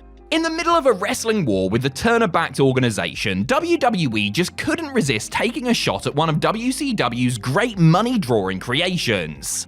Perhaps Gill himself was more than happy to send up the former WCW World Heavyweight Champion, as he may have been feeling a bit stung after wrestling one match for WCW and never getting a call back. At an October 25th, 1995 taping of WCW Saturday Night, Gill took on new Dungeon of Doom member Hugh Morris in what was only Bill DeMott's second WCW match. A routine squash, it ended when Morris got himself disqualified by throwing Gill over the top rope, it was a different time, and then continued the beating, finishing with the moonsault. Gill did his job as well as he always did, making Morris look like a monster, but his services weren't required afterwards. Number 9, Nick Bockwinkel. WCW's 1993 Slamboree pay-per-view was billed as a Legends Reunion. An excuse to celebrate professional wrestling's glorious past, the company brought in many of the industry's greats to either make appearances or mix it up in the ring. One of the most intriguing outings WCW put together was a singles contest between former NWA World's Heavyweight Champion Dory Funk Jr., managed by Gene Kiniski, and four-time AWA World Champion Nick Bockwinkel, managed by Vern Gagne. Dory Jr. was 51 at the time, while Bockwinkel was 58. Despite their advancing age, both men were in fantastic shape and put on a real old-school technical exhibition that went to a 15-minute time-limit draw. It was a nice nostalgic example of the way pro wrestling used to be, and a good one-shot WCW for Bockwinkel in what turned out to be his last ever match after 6 years in semi-retirement. Funk, meanwhile, worked one more date for WCW, a non-televised June 6, 1997 house show in New York that doubled as a tribute to former wrestler and restaurateur Elio DePaulo. Number 8. Don Morocco. Dory Funk Jr. and Nick Bockwinkel weren't the only two legends to get a payday at Slamboree 93, of course. One of the featured matches on the show's undercard was a six-man tag pitting Blackjack Mulligan, Wahoo McDaniel and Jim Brunzell against Dick Murdoch, Jimmy Snuka and Don Morocco. Seems a bit slow on paper, that, doesn't it? Well, the sextet may have moved at a leisurely pace, but you cannot fault the star power, and Brunzell was in the match too. This turned out to be the only WCW match for Brunzell and Morocco, who got to square off with his old nemesis Snuka in one of the match's highlights before it descended into a big brawl and ended in a DQ. In recent years, The Rock, he was The Rock before The Rock, damn it, has said that he never had much desire to go to WCW after leaving the Fed in 1989 because he considered the locker room something of a snake pit, while also readily admitting that he had lost a step.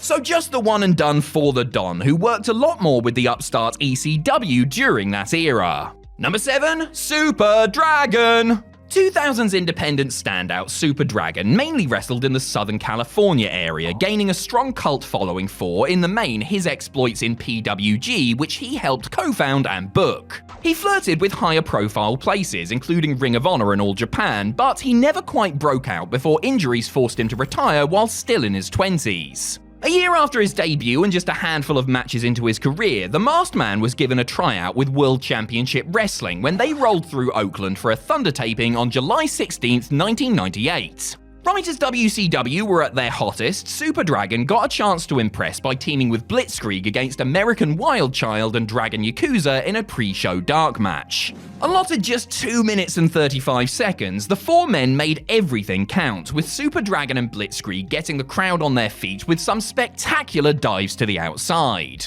Only Blitzkrieg, who greatly impressed at watching Ultimo Dragon, was signed, while American Wildchild, aka Ron Rivera, got one more booking for the company's aborted Festival de Lucha pilot 6 months later. Number 6. Duke Droese. After WWE threw Duke the Dumpster Droese into the trash in 1996, he seemed to disappear off the face of the earth. Seemed to, but didn't. He resurfaced in Germany the next year, touring for Otto Vons and the Catch Wrestling Association, where he tangled with the likes of Fit Finlay in rounds-based matches. Droese had designs on getting back into the scene in America, however, and secured tryout matches for both WWE and WCW in early 1998. His WCW one came first, and he defeated a fella by the name of Mick Tierney in a dark match prior to the February 2nd, 1998 edition of Monday Nitro. About a month later, he worked 2 dark matches for WWE, but the bin man didn't hear back from either Eric Bischoff or Vince McMahon. This is something none other than Steve Austin had warned him about when he suggested Droese pick one and only, as if he did both Stone Cold guessed neither would show any interest. And according to Droese, that is exactly what happened. Or, and bear with me for a second here, could it be that he was just rubbish? Puns, innit? Number 5. Tito Santana. Considering he had name value from his many years as a WWE star, I'm genuinely surprised that Tito Santana only showed up for one WCW match during the Monday Night Wars. El Matador left Vince McMahon's employ in the summer of 1993 and wrestled for a few independent leagues, including ECW, back when it was still Eastern Championship Wrestling. Following a brief return to the Fed as a Spanish-language commentator, Santana returned to the Indies and was doing the Weekend Warrior thing when WCW came calling.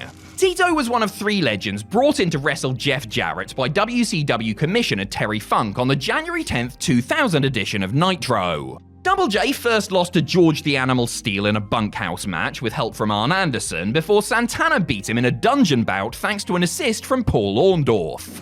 To cap off the Chosen One's misery, he then fell to Jimmy Snuka inside a cage and received a concussion from the big Superfly splash to boot. For what it's worth, Santana got a good pop, and though he may have looked a little older, was still moving well during what turned out to be his last appearance for a major US promotion. Number 4. The Tasmaniac. Before he became a big star as ECW's super shooter with a shaved head, Taz was the Tasmaniac, a somewhat cartoonish savage-like character and very much a product of that character-based era. The Tasmaniac was just a few years into his career, having worked on the indies and completed a tour for New Japan Pro Wrestling when he got tryouts with both WWE and WCW. The Human Suplex Machine went down to center stage in Atlanta first, where he was booked against Joey Maggs at the February 8, 1993 Saturday night tapings. A non-televised outing, the Tasmaniac picked up the dub. According to a report in the Wrestling Observer, Taz didn't look as good as he usually did at the time, though Dave Meltzer was quick to point out that he looked a whole lot better than Stu Hart trainee Big Sky, who also received a tryout at the same taping. No surprise that WCW offered Big Sky a deal then, since he was 6'9" and the Tasmaniac was most definitely not. The Tasmaniac would get 3 tryouts with WWE that June, but was also passed over and soon made his way to Philadelphia. Number 3, Kid Cash. Like many an extremist in March of 2001, Kid Cash was looking for work. With ECW closing down in January, the talented high flyer assessed his options and secured a deal with WCW after a successful tryout match with All Japan wrestler George Hines. The former ECW World Television Champion, wrestling simply as Cash with a C, made his televised debut for the company on the March 21st edition of Thunder. He looked great too in putting over Jason Jett, aka fellow former ECW star Easy Money, a man he had clashed with several times in Paul Heyman's promotion in a lively match. It looked for a minute there that WCW may have found a new player to help build their cruiserweight division around. Then, 5 days later, WWE bought WCW. Cash has said that he, like much of the wrestling world, saw his future change by watching it all unfold on television that night.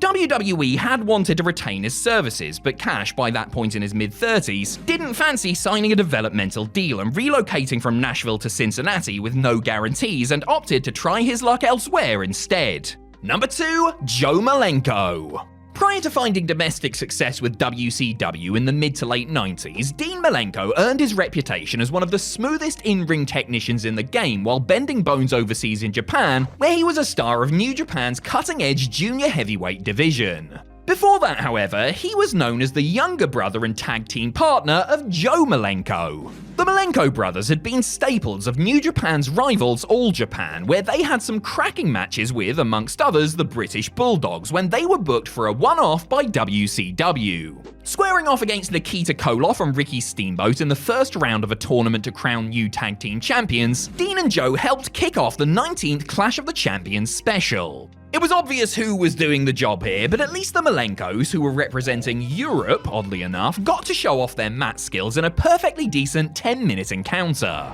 And while Joe didn't wrestle another match for WCW, he was drafted in for an angle with Chris Jericho during Jericho's 1998 feud with the Man of 1,000 Holds. Number 1, Kane.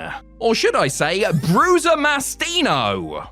No, I probably shouldn't, should I? Because that name is friggin' stupid. Well, it may have been stupid, but let's be honest, it's no less so than, say, Isaac Yankem DDS or Fake Diesel, is it? And Glenn Jacobs probably would have let you call him Dick Hertz back when he showed up for his lone WCW outing at the March 2nd, 1993 Saturday night taping. The future mayor of Knox County had but a few matches under his shiny vest by that point and was essentially brought in to act as a warm body for Sting to beat in a routine squash match. Looking like a jacked-up Mick Hucknall, the big Simply Red Machine was as green as his opponent's tights, and WCW's failure to snap him up was not all that surprising. Glenn Jacobs needed to gain experience elsewhere, which he went and did, including another tryout match for WWE that October. After his success as Kane, Jacobs definitely had a window of opportunity in which to make the jump to where the big boys play, but as the man himself put it, he never seriously contemplated doing so. Right, so the actual, proper reasons that WCW eventually closed in March of 2001 had much more to do with what was happening off-screen than on. However, there is no question that a lot of the promotion's television output contributed to its demise in some form or fashion. Because from the end of 1997 onwards, WCW habitually made ill-advised booking decisions as the product began to reflect the chaotic situation unfolding behind the scenes. So these are the televised rise nails in the coffin of WCW. I'm Adam Pachisi from Cultaholic Wrestling, and these are 10 moments that killed WCW. Join us. Number 10, Starrcade 1997. Starrcade 1997 should have been one of the biggest and best nights in WCW's history. It was their biggest pay-per-view of the year during a period where they were on fire and still resoundingly kicking WWE's backside in the Monday Night Wars. The main event, with Sting wrestling his first match in an age as he attempted to dethrone tyrannical WCW heavyweight champion and New World Order leader Hulk Hogan, had been built up expertly. Regrettably, what should have been a slam dunk and ended with the Stinger pinning the Hulkster clean to win the title turned into a total and utter mess. Word is that Hogan and Eric Bischoff got cold feet when Steve Borden showed up for the pay-per-view without a radioactive tan, and Terrible Terry conspired with Nick Patrick to make the planned fast count for the finish a normal one. That meant that Sting and Bret Hart looked like total idiots when the match was restarted and allowed Hogan to walk away from the bout looking like he was the one who had been screwed over. Just a lamentable episode of politics playing for all to see, and a sign that the rot had begun to set in.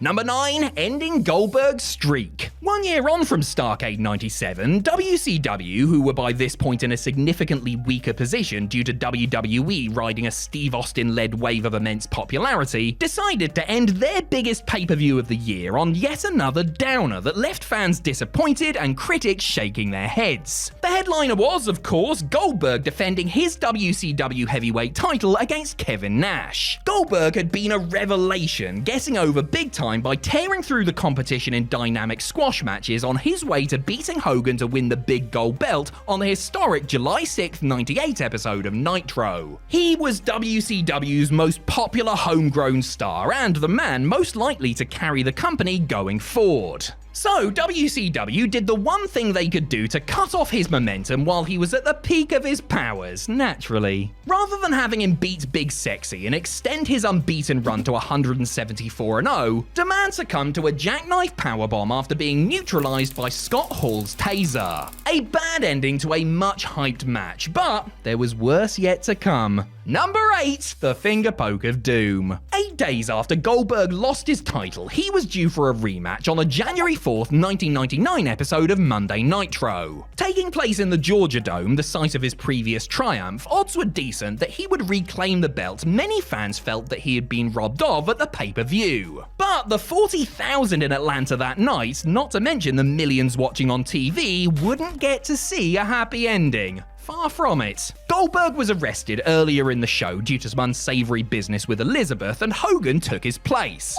Then, instead of having an actual match, he and Nash did the infamous finger poke of doom as the Hulkster took back the title after prodding the champ in the chest. Bait and switch, brother! So, Hogan's the world champ, the NWO is reformed, and oh wait, no, here's Goldberg fresh out of the slammer to wreck fools and...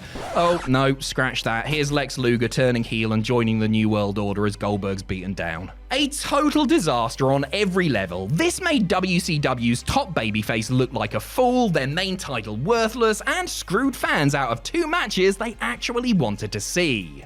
Number 7, Hogan lays down for Sting. In October of 1999, the Fed's head writer Vince Russo handed in his notice and signed a deal with World Championship Wrestling. Could this be the man to steady the sinking ship and help usher the promotion into a new era of popularity? Obviously not. WCW fans got a taste of what Russo and his co-writer Ed Ferraro were capable of during his very first pay-per-view with the pencil. The scheduled main event of Halloween Havoc 99 was set to be Sting defending the WCW title against Hulk Hogan. After failing to come out to his music twice, Hogan eventually sauntered out in street clothes and simply laid down on the mat for Sting to pin him before sulking off. This eye-rolling work shoot was supposed to get the internet in a tizzy, as people perhaps assumed that this was a real instance of Hulk exercising his creative control clause and refusing to lose, while also planting the seed for a storyline when Hulk returned from a layoff. That storyline never happened, and the aftermath, with Goldberg beating Sting in an impromptu match only to be stripped of the belt the day after, only muddied the waters further. Cool swerve, bro. Number 6, the Radicals show up on Raw.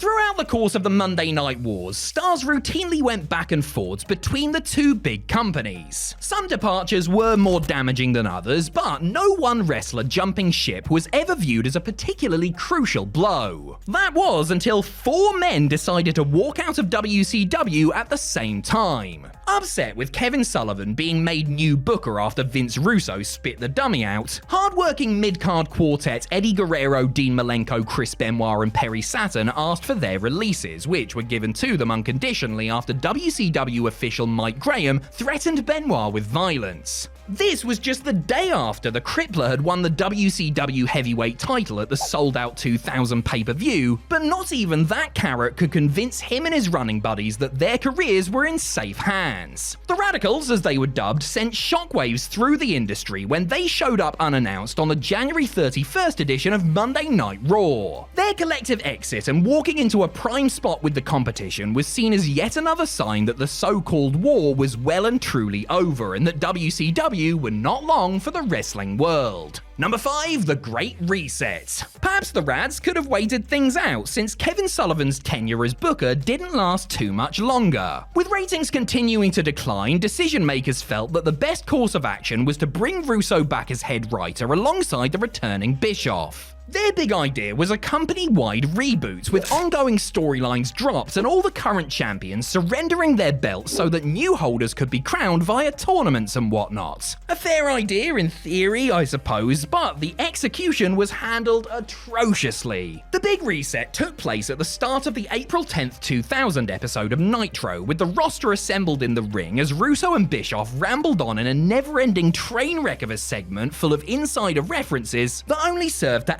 alienate the few diehards who continue to watch the product. They might have thought lines like Bischoff asking Sid if he can't find his scissors in reference to his hotel room fight with Arn Anderson almost a decade beforehand were cute, but it was simply brutal watching them fall flat and die a death out there as the New Blood vs. Millionaires Club angle got off to a wretched and very confusing start. Number 4, David Arquette wins the world title. Back when WCW still had a bit of hope and half a prayer, Warner Brothers Studios greenlit a major motion picture based on a fictionalized version of the promotion. By the time Ready to Rumble was actually released on April 7th, 2000, WCW had less than a year of its existence left. But still, a film about the company in theaters was a good thing, right? It was extra publicity after all, and surely the cinematic masterpiece would bring back some punters. In a misguided piece of cross-promotional synergy, WCW made the incredibly wise decision to put their World Heavyweight title on actor David Arquette on the April 26th episode of Thunder, an idea that was apparently suggested by Tony Schiavone. That'll put butts in seats. To be fair to Arquette, he was a genuine wrestling fan and he didn't want the honor, and donated his WCW pay to the families of deceased wrestlers. So no heat on him personally, but the storyline was obviously a complete dud, serving only to further devalue the title and push WCW fans away. On the plus side, Ready to Rumble was a critical flop and box office bomb, earning back a little over half of its production budget. Number 3, Goldberg turns heel. Having his streak broken and losing the title and then being involved with the whole finger poke of doom nonsense may have hurt Goldberg's mystique, but he did continue to be one of the company's biggest stars against the odds and bad booking. Shortly after making his return from injury, the one he caused himself by elbowing a limo window, the WCW Brain Trust, in their eternal wisdom, decided to turn him heel for the first and only time in his career. At the end of the positively atrocious Great American Bash pay-per-view, Goldberg turned on Kevin Nash, costing him the title and joining the New Blood stable. What a freaking swerve, bro! The marks didn't see that one coming, and so on.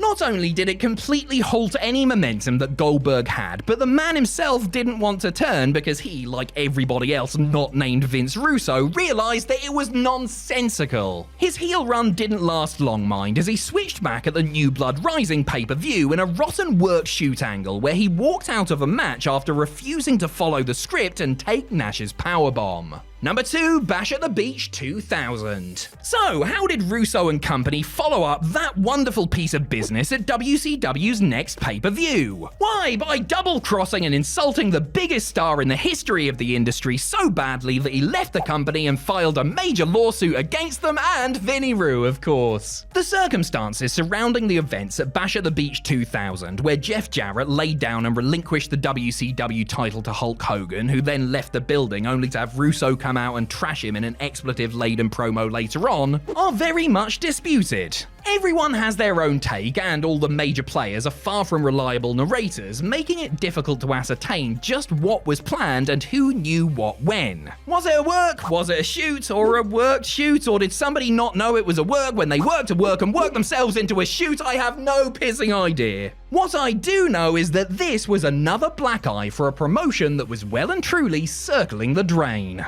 Number 1, Vince Russo wins the WCW title. Well, if the company was circling the drain before, they may as well have flushed it down the toilet when Russo was booked to win the world title. Arquette winning it was an insult to the majority of fans still watching, not to mention the boys in the back, but at least you could argue that they were doing it to try and promote the movie and, as a result, WCW. But what was the logic in Russo getting the strap by beating Booker T in a cage match on the September 25th, 2000 episode of Nitro? Ratings, bro. Yes, Vinnie Rue and whoever else had a say in WCW creative at the time made the decision based on the belief that the casual fan wanted to see a non-wrestling heel hold the promotion's most prestigious prize. Well, prestigious in theory anyway, since the title had already been denigrated so much since Russo's arrival that it actually meant less than WWE's European Championship by this stage. Oh, and it didn't work either, as the ratings continued to tumble, quelle surprise. As for Russo's run as champion, that lasted exactly 1 week when he vacated the title after deciding that he wasn't a wrestler and didn't want it. Best idea he ever had. WWE's spandex-clad warriors are no mere wrestlers. Oh no, the toys in Vince McMahon's toy box are WWE superstars, damn it! That said, if we're being honest, and there's a first time for everything, it takes more than simple branding to make someone a proper star. In fact, it often takes a particular match to get the so-called WWE universe to sit up and accept a superstar as what they're being sold as. Sometimes it's manufactured, other times it's unexpected, but it's always a serious boost to the beneficiary. I'm Adam Pachisi from Cultaholic Wrestling, and these are 10 star-making WWE matches. Join us. Number 10, the 1994 Royal Rumble. The Royal Rumble match is as good an opportunity as any to make a star, either by booking someone to win the thing and punch their ticket to WrestleMania, or simply by having them look the most dominant in a field of 30. While Bret Hart and Lex Luger may have shared the spoils in the 1994 iteration of the bout, it was Diesel who everyone was talking about after. Big Daddy Cool, who had been on the WWE roster for about 7 months by this point, had spent most of his time acting as the bodyguard of Shawn Michaels when he entered the fray at number 7 and eliminated 7 other entrants during the near 18 minutes he was in the mix before he himself was dumped out by a group of wrestlers. Even though he was a heel at the time, Diesel's performance was cheered on by those inside the Providence Civic Center, and can you blame them? Showing he was capable of being much more than a menacing enforcer in a leather jacket, Kevin Nash's 94 Rumble showing set the wheels in motion for a breakout year that ended with him as WWE Champ.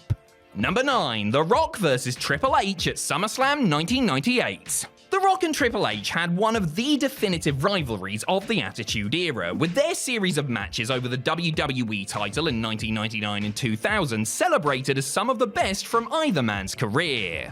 Awesome as those matches were, it was actually at SummerSlam 1998, while competing for the Intercontinental title, that both the Great One and the Game singled themselves out as future main eventers. Clashing in just the 3rd televised ladder match in company history, Rock and Hunter went hell for leather in front of a feverish Madison Square Garden crowd.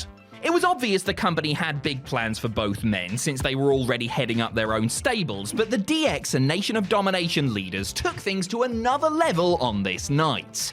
After 25 minutes of bruising action, it was Helmsley that walked away the victor. Though the Cerebral Assassin had his hand raised at the end, it would in fact be the People's Champion who would become WWE Champion first when he won the title at Survivor Series. Number 8, the Hardys vs Edge and Christian at No Mercy 1999. 14 months after Rocky and Trips wowed the world's most famous arena, it was the turn of 4 young upstarts to put it all on the line in a ladder match.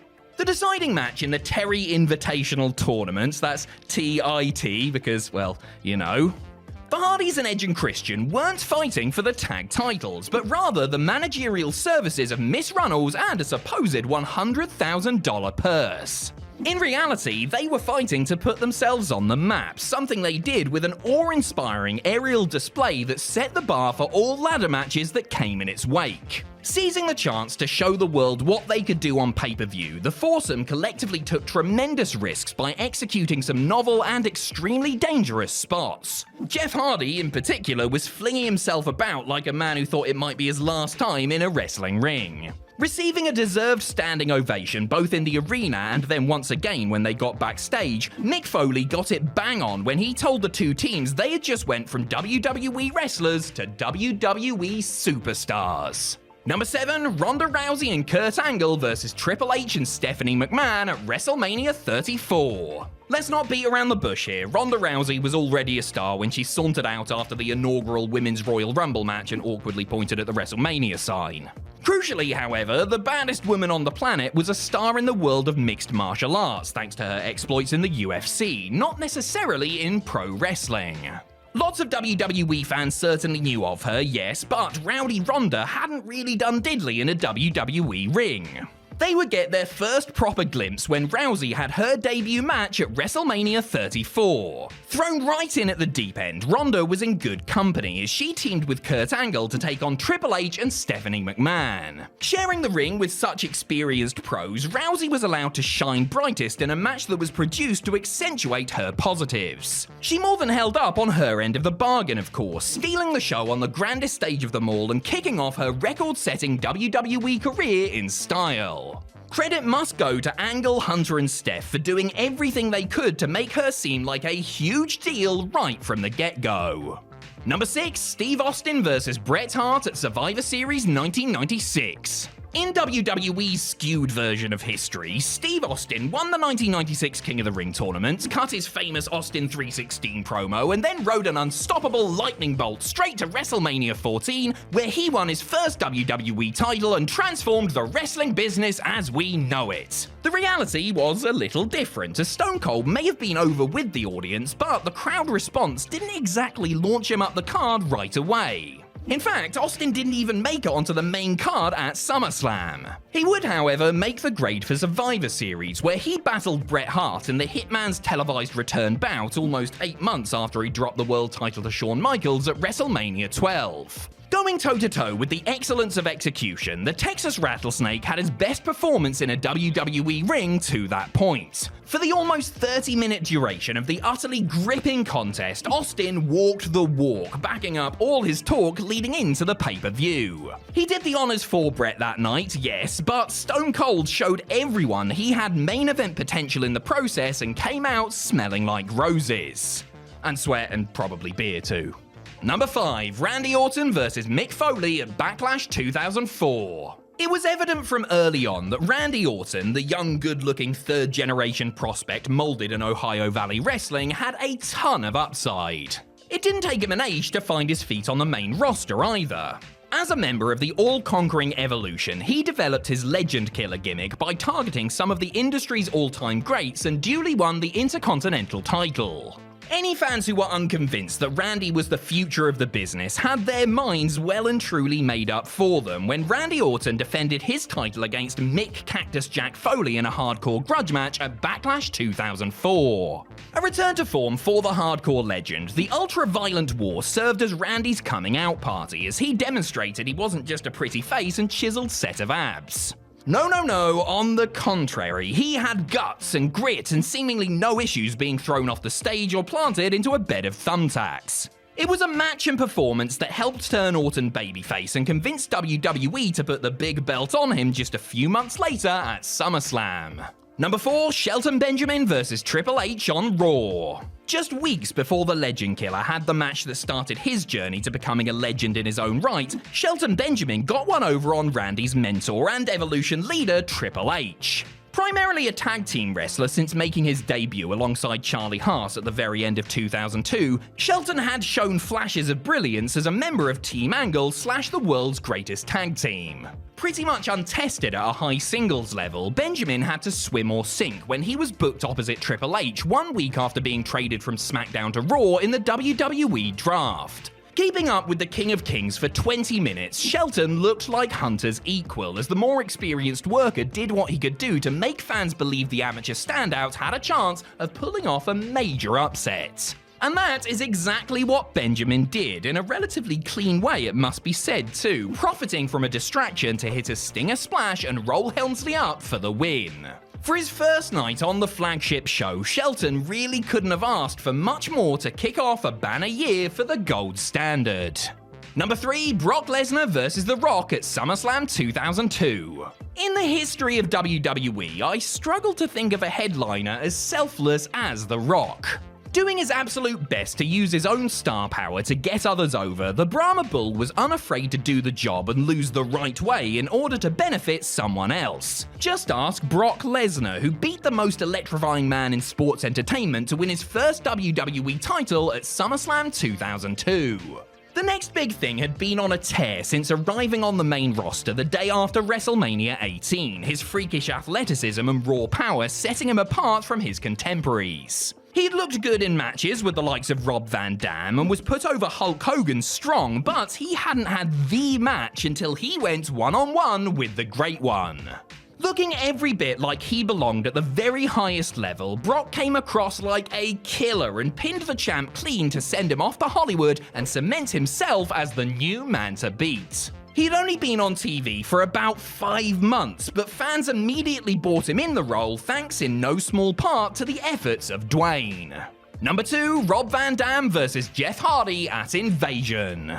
One of the biggest stars in ECW, Rob Van Dam was routinely in one of the best matches of the night, if not the best one, particularly when it came to the company's order-only events, earning himself the nickname Mr. Pay-Per-View. Living up to that moniker in his first major WWE match at Invasion, the Alliance member put on a display that summed up why he was considered the jewel in the crown of Paul Heyman's former promotion. Smartly matched up with a like-minded dance partner in the devil may care Jeff Hardy, RVD proceeded to steal the whole flippin' show in his pursuit of the hardcore title. Never one to lack confidence, Van Dam appeared to relish having such a bright spotlight shining on him and duly pulled out all manner of flips, kicks, and other extreme tricks. Decked out in one of his one-of-a-kind singlets, RVD had the self-assured swagger of someone who knew his talent and had no doubt WWE fans would react to him in just his second televised WWE match. On the back of this performance, it's no surprise the de facto jeers quickly turned into cheers for RVD.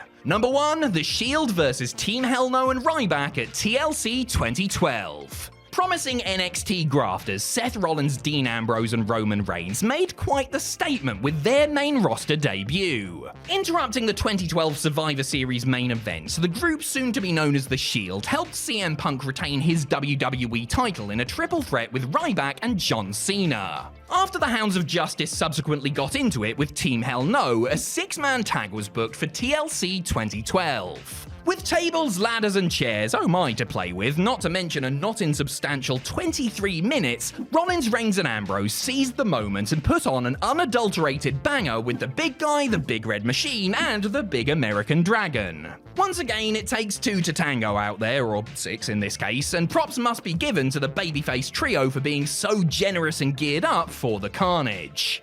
However, the onus was really on Roman, Seth, and Dean to stake their claim in their very first outing, and they did so with aplomb. You seriously felt like you were watching the future of the business before your very eyes, and when it was all over, you had no choice but to believe in the Shield. Lots of things can be passed on through the generations of a family. Traditions, heirlooms, type 2 diabetes, and so on. For professional wrestlers following in the footsteps of their famous kin, they may have bestowed upon them a particular move that is synonymous with a relation. They don't don't always do it better, no, but sometimes they add their own twist to it and make it something truly unique that they one day themselves may end up passing down. I'm Adam Pacitti from Cultaholic Wrestling, and these are 10 wrestling moves that stayed in the family. Join us! Number 10, the Sharpshooter. While paying dues in his father Stu Hart's infamous basement dungeon training ground, Bret Hart was put in many different and very painful submission holds. While the kayfabe story goes that Stu taught Bret how to do the sharpshooter during these fabled sessions, the truth is that it was actually Conan who demonstrated it to the excellence of execution in the locker room at a WWE show. The Hitman needed a submission finisher to match his new singles push and ended up going with a move that had been invented by New Japan star Riki Choshu. None of Bret's own children ended up following him into the family business, but his niece, daughter of Hart Foundation tag partner Jim the Anvil Neidhart, certainly did. Natalya Neidhart has continued to use her uncle's favoured hold as one of her primary finishers, utilising it to win major matches and championship belts. The two even got to slap on simultaneous sharpshooters after Natalya's loss to Charlotte Flair at Payback 2016, with Bret tying up Ric Flair for old time's sake. Number 9, the Figure 4 Leg Lock. Ric Flair wasn't the first person to use the Figure 4 leg lock as a finishing hold. He actually stole it from the original Nature Boy, Buddy Rogers. Yeah, that and everything else, am I right? To be fair to Slick Rick, he really made the move his own and got it over by winning matches and titles around the world across multiple decades. While most other wrestlers began to use the Figure 4 as a routine hold to chuck in the middle of a match, Flair's daughter Charlotte embraced it as a match winner when she began her own sports entertainment career in earnest. The Queen has very much established a legacy of her own during her time in WWE, and there are scant few who simply see her as Rick's kid anymore. While she pays homage to her dad with the robes and chops and such, Charlotte Flair has put her own spin on the well-worn Figure 4. Her version is the Figure 8 leg lock, and it sees her bridge up while she has her adversary's legs trapped. I'm not sure if that bit of leverage would actually make the move hurt more, but it makes for a very cool visual if nothing else. Number 8, the Superfly Splash. Wrestlers had done splashes off the top rope before, but nobody had done it quite like Jimmy Snuka. Superfly was jacked to the gills and could soar like no one else, achieving perfect form every time he left the top rope. Or, the top of a steel cage. Standing up straight with his arms outstretched, Snuka would do the I love you sign before using all the power in those mighty quads to get as much hang time as possible. It was a surefire match ender every single time. Despite the battering it must have given his knees, the WWE Hall of Famer continued to perform the move well into his 60s. Just a year after Jimmy Snuka's last WWE match, his daughter Tamina made her televised WWE debut. During it, she busted out a familiar favourite, hitting Natalya Neidhart with a Superfly Splash. She wasn't alone, of course, as her cousins the Usos made their bow alongside her and joined Tamina in hitting the rest of the Hart Dynasty with stereo Superfly Splashes. All three have continued to use the move since. Number 7, the Taz Mission. It's easy to forget just how cutting-edge Taz was back in his ECW heyday. Once a raving lunatic in a furry singlet and face paint called the Tazmaniac, he completely transformed his character, becoming a super serious shoot fighter with a shaved head. Despite being somewhat diminutive in stature, you fully believed what he said because of how he took care of business in the ring with his takedowns, suplexes, and crucially, his Taz Mission finisher. The human suplex machine either choked out the competition or forced them to tap out during his stay in the Philadelphia-based promotion by using something he had learned practicing judo, the kata hajime. Taz had to hang up his boots in 2002 and subsequently became a commentator, with few realizing that the man in the announce booth was secretly raising one of the industry's hottest future prospects. AEW star Hook doesn't really look anything like his father, but he sure does possess a lot of his best qualities. He consistently reminds everybody of his roots by wrecking fools with his own version of the Taz Mission, which his father called Red Rum. Number 6, the Frog Splash.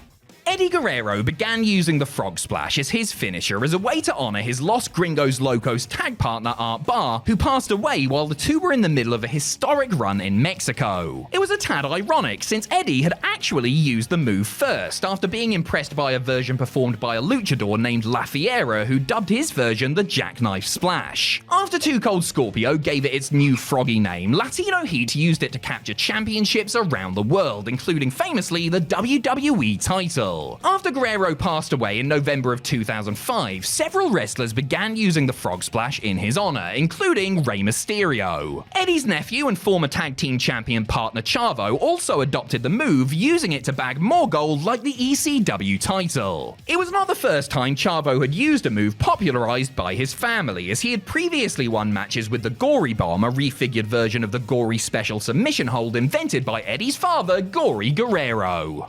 Number 5, the $1 Million Dream. Like his adoptive father, Iron Mike DiBiase, Ted DiBiase was a noted technician inside the ring. But whereas Iron Mike tended to finish off opponents with a top rope knee drop, his son went the submission route instead. As WWE's $1 Million Man, DiBiase would make his opponents pass out with the $1 Million Dream, which was essentially a Cobra Clutch. With his fallen foe lying on the mat, Ted would often stuff a $100 bill into their mouths, adding insult to injury. All three of Ted's boys ended up getting into the business, but the most successful was Ted DiBiase Jr. Upon his arrival on the main roster, the $1 Million Boy not only took on a gimmick very reminiscent of his well-off dad, but nabbed the $1 Million Dream for himself too. Ted Jr., however, would tinker with things soon enough. First up was the Dream Crusher, which was a Cobra Clutch combined with a Russian leg sweep, and then came Dream Street, a Cobra Clutch into a rock bottom-esque slam. Whatever the variation, you have to say it's looking very likely that Ted DiBiase Jr. is going to prison. Number 4, the RKO. There were many wrestlers to use a cutter-like move before Randy Orton made the RKO his own. John Laurinaitis, for instance, used the Ace Crusher while working for New Japan in the 90s, while Diamond Dallas Page used the Diamond Cutter over in WCW. Both men have no doubt ribbed the Legend Killer over the use of his move, since they were the ones to make it famous in 2 major promotions first. But little did they know, Randy's own father, WWE Hall of Famer Bob Orton Jr., used it before the lot of them. Yes, in an unearthed clip from an old episode of Primetime Wrestling, Cowboy Bob can be seen delivering his son's calling card during a 6-man tag. Now, Bob's version of the cutter isn't exactly out of nowhere. On the contrary, it looks like he's got Don Morocco in a front chancery, goes to tag in one of the Islanders, and when they don't pick up on his signal, simply improvises and drops the Rock to the mat face first. Either way though, Bob Orton Jr. invented the cutter, and Johnny Ace can go and flip himself. For that and many other reasons. Number 3, the Iron Claw.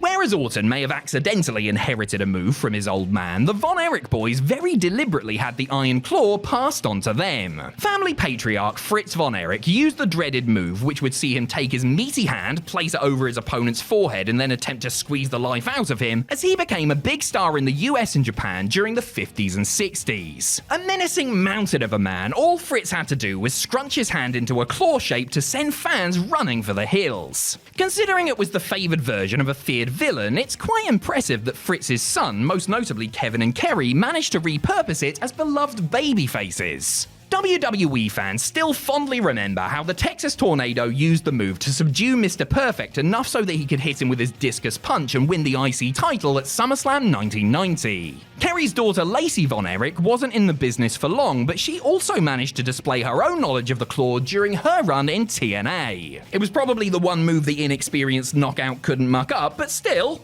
Number 2, the Samoan Spike.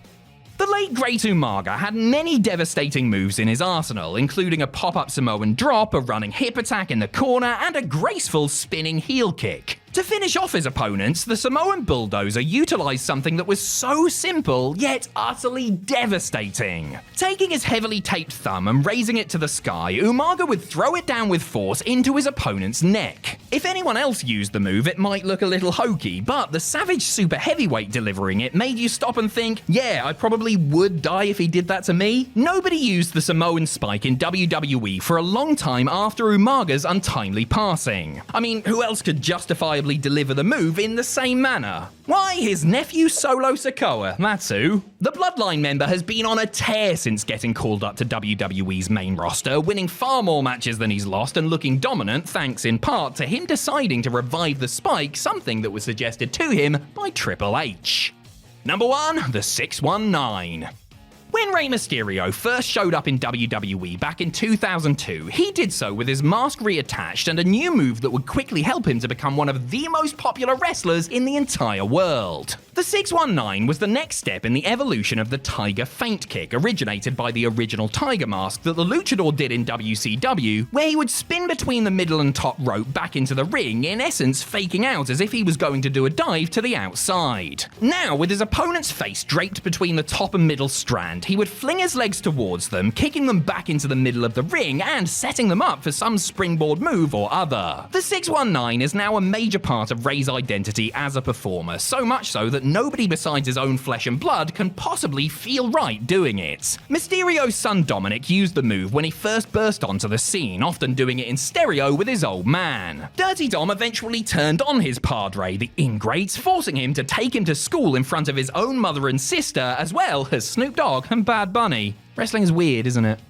We all need a helping hand sometimes when it comes to our careers. An extra pair of eyes on a CV, a lift to a job interview, a last-minute clean shirt after you spilled strawberry jam down the front of yours. Again. The same is true of wrestlers, as these 10 performers would not be as famous as they are now without the aid of a fellow grappler. Of course, that is not to say that they're bad, didn't pay their dues, or don't deserve their fame. Far from it, we're just looking at people who got some vital assistance from their peers, whether intentionally or otherwise. I'm Adam Pacitti from Cultaholic Wrestling, and these are 10 wrestlers who owe their success to other wrestlers. Join us. Number 10, Shark Boy. Fans of the original TNA will have fond memories of Dean Roll, better known by his aquatic alter ego, Shark Boy. Roll first developed the character on the independent scene in the 90s, trademarking the name in 1999, which later led to a hilarious lawsuit between him and the makers of the 2005 film The Adventures of Shark Boy and Lava Girl. Take that, Taylor Lautner. After a fairly modest run, everything changed for our fishy friend after he fell into a kayfabe coma in 2008. Upon waking up, everyone was very confused to find that he was now talking and acting like a certain Texas rattlesnake. Clearly, somebody heard Roll do a Steve Austin impression backstage and decided that it needed to be featured on TV. Thus, Stone Cold Shark Boy was born. He would adopt the stunner as his finisher, relabeling it the Chummer, would ask audiences to give him a shell yeah, and proclaim that things were the fishing line because Shark Boy said so. These puns may sound tortured, but they were actually rather entertaining. Though Shark Boy was already an established talent, without his stellar Austin impression, he wouldn't be as beloved as he is today. Number 9, Mustafa Ali. In 2016, the world lost David Bowie, Alan Rickman, George Michael, Prince, and Carrie Fisher, plus there was a whole load of political stuff that we won't get into now because they will cause big arguments. Thankfully, WWE gave us something to take our minds off all the bleakness in the form of the Cruiserweight Classic. This was a 32-man tournament to crown the very best tiny boy wrestler in the entire world. There were a number of alternative entrants available for the tournaments, just in case somebody got injured or had to pull out. These included current AEW performer Aaron Solo and former TNA wrestler Jesse Sorensen, but only one of these replacements was actually given a chance to shine. Brazilian wrestler Zumbi encountered visa issues whilst trying to enter the United States and was duly pulled from the bracket. In his place, WWE chose an American wrestler instead. His name was Mustafa Ali. Without Zumbi's passport problems, Ali would have never gotten signed as part of the Cruiserweight division. That means there would have been no victory over Daniel Bryan, no WrestleMania match with Cedric Alexander, and no retribution. What a horrible world that would be to live in. Number 8, Asia. When Vince Russo jumped to WCW in 1999, he quickly went about trying to recreate some of the magic he had made for the Federation on Turner TV. Unfortunately, what this actually meant was a load of confusing storylines and blatant rip-offs of things that he had done whilst working for Vince McMahon. One of his most egregious instances of self-copying came the night after Halloween Havoc 99 in a segment with The Revolution. The group launched an attack on the Filthy Animals, which involved a debuting muscular woman. This was Asia, with a Y because of China. Do you get it? It's good, isn't it? Isn't Vince Russo clever? Yes, Vinnie Roo had not only pinched the idea of a large menacing female bodyguard, but he'd also stolen her naming convention in the least imaginative way possible. Asia, who was played by bodybuilder Christy Wolf, was a China clone in every sense of the word, and fans saw right through it. Still, she did manage to enjoy some success in WCW, working alongside performers such as Perry Saturn and Dean Malenko, and having rivalries with the likes of Tori Wilson and Medusa. Sure, she never hit Jeff Jarrett with a toilet seat, but you can't have everything. Number 7, The Renegade. In the lead up to Uncensored 1995, Hulk Hogan hinted that someone very special would be in his corner during his main event match with Vader. The ultimate surprise was very much supposed to make viewers think that the Ultimate Warrior was going to show up, but instead, we got the Wish.com version. In Hogan's corner was the Renegade, a knockoff so blatant they might as well not have even bothered. Richard Wilson, the man behind the character, had a similar physique to Warriors, similarly long hair, and a similar habit of yelling long, incomprehensible sentences to whoever was in earshot. Wilson got a decent push off the back of this reveal, despite being the living embodiment of that "we have such and such at home" meme. At the Great American Bash, he defeated Arn Anderson to become WCW Television Champion, holding the title for the next 3 months. It was the peak of a career that only really came about because of another far more charismatic performer, but you can't knock the guy for grabbing the opportunity. Number 6, Virgil. Before he was drawing crowds of millions at conventions, Michael Jones was a key fixture of WWE's golden era as the long-suffering manservant of Ted DiBiase. Virgil, whose name was a rib on the real name of Virgil Runnels, aka Dusty Rhodes, would do all of the $1 Million Man's dirty work until one day he had had enough and snapped on his employer. In the real world, he would have been dismissed immediately and probably sent to prison, but this was wrestling, so he got cheered instead. Unfortunately for the former Soul Train Jones, he was nowhere near as popular outside of his dynamic with the $1 Million Man. All of his biggest highlights as a single star came whilst feuding with his former boss, his other most memorable encounter being a torrid SummerSlam bout with Nails in 1992. Blah. Even when he jumped over to WCW, he was put back together with Ted as part of the New World Order. Now he was called Vincent, which was a play on Vince McMahon. The guy literally couldn't even get a name that didn't already belong to somebody else. To be fair though, the notoriety has kept him well stocked in meat sauce ever since. Number 5, David Flair. You could make the case that every child of a famous performer owes their own success to their parents, but that feels like a different subject for a different time. Instead, let's zero in on a guy who really wouldn't have gotten anywhere were it not for his legendary last name. Ric Flair's eldest boy was tied to his father from the get-go, teaming with him in his first WCW match at Sold Out 1999. Then, just a month later, David turned on Ric to join the New World Order. Come on, it's not like Ric wouldn't have done the same thing. Despite being very, and I mean very, limited in the ring, David made a decent go of it, even winning the prestigious United States Championship. Okay, maybe winning isn't the right term. He was literally handed the belt by his old man, who was the fictional president of WCW at the time. Things like this really don't help your case, Junior H. Without his legendary dad, there is absolutely no way that David Flair would have ever been allowed anywhere near a wrestling ring. Charlotte might be annoying sometimes, but at least she can really get it done in there. Number 4, Demolition. Among the many tag teams that have come and gone across wrestling history, few have made quite the same impact as the Road Warriors. Hawk and Animal's flashy appearance combined with their hard-hitting in-ring personas made them stars everywhere they went. So naturally, the companies that didn't have access to them wanted a piece of the action. WWE's answer to the Road Warriors was Demolition, comprised of Axe, Smash, and later Crush, although we don't really talk about Crush. Like their NWA counterparts, Axe and Smash also painted their faces, wore strange body armor, and were presented as rough and gruff as they came. That said, in a real fight, Hawk and Animal would have eaten these guys for lunch. Though they could have easily been dismissed as copycats, Demolition got hugely over in McMahon land, becoming one of the standout tag teams of the late 80s and early 90s. They were 3-time World Tag Team Champions, with their first reign standing as the longest in company history for nearly 30 years. It all went quite well, you know, until the actual Road Warriors signed for WWE and basically cancelled out Demolition's popularity. Oops.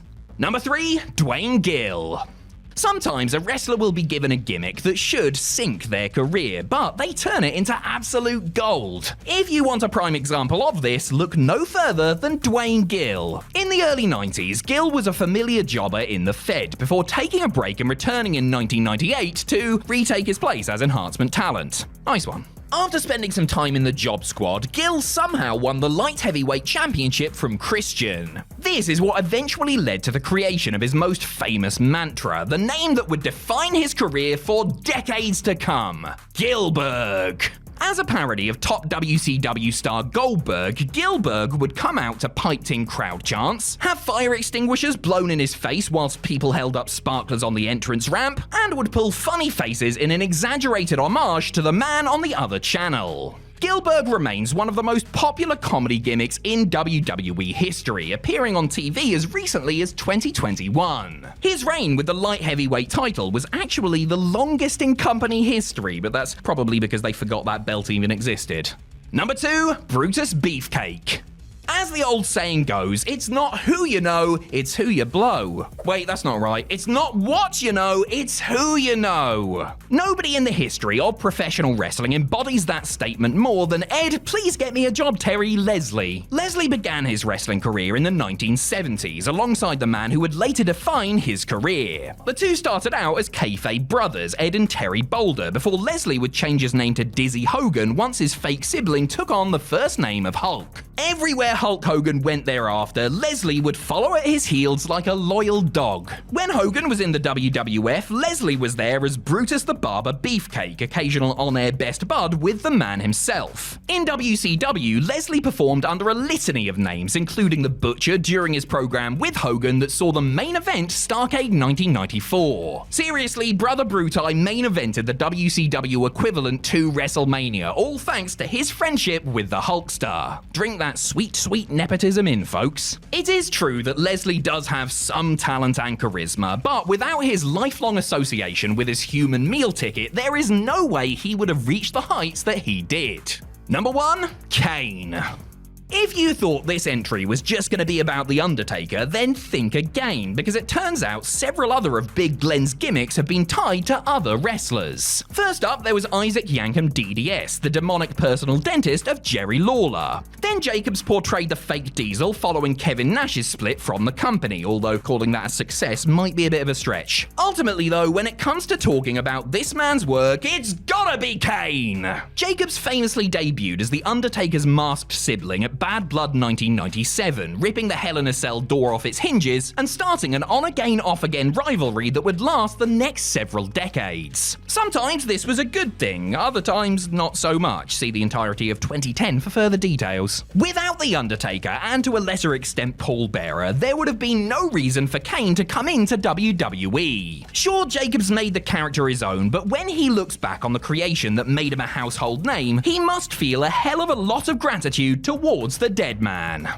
WWE's Royal Rumble is on the horizon, and fans will no doubt be getting excited about not just the 2 Battle Royals on offer, but also the other big matches that fill out one of the company's biggest and most anticipated shows of the year. Yet despite being one of the biggest and most anticipated shows of the year, WWE haven't been shy about offering fans some decidedly strange matches at Rumbles past. I'm Adam Pacitti from Cultaholic Wrestling, and these are 10 very strange Royal Rumble pay-per-view matches. Join us.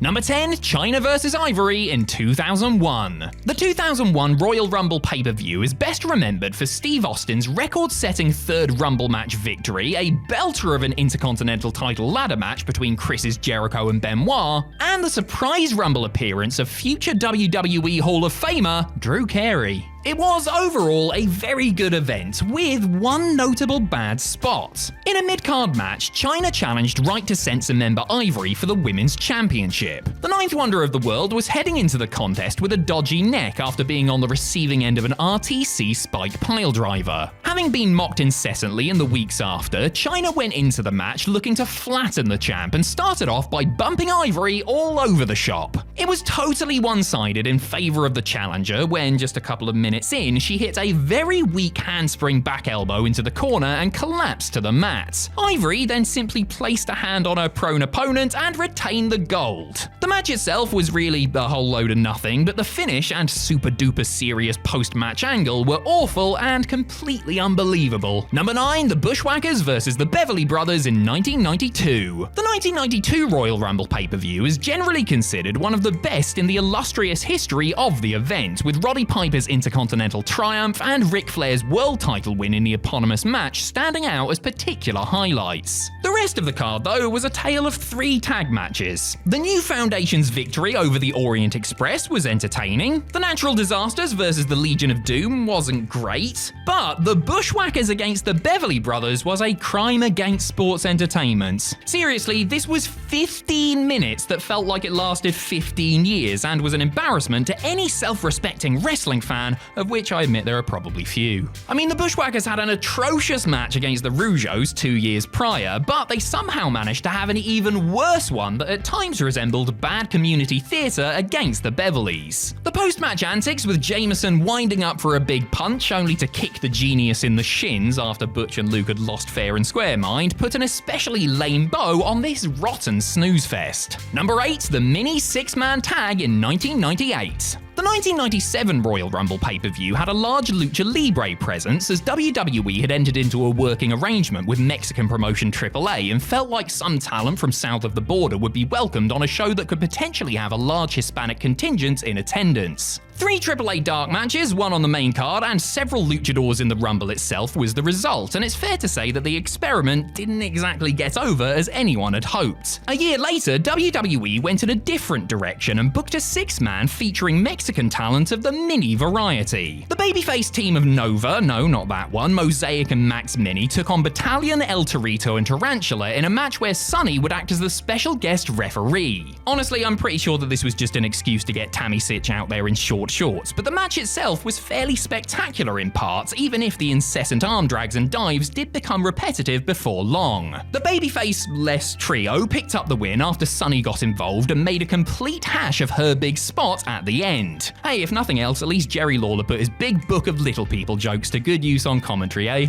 Number 7, The Undertaker versus Yokozuna in 1994. The Undertaker and Yokozuna were 2 big men who could really work and had some pretty darn decent matches against one another, truth be told. This was not one of them. Don't get me wrong, this casket match outing from the 1994 Royal Rumble pay-per-view started off decently enough and actually looked as though it might turn out to be rather good. But just as it appeared that the dead man had things sewn up, the Goon Squad arrived. First Crush, then the Great Kabuki of all people, then Tenryu of all people, then Bam Bam Bigelow, then Jeff Jarrett, then Adam Bomb, then the Head Shrinkers, and then Diesel. They all ran in and tried to put Taker in the casket as Paul Bearer used the power of the urn to inspire his man. But then Bearer got taken out and had the urn, which began to leak green smoke, stolen from him, which was finally enough to put the dead man down. But wait, there's more! Because then The Undertaker cut a promo from inside the casket before his spirit rose from it and ascended to the heavens. Genuinely jealous of The Undertaker here because I wish I was dead after watching all that. Number 6, The Ascension versus the New Age Outlaws in 2015. At the 1998 Royal Rumble, troublemaking up-and-comers, the New Age Outlaws defended their tag straps against the Legion of Doom. 17 years later, Billy Gunn and the Road Dogg were defending the honor of the LOD against the Ascension. Isn't life beautiful? The 2015 Royal Rumble pay-per-view is one of the most notoriously naff in WWE history, with an ending that ranks right up there in worst of all time category. It's fair to say the show didn't get off to a rocking start with this tag match, which really was the end of the road for the Outlaws as a tag team. By rights, Connor and Victor should have just squashed the living daylights out of them in a dominant display that showed fans that they were a serious force to be reckoned with, if we actually have to book the match in the first place, that is. However, what we got was just a standard, decidedly poor 5-minute match that proved Mr. Ass and the DOGG as a team were well past their sell-by date. A curious match in general, but a really curious way to kick off a major show. Number 5, JBL versus the Boogeyman in 2006. I mean, when you have a bloke who eats worms and smashes clocks over his head, it's kind of strange by default, no? Heading into the 2006 Royal Rumble pay-per-view, the Boogeyman had stalked JBL and targeted his image consultant, Jillian Hall, shoving worms into her undies and biting that growth off her face. When they finally met in the ring, JBL did the chivalrous thing by throwing Jillian right at the nutter before launching a sneak attack. Because Marty Wright was notoriously awful as an in-ring performer, the match itself was JBL doing his best to work around his incredibly limited dance partner, peppering him with stiff shots and then missing a charge, which allowed Boogie to hit a pump handle slam and pin him with one hand. Now, bear in mind, JBL had been WWE champion and title contender less than a year prior, and had led the charge for SmackDown against Raw at Survivor Series. And yet, here he was getting squashed and pinned by this insect-eating freak show in under 2 minutes. A short and basic match by necessity, it's still jarring to see a future Hall of Famer and someone as dominant as JBL get dispatched of with such ease. Number 4, Sable vs. Luna in 1999.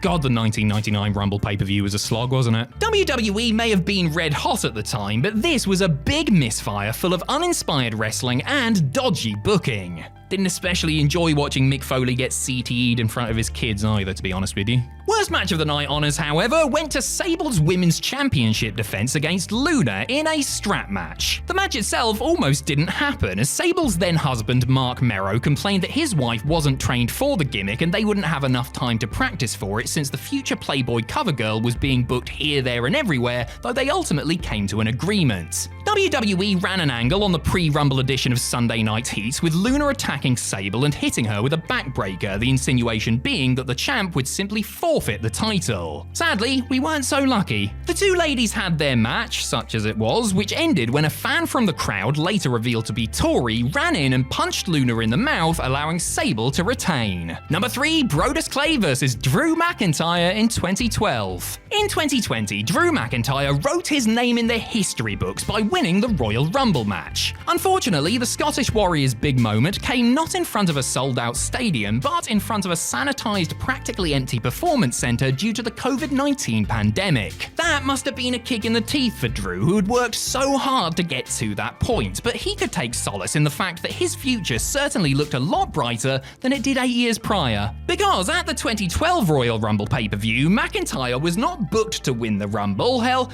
he wasn't even booked in the match. Nope, our man was put in an unadvertised bonus match after begging SmackDown General Manager Teddy Long for a spot on the card. His opponent was Brodus Clay, who essentially shrugged off what little offense McIntyre could muster before hitting his comeback and dispatching Drew with ease in just over a minute. And some people thought 3MB was his rock bottom moment. Number 2, The Undertaker vs. Heidenreich in 2005. The Undertaker was just forgetting that abomination of a casket match with Yokozuna at the 94 Rumble when WWE booked him in another with the far less talented Heidenreich. The two men had been feuding for months, with Taker having already beaten him at Survivor Series, but it was deemed that the rivalry must continue because reasons, I'm sure. Prior to the bout, Heidenreich and Snitsky continued their terrifying bromance in another bizarre backstage segment. The story of the match was that Heidenreich was scared of caskets. Weird, I'm scared by Heidenreich matches, and he freaked out whenever he was near it. Inevitably, the baby-punting foot fetishist ran in to help his new pal, which led to Snitsky's recent rival Kane popping out of the casket to even the odds. The match chugged along from there, with such highlights as Heidenreich forgetting how to apply a sleeper hold and then forgetting the rules of the match as he went for a pin. Inevitably, the Phenom made his usual comeback and mercifully ended the amateurish outing after a tombstone piledriver. The original plan for this was for a tag match between the Brothers of Destruction and Heidenreich and Snitsky at WrestleMania 21, but then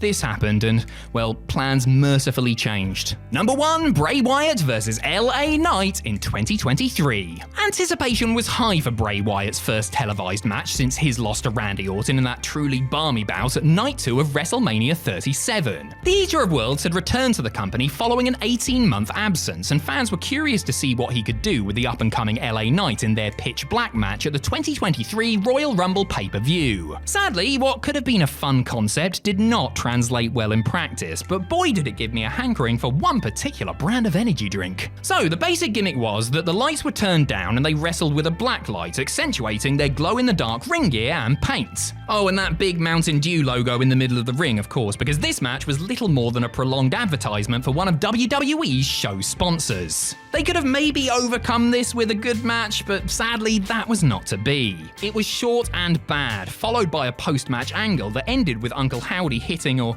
almost hitting a flying elbow off a bit of the set, which triggered a bunch of pyrotechnics as the Firefly Funhouse creatures looked on. Based on this, I'm assuming that drinking pitch black Mountain Dew has the same effect as ingesting a bucket full of magic mushrooms. And I would know. On April 29th, 1999, WWE aired a one-off TV special on UPN to counter-program WCW Thunder. The network liked it so much that later that same year, it was made a permanent fixture of the company's schedule. With a name borrowed from The Rock and a color scheme borrowed from Eiffel 65, SmackDown would become the Federation's second weekly show and their second most important behind Raw. Whilst at times it was treated like an afterthought, it has seen some historical moments in its time. But what are the 10 biggest and perhaps best episodes? Funny you should ask. I'm Adam Pacitti from Cultaholic Wrestling, and these are the 10 most important episodes of SmackDown in history. Join us. Number 10, August 26th, 1999. 4 months after that one-off special, the first regular episode of SmackDown premiered on August 26th, 1999 with a tantalizing match as its main event. World Champion Triple H was defending his gold against his great rival The Rock, but that wasn't all. Shawn Michaels, who was retired at this point, would serve as the match's special guest referee, and just look at those shorts! It looked as if the Brahma Bull was about to unseat the game when HBK and his budgie smugglers stopped him with a sweet chin music, the closest fans would ever really get to seeing these two icons go one-on-one. Trips retained, and SmackDown had just presented its first major angle. Elsewhere on the card, there was a triple threat for the tag team titles. Al Snow defeated Big Boss Man for the hardcore title, and a young lad from Winnipeg had his first ever televised WWF match. There was also an evening gown match between Tori and Ivory, but I don't really think we need to spend any time on that. Moving on! Number 9,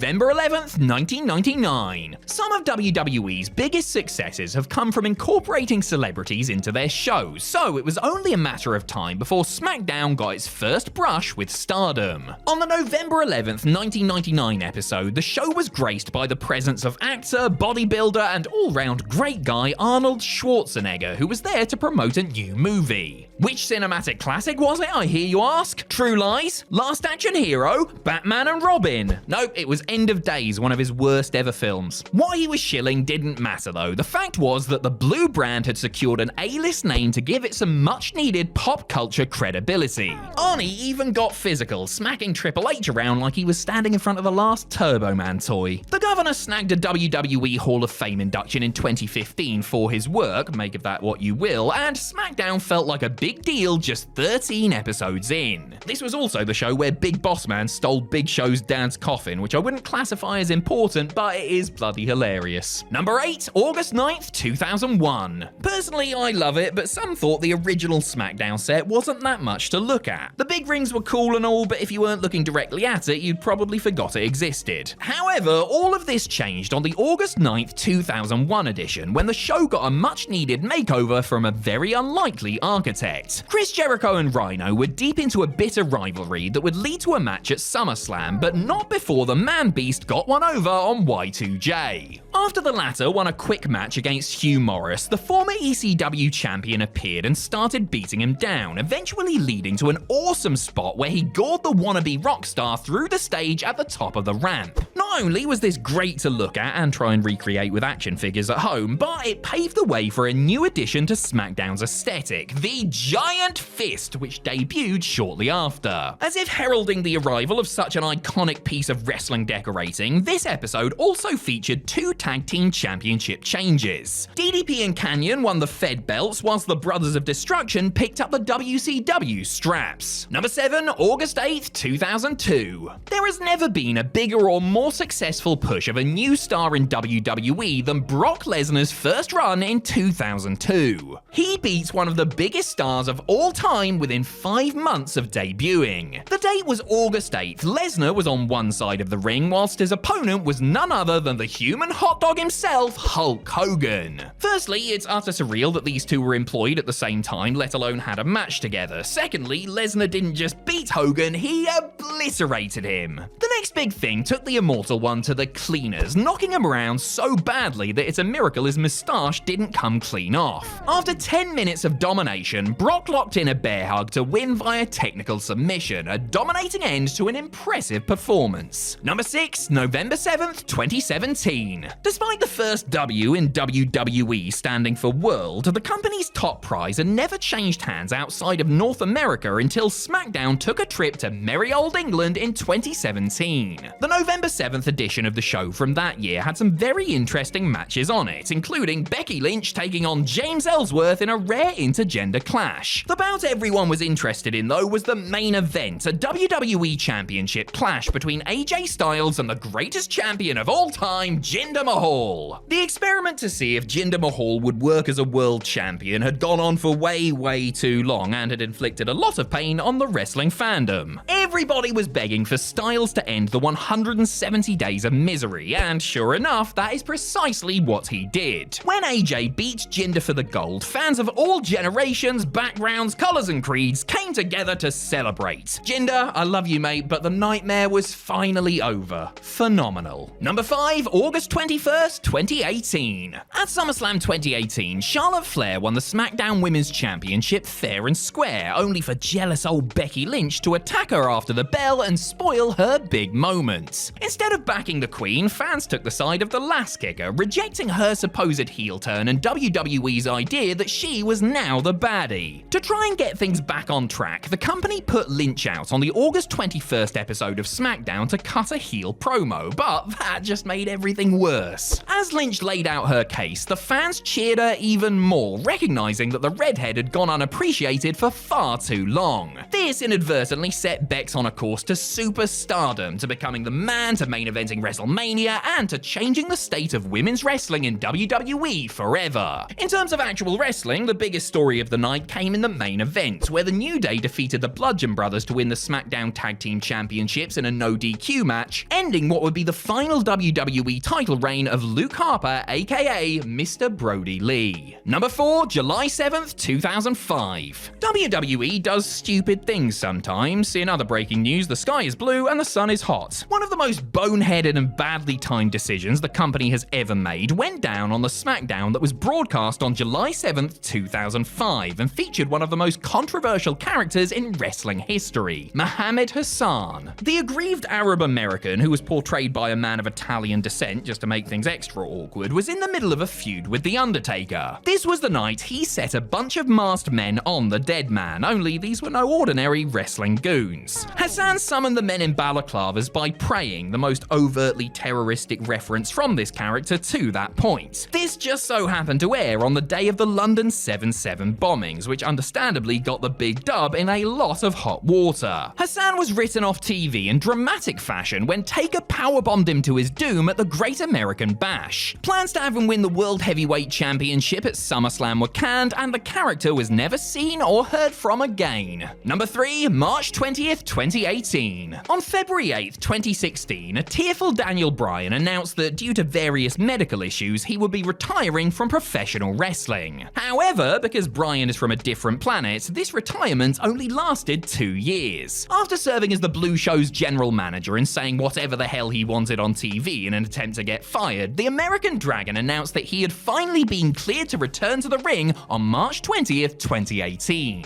This was an emotional moment for all involved. I mean, it would have been more emotional if WWE hadn't announced it earlier in the day, but hey, you can't win them all. D-Bry followed this up by getting into a fight with Kevin Owens and Sami Zayn, his first physical activity in a long time, and the crowd went bonkers. This led to him teaming up with Shane McMahon to take on the Canadian pair at WrestleMania 34, which was a weird choice for Bryan's first match back, but again, can't win them all. Think of all the incredible stuff Bryan has done since this moment, and you will understand why we had to put it on this list. Number 2, June 27th, 2002. The June 24th, 2002 episode of Raw saw Vince McMahon usher in a new era of WWE, one he wanted to see full of ruthless aggression. Just a few days later, a young man in neon pants answered that call and changed the wrestling landscape forever. ever. SmackDown on June 27th, 2002 opened with Kurt Angle issuing an open challenge to anyone who wanted to test their mettle. Out came John Felix Anthony Cena, looking like a creator wrestler before you make any changes, to do just that. After being asked who in the green hell he was, Cena threw Vince's words in Angle's face and the fight was on. Although Johnny Boy lost his debut bout against the Wrestling Machine, he had made quite the opening statement. It would take a few years and a couple of false starts for Cena to fully establish himself as a top star, but all of his success, both inside wrestling and outside, can be traced back to this fateful moment. Number 1, September 13th, 2001. In the wake of 9/11, safety concerns in America were at an all-time high. Every aspect of normal life ground to a halt, which is why when WWE announced that the September 13th episode of SmackDown was going ahead as scheduled, everybody thought they were mad. In the first major gathering of its kind since the horrific attacks, SmackDown opened with the now legendary image of the roster standing in the rampway with their hands over their hearts, followed by a passionate speech from Vince McMahon and a rousing rendition of the US national anthem by Lillian Garcia. The wrestling itself was completely irrelevant, which, considering we were in the middle of the invasion storyline, was a blessing in disguise. More importantly, this was a signal that the world was ready to get back to its old ways, to not live in fear, to not let the terrorists win. Sure, Stephanie McMahon comparing the situation to her dad's steroid trial was clumsy as hell, but this was a truly special night where emotions ran high and WWE did everything they could to raise a nation's spirits.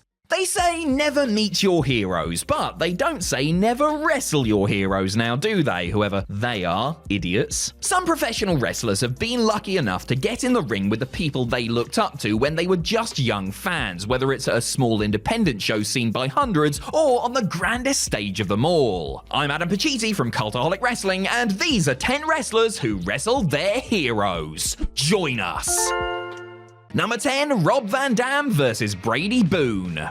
I don't think there are too many pro wrestlers that would name-check Brady Boone as a childhood hero, but then again, there aren't too many wrestlers quite like Mr. One-of-a-Kind. When Rob Van Dam was parked in front of the television set as an impressionable youth, he was drawn not towards the larger-than-life superheroes that got the big pushes, but the smaller, more athletic wrestlers that used high-flying moves, such as Leaping Lanny Poffo and Owen Hart. Boone, perhaps best known for his brief stint as Battle Cat, may have been a lovable loser to most, but RVD savoured his matches and would wind up forming a friendship with him early in his career, with Boone, real name Dean Peters, providing some extra training as well as hooking him up with All Japan. Despite their friendship, the whole flippin' show only got to wrestle Boone on one occasion, at a small NWA Florida show in November of 1996. In the show's second match, Van Dam defeated Boone, wrestling as Firecat in what turned out to be Boone's second last ever match, as Dean Peters tragically passed away just 2 years later. Number 9, Chris Jericho versus Ricky Steamboat.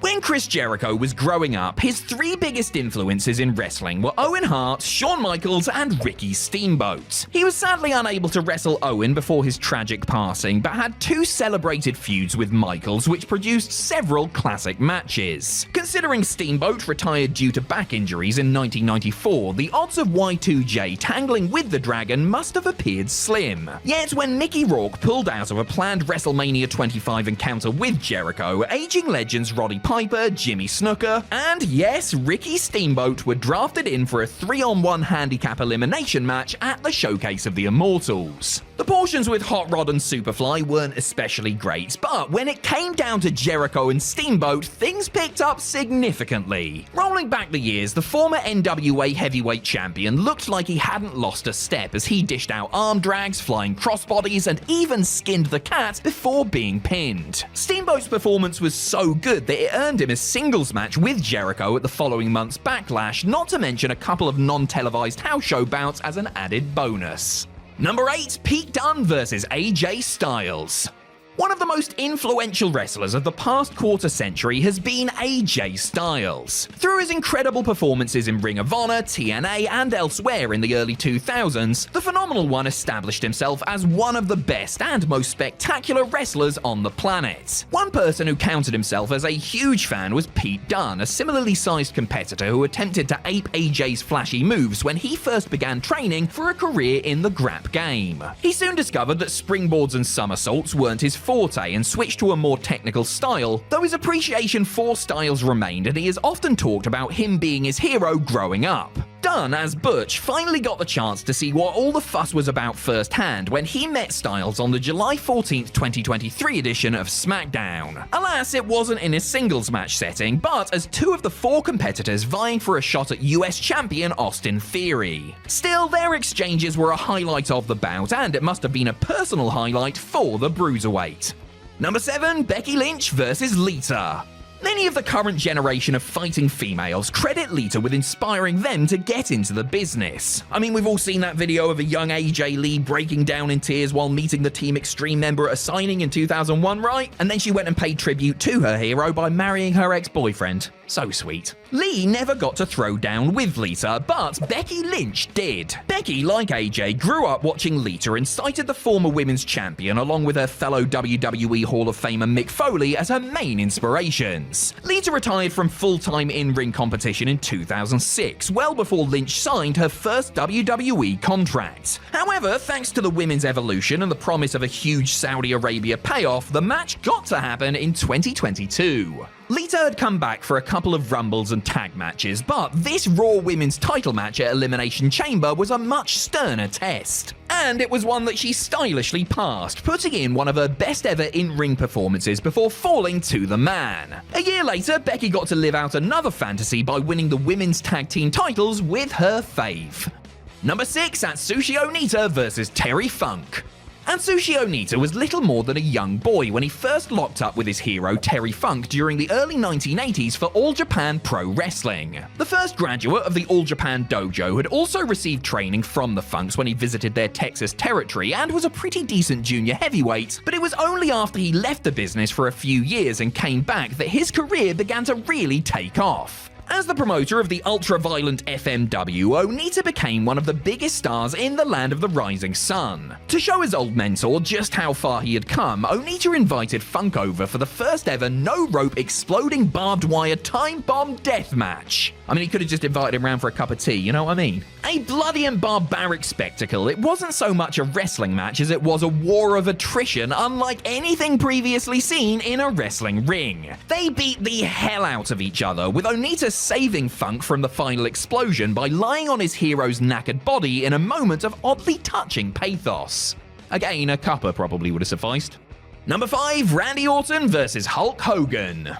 Like every young American lad of the era, Randy Orton was a certified Hulkamaniac. I mean, just look at him there with his Hulkamania t-shirt on, posing with a human hot dog himself. That boy just bleeds red and yellow, eh? Orton's father, Cowboy Bob Orton Jr., had many battles with Hogan in the 80s, and I'm sure you can guess how most of those went. In 2006, Randy began targeting the Hulkster in a summer storyline involving Hogan's daughter Brooke, the legend killer looking to add the ultimate balding scalp to his trophy cabinet at that year's SummerSlam. Well, that didn't work for someone, brother, because Hogan got the 1-2-3 in what turned out to be his final WWE match. Despite losing when really he should have been going over, Orton was very complimentary of Hulk and said that he loved working with him in the ring.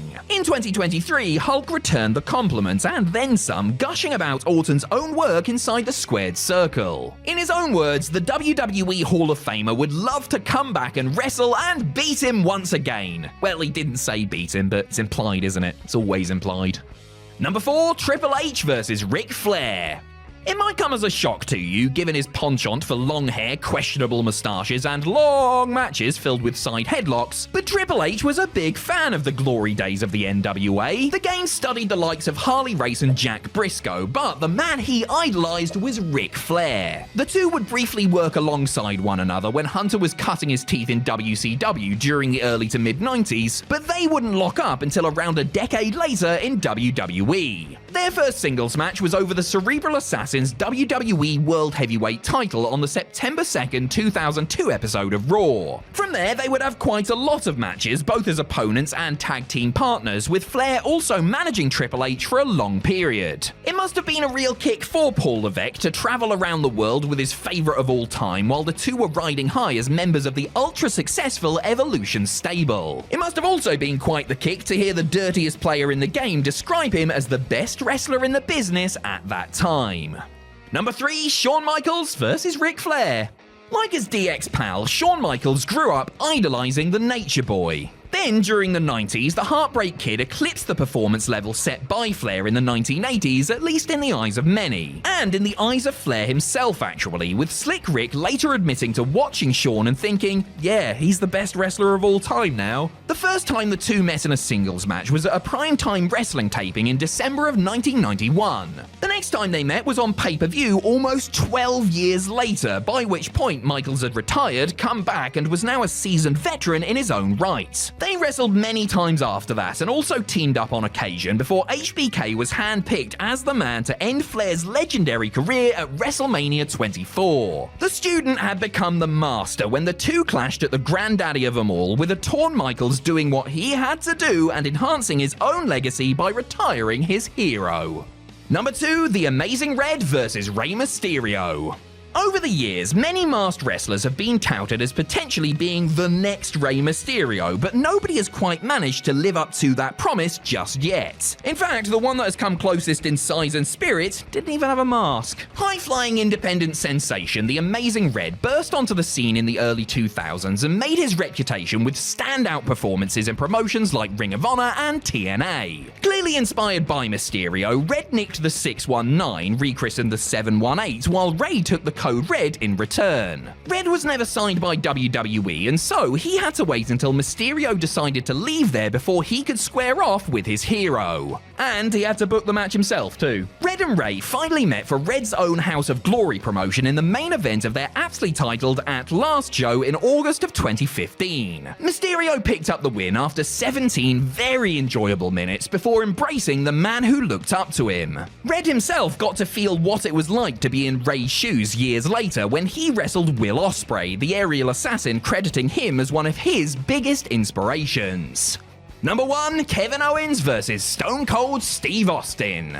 Believe it or not, French-Canadian Kevin Owens learned to speak English by listening to Jim Ross on commentary, calling the matches of his favourite WWE stars. His absolute favourite was, naturally, Steve Austin, with KO admitting years later that he considered himself the world's biggest Stone Cold fan, his bedroom adorned with the anti-hero's likeness from floor to ceiling. Owens, along with Sami Zayn, was lucky enough to have a chance encounter with the Texas Rattlesnake in an airport as the two were trying to make name for themselves on the indie scene. Fast forward some 17 years later, and the prizefighter found himself standing across the ring from Austin at WrestleMania. Owens was told by several people, including Austin himself, that nobody else was considered for the match, which saw Stone Cold come out of retirement and wrestle for the first time in almost 20 years. As well as being flattered by the compliment, Owens was also overcome with excitement to work with Austin, who he claims he loved even when he was the ringmaster. The match itself was pretty much perfect, with Austin coming out on top in front of tens of thousands in his home state. Honestly, I bet losing never felt so good for one of wrestling's genuine good guys.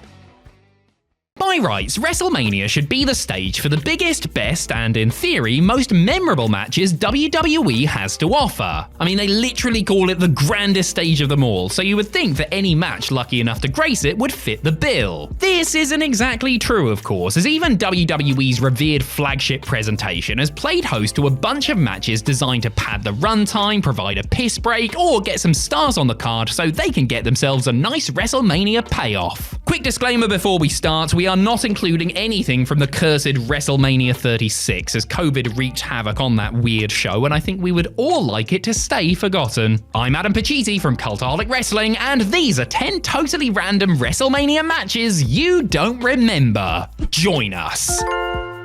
Number 10, the ECW Originals versus the New Breed at WrestleMania 23. There were 3 WWE brands around the time of WrestleMania 23, with the rebooted ECW standing alongside Raw and SmackDown. The extremists had long since fallen out of favour by this point, however, and with ECW champion Bobby Lashley involved in the much-hyped Battle of the Billionaires, WWE opted to present a sole 8-man tag affair as the only proper ECW contest on the card. In it, the ECW Original squad of Sabu, the Sandman, Tommy Dreamer, and Rob Van Dam took on the New Breed, which consisted of Kevin Thorne, Marcus Corvon, Elijah Burke, and Matt Striker. Clearly presented as a cool-down match between the World Heavyweight title scrap between Batista and The Undertaker and the Battle of the Billionaires, the Originals and the New Breed were given almost 7.5 minutes to play with and rushed through a bog-standard bout that really would have been more memorable had it come with an Extreme Rules stipulation. Hey, it was fine for what it was, I guess, but didn't feature anything especially noteworthy before RVD got the win for his team with a 5-star frog splash. Number 9, the Barbarian versus Tito Santana at WrestleMania 6. Tito Santana has quite the WrestleMania resume, even if he only won one of the 8 matches he had on the main portion of the show. That was at the very first WrestleMania, where Tito had his hand raised following a victory over the Executioner, a masked Buddy Rose, in the first ever WrestleMania match. Other memorable matches for Santana at the show of shows include a tag bout with the Funk Brothers at Mania 2 and Strikeforce dropping the tag straps to Demolition at Mania 4. As the 80s became the 90s, however, El Matador found himself being used to put other, newer stars over. For example, at WrestleMania 6, where he was entrusted to make the Barbarian look like a monster. Really, that shouldn't have been much of a task because, I mean, Christ, just look at the man. Having just split up with Powers of Pain partner the Warlord, the Barbarian was in line for a singles push and got a convincing win over Tito in about 4.5 minutes. Convincing, perhaps. Memorable, not so much, as this took place slap bang in the middle of a 15-match card and had no story going in or coming out of it. Number 8, Bull Buchanan and Big Boss Man versus The Godfather and D'Lo Brown at WrestleMania 2000. WrestleMania 2000 felt like the quintessential let's make sure we get everyone on the card event. After all, there was only one singles match the entire night, and that was a catfight between Terry Runnels and the Cat, which featured a bunch of extras in the form of managers Mae Young and the Fabulous Moolah, along with special guest ref Val Venus. Despite having a wealth of talent and several more exciting options, WWE opted to open the first WrestleMania of the new millennium with this slow slog of a tag match. You can sort of understand the psychology behind putting the Godfather on first, considering how immensely over he was, plus he and D'Lo were wrapped at ringside by Ice-T, so it was certainly a high-energy start to proceedings. And then,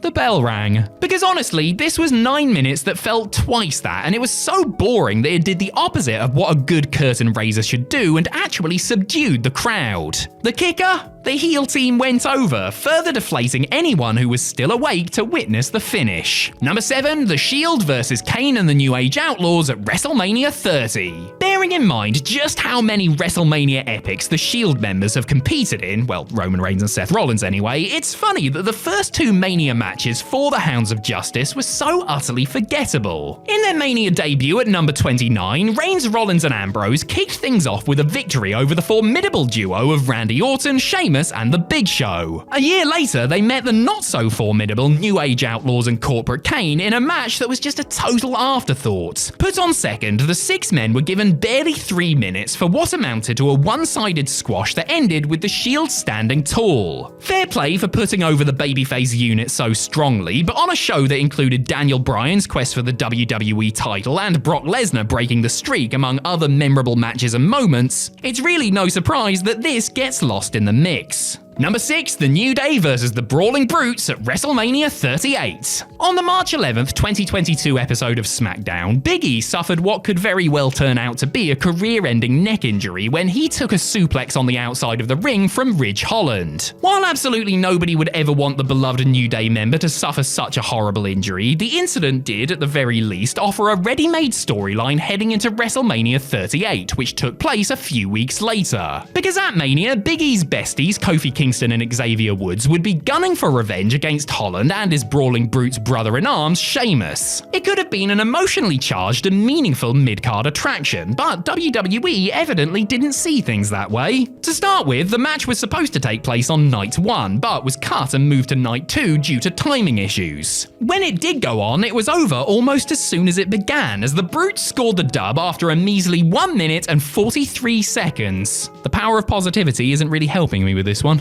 Number 5, Jeff Jarrett and Owen Hart versus D'Lo Brown and Test at WrestleMania 15. Russo Mania was running wild in 1999, bro, as that year's showcase of the Immortals ended up better resembling an overbooked extended edition of Monday Night Raw. There were certainly some noteworthy happenings on the pay-per-view, like Butterbean KOing Bart Gunn and The Undertaker hanging Big Boss Man. I said noteworthy, didn't say good. The tag straps were up for grabs in the second match of the evening, as Jeff Jarrett and Owen Hart defended against the mismatched team of D'Lo Brown and Test. The challengers had earned the right by being the last 2 men in a pre-show battle royal, but they weren't friends, so would they be able to coexist? Such intrigue, Mr. Russo. Anyway, this was a 4-minute match with really nothing to distinguish it as being in any way special. Commentator Jerry Lawler, meanwhile, was more than a little preoccupied with manager Deborah's breasts. So before the action had time to go anywhere, it was over as the champs retained, the challengers bickered, and everybody quickly moved on. And you know what? I think I'll do the same. Number 4, Dino Bravo versus the Texas Tornado at WrestleMania 7. The early WrestleManias may have featured some blockbuster main events and major stars in other gripping matches that acted as the blow-offs to long-running feuds, but they also contained more than their fair share of filler. WrestleMania 7 is a prime example of this. Yes, Hogan winning the world title for America headlined, and Randy Savage versus the Ultimate Warrior in a retirement match, plus the post-match scenes tore the house down. But bouts like Demolition versus Koji Katao and Genichiro Tenryu, Earthquake versus Greg Valentine, and Tito Santana versus the Mountie did little to inspire. The very definition of just a match that happened was the second contest of the evening, as the Texas Tornado took on Dino Bravo. Kerry Von Erich was still over and certainly looked the part, but this had no reason for existing, and the action was sub-house show level stuff, with the Tornado finishing things off with a discus punch in 3 minutes and 11 seconds. Interesting note, both of these men would die tragic deaths within 2 years of this match. Nice little fun fact to take us home there.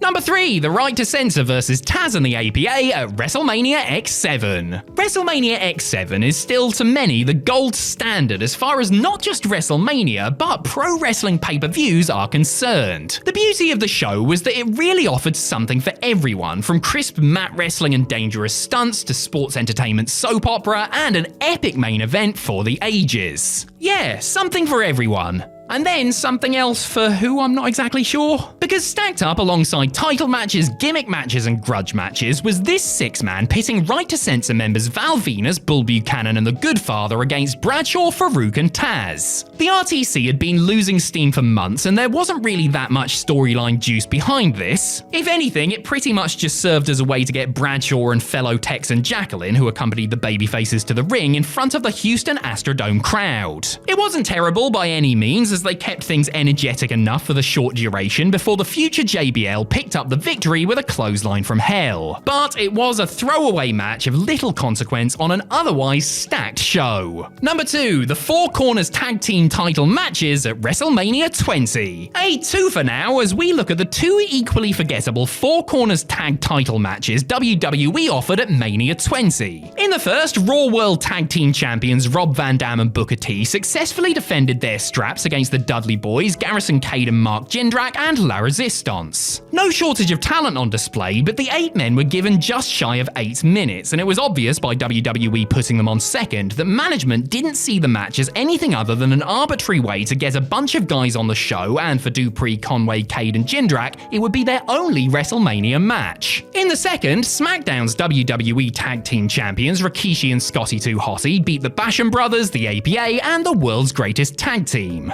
This was another ordinary and unexceptional outing that couldn't hope to capture the attention of a Madison Square Garden crowd who had just put so much energy into mercilessly heckling Goldberg and Brock Lesnar in the match before. There were 12 matches at Mania 20, and this pair were the most by the numbers. Number 1, The Core versus Kane, Big Show, Santino Marella and Kofi Kingston at WrestleMania 27. WrestleMania 27 was far from the most critically acclaimed granddaddy of them all, with lowlights including the weak Miz vs Cena WWE title main event, which had a dodgy finish, and the never-ending disaster that was Michael Cole versus Jerry Lawler. There were a couple of things worth watching, in particular The Undertaker's brutal streak-extending no-holds-barred victory over Triple H, but after the show was over, you didn't feel like you had really seen much of consequence. You would also be a liar if you recalled watching the blink-and-you'll-miss-it 8-man between the Core and the team of Kane, Show, Marella and Kingston. Kofi, it should be noted, was actually a replacement for Vladimir Kozlov, who had been injured by Wade Barrett and the boys at an Access event the day before. How dare you tease Vladimir Kozlov and not deliver, you bastards? Now, did the switch do anything to affect match quality? Something tells me probably not, as the whole thing was wrapped up in just over 90 seconds. The babyfaces wiped the floor with Barrett, Slater, Gabriel and Jackson, who couldn't hope to get in any meaningful offense before Show put Heath's lights out with the KO punch. Core blimey.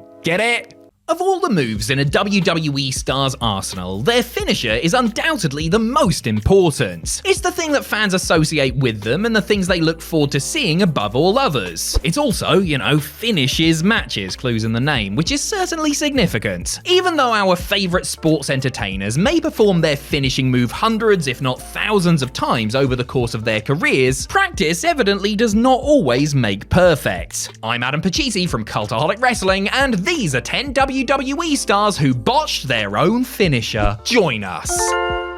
Number 10, Shooting Star Mess. Though he may have popularized the shooting star press in the United States, a move invented by Japan's Jushin Liger, Billy Kidman's version of the forwards backflip was, shall we say, haphazard at the best of times. He could nail the move beautifully when he wanted to, but Kidman had more than a few mishaps while attempting the dangerous top rope finisher. Some of these were funny, like the time he somehow ended up caught up on the top rope in WCW, but other times it was genuinely scary, such as when he KO'd Chavo Guerrero on SmackDown. Months before the Charvito incident, Jamie Noble and Nunzio bore the full wrath of Billy's SSP botch. This was a variation of the move delivered on the grandest stage during the Cruiserweight title open at WrestleMania 20. With the kayfabe cousins standing at ringside, Kidman climbed to the middle of the top rope and threw himself with reckless abandon towards them. Reckless being the key word here, as he under-rotated and ended up cracking his human crash pads with a headbutt to the chest and a knee to the head. I hope Kidman thought long and hard about his gaffe when he was in bed with Tori Wilson later that evening. Number 9, Pedigree Chump. There were issues between Triple H and Goldberg well before the former WCW heavyweight champion signed with WWE in 2003. A public war of words, not to mention a public confrontation at a licensing event, meant that the two men weren't on the best of terms when they were booked in a feud over the game's World Heavyweight title that summer. There was a palpable sense of tension to their segments and matches, such as the 3-on-1 beatdown evolution administered to the man on the September 8th episode of Monday Night Raw. Goldberg was attempting to fend off his foe, as well as Ric Flair and Randy Orton, when Hunter cracked him with a full-force chair shot to the dome. Perhaps the bloody Goldberg got his bell rung, which would explain why he so badly bungled a pedigree bump a couple of minutes later. It was supposed to be the exclamation point on a heavy-duty angle, but Goldberg got his timing wrong and jumped for the move too early. The Cerebral Assassin was then forced to pick him up and repeat the move, which also didn't look especially good. Number 8, Feed Him Less. A lot of words can be used to describe Ryback. Crazy, lunatic, officially retired, but also strong, very, very strong. And the big guy had to be, considering his finishing move, Shell-Shocked, involved him hoisting a guy up onto his shoulders and then running forwards before dropping them down to the mat. That requires serious strength strength and power, and Ryback's countless hours in the gym helped him complete the move on very large men like Mark Henry, the Great Khali, and the Big Show. One giant that he had an issue with, however, was Tensai. Ryback was in the middle of his monster push when he met the former Albert on the October 1st, 2012 episode of Raw, looking to extend his winning streak with his calling card. Unfortunately, he had trouble getting Sweet Tea up. Not once, not twice, but thrice before just giving up the ghost and dumping him down. It was bad. The commentators tried to claim that Tensai had the move scouted, with Ryback opting instead to finish the match with another big clothesline, appearing to shout "stupid" before shooting his opponent off the ropes. They managed to get it right in subsequent matches, but this was rough. Number 7, Jack Swagger. For most of his WWE career and after, Jack Swagger used the ankle lock as his primary finishing move. As a red, white and blue wearing amateur wrestling standout, he kinda had to, didn't he, eh? The All-American American put the hurting on many with that submission hold, but it wasn't his weapon of choice to begin with. The move that Swagger initially used, including to successfully cash in his Money in the Bank briefcase on Chris Jericho, was the gut-wrench powerbomb, something he would retain in his moveset for times the tap-out wasn't on the cards. It was a devastating move that visually looked really impressive, apart from when he tried it on Alex Riley. On the August 15th, 2011 episode of Raw, Swagger hooked Riley around the waist and tried to pick him up for it, and then he tried it again and then again. Third time was fortunately the charm, as the former World Heavyweight Champion managed to muscle him up, but something was noticeably off with the timing here, and it made for an awkward 8 seconds or so. Number 6, tit for twat. Let's just get this out the way right off the bat. The supposed dream match between The Undertaker and Goldberg from Super Showdown 2019 was a complete and utter disaster. Not bad as in, woof, that wasn't our best effort, was it, Mark? But bad as in, geez, we were lucky to both come out of that one alive, weren't we, Bill? It all started to go tits up when Goldberg missed a spear and collided with the ring post, concussing and busting himself open in the process. Taker then hit Bill with a tombstone piledriver that saw Goldberg's big bald head actually hit the mat, which kind of helped his incapacitated condition. When it came time to hit the dead man with a jackhammer, he wasn't all there, and in an utterly terrifying moment, dropped Taker on his head and neck with something more akin to a brainbuster. Mercifully, the two Hall of Famers wrapped things up shortly thereafter, because if this had gone another 5 minutes, I shudder to think what could have happened. Number 5, RKO. The RKO is arguably the greatest finishing move in WWE history. Randy Orton's incredible ability to hit the move from all angles and in any situation has made it beloved amongst fans, and seeing it as a highlight of any WWE show. The Viper has done the move God knows how many times, but not every single one has gone according to plan. During a 3-on-2 handicap match on the January 26, 2004 episode of Raw, Orton went to hit the RKO on Chris Jericho from behind, while Y2J had Batista locked in the walls of Jericho. Regrettably, Y2J didn't take the bump with him, and Randy fell flat on his back. Nonetheless, he got right back up, ran the ropes, and did it right the second time of asking. It was embarrassing, sure, but not catastrophic or anything. Well, how about when the receiver goes down and Orton doesn't, though? On the February 13th, 2012 edition of WWE's flagship show, Orton jumped up to hit the move on Big Show, who took a bump as Randy landed on his feet, presumably expecting the world's largest athlete to just push him off. Number 4, Batista bombed. One of the funniest botches in WWE history happened at the end of the 2005 Royal Rumble match, when Batista lifted John Cena up for his signature Batista bomb, only for him to lose his balance and send them both crashing backwards over the top rope. It may be the most infamous instance of the animal faffing up his favoured match ender, but it isn't the only one. Take, for example, his meeting with World Heavyweight Champion King Booker from SummerSlam 2006. In a post-match scene after the bout had ended in a DQ, Big Dave struggled mightily to lift the champ up and only got him to chest height before saying sod it and dropping him like a sack of spuds. Or how about this disappointing interbrand clash with Umaga from WrestleMania 24, when he just about completed what turned into a slight variation of the move on the Samoan Bulldozer. Number 3, 619. One of the reasons Rey Mysterio became so popular so quickly when he finally arrived in WWE was due to the new finisher he brought with him. The 619, a modified take on the Tiger Feint Kick fake-out Ray had used in WCW, was a revelation, becoming something fans of the Masked Man looked forward to seeing every night. Mysterio made the 619 look easy, but even though it became routine, the WWE Hall of Famer did occasionally mess it up. Such as at a Texas house show in March of 2009, when, at the end of a main event tag match pitting Mysterio and Shawn Michaels against Chris Jericho and Kane, Ray went to hit a double 619 and simply fell through the ropes to the floor below. The improvised finish saw Michaels blast both foes with sweet chin music as Mysterio searched the ringside area for his dignity. A similar scene unfolded when Ray took on Seth Rollins in a no-holds-barred match on the November 13th, 2020 episode of SmackDown, though he got up and nailed it properly a second time. Number 2, fall to sleep. When CM Punk first burst onto the WWE scene as a member of the rebooted ECW roster, he finished off his foes by making them tap out to the Anaconda Vice submission, a hold he had borrowed from New Japan's Tenzan. The Vice was over and everything, but the straight-edge superstar clearly needed something with more impact, and so started using the Go to Sleep, or GTS, a move he had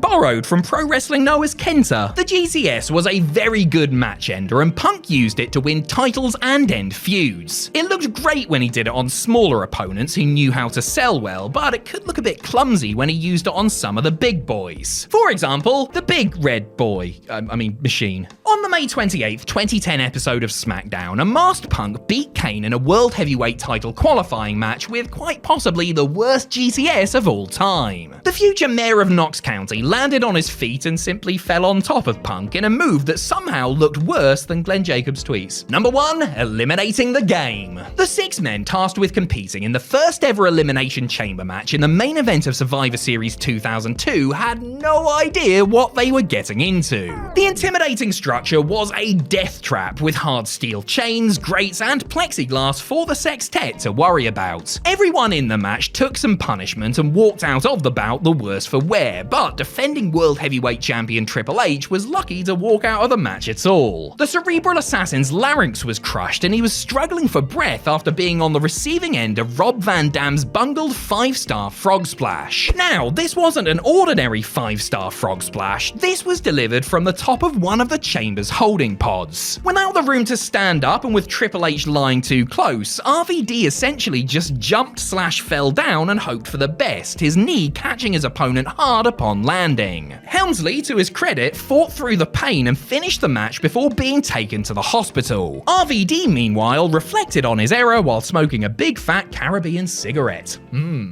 Professional wrestlers are supposed to be just that, professional. That is especially expected of those who work for the industry leader and extends to their conduct in the locker room, on the road, and in the ring, especially when the red light is on. Doesn't always happen, obviously, with accidents, vendettas, and personal problems occasionally derailing the planned programming. I'm Adam Pacitti from Cultaholic Wrestling, and these are the 10 most unprofessional WWE moments. Join us. Number 10, ooh, what a rut. SummerSlam 1992 was one of the biggest nights in the careers of the WWF stars who were lucky enough to get a spot on the card. The company put their best foot forward in front of 80,000 people inside London's Wembley Stadium, offering up a thrilling world title match between Randy Savage and the Ultimate Warrior and a classic Intercontinental title main event between Bret the Hitman Hart and the British Bulldog. Another highlight for the assembled masses was seeing the always popular Legion of Doom, who made their entrance down the Long Aisleway on motorcycles. Little did most fans know that one half of LOD was so messed up on pills that it was a miracle he even made it to the ring. Hawk was noticeably not all there during his and Animal's opener with Money Inc. and was so sluggish that at one point Vince McMahon shot him an evil glare from ringside. After barely getting through the match, Hawk decided to then miss his flight home, opting instead to join a biker gang and stay in the UK to party for a while longer. Animal was so irked by his partner's antics that they didn't team together for another 3 years. Hey, at least Bulldog was just very, very hungover, eh? Number 9, a stupid mistake. After almost 2 years of portraying the plucky mid-card babyface, Kofi Kingston began to receive a serious push toward the end of 2009. It all came about due to his feud with Randy Orton, with Kofi helping John Cena dethrone the Viper to win the WWE title. Kingston was given some big moments during the feud, including that massive boom drop he delivered to Orton through a table in Madison Square Garden, and his sole Survivor performance and final elimination of the Legend Killer at Survivor Series. But while his work with Randy had put him on another level, a mistake while wrestling the third-generation star would end up knocking him back down the card. During a triple threat WWE Championship #1 contenders match, also featuring Cena on an episode of Raw, Orton got the win after hitting Kofi with an RKO. After delivering it, Randy began shouting "Stupid! Stupid!" at Kingston before making the cover. Turns out Kofi was supposed to stay down for the running punt, but forgot, and Orton blew his stack along with Kofi's planned push. Number 8, Hercules heads out. Typically, when a wrestler was on their way out of WWE, say because their contract was up and it was accepted that it would not be renewed, the company's MO was to get the maximum out of that person's time left by having them do as many jobs as possible. Hercules found himself in this position in early 1992, including at a February 23rd Madison Square Garden house show where select matches would be taped to air on a future edition of Primetime Wrestling. Herc was tasked with putting over Sid Justice, who was just gearing up for a WrestleMania showdown with Hulk Hogan, and boy did he look like he did not want to do it. The match, such as it was, lasted a whopping 26 seconds, with Sid getting the win thanks to his signature powerbomb. However, Hercules did everything he could to let people watching know that he didn't agree with the script, which included popping back up almost immediately after taking the supposedly devastating move, which he barely looked like he cooperated with anyway. He would compete in the Battle Royal main event later that evening and lost to the Berserker the night after before leaving the company for good. Number 7, Sunny Days. Pretty much everything about the relationship between Bret Hart and Shawn Michaels in 1997 could be described as unprofessional. The two had once been close friends, but things had deteriorated to the point where inevitably something had to give. That something turned out to be an off-the-cuff comment the Heartbreak Kid made about the Hitman on the May 19th, 1997 episode of Monday Night Raw. Despite being warned about no longer making insider comments on the air during a previous backstage sit-down, a clearly under the influence Michaels claimed that Hart had been seeing a lot of sunny days, basically insinuating that he was having an affair with Tammy Sitch. Now, the great irony is, of course, that Shawn was the one who had been having a relationship with Tammy, but Bret's then wife didn't exactly care about that little fact. Bret hadn't even caught the comment in the moment and only found out about it when his wife questioned him as to its meaning. The fallout from the Sunny Days remark was one of the main factors that led to Bret and Shawn having a backstage fight at the June 6th Raw taping, a fight that resulted in Shawn temporarily threatening to walk out of the company in protest. Hey, you reap what you sow, sexy boy. Number 6, Charlotte Flair drops the belt. The October 22nd, 2021 edition of SmackDown was supposed to end with a segment that would see Charlotte Flair and Becky Lynch swap their women's championship belts after being drafted to different shows. While going to retrieve the red-coloured strap from the Queen, however, the man was dismayed to see it fall to the mat. Lynch believed that this was done intentionally as a way to mess up the segment and mess with her personally after months of lingering real-life tension between the former friends. Charlotte then picked the belt up and handed it to Sonya Deville, who was acting as an intermediary in the swap. The perceived slight had Becky feeling disrespected, and a confrontation ensued when the two got to the backstage gorilla position. In fact, Flair was escorted out of the arena by WWE officials after the situation had been diffused. During a later appearance on Steve Austin's Broken Skull Sessions podcast, Charlotte claimed that she didn't drop the title intentionally, but rather accidentally. Video evidence, not to mention Flair's Cheshire Cat grin after, suggests otherwise. Number 5, Saturn gets his bell rung. A WWE squash match is supposed to be an easy piece of business. Established WWE superstar goes out, gives an enhancement talent a bit of a kicking, wins without much effort, and goes backstage after essentially a night off. However, squashes don't always go according to plan, with one of the most infamous examples being Perry Saturn vs. Mike Bell from the May 12, 2001 episode of Jacked. As Saturn tells it, he became angered after Bell, a jobber WWE had used fairly regularly since the early 90s, dropped him twice on his head with an awkward hip toss and arm drag. After knocking his noggin on the canvas, Perry entered fight mode and began laying the leather in on Bell before chucking him out of the ring between the middle and top rope. Unfortunately, Mike landed right on his head and neck. The beating then continued, albeit in a working fashion, and the match ended with Saturn picking up the W. When he got backstage, however, the former European champion, who admitted that he was in the wrong, was told in no uncertain terms that he could never lose his cool like that in the ring again, and was subsequently given the Moppy storyline as a form of punishment. Number 4, the Shawn Michaels SummerSlam show. As we've already established, Shawn Michaels could be a bit of an insufferable knobend in the 90s. As well as his Sunny Days quip, there are a ton of instances of HBK acting out both behind the scenes and in front of the camera, typically without being reprimanded for it. Most people believed the old Shawn was no more when he became a born-again Christian and returned for his second WWE run in 2002. But then he met a man even better at playing politics, and the old Shawn emerged once again. Michaels was ticked off heading into his main event match with Hulk Hogan at SummerSlam 2005, primarily because the Hulkster had used his pull to turn a 3-series match into a one-and-done deal, with him going over clean. Shawn responded to this power play by exaggeratingly overselling just about everything Hogan hit him with, bouncing around the ring like a rubber ball and almost turning the contest into a parody. It was very, very funny and compelling in its own way, but Michaels let his frustrations get the better of him and allowed them to spill over onto what fans saw on the screen. And personally, I'm glad he did. Number 3, Bully Holly. As one of WWE's hard-nosed resident locker room enforcers, Hardcore Holly was a logical choice as a trainer for the second season of Tough Enough. And while he didn't take it easy on that season's contestants, none of the hopefuls trying to earn a WWE contract had to suffer in the same way as season 3 co-winner Matt Cappotelli. The way Holly tells it, he showed up for his guest spot and saw the contestants goofing around and not taking their training seriously. This naturally annoyed him, since he was not only giving them his time, but had also just recently had his neck broken by Brock Lesnar. I mean, that would make you upset, wouldn't it? Singling out Cappotelli as the main offender, Holly proceeded to beat the absolute tar out of him during a practice match, leaving Matt with a black eye and a swollen bloody lip. While some disagreed with his methods, Holly wasn't reprimanded for his actions and offered no apology, instead doubling down on his belief that he was right to do what he did. He did later work a short match with Cappotelli in WWE Developmental League Ohio Valley Wrestling, which passed without incident. Number 2, Hardcore Holly strikes again.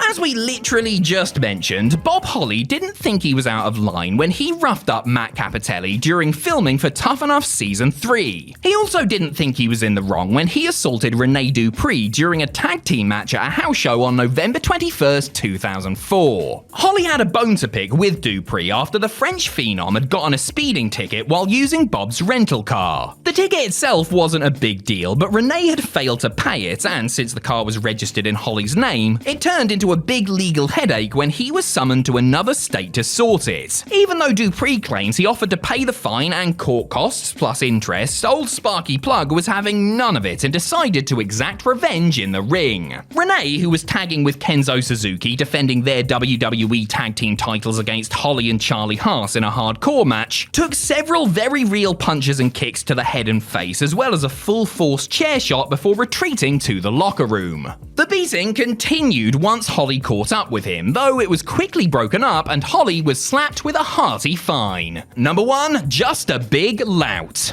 Bob Holly wasn't the only rookie-hating happy-to-haze veteran that young wrestlers had to be wary of in the SmackDown locker room of the mid-2000s. The Blue Brand was chock full of such delights, with chief instigator JBL regularly cited as somebody who would make people's lives miserable with his relentless bullying. One person who had felt the full force of Bradshaw's torment was the Blue Meanie, who had been open about the difficulty he encountered with the former acolyte during his time in the company years prior. Word had gotten back to to JBL, who, after getting pissed up during the pay-per-view, saw the big brawl at the first one-night stand as an opportunity to get his receipt. The former WWE champion went right after Meanie, opening him up with stiff shots to the head and face before they were separated by others involved in the melee. WWE management apologized to Meanie afterwards and doubled his pay for the evening, though he was still considering suing WWE until they offered him the chance to work a match with JBL on the July 7th, 2005 episode of SmackDown. It was Meanie's BWO brother-in-arms Stevie Richards who got the last word with that chair shot.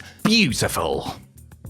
If you're mad enough to take power bombs and get chucked through tables for a living, then you should probably be aware that injuries in wrestling happen fairly often. Most performers are lucky enough to recover from their knocks and get back to the ring after some time out, but sometimes the universe decides to play a cruel joke and injure them again almost immediately. These 10 performers all know this pain, both figuratively and literally, as their big comebacks were all spoiled by another quick trip to the hospital. Local medical facility. I'm Adam Pacitti from Cultaholic Wrestling, and these are 10 wrestlers who returned from injury and then got injured. Join us.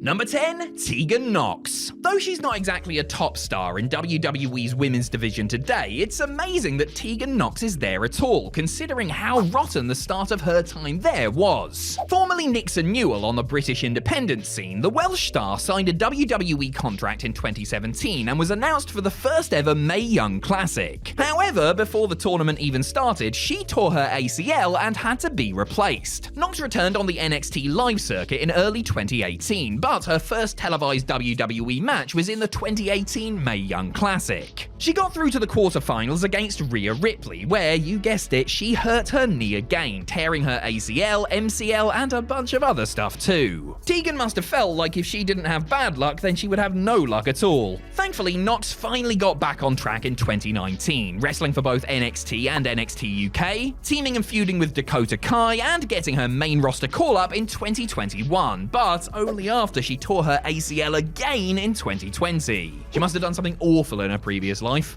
Number 9, Christian. Much like his best buddy Edge, Christian, now Christian Cage in AEW, had his in-ring career cut short by injury, only to return many years later and have one of the best runs of his entire career. Before he retired the first time around in 2014, the Canadian star hurt his ankle whilst on a European tour in late 2011. The injury took him out of a traditional Survivor Series match at the upcoming pay-per-view, which means he missed the opportunity to share the ring with Mason Ryan. Must have been gutted. Captain Charisma returned in February 2012, but was then taken out of action again with a storyline injury. He came back from that in May, but by July he had picked up another knock, for real this time, while competing in an Intercontinental Championship match with The Miz. This kept Christian out of the ring for the better part of a year until mid-2013. By the same time the following year, he would be retired from the grap game entirely after suffering a concussion. Many thought this was the end for Mr. Cage, but the lure of wrestlers with dead dads brought him back from the brink. Number 8, Mr. Kennedy. The career of Mr. Kennedy, that's the only time I'm doing that, so make the most of it, is a classic case of what if. He was given the Money in the Bank briefcase in 2007, but had it taken away from him and given to Edge. He was supposed to be Vince McMahon's illegitimate son, but that honor was given to Hornswoggle instead. Injuries certainly played their part in Kennedy's unlucky streak, starting when he tore a muscle in his back just 4 months into his main roster run. He returned to SmackDown after about 6 months away, being chosen to replace an injured Mark Henry in a match with Batista at the 2006 Great American Bash. Batista, bless him, chucked Kennedy straight into the steel steps early on in the bout, giving him a massive cut that required 20 stitches to close. Whilst this didn't keep Kennedy away for very long, it was still a sign of things to come, and also it was gross. Number 7, Samoa Joe. Easily the best Samoan in wrestling, called Joe until Roman Reigns made that choice a lot harder. Samoa Joe has been wrestling for a very, very long time. He had been on the scene for 15 years before he made his NXT debut in 2015, so it's not a massive surprise that he ended up getting hurt hurt a lot during his time with the Big Dub. A knee injury in August 2017 kept him away until October, but he was only back for around 2 months before he hurt his foot and was sidelined again, missing WrestleMania 34 as a result. Joe was then able to stay healthy for over a year, hooray, until he broke his thumb in a King of the Ring semi-final in 2019. He came back to the ring in early 2020, which lasted for about a month until he banged his head whilst filming a commercial and was once again rendered unable to wrestle. This is what led to his time as a colour commentator, which in turn gave us the all-time great image of him in a poncho at WrestleMania 37. Maybe all those injuries were worth it after all, eh? Number 6, Kevin Nash. Bret Hart, Shawn Michaels, Goldberg. Kevin Nash has had intense feuds with some of sports entertainment's biggest stars, but his greatest enemy of all was actually his own legs. One of the longest running jokes in wrestling is that Nash can't do anything without tearing a quad. This stems from a multi-man tag team match on Raw in 2002, where after hitting Booker T with a big boot, Big Daddy Cool tried to attack the other team standing on the apron, but buckled to the mat instead. This boo-boo kept Kev away for 9 months, but this wasn't the only injury Nash had sustained in 2002. Prior to his legs exploding, he had torn his biceps earlier in the year. In fact, this tag match was his in-ring return, meaning that Nash had only lasted about 10 minutes before hurting himself again. Bless the big bastard. Hey, at least there was something nice waiting for Big Sexy upon his return, as he was almost immediately slotted into a World Heavyweight Championship program with Triple H. However, his frequent spells on the sidelines were a major contributing factor to WWE's decision to cut bait once his series with the game had run its course. Number 5, Ahmed Johnson. Much like with Mr. Kennedy earlier in this list, Ahmed Johnson also had all the potential in the world, but for a multitude of reasons, it didn't work out. The former football player was one of the company's pet projects during the New Generation era, given a sizable push straight out of the gate. He won the Intercontinental Championship at the 1996 King of the Ring, becoming the first African-American performer to do so, and headlined the following In Your House event alongside Shawn Michaels and Psycho Sid. And then everything went a bit iffy. Johnson was diagnosed with kidney issues shortly after becoming #1 contender to the World Championship, which derailed that angle. He returned later in 1996, joined the Nation of Domination the following year, and was set to reassume his position as an upper mid-carder before a flurry of injuries put rest to those plans once again. By 1998, he was gone from the promotion, his momentum entirely snuffed out. Oh well, at least he got a second chance in WCW as Big T. This guy really couldn't catch a break, could he? Number 4, Batista. The Washington Bulldog, Davey Boy Batista, has had a career most wrestlers could only dream of. WrestleMania main eventer, multi-time world champion, Hollywood favorite, all of this and more has come the animal's way. However, there was a time very close to the start of his in-ring career where he was nearly written off entirely. Batista got his big break when he was chosen to be part of Triple H's New Evolution stable in 2003, representing the future of the company alongside Randy Orton. Unfortunately, he tore his triceps in a tag team match against the Dudley Boys shortly thereafter, taking him off TV. Then, as he was nearing the end of his recovery, Batista re-tore the same muscle while training for his comeback, leading to more agonizing months off screen. For most people, this would have been it, as they would have been dismissed as unreliable or injury-prone. Clearly, Vince McMahon saw something special in the young Leviathan and decided to give him another chance. Just so you know, that something special was all the muscle in the world. Big Dave returned in late 2003 and began his rise up the ranks in earnest. Number 3, Bret Hart. After being screwed out of the world title at Survivor Series 1997, Bret Hart turned up in WCW, where he was finally treated with the respect he deserved. Oh, wait a second, these notes are from a parallel universe. What actually happened was that his talents and star power were completely wasted, and when he was finally given a chance as a main eventer, his career was ended by a single kick to the noggin. During the main event of Starrcade 1999, whilst defending his world championship against Goldberg, Hart was struck in the head by a thrust kick from his opponent. The Hitman suffered a massive concussion, which set in motion a devastating snowball effect. You could actually argue that Bret shouldn't be on this list, as he didn't really return from his injury, he actually just kept wrestling through it. Hart suffered more bumps and bruises over the next few weeks, wrestling what would be his final match for a decade in January 2000. In hindsight, it probably wasn't the best idea to book him in a no DQ match with Terry Funk shortly after a concussion, was it? Number 2, CM Punk. In a touching tribute to his Canadian hero, CM Punk also left WWE under dubious circumstances and then got injured a lot whilst working for another company. The first signs that the best in the world's AEW run was a tiny bit cursed came when he announced he had injured his foot shortly after defeating Hangman Adam Page for the world title at Double or Nothing 2022. Punk didn't relinquish the belt though, instead he held onto it whilst Jon Moxley won an interim version. Mox squashed Punk on an episode of Dynamite to unify the titles, only for the Chicago native to win the belt back at All Out 2022. All Out 2022? Did anything else significant happen there? Nah, probably not. During the second Moxley match, Punk tore one of his triceps, which once again left him unable to defend his title. Not that this really mattered though, as he, Kenny Omega and the Young Bucks had all been suspended following their infamous post-press conference brawl.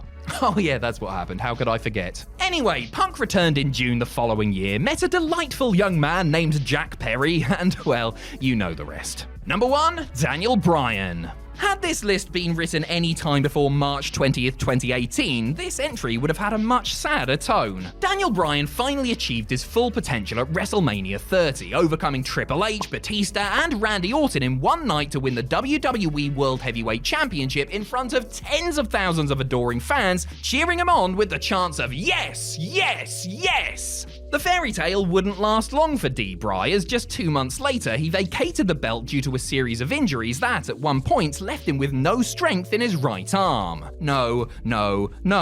Bryan came back to the ring in January 2015, and after a less than popular run in the Royal Rumble match, captured the Intercontinental Championship at Mania 31. And then we were all smacked with a horrible case of deja vu. Old injuries returned and forced the American Dragon to vacate yet another title shortly after winning it, and in February 2016, he gave his first retirement speech. Thankfully for all of us, and a weeping Aubrey Edwards in the crowd, hi Aubrey, this wouldn't last, and Bryan has gone on to add more incredible matches and moments to an already incredible professional wrestling career.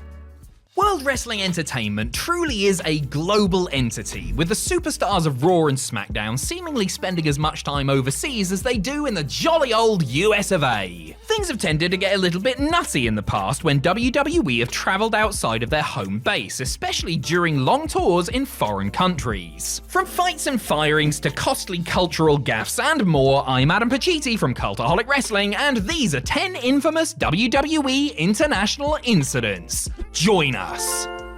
Number 10, ending a tour under a cloud. Literally. The Raw Crew's 2010 WrestleMania Revenge Tour of the United Kingdom and Europe should have been a routine piece of business. Fly across the pond, put on a bunch of house shows and tape an episode of television, then fly back across, ready to start the next loop in the United States. WWE had done this tour every year for an age, but they never had to deal with a volcanic ash cloud before, did they? When a volcano in Iceland erupted as the tour was ongoing, a lingering ash cloud caused severe travel disruption, stranding members of the Red Brand's roster overseas 4 days after the tour had wrapped up. For the last 2 dates of the tour in Belfast, Northern Ireland, the wrestlers, road agents and referees had to bus it from Lièvre, France to Calais, hop on the ferry to Dover, and then had to take a 7-hour bus journey the rest of the way. Luckily, their SmackDown counterparts had been able to leave their own European tour early and made it back in time to fill in as substitutes on a hastily put together episode of Raw. And all it took them was close to 50 hours of consecutive transit. Number 9, Orton, Cade and Murdoch Irish Wedding Crashers. No, this wasn't a WWE Studios financed sequel to the hit comedy starring Vince Vaughn and Owen Wilson. I mean, it might have been had they bothered to read my script. No, this is that time Randy Orton, Lance Cade and Trevor Murdoch got into a brawl with members of a wedding party in Ireland in October of 2007. The way Murdoch tells it, a fan was consistently bothering the legend killer and being belligerent while the three of them were trying to unwind in the hotel bar before flying home following completion of the tour. Hotel security had the unruly patron kicked out of the bar, but he hid outside and waited for the WWE superstars to emerge. And he wasn't alone. Him and, according to Trevor, about 25 of his mates were out for blood.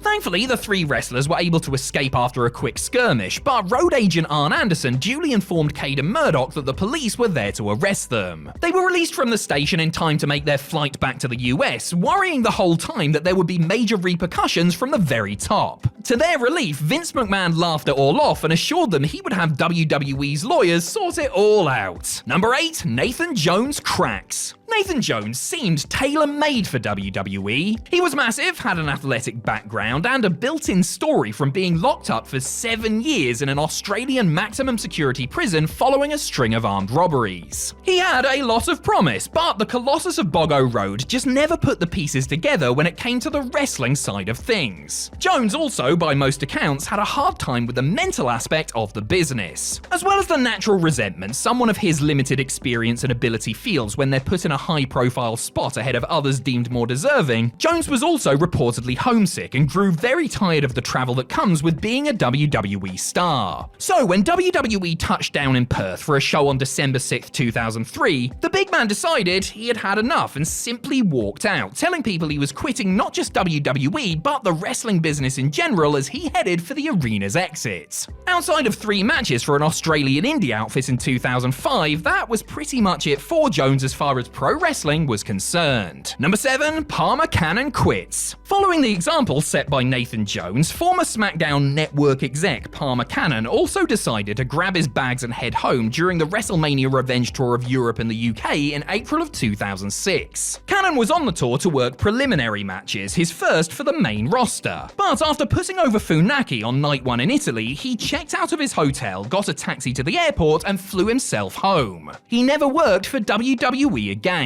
So, what happened here then? According to reports, Cannon quickly grew wary of the incessant hazing he received from some of the veterans on the SmackDown crew. Chief among them, of course, was resident instigator JBL, to the point that there was almost a physical confrontation between the two of them. Fortunately, it didn't come to that, but Cannon did hand in his notice and rejected WWE's requests to reconsider. While he may not have gotten into a fight with JBL, it's always worth noting that the loudmouth Texan did get sparked out by Joey Styles when the diminutive commentator had finally had enough of his ribbing during a 2008 trip to Iraq. Number 6, dick fight. Of course, JBL wasn't the only dick on the SmackDown roster in 2006, because there was also Chad and James, the dicks.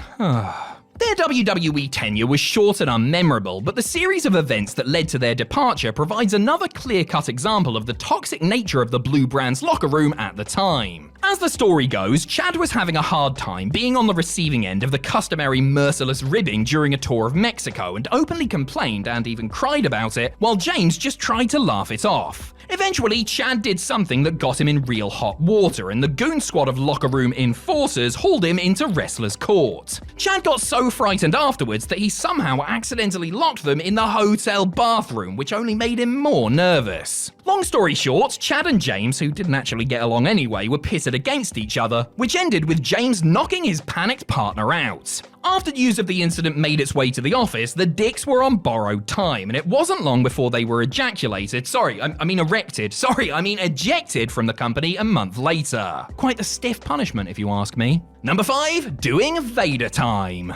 Wrestlers of a certain vintage sure didn't like being asked by reporters if the pro wrestling business was built on make-believe. While some could be verbally combative, others, famously David Schultz, took the physical route in response, often resulting in lawsuits and firings. Things got a bit trickier for Vader when he appeared along with The Undertaker on the Good Morning Q8 talk show on April 11th, 1997. Taking exception to host Bassam Al-Othman's line of questioning, the Mastodon flipped a table over, grabbed him by the tie, and gave him a very stern warning. Police were called immediately, and Vader was arrested for both assault and for lascivious conduct because it was illegal to swear on TV in Kuwait. Placed under house arrest in his hotel, Vader had to wait for 2 weeks before he was finally released. On the 10th day, another incident occurred which led to 20 police officers, people from the US Embassy, and his lawyer having to calm him down. The former WCW World Heavyweight Champion contended that the stunt had been planned all along with one of the show's producers, but that nobody had bothered to clue the terrified host in. What a rib, eh? Number 4, Black Country Brawl. While WWE superstars may see red when confronted with the dreaded F word, athletes who compete in actual combat sports have always been dismissive of what they see as mere muscle-bound entertainers. So when the Raw crew were by chance forced to share the same space with some kickboxers and kickboxing fans who attended the exhibition during the 2005 WrestleMania Revenge Tour of the UK, there was bound to be trouble. According to reports, it had all kicked off after WWE had taped an episode of Monday Night Raw in Birmingham on April 25th. The gist of the situation was that WWE fans and wrestlers and the kickboxing kickboxers and their fans were both in the bar of the Hilton Hotel when those on the kickboxing side of things began to get a little bit insulting and obnoxious, with one of the fans reportedly trying to go after referee Jack Doan. That was all it took for a brawl to ensue, with the much larger wrestlers, including Batista, Kane and Chris Jericho, apparently having no issues subduing their far smaller opposition. Police were called, but no arrests were made, and kickboxing promoter and former world champion Cash Gill readily admitted it was the rowdy fans on their side that had started it. Number 3, Brazil versus Jericho. Chris Jericho may have escaped punishment for his part in the Birmingham brawl with the kickboxers, but he wasn't so lucky when he unintentionally broke a law while wrestling in Brazil. At a non-televised live event in Sao Paulo on May 24, 2012, Jericho attempted to generate some good old-fashioned heat prior to his WWE title match with CM Punk by kicking a Brazilian flag that the straight-edge superstar had brought into the ring. Local law enforcement ordered the match be stopped and threatened to arrest Jericho for desecrating the flag, which is a crime punishable by incarceration in Brazil. Given the choice to apologize for his actions or go to Y2 jail, the first ever WWE Undisputed Champion wisely chose the former, grabbing the microphone and saying his sorries. The match continued as planned, but the story wasn't over for the unwitting offender as WWE slapped him with a 30-day suspension. Jericho later revealed that Vince McMahon had been furious with him for his conduct and recalled a tense scene featuring soldiers with guns and an irate colonel when he got backstage. Number 2, the plane ride from hell. There have been several plane rides from hell over the decades in WWE, whether they be near misses due to severe weather or drunken tomfoolery at 20,000 feet in the air. But only one transatlantic trip has been so bad that it will forever be known as the plane ride from hell. The Raw crew were looking forward to heading back to America after a tour of Europe and the UK, which ended with the Insurrection pay-per-view on May 4th, 2002. The day after, a chartered Boeing 757 flew wrestlers, referees, production people and office staff from London to Connecticut. Let's just say things happened.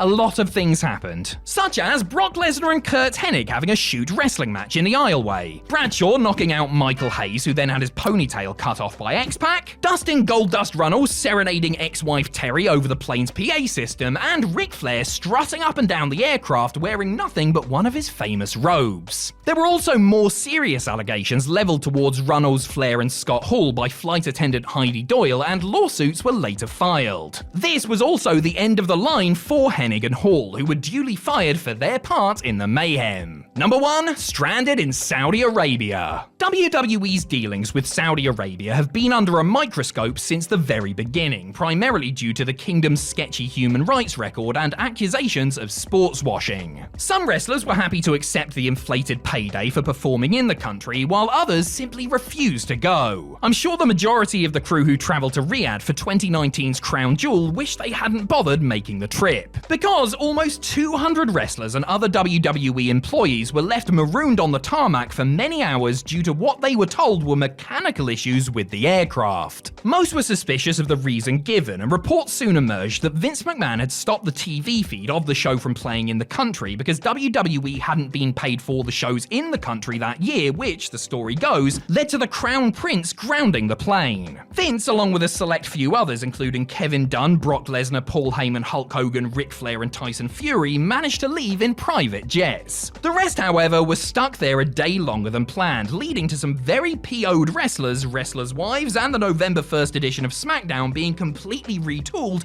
to feature primarily female and NXT talent. Everyone loves a botch in wrestling, right? Well, unless you're the person doing the botching, in which case probably not. Mistakes happen, and sometimes they're enough to ruin what was otherwise a perfect match. Other times, even with a massive boo-boo right in the middle, certain contests can overcome these errors and be fantastic in the face of a glaring blunder. I'm Jack the Jobber from... Oh, hold on a second, that was wrong. Can we do that again? I'm Adam Pacitti from Cultaholic Wrestling, and these are 10 giant botches in excellent WWE matches. Join us. Number 10, Rob Van Dam vs. Jeff Hardy at SummerSlam 2001.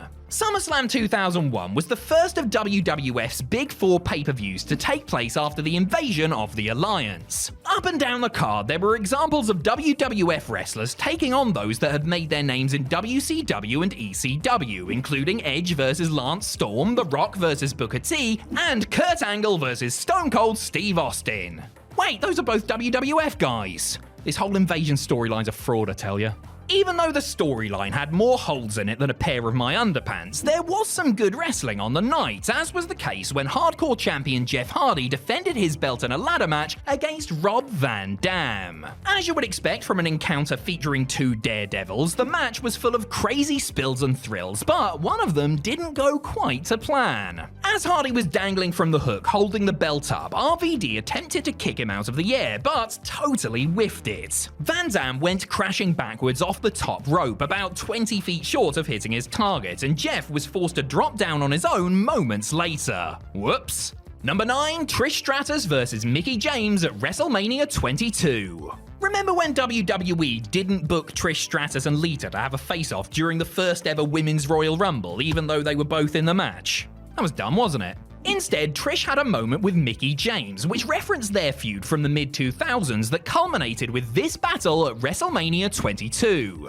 James had worked her way up from lesbian stalker to women's title contender and was facing off against the object of her affections for the coveted prize. The two had excellent chemistry together, resulting in one of the best women's matches in Mania history. The finish was supposed to be the Mixter hitting Trish with her own Stratusfaction finisher, but the laws of physics had other ideas. James failed to get up on the ropes properly to hit the move as both wrestlers crumpled to the floor in an embarrassing heap before the challenger covered the mistake by winning with a mitt kick. Don't worry, Mickie, they'll edit this out of future broadcasts, right along with you making this lovely gesture. Number 8, Roman Reigns vs Kevin Owens at Royal Rumble 2021.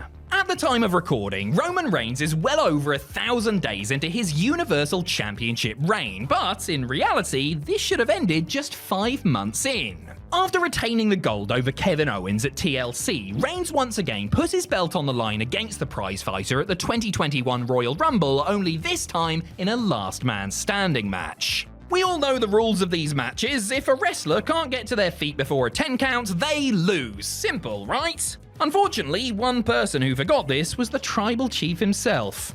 Owens had handcuffed Reigns to part of the lighting rig, rendering him unable to stand. Paul Heyman was supposed to free the champion from his predicament before the referee could finish his count, but this didn't happen. Instead, the ref had to stop whilst the wise man fumbled about with the keys, making everyone involved look like a total chump. The worst part was that the match up to this point had been excellent, one of the best these two would ever have against one another.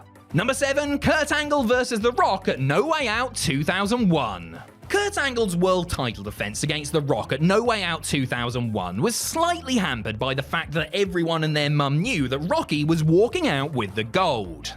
There was no way WWE were going to book Royal Rumble winner Steve Austin against Angle at WrestleMania X7 when the opportunity to do a rematch with The Rock was on the cards. Sure enough, this is precisely how it went down, although it took a little longer to get there than it should have. Rock threw Angle into an exposed turnbuckle and then drilled him with a rock bottom, which was supposed to be the match's ending sequence. Instead, Earl Hebner counted 1, then 2, and then randomly stopped. Angle didn't kick out, Hebner had just mucked it up. A visibly annoyed Great One, who had just put on a sensational main event with the Olympic hero, then begrudgingly picked his opponent up, hit him with another finisher, and finally scored the win. Did Earl think that Angle was supposed to kick out but didn't? Was he pulling a rib? Was he thinking about how he helped screw Bret Hart at the 1997 Survivor Series? I guess we'll never know.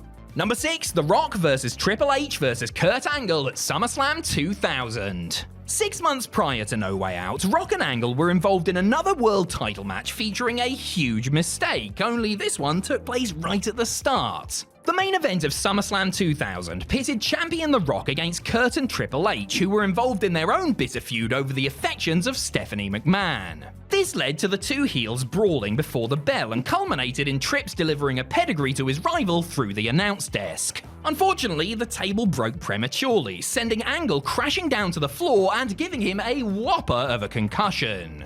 Sexy Kurt was so out of it that he can't remember most of the match to this very day. Still, against all odds and medical advice, Angle gutted it out and completed his spots to perfection. I mean, this guy won the Olympics with a broken freaking neck. You think a measly concussion was going to stop him? This storyline was already pretty damn melodramatic, so it's actually quite fitting that something as shocking as this should go down. Number 5, Kurt Angle vs Shane McMahon at King of the Ring 2001. Bloody hell, Kurt, what is it with you in these matches? Did somebody put a curse on you or something? The Wrestling Machine more than lived up to that nickname at King of the Ring 2001, as he competed in not 1, not 2, not 4, but 3 matches on the same night. After his tournament semi-final and final matches, Angle took on Shane McMahon in a street fight that is remembered today as the bout that nearly killed the boss's son. A planned spot was for Angle to deliver a belly-to-belly suplex on Shane through a pane of glass. Unbeknownst to the competitors, the gimmicked glass hadn't been installed, and what had been put there was, unfortunately, McMahon-proof. The poor lad got chucked into the glass, bounced straight off it, and landed right on the top of his head. As if that wasn't bad enough, the two maniacs then tried the spot again, with the same result. Stop! He's already dead. These botches actually make the match more compelling, transforming a worked hardcore brawl into a genuine fight for survival. It's an awe-inspiring watch, but just make sure you view it on an empty stomach. Number 4, the Men's Royal Rumble match at Royal Rumble 2018. We could have talked about the ending to the 2005 Rumble here, but that story's been worn out more than Vince McMahon's quads. Also, it was a so-so Rumble, whereas this one is a true modern classic. On the night of the first ever Women's Rumble, the menfolk really upped their game, putting on one of the best examples the format had seen in years. The final 6 men involved represented 2 different eras of the company: John Cena, Randy Orton and Rey Mysterio from the past, Roman Reigns, Finn Balor and Shinsuke Nakamura from the future. Actually, they were from the present, but they represented the future. They didn't time travel, as far as I'm aware.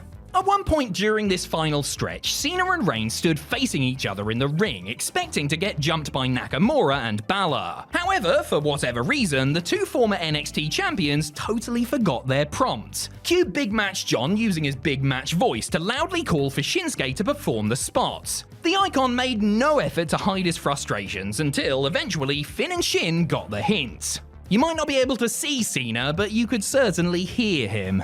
Number 3, the Elimination Chamber match at Survivor Series 2002. At Survivor Series 2002, WWE introduced the world to its latest wacky invention, the Elimination Chamber. Drawn up by Eric Bischoff in his shed, this barbaric structure was wheeled out to test Triple H as the game defended his World Heavyweight Championship against Booker T, Kane, Rob Van Dam, Chris Jericho, and eventual winner Shawn Michaels. One of the spots designed to showcase this new plaything was RVD hitting a 5-star frog splash off the top of one of the pods onto a prone Triple H. A nice idea in principle, but in practice it damn near killed the future COO of the company. Van Dam caught Hunter in the throat with his knee on the way down, crushing his larynx and causing him to writhe around in legitimate pain. As he was supposed to last until the end of the match and be pinned by HBK, Triple H had to gut out the remainder of the bout with a flattened larynx. Say what you will about Triple H's supposed politicking and questionable booking decisions, but between this and his 2 in-ring quad tears, I think he might actually be invincible.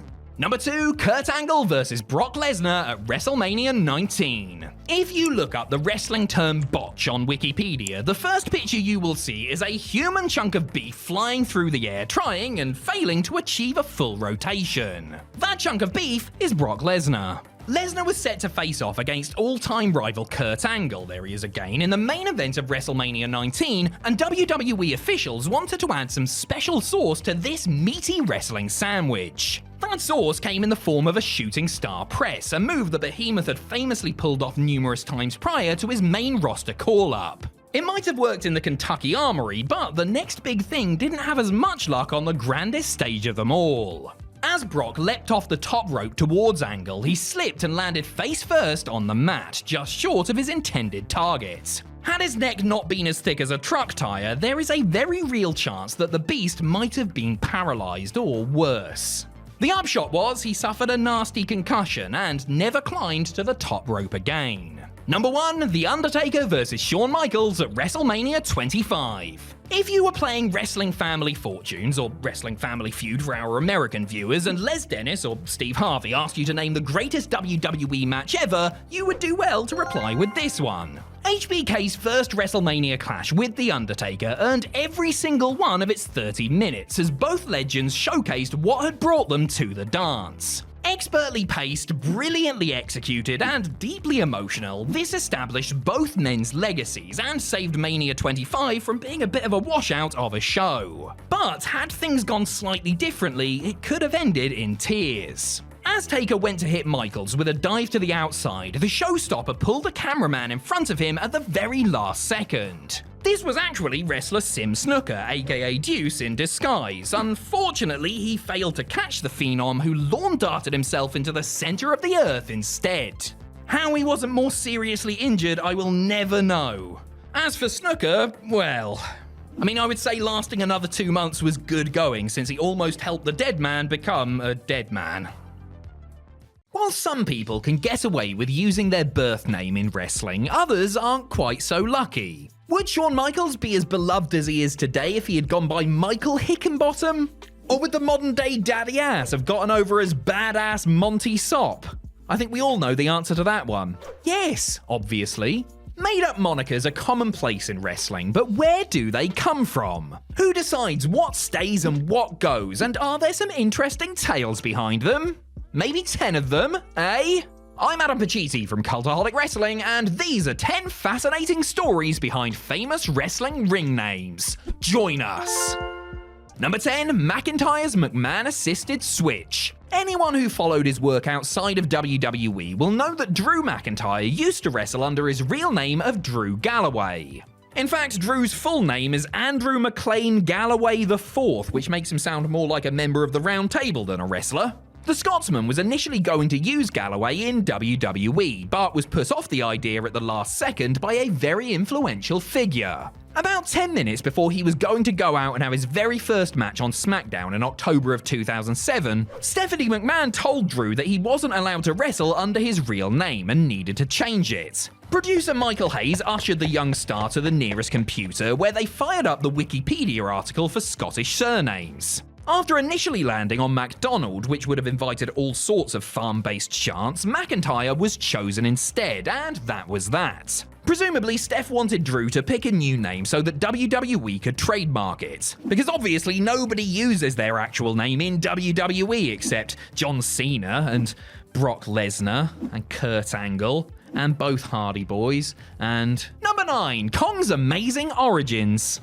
Put simply, without Awesome Kong, women's wrestling in the United States would not be what it is today. Kong's matches with Gail Kim and TNA broke new ground for female fighters in the West and inspired other promotions to up their game and present women as genuine athletes as opposed to just eye candy, eventually.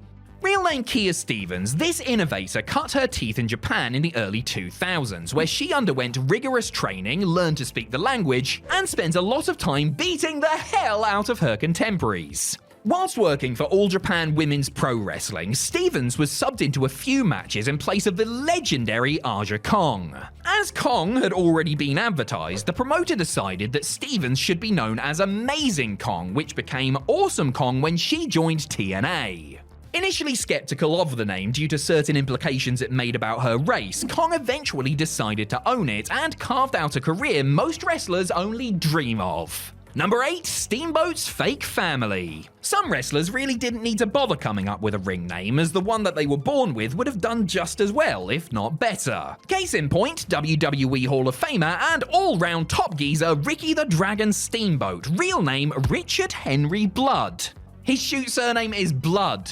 Richard Blood. Dick Blood.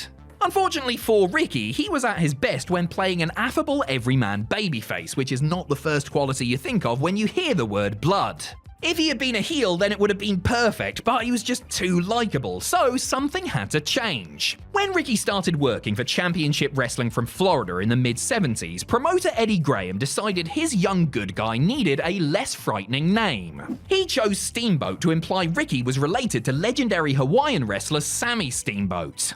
As Ricky is of Japanese descent and this was the 70s, nobody questioned it. As for the dragon part, that invention is credited to former WWE ring announcer Howard Finkel. Another reason to love the Fink, as if we needed one.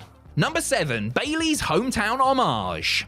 Pamela is not the name of a professional wrestler. Pamela is the name of a stern but kind-hearted old lady who lives across the road from you and hands out dental floss on Halloween. There is at least one Pamela in professional wrestling though, as that's the name that appears on the passport of WWE superstar Bayley. As well as her real name, Bayley would compete on the indie circuit as Davina Rose before getting called up to WWE in 2012. She was given a list of new names to pick from, including Davia, which she said no to, and she was assigned Bayley. That's Bayley with an I instead of a Y as the third letter, by the way, and she absolutely hated it. To get around the fact that she couldn't stand her new gimmick, Bayley insisted she spell it with 2 Y's instead. This is because she's from the San Francisco Bay Area and wanted to use her name as a way of paying tribute to her home. Now that is how you turn lemons into lemonade. Although honestly, anything would have been better than Pam. Can't imagine Pam winning the NXT Women's Championship, can you?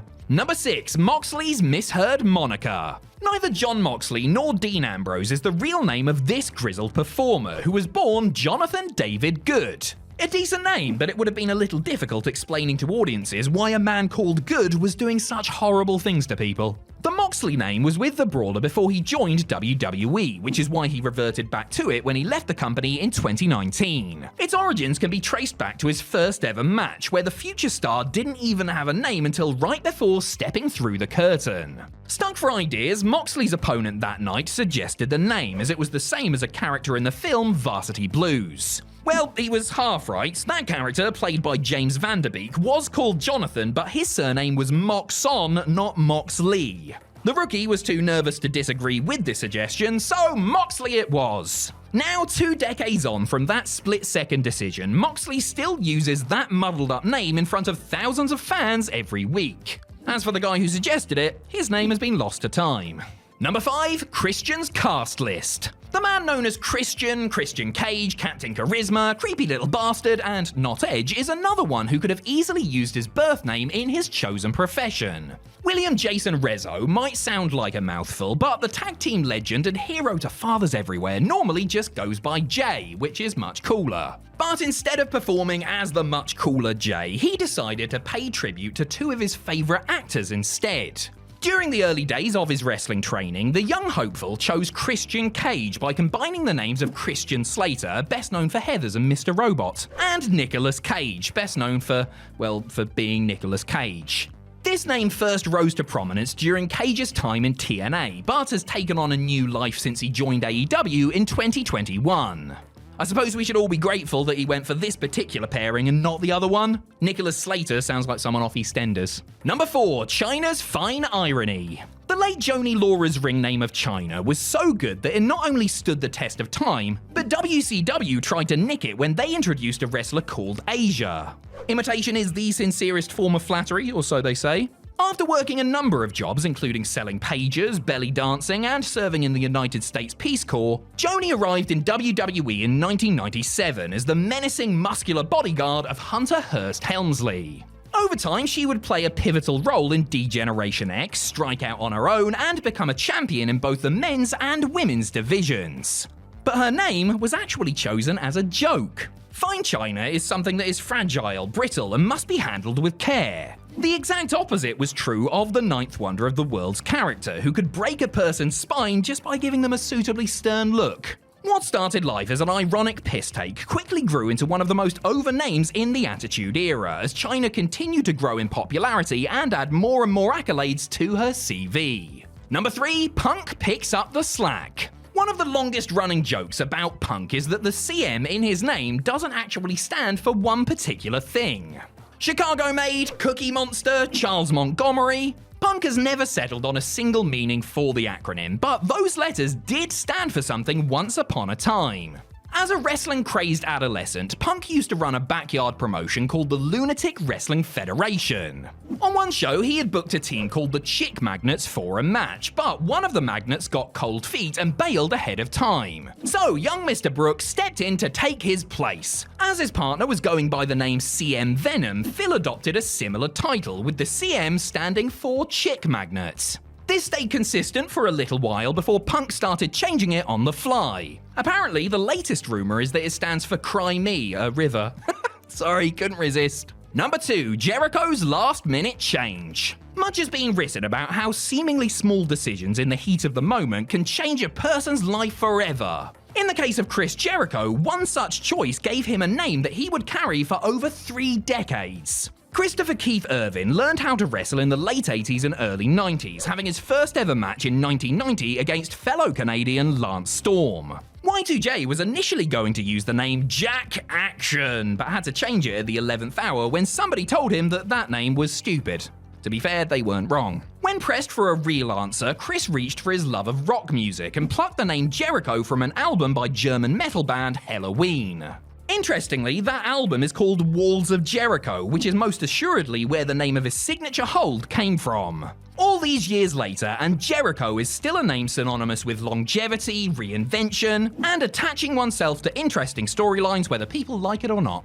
Fun fact, by the way, Helloween also have an album called Pink Bubbles Go Ape, so in another world, Chris Bubbles is a record-setting Intercontinental Champion instead. Number 1, Austin spills the tea. For millions of wrestling fans, the words Stone Cold evoke memories of violent fistfights, lashings of beer, and general hell-raising of the finest degree.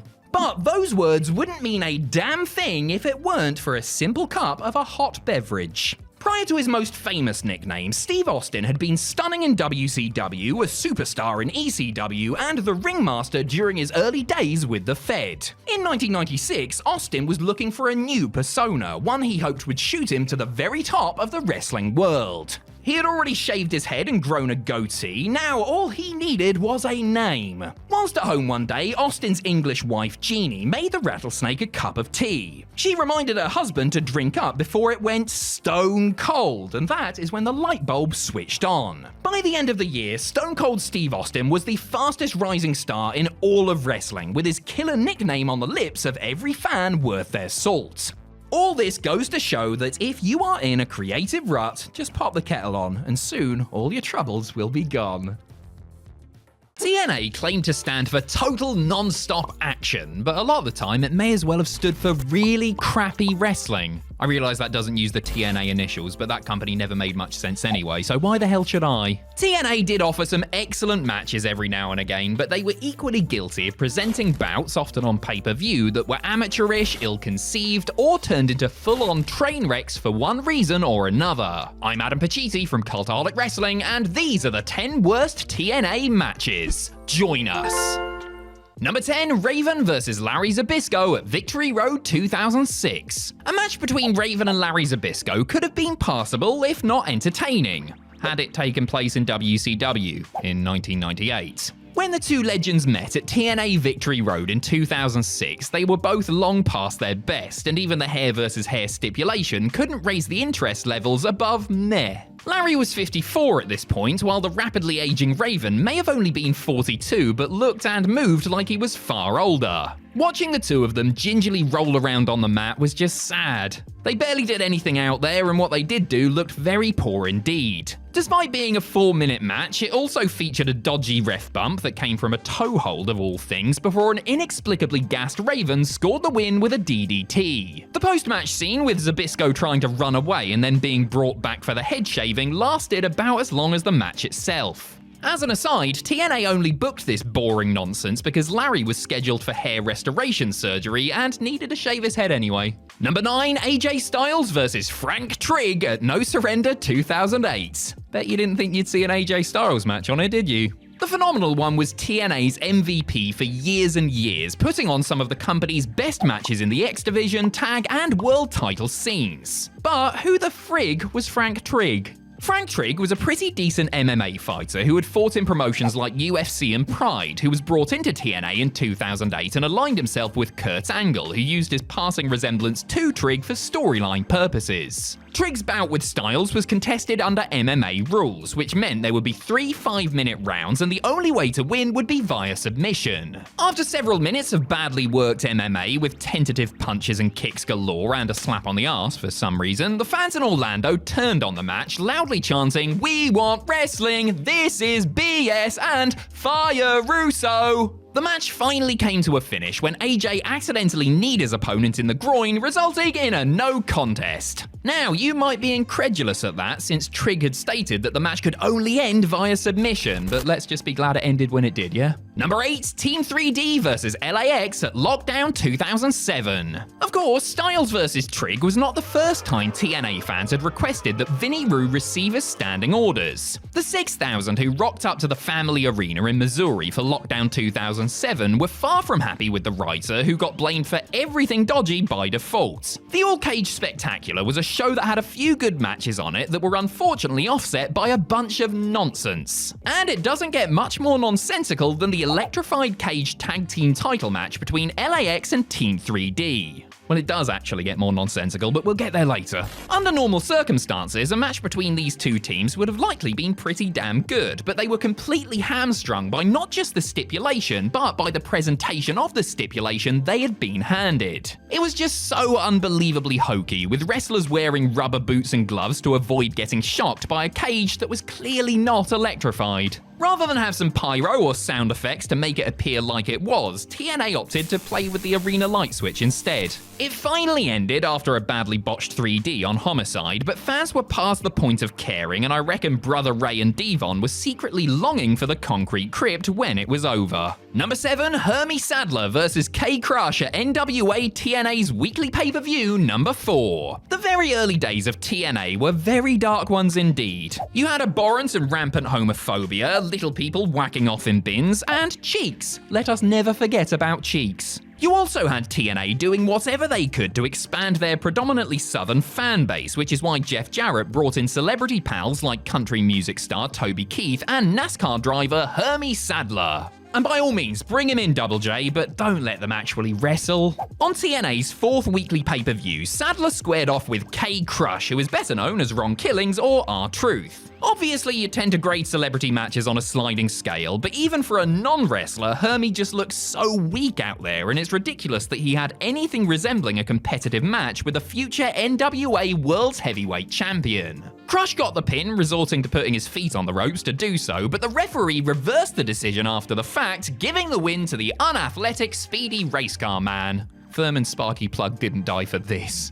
Number 6, Rebel vs Shelly Martinez at One Night Only Knockouts Knockdown 2016. Some nights, a wrestler will just have an off night. Some nights, both wrestlers in a match will have off nights. Some nights, both wrestlers in a match will have a night so off it makes you wonder whether, legally speaking, they should be allowed to wrestle again. Rebel and Shelly Martinez had a night like that at TNA's 2016 One Night Only Knockouts Knockdown show. Everything that could go wrong seemed to, and they looked incapable of executing the most rudimentary moves and sequences. I mean, seriously, even an eye poke looked like something that somebody on their first day of wrestling training would do. They also made a right hash of what I think was supposed to be an abdominal stretch and a flying head scissors. Oh, and did I mention Martinez selling by shouting, "My vag! My vag! I said my vag hurts!" I probably should. And then there was the finish. My goodness, the finish. It saw Shelly, who it should be noted had dedicated this match to her late grandmother in a pre-match promo, whiff on an attempted dive that left her hung up in the ropes upside down like a piñata, and then get pinned with one of the worst covers of all time.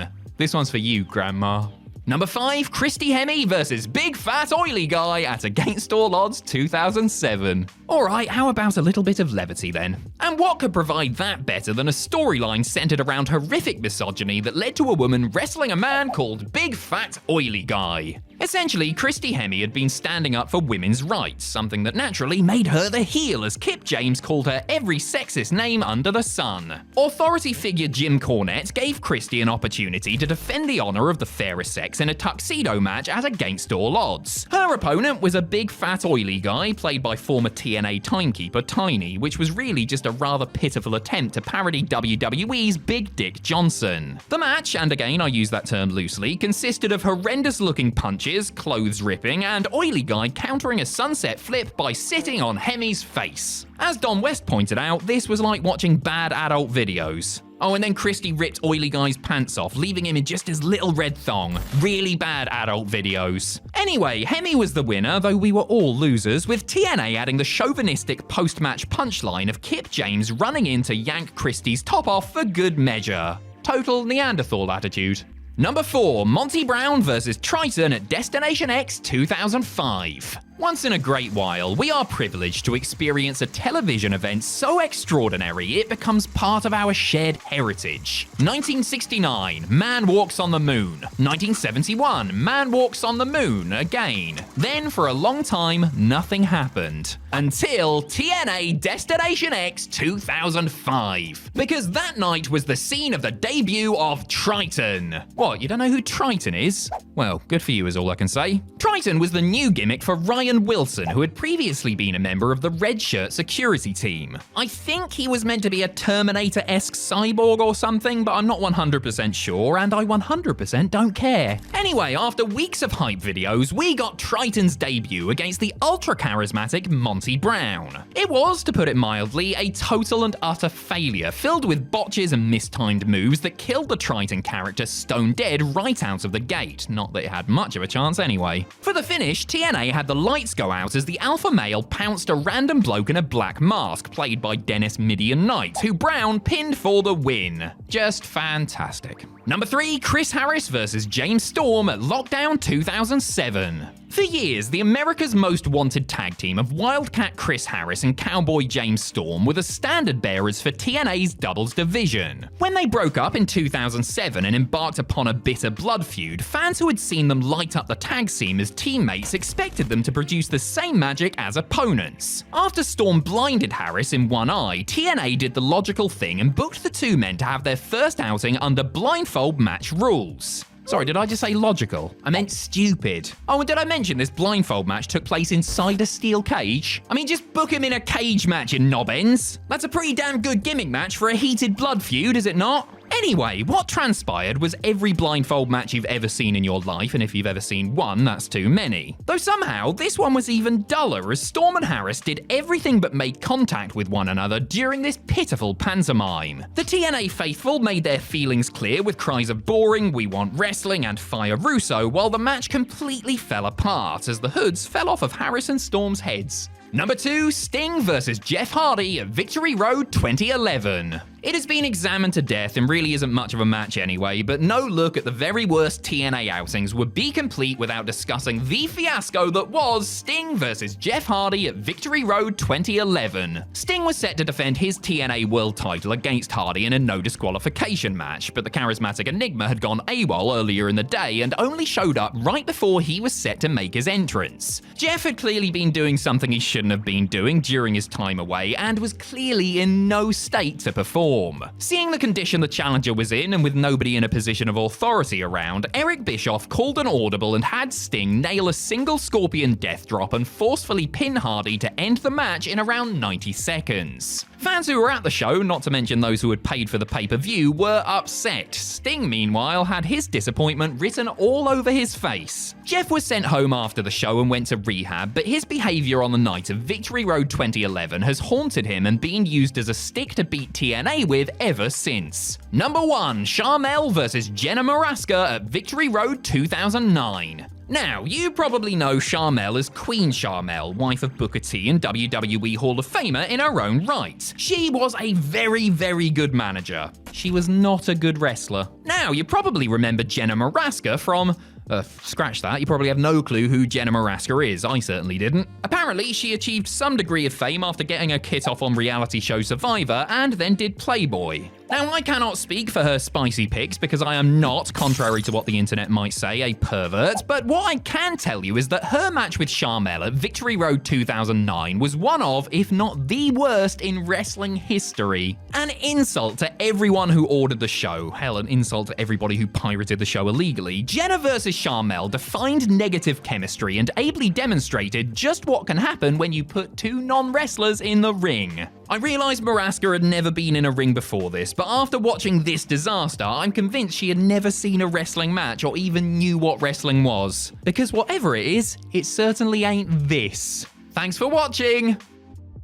Of the tens of thousands of shows that WWE have produced over the decades, there are a few that stick out as being particularly controversial. Whether this was due to some circumstance surrounding the show, something that happened on the show itself, or something that happened as a consequence of the show, the mere mention of these events, which include pay-per-views, televised shows, and even house shows, are bound to stir up some strong feelings. So let's get stirring, you big bunch of stirrers. I'm Adam Pacitti from Cultaholic Wrestling, and these are the 10 most controversial WWE shows. Join us. Number 10, December to Dismember. Look, there is a reason they only did one standalone ECW pay-per-view after rebooting the brand full-time in 2006. Going into December to Dismember, only 2 matches had been announced: the Extreme Elimination Chamber for the ECW title and a tag team match pitting Eminem against the Hardys. The rest of the show was padded with obvious filler, while the headliner was altered on the night when Sabu, who had heat with management, was taken out of the chamber and replaced with Hardcore Holly. Fans hated that, but they hated hand-picked WWE prospect Bobby Lashley winning the ECW title even more. The mastermind behind the original ECW, Paul Heyman, also didn't like what he was seeing, having originally pitched CM Punk walking out as champ. That, along with a general presentation and promotion of the pay-per-view, led to a huge blow-up between Heyman and Vince McMahon, each blaming the other for the show's shortcomings. Heyman was removed from the creative team and sent home immediately after, forced to sit out as his contract expired. ECW originals Tommy Dreamer and Stevie Richards were so upset with the state of things after the show that they asked for and were denied their releases. Number 9, the Madison Square Garden house show on May 19th, 1996. It takes some doing for what should be a routine non-televised house show to live on in infamy, but the Clique specialized in doing things that would get people in the crowd and behind the curtain riled up. The May 19th, 1996 live event at MSG was set to be Kevin Diesel Nash and Scott Razor Ramon Hall's final nights with WWE before they departed for WCW. Following the world title cage match main event between Big Daddy Cool and fellow Clique member Shawn Michaels, Hall and Triple H, who had just competed against each other in the semi-main, entered the ring for a big group hug as they all posed together in what came to be known as the curtain call. Even though it wasn't televised, somebody's trusty camcorder did record the send-off. Wrestlers and road agents backstage were incensed that the Clique, who were generally not well liked as it was, had gone into business for themselves in such a flagrant display of kayfabe breaking, and they let Vince McMahon know about it. Since Hall and Nash were on their way out and HBK was world champion, Hunter took the brunt of the punishment, which included having a planned King of the Ring tournament victory taken away from him. Number 8, the November 4th, 1996 episode of Raw. The curtain call was, of course, one of the early incidents in what came to be known as the Attitude Era, as WWE continued to peel back the curtain and push the boundaries while presenting an edgier product. Almost 6 months after that night in MSG, a segment featuring Brian Pillman and Steve Austin almost got Raw kicked off the air. The basic gist was the loose cannon was hiding out in his home, aware that Stone Cold was on his way to hurt him, with a camera crew and Kevin Kelly there to report and capture whatever went down. What ended up going down was a home invasion style scene in which Austin attempted to break in. Pillman pulled out a gun, dropped an F-bomb, and fired a couple of shots as the show faded to black, with Kelly urging someone to call the police, while Jerry Lawler on commentary repeatedly called for somebody to take the weapon away from Pillman. The resultant controversy forced the USA Network, as well as Pillman and Vince McMahon, to apologize for the angle. Number 7, Hell in a Cell 2019. Hell in a Cell 2019 was going along just fine until the main event. It hadn't been a great show, no, but there'd been a couple of decent matches, and it was perfectly acceptable as it was. But when Seth Rollins and The Fiend stepped inside the steel structure for their Universal title match, everything went tits up. The match itself was pretty bad, taking place in the dark while bathed in a distracting red light, but the finish, which saw Rollins get DQ'd, was simply unforgivable. The crowd in the arena rightly turned on such a cop-out, chanting "refund, restart the match," and AEW in response. Online, the meme started quicker than you could say a DQ in a Hell in a Cell match as #cancel WWE Network trended. It was, whichever way you look at it, a complete disaster, and the post-match angle designed to get Bray Wyatt's alter ego his heat back and prolong the feud didn't do anything to help. Seth, for his part, has gone on record with his displeasure at how the match turned out and admitted that he had to be held back from strangling Vince McMahon when he got backstage. Number 6, Armageddon 1999. Scantily clad ladies were a common sight during the Attitude Era, but actual honest-to-goodness nudity had been restricted to Jacqueline's wardrobe malfunction at Capital Carnage 1998. That was only allowed to happen because the show was taking place in the United Kingdom, and I guess nobody cared, since we're all a bunch of filthy heathens who walk around with our bits out 24/7 over here. Things were different in the United States, especially towards the end of 1999, with the Parents Television Council breathing down WWE's neck and successfully encouraging advertisers to drop their sponsorship due to the promotion's risque content. In spite of, or perhaps because of, this pressure, WWE opted to pull a little stunt at Armageddon 1999. Following her evening gown pool match title defense against Jacqueline, BB and Ivory, women's champion Miss Kitty took off her bra and very briefly flashed her breasts before Sergeant Slaughter covered them up with a towel. A day later, WWE sent out a press release apologizing profusely for the unauthorized exposure, as well as editing that part out of cable replays of the show. For what it's worth, Stacey Carter later claimed that the camera was supposed to be filming her from behind, not the front. Number 5, the July 7th, 2005 SmackDown.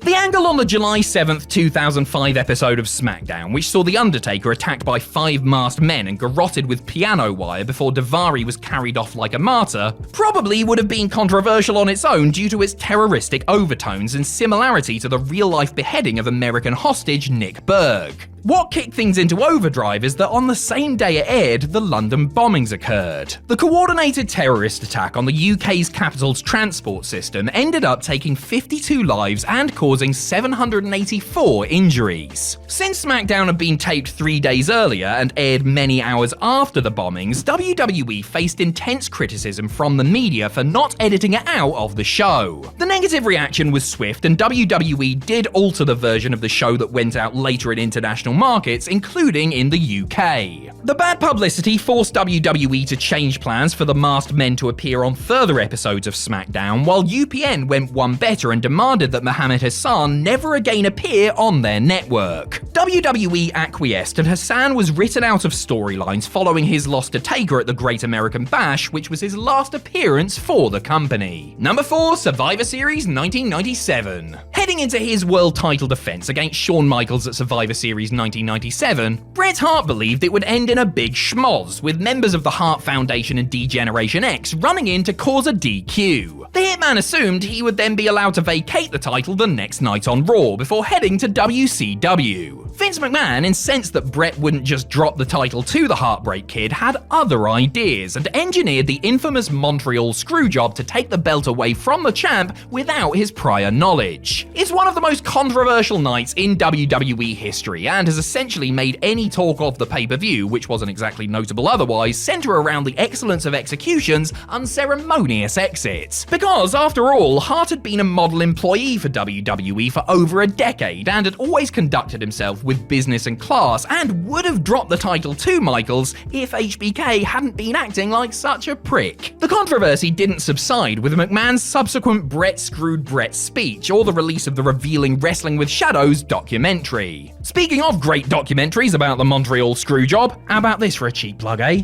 Number 3, Crown Jewel 2018. WWE's multi-year deal with Saudi Arabia was controversial to begin with due to the kingdom's poor human rights record, treatment of women and minorities, and for its role in the civil war in Yemen. Many commentators recoiled at WWE accepting hundreds of millions of dollars to run shows in the country and pointed to it as a prime example of Saudi Arabia trying to sportswash their reputation. The relationship was put under a bigger microscope prior to WWE's second show there due to the killing of Saudi dissident journalist Jamal Khashoggi a month prior. While some WWE stars were outspokenly in favor of working the show as a means to promote change, John Cena, Daniel Bryan and Roman Reigns, who ultimately couldn't work the show anyway due to a leukemia diagnosis, all told Vince McMahon that they would not be getting on the plane in response to Khashoggi's death. In the face of staunch criticism, WWE went ahead with the event, but removed all references to the show's location in the run-up, and publicly cited a contractual obligation to the General Sports Authority as the reason for their failure to boycott the country. Number 2, the Chris Benoit Tribute Raw. On June 25th, 2007, news broke that Chris Benoit, his wife Nancy, and their son Daniel had been found dead inside their family home. The episode of Raw that was planned for that night, which in a bit of morbid irony was originally scheduled to be a eulogy for the Mr. McMahon character, was scrapped, and a tribute show to their former World Heavyweight Champion was presented in its place. Highlights of the Rabid Wolverine's famous matches and moments played, while Vince McMahon and the announcers spoke about Benoit from an empty arena. Interspersed throughout the night were emotional testimonials from Benoit's colleagues, including Steve Austin, John Cena, and Triple H. Not too long after the show had gone off the air, the horrific truth of the Benoit family tragedy began to emerge and reality set in. WWE had just paid tribute to a man who murdered his wife and son before ending his own life. Some condemned WWE for running the show without knowing all the facts first, while others speculated that WWE knew, or at least had an inkling about, what had happened in that house before Raw went on the air. The show, like Chris Benoit himself, has now been permanently erased from WWE history. Number 1, Over the Edge 1999. The Over the Edge 1999 pay-per-view was perhaps the darkest day in WWE history. Owen Hart, a man beloved by fans and fellow wrestlers alike, was preparing to make a superhero-like entrance as the Blue Blazer from a catwalk almost 80 feet above the ring in Kemper Arena when he tragically fell to his death. Despite attempts to resuscitate him, Owen passed away shortly after the fall, with Jim Ross given the unfortunate task of informing those watching around the world of his passing. The incident itself caused huge controversy, with many questioning whether proper safety procedures had been followed. Vince McMahon's decision to continue with the broadcast as scheduled, despite wrestlers, many of them close friends of Owen's, having to work in a ring stained with his blood and being noticeably shaken,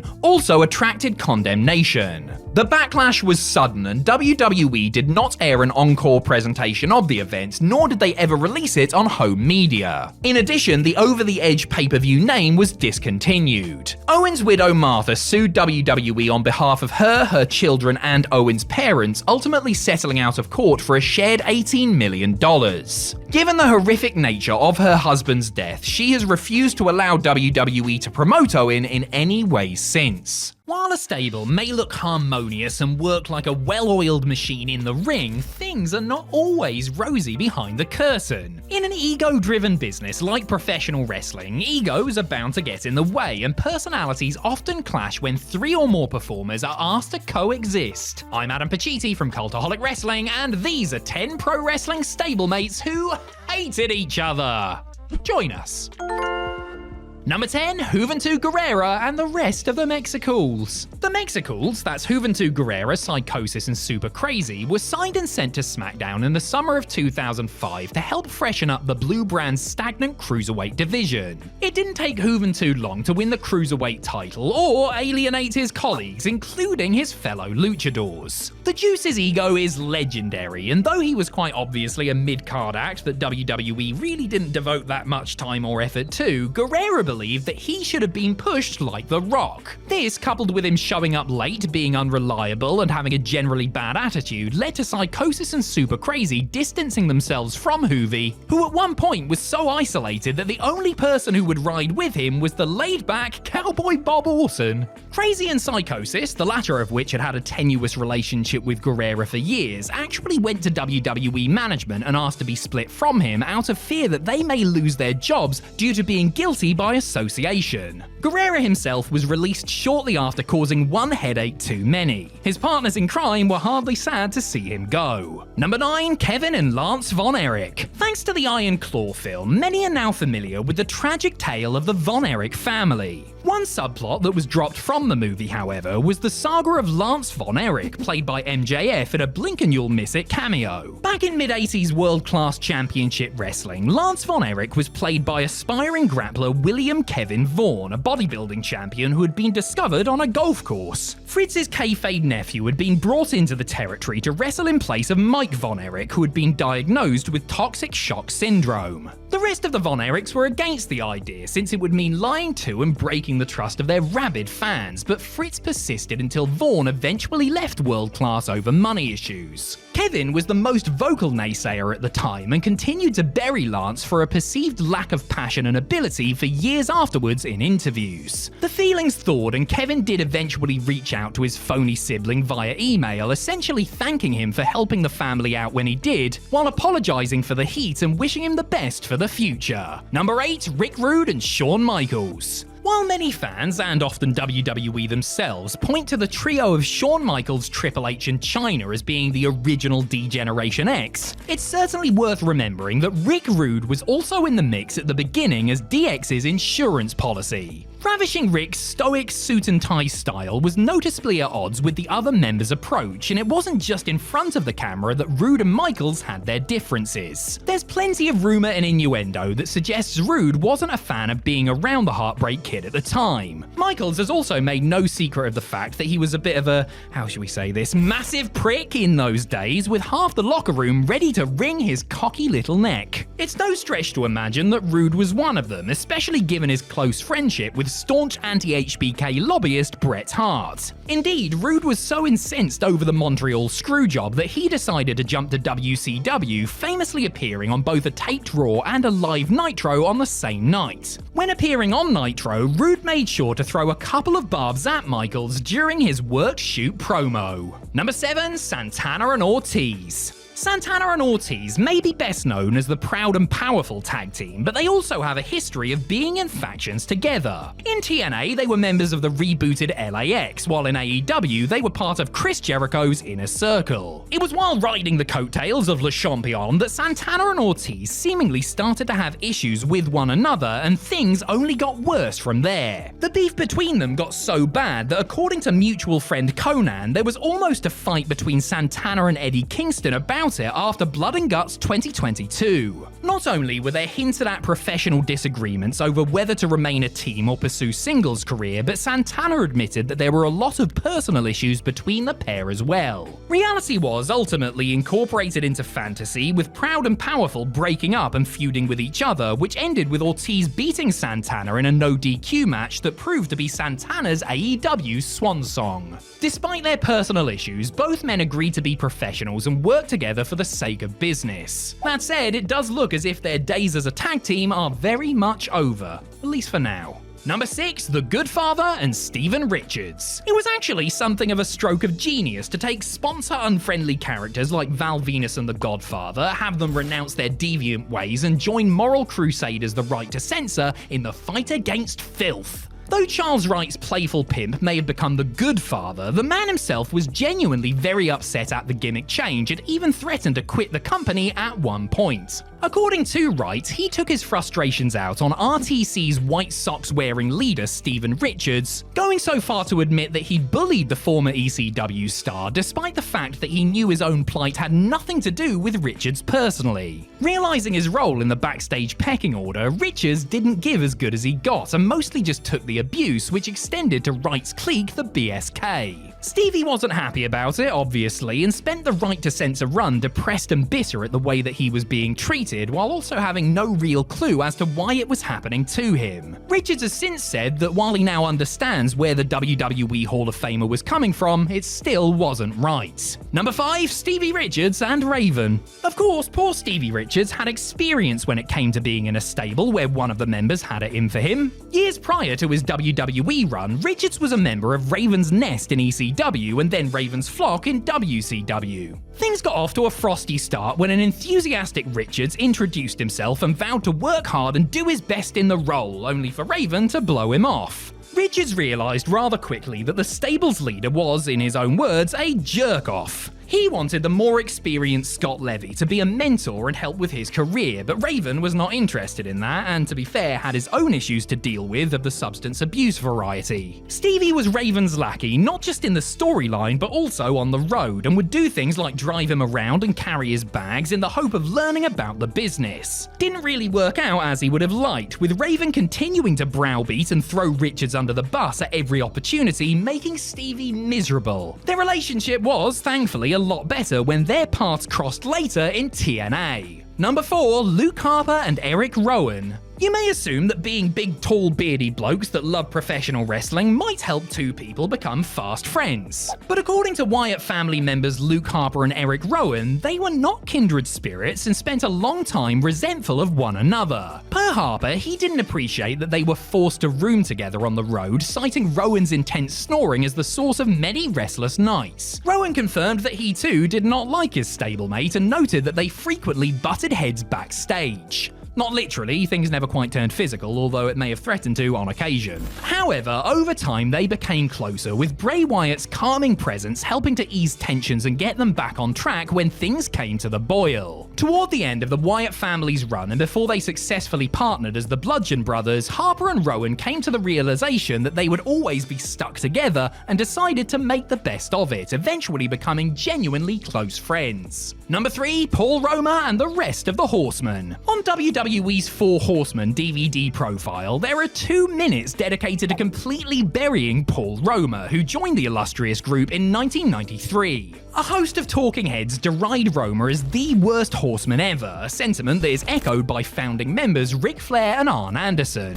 Slick Rick and Double A criticized Roma's lack of star power and charisma, concluding that he should have never been given the opportunity to throw up the famous 4 fingers. Well, Roma himself has, on numerous occasions since, thrown up 1 finger, the naughty middle one, at his former teammates. According to Roma, Flair was jealous of him because he was younger and had a better body, meaning he stole away some of Slick Rick's spotlight in the nightclub. With regards to the Enforcer, who called Roma nothing more than a glorified gym rat, the former WCW Tag Team Champion likened his physique to the Pillsbury Doughboy. He has been especially critical of Flair Mind, going so far as to, in as many words, challenge him to a fight. I mean, I get your frustrations, Paul, but assaulting a 75-year-old pisshead isn't the solution here.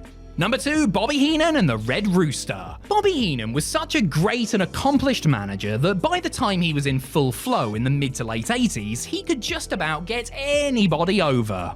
Just about. The Brain had a loose group of wrestlers he called the Heenan family. Though they may have not been a stable in the traditional sense, members did occasionally team up and were linked by their connection with the brilliant Bobby. Among the future Hall of Famers he managed, however, there was a notable outlier in the feathery form of the Red Rooster.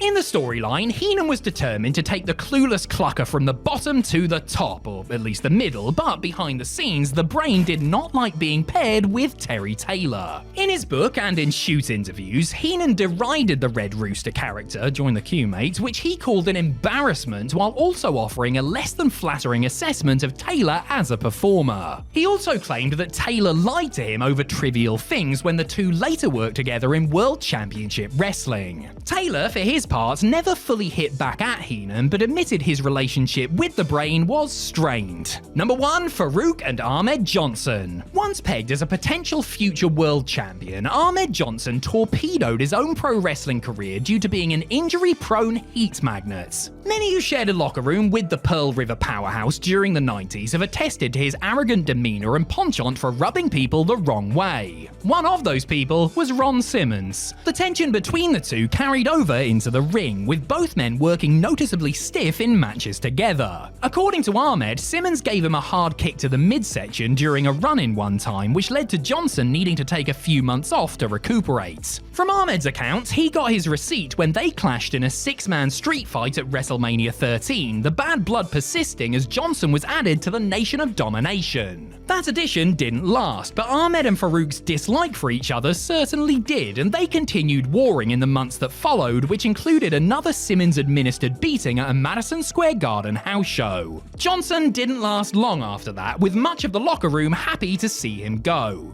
Especially Ron. He was damn happy to see him go. For the longest time, WWE stars only really had to concern themselves with winning over an audience of one. Because regardless of whether you got a good pop, had decent matches, and generally did everything you were supposed to do in your role, if Vince McMahon himself wasn't giving you the thumbs up when you got back to gorilla position, your prospects looked dim. And yet, there are some wrestlers who started off their WWE careers fighting an uphill battle, and eventually managed to win, becoming major stars in the process. I'm Adam Pachisi from Cultaholic Wrestling, and these are 10 major WWE stars Vince McMahon didn't initially like. Join us.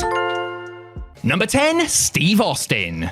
Vince McMahon would draw millions upon millions of dollars by engaging in a long rivalry with Steve Austin during the Attitude Era. Before he became Stone Cold, however, the boss didn't fancy Austin's chances. Viewing him as simply a good mechanic and nothing more, McMahon saddled the former WWE star with the lame ringmaster gimmick. Despite possessing a ton of charisma and having the ability to cut one hell of a promo, as his work during a brief stay in ECW ably demonstrated, Austin was also given a mouthpiece in the form of $1 Million Man Ted DiBiase to do his talking for him. After Jake Roberts worked with the Texas Rattlesnake on house shows and determined that he was going to be the next big thing, he was surprised to hear an incredulous Vince McMahon personally claim that Austin would never rise above the mid-card. Not only did Austin surpass Vince's lowly expectations, he shattered records on his way to becoming one of the biggest, if not the biggest, box office attractions in wrestling history. And that's the bottom line because, oh no, sorry, we got 9 more wrestlers to look at, haven't we? Number 9, John Cena. Clearly, Vince McMahon hadn't learned his lesson when it came to disregarding someone who would go on to make him several boatloads of money, because he wrote John Cena off early in his WWE career. To be fair, not many were hopeful that Cena, whose whole shtick was being a generic babyface who wore the hometown sports team's colours and claimed to possess ruthless aggression, would one day headline WrestleMania. According to Bruce Pritchard, McMahon told him to get that walking, talking steroid billboard out of the backstage area, and after his tests had come back clean the first time he saw Cena in the flesh. Chris Jericho, meanwhile, has previously spoken about Vince's surprise in Y2J actively wanting to work a feud with early day Cena, as he didn't think Big Rookie John had anything to offer. Cena was on thin ice creatively and could have realistically been fired after an overseas tour had he not been spied doing some tour bus freestyling, which led to the gimmick change that saved his career and set him on a path to the top of the industry. Number 8, Chris Jericho.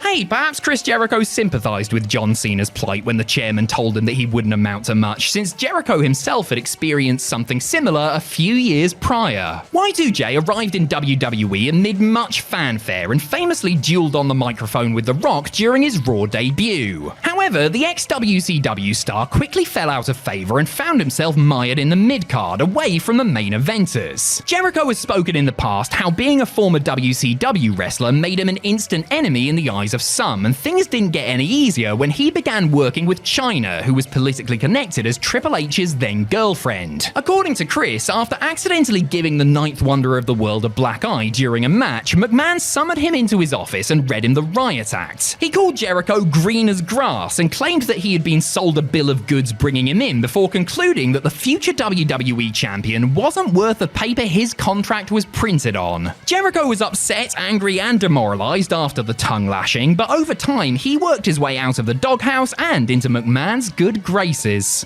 Number 7, Mick Foley. Mick Foley's first 3 attempts to get hired by WWE were unsuccessful due to what were perceived as under-par dark matches. When Jim Ross got the job of WWE Head of Talent Relations, one of his first orders of business was to help Mrs. Foley's baby boy finally land a job there. Vince McMahon was skeptical but relented because he wanted JR to experience what it was like to have a performer he was invested in break his heart by not being successful. Ross was ready to die on the Mick Foley hill, while McMahon thought, if nothing else, he could be a Monster of the Month opponent for The Undertaker. Foley, as Mankind, hit it out of the park right out of the gate and got over in a big way, turning what could have been a short program into a years-long rivalry as Foley established himself as a top-tier WWE star. They've certainly had their differences in the decades since Foley initially joined WWE, but McMahon has always had respect for the hardcore legend and would probably gladly admit that his first impressions about him were wrong. Number 6, AJ Styles. When AJ Styles left TNA Wrestling after pretty much being the face of the company for over a decade, he decided to remind everybody that he was one of the very best in-ring performers in the world, tearing it up in New Japan, Ring of Honor, and for various other indie and international promotions. It was thus quite the surprise when the Phenomenal One showed up as an entrant in the 2016 Royal Rumble match, his entrance getting a substantial pop before he put in a solid half-hour shift. Vince McMahon, however, was unimpressed, and he still didn't see the fuss about AJ's work after his singles match on Raw the next night, telling Styles that he had 100 guys on the roster who could do what he did. AJ later admitted that he was trying to be the version of himself that he thought WWE management wanted to see, i.e. a smiling, high-flying babyface. What the boss actually wanted to see was a pit bull, Vince's words, and when Styles ramped up the aggression and tenacity during his matches and segments, he won McMahon over and went from being a mid-card afterthought to main eventer and was WWE champion by the end of the year. Number 5, Samoa Joe. Of course, the arrival of AJ Styles in the 2016 Royal Rumble was a little bit less surprising considering his longtime rival and fellow TNA mainstay Samoa Joe had shown up in NXT just months earlier. For years, people had been pitching the Samoan submission machine to WWE's Supreme Leader, going back as far as 2004 when Mick Foley suggested bringing in Joe and CM Punk as a package deal. But McMahon had for years resisted. According to Joe, Vince vehemently opposed the idea of hiring him because he didn't know who Joe was and seemingly didn't fancy taking the time to find out. When he finally put pen to paper, Joe was put on the black and gold brand, where he would have to answer to Paul Triple H Levesque rather than Vince directly. Of course, Joe proved himself to be a valuable asset in NXT and was brought up to the main roster in January of 2017. Joe obviously impressed McMahon since he was tangling with Universal Champion Brock Lesnar by the summer. The former WWE United States Champion later noted that his relationship with Vince was, if not exactly friendly, one built on mutual respect. Number 4, Christian.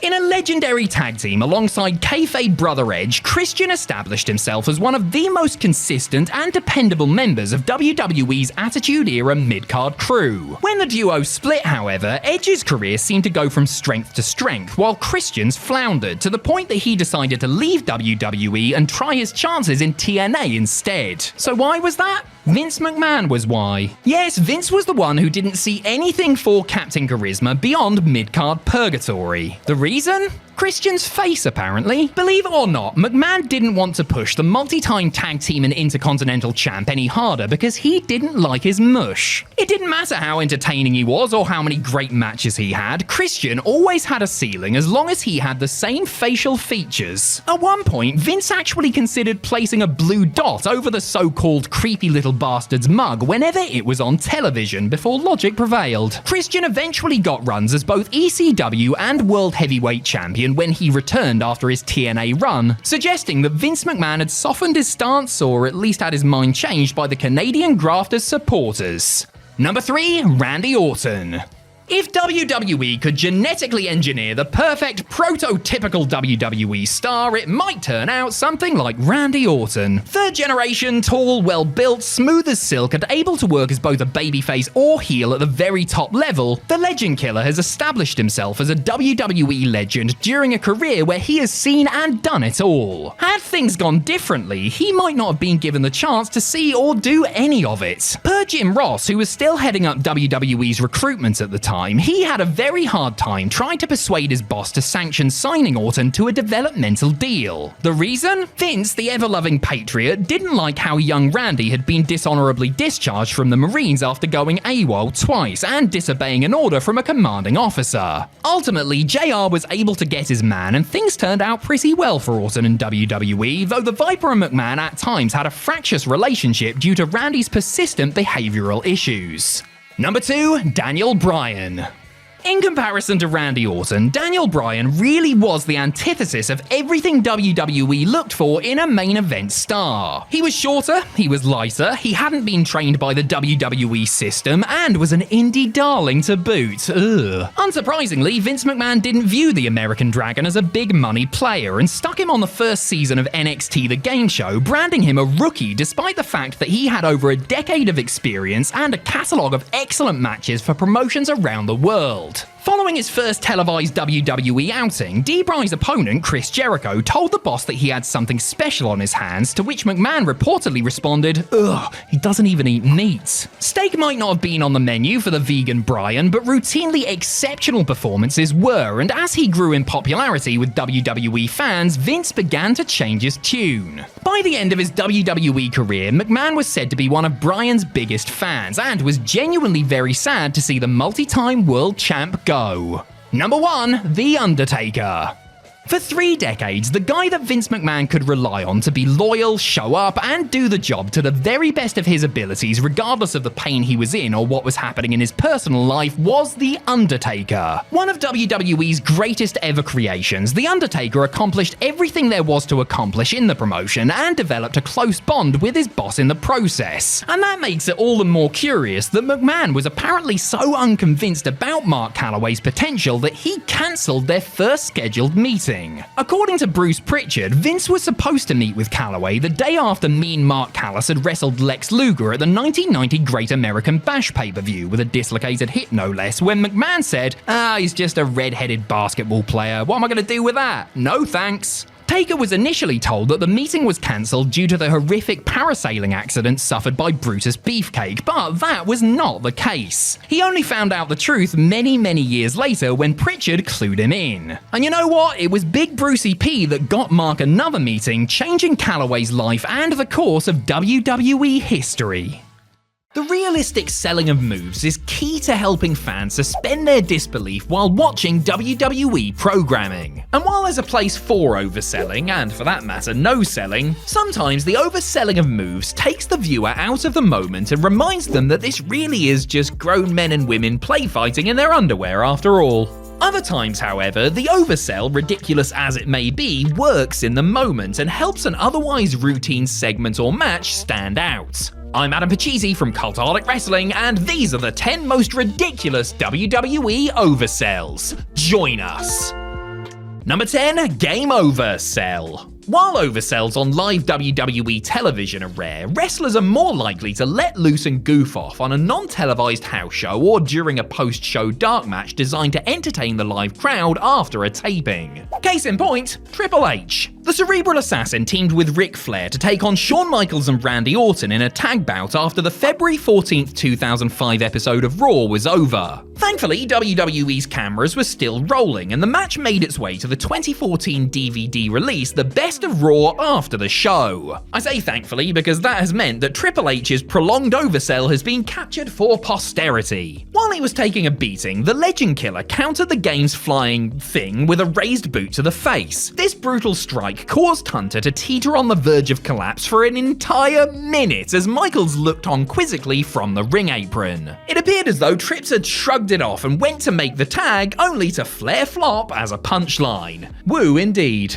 Number 9, the Rudest Sell. There were several things that made up Ravishing Rick Rude's memorable WWE routine. There was the audience and opponent insulting pre-match promo, the elaborate removal of the robe, and the posing and flexing of those lovely gorgeous muscles of his. And that was all before the bell had even rung. Once the match officially started, Rick had an altogether different routine that often included elaborate sell jobs. One of the best and most ludicrous aspects of this was the running gag of Rude's reaction whenever he took the atomic drop. Wide-eyed, standing on tiptoes and sticking out his svelte backside like a bee bit his bottom and now his bottom is big. Rude would react to this standard move as if it were the most painful finisher in the world. I'm not entirely sure why Rick Rude decided to sell the atomic drop like this. I assume he had an extra sensitive arse, but boy am I glad he did. Number 8, Extremely Familiar. While Rob Van Dam is noted for his athleticism, laid-back demeanor and snazzy airbrushed singlets, it shouldn't be forgotten that the man could sell his stoned hiney off when the occasion called for it. Always one to push the boundaries, RVD would habitually take moves like DDTs and German suplexes by landing right on the top of his head and neck. But the whole flippin' show reserved his most audacious flippin' sell for when he was hit with a pile driver. Anyone who had LimeWire in the early 2000s, and if the police are watching, rest assured that I did not, will be familiar with the clip of Van Dam taking a pile driver from Tommy Dreamer at ECW November to Remember 97. Bouncing about 3 feet in the air upon impact, it was hard not to be impressed by the springiness of it all. It was equally as impressive when Van Dam did it again in WWE's rebooted ECW a decade later. During an Extreme Rules 4-way on the May 1st, 2007 episode of ECW on Sci-Fi, the innovator of violence and Mr. Tuesday Night ran it back seamlessly, albeit to a fraction of the reaction it originally received. Number 7, the World's Strongest Push. This probably won't come as much of a shock to you, but Mark Henry was strong. He was strong enough to bend frying pans, strong enough to pull 2 tractor trailers at once, and he was strong enough to break a steel padlock in order to rip the cage door off its hinges. And those were all shoots, brother.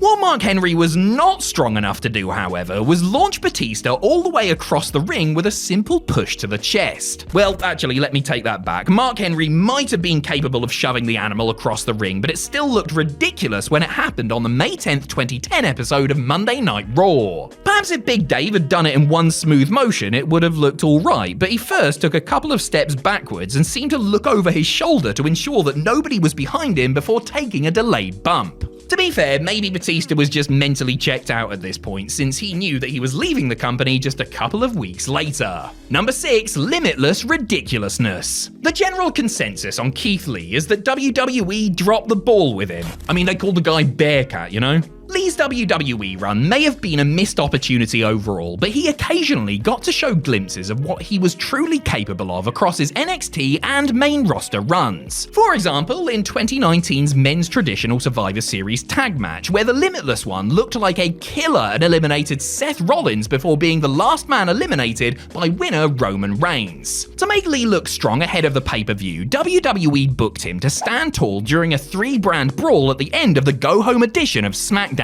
That included the big man hitting Montez Ford with a huge spirit bomb. I mean, it would have looked impressive enough, what with Lee launching Ford high into the air before catching him and drilling him with a sit-out powerbomb. But Tez tried to put things over the top by instantly getting to his feet and then going down to his back with another bump. Is that the smoke you wanted, mate?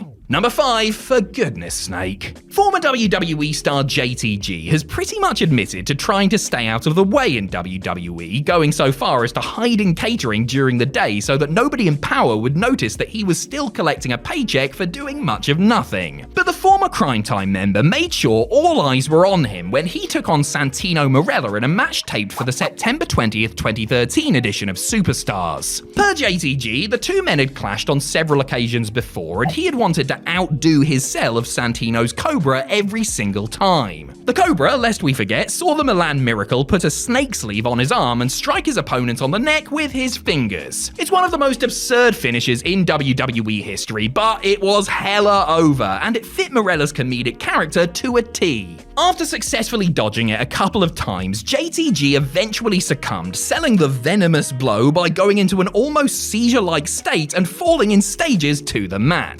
JTG certainly earned his $500 guarantee on this night. Number 4, the next big boot. When Brock Lesnar burst onto the scene in 2002, the rookie sensation showed on The Weekly just how enviably athletic he truly was. One way the NCAA Division I heavyweight champion's athleticism was on display was in how Lesnar chose to sell some particular moves. Despite being such a big and naturally intimidating freak of nature, Brock understood that this was entertainment and he had to put on a show, particularly if he wanted to help his rivals look good. And the one person he definitely wanted to help shine was SmackDown's locker room leader. The next big thing bumped his socks off for The Undertaker during their feud over the WWE title, setting the tone for what was to come during their in-ring confrontation the night after Lesnar became the youngest WWE champion in history. At the end of a segment involving Brock, Undertaker, and Triple H, the dead man sent the Beast Incarnate packing with a big boot. The force of Taker's shoe connecting with his face caused Lesnar to turn, sail over the top rope, and roll all the way to the bottom of the entrance ramp in a moment that stretched believability just a little bit. Number 3, The Shawn Michaels Show. When you think of WWE stars who oversell, the name Shawn Michaels is likely one of the first that'll come to mind. The Heartbreak Kid made a career out of flipping and flopping all over the place, whether he was taking a simple punch to the face, an Irish whip to the turnbuckle, or an opponent's finisher. Shawn's theatrics lessened during his second Born Again spell with the company, but he made an exception for somebody who had an even bigger ego than his own. When HBK clashed with Hulk Hogan in the main event of SummerSlam 2005, he turned the clock back a decade and proceeded to bump around for Hogan in such an exaggerated way that everybody watching thought that he was doing it just to stick it to the Hulkster. I mean, seriously, there are 6 or 7 separate instances during the course of the match where it just looks like the showstopper is full-on taking the piss. According to Michaels himself, he was simply doing what he had done when he worked as a heel and fed for the heavyweights during his first WWE run, only times had changed and it doesn't look quite right anymore. You realise lying is a sin, don't you, church boy? Number 2, adios, Ambrose. I noted earlier in the video that Batista's oversell may have been because the former WWE champion was mentally checked out when he flew backwards for Mark Henry just a fortnight before he walked out of the promotion. I think it's fair to say that Dean Ambrose was probably feeling the same when he took on Seth Rollins on the January 28, 2019 episode of Monday Night Raw. In the night's first contest, the two ex-Shield members went at it in a rather ordinary match that went around 12.5 minutes. The bulk of the action was unremarkable, but the ending spoke to the lunatic fringe's mindset at the time. Receiving Seth's curb stomp finisher, Ambrose first took the standard face-first front bump and then immediately got back to his feet. He then took a big old back bump and, as an exclamation point, flopped like a fish prior to being pinned. A day later, WWE.com announced that Dean Ambrose would not be re-signing with the company when it expired in April. Number 1, 1,000 Stunners. The Stone Cold Stunner is one of the most devastatingly effective finishers in professional wrestling history. When Steve Austin hit the move, 9 times out of 10 it would signal the end of the match and the start of a beer bath. Simple but brilliant, the move looked its best when it was being taken by, say, somebody like Bret Hart, who acted like his jaw had been broken upon impact. This is how the Stunner was usually sold early on. Over time, however, it became something of a running contest among WWE stars to see who could sell it in the most overblown way. There was The Rock, of course, who would habitually roll around the ring, kicking his body up so that he often ended up lying in the ropes. And then there were the likes of Scott Hall, Shane McMahon, Santino Marella, Xavier Woods, Austin Theory, and, well, a ton of people who took the move by launching themselves backwards into the air. Hell, Booker T was once eliminated from the Royal Rumble due to the sheer force of the stunner he took. It is admittedly a good laugh seeing people become almost childlike when taking the move, but sometimes all I can do when I see it is say, "What?" You could write a book on the million different things that contributed to the death of World Championship Wrestling. Hell, they did write a book about that. But one of the most depressing things as a fan was seeing the way the company treated some of the industry's greats. WCW may have touted themselves as the place where the big boys play, but they didn't always play nice with the big boys, both on screen and behind the scenes. I'm Adam Pacitti from Cultaholic Wrestling, and these are 10 times WCW disrespected legends. Join us. Number 10, Rowdy Roddy and Randy Ronda roll in the mud. The most pushed act on the November 29, 1999 episode of WCW Monday Nitro was a mud pit. No surprise really, considering this was at the start of the Vince Russo era. Even less surprising was that the new head writer drafted in 2 former women's champions just to take the piss out of them and then throw them in the mud. Former WWE Women's Champion Leilani Kai and All Japan Women Hall of Famer Rhonda Singh, formerly known as WWE's Bertha Faye, appeared as 2 large ladies, Tony Schiavone's words, who were there to mud wrestle. Kai was taken out of the match via a backstage segment where she almost choked on food, later disclosing that she actually refused to do the mud match as scripted because she was only getting paid $300 for the appearance. Ronda decided to throw Piper in the pit, pun intended, and the two rolled around in the muck, with Hot Rod at one point mounting her like a horse and spanking her while he rubbed her face in the filth.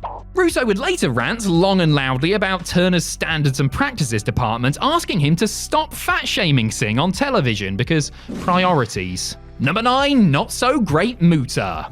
In the late 1980s, Keiji Muto, aka the Great Muta, blew the minds of WCW fans by unleashing innovative offense like the handspring elbow and moonsault, becoming a major star and working with headliners like Sting, Ric Flair and Terry Funk in the process. When he went back to his native Japan, Muta was a made man and would go on to have a legendarily good decade in the 90s. Though New Japan was his home, the Mistmaster would occasionally venture back to WCW, where the NWO Japan member was treated as a big deal. Unfortunately, when he went back to WCW for a longer run in 2000, things were very different because Vinnie Rue was in charge. Russo made it very clear that he didn't see what value Japanese and Mexican talent brought to broadcasts and proceeded to waste Muta, who, to play devil's advocate, was past his best and didn't seem especially motivated at the time. The Nadir was the former IWGP Heavyweight Champion doing a 45-second job to Tank Abbott, who pinned Muta with one foot on his chest after decking him with a punch. Number 8, burying Ric Flair, literally. A 16-time world champion with a legacy and body of work that few, if any, could hope to match, Ric Flair nonetheless found himself being far worse than his record and reputation would have warranted during WCW's final years. Let's see, there was the fake heart attack angle he was asked to do, there was the loss to Eric Bischoff at Starrcade 98, there was the time he got sent to a mental institution, there was the time Vince Russo shaved his head, there was the time he was forced to kiss a donkey's backside, there was the time... Look, there were lots of times, alright? On one occasion, Flair was literally buried in the Las Vegas desert by the Filthy Animals, which was quite the handy visual representation of what WCW were attempting to do to the Nature Boy via their inane booking. Slick Rick has been open about the crisis in confidence he suffered post-WCW and how he showed up in WWE feeling nothing like one of the profession's true goats because of how he had been disrespected. Number 7, horseplay. On the August 25th, 1997 edition of WCW Nitro, Arn Anderson gave a powerful and emotional retirement speech, letting wrestling fans know that he was going to have to hang up his boots due to a severe neck injury. It was a captivating piece of pro wrestling television that left some members of the locker room in tears. 1 week later, the New World Order were sent out to send it up. On the next edition of Nitro, the NWO did a parody of the segment, with Kevin Nash, complete with fake beer gut and bald spots, cutting a harsh promo on the Enforcer, referring to him as average in every sense while alluding to his on-the-road alcohol intake. The segment, for what it's worth, was the brainchild of backstage producer and Arn's friend Terry Taylor. Anderson's family didn't see the funny side of their husband and father being portrayed as a pathetic drunk, and Anderson had to straighten things out with Nash, who said it wasn't meant to be a personal attack and hadn't intended to hurt any feelings. The likes of Ric Flair and Ted DiBiase have made public their intense dislike of the spoof, while Eric Bischoff has expressed his regret at allowing it on the air. Number 6, coffee break. In early 1998, Eddie Guerrero was sick of his lot and wanted out of WCW. He'd had runs as Cruiserweight and United States champion, but it was evident to the ultra-talented second-generation star that opportunities for advancement up the card were practically non-existent. And so Eddie went to Eric Bischoff and requested his release. Far from it being granted, Not So Easy was actually furious with Guerrero, and the two got into a fierce argument. In his frustration, Bischoff, either depending on which account you read, threw a cup of coffee at Eddie or threw a cup of coffee at the wall, resulting in some of the liquid hitting Eddie. Guerrero himself said the situation was actually closer to the latter, but he still felt disrespected by his employer. Months later, on the August 17th episode of Nitro, Latino Heat used the incident as fuel for a work shoot promo where he spoke about being unhappy and how he felt he was being held back. This ended with him pouring a cup of coffee on himself, for an insider reference that a small portion of the viewing audience would have got, but alas. Number 5, tequila, it makes me unhappy. Like the great Muta before him, Jushin Thunder Liger showed up in WCW and blew people's minds with his state-of-the-art wrestling style and athleticism in the early 90s. He would pop back in every now and again as the decade wore on, but one incident from 1999 not only ensured Liger wouldn't be back, but did irreparable damage to the relationship between WCW and New Japan.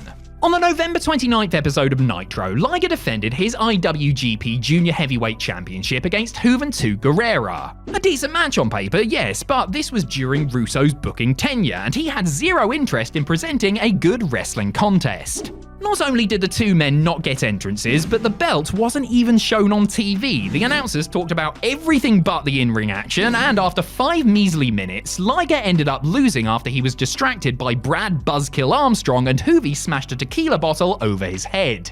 Adding injury to insult, Guerrero broke his arm after messing up a dive to the outside. Liger regained the title a week later by beating Psychosis, and New Japan pretended this whole sorry episode never happened. Number 4, slobber knockoff.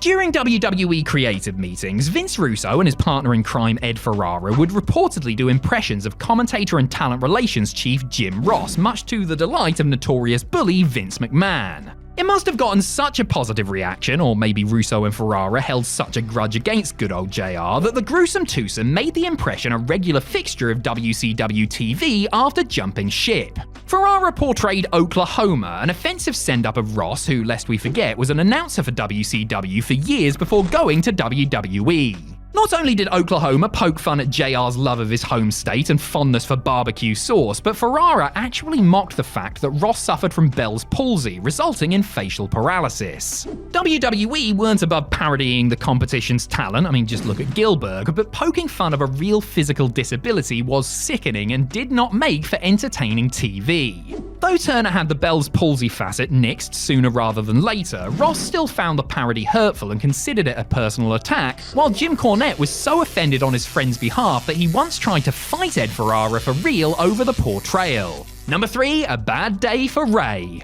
While WCW may have done much to provide the lucha libre style of wrestling with a bigger platform, it's fair to say that they didn't always treat their masked wrestlers with the utmost respect. The mask itself, an important part of Mexican tradition and culture, was never viewed with reverence by those in charge, and the company made the decision to unmask Juventud Guerrera and Psychosis without much forethought. Eric Bischoff had wanted to take the hood away from Rey Mysterio in his classic mask versus title match with Eddie Guerrero at Halloween Havoc 97, but changed his mind at the very last minute and put Mysterio over instead. But it was merely a reprieve for poor Rey, who was ordered to take off his mask after losing to the Outsiders in a tag match at Super Brawl 99. The High Flyer was understandably very upset at the situation, believing that it hurt his career at the time. He was also dismayed that he didn't lose his mask to another masked wrestler following a long program, but in some throwaway mid-card match to a team that definitely didn't need the rub. Number 2, Bashed at the Beach. At the 2000 Bash at the Beach pay-per-view, Jeff Jarrett was set to defend his WCW World Heavyweight title against Hulk Hogan. Hogan and WCW's creative team couldn't agree on the finish, however, so they devised an angle that would see Double J simply lay down for the challenger, who would get the win and then cut a promo blaming Vince Russo's booking for essentially ruining the company. This all went down as planned, but after Teflon Terry had left the arena, Russo came out and cut an unplanned shoot promo viciously running the new champ down before booking another world title match between Jarrett and Booker T for later in the show. When the Hulkster heard about this piece of character assassination, he was, to say the very least, a little bit miffed, brother. Not only did Hogan never step foot in a WCW ring again, but he filed a lawsuit against Turner and Russo for breach of contract and defamation, citing a clause in his deal that stipulated he had complete creative control over his wrestling persona. A court ultimately sided with Russo over Hogan, though Hulk and Time Warner settled their issue confidentially, with Eric Bischoff claiming Hogan received a 7-figure payoff. Number 1, Last Call. As a founding member of the New World Order, Scott Hall was a significant part of the package that helped WCW stay on top for so long during the Monday Night Wars. The promotion began to lose patience with the performer, however, when his issues with drugs and alcohol began to interfere with his professional responsibilities. Rather than get the bad guy the help he so clearly needed, WCW opted to exploit his addictions instead. In the fall of 1998, WCW began a storyline where Hall would appear under the influence on camera, which included segments where he vomited on Eric Bischoff and had a physical confrontation with Kevin Nash at a bar. On October 7th, Hall's ex-wife Dana wrote an open letter to the promotion admonishing them for scripting Scott in this manner, accusing them of profiting off his illness while pleading with them to scrap the angle for the sake of their 2 young kids. According to Nash, the Last Call episode was WCW's way of trying to embarrass Scott Hall into getting sober once and for all. Trouble is, they ended up only embarrassing themselves while doing a disservice to a man who, for all his faults, deserved a lot better than that. Considering that 30 different people are needed to fill up a standard Royal Rumble, and given that it's one of WWE's flagship events, you'd have thought that every famous wrestler that has ever been signed to the company would have been in the titular match at least once. If they can make room for Timothy Well, Tom Brandi, and Jonathan Coachman, surely they can make room for some actual legends, right? But alas, these 10 famous grapplers never got a chance to participate, leading to a significant gap in their otherwise impressive resumes. Now, for this here list, we will only be counting official Royal Rumbles that took place at official Royal Rumble events, which means nothing pre-1988, nothing that took place on Raw or SmackDown, and nothing emanating from Saudi Arabia. Got that? Good. Let's get ready to rumble! I'm Adam Pacitti from Cultaholic Wrestling, and these are the 10 greatest wrestlers who have never been in the Royal Rumble. Join us! Number 10, Barry Windham. There is a strong case to be made that Barry Windham, son of Blackjack Mulligan, brother-in-law of IRS, and uncle of Bo Dallas and Bray Wyatt, is one of the most underrated wrestlers of all time. A standout of the NWA and later WCW, Windham won numerous championships, including the NWA World Heavyweight title, and was part of a popular incarnation of the Four Horsemen. I know this doesn't sound very underrated, but just ask anyone under the age of 35 who he is and you'll see what I mean. Though Windham's most prolific period in WWE came before the Rumble was invented, he did make a couple of brief returns to the promotion when it was a thing, including between 1996 and 1998. Unfortunately though, every gimmick he had during this time was cursed. Firstly, he was the Stalker, which should tell you all you need to know. Then came his run in the New Blackjacks before he ended up in the short-lived NWA Invasion, which, yeah, let's not go there. None of these roles were deemed Rumble-worthy, so Big Baz will have to go without it when it comes to this special match. Number 9, Billy Kidman. Part kid, part man, all action. Billy Kidman rose to prominence in WCW as part of their cruiserweight division before being snapped up by the competition and playing a role in the Invasion. Look at this, 2 entries in and we've already talked about 2 different doomed Invasion storylines. Things can only get better, eh? The man who made jorts a thing way before John Cena competed in the first sanctioned WCW bout on Federation programming when he beat Gregory Helms on the July 5th, 2001 edition of SmackDown. He wrestled for the company up until 2005, winning more titles before hanging up his boots for good in 2008 and returning to WWE in a backstage role. Despite being a recognizable name and face, Kidman never got his chance to shine in the Rumble match. He never even appeared on a Rumble pay-per-view, actually. The closest he would get was losing a qualifying match to Tajiri on the SmackDown before the 2004 event. His tag partner cum rival Paul London famously appeared in the match, taking one of the all-time great Rumble bumps in 2005, but for Kidman, it just never happened. Number 8, Roderick Strong. We said at the start that we wouldn't be counting the greatest Royal Rumble, which means we could include the likes of Babatunde, Dan Matha, and Hiroki Sumi on this list. We could, but we won't be. Instead, let's talk about another name who made the trip out to Saudi Arabia in 2018 but never got to appear in a domestic Rumble match. Before he was yelling the word Adam in AEW, Roderick Strong joined NXT in 2016 where he would stay for the next 6 years. In that time, he feuded with and later joined the Undisputed Era, becoming a tag team and North American champion in the process, but never got the call to join the main roster. In fact, none of the era did, which is probably a good thing in hindsight. Strong spent 6 minutes in the greatest Royal Rumble, managing to eliminate Rhino before getting chucked out by Baron Corbin. Since he never made it to Raw or SmackDown, this remains his only WWE Rumble experience. Neither Kyle O'Reilly nor Bobby Fish made it to the main match either, but Adam Cole showed up in the 2018 edition, which is something. Number 7, Taka Michinoku. Another shout for most underrated ever, Taka Michinoku is a legend in his native land and still regularly appears for New Japan Pro Wrestling. The inaugural WWE Light Heavyweight Champion had a very famous Rumble moment in the year 2000 when he and his Kai-en-Tai partner Funaki kept running interference as unofficial participants. The gag was that the two of them would keep running down to the ring only to get immediately dumped out, but nobody was laughing when Gangrel and the Big Boss Man threw Taka out of the ring so hard that he over-rotated and landed directly on his face. According to various reports, Taka suffered anything from a concussion to a broken collarbone from the fall, taking him out of further planned run-ins across the rest of the evening. Perhaps this experience scarred Kai-en-Tai for life, as neither Michinoku nor Funaki would have anything to do with the Rumble ever again. Number 6, Dean Malenko. The Radicals, who you knew were cool because they spelled their name with a Z, had mixed fortunes when it came to the Rumble match. Chris Benoit famously won the whole thing from number 1 in 2004. Eddie Guerrero was only in 2 of them, managing a respectable combined total of about 45 minutes, whereas Perry Saturn's 2 appearances total less than 8 minutes. But still, that's better than not being in one at all. The fourth member of the group was the Iceman himself, Dean Malenko, known for being a very serious man with a haircut that you could set your watch to. Malenko also jumped ship from WCW to WWE in 2000, capturing the light heavyweight championship twice and having memorable matches with Scotty 2 Hotty and Team Extreme. Unfortunately, he stepped away from the ring in 2001, and since he didn't appear in either the 2000 or 2001 Rumble matches, that particular box on his career tick list shall remain forever unchecked. Number 5, Paul Orndorff. As far as our research can tell, Mr. Wonderful Paul Orndorff is one of only 3 WrestleMania main eventers to have never been in the Royal Rumble match. The other 2 are Mr. T and Lawrence Taylor, just in case you were wondering.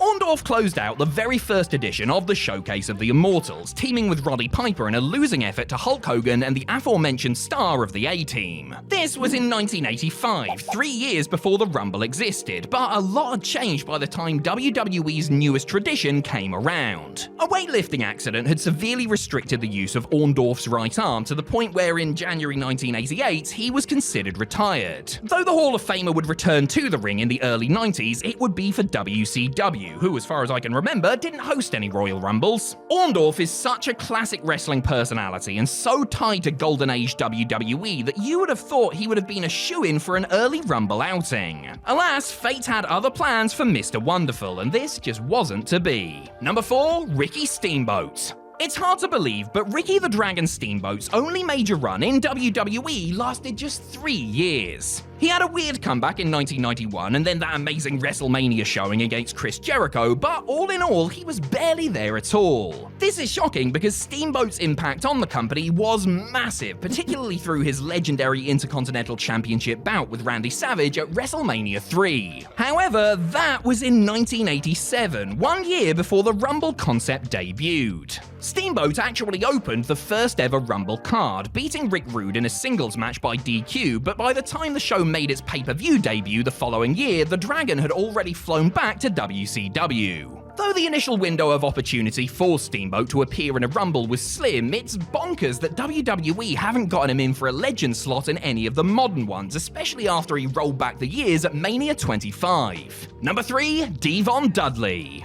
If we were able to travel back in time to before January 2015, then we could have put both Dudley boys on this list. At that show, which took place in Philadelphia, Bubba Ray got a huge pop from the ECW home base when he was revealed as the third entrant in the match. This was Bubba's first WWE appearance in almost a decade and foreshadowed he and his brother Devon's full-time return to the company later that same year. Somehow, even though he was employed by WWE up until 2018, Bubba Ray never made another Rumble appearance. Even more shockingly, neither did Devon, which means that the former Reverend is still yet to get off the mark when it comes to the 30-man over-the-top Battle Royal. It's not like he's not been on Rumble pay-per-views. He and Bubba competed in tag matches every year between 2000 and 2004, just never in the titular match itself. Considering all of his greatest rivals have been in multiple Rumbles, with some even winning the damn thing, you've got to feel a little bit sorry for Devon. Never mind the tables, get the tissues instead. Number 2, Kamala. The Ugandan giant may not have been the greatest wrestler in the world, but he sure was a memorable character and an attraction nonetheless. Kamala had multiple runs with WWE and was particularly prominent during the mid-80s, engaging in notable rivalries with the likes of Andre the Giant, Jake Roberts, and Hulk Hogan. By the time the first Rumble came around, however, James Harris had already left the company. When he came back in the early 90s, he had a couple of opportunities to compete and was even advertised for 2 Rumble matches, but never ended up drawing a number. I'm not entirely sure why he missed the cut in 93 when he wrestled on the Raw beforehand and at a Superstars taping the day after, while in 94 he was announced as competing but was then replaced by Virgil. Replaced by Virgil, the indignity of it all. Kamala would only make a few future WWE appearances in WrestleMania X7's Gimmick Battle Royal and then putting over Randy Orton and Umaga, but was seemingly never in consideration as a surprise Rumble entrant. Number 1, Razor Ramon.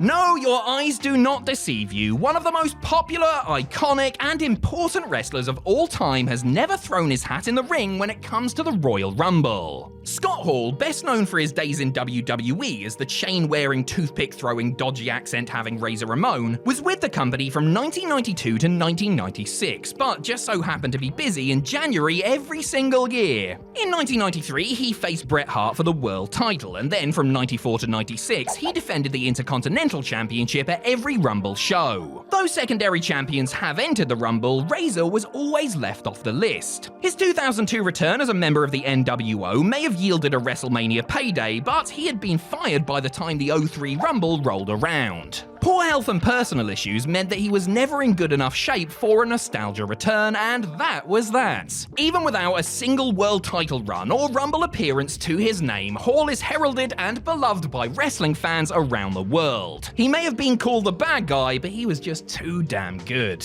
There's never a good time to get injured in wrestling, but some performers suffer really bad luck and get hurt just minutes or even seconds after the bell. All 10 of these wrestlers suffered noteworthy knocks in the early stages of matches. Some of them were able to soldier on and finish the bout despite common sense telling them otherwise, whilst others were forced to hit the showers or the doctor's training room early after it was deemed unsafe for them to continue. I'm Adam Pacitti from Cultaholic Wrestling, and this is 10 times wrestlers got injured right at the start of a match. Join us. Number 10, Dana Brooke. WWE Main Event was an hour-long weekly show for WWE's lower card wrestlers, which ran from 2012 until... hang on a second. It's still going? Surely that can't be true. Anyway, it was definitely on the air on the 20th of June 2019, as that's when Dana Brooke took on Sarah Logan, the current Valhalla, in a singles match. The encounter, which was taped before that night's episode of Raw, spilled to the outside of the ring in the early stages, which is where things went terribly wrong for Miss Brooke. Logan slammed her opponent's head into the LED ring post, but got way too close for comfort. Brooke smacked into the post, receiving a nasty gash above her right eye for her troubles. There was so much blood that in the end, the referee threw the match out after less than 3 minutes. Thankfully, this was all just superficial damage, and the two would wrestle again on the following week's show, with Brooke getting her revenge by defeating Logan in a match that actually had an ending. I'm sure the 3 people watching Main Event that night loved it. Number 9, Tegan Nox. Poor Tegan Nox. The greatest Welsh superstar since Mason Ryan, remember him, has a very uneven WWE career thanks to her horrible knack for getting injured at the worst possible time. The former Nixon Newell was supposed to partake in the first Mae Young Classic in 2017, but a knee injury took her out of the running before the tournament could begin. She healed up in time for the following year's brackets, where she made it to the quarterfinals before heartache struck once again. Nox was wrestling Rhea Ripley when she once again came down with a knee injury around 3 minutes in. It was ruled that she was unable to continue, giving Ripley a spot in the next round as the audience watched on, feeling just awful for the popular young star. What makes matters worse is that Nox claims she was supposed to go to the finals of the Classic before getting hurt. Who knows how her future might have changed if that had happened, but I really hope she doesn't ask that question too often for the sake of her own sanity. Number 8, Samoa Joe.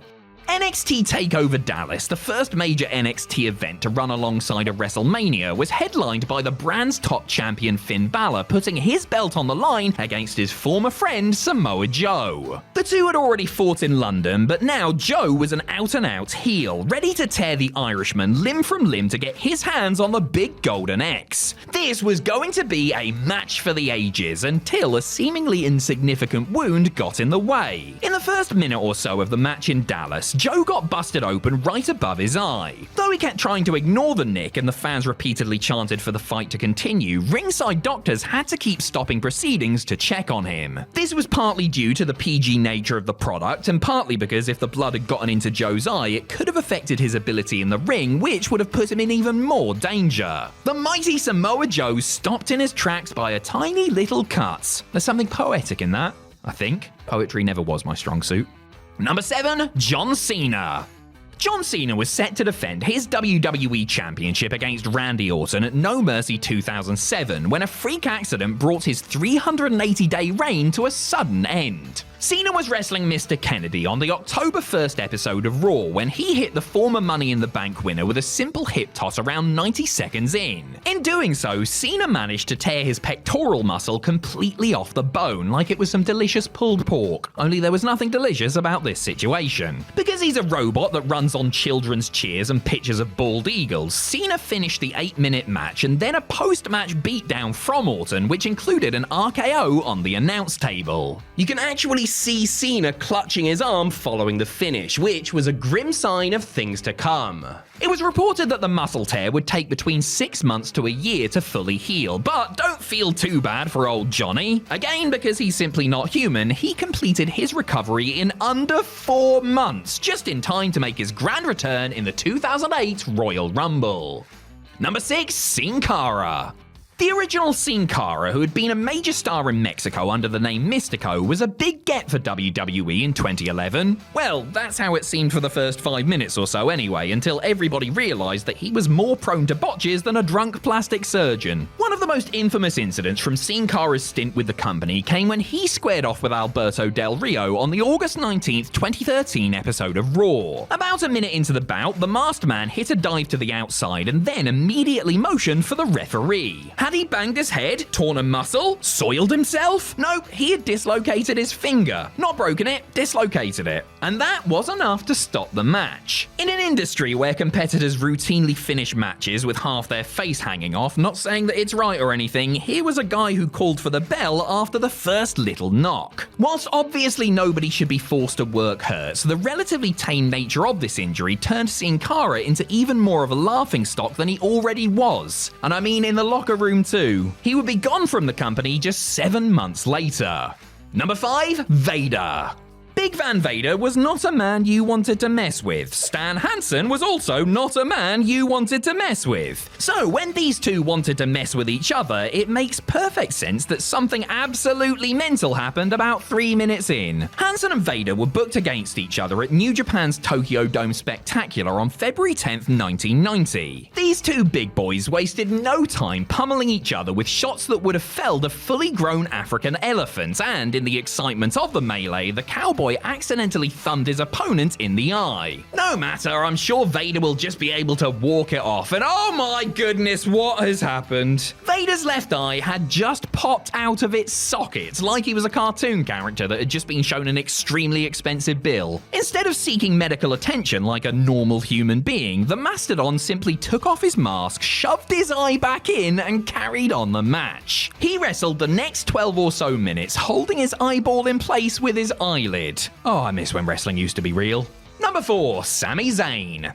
This might be cheating a little, as the bell hadn't actually rung when this injury went down, but it did happen on TV in front of God and everyone, so we thought it was worth mentioning. In 2015, John Cena was running his United States Open Challenge gimmick, daring anyone on the roster to step up and try and take his belt from him. On the May 4th Raw, which emanated from Montreal, Canada, who should walk out but Bret the bloody Hitman Hart? Oh no, please don't tell me Bret's gonna wrestle. No, thankfully the Hitman was just there to introduce Cena's real opponent, NXT star Sami Zayn. The Montreal native got a massive pop from the hometown crowd, which must have been the thrill of Sami's life. Maybe it was a bit too thrilling though, as whilst throwing his arms around to hype up the audience, he put his shoulder out. Whoops. Though he wrestled the match, this unfortunate injury put Zayn on the shelf for 7 months, cutting short his NXT program with Kevin Owens. The moral of the story here? Never get excited about anything. It'll only backfire on you.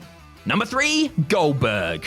Oh, do we really have to talk about Goldberg versus The Undertaker at Super Showdown 2019? I was having such a nice day. This Saudi Arabia show was headlined by an honest-to-goodness dream match between two icons of their respective Monday Night War sides. Unfortunately, the Monday Night Wars were a long time ago, and neither legend was in the best shape at this point. Add to the fact that they were wrestling in the baking desert heat, and this was a time bomb just waiting to go off. It didn't take long for something to go wrong, as mere minutes minutes into the match, Goldberg collided with the ring post after a missed spear. This left Bill with a concussion and set off a chain of events that could have ended in tragedy. The man went to hit a jackhammer on the dead man later in the match, but a combination of his concussion, the heat, and the fact that this match was just plain cursed led to the former WCW man dropping the Phenom right on the top of his undead head. To call this match a disaster would be the understatement of the century. Number 2, The Undertaker. 4 years prior to Goldberg nearly killing him, something of Undertaker's did actually die in the ring, his WrestleMania undefeated streak. At WrestleMania 30, after 23 years and 21 matches without a loss, the Phenom was pinned clean as a sheet by Brock Lesnar, causing a hush to fall over the Superdome and caused that one guy's face to completely stop working. The streak was over, and the worst part is that the match itself was a big disappointment. Taker looked wobbly on his feet throughout, unable to confidently execute most of the planned spots. This is because in the first 5 minutes of this historic bout, Taker got his bell rung. Getting dumped on his noggin while brawling around the ringside area, the Phenom's concussion put a dampener on what should have been a WrestleMania moment for the ages. Vince McMahon was apparently so worried about his longest tenured star that he accompanied Mean Mark to the hospital, which caused him to miss the end of the show. He really didn't want to see Daniel Bryan win the big one, did he? Hey, perhaps all of this was karma for an injury Taker himself had caused back in 1998. Number 1, Mankind. So much has been written about Mankind versus The Undertaker at King of the Ring 1998 that it could have its own section in the great library of wrestling. Mick Foley scales the cell wall, Taker follows him up, they brawl, Taker chucks him off, by God, he's broken in half! It really is a tale as old as time. This iconic stunt did a lot of damage to Mrs. Foley's baby boy. He got concussed, he dislocated his jaw and his shoulder, he bruised several ribs, and who could forget that infamous image of Mick smiling with one of his own teeth lodged up his nose. It's easy to forget that in amongst all this chaos, the bell had actually rung, so Mick's gigantic fall did take place during the confines of a match. What's even crazier is that despite his litany of injuries, Mankind completed the 17-minute bout, taking a chokeslam through the cell roof and a bloody thumbtack bump in the ring afterwards. The mad old bastard. This display of testicular fortitude remains one of the most legendary moments in WWE history, and one of the many reasons why Mick Foley is considered one of the greats.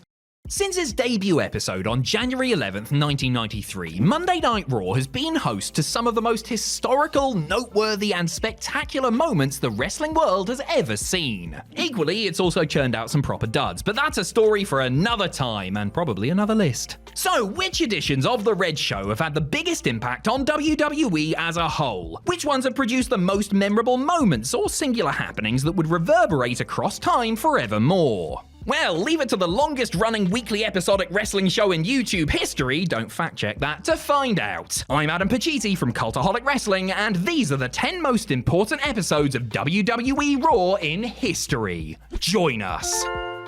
Number 10, May 17th, 1993. We could have started off with the very first episode of Raw, as, you know, literally none of this would have happened without it, but that was a little too obvious for our hipster tastes. Instead, we've decided to focus on the first bumper edition of the show from later that same year, a night where 2 all-time great moments happened in the space of 60 minutes. This was the episode where established star Razor Ramon lost in under 3 minutes to a virtual unknown called The Kid in one of the most shocking booking decisions WWE have ever made. Not only did this give Raw its first big upset, but it also transformed the would-be jobber into the 1, 2, 3 Kid, and the rest, as they say, is history. Then came the night's main event, which saw Marty Jannetty defeat his former Rockers partner Shawn Michaels for the Intercontinental title. Jannetty had emerged from the crowd earlier in the night to accept HBK's open challenge before going on to win an emotional battle that was voted PWI's Match of the Year. Now that's how you book an hour of wrestling television. Number 9, March 25th, 2002.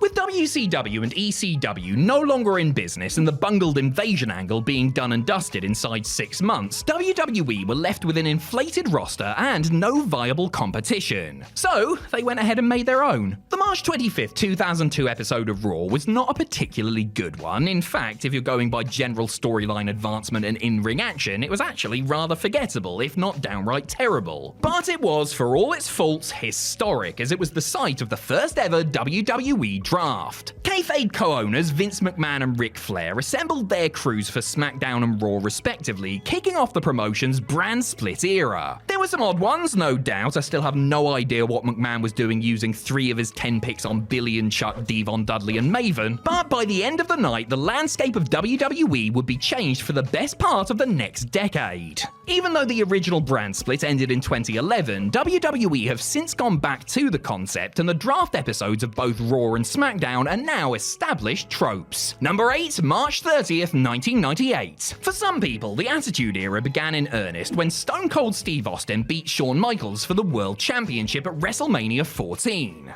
That makes this show, which happened just 24 hours later, the first Attitude Era Raw. Though it had been bubbling away for the prior few months, the legendary Austin-McMahon feud kicked into overdrive here as the chairman had the Texas Rattlesnake arrested for assault after he hit him with a stunner. Also on the show, 2 future legends took big steps to becoming main eventers. With Michaels out of the picture due to injury, Triple H took over as leader of D-Generation X, introducing the New Age Outlaws and a returning X-Pac into the fold. Elsewhere, Farouk was ousted as the leader of the Nation of Domination by The Rock, no doubt costing Ron Simmons a future seat on the TKO board of directors. There wasn't much in the way of actual wrestling on this night, Kurgan vs. Chains anyone, but pieces that would become vital to the success of WWE going forward began falling into place. Kane also challenged The Undertaker to an Inferno match, and we found out that Val Venus was coming, which is all just great stuff. Number 7, November 19th, 2001. The night after Survivor Series 2001 offered WWE a chance to do a big old reset. The Alliance had just been defeated, a bunch of championships had been unified, and everybody was just about sick to death of hearing the word invasion. To make up for that angle being botched to high heaven, the company crammed about 5 years worth of development into a single show. Austin and McMahon reverted back to their old face-heel alignments, which made absolutely zero storyline sense, but was a welcome return anyway. Jerry Lawler made his comeback to replace Paul Heyman on commentary, reforming his classic partnership with good old JR. William Regal had a night to forget when he became the first member of Vince's Kiss My Ass Club, and then came the big one. Just as McMahon was about to strip Austin of his World Championship and hand it to Kurt Angle, out came Ric Flair, making his first appearance on Federation TV since 1993. He revealed that he had bought Shane and Stephanie's stock, making him the co-owner of the company alongside a baffled Vince. That is divorced parents on Christmas levels of overcompensating, and it was glorious. Number 6, July 23rd, 2012.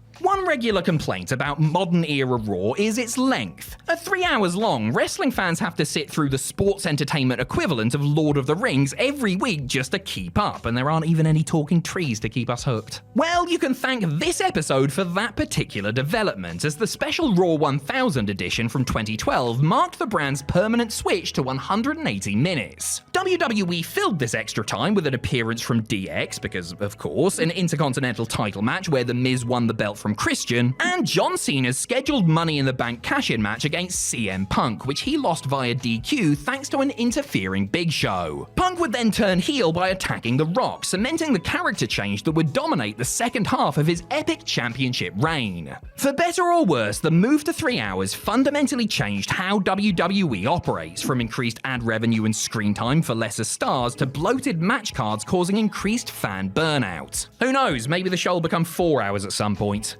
Nick Khan, baby, if you're listening to this, just don't. Number 5, April 8th, 2013. Though we've already talked about a Raw after WrestleMania, this was the night the tradition as we know it fully got started. 24 hours removed from WrestleMania 29, one of the most forgettable manias in WWE history, a building full of exhausted hardcore fans completely hijacked the show and made it a million times better. Fandango's theme song was more popular than Hulk Hogan in his pomp, as the crowd's thunderous rendition of the tune sent it to a peak position of number 11 in the UK charts. John Cena gave a famous promo where he promised a heel turn, which involved him pivoting the heel of his foot, which was genius, and then there was the small matter of Dolph Ziggler. One night removed from failing to win the tag straps with Big E, Ziggler cashed in Money in the Bank to become World Heavyweight Champion to rapturous applause. This was the first time the Raw after Mania felt like something really special, and WWE lent into this feeling over the next few years, packing these episodes with big returns and debuts to try and recreate the magic of this special night. Number 4, January 4th, 1999. Back in the day, not every episode of Raw was live, which their competitors WCW sought to exploit for their own gain. They used to occasionally give away the competition's results on their live show Monday Nitro in the hopes that their viewers would then have no reason to change the channel. The most infamous example of this happened on January 4th, 1999. Upon learning that Mick Foley was going to win the world title on the night, Tony Schiavone sarcastically remarked, "That's gonna put some butts in the seat," and that's exactly what it did. Fans were so invested in seeing the lovable underdog win the big one that they tuned into Raw just in time to see Mankind beat The Rock thanks to a huge assist from Steve Austin in one of the all-time great show closers. Many of them never went back to WCW, which presented the infamous finger poke of doom between Hulk Hogan and Kevin Nash on this very same night. Nitro would struggle to compete with Raw on a regular basis from this moment on, with many historians seeing this as the moment the tide in the Monday Night War turned. Number 3, January 19th, 1998. The January 19th, 1998 episode of Raw featured 3 different title matches, which might sound good, but none of them went longer than 5 minutes, none of the belts changed hands, and one of them was Jeff Jarrett versus Bradshaw for the NWA North American Heavyweight Championship. However, none of that mattered, because this night was all about one in-ring segment between 2 icons in their respective fields. Steve Austin, who was fast becoming the most popular wrestler since Hulk Hogan, came face to face with boxing legend Mike Tyson. Stone Cold, or Cold Stone as Tyson called him, squared up to the heavyweights, leading to a massive brawl between the two that is easily one of the most famous moments in Raw's entire history. Mainstream press outlets gobbled this story up like it was Evander Holyfield's ear, bringing serious attention to the company on the road to WrestleMania 14. They may not have beaten WCW in the ratings that night, but this show is widely regarded as a key moment in the Monday Night Wars nonetheless. Also, crucially, Tyson didn't yawn on camera during this segment, unlike when he appeared in AEW 22 years later. Number 2, March 26, 2001. Thanks in part to moments like Tyson shoving Austin, WWE won the Monday Night War and put WCW out of business. Actually, WCW kind of put themselves out of business too, but let's not get into specifics right now. Vince McMahon's victory was cemented on March 26, 2001, when Raw was broadcast simultaneously alongside the final episode of Monday Nitro. On the WCW side of things, Booker T won the world title and Ric Flair and Sting had one final match, whilst over in Federation Land it was mostly just Vince gloating. The big shocker came at the end of the night when Shane McMahon rocked up and revealed that he had bought WCW from under his father's nose. This laid the groundwork for the invasion angle later that year, which again we don't need to talk about right now. Wrestling was never the same again after this dual broadcast. WWE enjoyed almost 2 decades without viable competition, leading to a massive drop in quality in their programming, and Raw remains totally unopposed on Monday nights despite TNA's best efforts. A historic evening for sure, but without this next episode of Raw, there's every chance this one may never have happened. Number 1, November 17th, 1997. On the surface, this episode of Raw from November 17th, 1997 doesn't seem particularly special. Jerry Lawler beat Mark Mero, there was a 6-man tag featuring the short-lived Minis division, and Mick Foley faced The Rock before either man was a true main eventer. But this episode will go down in history because of 3 simple words: Brett screwed Brett. During the show, which took place just 8 days after the Montreal Screwjob, Vince McMahon appeared in a pre-taped interview to give his side of the story. He outlined how the company had been put in an impossible situation with the Hitman leaving for WCW and spun it so that Hart, the victim of this miscarriage of justice, was actually the one to blame. Whether this was the intention or not, Vince had just created one of the most important and infamous wrestling characters of all time, Mr. McMahon. Without this promo, there would have been no evil authority figure, no feud with Austin, and maybe no Attitude Era as we know it. For all the historic moments it set in motion, this episode of Raw is one of the most important things to ever happen to WWE.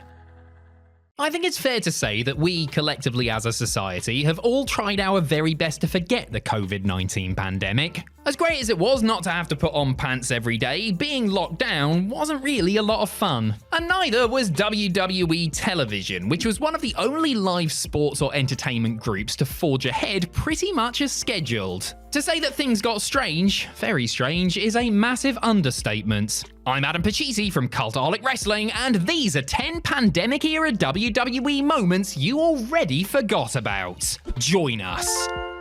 Number 10, 316 Day. It didn't take us long to find out what sort of wild ride lockdown era WWE would take us on now, did it? Hell, the weirdness began with the very first episode of Raw from an empty WWE Performance Center, the March 16th, 2020 edition of the flagship show. Ah yes, the 16th day of the third month, 316 Day, the perfect day for an appearance from a certain Texas rattlesnake. Old Stone Cold himself showed up on Raw despite there being nobody there. I mean, he couldn't just stay at home now, could he? Not when he could be twatting about with Becky Lynch and Byron Saxton in an utterly pointless segment that had no real reason for existing other than to fill up airtime. You know what? Fair play to everyone involved for going out there in the knowledge that what they were about to do was no doubt going to suck. And hey, fair play to Byron too for taking a stiff kick straight to his Saxtons before the inevitable stunner. An appearance by Steve Austin is usually something special and worth savouring as they become even rarer, but this was a whole load of nothing and has rightly been forgotten about. Number 9, the janitor always RKOs twice. Randy Orton certainly was on one during the pandemic, wasn't he? The Viper became arguably WWE's top heel during that time, routinely doing the sort of villainous deeds that harkened back to the days of 2009 when he was an absolute menace to anyone who he came in contact with. In the summer of 2020, Randy reverted to his legend killer ways by going after a group of current and no doubt future Hall of Famers. And on the September 28th episode of Raw, Orton, disguised as a janitor, because why wouldn't he be, infiltrated the Legends Lounge backstage. Turning out the lights and donning a pair of night vision goggles, Orton took out Shawn Michaels, Ric Flair, Big Show, and Christian, who were just trying to enjoy a friendly game of poker with a steel chair. Fans didn't see the massacre unfold, but when Randy put the lights back on, they witnessed the aftermath. In any other era, one man brutally laying waste to 4 former world champions in such a seemingly brutal manner would have been talked about ad nauseum, but this was just par for the course for the time, and the usual rules didn't necessarily apply. Number 8, Karaoke Showdown. It really didn't take WWE long to lose their creative minds during the pandemic, and by July we were already having karaoke contests on SmackDown. Hosted by Jey Uso, the Karaoke Showdown from the July 10th, 2020 episode saw Lacey Evans, Dana Brooke, Tamina, and Naomi do their best renditions of some famous WWE themes. Oh, and their best was the absolute worst. Now, I'm not suggesting that executive producer Bruce Pritchard was heavily involved in mapping the segment out, but 3 of the songs were Jeff Jarrett's With My Baby Tonight, the Honky Tonk Man's theme, and Common Man, which played Dusty Rhodes down to the ring. So what I am saying is that Big Brucey P's greasy fingerprints were almost certainly all over the Karaoke Showdown, which was an unwanted throwback to the days of when WWE's female performers were referred to as divas, or like something out of NXT The Game Show. Had there been a live crowd beyond the smattering of employees spaced out behind the plexiglass, I reckon this dreck would have been booed out of the building. As it is, fans decided to just erase the memory of it instead. Number 7, Child's Play. Fans of amateur dramatics and spooky bollocks got more than their fill during the pandemic, thanks in large part to the Alexa's Playground segments on Monday Night Raw. The brainchild of Triple H, Alexa's Playground was an offshoot of Bray Wyatt's Firefly Funhouse. It saw Alexa Bliss, dressed like a grumpy little emo, sitting on a swing while talking to her doll Lily, and often other WWE stars who decided to stop by. On June 7th, 2021, Shayna Baszler stopped by and ended up getting into a scuffle with Bliss, who freaked the former NXT Women's Champion out by controlling the pyro with her mind, naturally. Later on, Shayna, a legit badass ex-MMA fighter lest we forget, was shown running from Lily backstage, barricading herself in a room when, shock horror, the doll appeared in the reflection of a mirror, causing Baszler to lose her marbles and kick the thing in before giving her best bad 80s horror movie scream.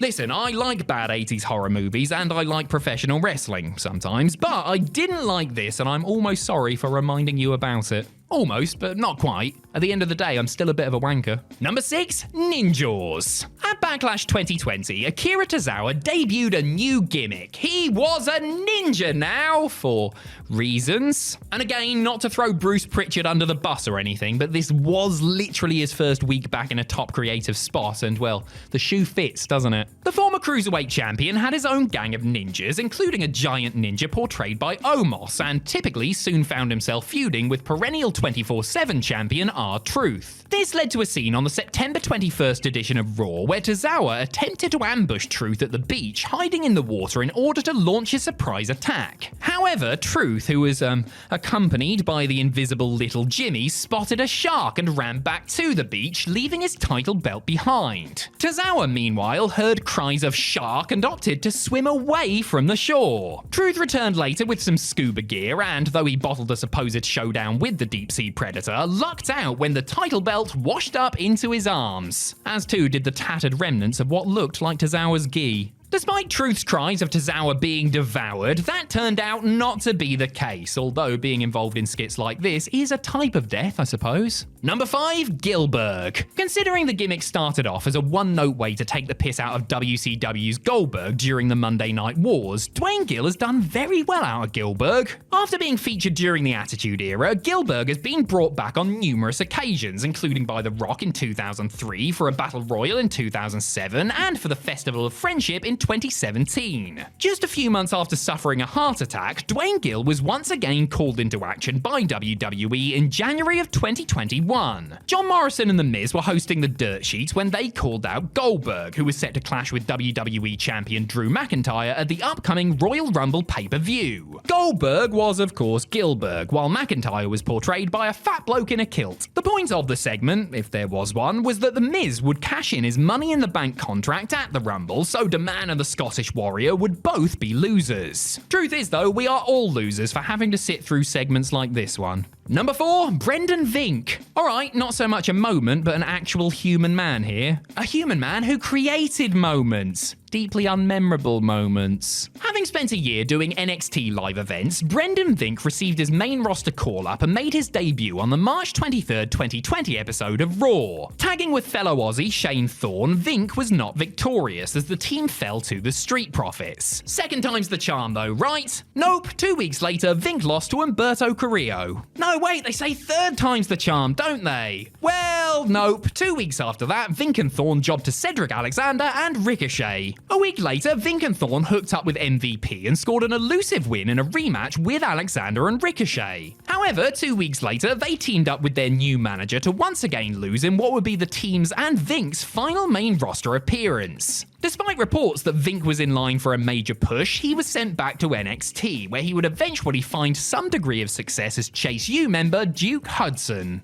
Number 3, getting the band back together. The COVID-19 pandemic was not just a nightmare to navigate as far as day-to-day life was concerned, but it spelled disaster for many who were either furloughed or fired as a result of businesses shutting down. WWE didn't shut down, as we all know, but they did look to offset some of their financial losses by letting go a large chunk of their roster across several rounds of cuts. Heath Slater was one of those who was wished well in his future endeavours during the first round of cuts in April 2020, but it didn't take long for him to come back. Not on a full-time basis, mind, but for a one-off match-come angle on the July 6th episode of Raw. Slater, wearing a t-shirt that said Free Agent on the front, came out during the opening segment between his old 3MB teammate Drew McIntyre and Dolph Ziggler. He lambasted and then attacked the WWE champion for not helping him get his job back, before doing the job after a Claymore in a 30-second squash. Dolph then attacked Heath, who was saved by Drew, with McIntyre and Slater embracing to bring closure to that particular chapter of their careers. Number 2, a tale of two fiends. One drawback of the pandemic is that Vince McMahon, looking very much like the spitting image puppet version of himself, was all over WWE TV. As WWE's supreme leader in a time of uncertainty, he probably felt compelled to lead by example and muck in with the rest of the roster. Fans will probably remember him teaching Gronk to jump off a platform at WrestleMania 36 and AJ Styles and Daniel Bryan fighting fighting in his Titan Tower office during that bizarre Money in the Bank match, but they might not remember him coming face to face with The Fiend. On the SummerSlam Go Home edition of SmackDown, McMahon was introducing the Thunderdome and hyping up the pay-per-view when he was interrupted by Bray Wyatt's alter ego. The two faced off for a moment, but before The Fiend could dismember the monster, talking about Vince here just to be clear, Braun Strowman interrupted and the chairman was able to get out of dodge. It was an interesting tease and the only time Bray and McMahon shared the screen during the Eater of Worlds WWE career. Well, kinda. Number 1, the WWE debut of Joseph Parks. A global pandemic was certainly not the time to be hiring and introducing a bunch of new talent. And as we have previously noted, WWE actually did the opposite and let a significant portion of their workforce go. The WWE family, everyone. One talent who did make his on-screen WWE debut was a man who had been working behind the scenes for the previous year and a half or so. Chris Parks, aka Joseph Parks, aka former TNA star Abyss, signed with WWE as a producer in January 2019. On the August 14th, 2020 edition of SmackDown, Parks made his WWE debut as Joseph Parks in segments with old foe AJ Styles. Parks played the role of a statistician as part of the Phenomenal Intercontinental Statistics System, or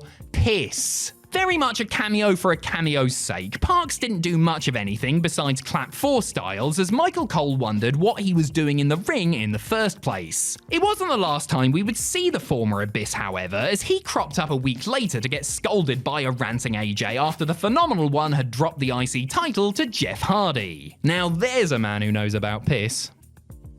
As the old saying goes, if at first you don't succeed, get fired and fired again. Alright, that might not be the old saying, but nobody told these WWE stars. While countless WWE wrestlers have been fired over the decades, there are some that have been told to get out and stay out on multiple occasions. Until they're invariably brought back yet again, that is. A combination of bad luck, bad decisions, and bad behavior led to these guys and gals seeking employment elsewhere. I'm Adam Pacitti from Cultaholic Wrestling, and these are 10 WWE stars who were fired multiple times. Join us. Number 10, Just Incredible. After doing his time as a job guy, PJ Polaco got a WWE contract and a new gimmick as the Portuguese man of war Aldo Montoya in 1995. Miffed with his lack of bookings, not to mention having to wear a yellow jockstrap on his face, PJ asked for his release in 1997 and was instead sent to the Memphis developmental territory before being let go on the condition he couldn't go to WCW. So he went to ECW instead, became Just Incredible, and somehow ended up becoming one of the most pushed acts in Paul Heyman's promotion. The former ECW champion joined WWE when the Philadelphia-based promotion kicked the bucket in early 2001, where he promptly slid back into the mid-card. His second WWE spell came to an end on January 20th, 2003, when he was fired while suspended for frequently showing up to shows late. He was given yet another chance when ECW was rebooted in the summer of 2006. However, he was canned once more after failing to show up to a TV taping and going AWOL. Just incapable of holding onto a job, more like. Number 9, Jim Neidhart. There was a recurring theme during Jim Neidhart's WWE career. The Anvil, an absolute tank of a man with a short temper and habit for dabbling in illicit substances, would invariably be shown the door for one indiscretion or another until Stu Hart gave Vince McMahon a call and asked him to give the Rhino his job back. The first time Neidhart got fired was on February 16th, 1992. This was the day after he refused to take a mandatory drug test and then shot-putted a television monitor backstage, missing intended target road agent Chief Jay Strongbow, but hitting a TV executive and breaking his ankle. He was brought back and then fired again in January of 1995, right when he and Owen Hart were about to win the tag team titles after repeated no-shows. Big Jim's third and final WWE run, which saw him involved in the tremendous Hart Foundation vs. USA angle, ended on December 2nd, 1997. Amazingly, Neidhart had been working without a contract since his return, which was largely done as a favour to Bret Hart, and when he refused to immediately sign a deal presented to him in the wake of the Montreal Screwjob, it was rescinded and he left for WCW. Number 8, Crush. Bryan Adams had 4 different runs in WWE, with 2 of them ending at his own request and 2 of them at the behest of the company. His first WWE spell finished in the summer of 1991, when the Demolition member opted to leave and return to the Portland territory. His second one, however, ended in spectacular fashion. Crush, who had been on hiatus for several months, was publicly fired on WWE television after Adams was busted and arrested at his home in Hawaii on March 13, 1995. Authorities seized large quantities of anabolic steroids, several unregistered semi-automatic handguns, and other drugs in the raid, and Adams ended up doing a short stint in jail. When he got out of the slammer, WWE offered him another chance, but he walked away in late 1997, partially in response to the Montreal Screwjob. His fourth and final and very brief run is best remembered for the infamous Chronic vs. Brothers of Destruction match from Unforgiven 2001. Chronic were asked to report to developmental after that train wreck, which Adams did while his partner balked and quit. Nonetheless, WWE simply had no plans to bring him back to the main roster, and Adams was eventually cut. Number 7, Luna Vachon. Luna Vachon was a force of nature both in front of the camera and behind the scenes. Admittedly bipolar and very self-conscious about her appearance, Luna would frequently lash out backstage, which led to her being fired by WWE on 3 separate occasions. The first firing came in December of 1994, at a time where Vachon was starting to establish herself as a player in WWE's revamped women's division. Though details are sketchy, disciplinary reasons were cited as the cause of her dismissal. The second time came in March of 1999 after Luna had locker room run-ins with Sable, Mark Merrow, who she challenged to a fight, Jacqueline, who she had been friends with, and road agent Blackjack Lanza in a very short space of time. She was back in the fold in time for SummerSlam, with WWE management believing that things would be better now that Sable, who Luna hated with a passion, was out of the picture. Despite being warned that one more strike and she would be back out, Luna pushed her luck and was fired in February of 2000 after an incident where she taped the mouth of a TV producer shut. Number 6, Jim Ross.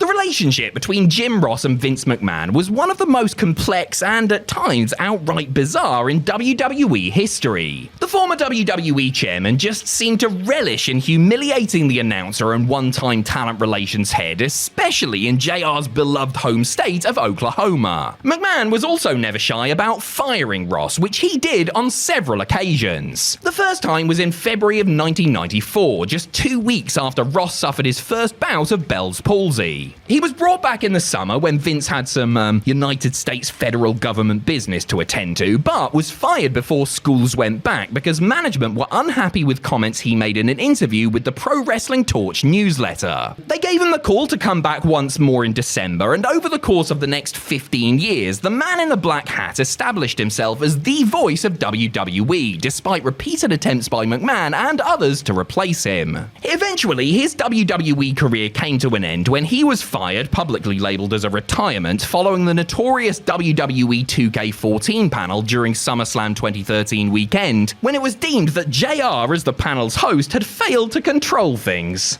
Number 5, Goldust.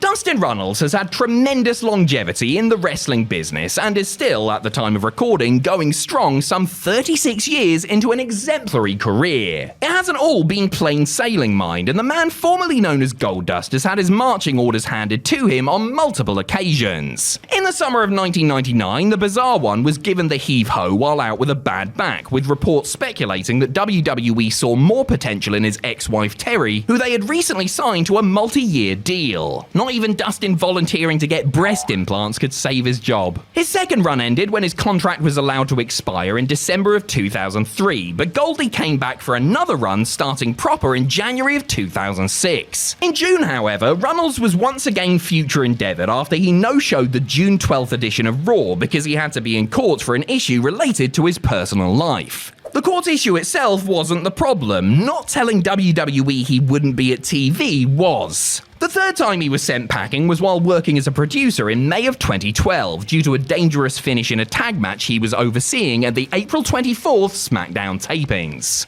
Number 4, Viscera. Vince McMahon wanted to fire Nelson Frazier Jr., then going by King Mabel, after he almost paralyzed Kevin Diesel Nash with a dangerous move to Big Daddy Cool's back. Nash went to bat for the super heavyweight, however, saving his job. Well, for another 4 or so months anyway, because Mabel was eventually fired in early 1996 for continually injuring his co-workers. He was brought back at the beginning of 1999 and managed to avoid injuring anybody for a solid year and a half before he was dismissed for a second time. While no specific reason was reported at the time, Jim Ross, who was the acting head of talent relations back then, has suggested that Viscera's ballooning weight was becoming an issue. Much like Yokozuna before him, it was getting to the point where it was hard for Viscera to pass the physicals required for him to perform in certain states. His third and final WWE run was his most sustained, as he transformed first into the world's largest love machine and then the intimidating Big Daddy V. He lasted until August 8th, 2008, when WWE again washed their hands of him after his repeated failure to shed some excess pounds. Number 3, The Ultimate Warrior.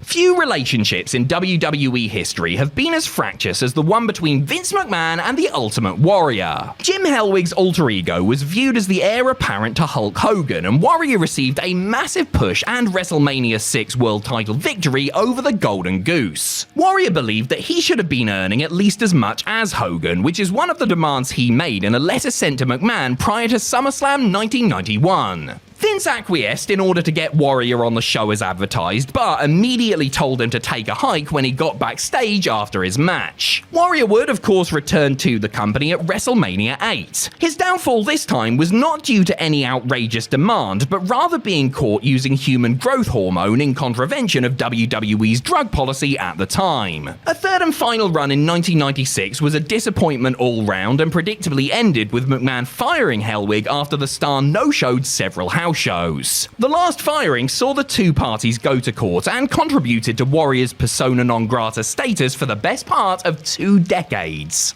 Number 2, The Iron Sheik. If there's one thing the Iron Sheik liked most besides making Hulk Hogan humble, it was drugs. Banned substances were the downfall of Sheiky Baby on numerous occasions, beginning in May of 1987 when he and Hacksaw Jim Duggan were found with cocaine and weed respectively on their persons after being pulled over by Highway Patrol. Amazingly, the drugs weren't the main thing that led to their collective firing. It was because they were in a feud at the time and the mingling of baby faces and heels outside the ring was considered a major breach of kayfabe. WWE introducing drug testing in 1992 meant that he wasn't around for long after that either. While his decision to take cocaine out of his bag and put it in John Berserker Nord's hoodie while waiting to enter Canada secured him another pink slip. Sheik, who once celebrated a positive test because he thought that was a good thing, pissed hot once more in late 1997, bringing his final run in the Fed to a close. Number 1, Marty Jannetty. While the Iron Sheik may have more firings than most to his name, it's more likely that Marty Jannetty holds the all-time record. His first firing happened when both he and his Rockers tag partner Shawn Michaels were told to walk just a few weeks into their initial ill-fated WWE run due to after-hours antics in a bar. Party Marty's next firing came after he was charged with resisting arrest as well as possession of cocaine and drug paraphernalia on January 25th, 1992. Initially suspended, WWE cut bait a couple of months later when the judge handed him 6 months of house arrest. He came back once he had served his time at home, but was released again following his disappointing grudge match with Shawn Michaels at the '93 Royal Rumble pay-per-view. Kurt Hennig petitioned to bring him back, however, and Jannetty ended up beating HBK for the IC title. February of '94 saw his next firing after he acted up during a European tour. A later career renaissance was scuppered when an arrest meant that his 2005 contract was torn up, while further legal woes saw 2 firings in 2006. Selling moves is obviously a very important aspect of a professional wrestling match, as it's pretty much fundamental to telling a story in the ring and maintaining the illusion for the fans watching. And while there are of course instances of no selling moves, those are typically kept to a minimum and usually don't factor in when it comes to the most devastating offense. Sometimes, however, a performer will absorb something deadly and get back up none the worse for wear. I'm Adam Pacitti from Cultaholic Wrestling, and these are 10 wrestlers who no-sold something brutal. Join us. Number 10, Warrior's game-breaking glitch. Let's kick things off with one of the most infamous no-sells of all time, for more reasons than one. For the first time in nearly 4 years, the Ultimate Warrior set foot in a WWE ring when he appeared at WrestleMania 12. His opponent was a young upstart from Connecticut who used to have a French accent, but kept his snooty rich kid attitude. His name was Hunter Hearst Helmsley. The future COO of the company started off the match strong by nailing the former world champion with a pedigree. Scarcely a second after the move connected though, Warrior stood right back up, brushing off the finisher like it was barely an inconvenience. Considering how powerful the pedigree was made to look in future years, just ask Booker T, it's stunning to watch somebody treat it like just another transitional move, even if they were one of the biggest stars of all time. Triple H never forgave the Warrior for disrespecting him like this. Actually, he might have been more than happy to put over such an esteemed legend in their return match. It depends on which interview you watch. Number 9, Kane's Moonsault Miracle. Whilst The Undertaker did his fair share of no-selling back in the day, you could argue that his half-brother was more adept at the art. Kane's whole gimmick when he first debuted was that he was a horror movie monster come to life. Since Michael Myers or Jason Voorhees didn't really show pain, neither did the Big Red Machine, so Glenn Jacobs was forced to take some gnarly moves without batting an eyelid. Perhaps the most brutal example of this came at No Way Out of Texas, an In Your House show from February 1998. Kane was facing Vader en route to a Mania match with his kayfabe brother, and both behemoths went out of their way to prove to everybody just how tough they were. The Mastodon had the Big Red Machine prone on the mat and hit him with his trademark moonsault. A second or two later, Kane sat straight back up and carried on with the match, totally shrugging off the force of a 400-pound man hitting him square in the chest. Vader didn't fully connect with the move, otherwise Kane might have actually died, but this was still mightily impressive and only added to the new monster's aura. Number 8, Hawk's Neck of Steel. This entry isn't about one specific no-sell, but rather a man who made a career out of taking punishment and walking it off. The Road Warriors famously didn't sell for their opponents, that was just part of their appeal. Two tough-as-nails badasses who were impervious to pain and, judging by their haircuts, fashion. Road Warrior Hawk was particularly tough to keep down, especially if you tried to hit him with a pile driver. You can find plenty of compilations of him getting dropped straight on his noggin by everybody from Henry O. Godwin to Kane to Sting, only to bounce off the canvas and get right back on his feet like nothing had happened. Whilst Jerry the King Lawler probably hated this trend, it made the Legion of Doom feel like larger-than-life superheroes with heads like Captain America's shield and necks like Mr. Fantastic's body. For Hawk to take so many of the moves and never suffer a serious injury from them is simply a testament to his ability as a worker, and also probably how afraid of him all of his opponents were, and also drugs. Number 7, Omega does it for love. In one of the greatest matches in AEW history, Kenny Omega and Hangman Adam Page defended their World Tag Team Championships against the Young Bucks at Revolution 2020. In a fantastic battle that was every bit as emotional as it was athletic, the former Elite Brethren left everything between the ropes in their quest for tag glory. The spot of the match has to go to the moment Matt and Nick Jackson hit Omega with a Golden Trigger, the finishing move of the Golden Lovers, his old tag team with Kota Ibushi. Incensed that his so-called friends would use his own move against him, Omega powerfully kicked out of the move at 1 as the crowd went bananas. While some no-sells require you to suspend your disbelief, this one was brimming with realism. Omega, Ibushi, and the Bucks had a complicated history in New Japan, and the Jacksons evoking this stoked a fire in Kenny's heart. He then immediately got flattened by a double superkick, but for that brief moment, Omega was a god among men. Number 6, Ibushi's Bomai Nay. Speaking of Kota Ibushi, the Golden Star obviously taught his former lover a thing or two about no-selling, as he has been known to do it on multiple occasions. Affectionately known as Murder Ibushi, the Japanese ace can slip into a state of mind where he seems completely unaffected by pain, a tactic he has used to create magic in some of his biggest matches. Take Wrestle Kingdom 9. Ibushi was facing off against IWGP Intercontinental Champion Shinsuke Nakamura in a match seemingly designed to kill at least one of the participants. Nakas seemingly had the bout won when he unleashed a vicious Bomb-I-A, that's a Kinshasa for all you fed-pilled losers, from the second rope, landing his knee flush against the back of Ibushi's head. Did this keep him down for even a second? Nuh-uh. Ibushi got right back up and carried on the fight to the shock and awe of the crowd. He ended up falling short of his target, but had proven himself more than capable of hanging with the big boys. Just don't say anything nice about him in front of Jim Cornette. It will not end well. Number 5, Lio Rush breaks the internet. Lio Rush is an interesting little sausage. The man who used to point at Bobby Lashley's bottom has had a wild career full of controversies and missed opportunities. He also once made everybody very cross on Twitter. At Combat Zone Wrestling's 2017 Once in a Lifetime event, Rush was battling Joey Janela in his final match for the promotion before leaving for WWE. He clearly wanted to make an impression as he decided to do something he knew would make headlines the next day. Janela hit the acrobatic wrestler with a mad powerbomb off a ladder and through a table, but before fans could even register the move, Rush hopped right back to his feet, brushing off a move that would have ended any other match. The discourse surrounding this was ugly. Arguments raged over whether or not wrestlers like Lio were killing the business or simply evolving the sport, with neither side willing to give the other room to speak. Weirdly enough, wrestling didn't die as a result of Rush's actions, but to some people, he will always be that guy that spat in the face of tradition and then got straight back up.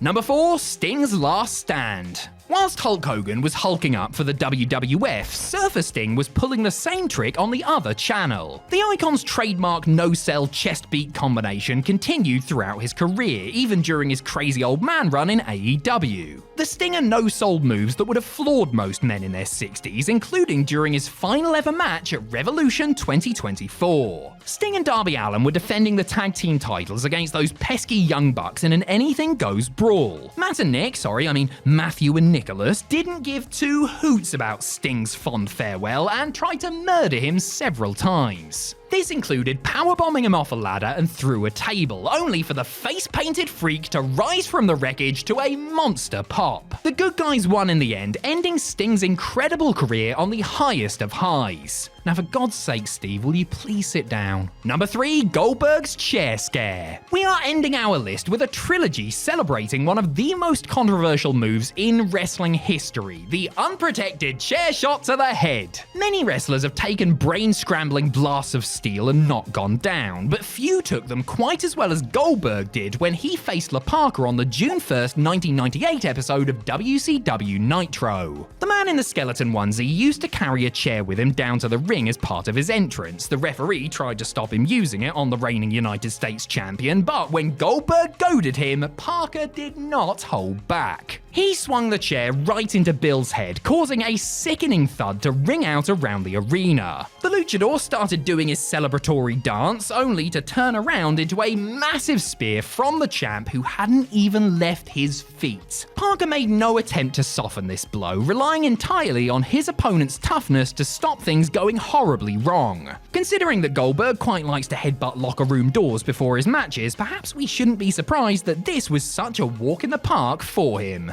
Number 2, Lesnar's Hardy Head. When Brock Lesnar exploded onto the scene in 2002, WWE went out of their way to portray him unlike any other wrestler they had ever put on TV. One of his first feuds was against the Hardy Boys, and he would regularly terrorize both Matt and Jeff in singles matches, tag matches, or just random segments on Raw. Take the April 8th episode, on which Lesnar proved the hard way that he was damn near indestructible. With Matt in a powerbomb position, Jeff tried to save his brother with a vicious chair shot to Lesnar's head. Actually, scratch that, it was directly to his face.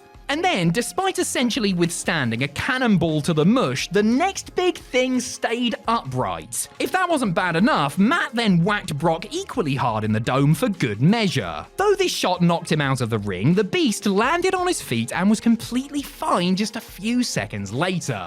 Watching this segment through modern eyes is a tough task, as neither Hardy holds anything back in their respective assaults. It certainly did wonders for Lesnar's unstoppable image, but it's a good thing this sort of thing is outlawed today. Number 1, Haku takes a seat. Everybody knows that Haku is one of the toughest wrestlers ever, but it bears repeating just how badass he was in his prime. During his WCW days, when he was known as Meng, the Tongan bad boy often dished out pain to all sorts of top stars. One of them was Dusty Rhodes, who tried to get his own back at Clash of the Champions 28, only to fail really, really badly. The American Dream got into the ring with Meng, a wooden chair in hand. He smashed the garden accessory over his foe's head, only for the attack to have zero effect. Zilch. Meng just stood there, broken chair around his neck, arms outstretched, looking like the coolest dude to ever walk the earth. I mean, just look at him. Black shirt, white tie, dark shades, splinters of wood all around and not a scratch on him. This, as the kids say, goes hard. Haku might have never won a major world championship or headlined any of the big American pay-per-views, but moments like this, plus the cavalcade of insane stories about him outside of the ring, ensure that his legend will live on for the rest of time.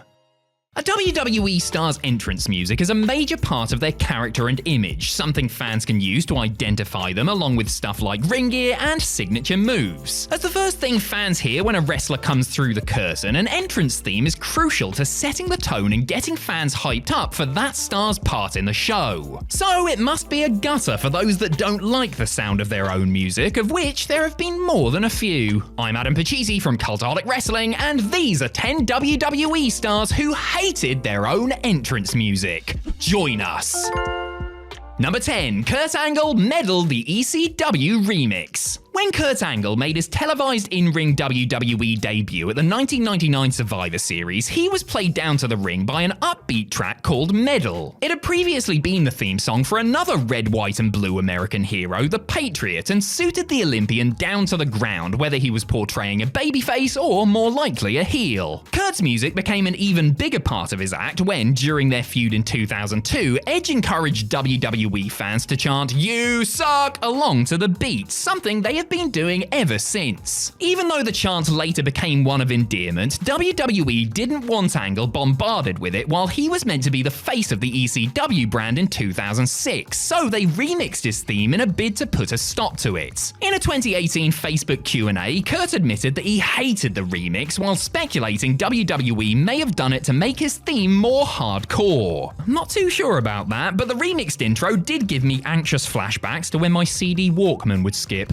So thanks WWE, I guess. Number 9, Samoa Joe taking it back. One of the good things about going to NXT before hitting the main roster is that it gives a performer and WWE the chance to work out the kinks and fine-tune their presentation before they move to primetime. Despite being a well-travelled and highly respected veteran with an impressive resume to his name, Samoa Joe will have been thankful for his time on the black and gold brand, especially when he heard his theme music on his first night in. The Samoan submission machine was given the chance to listen to his NXT theme prior to debuting, having sent Paul Triple H Levesque some samples of songs that he felt fit his character. What Joe heard was not even close to what he wanted, and he let Levesque know about it. The game, to his credit, went out of his way to accommodate the former TNA World Champ, who then explained his vision to WWE's in-house music makers, CFOS. He had to put up with what sounded like stock video game menu music for night one, but he was soon given a theme that better matched his imposing aura. Number 8, Maven Tattoo.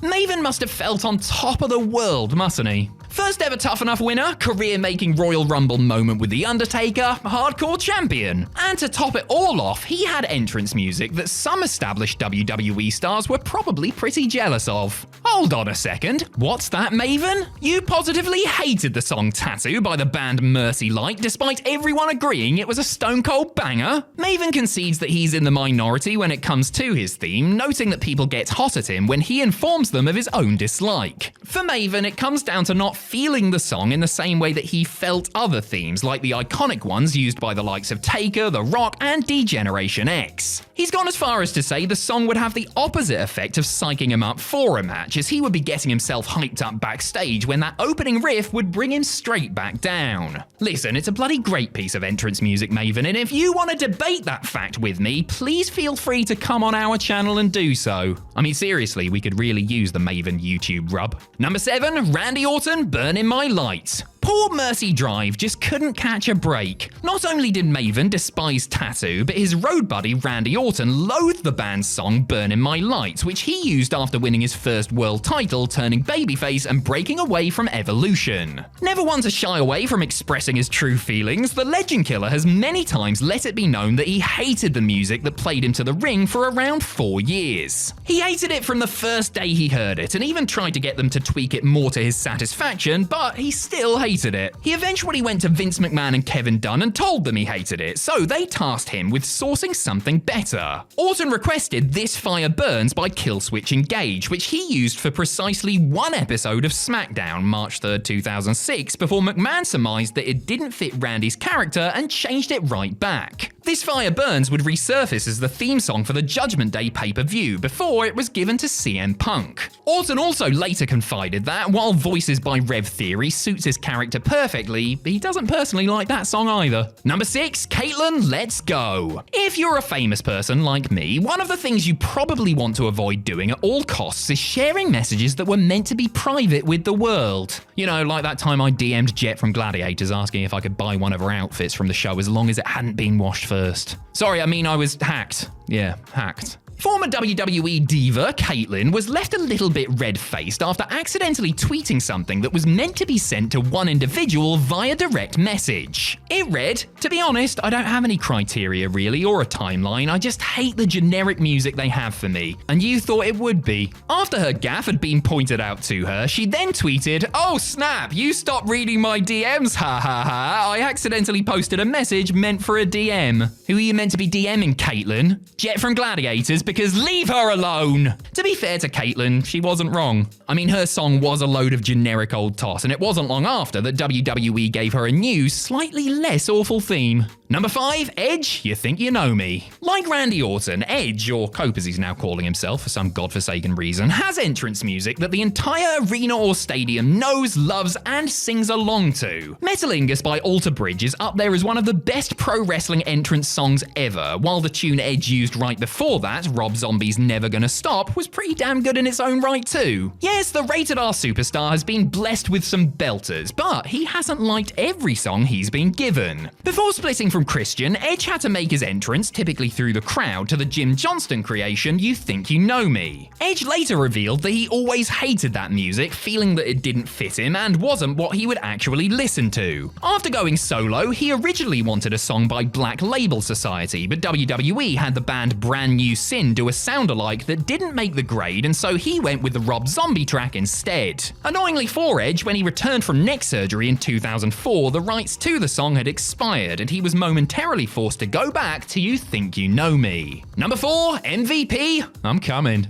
WWE went all in on MVP when he debuted on SmackDown in 2006, presenting the cocky Montel Vontavious Porter as an overpampered and overpaid but underperforming athlete who came in amid much fanfare but often failed to live up to the hype. Part of that presentation was his elaborate entrance, which came with a customized inflatable tunnel and pyro, as well as a ballin' entrance theme. The rap song I'm Comin' by artist Sick the Shocker fit the MVP character perfectly and helped him walk to the ring with a real swagger. He may have looked confident as he strode down the aisle, but MVP did not like his theme song. As he has noted many times before, the former United States champion wasn't convinced when he first heard it, even if Vince McMahon did an awkward dance while showing it to him. MVP wanted something more boom bap as he was a fan of New York hip hop, but as a newcomer, he didn't really have much say and had to make do. He did, however, grow to like the song, even if WWE changed his theme to Baller's Anthem during his second run. Number 3, Shelton Benjamin, Set It Off. When Shelton Benjamin was drafted from SmackDown to Raw in the 2004 WWE Draft, the newly solo star made some changes to go with his new push. He got new gear, started busting out some new moves, and came out to a new, much cooler song called Ain't No Stoppin' Me. It suited him just fine, with WWE giving him new, slower remixed version when the Gold Standard turned heel. When he returned to the company in 2017, however, Shelton, tagging with Chad Don't Call Me Chad Charlie Haas Gable used a different theme. Produced by CFOS, obviously, Set It Off wasn't outright terrible and had a certain energy to it, but it wasn't the instantly recognizable and catchy music that Benjamin had used during his first WWE run. In a tweet responding to Shane Helms on Twitter, Shelton let it be known that he hated his current entrance music. After enduring it for more than 4 years, the former Intercontinental Champion revealed during an interview with Chris Van Vliet that he had been asking over and over since the day he got back if he could have his old song back. Number 2, Wade Barrett's End of Days. Were you a fan of WWE star Wade Barrett's theme song, End of Days? Well, I'm afraid I've got some bad news. You've got rotten taste in music because the song by rock group Emphatic is emphatically awful. Don't believe me? Just ask Wade himself. After changing his theme to a new track called Just Don't Care Anymore in early 2012, Barrett, who was clearly reading the comments by fans who disliked his new theme, tweeted, "If people keep telling me how much they hate my new music, I'll change it. I really respect the opinion of other people. I'd rather stick a fork in my eye than listen to End of Days again." Though he may have been being a tad facetious about respecting people's opinions, he was a heel after all. I reckon Wade, who's great at guitar and counts groups like the Smiths, Stone Roses and Manic Street Preachers among his favourites, 100% didn't care for End of Days. I mean, to be honest, would you be fond of anything that reminded you that you were once the leader of the Core? Number 1, Big Show, Big. By rights, Big Show could come out to a Godzilla or King Kong theme ripoff and it would work, because he's bloody massive, isn't he? But when Paul White got to WWE, he sat down with the promotion's music genius, Jim Johnson, who asked him what sort of music he fancied. Astutely pointing out that he doesn't walk very fast, White suggested something bluesy like Muddy Waters, you know, something that the 7-footer could strut to. And then he said to Johnson, I don't know, maybe something like, "Well, it's the Big Show." Something like that, Jim. When he heard his new theme, White was gutted to hear that it started with, "Well, it's the Big Show," and wasn't exactly thrilled to be stuck with variations of that theme for the rest of his WWE career. However, he does realise that it's now an iconic WWE entrance theme, confirmed to him when Mr. Sexy Boy himself, Shawn Michaels, would sing it in the locker room. Oh, and despite what many people believe, Show himself didn't actually sing his own entrance theme. It's sadly not the case. But then again, that's what they would want us to think, isn't it? The Undertaker's WWE career was as spectacular and long as one of his entrances. In his time in the company, he famously battled many of the great and the good at WrestleMania, competing in 27 matches on the show with a total of 25 wins and 2 losses. Jake the Snake Roberts, Kane, Ric Flair, Shawn Michaels, Triple H, CM Punk, Roman Reigns, Taker has faced them all, but not everyone with a chance made it onto that esteemed list. Today we will be taking a look at the stars who missed out on facing the dead man on the grandest stage, despite there being good cause. We'll be talking about why they should have fought him, and more importantly, when and where these fictional showdowns could have taken place. Actually, before we start, honourable mention has to go to The Rock. We weren't going to include Dwayne, but after WrestleMania 40, well, let's just say it would have been pretty damn cool to have Rock Taker at the granddaddy of them all at some point. Anyway, on with the list. I'm Adam Pacitti from Cultaholic Wrestling, and these are 10 wrestlers who should have faced The Undertaker at WrestleMania. Join us! Number 10, Dusty Rhodes at WrestleMania 7. WrestleMania 7 is mostly remembered for the fact that it sold so badly WWE had to create an imaginary bomb threat to justify moving it to a smaller venue. However, it is also remarkable for one very significant reason. The dead man, who had only debuted at Survivor Series in November, defeated Jimmy Superfly Snuka in under 5 minutes in his Mania debut, kicking off his legendary undefeated streak. Unfortunately, Snuka was not in the best shape at the time, so wasn't able to give a great performance. Also, with the power of hindsight, him being Taker's first opponent is problematic to say the least. So with that in mind, may I present to you a different option. Dusty Rhodes was on the opposing team when The Undertaker made his debut and was actually eliminated by the Phenom. This could have been used to build a story between the two that would have culminated at Mania, where Dusty's energetic in-ring style would have been a much better fit against Taker's slow, plodding offense. The American Dream had left WWE following the Royal Rumble, but if they just kept him around a little while longer, this could have been great. Number 9, Elias at WrestleMania 35. At WrestleMania 35, Elias came down to the ring and started talking trash, only to be interrupted by John Cena, who was cosplaying as his old Doctor of Thugonomics character for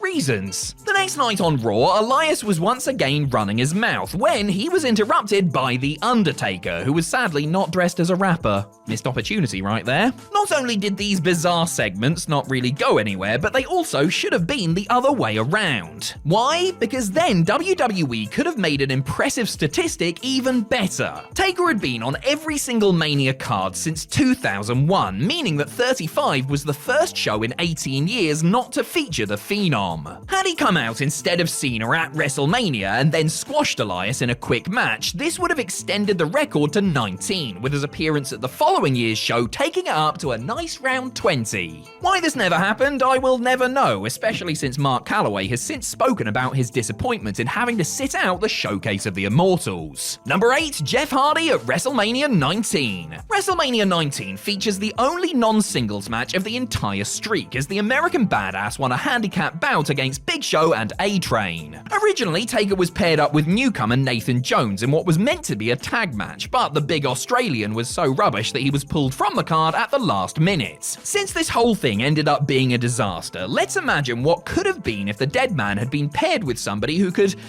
actually wrestle. In the summer of 2002, Jeff Hardy battled Taker for the WWE Championship in an epic ladder match that made a single star out of the tag team specialist. So why not run this match back on a grander stage with Jeff keen to prove himself against the veteran?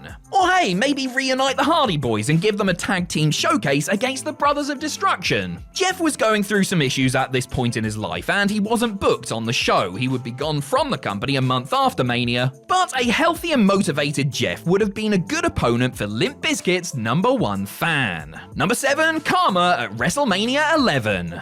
WrestleMania 11 is easily one of the worst in the pay-per-view's history, with one of the best matches on the night genuinely being Bam Bam Bigelow taking on former football player Lawrence Taylor in the main event. Undertaker was involved in a feud with Ted DiBiase's $1 Million Corporation at the time, who had stolen his all-powerful urn. This led to Taker having a WrestleMania match against King Kong Bundy, who hadn't been at a Mania since he teamed with a bunch of little people against Hillbilly Jim. Oh boy. Taker ended up defeating the aging Bundy with ease, so let's give him a slightly more capable foe in this rebooking, shall we? Charles Wright, the former Papa Shango and future Godfather, had recently returned to WWE as Karma the Supreme Fighting Machine, an MMA-inspired character that had also joined Ted's group. In reality, Karma appeared during the match to re-steal the urn, so why not just give the up-and-comer a big match against his IRL drinking buddy? He didn't have to win or anything, but it would have given him a significant rub and might have produced something people actually wanted to see. Just an idea? Number 6, Razor Ramon at WrestleMania 9.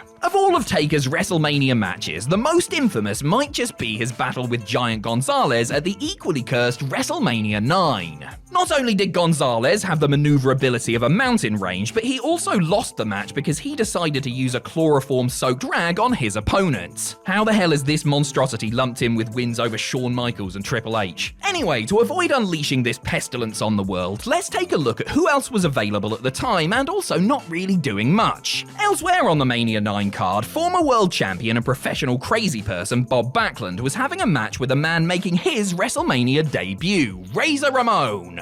The bad guy won the underwhelming match in just under 4 minutes, around half the time Taker and Gonzalez got, so why not swap the big uncoordinated airbrushed monster out for somebody who could actually work? WWE probably didn't want Ramon losing his first big Mania match, sure, but honestly, a loss after a competitive match to Taker would have done way more for his career than a forgettable victory over everybody's favorite mad uncle. Number 5, Vader at WrestleMania 13. For the first time in his career, Taker got to main event WWE's biggest show of the year at WrestleMania 13. If only it hadn't been against Psycho Sid, a man who may or may not have pooped himself during this encounter. I mean, he definitely did, didn't he? The build to Mania 13 had been a nightmare thanks to a certain someone losing their smile, but there was still a way to get to a decent Undertaker match that didn't involve an alleged pants staining. One option would have been for him to face Bret Hart, with whom he would tangle later that that year. Crucially though, that would have taken the Hitman out of his legendary clash with Steve Austin, which I am not prepared to do. So let's look at the other name that had been involved in the main event of the previous In Your House show, a certain Big Van Vader. These two hosses would go on to have a cracking match at Canadian Stampede, so why not just bring it forward a few months? Have Taker go in as the defending champion, or even put the belt on Vader going in.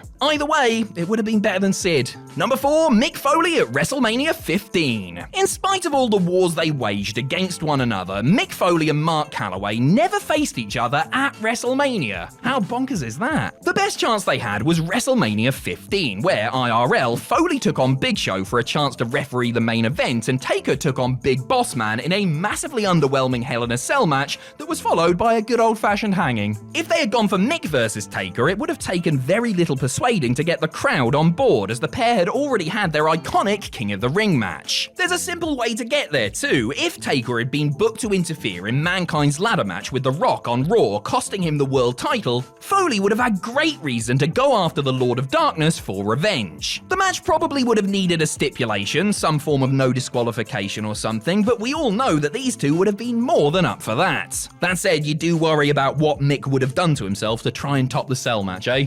Number 3, Kurt Angle at WrestleMania 22. The best stretch of the streak was arguably between WrestleManias 21 and 29, where Undertaker put on great matches with the likes of Orton, Batista, Edge, Michaels, Triple H, Punk, and Mark Henry. There's always an outlier, isn't there? The only notable blemish on this incredible run was a rubbish casket match he had against the world's strongest man at WrestleMania 22. There was just no real need for it to happen. Nobody wanted it to happen, and it was really dull. So let's see if we can fix that, eh? 1 month prior to Mania 22, Taker had an absolute classic for the World Heavyweight Championship against Kurt Angle at No Way Out. The Olympian, who would lose the belt at Mania in a triple threat featuring Rey Mysterio and Randy Orton, would have been a much better opponent for Mean Mark, so why not just move the No Way Out match here? Randy Orton could have won the World Heavyweight Championship, leading to a singles match with Mysterio where he could have had his big moment. As for Mark Henry, well, he could have, perhaps he could,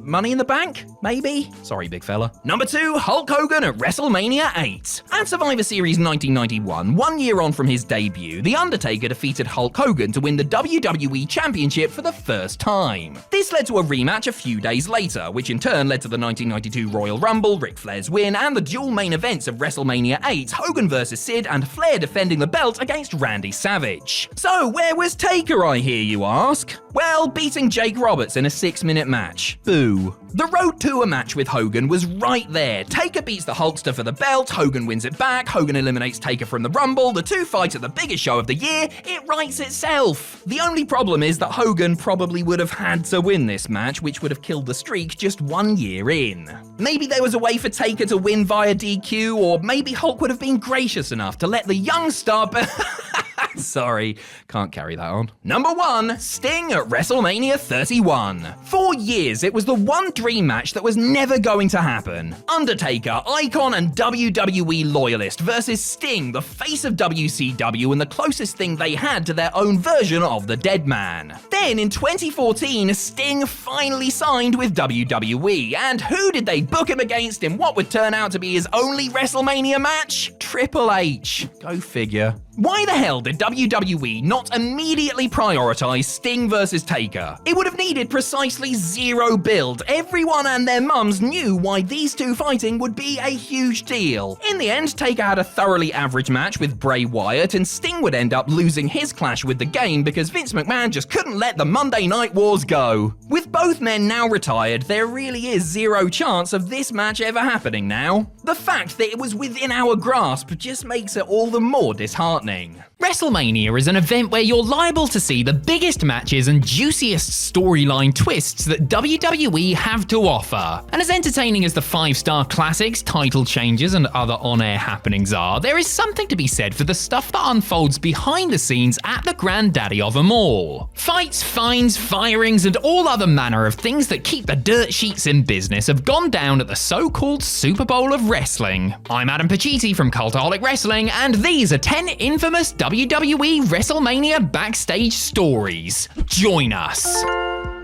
Number 10, Rhino loses the plot and smashes a pot. While WrestleMania weekend is typically a joyous celebration for everyone involved with WWE, Rhino certainly wasn't feeling happy about, well, anything at WrestleMania 21. He was unhappy with the direction of his career and despondent due to going through a separation with his wife, who was planning to move with their daughter to Germany. When his wife showed up at the Mania Hotel without their daughter, Rhino, who had been drinking, got very upset and a loud argument erupted in the hotel lobby. In the course of their shouting match, which had attracted the attention of hotel security, the man-beast picked up a very heavy potted plant and threw it to the floor, smashing it. He was sent to his room, but then blew up at Tommy Dreamer and John Laurinaitis and had to be restrained from going back downstairs. Rhino was subsequently taken off the road, and just days later, WWE made the decision to fire him. He later acknowledged that even though he was going through a tough time, what he did was irresponsible and owned up to his mistake. Number 9, a Samoan shambles. It was very obvious in the run-up to WrestleMania 31 that WWE saw Roman Reigns as the guy going forward. The Royal Rumble winner wasn't exactly being embraced by the WWE Universe mind, with many resenting the fact that the promotion was pushing the big dog so forcefully. The expectation was that WWE would officially crown Roman by having him defeat WWE Champion Brock Lesnar in Mania's headline bout. Towards the end of a very compelling contest, however, Seth Rollins ran in and successfully cashed in his Money in the Bank briefcase to become champ instead. This was a shock to everyone, including Seth, who was only informed of the plan shortly beforehand, and the many members of Roman's family who were there to witness what they thought was going to be his first WWE title triumph. According to various accounts, many members of the Samoan dynasty, who were also there to see Rikishi get inducted into the WWE Hall of Fame, were furious at the outcome. This included Roman's father Sika, who, per the Wrestling Observer newsletter, was looking to start a war when he got backstage. Luckily, the situation was calmed down before things got out of hand, because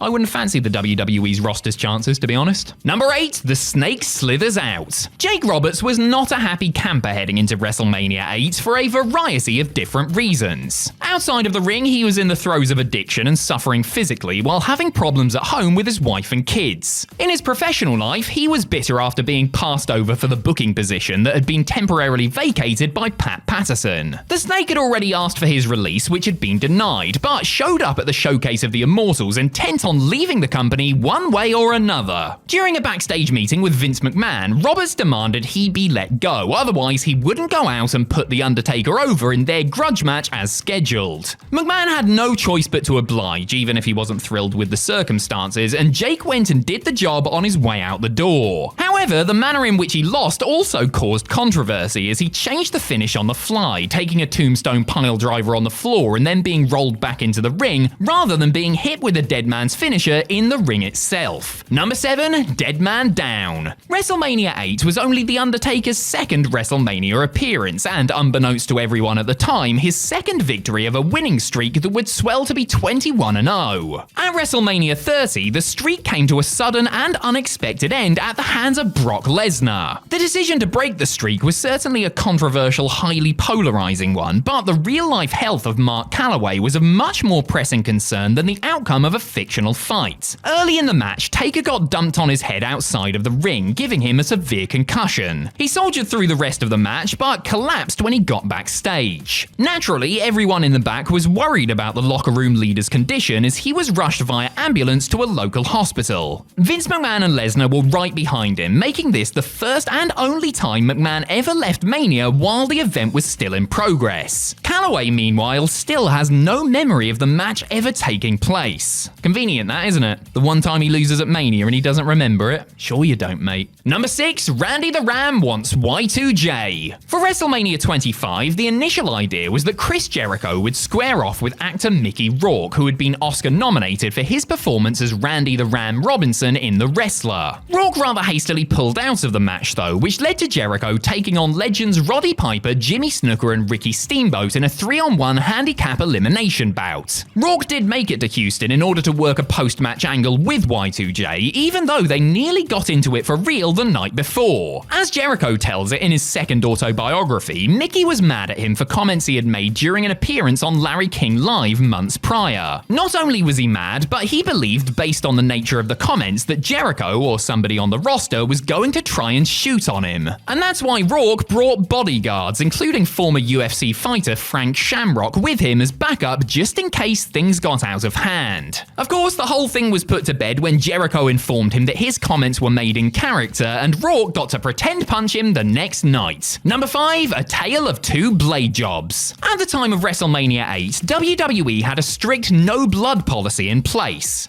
And no, the company didn't make exceptions for the grandest stage of them all. Despite the ban being in effect, that didn't stop two matches on the card from featuring the red stuff. In the first, Bret Hart bled on his way to defeating Roddy Piper for the Intercontinental title, while in the second, Ric Flair got colour in the process of dropping the world title to Randy Savage. Both the Hitman and the Nature Boy tried to convince WWE management that their blood came the hard way, i.e. unintentionally in the heat of battle. Bret and Piper were able to successfully con the top brass, who were satisfied that this was accidental after the two men had staged a mini argument about the mistake in the locker room. Not so slick Rick, on the other hand, wasn't so lucky or subtle, and got an earful from an irate Vince McMahon when he got backstage. Not only that, but Flair and Savage were also fined $5,000 apiece for the indiscretion. Number 4, Brock drops the title. The main event of WrestleMania 34 was, if we're being kind, an unmitigated disaster. WWE had tried everything to get Roman Reigns cheered as he challenged Brock Lesnar for the Universal title, but their efforts had been for naught. Fans still booed the big dog out of the building, and worse, as the match wore on, it became readily apparent that those in the New Orleans Superdome really didn't care about seeing the two men wrestle and turned on the bout, chanting "boring" and "this is awful" as Roman kicked out of umpteen F5s. To cap the train wreck off, Reigns, unwanted hero that he may have been, was just pummeled by Lesnar and pinned clean, ending the show on a real down note. Brock was certainly not happy with how things had turned out, and when he got to the gorilla position, threw his title belt directly at Vince McMahon, who responded by calling him a naughty word. The whole thing was caught on camera and later shown in a WWE Network documentary. Lesnar didn't actually receive any punishment for his actions because,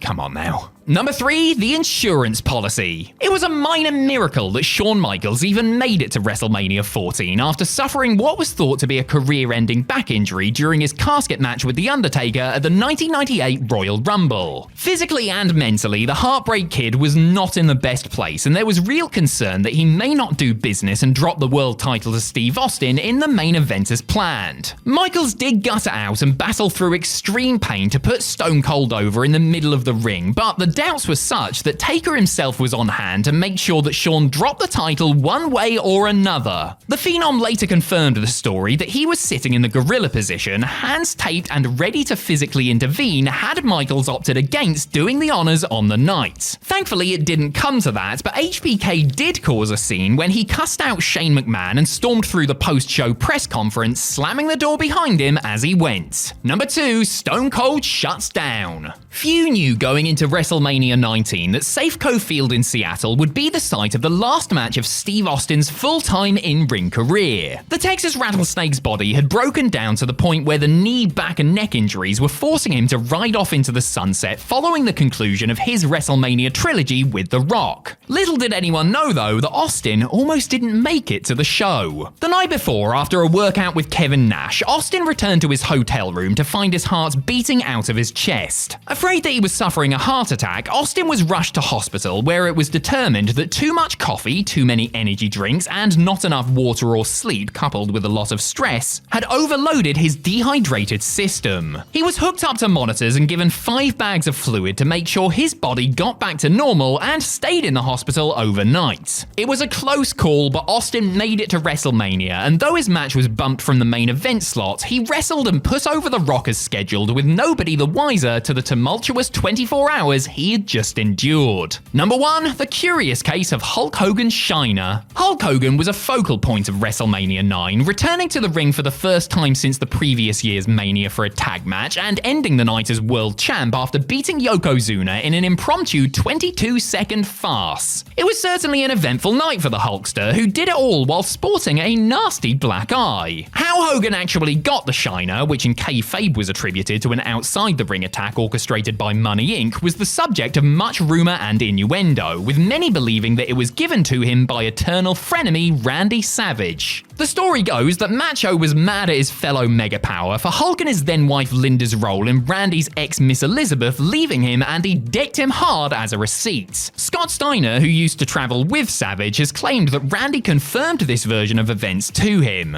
Hogan, meanwhile, swears that he got the black eye due to a freak jet ski accident, an account that has been backed up by Brutus Beefcake. And really, would Hulk Hogan lie to us? I think not. Wrestling is all about timing. Well, actually, it's all about having big muscles, looking good in tiny trunks, and pretending to care whilst high-fiving children, but it's also about timing. Whilst not every match is fully planned out in advance, certain key spots usually are, and it can be a real problem if they are forgotten. Just ask these lots, who all made big oopsies that had serious consequences. Okay, well, that's a slight exaggeration. Some of them are just really funny. I'm Adam Pacitti from Cultaholic Wrestling, and this is 10 times wrestlers missed their cue.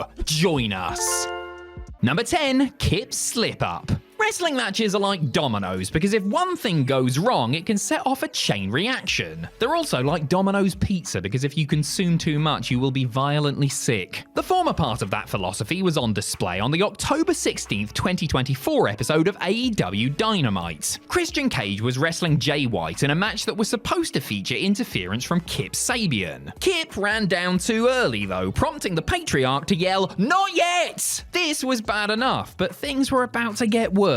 Hangman Adam Page was supposed to cut off the Sabian run-in, so when he saw he was already out there, the Cowboy came down too. Now, both he and Kip were in position way too early, so were forced to just stand around and wait for the actual cue. Slip-ups like this might seem minor, but can have a huge knock-on effect for everybody else involved in a match. This is why timing is one of the most important skills a wrestler can possess, something that these young whippersnappers don't appreciate. This would have never happened back in my day. Number 9, Hardy's late save. Survivor Series 2002 is best remembered for Big Show ending Brock Lesnar's undefeated streak after Paul Heyman's betrayal and the debut of the Elimination Chamber. Not too many will likely recall the match that opened the show, a 6-man tables contest pitting Jeff Hardy, Bubba Ray and Spike Dudley against Rico and 3-Minute Warning. This might be for the best, as it contains a whopper of a mistake. Rico climbed to the top rope ostensibly to hit a moonsault, but stopped for some reason. After wobbling around on the turnbuckle for a while, the hairdresser began to yell, "Jeff! Jeff! God damn it, Jeff!" as the MSG crowd watched on in bemusement. Hardy was supposed to cut this attack off, but was far out of position. He was on the other side of the ring, miles away from Rico, so had to wiggle the top rope so that his opponent lost his footing. This looked awful, not helped by Mr. Constantino losing his temper for all to see. The moment was actually edited out of the DVD version of the show, but wrestling fans have long memories. Nice try, WWE, but we see your little game. Number 8, you snooze, you lose. Hornswoggle made the most of his initial WWE appearances from under the ring because WWE decided that's where leprechauns live. You're telling me it was too much trouble to find a rainbow for him to be at the end of? Poor form. The former Cruiserweight champion, yes, that was a thing that happened, would sometimes spend up to 7 hours hidden under it in preparation for his big surprise, with only a PSP to keep him from going insane. Sometimes, though, this wasn't enough, as he found out during a house show. Swoggle was supposed to run interference during a match between Finlay and The Undertaker, but after a night of heavy drinking, he fell asleep while hiding under the ring. His kayfabe dad had to stick his head under the apron to wake him, prompting the little bastard to apologise profusely to Taker under his breath. It could have been much worse though, as Undertaker actually admitted that he thought Swoggle had died because he was taking so long. Hey, at least he would have died doing what he loved, hiding under a really smelly canvas while a bunch of giants stomp around on top of him. Number 7, a monstrous mishap. Battle Royals must be a nightmare to participate in. All those bodies crammed into a comparatively tiny ring, each one of them trying to remember where they need to be at any given moment. One person who found out how troublesome they could be was Braun Strowman, whose mistake almost ended in curtains for two of his colleagues. During the Andre the Giant Memorial Battle Royal on the WrestleMania 35 pre-show, Luke Harper was teasing a spot where he was trying to suplex Mustafa Ali out of the ring from the apron. The plan was for Braun to knock them both over the top rope, but in the madness of the match, he simply forgot. After spotting Harper and Ali and realizing that he was out of position, Strowman rushed over and booted his ex-Wyatt pal to the floor with the smaller man awkwardly up in the air. If you slow the footage down, you can see Harper turning Ali's body mid-fall to stop him from landing right on top of his head. Without this quick thinking, who knows what might have happened. Yet another reason why Brody Lee was such a top bloke. Number 6, Trailer's failure. Big Boss Man, whose real name was Ray Traylor, just in case you didn't get that opening joke, had a very busy night at Survivor Series 1998. As a member of the corporation, he not only had 2 different matches in the Deadly Games tournament, but also interfered in several others on behalf of his stablemates. He got involved in 2 matches featuring The Rock and was supposed to try and stop Steve Austin as well, but fate had other ideas. The plan was for Mr. McMahon's head of security to sneakily attack Stone Cold during the closing moments of his semi-final against Mankind. When he never showed, however, it was up to Gerald Briscoe to improvise. The Stooge dinked Austin with the lightest chair shot in human history, allowing Foley to pick up the win and advance to the final. This would have been Boss Man's 5th involvement on the night, so you can understand why it might have slipped his mind. Also, I'm fairly sure that fans might have been getting a bit sick of seeing the man from Cobb County, Georgia, so maybe it's for the best that he sat this one out. Number 5, the Silver Spoon. During the Attitude Era, the company really pushed the envelope when it came to risque content, and while there were plenty of half-naked ladies on display and no shortage of colourful language, the F-bomb remained out of bounds. A couple did get thrown mined, though not intentionally. One such instance happened on the August 13th, 2001 edition of Monday Night Raw, toward the end of a long promo segment featuring The Rock, Chris Jericho, Stephanie McMahon, Rhino, and Booker T. In trying to set up the night's main events, the most electrifying man in sports entertainment referred to Booker and Shane McMahon as the punk-ass sucker and the silver spoon mother. Well, you get where this is going. So, that was where the $1 billion princess was supposed to cut The Rock off, but she got there a second too late and the Great One went ahead with a great big swear. As a cool babyface who said and did pretty much whatever he wanted, it's not exactly like he could have censored himself mid-insult. The use of the word was reportedly the subject of much discussion amongst TNN executives the next day, but there was no real heat on it being used. Number 4, Vader time runs slow. Big Van Vader should have had a huge year in 1996. He signed with WWE, debuting for the company in the Royal Rumble and immediately making headlines by murdering Gorilla Monsoon the night after. The plan was to have him challenge Shawn Michaels for the World Championship later in the year and eventually win the belt from the boy toy. Unfortunately, powerful sources conspired against the Mastodon, forces with long hair, zebra-striped pants, and assless chaps. During the pair's first televised singles encounter at SummerSlam, Michaels went to hit Vader with a top rope move. The plan was for the big man to get out of the way, only for Shawn to land on his feet. Perhaps Vader's mask was on too tight because he did not move an inch. Because HBK was a massive prick around this time, he threw a hissy fit in the ring and stamped on Vader's head whilst cussing him out. This botch, plus other political skullduggery, kiboshed any plans for Vader as a main eventer and set his career into a downward spiral that he would take years to recover from. Number 3, Shinsuke! Shinsuke!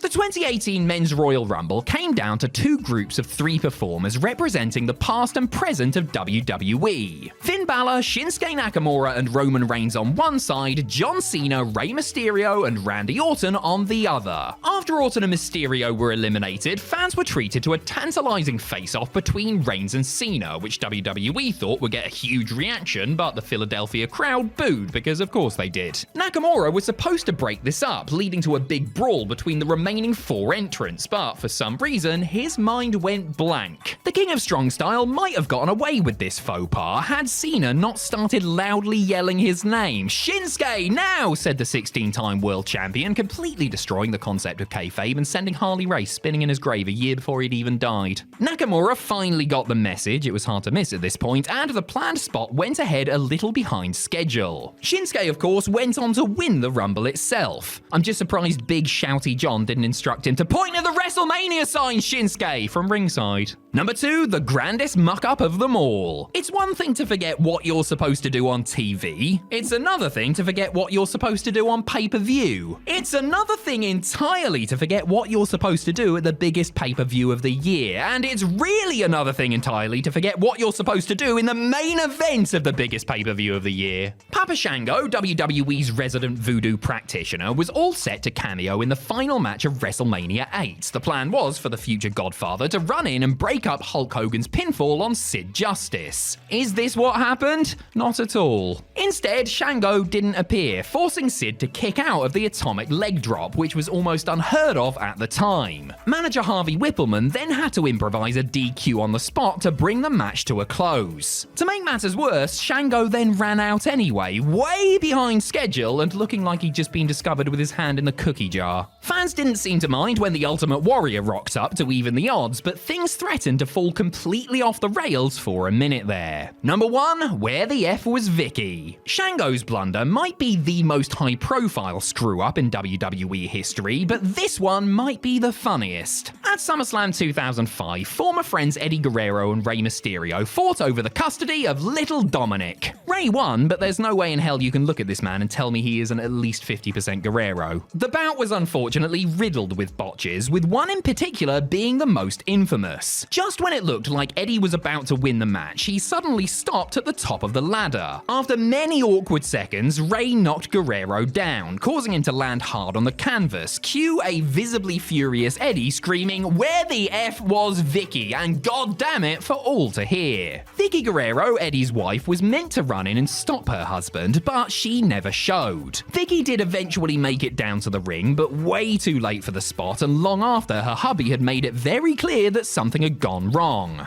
Well, they didn't call him Latino cool, did they? They may not always get their due in comparison to their single-star counterparts, but there have been plenty of dynamic duos throughout the course of WWE history who have had legendary Hall of Fame-worthy careers. And then there are these guys. Whether it was due to an awful gimmick, a complete absence of chemistry, or something else, these pathetic pairs proved that 2 isn't always better than 1. And just to be clear before we start, we are strictly looking at proper established tag teams here, so no one-off partnerships or enhancement talent duos or anything like that. I'm Adam Pacitti from Cultaholic Wrestling, and these are the 10 worst tag teams in WWE history. Join us. Number 10, Men on a Mission. It's no secret that Vince McMahon thought bigger was better, so when he saw Mabel and Mo wrestling as the Harlem Knights in the Memphis-based USWA in the early 90s, he must have thought he was watching the best thing ever. He thought wrong. Renamed Men on a Mission and given Oscar as a mouthpiece, this rapping, dancing super heavyweight tandem stunk up the joint for over 2 years with clumsy, barely mobile matches that bored fans to tears. Amazingly, this cringeworthy act were actually booked to win the tag team titles when they unexpectedly beat the Quebecers at a March 29th, 1994 house show in London, England. Mabel and Mo was so useless that rumours persisted for years that the title change was accidental due to a botched finish, but nope, it was planned in advance. They only held the belts for 48 hours before dropping them back to Pierre and Jacques on another house show, but the record books show that Men on a Mission, who were slightly better as menacing heels as opposed to fun-loving babyfaces, were one-time WWE Tag Team Champions. Their recklessness made them enemies of the locker room, while few fans fondly remember their rotten hip-hopping novelty act. Number 9, the New Midnight Express. Bart Gunn and Bob Holly enjoyed success in tag teams, with Bart teaming up and winning gold with Billy Gunn as the Smoking Guns, and Bob teaming up and winning gold with the 1-2-3 Kid, Crash Holly, and Cody Rhodes. Bodacious Bart and Bombastic Bob also held gold with one another when they teamed up as the New Midnight Express in 1998. But holding the NWA World Tag Team titles was no reflection on their quality as a team, or interest in them, or the go-nowhere NWA invasion angle that led to them teaming up in the first place. If Holly and Gunn had formed a team organically and had a different gimmick, things might have gone better, since both were decent enough workers and knew their way around a tag match. The problem was, they were were following in the footsteps of one of the best tag teams ever and hadn't done anything to earn the right to use that name. It was obvious that they were thrown together because creative had nothing better to do with them, and their lack of chemistry was evident on television, particularly when they went up against the original Midnight Express's greatest rivals, the Rock and Roll Express, at Unforgiven. Number 8, Well Done. Steve Dole and Rex King teamed up on the indies in the early 90s as the Southern Rockers before WWE signed them in 1993 and gave them the new monikers of Timothy Well and Stephen Dunn. Well done! And well done to you too, WWE Brain Trust. As well as the craptastic pun name, Well Done had some of the worst ring outfits any WWE star has had the displeasure to wear, as they matched bow ties with singlets that had thongs over the top of them. After initially failing to find much success, Well Done enlisted the services of Harvey Whippleman as their manager, who steered them even further away from success. Look, their narcissistic heel act was basic but fine, and it wasn't like they were outright terrible workers or anything, but Well Done were very much a bottom of the card act that just filled a spot and didn't do much of note despite being on the WWE roster for 2 years. I mean, when your biggest rivalry is a highlight with the Bushwhackers, you know you're in trouble. Number 7, the Heartthrobs. So we go from Well Done to this pair of absolute throbbers. After impressing in WWE Feeder Farm Ohio Valley Wrestling as the Heartbreakers, Antonio Thomas and Romeo Roselli were called up to the main roster in April of 2005. With a new name so as not to confuse with a certain Heartbreak Kid. They were even granted a Madison Square Garden debut in a World Tag Team title match, but the fact that they lost that bout to William Regal and Tajiri in less than 5 minutes should have told them everything about their chances on Raw. The Heartthrobs were essentially an obnoxious entrance and little else, and were primarily used to put over other better teams. Yes, I do count Val Venus and Viscera as a better team, thank you very much. They were also so low on the pecking order that they were jobbed out in various 2-on-1 handicap matches, including a 28-second loss to Kane that served as one of their last appearances before being given their future endeavours. Antonio and Romeo, we hardly knew ye. A corny gimmick and unexceptional between the ropes, nobody was heartbroken when the Heartthrobs hung up their feather boas. Number 6, the Harris Brothers. I'm just gonna lump in all of Ron and Don Harris's guises into one ugly little package here, because regardless of what they were called or what their gimmick was, one fact remained. They absolutely sucked. Eli and Jacob Blue? They sucked. The Grimm Twins? Oh yeah, they sucked too. 8-Ball and Skull of the Disciples of Apocalypse? You better believe they sucked. Ron and Don got opportunity after opportunity during their careers because they were big and had an intimidating look and presence, but that's about all they had going for them. They never had a really decent match in a WWE ring thanks to their rudimentary moveset and lack of charisma, yet they were a regular presence on TV and pay-per-view for years. If you like generic-looking dudes lumbering around the ring and punching and kicking and clubbing and punching and kicking and clubbing some more, then the Harris Brothers might be the team for you. Not for me, though. Number 5, Road Warrior Animal and John Heidenreich. After attempting to kill The Undertaker and, romance Michael Cole, the unhinged Heidenreich became a goose-stepping, child-hugging babyface. Seems like a natural enough progression to me. And when Heidenreich was targeted and beaten down by WWE Tag Team Champions M&M, none other than Road Warrior Animal came to his rescue. How strange that Animal would come back, team with some random weirdo, and win the tag straps right around a time when a DVD on the life and times of the original Road Warriors was being released, eh? Obviously this was all done to promote the DVD, but slapping some shoulder pads and face paint on Heidenreich was hardly a fitting tribute to one of the most awesome forces in pro wrestling history. Animal was also far from the performer he had been in his prime, and not even adding the lovely Christy Hemme to the act could distract from the fact that this rebooted Legion of Doom were the absolute pits. After dropping the titles back to Mercury and Nitro, the team of Animal and Heidenreich fizzled out and were relegated from SmackDown to Velocity and house shows before their union came to an end when Heidenreich was released. Number 4, Fake Diesel and Fake Razor Ramon. When Scott Hall and Kevin Nash left the Fed for WCW in the spring of 1996, Vince McMahon wasn't mad. He wasn't mad at all. So you better not say he was mad, alright? I mean, why would you be mad? It wasn't Hall and Nash the fans loved anyway, it was Razor Ramon and Diesel! And Vince McMahon's Titan Sports Inc. owned the copyright on those Big Daddy Bad Boys.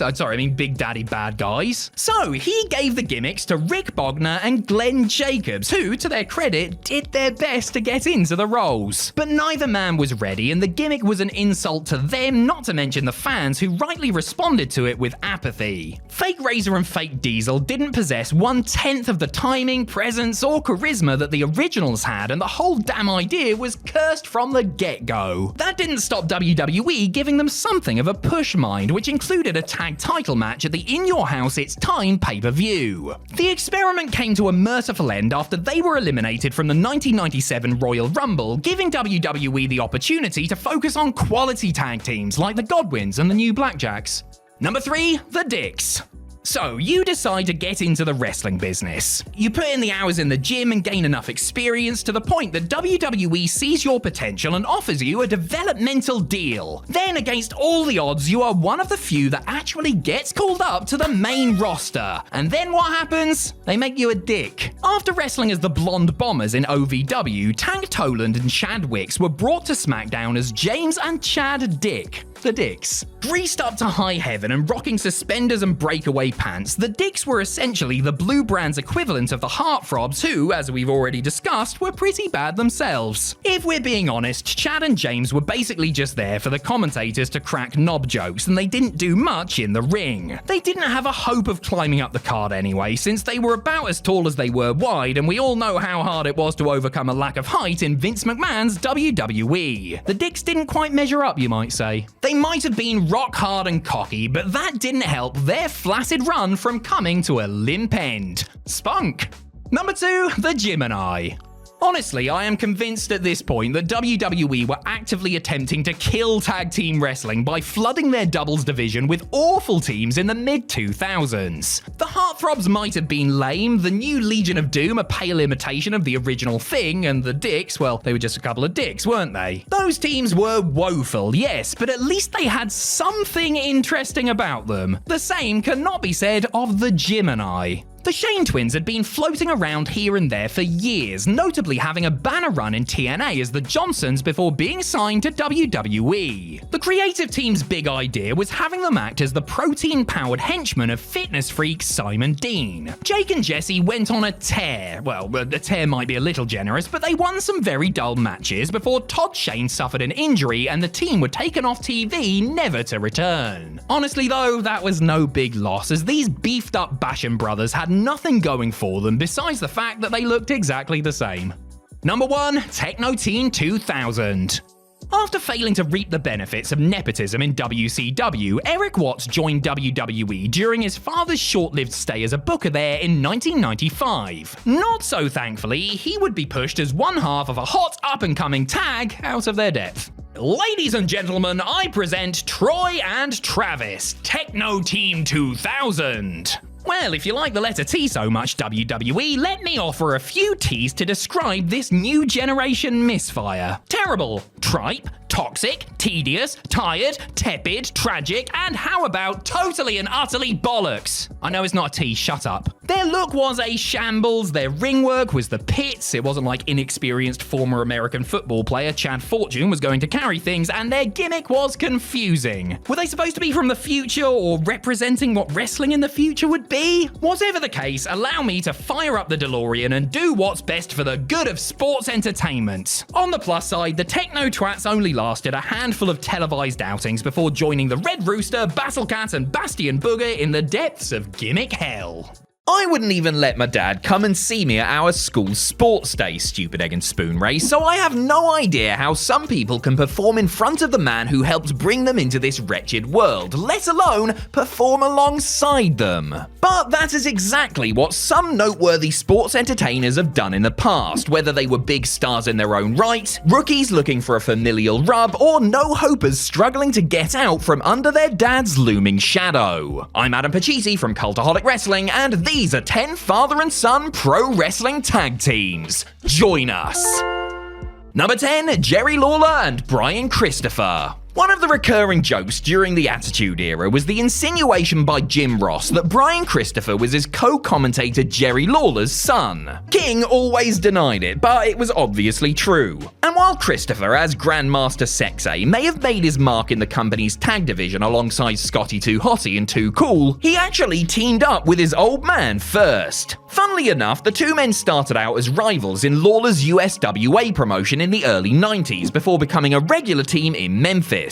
They had a few matches on WWE television in 1997, the first of which was against another father-son combination, Ivan and Scott Putski. They also competed against cobbled-together duos like Flash Funk and Scott Decidedly Lukewarm Taylor and George Steele and Taka Michinoku before their brief run came to an end. Well, in WWE at least anyway, because Lawler and Christopher would continue teaming off and on in the home of the Blues and beyond, with their last outing being a six-man affair as they tagged with Doug Gilbert to take on the Rock and Roll Express and Terry Funk in 2017.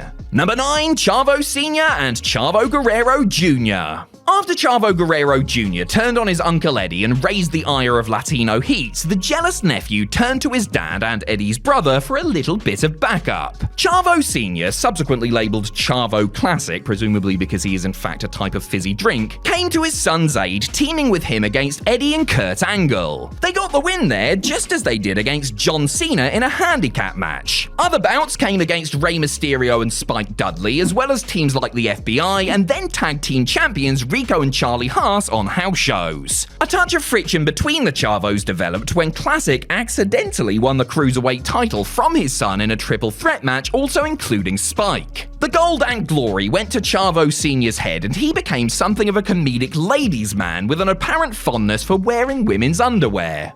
How much do WWE writers get paid again? There was certainly potential for Chavo Jr. and his pappy to do more, but Classic was let go in the middle of their storyline after no showing one too many live events. Number 8, Fritz and the Von Erich brothers. For all his many faults, and if you don't know about them, there's a movie featuring some handsome young men to educate you on the subject. Fritz Von Erich was a major star and one of the key reasons wrestling was so big in the Lone Star State. A hated foreign menace heel in his prime, Fritz became a beloved babyface toward the end of his in-ring career, thanks in large part to the popularity of his bone-bending sons Kevin, Kerry, Mike, and David. The patriarch and world-class champion wrestling promoter tagged with his sons on multiple occasions, mostly in 6, 8, and 10-man tags between 1977 and 1984. The emotional pinnacle was probably in their last match together, as Fritz, Kevin, and Mike Von Erich fought for the honor of the recently departed David against perennial rivals, the Fabulous Freebirds. Not only did they beat Michael Hayes, Terry Gordy, and Buddy Roberts in front of over 30,000 fans in Irving, Texas, but they also took home the world-class 6-man tag titles to boot.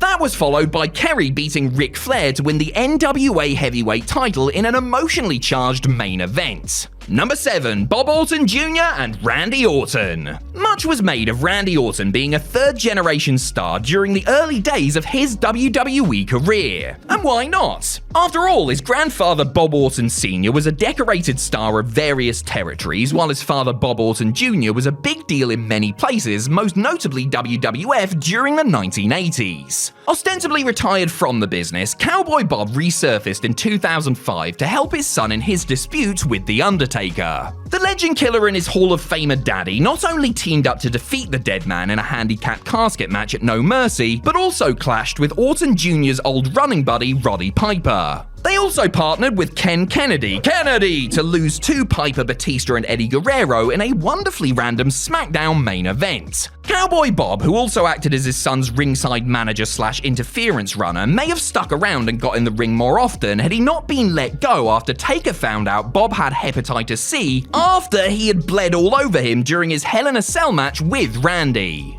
Number 6, Bruno and David Sammartino. David Sammartino had a tough act to follow, didn't he? Son of the legendary Bruno Sammartino, young David couldn't really hope to replicate the tremendous success of the beloved living legend. Sensing that his kid might be fighting an uphill battle when it came to acceptance, Bruno came out of retirement in 1985 in order to team with David, who by that point had been wrestling in the US and overseas in Japan for 4 years. The Sammartinos teamed up on about a dozen WWE cards and were undefeated against the likes of Paul Paul Orndorff and Bobby Heenan, Brutus Beefcake and Johnny V, and Bob Orton and Roddy Piper. While Bruno had the best of intentions in putting the boots back on to help his son's career, their teaming together only further emphasized how much better and more popular the multi-time world champion was in comparison. David's career never really truly took off, and he ultimately faded away from the business. While wrestling may not have given him the riches that it did his father, for David, I'm sure that the memories of tagging with him, especially in Madison Square Garden, were priceless. Number 5, Vince and Shane McMahon. Vince McMahon Sr. had always discouraged his son, Vince Jr., from trying his hand at actually wrestling. It clearly ate McMahon up inside, hence why he pretty much literally threw his son headfirst into the ring wars. The WWE owner and his apparent heir, good luck with that, began by butting heads, but soon put their differences aside in their attempt to take down Steve Austin. As well as Stone Cold, Vince and Shane also teamed up against the Stooges and the Dudley Boys in those early days, before they went back to scrapping with each other once more. Fast forward to 2006 and they were back together again, joining forces to take on Shawn Michaels and, God, before the Heartbreak Kid swapped his creator for dick and fart joke aficionado Triple H. The reformed D-Generation X battled the McMahons for several months, and to be blunt, it didn't turn out well for father and son. Months later, however, they were back at it, forming an alliance with Umaga and trying to keep the ECW title around the waist of a do-rag wearing Vince. Yep, that was an actual thing that happened. Number 4, Larry and Curt Hennig. Larry the Axe Hennig was one of the mainstays of Minnesota wrestling from the early 1960s to the mid-80s. A big barrel-chested bruiser who regularly teamed with other intimidating grizzled bastards like Harley Race and Fritz Von Erich, Larry's son Curt was cut from an altogether different cloth. A smaller and more athletically gifted technician, Curt got his start as a singles wrestler in the AWA and WWF before he started tagging with Pops in the Portland-based Pacific Northwest Wrestling. It was in Portland, after just a handful of matches together as a unit, that Larry and Curt bagged the PNW tag team titles by defeating Matt Bourne and Rip Oliver. They lost them back to the same people just a few days later, yes, but the history books show that they are one of the few father-son tag teams to win gold together. A couple of years later, they were a top act in the AWA and had a notable series of matches with the Road Warriors, though they never managed to capture their tag straps. By the time they stopped teaming, Curt was clearly ready to move on to bigger and better things, while Larry was ready to call it a career, satisfied that he got to spend the last years of it alongside his son. Number 3, Ric and David Flair. Ric Flair's daughter Charlotte is a real chip off the old block, isn't she? A multi-time world champion in her own right, the Queen has forged a legacy all on her own, and it's been a long time since she was simply viewed as the Nature Boy's little girl. Ric Flair's son David, on the other hand? Look, I want to start by saying that WCW put David out there way before he was ready to be in a wrestling ring, let alone wrestling on global television and pay-per-view. I mean, at least he was in good hands for his debut at Sold Out 1999, teaming with his father against two experienced pros in the form of Curt Hennig and Barry Windham. The Flairs got the victory too, though it would be one of only 2 times they would share the ring as partners. They had a singles match as well as a few tag bouts where they were on opposite sides, with the next time they were tasked to work together coming on an OVW show of all places in April of 2002. Once again, Ric and David got the win, beating Sean O'Haire and John Prototype Cena of all people. Number 2, Dusty and Dustin Rhodes. Dustin Rhodes was a natural when it came to the professional wrestling business.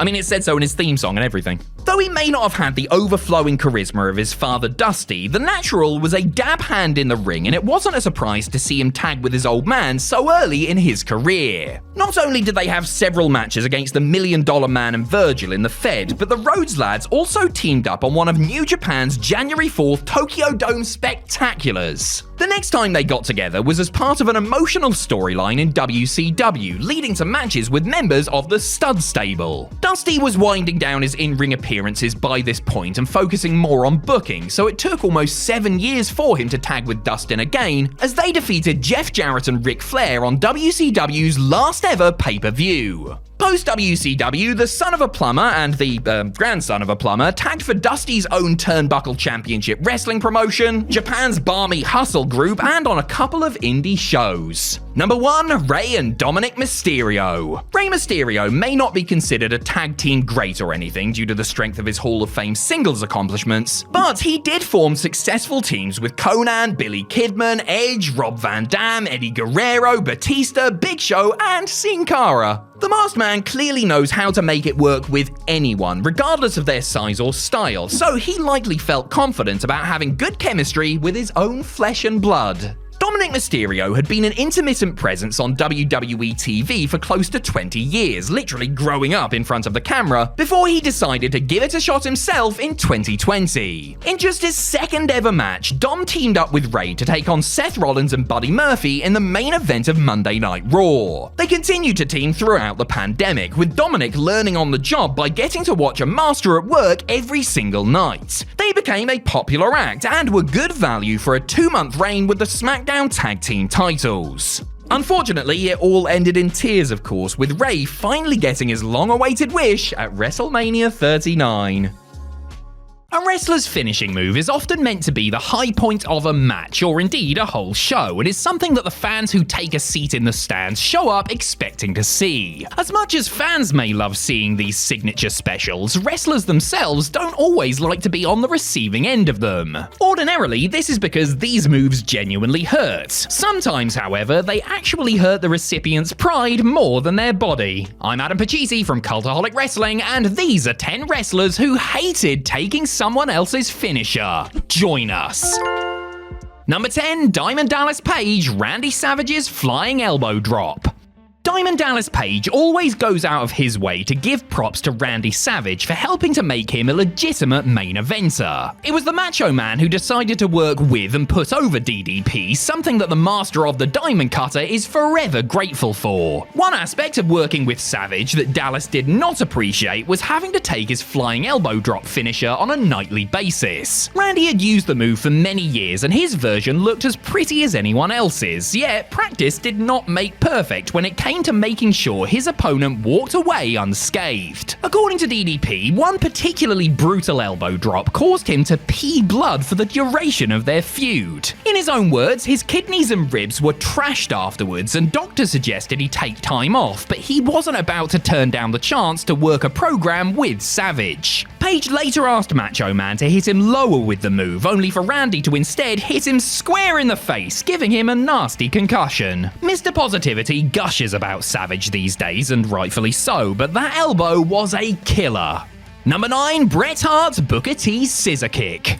If there's one thing you didn't want to do when you wrestled Bret Hart, it was hurt him. Just ask that stupid idiot Bill Goldberg. The excellence of execution took great pride in taking care of his opponents while working a snug, believable style, and resented anyone who didn't afford him the same courtesy. Which, evidently, his fellow 2-time WWE Hall of Famer Booker T did not. During a 2024 virtual signing, the Hitman noted that he hated taking Booker's scissor kick finisher when the two worked together in WCW. According to Bret, the move was dangerous and drove his head right into the mat every single time. After a few times of this happening, Hart had to ask Booker to stop hitting him with it. Responding to the accusation that he was trying to kill Bret, Booker noted that he never meant to hurt him and didn't think he did, but conceded that might have been the case. Regardless, he only had positive memories of working with Hart. Bret certainly isn't shy about calling out moves he doesn't like, having previously singled out the Doomsday device and even simple chops as things he tried to avoid, as well as anything delivered by Bill Goldberg, the stupid idiot.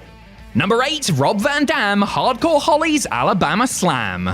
Considering he was a kickboxer and tough man contest competitor before honing his skills in the wild and woolly ECW and overseas for All Japan, it's no surprise that Rob Van Dam has a reputation for toughness. As well as being able to handle himself in real fight situations, the whole flippin' show made a point to demonstrate his durability by taking all manner of crazy moves and bumps. Though he may have been keen to go through a table or take a German suplex right on his neck, the move that RVD never liked taking undertaking was, on the surface, a relatively simple one. For Van Dam, the Alabama Slam, made famous by former WWE star Hardcore Holly, was the worst move that he consistently took. Speaking about it on his podcast, Rob noted that he never learned how to take it so that it didn't end up killing him, something that began when he first took the move from Del the Patriot Wilkes in Japan during the mid-90s. RVD explained that there's not much you can do to break your momentum and were essentially at the mercy of the person delivering it. Hey, nothing a big fat doobie won't fix, eh? Number 7, Sabu tests running big boots. Like his tag team partner Rob Van Dam, Sabu has a reputation for exceptional toughness, a rep that he has earned 50 times over. After all, this is a man who wrestled with broken bones and once used crazy glue to seal a wound caused by barbed wire, his scars telling the story of a career full of extreme ring wars. But it's not as if the man himself actually enjoyed the pain. He may have been good at taking abuse, but he wasn't a masochist and would have preferred to have gotten through a match unscathed if possible. That wasn't possible when he was booked against Test during WWE's rebooted version of ECW. Test had not long been brought back to WWE after a 2-year absence and was being pushed as one of the top heels on the brand. Sabu was one of the unfortunate folks who had to take the big Canadian's running big boot finisher, which Sabu claimed would knock him out every time. After seeing stars for the umpteenth time, Sabu told Test that he could no longer do the move to him if he couldn't work it so that it was safe, to which Test replied, "No, Vince wants me to use it. He told me to kill you with it." Compassion, I believe they call it. Number 6, Eric Bischoff, Rikishi Stinkface. If you were a heel in WWE while Rikishi was in his pomp, chances were you were going to get an up-close and personal view of his cornhole. Pretty much everyone took the stink face, which, for those unaware, saw the big man rub his big backside in the face of whatever poor sap happened to find themselves sitting with their head resting against the bottom turnbuckle, including main eventers, divas, and even Vince and Stephanie McMahon. It didn't take long for WWE to book a segment for former WCW SVP Eric Bischoff to receive the move, which he did as the payoff to an angle at Unforgiven 2002. Eazy-E must have known that he was going to get some receipts for the Monday Night Wars, and while he was okay with most of the humiliating stuff he was scripted to do, he had a real problem with taking the stink face. Speaking about his resistance to it on his 83 Weeks podcast, Bischoff noted that he wasn't big on the idea of tossing Kishi's salad and complained to the writers, but ultimately swallowed his medicine and decided that he would do his best with the situation, even if he wasn't happy about it. Number 5, Bob Backlund, Diesel's Jackknife Powerbomb.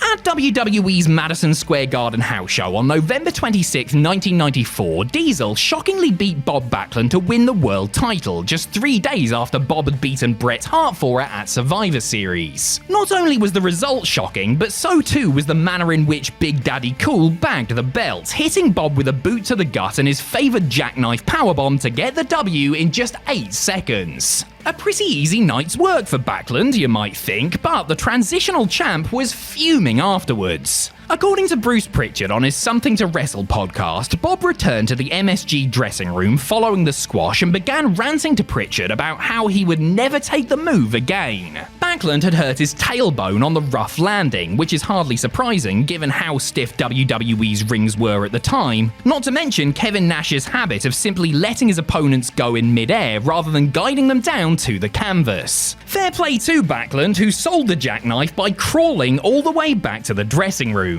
At least I think he was selling. Number 4, The Undertaker, Sid's Powerbomb.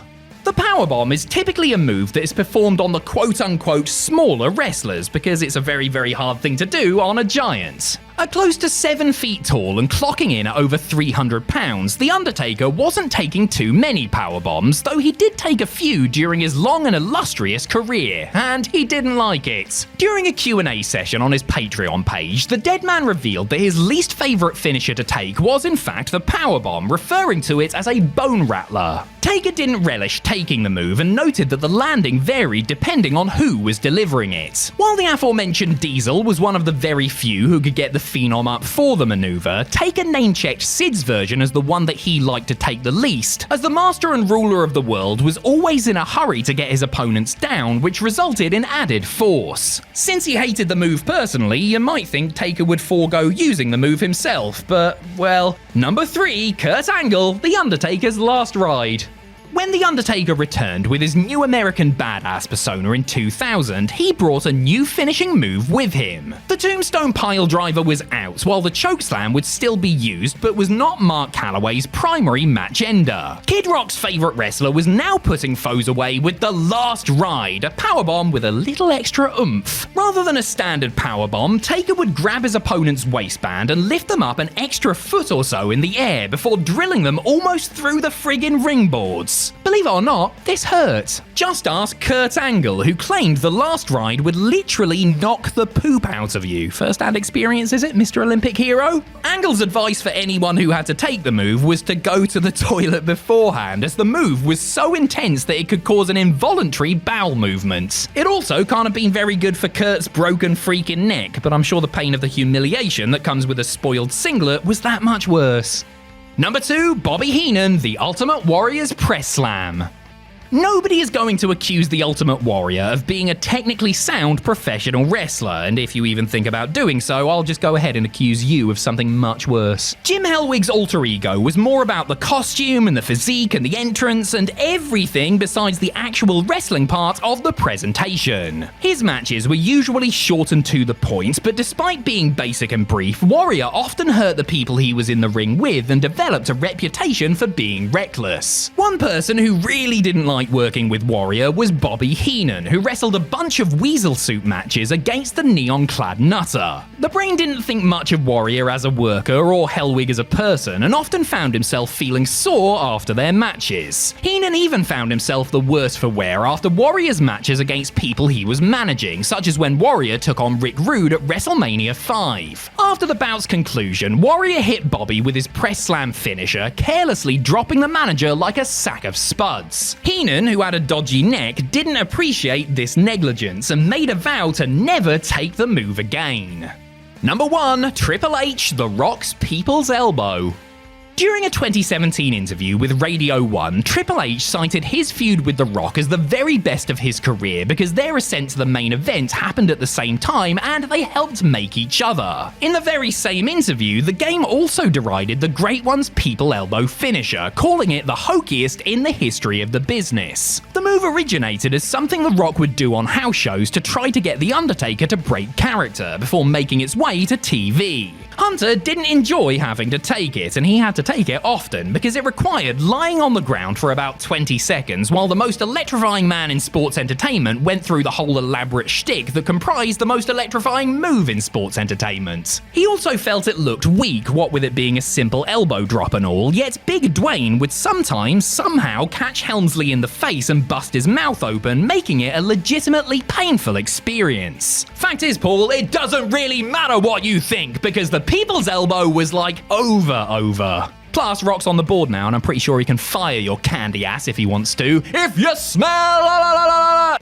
The wrestling promo is an art form in its own right. What seems like simply nattering into a microphone actually takes a ton of skill, and there are people in the business that have dedicated their entire careers to mastering it. That being said, nobody bats 1,000, and the following entries are all examples of when the best of the best got tongue-tied. Anyway, I'm Sam Driver I'm Adam Pacitti from Cultaholic Wrestling, and these are the 10 worst wrestling promos from great talkers. Join us. Number 10, The Rock's WrestleMania intro. When it comes to putting butts in seats through talking alone, you could argue that nobody is better than Dwayne the Dwayne Dwayneson, aka The Rock. Rocky's electric, see what I did there, promo style is what made him a household name, so much so that he eventually became a Hollywood megastar through sheer charisma alone. Because let's face it, nobody would have gone to see Skyscraper if the Brahma Bull hadn't been on the poster. With so much talent coursing through his veins, you would have thought that The Rock would have been able to carry any situation with a microphone in his hands. Sadly, this isn't the case, as the opening of WrestleMania 27 proves. As guest host of this cursed event, Rock opened the show by addressing the Atlanta crowd. He made fun of John Cena, got the crowd to chant Yabba Dabba with him for some reason, and rambled on for several painful minutes of awkward attempted comedy. You could see the sweat starting to form on Dwayne's brow as he desperately tried to think of what to say next. Unfortunately, Unfortunately for everyone in attendance, this was a sign of things to come.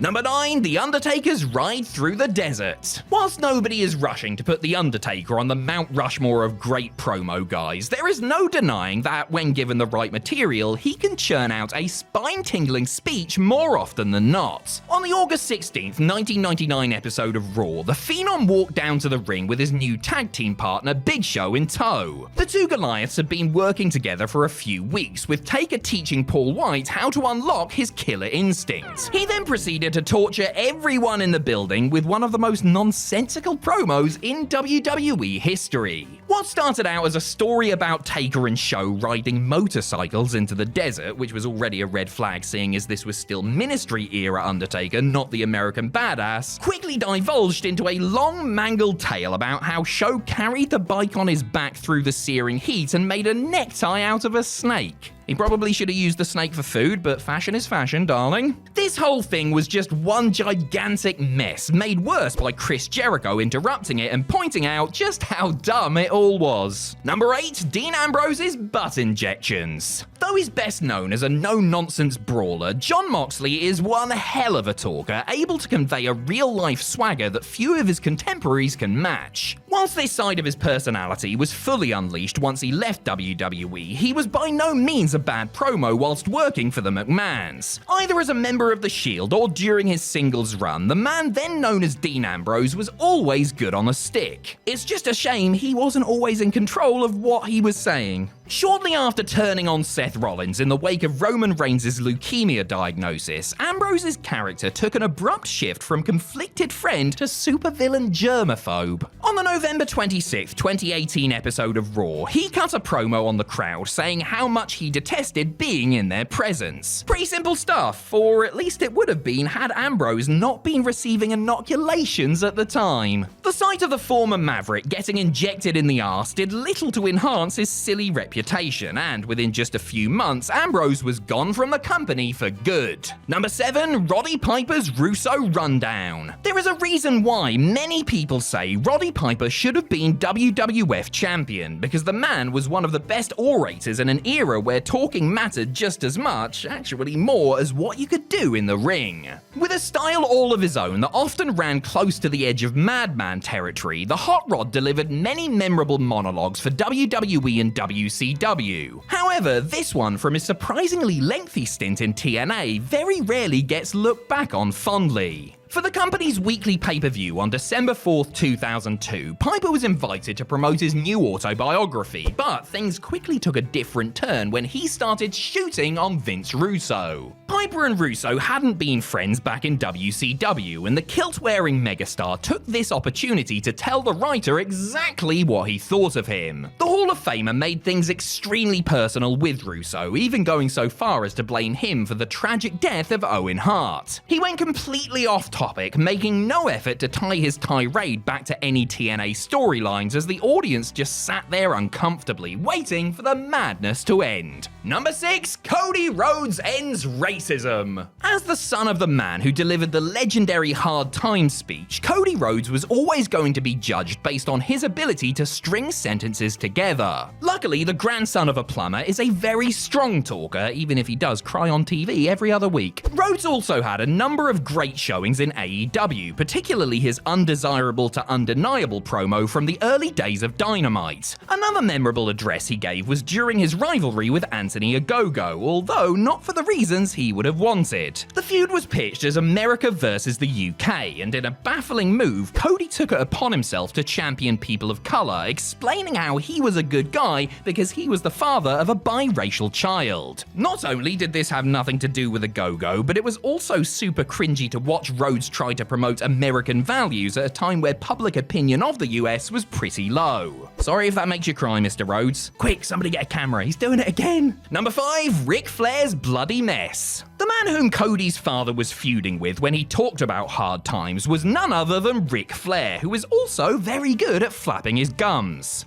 Whatever Flair did, he did it with the energy of a nuclear-powered jackhammer, cutting wild and frenetic promos across the country as NWA champion, making everyone either fall in love with him or want to see him get battered by their local babyface. Unfortunately, for all that talent, Flair was always something of a loose cannon, a trend that continued as he got older. In the build-up to his match with Randy Orton at Taboo Tuesday 2004, Flair cut a promo on Raw where he took umbrage with the young star's perceived disrespect. He said that if he was a legend, then Orton must be a virgin, and then uttered the immortal line, "Do you know how many virgins I've made holler and scream and bleed?" Yikes. This was a mightily inappropriate thing for Flair to say and should definitely not have made it to TV. WWE have tried to cover it up by removing this segment from the network, but we remember WWE. We all remember. Number 4, John Cena's Rumble Ramble. Even when he was at his most divisive, it was hard to call John Cena a bad promo. He might have been cheesier than Cheddar Gorge and so transparently corporate, no wonder you couldn't see him, but the guy has always been confident on the mic and is usually able to bring great babyface fire to a segment. Well, unless he goes off on a massive tangent about Call of Duty. In the lead up to the 2013 Royal Rumble, which Cena would go on to win, the star addressed the Monday Night Raw crowd and started talking about the concept of Sundays. He then called out some kid in the crowd for beating him at Call of Duty Black Ops 2 before revealing his username on the game was Skidmarks187. Okay then. Cena just kept on going too, stringing random thoughts together about blow-up dolls and Taylor Swift, neither of whom were going to be in the Rumble that weekend. As a regular promo, this was baffling, but as a last-minute promotional spot for one of your biggest matches of the year, in the words of the gaming community at the time, what a scrub. Number 3, Paul Heyman Survivor Series Shocker. Paul Heyman has not always been a reliable man in his life. I mean, just ask anybody who worked for ECW in the year of, well, ever. I think they're still waiting for those checks to clear. One thing Paulie can usually be relied upon for is a great promo, as he's one of the most verbose, concise, and complete talkers wrestling has ever seen. This is why, when Heyman delivered an absolutely horrible speech in the lead-up to Survivor Series 2016, the wrestling world was shocked to its core. Heyman was supposed to be bigging up his client Brock Lesnar ahead of his much-hyped rematch with Goldberg at the event. However, as soon as the microphone went up to his lips, the former Mr. Dangerously lost all sense of composure and decorum. The usually silky smooth wise man fumbled his lines, got baited by the crowd, and gave off massive rabbit in the headlights vibes. And it's not like Lesnar could have jumped in and saved his manager. I mean, we all remember how awful those promos were in 2012, don't we? Heyman does not slip up often, but when he does, it's quite the sight. Number 2, Jake Roberts counts cards. Jake the Snake Roberts has lived a hard life, not helped by his well-documented issues with substance abuse. Unfortunately, this has often come at the expense of his work, and there is no greater example of this than the ill-fated 1999 pay-per-view Heroes of Wrestling. This utterly terrible show was supposed to feature a match between Roberts and Jim Neidhart, but the Snake was in no condition to perform or do anything for that matter. This was demonstrated when he gave one of the saddest promos of all time shortly before the bell rung. A clearly under the influence Jake stumbles his way through a slurred collections of sounds, including his now infamous "Wanna Play 21" line that now lives forever thanks to our pal Mafu. The worst part of this whole ordeal was that Roberts had once been one of the greatest promo merchants on planet Earth. His slow, sinister style of delivery was a revelation in an era of coked-up shouting, and his great speeches are still studied by budding sports entertainers to this very day. Heroes of Wrestling was a bad time all around, but it will also always be remembered as one of the lowest points of a troubled icon. Number 1, Hulk Hogan's Right Gay Guy. He might have been talking absolute rubbish most of the time, but Hulk Hogan was so damn charismatic that he could have sold out WrestleMania 3 by reading out loud from a Chinese menu. Even during his later WWE run in the 2000s, Hogan could still drive the fans wild on the mic. But then came the March 6th, 2003 episode of SmackDown, where the Hulkster unwittingly came out to thousands of people. During a promo off with Vince McMahon over who had the biggest impact in wrestling, Hogan went on to say something about being the right guy in the right place. But he must have got his moustache caught in his mouth or something, because what he actually said was, "I was just the right gay guy." This incredible slip-up is made even better by the fact that this was actually the Hulkster's second attempt at the promo after he got it wrong the first time. Honestly, Honestly, this whole segment is glorious from top to bottom, as iconic as anything Hogan said in the 80s, and is proof that even the greatest talkers in the world sometimes have their off days.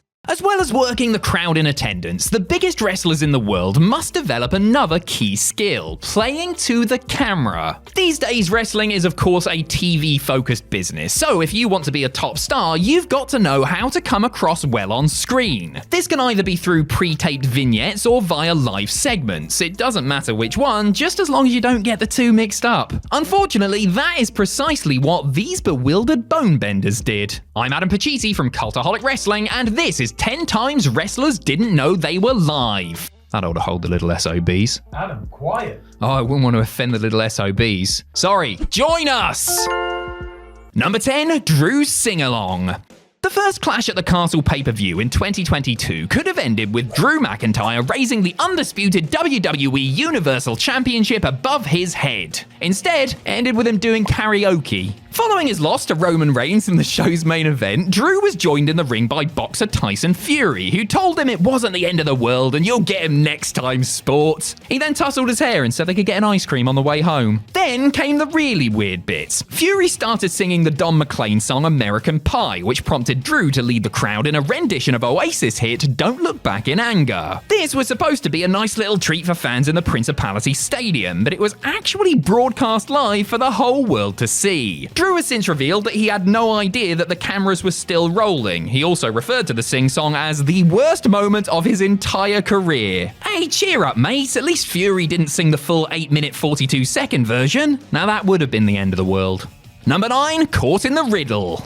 Matt Riddle is a pretty well-known wrestler, but he might be best known for his love of a certain green substance. And I'm not talking about broccoli. Though I can't 100% confirm it, it certainly felt like Riddle was on the good stuff during this segment on the March 29th, 2021 edition of Monday Night Raw. The then United States champion went up to the then Raw Women's champion Asuka to ask her a bunch of questions, including if scooters were big in Japan. Riddle had a thing about scooters at the time, don't ask. The former UFC fighter started to talk before getting really muddled up and then just abandoning the segment entirely, all whilst a confused Asuka and several million TV viewers watched on. Riddle has since admitted that he hadn't been told that the segment was live, so he clearly thought he could just scoot away and then have another go. Sadly, this wasn't the case, so this awkward moment ended up committed to video for all eternity. He did say that Randy Orton found the whole thing really bloody funny, which brought them closer together, so I suppose we have this moment to thank for RK Bro? Every cloud, eh? Number 8, For Fox's Sake. Alicia Fox should be remembered as the first African-American woman to win the WWE Divas Championship. Instead, she's mostly remembered for being a bit mental. Foxy, who was with WWE for some 17 years, played an unhinged character known for violent temper tantrums directed at other members of the roster. On the September 5th, 2016 episode of Raw, Nia Jax was the target of an outburst that got a little too real. The erratic superstar started chucking things around in a fit of rage, accidentally flinging a tissue box directly into Jax's face. You could tell it was an accident because Fox briefly forgets she's on camera and looks genuinely concerned for her friend. For about 2 seconds, the madness just stops. Then, upon remembering she's on live TV, Fox goes right back into character, screaming in Jax's face before getting shoved backwards over a table. It wouldn't normally be acceptable to laugh at somebody getting smacked in the mush, but the looks on both women's faces are just priceless. Jax goes into a sort of stunned haze, whilst Fox looks like she's just knocked over a Lego set that took somebody 3 months to build. Just great stuff. Number 7, Dun Dun Dun. Kevin Dunn isn't technically a wrestler, actually there's no technically about it, but he's made such a big impact on the world of wrestling that it felt appropriate to include him here. For almost 4 decades, Dunn was a key part of the WWE machine, serving not only as an executive producer of the company's TV output, but also as one of Vince McMahon's most trusted advisors. He is most famous, or should that be infamous, for controlling the majority of WWE's visual outputs. He is the one who pioneered the use of frantic camera cuts during matches. I miss him every day. Dunn used to oversee production on the old game show version of NXT, which is what led to him getting caught out. On the feed of an episode from the 3rd season of the show, somebody must have left a microphone open in the production truck because you can hear Dunn's voice throughout the entire thing. It's very low in the mix and you can't always make out what he's saying, but it's definitely there. Considering how reclusive Dunn was during his time with WWE, this is like discovering full color footage of Bigfoot in the wild. Number 6, I'm seeing double here. 4 Mankind's. The In Your House Rock Bottom pay-per-view featured a night-long story of Mr. McMahon trying to talk Mankind out of his scheduled WWE title match with The Rock. Following what he believed to be a successful meeting with Mrs. Foley's baby boy in his boiler room office, McMahon smugly struts away, turning down a corridor. But who's that in the background? That's right, it's The Rock, and he's talking to Mankind. But wait, he was just in the boiler room. What the darn heck is going on here? The footage isn't super clear, but if you slow it down and focus on that one portion of the shots, you can clearly see the unmistaken outline of Mick Foley yakking away with his supposed blood rival. I mean, this would have been a bad enough blooper, but how the hell did Foley get from the boiler room to the corridor in under 10 seconds? So was the conversation with Vince a pre-tape that they spliced into live footage? Was the guy in the background just a Mankind cosplayer? Are there actually 3 faces of Foley? Well, dear viewer, we will never know, but it's almost certainly option A. Number 5, ooh, what a blush. The Road Warriors had a reputation for being 2 of the toughest bastards during one of wrestling's gnarliest periods. They would regularly stiff people in the ring, no-sell dangerous moves, and always gave the impression they were about 3 seconds away from starting a legit brawl. And that is what makes this clip from No Way Out of Texas 1998 so funny. Prior to his big match with Kane on the pay-per-view, Vader gave a fired-up interview to Sonny on the pre-show. As he's in full flow, a door to the left of the shot opens and out walks Road Warrior Hawk, who clearly had no idea that this corridor was being used for a promo. You simply couldn't write this sort of comic timing. The door opens, Hawk walks out, immediately clocks there's a camera, then backs out of shot without saying a word, his eyes bulging out of his head like he's in Looney Tunes. To top this whole thing off, the Legion of Doom weren't even on the card. Why was Hawk even in the building, let alone walking around on his own 15 minutes before showtime? Telegraphed is running later, I'll tell you that much. Number 4, the Big Red Gentleman.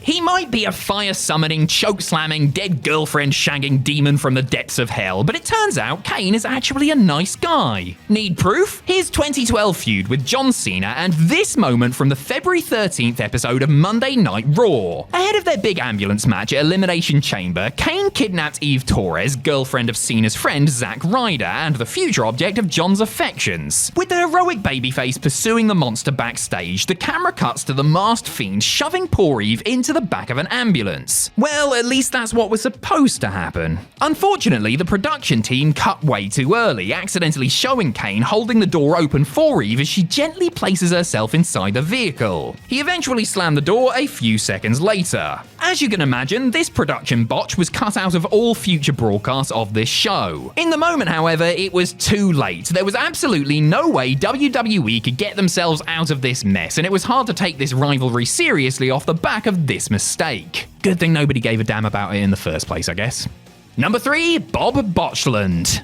Bob Backlund is so certifiably insane that some people call him the male Alicia Fox. The 2-time WWE champion returned to the company in 2000, forming a brief but memorable partnership with a young Kurt Angle. Backlund managed the Olympic gold medalist during the run-up to WrestleMania 2000, but was fired by his charge a few weeks into their run. According to Angle himself, this botch from the March 20th edition of Raw is what led to the Hall of Famer getting the boot. The 2 submission specialists were walking backstage when they encountered an extra sat on a production crate. Backlund was supposed to put him in the crossface chicken wing, but he thought he was meant to be standing up. He then asked the guy to get on his feet before turning to the camera to ask if they could do the segment again. They couldn't, because this was live. With Angle desperately looking off camera for some help in dealing with this crazy old man, the live feed cuts away to something else. Not long after this embarrassing screw-up, Backlund would be gone from WWE TV, off to terrorize somewhere else with his unhinged antics. Number 2, stop in the name of ads. The pandemic was a strange time for everyone. Nobody knew how to handle this brave new world, least of all the wrestling business, which was adjusting to putting on shows without a live crowd. This unique wrinkle had unintended consequences for the March 13th, 2020 episode of SmackDown. This was the first episode of WWE programming to be broadcast under quarantine rules, and things were a bit weird. Not only was Triple H on commentary giving a live demonstration of what it's like to have a mental breakdown, but this extraordinary unsavory sight occurred during a match between Bayley and Sasha Banks and Alexa Bliss and Nikki Cross. Instead of continuing to wrestle during commercial breaks like they would in normal circumstances, the four ladies just stopped when they thought nobody was watching. Unfortunately, different territories received different feeds of the show, so some viewers saw this kayfabe-shattering spectacle live and in colour. Really, you've got to feel sorry for the wrestlers here? What were they supposed to do? Keep wrestling and risk injury for no reason? It's not their fault nobody told them they were still live. But hey, still, it's another thing to blame Kevin Dunn for, so I'm good with it. Number 1, it's live, pal. What else could it have possibly been? Sid Vicious / Sid Justice / Psycho Sid / Sid from Toy Story wasn't exactly known for his coherent promos. The former WWE champion would often spew verbal spaghetti to the delight of sadistic fans the world over, but this microphone mishap from the First In Your House events might be his finest work. Ahead of his main event match with Diesel, the big man was asked if he's prepared to take the offense his opponent is ready to dish out. I'm sure Sid had a soliloquy of Shakespearean quality prepared, but after struggling mightily to get the word skeptics out, the whole thing goes to pot. Sid then asked to start the segment again, only for interviewer Jim Ross to utter the immortal line, "No, it's live, pal." This is, without hyperbole, one of the greatest moments in professional wrestling history. The look on Sid's face, the speed of JR's comeback, the way Ross calls him a man of few words after they abandon the segment. Damn, Jim, what did he ever do to you? Listen, he may only have half the brain that we do, but we love Sid all the same. One of the most exciting aspects of WWE's Royal Rumble match is the potential for returns, whether they're well-loved legends from the past or a current star coming back after some time on the sidelines. At least in theory anyway, because for every truly great return that earns a place on the highlight reel, there is one that earns a shrug of the shoulders instead. Whether they were surprises or known about well ahead of time, some of them don't get talked about often, if at all, and for good reason. I'm Adam Pacitti from Cultaholic Wrestling, and these are 10 forgotten Royal Rumble returns. Join us. Number 10, Val Venis in 2002. The 2002 Royal Rumble was the scene of a bunch of returns, most of which were for memorable characters of years gone by. The re-emergence of Mr. Perfect and Goldust got a lot of hype, but lost amongst the hoopla was the fact that the big Val Boski also stepped back into a WWE ring for the first time on TV since June the previous year. Venis, last seen as a member of the Right to Censor stable, had been kept off television while he recovered from hip surgery, while the ongoing Invasion storyline meant that the writers didn't exactly have anything pertinent planned for him. Back in his old gimmick, Val received a warm welcome from fans who were glad to hear that familiar strain of "Hello, ladies." But he wasn't given such a kind response from a rampant Stone Cold Steve Austin, who canned him in 2 minutes and 58 seconds. The adult entertainer was one of 7 men that the Texas Rattlesnake eliminated. With the likes of Perfect, Goldust, and match winner Triple H taking the headlines, nobody really gave a second thought to the big Val Boski on the night. He wasn't alone, mind, because number 9, The Godfather in 2002. Like Venis, The Godfather was another Right to Censor member who was left directionless once the group disbanded and the invasion began in earnest. The only solution, really, was for him to take some time away and return under his old fan-favourite gimmick. We wanted to come aboard the hoe train. We needed to light up a fatty for that pimp daddy. We yearned for bright hats with little feathers in them. How disappointing then when this newer and decidedly unimproved version of The Godfather showed up. The hoes weren't so scantily clad, nobody lit up a fatty, there was nary a hat with a little feather in it to be found. The new direction for the character was to be very toned down, with The Godfather claiming to have gone legitimate with a legal escort business. Well, Chuck Palumbo and Christian escorted him out of the Rumble in a grand total of 1 minute and 48 seconds, setting the tone for an underwhelming run that followed. Number 8, Billy Gunn in 2004. Billy Gunn was absolutely living the dream in the summer of 2003, getting paid to, essentially, look at on-screen girlfriend Tori Wilson's bum. I swear, one of these days I'm going to kill my guidance counsellor. Unfortunately for Mr. Ass, he went down with a shoulder injury that September, which kept him out of action until late December. Though Billy was medically cleared and spent some time down in developmental territory OVW working off ring rust, WWE decided they might as well hold off on his return for a little longer and began promoting it for the Rumble. Gunn himself hyped it up via vignettes on SmackDown, counting down his greatest moments, such as winning his first tag titles with kayfabe brother Bart and going all the way in the 1999 King of the Ring. It felt like maybe they were teasing him becoming a heel, but not much about him seemed to have changed when he entered the fray in the 2004 Royal Rumble at number 27, hitting his famous finisher on everyone in sight. That was as good as it got, as Goldberg unceremoniously dumped him out after just 5 minutes and 37 seconds of ring time. Number 7, Jim Duggan in 2012. The winner of the very first Royal Rumble should, by rights, be allowed to enter any damn Rumble they please. And I love Hacksaw Jim Duggan as much as I love shouting, "Ho!" but his appearance in the 2012 iteration wasn't much to sing about. Fans might not have been singing, but they were having a whale of a time chanting USA, USA when Big Jim made his surprise entrance at number 19, striding towards the ring with his trusty 2x4 in hand. After dishing out some punches, kicks and clotheslines to the mid-card Geek Squad cluttering the ring, Duggan himself was clotheslined out by Cody Rhodes. The bitter irony, eh?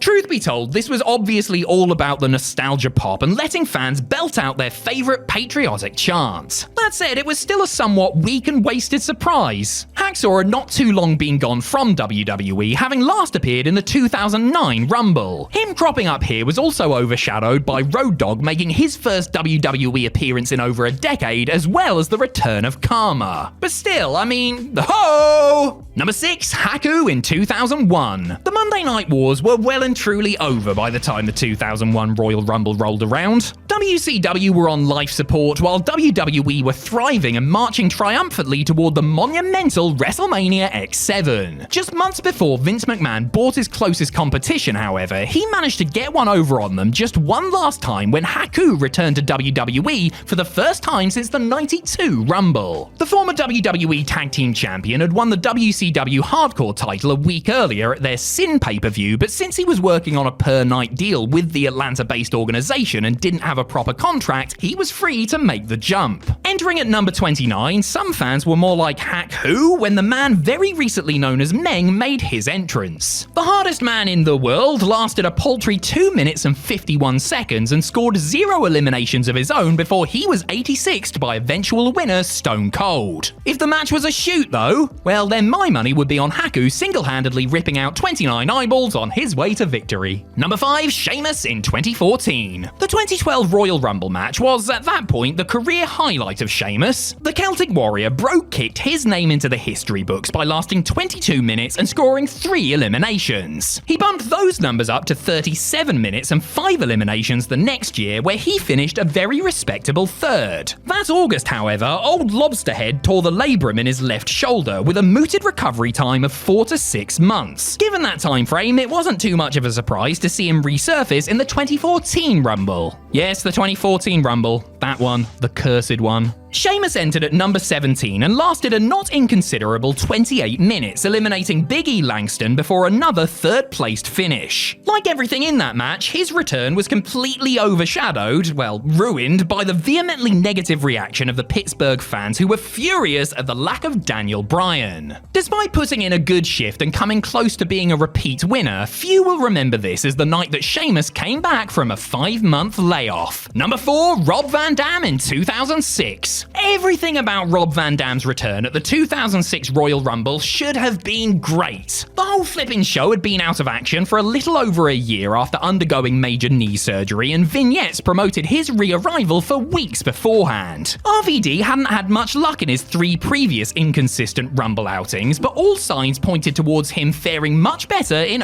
06. Coming in at number 20, better add a 4 before that 20, am I right? Blaze one. Van Dam was in there for just shy of 24 minutes and got rid of Carlito, Road Warrior Animal, Super Crazy, and Goldust. Besides some eliminations and some cool teamwork with Rey Mysterio, Van Dam didn't do too much to stand out. Much of that was down to the Herculean efforts of Mysterio, who set a new longevity record and eliminated 6 people, including playing a part in Rob's, before winning the whole thing after entering second and dedicating his triumph to the late great Eddie Guerrero. With all that going on, Van Dam's return became something of an afterthought. His surprise 2009 Rumble return, on the other hand, was sweeter than that sticky icky icky. Number 3, Jacqueline in 2018. 2018 was a historic year for the Royal Rumble as the namesake pay-per-view hosted not just a men's but also a women's Rumble match for the first time ever. And how great was it for a first go? The returns of Hall of Famers like Lita, Trish Stratus, Tori Wilson, Molly Holly and Beth Phoenix were great to see. Sasha Banks was the MVP with a 55-minute showing, and after Asuka's popular win, Ronda Rousey made her proper debut as a full-time WWE star. Regrettably, some things got lost in the shuffle, like the return of Jacqueline wrestling in a WWE ring for the first time in almost 14 years. A Hall of Famer in her own right and one of the toughest women to ever lace up a pair of boots, the former WWE Cruiserweight Champion entered at number 21 and got a nice pop. The then 54-year-old looked like she hadn't lost a step and was allowed to briefly shine before she was bundled out by entrant number 22, Nia Jax. To date, this is Jackie's last taste of in-ring action, and I can't help but feel that she deserves a better send-off. Number 2, Rick Martel in 1995. The 1995 Royal Rumble had one of the weakest fields ever. Realistically, only Shawn Michaels, British Bulldog, Lex Luger, and maybe Owen Hart had a chance of winning the thing. The roster was so threadbare that WWE even called in Dick Murdoch and gave the likes of Well Done a number just because. One man who didn't make it to the Sun Dome in Tampa was Jim Neidhart. The Anvil, never one to miss an opportunity to get fired, was let go after no showing one too many events. Drafted in as his late-in-the-day replacement was Rick Martel, who hadn't been seen in WWE since a tour of Asia in July of 1994. It was the model's 7th Rumble appearance, a record at the time. However, he wouldn't be able to repeat the heroics of, say, his 1991 Rumble performance where he eliminated 4 people and lasted 52 minutes en route to a commendable 5th place finish. In 95, he entered number 10, eliminated nobody, and found himself sayonara'd in just 2.5 minutes. It was Martel's last WWE match. What a way to sign off.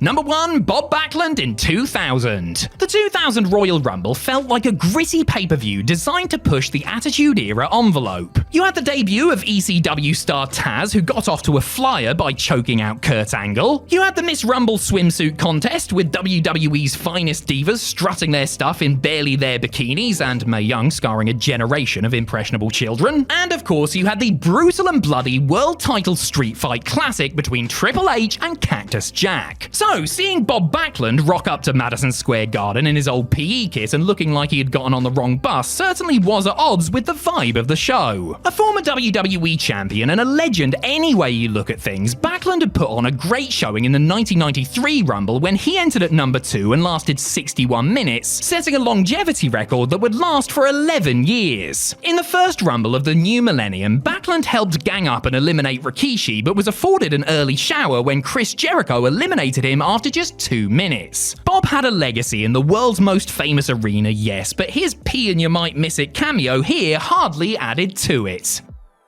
Considering how cartoony the world of wrestling is, it's not much of a surprise that catchphrases have become as popular as they are within the grapple sphere. From Stone Cold's bottom line to Roman Reigns' acknowledge me to basically everything Chris Jericho has ever said, slogans and buzzwords are as deeply entrenched in wrestling lore as anything else, making their way onto fan signs, t-shirts, and even the names of video games. But where do they come from? How do they get thought up? If only there was somebody close by with a list of some examples. Oh, hello! I'm Adam Pacitti from Cultaholic Wrestling, and these are 10 origin stories behind famous wrestling catchphrases. Join us! Number 10, Knight's Restaurant Raw. In recent years, nobody has come up with more popular catchphrases than LA Knight. Yeah! See, I just did one there and didn't even realise. The former Eli Drake has had a lot of time to work on his mic game, having spent years on the indie circuit and in TNA before joining WWE, but it turns out that one of his many lines actually has its origins away from the squared circle. As he told the After the Bell podcast, Knight used to work in a restaurant before he was a big-time wrestler. When carrying trays of food or drinks around, staff members would yell things like "corner" to let their colleagues know that they were coming through. Not LA Knight though, that would have been too easy. Instead, the future megastar used to shout "everybody" when he was coming past. In time, this was adapted into his "with everybody saying" catchphrase that is so madly over today. Number 9, Cole's borrowed line. It's getting to the point where it's almost impossible to say the words Adam Cole without immediately following them up with Bay. Seriously, it's becoming a real problem. Somebody needs to find a cure for this, and fast. Anyway, it turns out that Cole's signature greeting comes from a combination of 2 former WWE stars. Longtime fans of Chris Jericho will remember that he used to shout, "Come on, baby!" when attempting to pin opponents with one foot on their chest. Cole, a huge Jericho fan, took this and made it his own. Weirdly, Heath Slater also used to do this in WWE. Anyone remember that?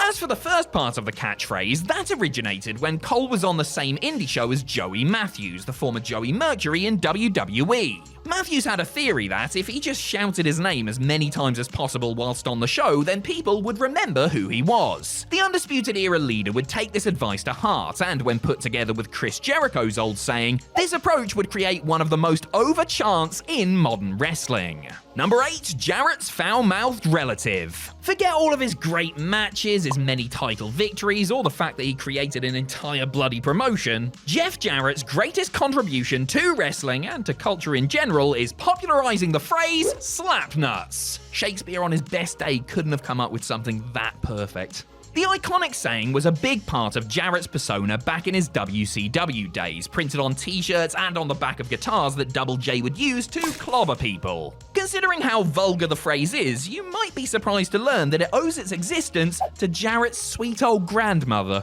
According to the man himself, Granny Jarrett used to call people who talk too much slappies, as in those who slap their gums too much. Her grandson liked the way this sounded, with the nuts part coming from the highly juvenile sense of humor that dominated the Attitude Era. Number 7, Foley's good ol' inspiration.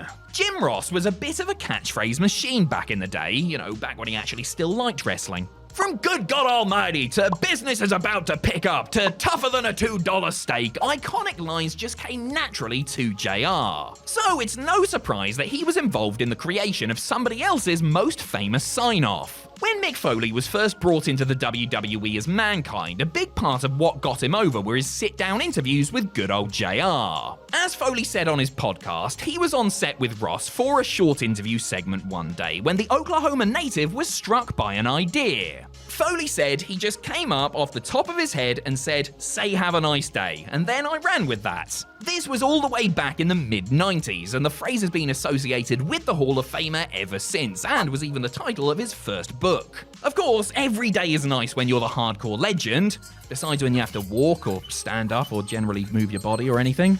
Love you, Mick. Number 6, Big Ron's Curse-a-thon. Ron Simmons, aka Farouk in WWE, is a multi-time tag team champion, was a standout in college football, and was the first ever officially recognized African-American World Heavyweight Champion in wrestling history. And yet, a lot of people only know him as the guy who says, "Damn!"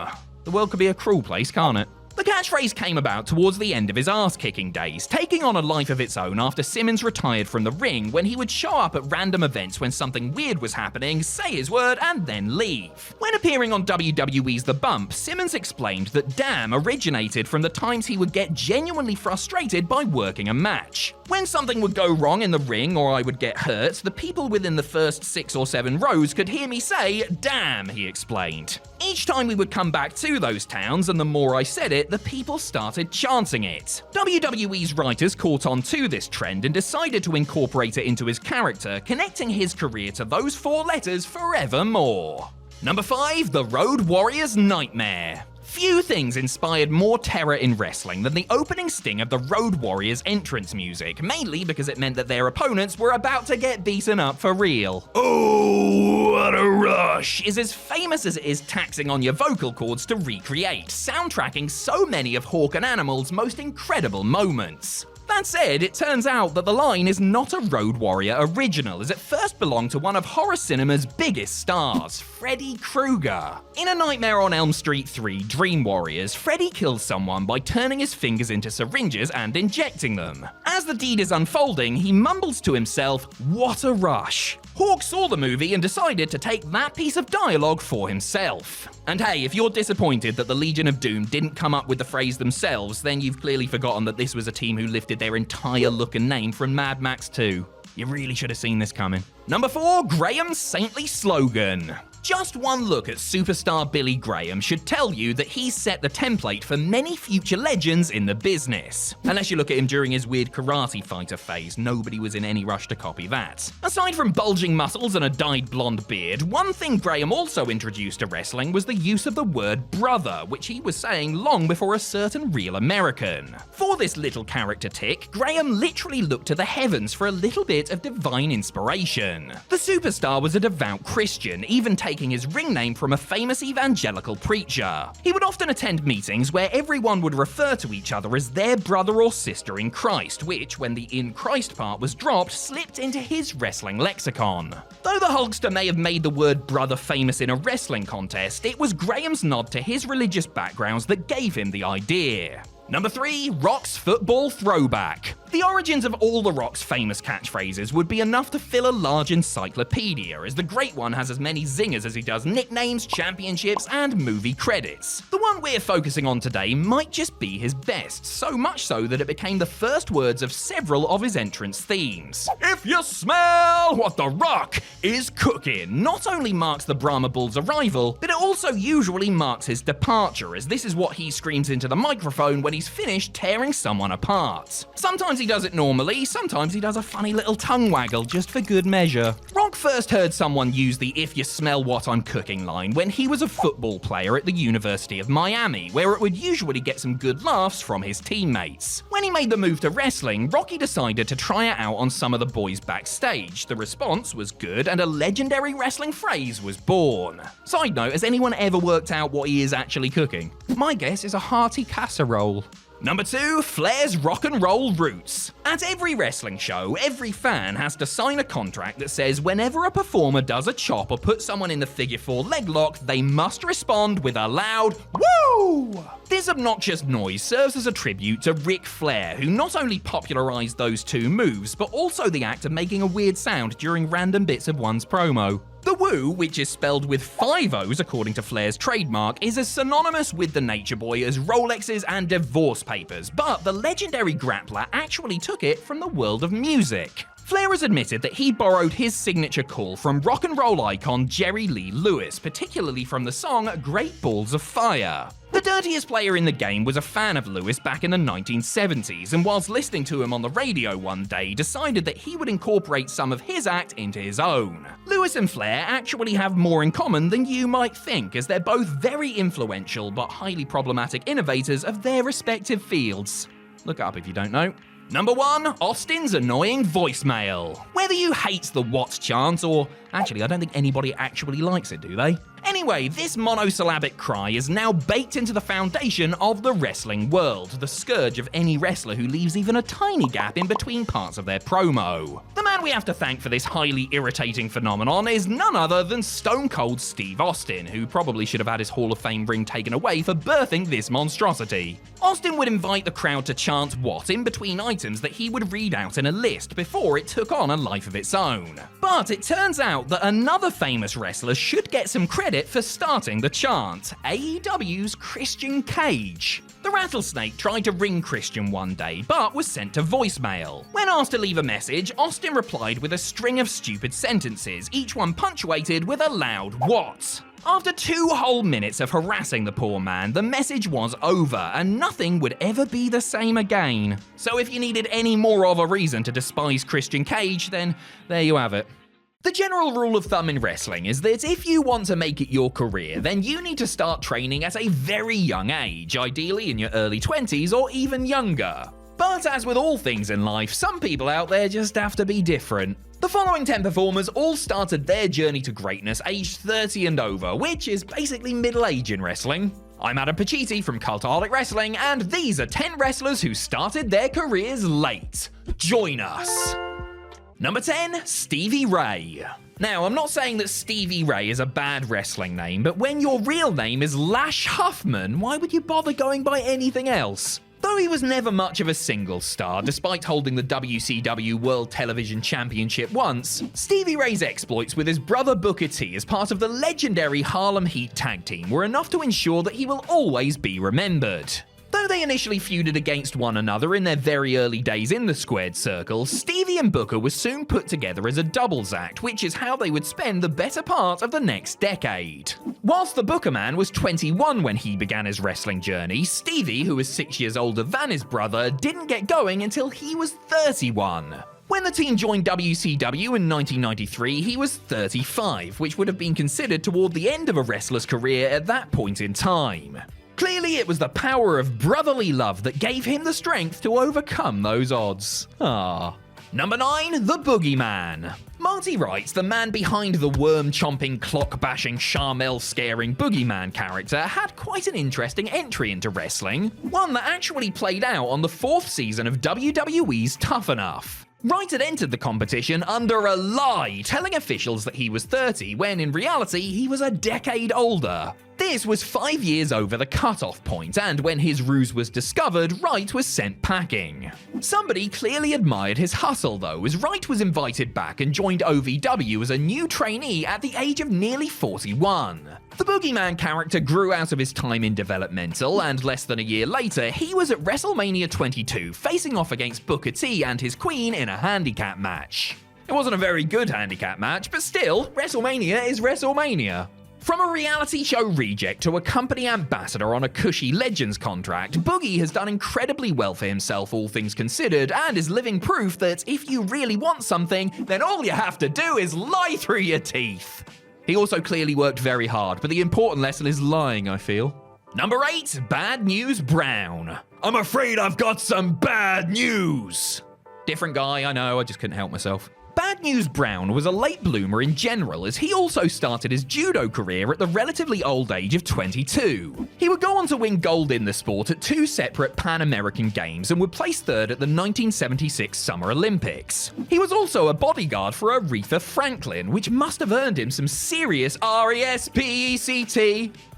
Sod the lot of you, that was funny. And more importantly, easy. After quitting judo and leaving the Queen of Soul to fend for herself, Brown decided to give this newfangled wrestling malarkey a go, relocating to Japan to train under the chinstay himself, Antonio Inoki. This was in 1977, when Brown was already 34, but he took to the sport like a particularly violent duck to water. Though he would never win gold in WWE, he was a fixture of the promotion's mid-card in the late 80s and early 90s, memorably facing Roddy Piper at WrestleMania 6 in a match that definitely wasn't overshadowed by the Hot Rod's, choices.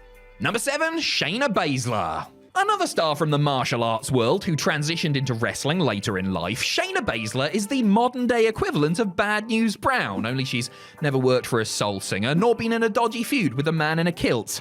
Yet.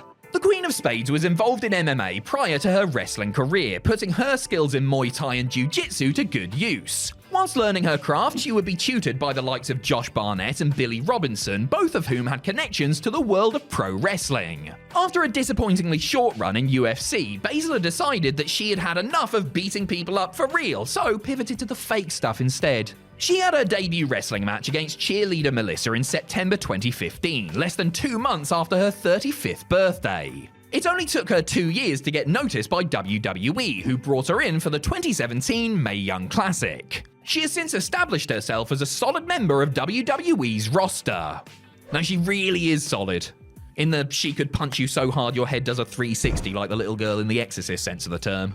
Number 6, Rico Constantino. We are going to talk about Rico now, which means that we also have to talk about Billy and Chuck, so apologies in advance. Lovebirds Billy and Chuck added a new member to their group when Rico Constantino joined them as their stylist in 2002. Though only with WWE for 2 years, Rico won 2 sets of tag team titles alongside Rikishi and then Charlie Haas, and once beat Ric Flair on a random episode of Raw for no apparent reason.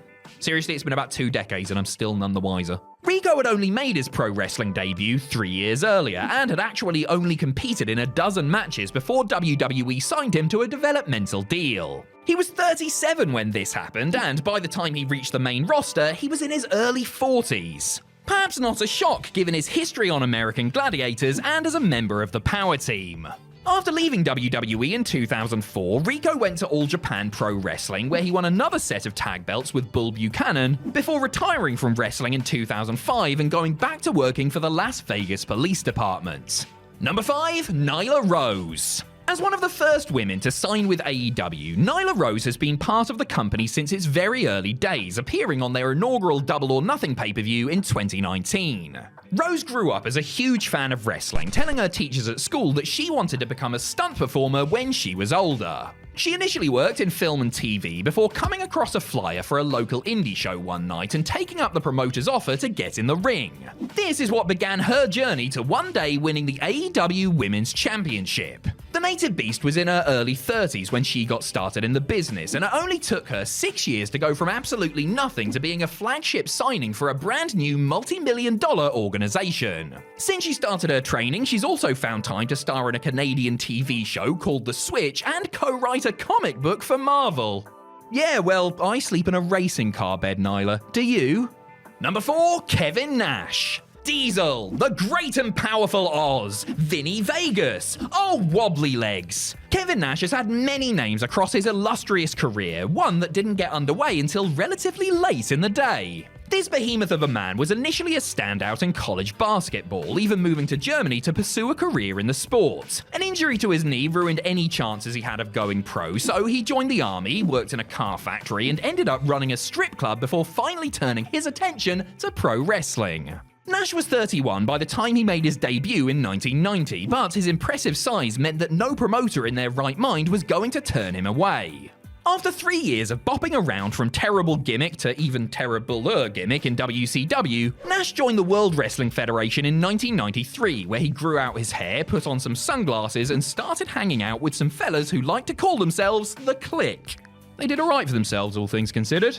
Number 3, Goldberg. From Big Daddy Cool to the man whose undefeated streak he ended via cattle prod at Starrcade 98, Bill Goldberg also took a little while to find his true calling in life. Famously, Goldberg was an American football star before joining WCW, playing for teams in Los Angeles, Sacramento, and Atlanta before his NFL career came to an end in 1995. Big Bad Bill took on powerlifting and MMA after his football career ended, which led to him getting spotted by Sting and Lex Luger in a gym one day. At their suggestion, he signed up for WCW's training facility, the Power Plant, before making his in-ring debut at the age of 30. After that, well, you all know what happened next. Goldberg absolutely dominated the Turner-owned organization before moving to WWE, leaving for ages, and then coming back as a pensioner to win even more championships. Expect him to still be booked in Universal title matches up to the age of about 79. Number 2, Batista. Dave Batista and Bill Goldberg actually have a lot in common. They both went by their surnames, they both used the spear, and they've both been in movies, although Dave wishes he could have been in something as good as Santa's Sleigh. They also both got into sports entertainment in their 30s, though the Animal's pre-wrestling life was very different to that of his WCW counterpart. Batista grew up in a particularly rough area of Washington, D.C., and by the age of 17, he was living on his own and stealing cars. He found work as a lifeguard and nightclub bouncer, neither of which were especially glamorous or lucrative. One Christmas, after needing to borrow money from a co-worker to pay for his kids' presents, he decided that he was going to make a better life for himself. Age 30, the future Guardian of the Galaxy tried out for the Power Plant, where he was told he would never make it in pro wrestling. Luckily, WCW's competition saw his potential, and within 2 years of signing a developmental deal, he was on television as Devon Dudley's muscle-bound Deacon. Safe to say, he hasn't borrowed any Christmas money in quite some time. Number 1, Diamond Dallas Page. The ultimate example of a late starter in wrestling, and with good reason, is the world's most lovable yoga teacher / psychotic stalker, Diamond Dallas Page. Page was involved in wrestling long before he actually stepped into the ring, working as a manager for the American Wrestling Association in the late 80s. He later moved to WCW, where he began managing Scott Hall under his Diamond Stud gimmick. Page would learn that the company were planning to move Hall on from him, so facing the prospect of losing his job, he decided to learn how to wrestle. At the age of 35, DDP was trained by a combination of Buddy Lee Parker, the assassin Jody Hamilton, and Dusty Rhodes. He made his debut in 1991, which marked the beginning of a truly special in-ring career. He captured several mid-card titles, had an all-time great feud with Randy Savage, and on April 11th, 1999, 6 days after his 43rd birthday, he won the first of 3 WCW World Championships. DDP's story just goes to show that it's never too late to follow your dreams, although if you're 81 and thinking about getting into lion taming, then that ship has probably sailed. Most big championship wins in WWE are saved for pay-per-views to give them more prestige, but they also have a flagship weekly show to think about. And you know what? Sometimes the audience gets thrown a bone and are given a belt swap for free on Monday nights. Aren't we a lucky bunch? I'm Adam Pacitti from Cultaholic Wrestling, and these are the 10 best WWE Raw title changes. Join us! Number 10, Marty Jannetty wins the Intercontinental Championship. Monday Night Raw launched on January 11th, 1993, looking and sounding very different to the show we know today, and not just because of the big Ico Pro banner. One of the show's first major moments came on the May 17th episode of its maiden year, when two friends turned enemies squared off in a title match for the ages. It had been about 18 months since Marty Jannetty flung himself through the barbershop window to try and escape Shawn Michaels, which led to the breakup of their team and kickstarted one of the greatest singles careers in wrestling history. An HBK singles run too. In a match that could have taken place at WrestleMania 9 had Jannetty not gotten himself released prior to the show, the former Rockers squared off on Raw with the Heartbreak Kids Intercontinental Championship on the line. After a stellar contest that won PWI's 1993 Match of the Year award, Marty scored a huge win over the Sexy Boy, picking up his first singles title in WWE. And just how did his career shape up after this pivotal moment? Well, you can look that up for yourself. I don't feel like depressing myself today. Number 9, Santino Marella wins the Intercontinental Championship. 14 years after Party Marty emerged from a Raw crowd to win the IC belt, a similar thing happened on the April 16th, 2007 episode of the show, emanating from Milan, Italy. Mr. McMahon, who was wearing a hat because he'd just had his head shaved at WrestleMania 23, invited anyone in the audience to challenge his personal monster Umaga for the Intercontinental title. Up stepped Santino Marella, who was definitely a normal Italian man and not a jacked up wrestler from Canada doing an accent. The fan accepted the match and proceeded to get his ass whooped by the Samoan Bulldozer. Cue Bobby Lashley, who had beaten Umaga at the aforementioned Mania. The big man ran out, laid out the champion, and draped the newcomer over his prone body. 1 3 count later, and Santino had the gold. Though it's a bit silly to look back on now, nobody expected WWE to do anything like this at the time, and it really did come as quite the shock. This upset win would stay a part of Santino's character for the rest of his run, even after he devolved into a complete goofball. Number 8, the Rock and Sock Connection win the World Tag Team Championships. The Rock and Sock Connection are one of those wrestling acts that people forget were only around for a relatively short period of time. Despite only being active for a handful of months between 1999 and 2000, the duo of The Rock and Mankind won the World Tag Team Championships 3 times. Their first victory went down on the August 30th, 1999 edition of Raw. After an age of them bashing each other's brains out, okay, it was mostly The Rock bashing Mick's brains out, but who's keeping score? These former foes teamed up to take on tag champs, the Unholy Alliance. Do you remember who was in that team? I'll give you a couple of seconds.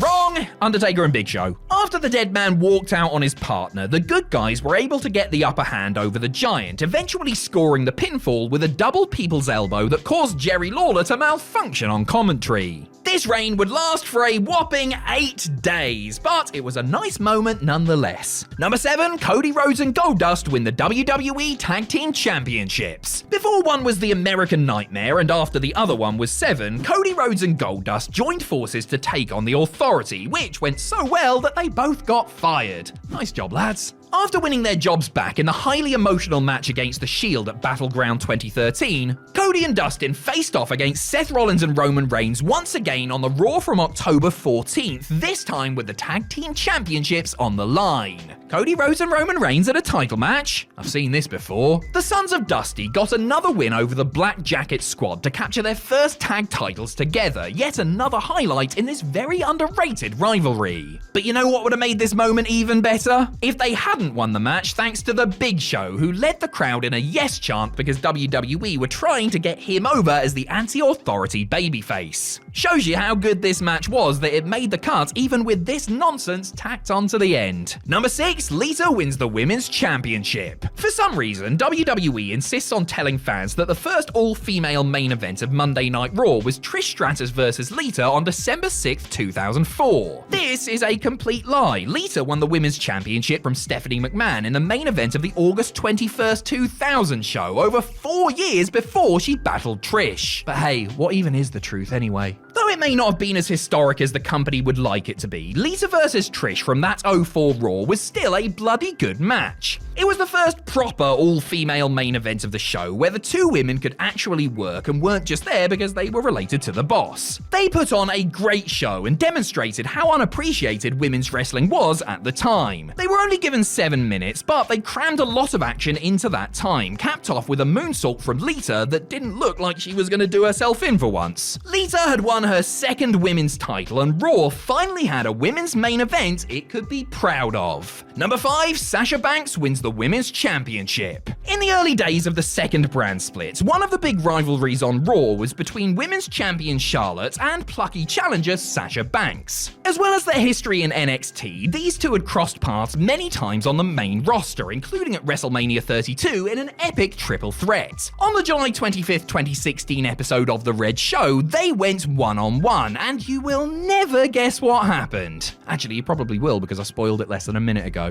Whoops. After a typically strong performance from both competitors, Banks applied her bank statement submission hold and forced the champ to tap out, marking the first title change in the history of this new version of the women's belt. An emotional Sasha gave a touching interview after the bell as the fans roared with delight at her finally overcoming her great rival. This feud would continue with the two swapping the belt throughout the year, including in the first all-female main event of Raw since Trish and Lita in 04. That said, I got that information from WWE.com, so who knows if it can be truly trusted or not. Number 4, Paige wins the Divas Championship. The Raw after WrestleMania has seen its fair share of championship changes, including this one just 24 hours removed from WrestleMania 30. AJ Lee, holder of the cursed Divas Championship, had just defended her belt against 13 challengers at the Show of Shows in a How Can We Get All the Women on the Card match. The champ bragged that she had just beaten everyone there was to beat, which summoned a young woman from Norwich, England. This was the main roster debut of Paige. The then NXT Women's Champion got into it with AJ, leading to an impromptu title match. The challenger got the better of her opponent, hitting the page turner to scoop the butterfly belt in a shocking twist. As well as popping the hardcore crowd, this win had major ramifications for WWE as a whole going forward. This started the tradition of a major NXT name debuting the night after WrestleMania and assured fans that talent from the black and gold brand would be treated well upon their call-up. It didn't always work out like that, but at least there was some brief hope.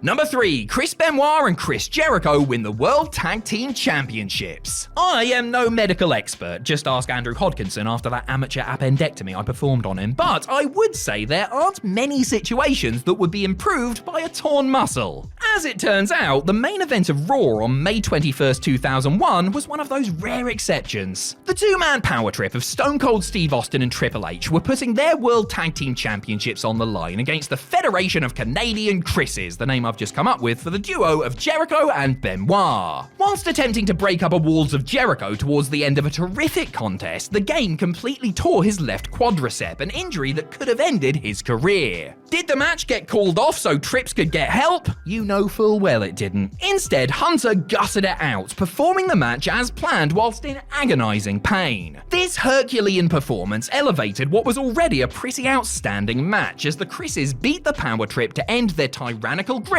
on the belts. Benoit and Jericho might have had their arms raised, but the real winner here was Triple H's reputation. Number 2, Dolph Ziggler wins the World Heavyweight Championship. Paige beating AJ Lee was nice and all, but when it comes to Raw after Mania title changes, this one takes the cake. For 267 days, Dolph Ziggler held on to his Money in the Bank contract, waiting for the right moment to pounce. He didn't cash in at SummerSlam, Survivor Series, the Royal Rumble, or even WrestleMania, with many wondering if he would ever pull the trigger. And then it happened. After World Heavyweight Champion Alberto Del Rio defeated Jack Swagger and Zeb Coulter in a handicap match, doesn't that just sound like the greatest thing ever? Ziggler's music hit, sending the crowd into a frenzy. The show-off cashed in the briefcase and then proceeded to have a short yet very tense match with Del Rio, finally hitting the zigzag to win the big one to a rapturous ovation. This was a long time coming for Dolph, who had toiled away in the mid-card for years, slowly gaining fan support for a main event push. Now he was on top of the world and was gonna stay there for a very long time, right? Right? Guys, come on. Number 1, Mankind wins the WWF Championship. Because Raw was often taped whilst Nitro was live, WCW's announce crew sometimes used to give away their competition's results during their broadcasts. Famously, on the January 4th edition of Nitro, the same night as the Finger Poke of Doom by the way, Tony Schiavone announced that Mick Foley would be winning the World Championship from The Rock on WWF TV. That'll put butts in seats, he sarcastically said,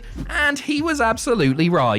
Droves of viewers changed the channel to watch Foley in his Mankind garb battle The Rock with the Corporation and DX at ringside. After a wild brawl between everyone, who should arrive but Stone Cold Steve Austin to one of the loudest pops in wrestling history. Swinging a steel chair like a man possessed, the Texas Rattlesnake turned the tide in favor of Mankind, allowing Mrs. Foley's baby boy to pin the Great One and win the world title for the first time ever. Not only did this title win generate one of the loudest sustained crowd reactions WWE has ever seen, and not only was it the culmination of years of hard work and torment from Foley, but this was the night that thousands of wrestling fans swapped WCW for WWF and never looked back. As much as longtime wrestling fans yearn for the halcyon days where WWE, WCW, and ECW were all alive and thriving, I'm willing to bet wrestlers themselves long for them just that little bit more. After all, 3 full-time nationally touring companies gave wrestlers more options, and many of them famously worked for all 3, sometimes going back and forth between them depending on what was happening in their careers at the time.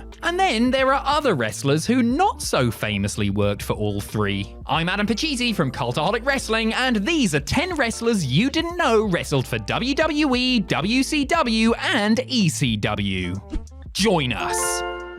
Number 10, Tom Pritchard. Prior to becoming a well-renowned trainer, Dr. Tom Pritchard had a long career as a pro wrestling journeyman and actually somewhat incredibly competed in 6 different decades. Perhaps it shouldn't come as a surprise to find out that he managed to work for the 3 premier American companies of the 90s then. Pritchard's most renowned run came in WWE, where alongside Jimmy Del Rey, he was one half of the Heavenly Bodies before, as Zip, teaming up with Chris Candido, aka Skip, as the tag team title-winning Body Donners. Ahead of joining WWE, Dr. Tom had worked a handful of matches for its closest competitor. In 1990, he did a one-off draw with Hector Guerrero on a WCW house show, a gig he presumably got because it took place in his home state of Texas. Mere months before signing with WWE in '93, Pritchard worked 3 televised WCW matches, including a bout with the Rock and Roll Express at the Super Brawl III pay-per-view. While still contracted to WWE in late '95, he visited the Land of Extreme for a couple of shows and returned in 1997 for a couple more, which included a match with Candido. Number 9, Christopher Daniels. The main legacy of Christopher Daniels will be the major parts he played in helping the 2000s indie boom when working with companies like Ring of Honor, along with his long and excellent run in TNA. Before those alternatives gave him plenty of opportunity to forge that legacy, however, Daniels was hoping to get signed by one of the big 3. The Fallen Angel was actually signed to a WWE developmental deal in 1998 and worked a bunch of dark matches along with enhancement matches on shows like Jacked and Shotgun Saturday Night between 98 and 2001. In the summer of '99, Daniels made his way to ECW for 6 matches, most of them non-televised, but one of which was a hardcore TV loss to Rhino. With WWE seemingly unwilling to sign him to a proper deal, Daniels tried his luck with WCW, and after working a couple of matches on Worldwide in 2000, got a break when he was booked against Michael Modest in something of a mutual tryout match on the January 23rd, 2001 episode of Monday Nitro. Unfortunately, Daniels almost broke his neck when he slipped on the top rope while attempting a moonsault, and though he signed a 90-day deal afterwards, he never wrestled for WCW again as they went out of business soon after. Number 8. Michael Shane. Michael Shane, otherwise known as Maverick Matt Bentley, is a guy who, like Christopher Daniels, is best known for his independent work and TNA career. The cousin of Shawn Michaels, Michael Shane was trained by the Heartbreak Kid at his Texas Wrestling Academy and debuted in 1999. It didn't take him long to start getting bookings with the majors, and in the summer of 2000, Shane began working ECW house shows and even appeared on the last ever ECW card on January 13, 2001. As he was working on a per-appearance deal, Shane was free to explore his options and did one shot for WCW when the promotion visited Texas, standing on the opposite side of the ring from 3 counts and a 6-man for Worldwide. His family connection opened the door to WWE, and Shane worked some 14 Dark and Sea Show matches between 2001 and signing with TNA in 2003, rubbing shoulders and nipples with the likes of Road Dogg, Sean O'Haire, Ultimo Dragon, and more. Michael Shane is something of a what-if, given his career never quite reached the heights many predicted, but he can always say he wrestled for WWE, WCW, and ECW.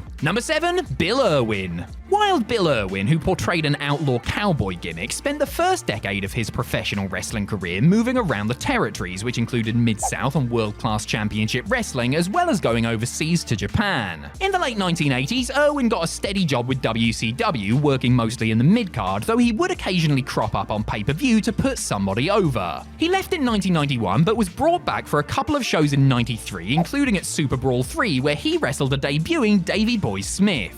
In 1996, Irwin was brought into WWE during their Wrestlers Who Have Other Vocations era as the Goon, the bone-bending hockey player who didn't last terribly long but certainly made a strong enough impression to be brought back for Nostalgia Battle Royals in 2001 and 2007. As Irwin's career was winding down in 2000, he worked a couple of shots for ECW, defeating Johnny Swinger and then putting over HC Lock in back-to-back shows in Minnesota where he was living at the time. Number 6. The Bushwhackers. The Bushwhackers, God bless them, were a consistent presence on WWE programming from the late 1980s until the mid-90s. Fans who only knew the duo for their marching and licking antics would have likely been blown away by the work they were doing as the Sheepherders before they signed with Vince McMahon's organization. The Sheepherders were a pair of wild brawlers who were often involved in dramatic bloodbaths. Among the promotions they worked for was WCW, aka Mid-Atlantic/Jim Crockett Promotions, where they had a series of matches with teams like the Fantastics,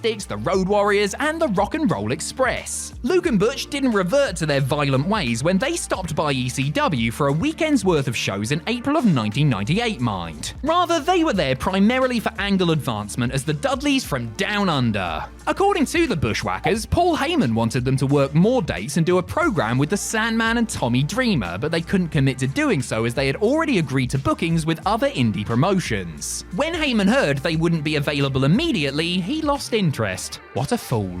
Number 5. Kevin Northcutt. Look, if you don't know who Kevin Northcutt is, then you clearly weren't a fan of Asylum-era NWA TNA, and you obviously have no respect for the Red Shirt Security Tag Team. Because that is what Northcutt will be best remembered for. Before all that, Northcutt, who at 6'6" and pushing 300 pounds was always going to attract interest, had brief dalliances with first WCW, then ECW, and then WWE. In 1997, Big Kev worked 2 matches for WCW, putting over Rick Fuller and Chris Adams on episodes of Worldwide and WCW Pro. About a year later, Northcutt worked exactly 1 ECW event, teaming up with Roadkill in a loss to the BWO's Supernova and the Blue Meanie. And about a year after that, he did 2 matches for WWE, teaming up with a bloke called Chris Germany to lose to Droz and Prince Albert on night 1 in the second last match of Droz's career before doing a job for Germany on night 2. Number 4. Devon Storm. Devon Storm was one of the more well-known indie guys of the mid-90s, thanks in large part to a series of acclaimed matches with Sabu. Unlike Sabu, Storm never quite caught on to the same degree in ECW, having started working there as a jobber in 1993. He had a more sustained run in the promotion in the second half of 96, wrestling close to 30 matches for the Extreme Outlet and demonstrating tremendous improvement during that time. Despite his improvement though, no push was forthcoming and Storm quit the promotion at the end of the year. During the height of the Monday Night Wars, Devon was used by both WWE and WCW primarily as an enhancement talent, but he was was occasionally put in notable positions, including a US title match with Conan on Nitro, and a spot in the tournament to crown a WWE Light Heavyweight Champion. He ended up signing with WCW in late '99, where he was given a new name and gimmick as Crowbar. Alongside Daphne, Crowbar was one of the highlights of the dying days of WCW, but he was released right before the company folded. Storm then had a bunch of WWE tryout matches in 2003, but unfortunately wasn't picked up.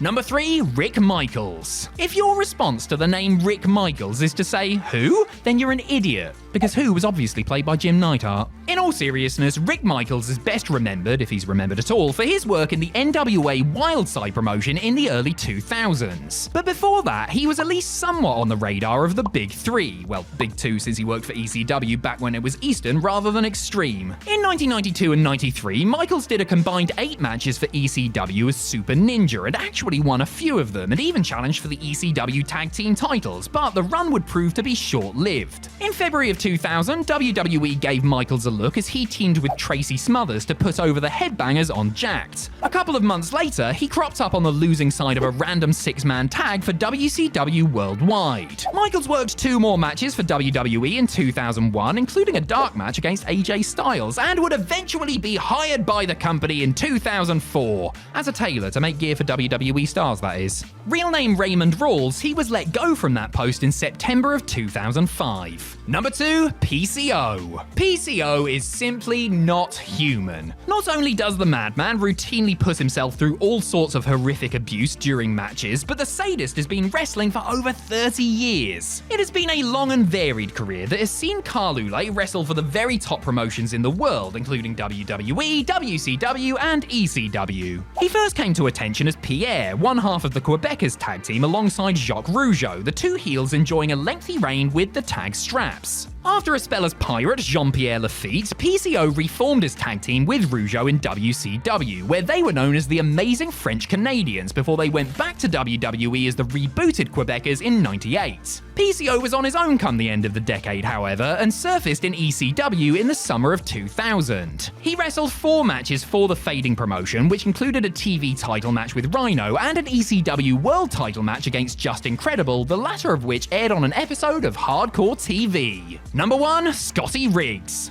Scotty Riggs is most likely best remembered as the one-time tag partner of Buff Bagwell. I mean, how could he not be? Their theme music is burned into the brain of anyone who has been lucky enough to hear it. American males, you know the one. Riggs did have a WCW stint prior to that, wrestling as glorified jobber Scott Studd. Between WCW runs, Scotty wrestled his one and only WWE bouts. At a June 7th, 1995 Raw taping, Riggs worked a dark match with Gorgeous George III, who later wrestled for WCW as the Maestro, in a match that was designed to make George, a friend of Sid Vicious, look good. Later in the night, Riggs worked as Lex Luger's flag holder during Luger's match with Yokozuna, using his real name of Scotty Anton. That is the name he would use when he washed up in ECW in 2000 after being let go by WCW in late '99. He wasn't in ECW for too long, but he did have a memorable storyline and feud with Rob Van Dam, which resulted in a match between the two at the Heatwave pay-per-view, famous for the debut of the Van Terminator.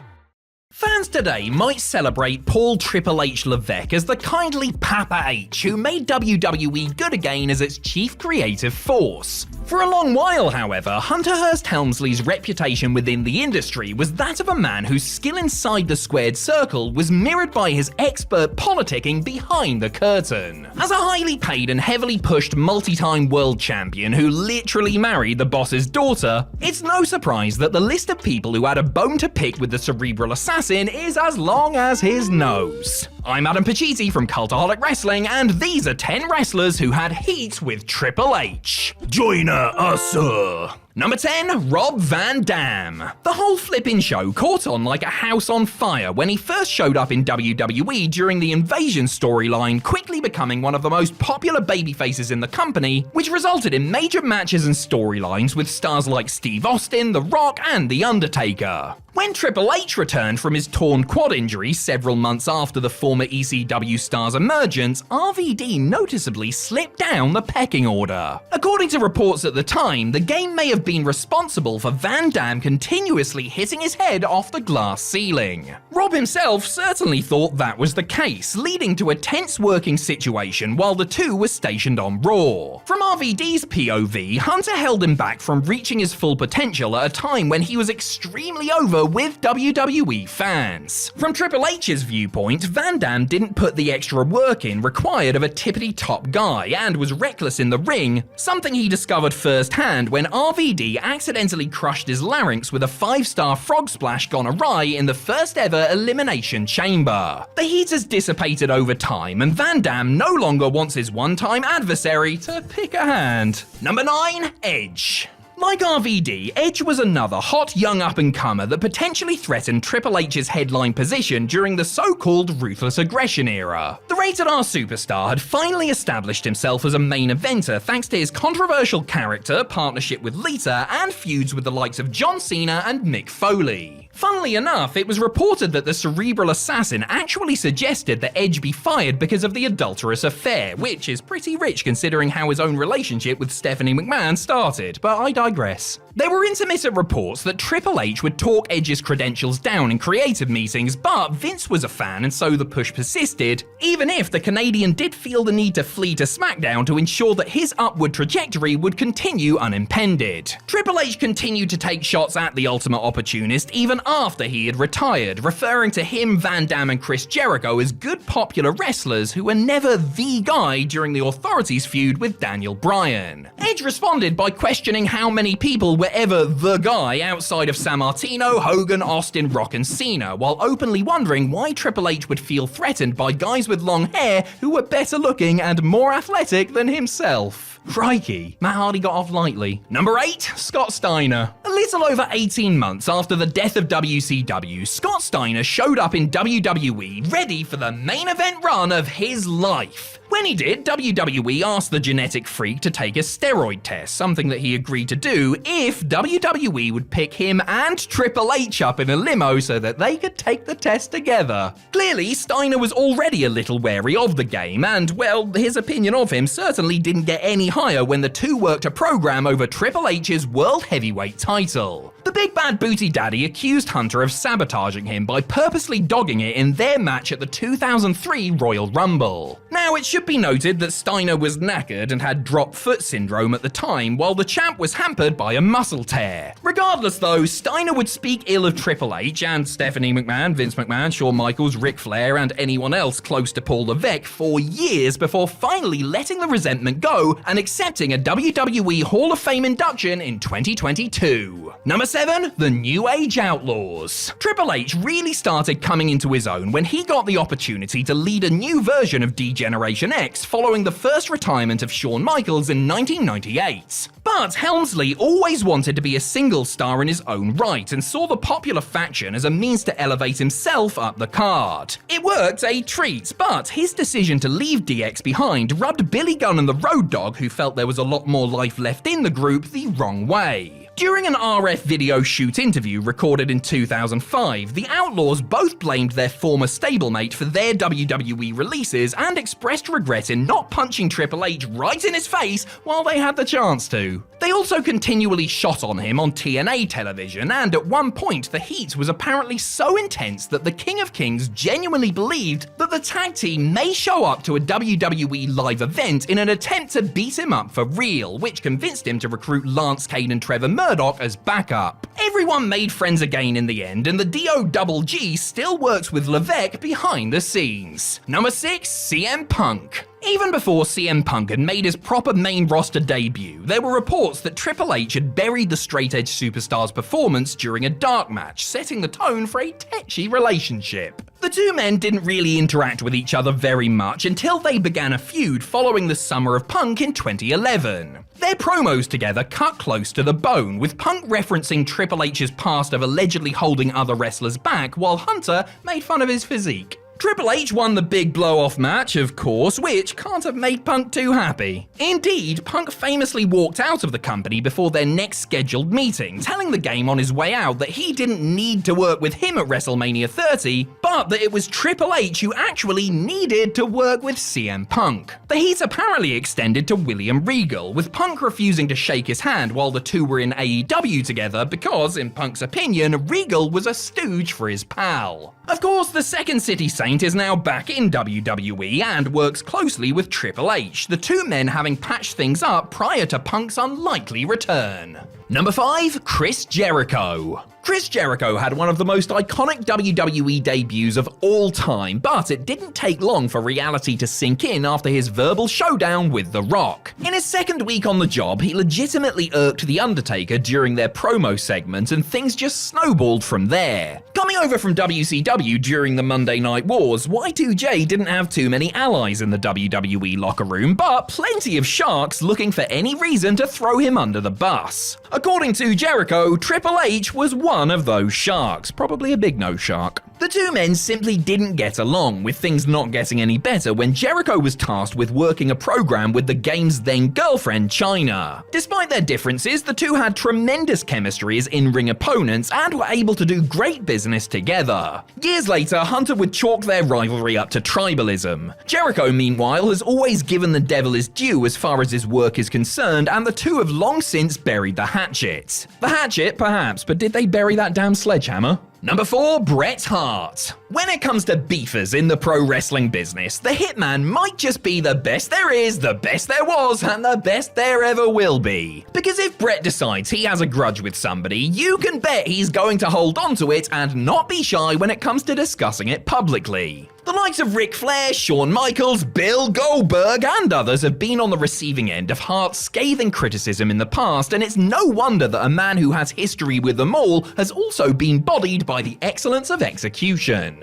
Bret got a bad taste for Hunter after witnessing the way in which the DX lads treated The Rock when he first came into the company. That distaste only got worse when Hart found out the Montreal Screwjob was actually an idea thought up by Triple H. The two-time WWE Hall of Famer has continually talked down Helmsley's in-ring abilities, calling them mediocre, and even grading his WrestleMania Hell in a Cell match with The Undertaker 4 out of 10. Needless to say, the two men don't exchange Christmas cards or anything. Number 3, Goldberg. While Bret Hart has made no secret of his disdain for Goldberg's recklessness, Triple H apparently questioned a man's durability around the time of the Hitman's career-ending injury. Not long after that fateful match at Starrcade 1999, Goldberg injured himself in a stunt gone wrong when he attempted to smash a limousine window with his arm. According to Goldberg, word got back to him via mutual friends that the cerebral assassin was accusing him of faking the injury so that he wouldn't be around as WCW's rapid demise continued. When Goldberg found himself at the same press event as Triple H months later, he paid the game a visit and angrily hurled obscenities towards him at a rather lamentable incident. Hunter poured fuel on the fire when he then dressed down a rookie on the first season of Tough Enough for picking Goldberg as his favorite wrestler. The former WCW World Heavyweight Champion admitted to wanting to rip his face off and later suggested that Triple H may have made his first WWE stay more difficult than it needed to be. As tends to be the case, the heat cooled down once Levesque became full-time in the office. Number 2, The Ultimate Warrior.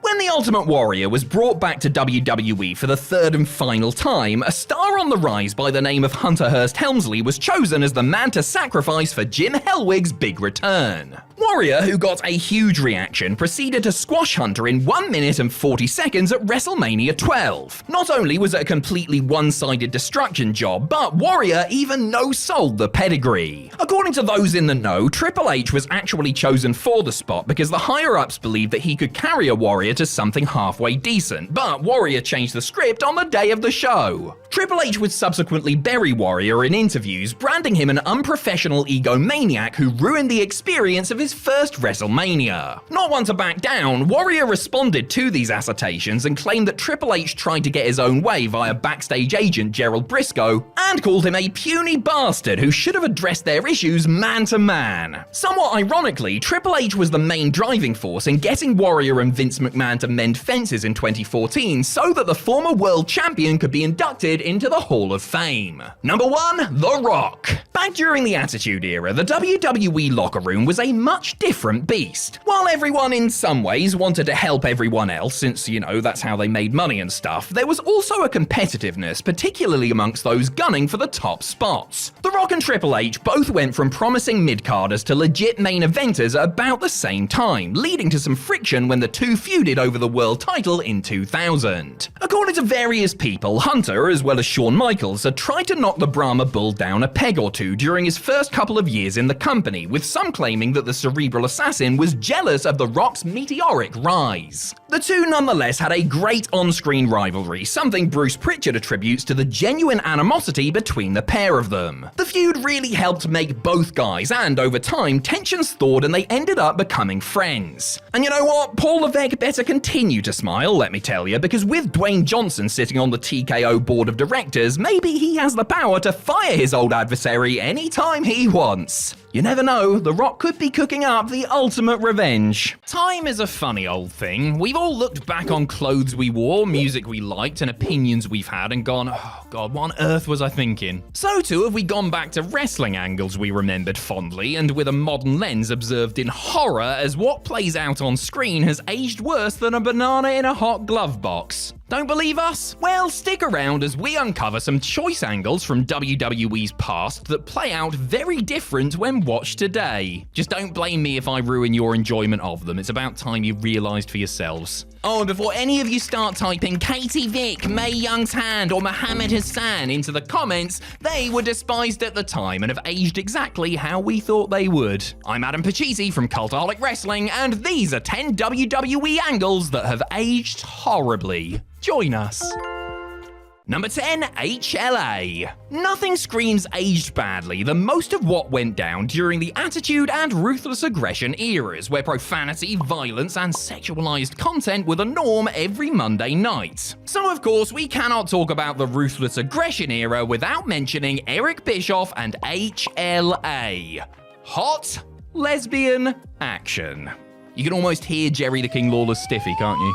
On screen, it was simply played off as Bischoff scraping the barrel in order to boost ratings, and was nothing that we weren't used to seeing when tuning in to WWE TV. At the time, the majority of the female performers in WWE were little more than eye candy, and in a post-Women's Revolution era, this blatant objectification feels more than a little grubby. Titillating when we were 12, perhaps, but a little sad when you realise this was all written by grown men, and definitely doesn't pass the Bechdel test. Also, the fact that the segment ended with some brutal intergender violence when 3-minute warning was set upon the lesbians makes the whole thing come across even more crass. Number 9, Piper vs. Adonis. Ambiguously flamboyant heels are a tried and true trope in wrestling. From Gorgeous George through Adrian Street to Goldust and Rico and beyond, plenty of wrestlers have used their sexuality to get into the heads of their opponents. In the 1980s, WWE had Adrian Adonis, and after Roddy Piper returned to the company to find his Piper's Pit set replaced by his former friend Adrian's Flower Shop, the notoriously rowdy Scot had a tizzy and decided to berate and insult Adonis week after week. Piper's attacks on Adonis came across as nothing more than homophobia, with Piper supposedly the babyface in this scenario as he trashed the Flower Shop with a baseball bat and attacked the adorable one with a crutch. Whilst Adonis himself stooped to low levels to berate and attack Piper, the whole thing just doesn't sit right when reviewed today. Luckily, Piper would learn from this feud when he entered into a rivalry with Goldust in 1996. No way, he punched him so hard he broke his own hand and trashed his car with a baseball bat. Sorry, my mistake.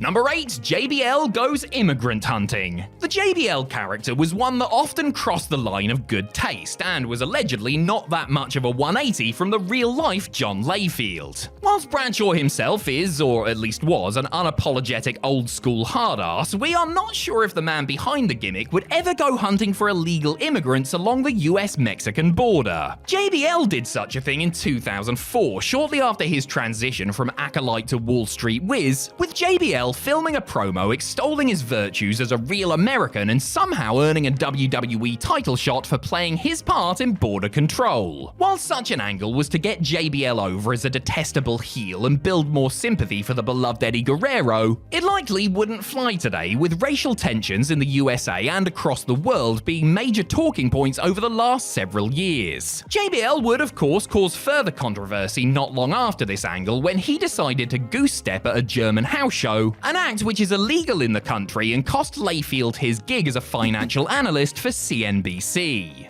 Number 7, the wedding of Billy and Chuck.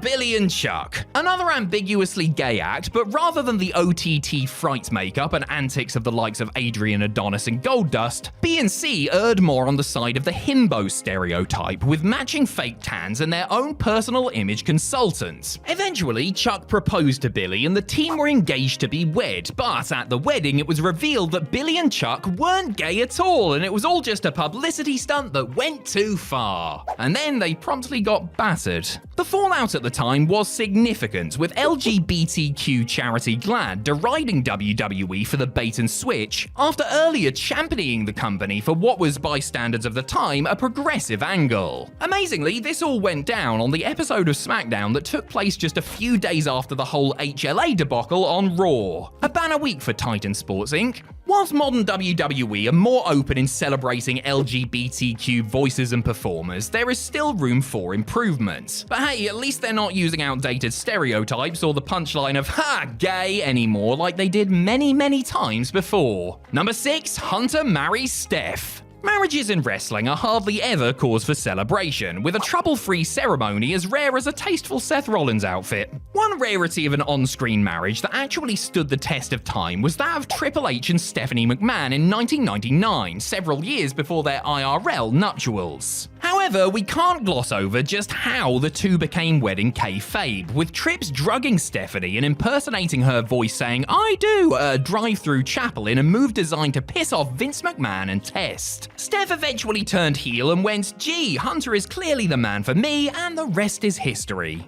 While Steph ultimately revealed that the whole thing was planned by the sneaky pair, it makes for very uncomfortable viewing in the modern era, where debates around consent and assaults against women are major issues that led to sustained protests and campaigns across the world, including the industry-specific Speaking Out movement. Number 5, Mankind says "I quit." When The Rock turned heel on Cody Rhodes in 2024 and unleashed a vicious side, many were surprised at just how ruthless Rocky could be. Those people clearly had never seen corporate Rock at his heel worst. During his feud with Mankind over the World Championship in 1999, Rocky wanted to crush Mankind physically as well as spiritually, with Mick Foley's alter ego having transformed into a lovable underdog in the few months prior. Whilst the angle itself remains alright overall, we have to look at the 1999 Royal Rumble and what played out during their infamous "I Quit" match. We all know the score by now: Mankind in handcuffs, Rock with a chair, and 11 hard, unprotected shots to the head.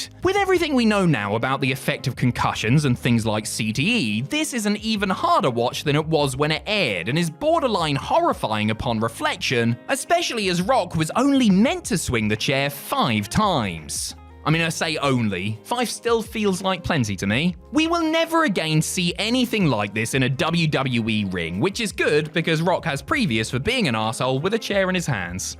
Number 4, DX's Nation Abomination. D-Generation X were a gang of naughty little chickens, weren't they? When they weren't pretending sausages were willies or showing their bums to people, they were adopting blackface and using racially insensitive imagery to poke fun at their rivals. Like clickmates the NWO before them, DX thought they would cosplay as their rivals for some hilarious banter, with Triple H, X-Pac, Road Dogg, Billy Gunn and Chyna poking fun at The Rock, D'Lo Brown, Mark Henry and The Godfather. Oh, and Jason Sensation pretended to be Owen Hart too. Chyna fortunately decided against blacking up, but the rest of DX had no qualms in painting themselves to cover their white skin. Astonishingly, DX were actually the baby faces here too, but if they tried it today, you would bet they would be cancelled, fired, and ostracized quicker than you can say, "Oh, for fuck." Anyway, D'Lo Brown has since said that he and the rest of the nation were okay with the angle at the time, but looking back, they have some regrets for allowing the skit to go ahead the way it did. You know, the racist way. Number 3, Piper vs. Brown. Speaking of blackface, does anybody have any idea what in the blue hell Roddy Piper was thinking at WrestleMania 6? As part of his rivalry with Bad News Brown, babyface Piper thought it would be a laugh to paint half of his body black, pop on a Michael Jackson bejeweled glove, and take the piss out of Brown's heritage. Joke was on Piper though, as he said it took him weeks to completely scrub the paint off. Some at the time took offense to the angle, rightly so, but you have to wonder what WWE management were thinking in letting Piper go through with it in the first place. Modern WWE clearly don't want to be associated with the bit and have scrubbed all evidence of the match and pre-match interview from the WWE network. Doesn't mean it didn't happen, of course. I mean, you can even buy an officially licensed figure of Piper in the paint on the secondary market. That's right, somebody saw this angle and thought, you know what would be a good idea? If we immortalize this in plastic? Number 2, Eugene vs. Bischoff. Now, nobody is claiming that the Eugene character was well received when he arrived in WWE in 2004, but it goes without saying that WWE wouldn't dare try anything as on the nose with one of their characters in the modern era. Whilst we could have just thrown Eugene the character in this list wholesale, we instead thought we would focus on his feud with his kayfabe uncle Eric Bischoff, a story that is just plain cruel. Okay, so Eric got his comeuppance at the end by getting his very lovely hair shaved off, but before then we had to see the routine bullying and humiliation of Eugene week in, week out. And this was a character who was portrayed as having severe learning difficulties. Such was the ruthless aggression era that a character like Eugene not only made it past an initial pitch meeting, but out of the writer's room onto TV and became a focal point of Raw for several months. WWE will definitely want to make sure that everyone in time forgets about Eugene, and you can really understand why.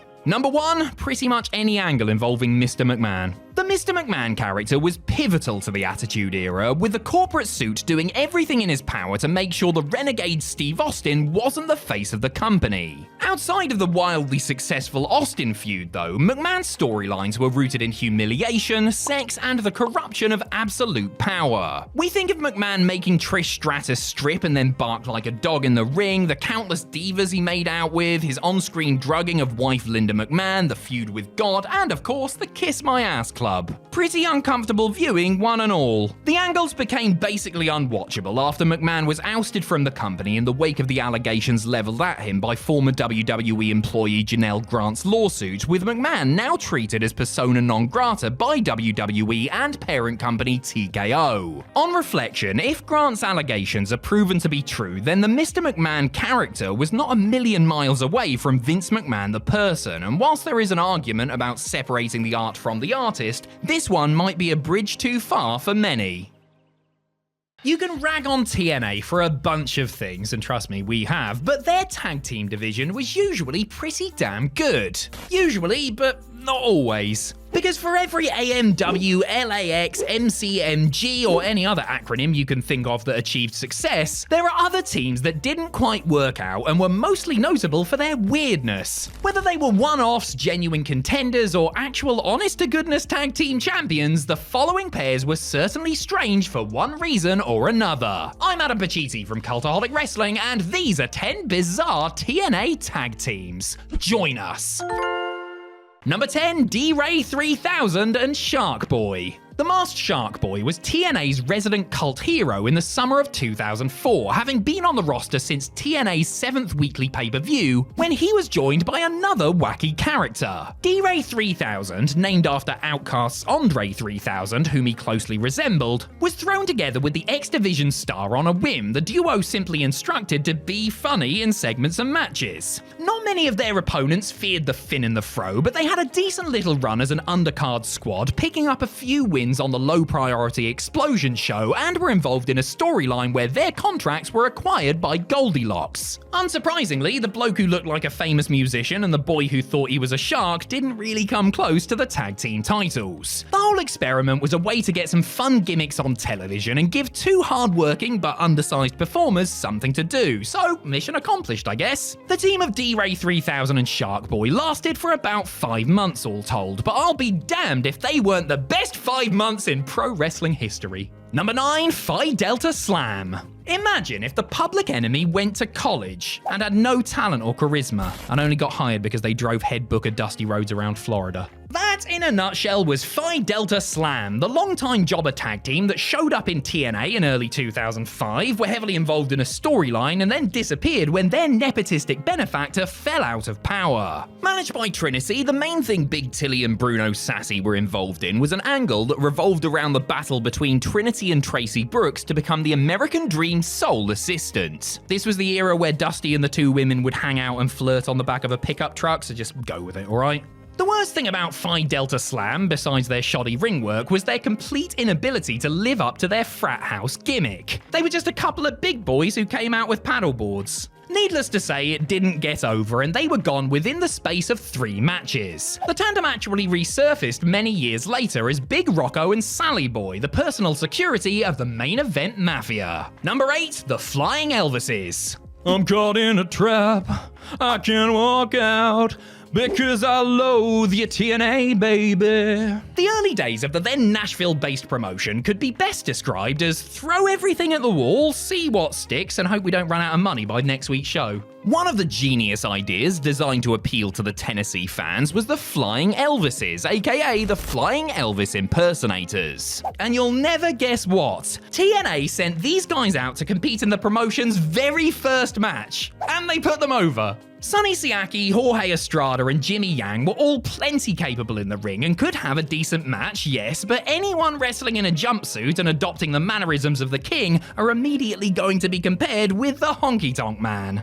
And there really was no comparison. Initially a stable, Sonny eventually split away from the group, smart man, leaving Estrada and Yang to tag up a few more times before Yang also realized that the idea was nothing but a hound dog, leaving Estrada and his new manager Priscilla to beat the dead horse by himself. No, thank you. Thank you very much. Number 7, AJ Styles and Vince Russo. Death, taxes, and Vince Russo booking himself in the main event. These are all inevitabilities in life, and so it was no surprise to see Vinny Russo step into the squared circle for TNA in 2003. The leader of Sports Entertainment Extreme, that's SEX because there's nothing Russo loved more than a crap pun, wrestled 3 main event matches for TNA in 2003, including one where he teamed with AJ Styles. One of the most talented up-and-coming workers in the world there, doing his best to carry the bloke that penned David Arquette's WCW title win. What a life! Russo, who had been managing the Phenomenal One, suffered the first in-ring loss of his career at only the 11th time of asking when he fell to Dusty Rhodes and Jeff Jarrett.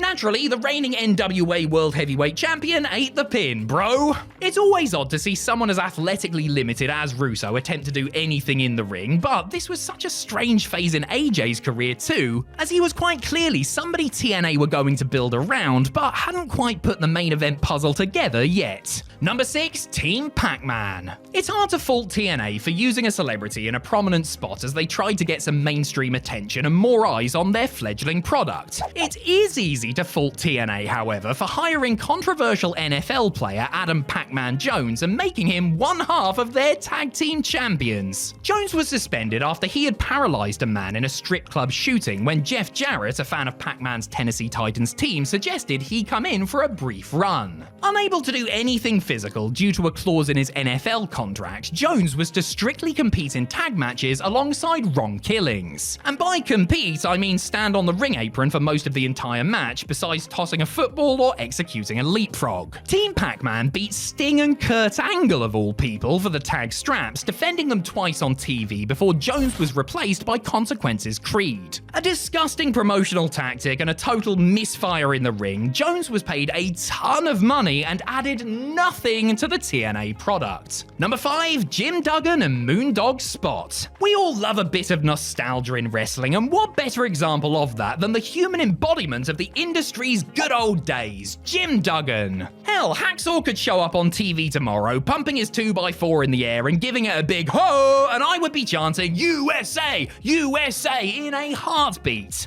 No surprise then to see Duggan show up in TNA for a cup of coffee in 2003, though it was a bit of a shocker to see Moondog Spot come in with him. Celebrating the start of the Iraq War with a patriotic victory over above-average Mike Sanders and Glenn You Have Drawn $0 Gilberti, the Madcap tag team looked very much like relics of a bygone era. I mean, the two had actually wrestled each other in WWE almost 16 years ago to the day. Duggan at least had the charisma and the good sense to hide his softening physique with a pair of dungarees, but Spot looked absolutely awful for the short time he was out there, in what was one of his last matches before suffering a heart attack in the ring and passing away 8 months later. Number 4, Shark Boy and New Jack. As we have already established, Shark Boy was something of a utility player that TNA could plug into wherever they saw fit. Need someone to team with D-Ray 3000? Call Shark Boy. Need someone to team with Mad Mikey? Call Shark Boy. Need someone to team with Curry Man? Call Shark Boy. Need someone to impersonate Stone Cold Steve Austin? You get the idea. And who better than Shark Boy to team up with ultra-violent ECW icon New Jack? TNA astutely played up the odd couple nature of their alliance, with New Jack making it very clear he didn't want anything to do with No Damn Fish and referring to the man in the mask as a hemorrhoid. The two had some amusing backstage segments together, which included Shark Boy insisting his partner jump into a paddling pool, the two playing Twister backstage, and one where he gave New Jack his very own shark mask. The sum total of their in-ring outputs, however, was 2 big L's, one of which came in something called the Anarchy Alliance Tournament. I mean, number 1 contender is fine, guys.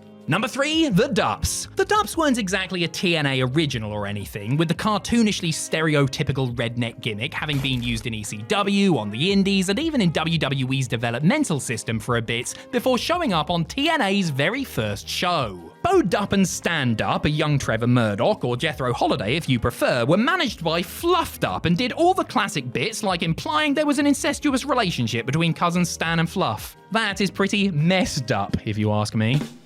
Inaugural winners of the positively insane Dupp Cup, the team were deeply unpleasant in almost every way and are mostly remembered for refusing to wrestle the Rainbow Express because they were so uncomfortable with their alternative lifestyle. Thankfully, they were only around for a few shows, though Bo did stick around for a couple of extra singles matches. TNA were going all in on toilet humor and controversy in those dark early days, and the Dupps pretty much epitomized the worst of both worlds. When considering acts to use for their launch, I wish TNA would have passed up the opportunity to feature these hillbilly no-hopers. Number 2, Black Rain and Relic. Feel like I could have just said, number 2, Black Rain and Relic. You get the idea, and moved swiftly onto the top spot, but we are gluttons for punishment here at Cultaholic HQ. Black Rain and Relic was the unholy union of the alter egos of Dustin Rhodes and Johnny Stamboli. Brought together by, I assume, their mutual hatred of good creative, the lamentable characters were managed by James Mitchell and made their bow in a brutal 10,000 tax match with Raven and Abyss. They were unsuccessful in it, a recurring theme as they racked up losses against LAX, Curryman and Shark Boy, Eric Young and Kaz, and Team 3D. Dustin has been very open with this time in his life and career not being a great one due to serious substance abuse issues, so I don't want to necessarily pile on here, but Black Rain was up there with the worst of TNA, and saddling him with Relic, killer spelled backwards in case you haven't heard TNA commentary mention it almost every 30 seconds, didn't do much, well, anything to improve his act.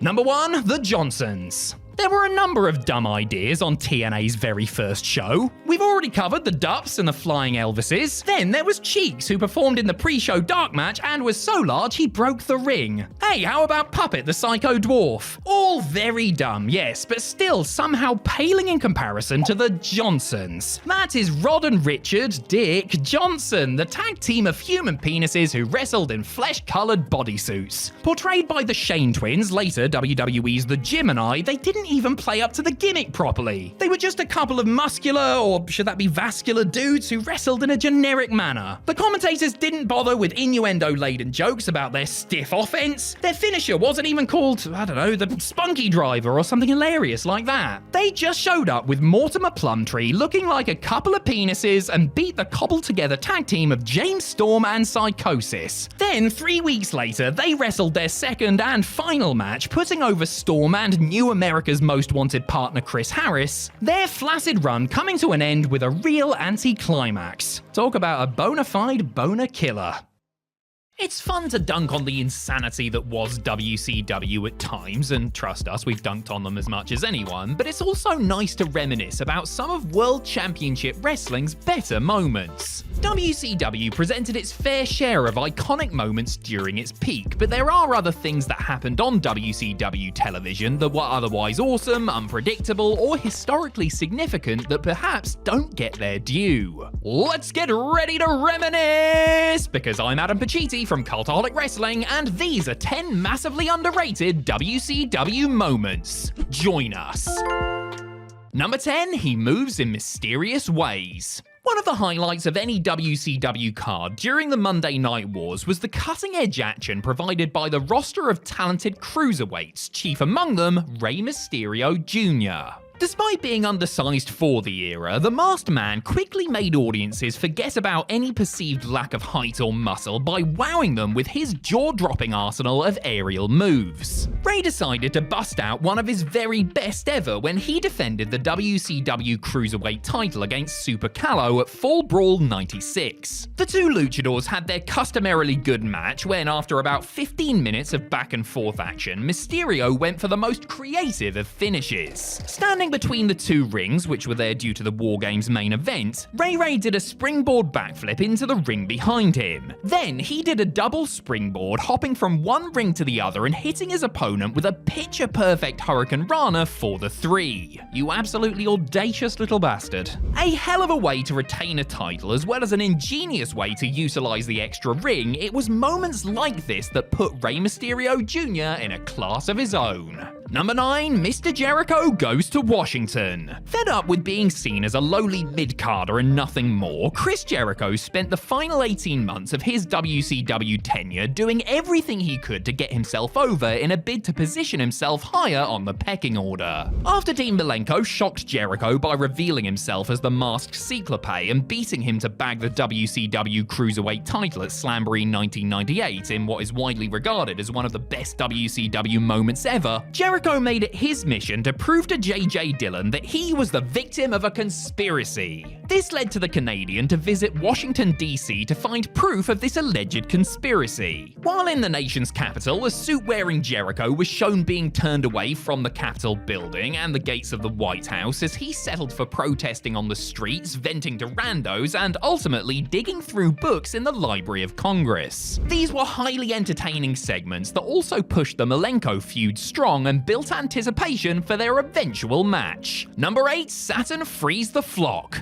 After continually butting heads with Raven, Perry Saturn turned babyface and left Raven's stable of misfits known as the Flock. Not content with simply emancipating himself, Big Pez challenged the Flock's leader to a match at Fall Brawl 1998, with the stipulation that if Saturn won, the Flock would have to disband. However, if Raven won, and the match would be fought under Raven's rules no less, then Saturn would have to become his slave.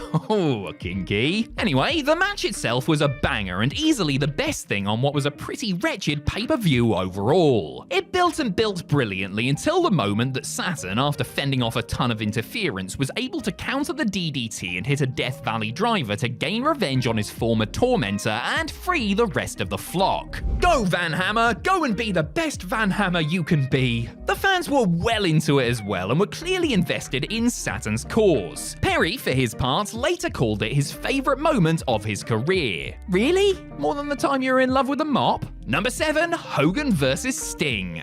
When WCW was at its hottest, the promotion managed to masterfully build up a match between Sting and Hollywood Hulk Hogan for a full year, all with the Stinger not wrestling a single bout and spending much of his time sulking in the rafters. Of course, the eventual match, specifically the match's controversial ending, turned out to be one of the most bungled in history, but hey. It's worth remembering though that the Starrcade 1997 debacle was in fact the second time the two industry icons had locked horns. The first time was over 2 years prior in the main event of the November 20th, 1995 episode of Monday Nitro. This was a massive match whatever way you look at it, as WWE's former All-American hero clashed with his blonde-haired counterpart from the competition. It also happened during a storyline where the Hulkster had momentarily turned to the dark side, meaning he worked more like a heel and wore a black outfit similar to the one that would become his trademark as leader of the New World Order. The action itself certainly won't blow you little way. Perhaps Hogan was hampered by working in friggin' maroon cowboy boots, but it was still a major moment that doesn't get talked about a lot. Number 6, Meng on a mission. Look, everyone and their mother knows that Meng, aka Haku, is the toughest professional wrestler, a human being, to ever walk the face of the earth. Tales of the Tongans outside the ring exploits are legendary, and those who witnessed his fighting prowess firsthand all agree that nobody else even comes close. However, this dominance wasn't always reflected on screen. On the August 10th, 1998 episode of WCW Nitro, fans got a reminder of just how much of a monster Meng really was as WCW tried to heat him up for a world title showdown with Goldberg in the show's main event. After the first bout of the evening, which saw Meng's former Faces of Fear tag partner Barbarian clash with Hacksaw Jim Duggan, the big man ran out and destroyed not just the two men in the match, but also Hugh Morris, Jimmy Hart, Doug Dillinger, and 2 security guards. A little while later, Meng was shown applying the Tongan death grip to 2 more security guards backstage. The eventual match with Goldberg was brisk, but WCW had done such a good job of building up Meng and his signature hold that fans genuinely thought the champ was in trouble of losing his belt before he found a way to extend his undefeated streak. Number 5, To Catch a Thief. 6 months after surviving a near-fatal car crash, Eddie Guerrero returned to WCW and got back to doing what he did best, annoying his fellow luchadors. It wasn't enough for Eddie to pick up victories over Juventud Guerrera, Psychosis, and La Parka. He had to find a way to mess with them even more. On the July 5th, 1999 episode of Nitro, Guerrero was shown complaining that someone in the Mexican dressing room had stolen his wallet. After Doug Dillinger had rounded them up for a lineup, Eddie explained that the suspects needed to unmask in order for him to properly identify the culprits. Guerrero's facial expressions and reactions were priceless as each masked wrestler proceeded to show their face. Between asking Ciclope whether he was ever in a fire and outing the Cheetah Kid as Prince Iaukea, Eddie was a riot and turned what could have been an unmemorable throwaway segment into something genuinely funny. Obviously, the theft was simply a ruse by Eddie designed to humiliate the luchadors, making the wind-up that much funnier. Number 4, DDP turns down the NWO. The New World Order went from strength to strength in their first 6 months of existence, routinely battering Team WCW as their numbers swelled to include the likes of The Giant, Six, Buff Bagwell, and, Vincent. So it was entirely plausible that Diamond Dallas Page might take the NWO up on their invite when Kevin Nash and Scott Hall sauntered down to the ring following DDP's victory on the January 13th, 97 episode of Nitro. Some fans would have also known that the three were tight, dating back to their days in the Diamond Mine earlier in the decade. But what the outsiders didn't know was that Page was WCW through and through. While he at first put the black and white t-shirt on, DDP quickly showed his true colors by suckering the bad guy in for a diamond cutter before sending Big Sexy sailing over the top rope. Finally, somebody had gotten one over on the Order, giving WCW fans a moment to remember and Dallas yet more momentum as he continued his rise to the top. Number 3, the Mega Powers reunite. The signing of Hulk Hogan was a game changer for WCW, helping to change the promotion's perception as a Southern wrestling company to a viable national enterprise. Terry Bollea's signing also encouraged other ex-WWE stars to hop aboard the Turner train, including his longtime frenemy Randy Savage. Though the two men may have been at odds behind the scenes, Macho Man and the Hulkster were all business in front of the camera and knew that the two of them teaming together was money. As great as it was seeing the Mega Powers, who were initially dubbed the Monster Maniacs for legal reasons, tag once more, it felt as though something was missing. That missing something reappeared at the 30-second Clash of the Champions special, when the lovely Miss Elizabeth made her WCW debut to walk Hogan and Savage down the aisle for their main event outing with the Giant and Ric Flair. It had been almost 7 years since fans had seen the three of them on the same page, and it was certainly nice to see Liz get the spotlight that she deserved. And number 2, a death-defying debut. Eric Bischoff and the boys really did do everything they could to make Nitro seem like can't-miss TV from the off. Whether it was matches featuring exciting international stars like Jushin Liger or surprises like ex-Federation star Lex Luger jumping ship, WCW's new Monday night show had an air of unpredictability about it right away. The appearance of ECW standout Sabu kicking off the second ever episode only reinforced this notion. A week after a vignette hyping his debut, the battle-scarred brawler took on Alex Wright in a match that showcased his daredevil style. Sabu's style was revolutionary for the time, and he got over big by hitting springboard moves, dives, and other exciting offense in his own endearingly haphazard way. The man from Bombay, Michigan added an exclamation point to proceedings by putting the dancing German through a table afterwards, something that just wasn't seen in mainstream American wrestling at the time. Sadly, the relationship between Sabu and WCW didn't work out, but he was electric for the brief time he was there and set the tone for his short run nicely during his televised debut match. Number 1, The Dragon returns. Sometimes timing really is everything. On October 21st, 1991, Ricky Steamboat, fed up with being a fire-breathing preliminary wrestler in a daft costume, gave notice that he was leaving WWE, who promptly fired him instead. On November 19th, 1991, WCW held their 17th Clash of the Champions special, with one of the key matches set to see Dustin Rhodes and Barry Windham challenge the Enforcers, Arn Anderson and Larry Zbyszko, for the World Tag Team titles.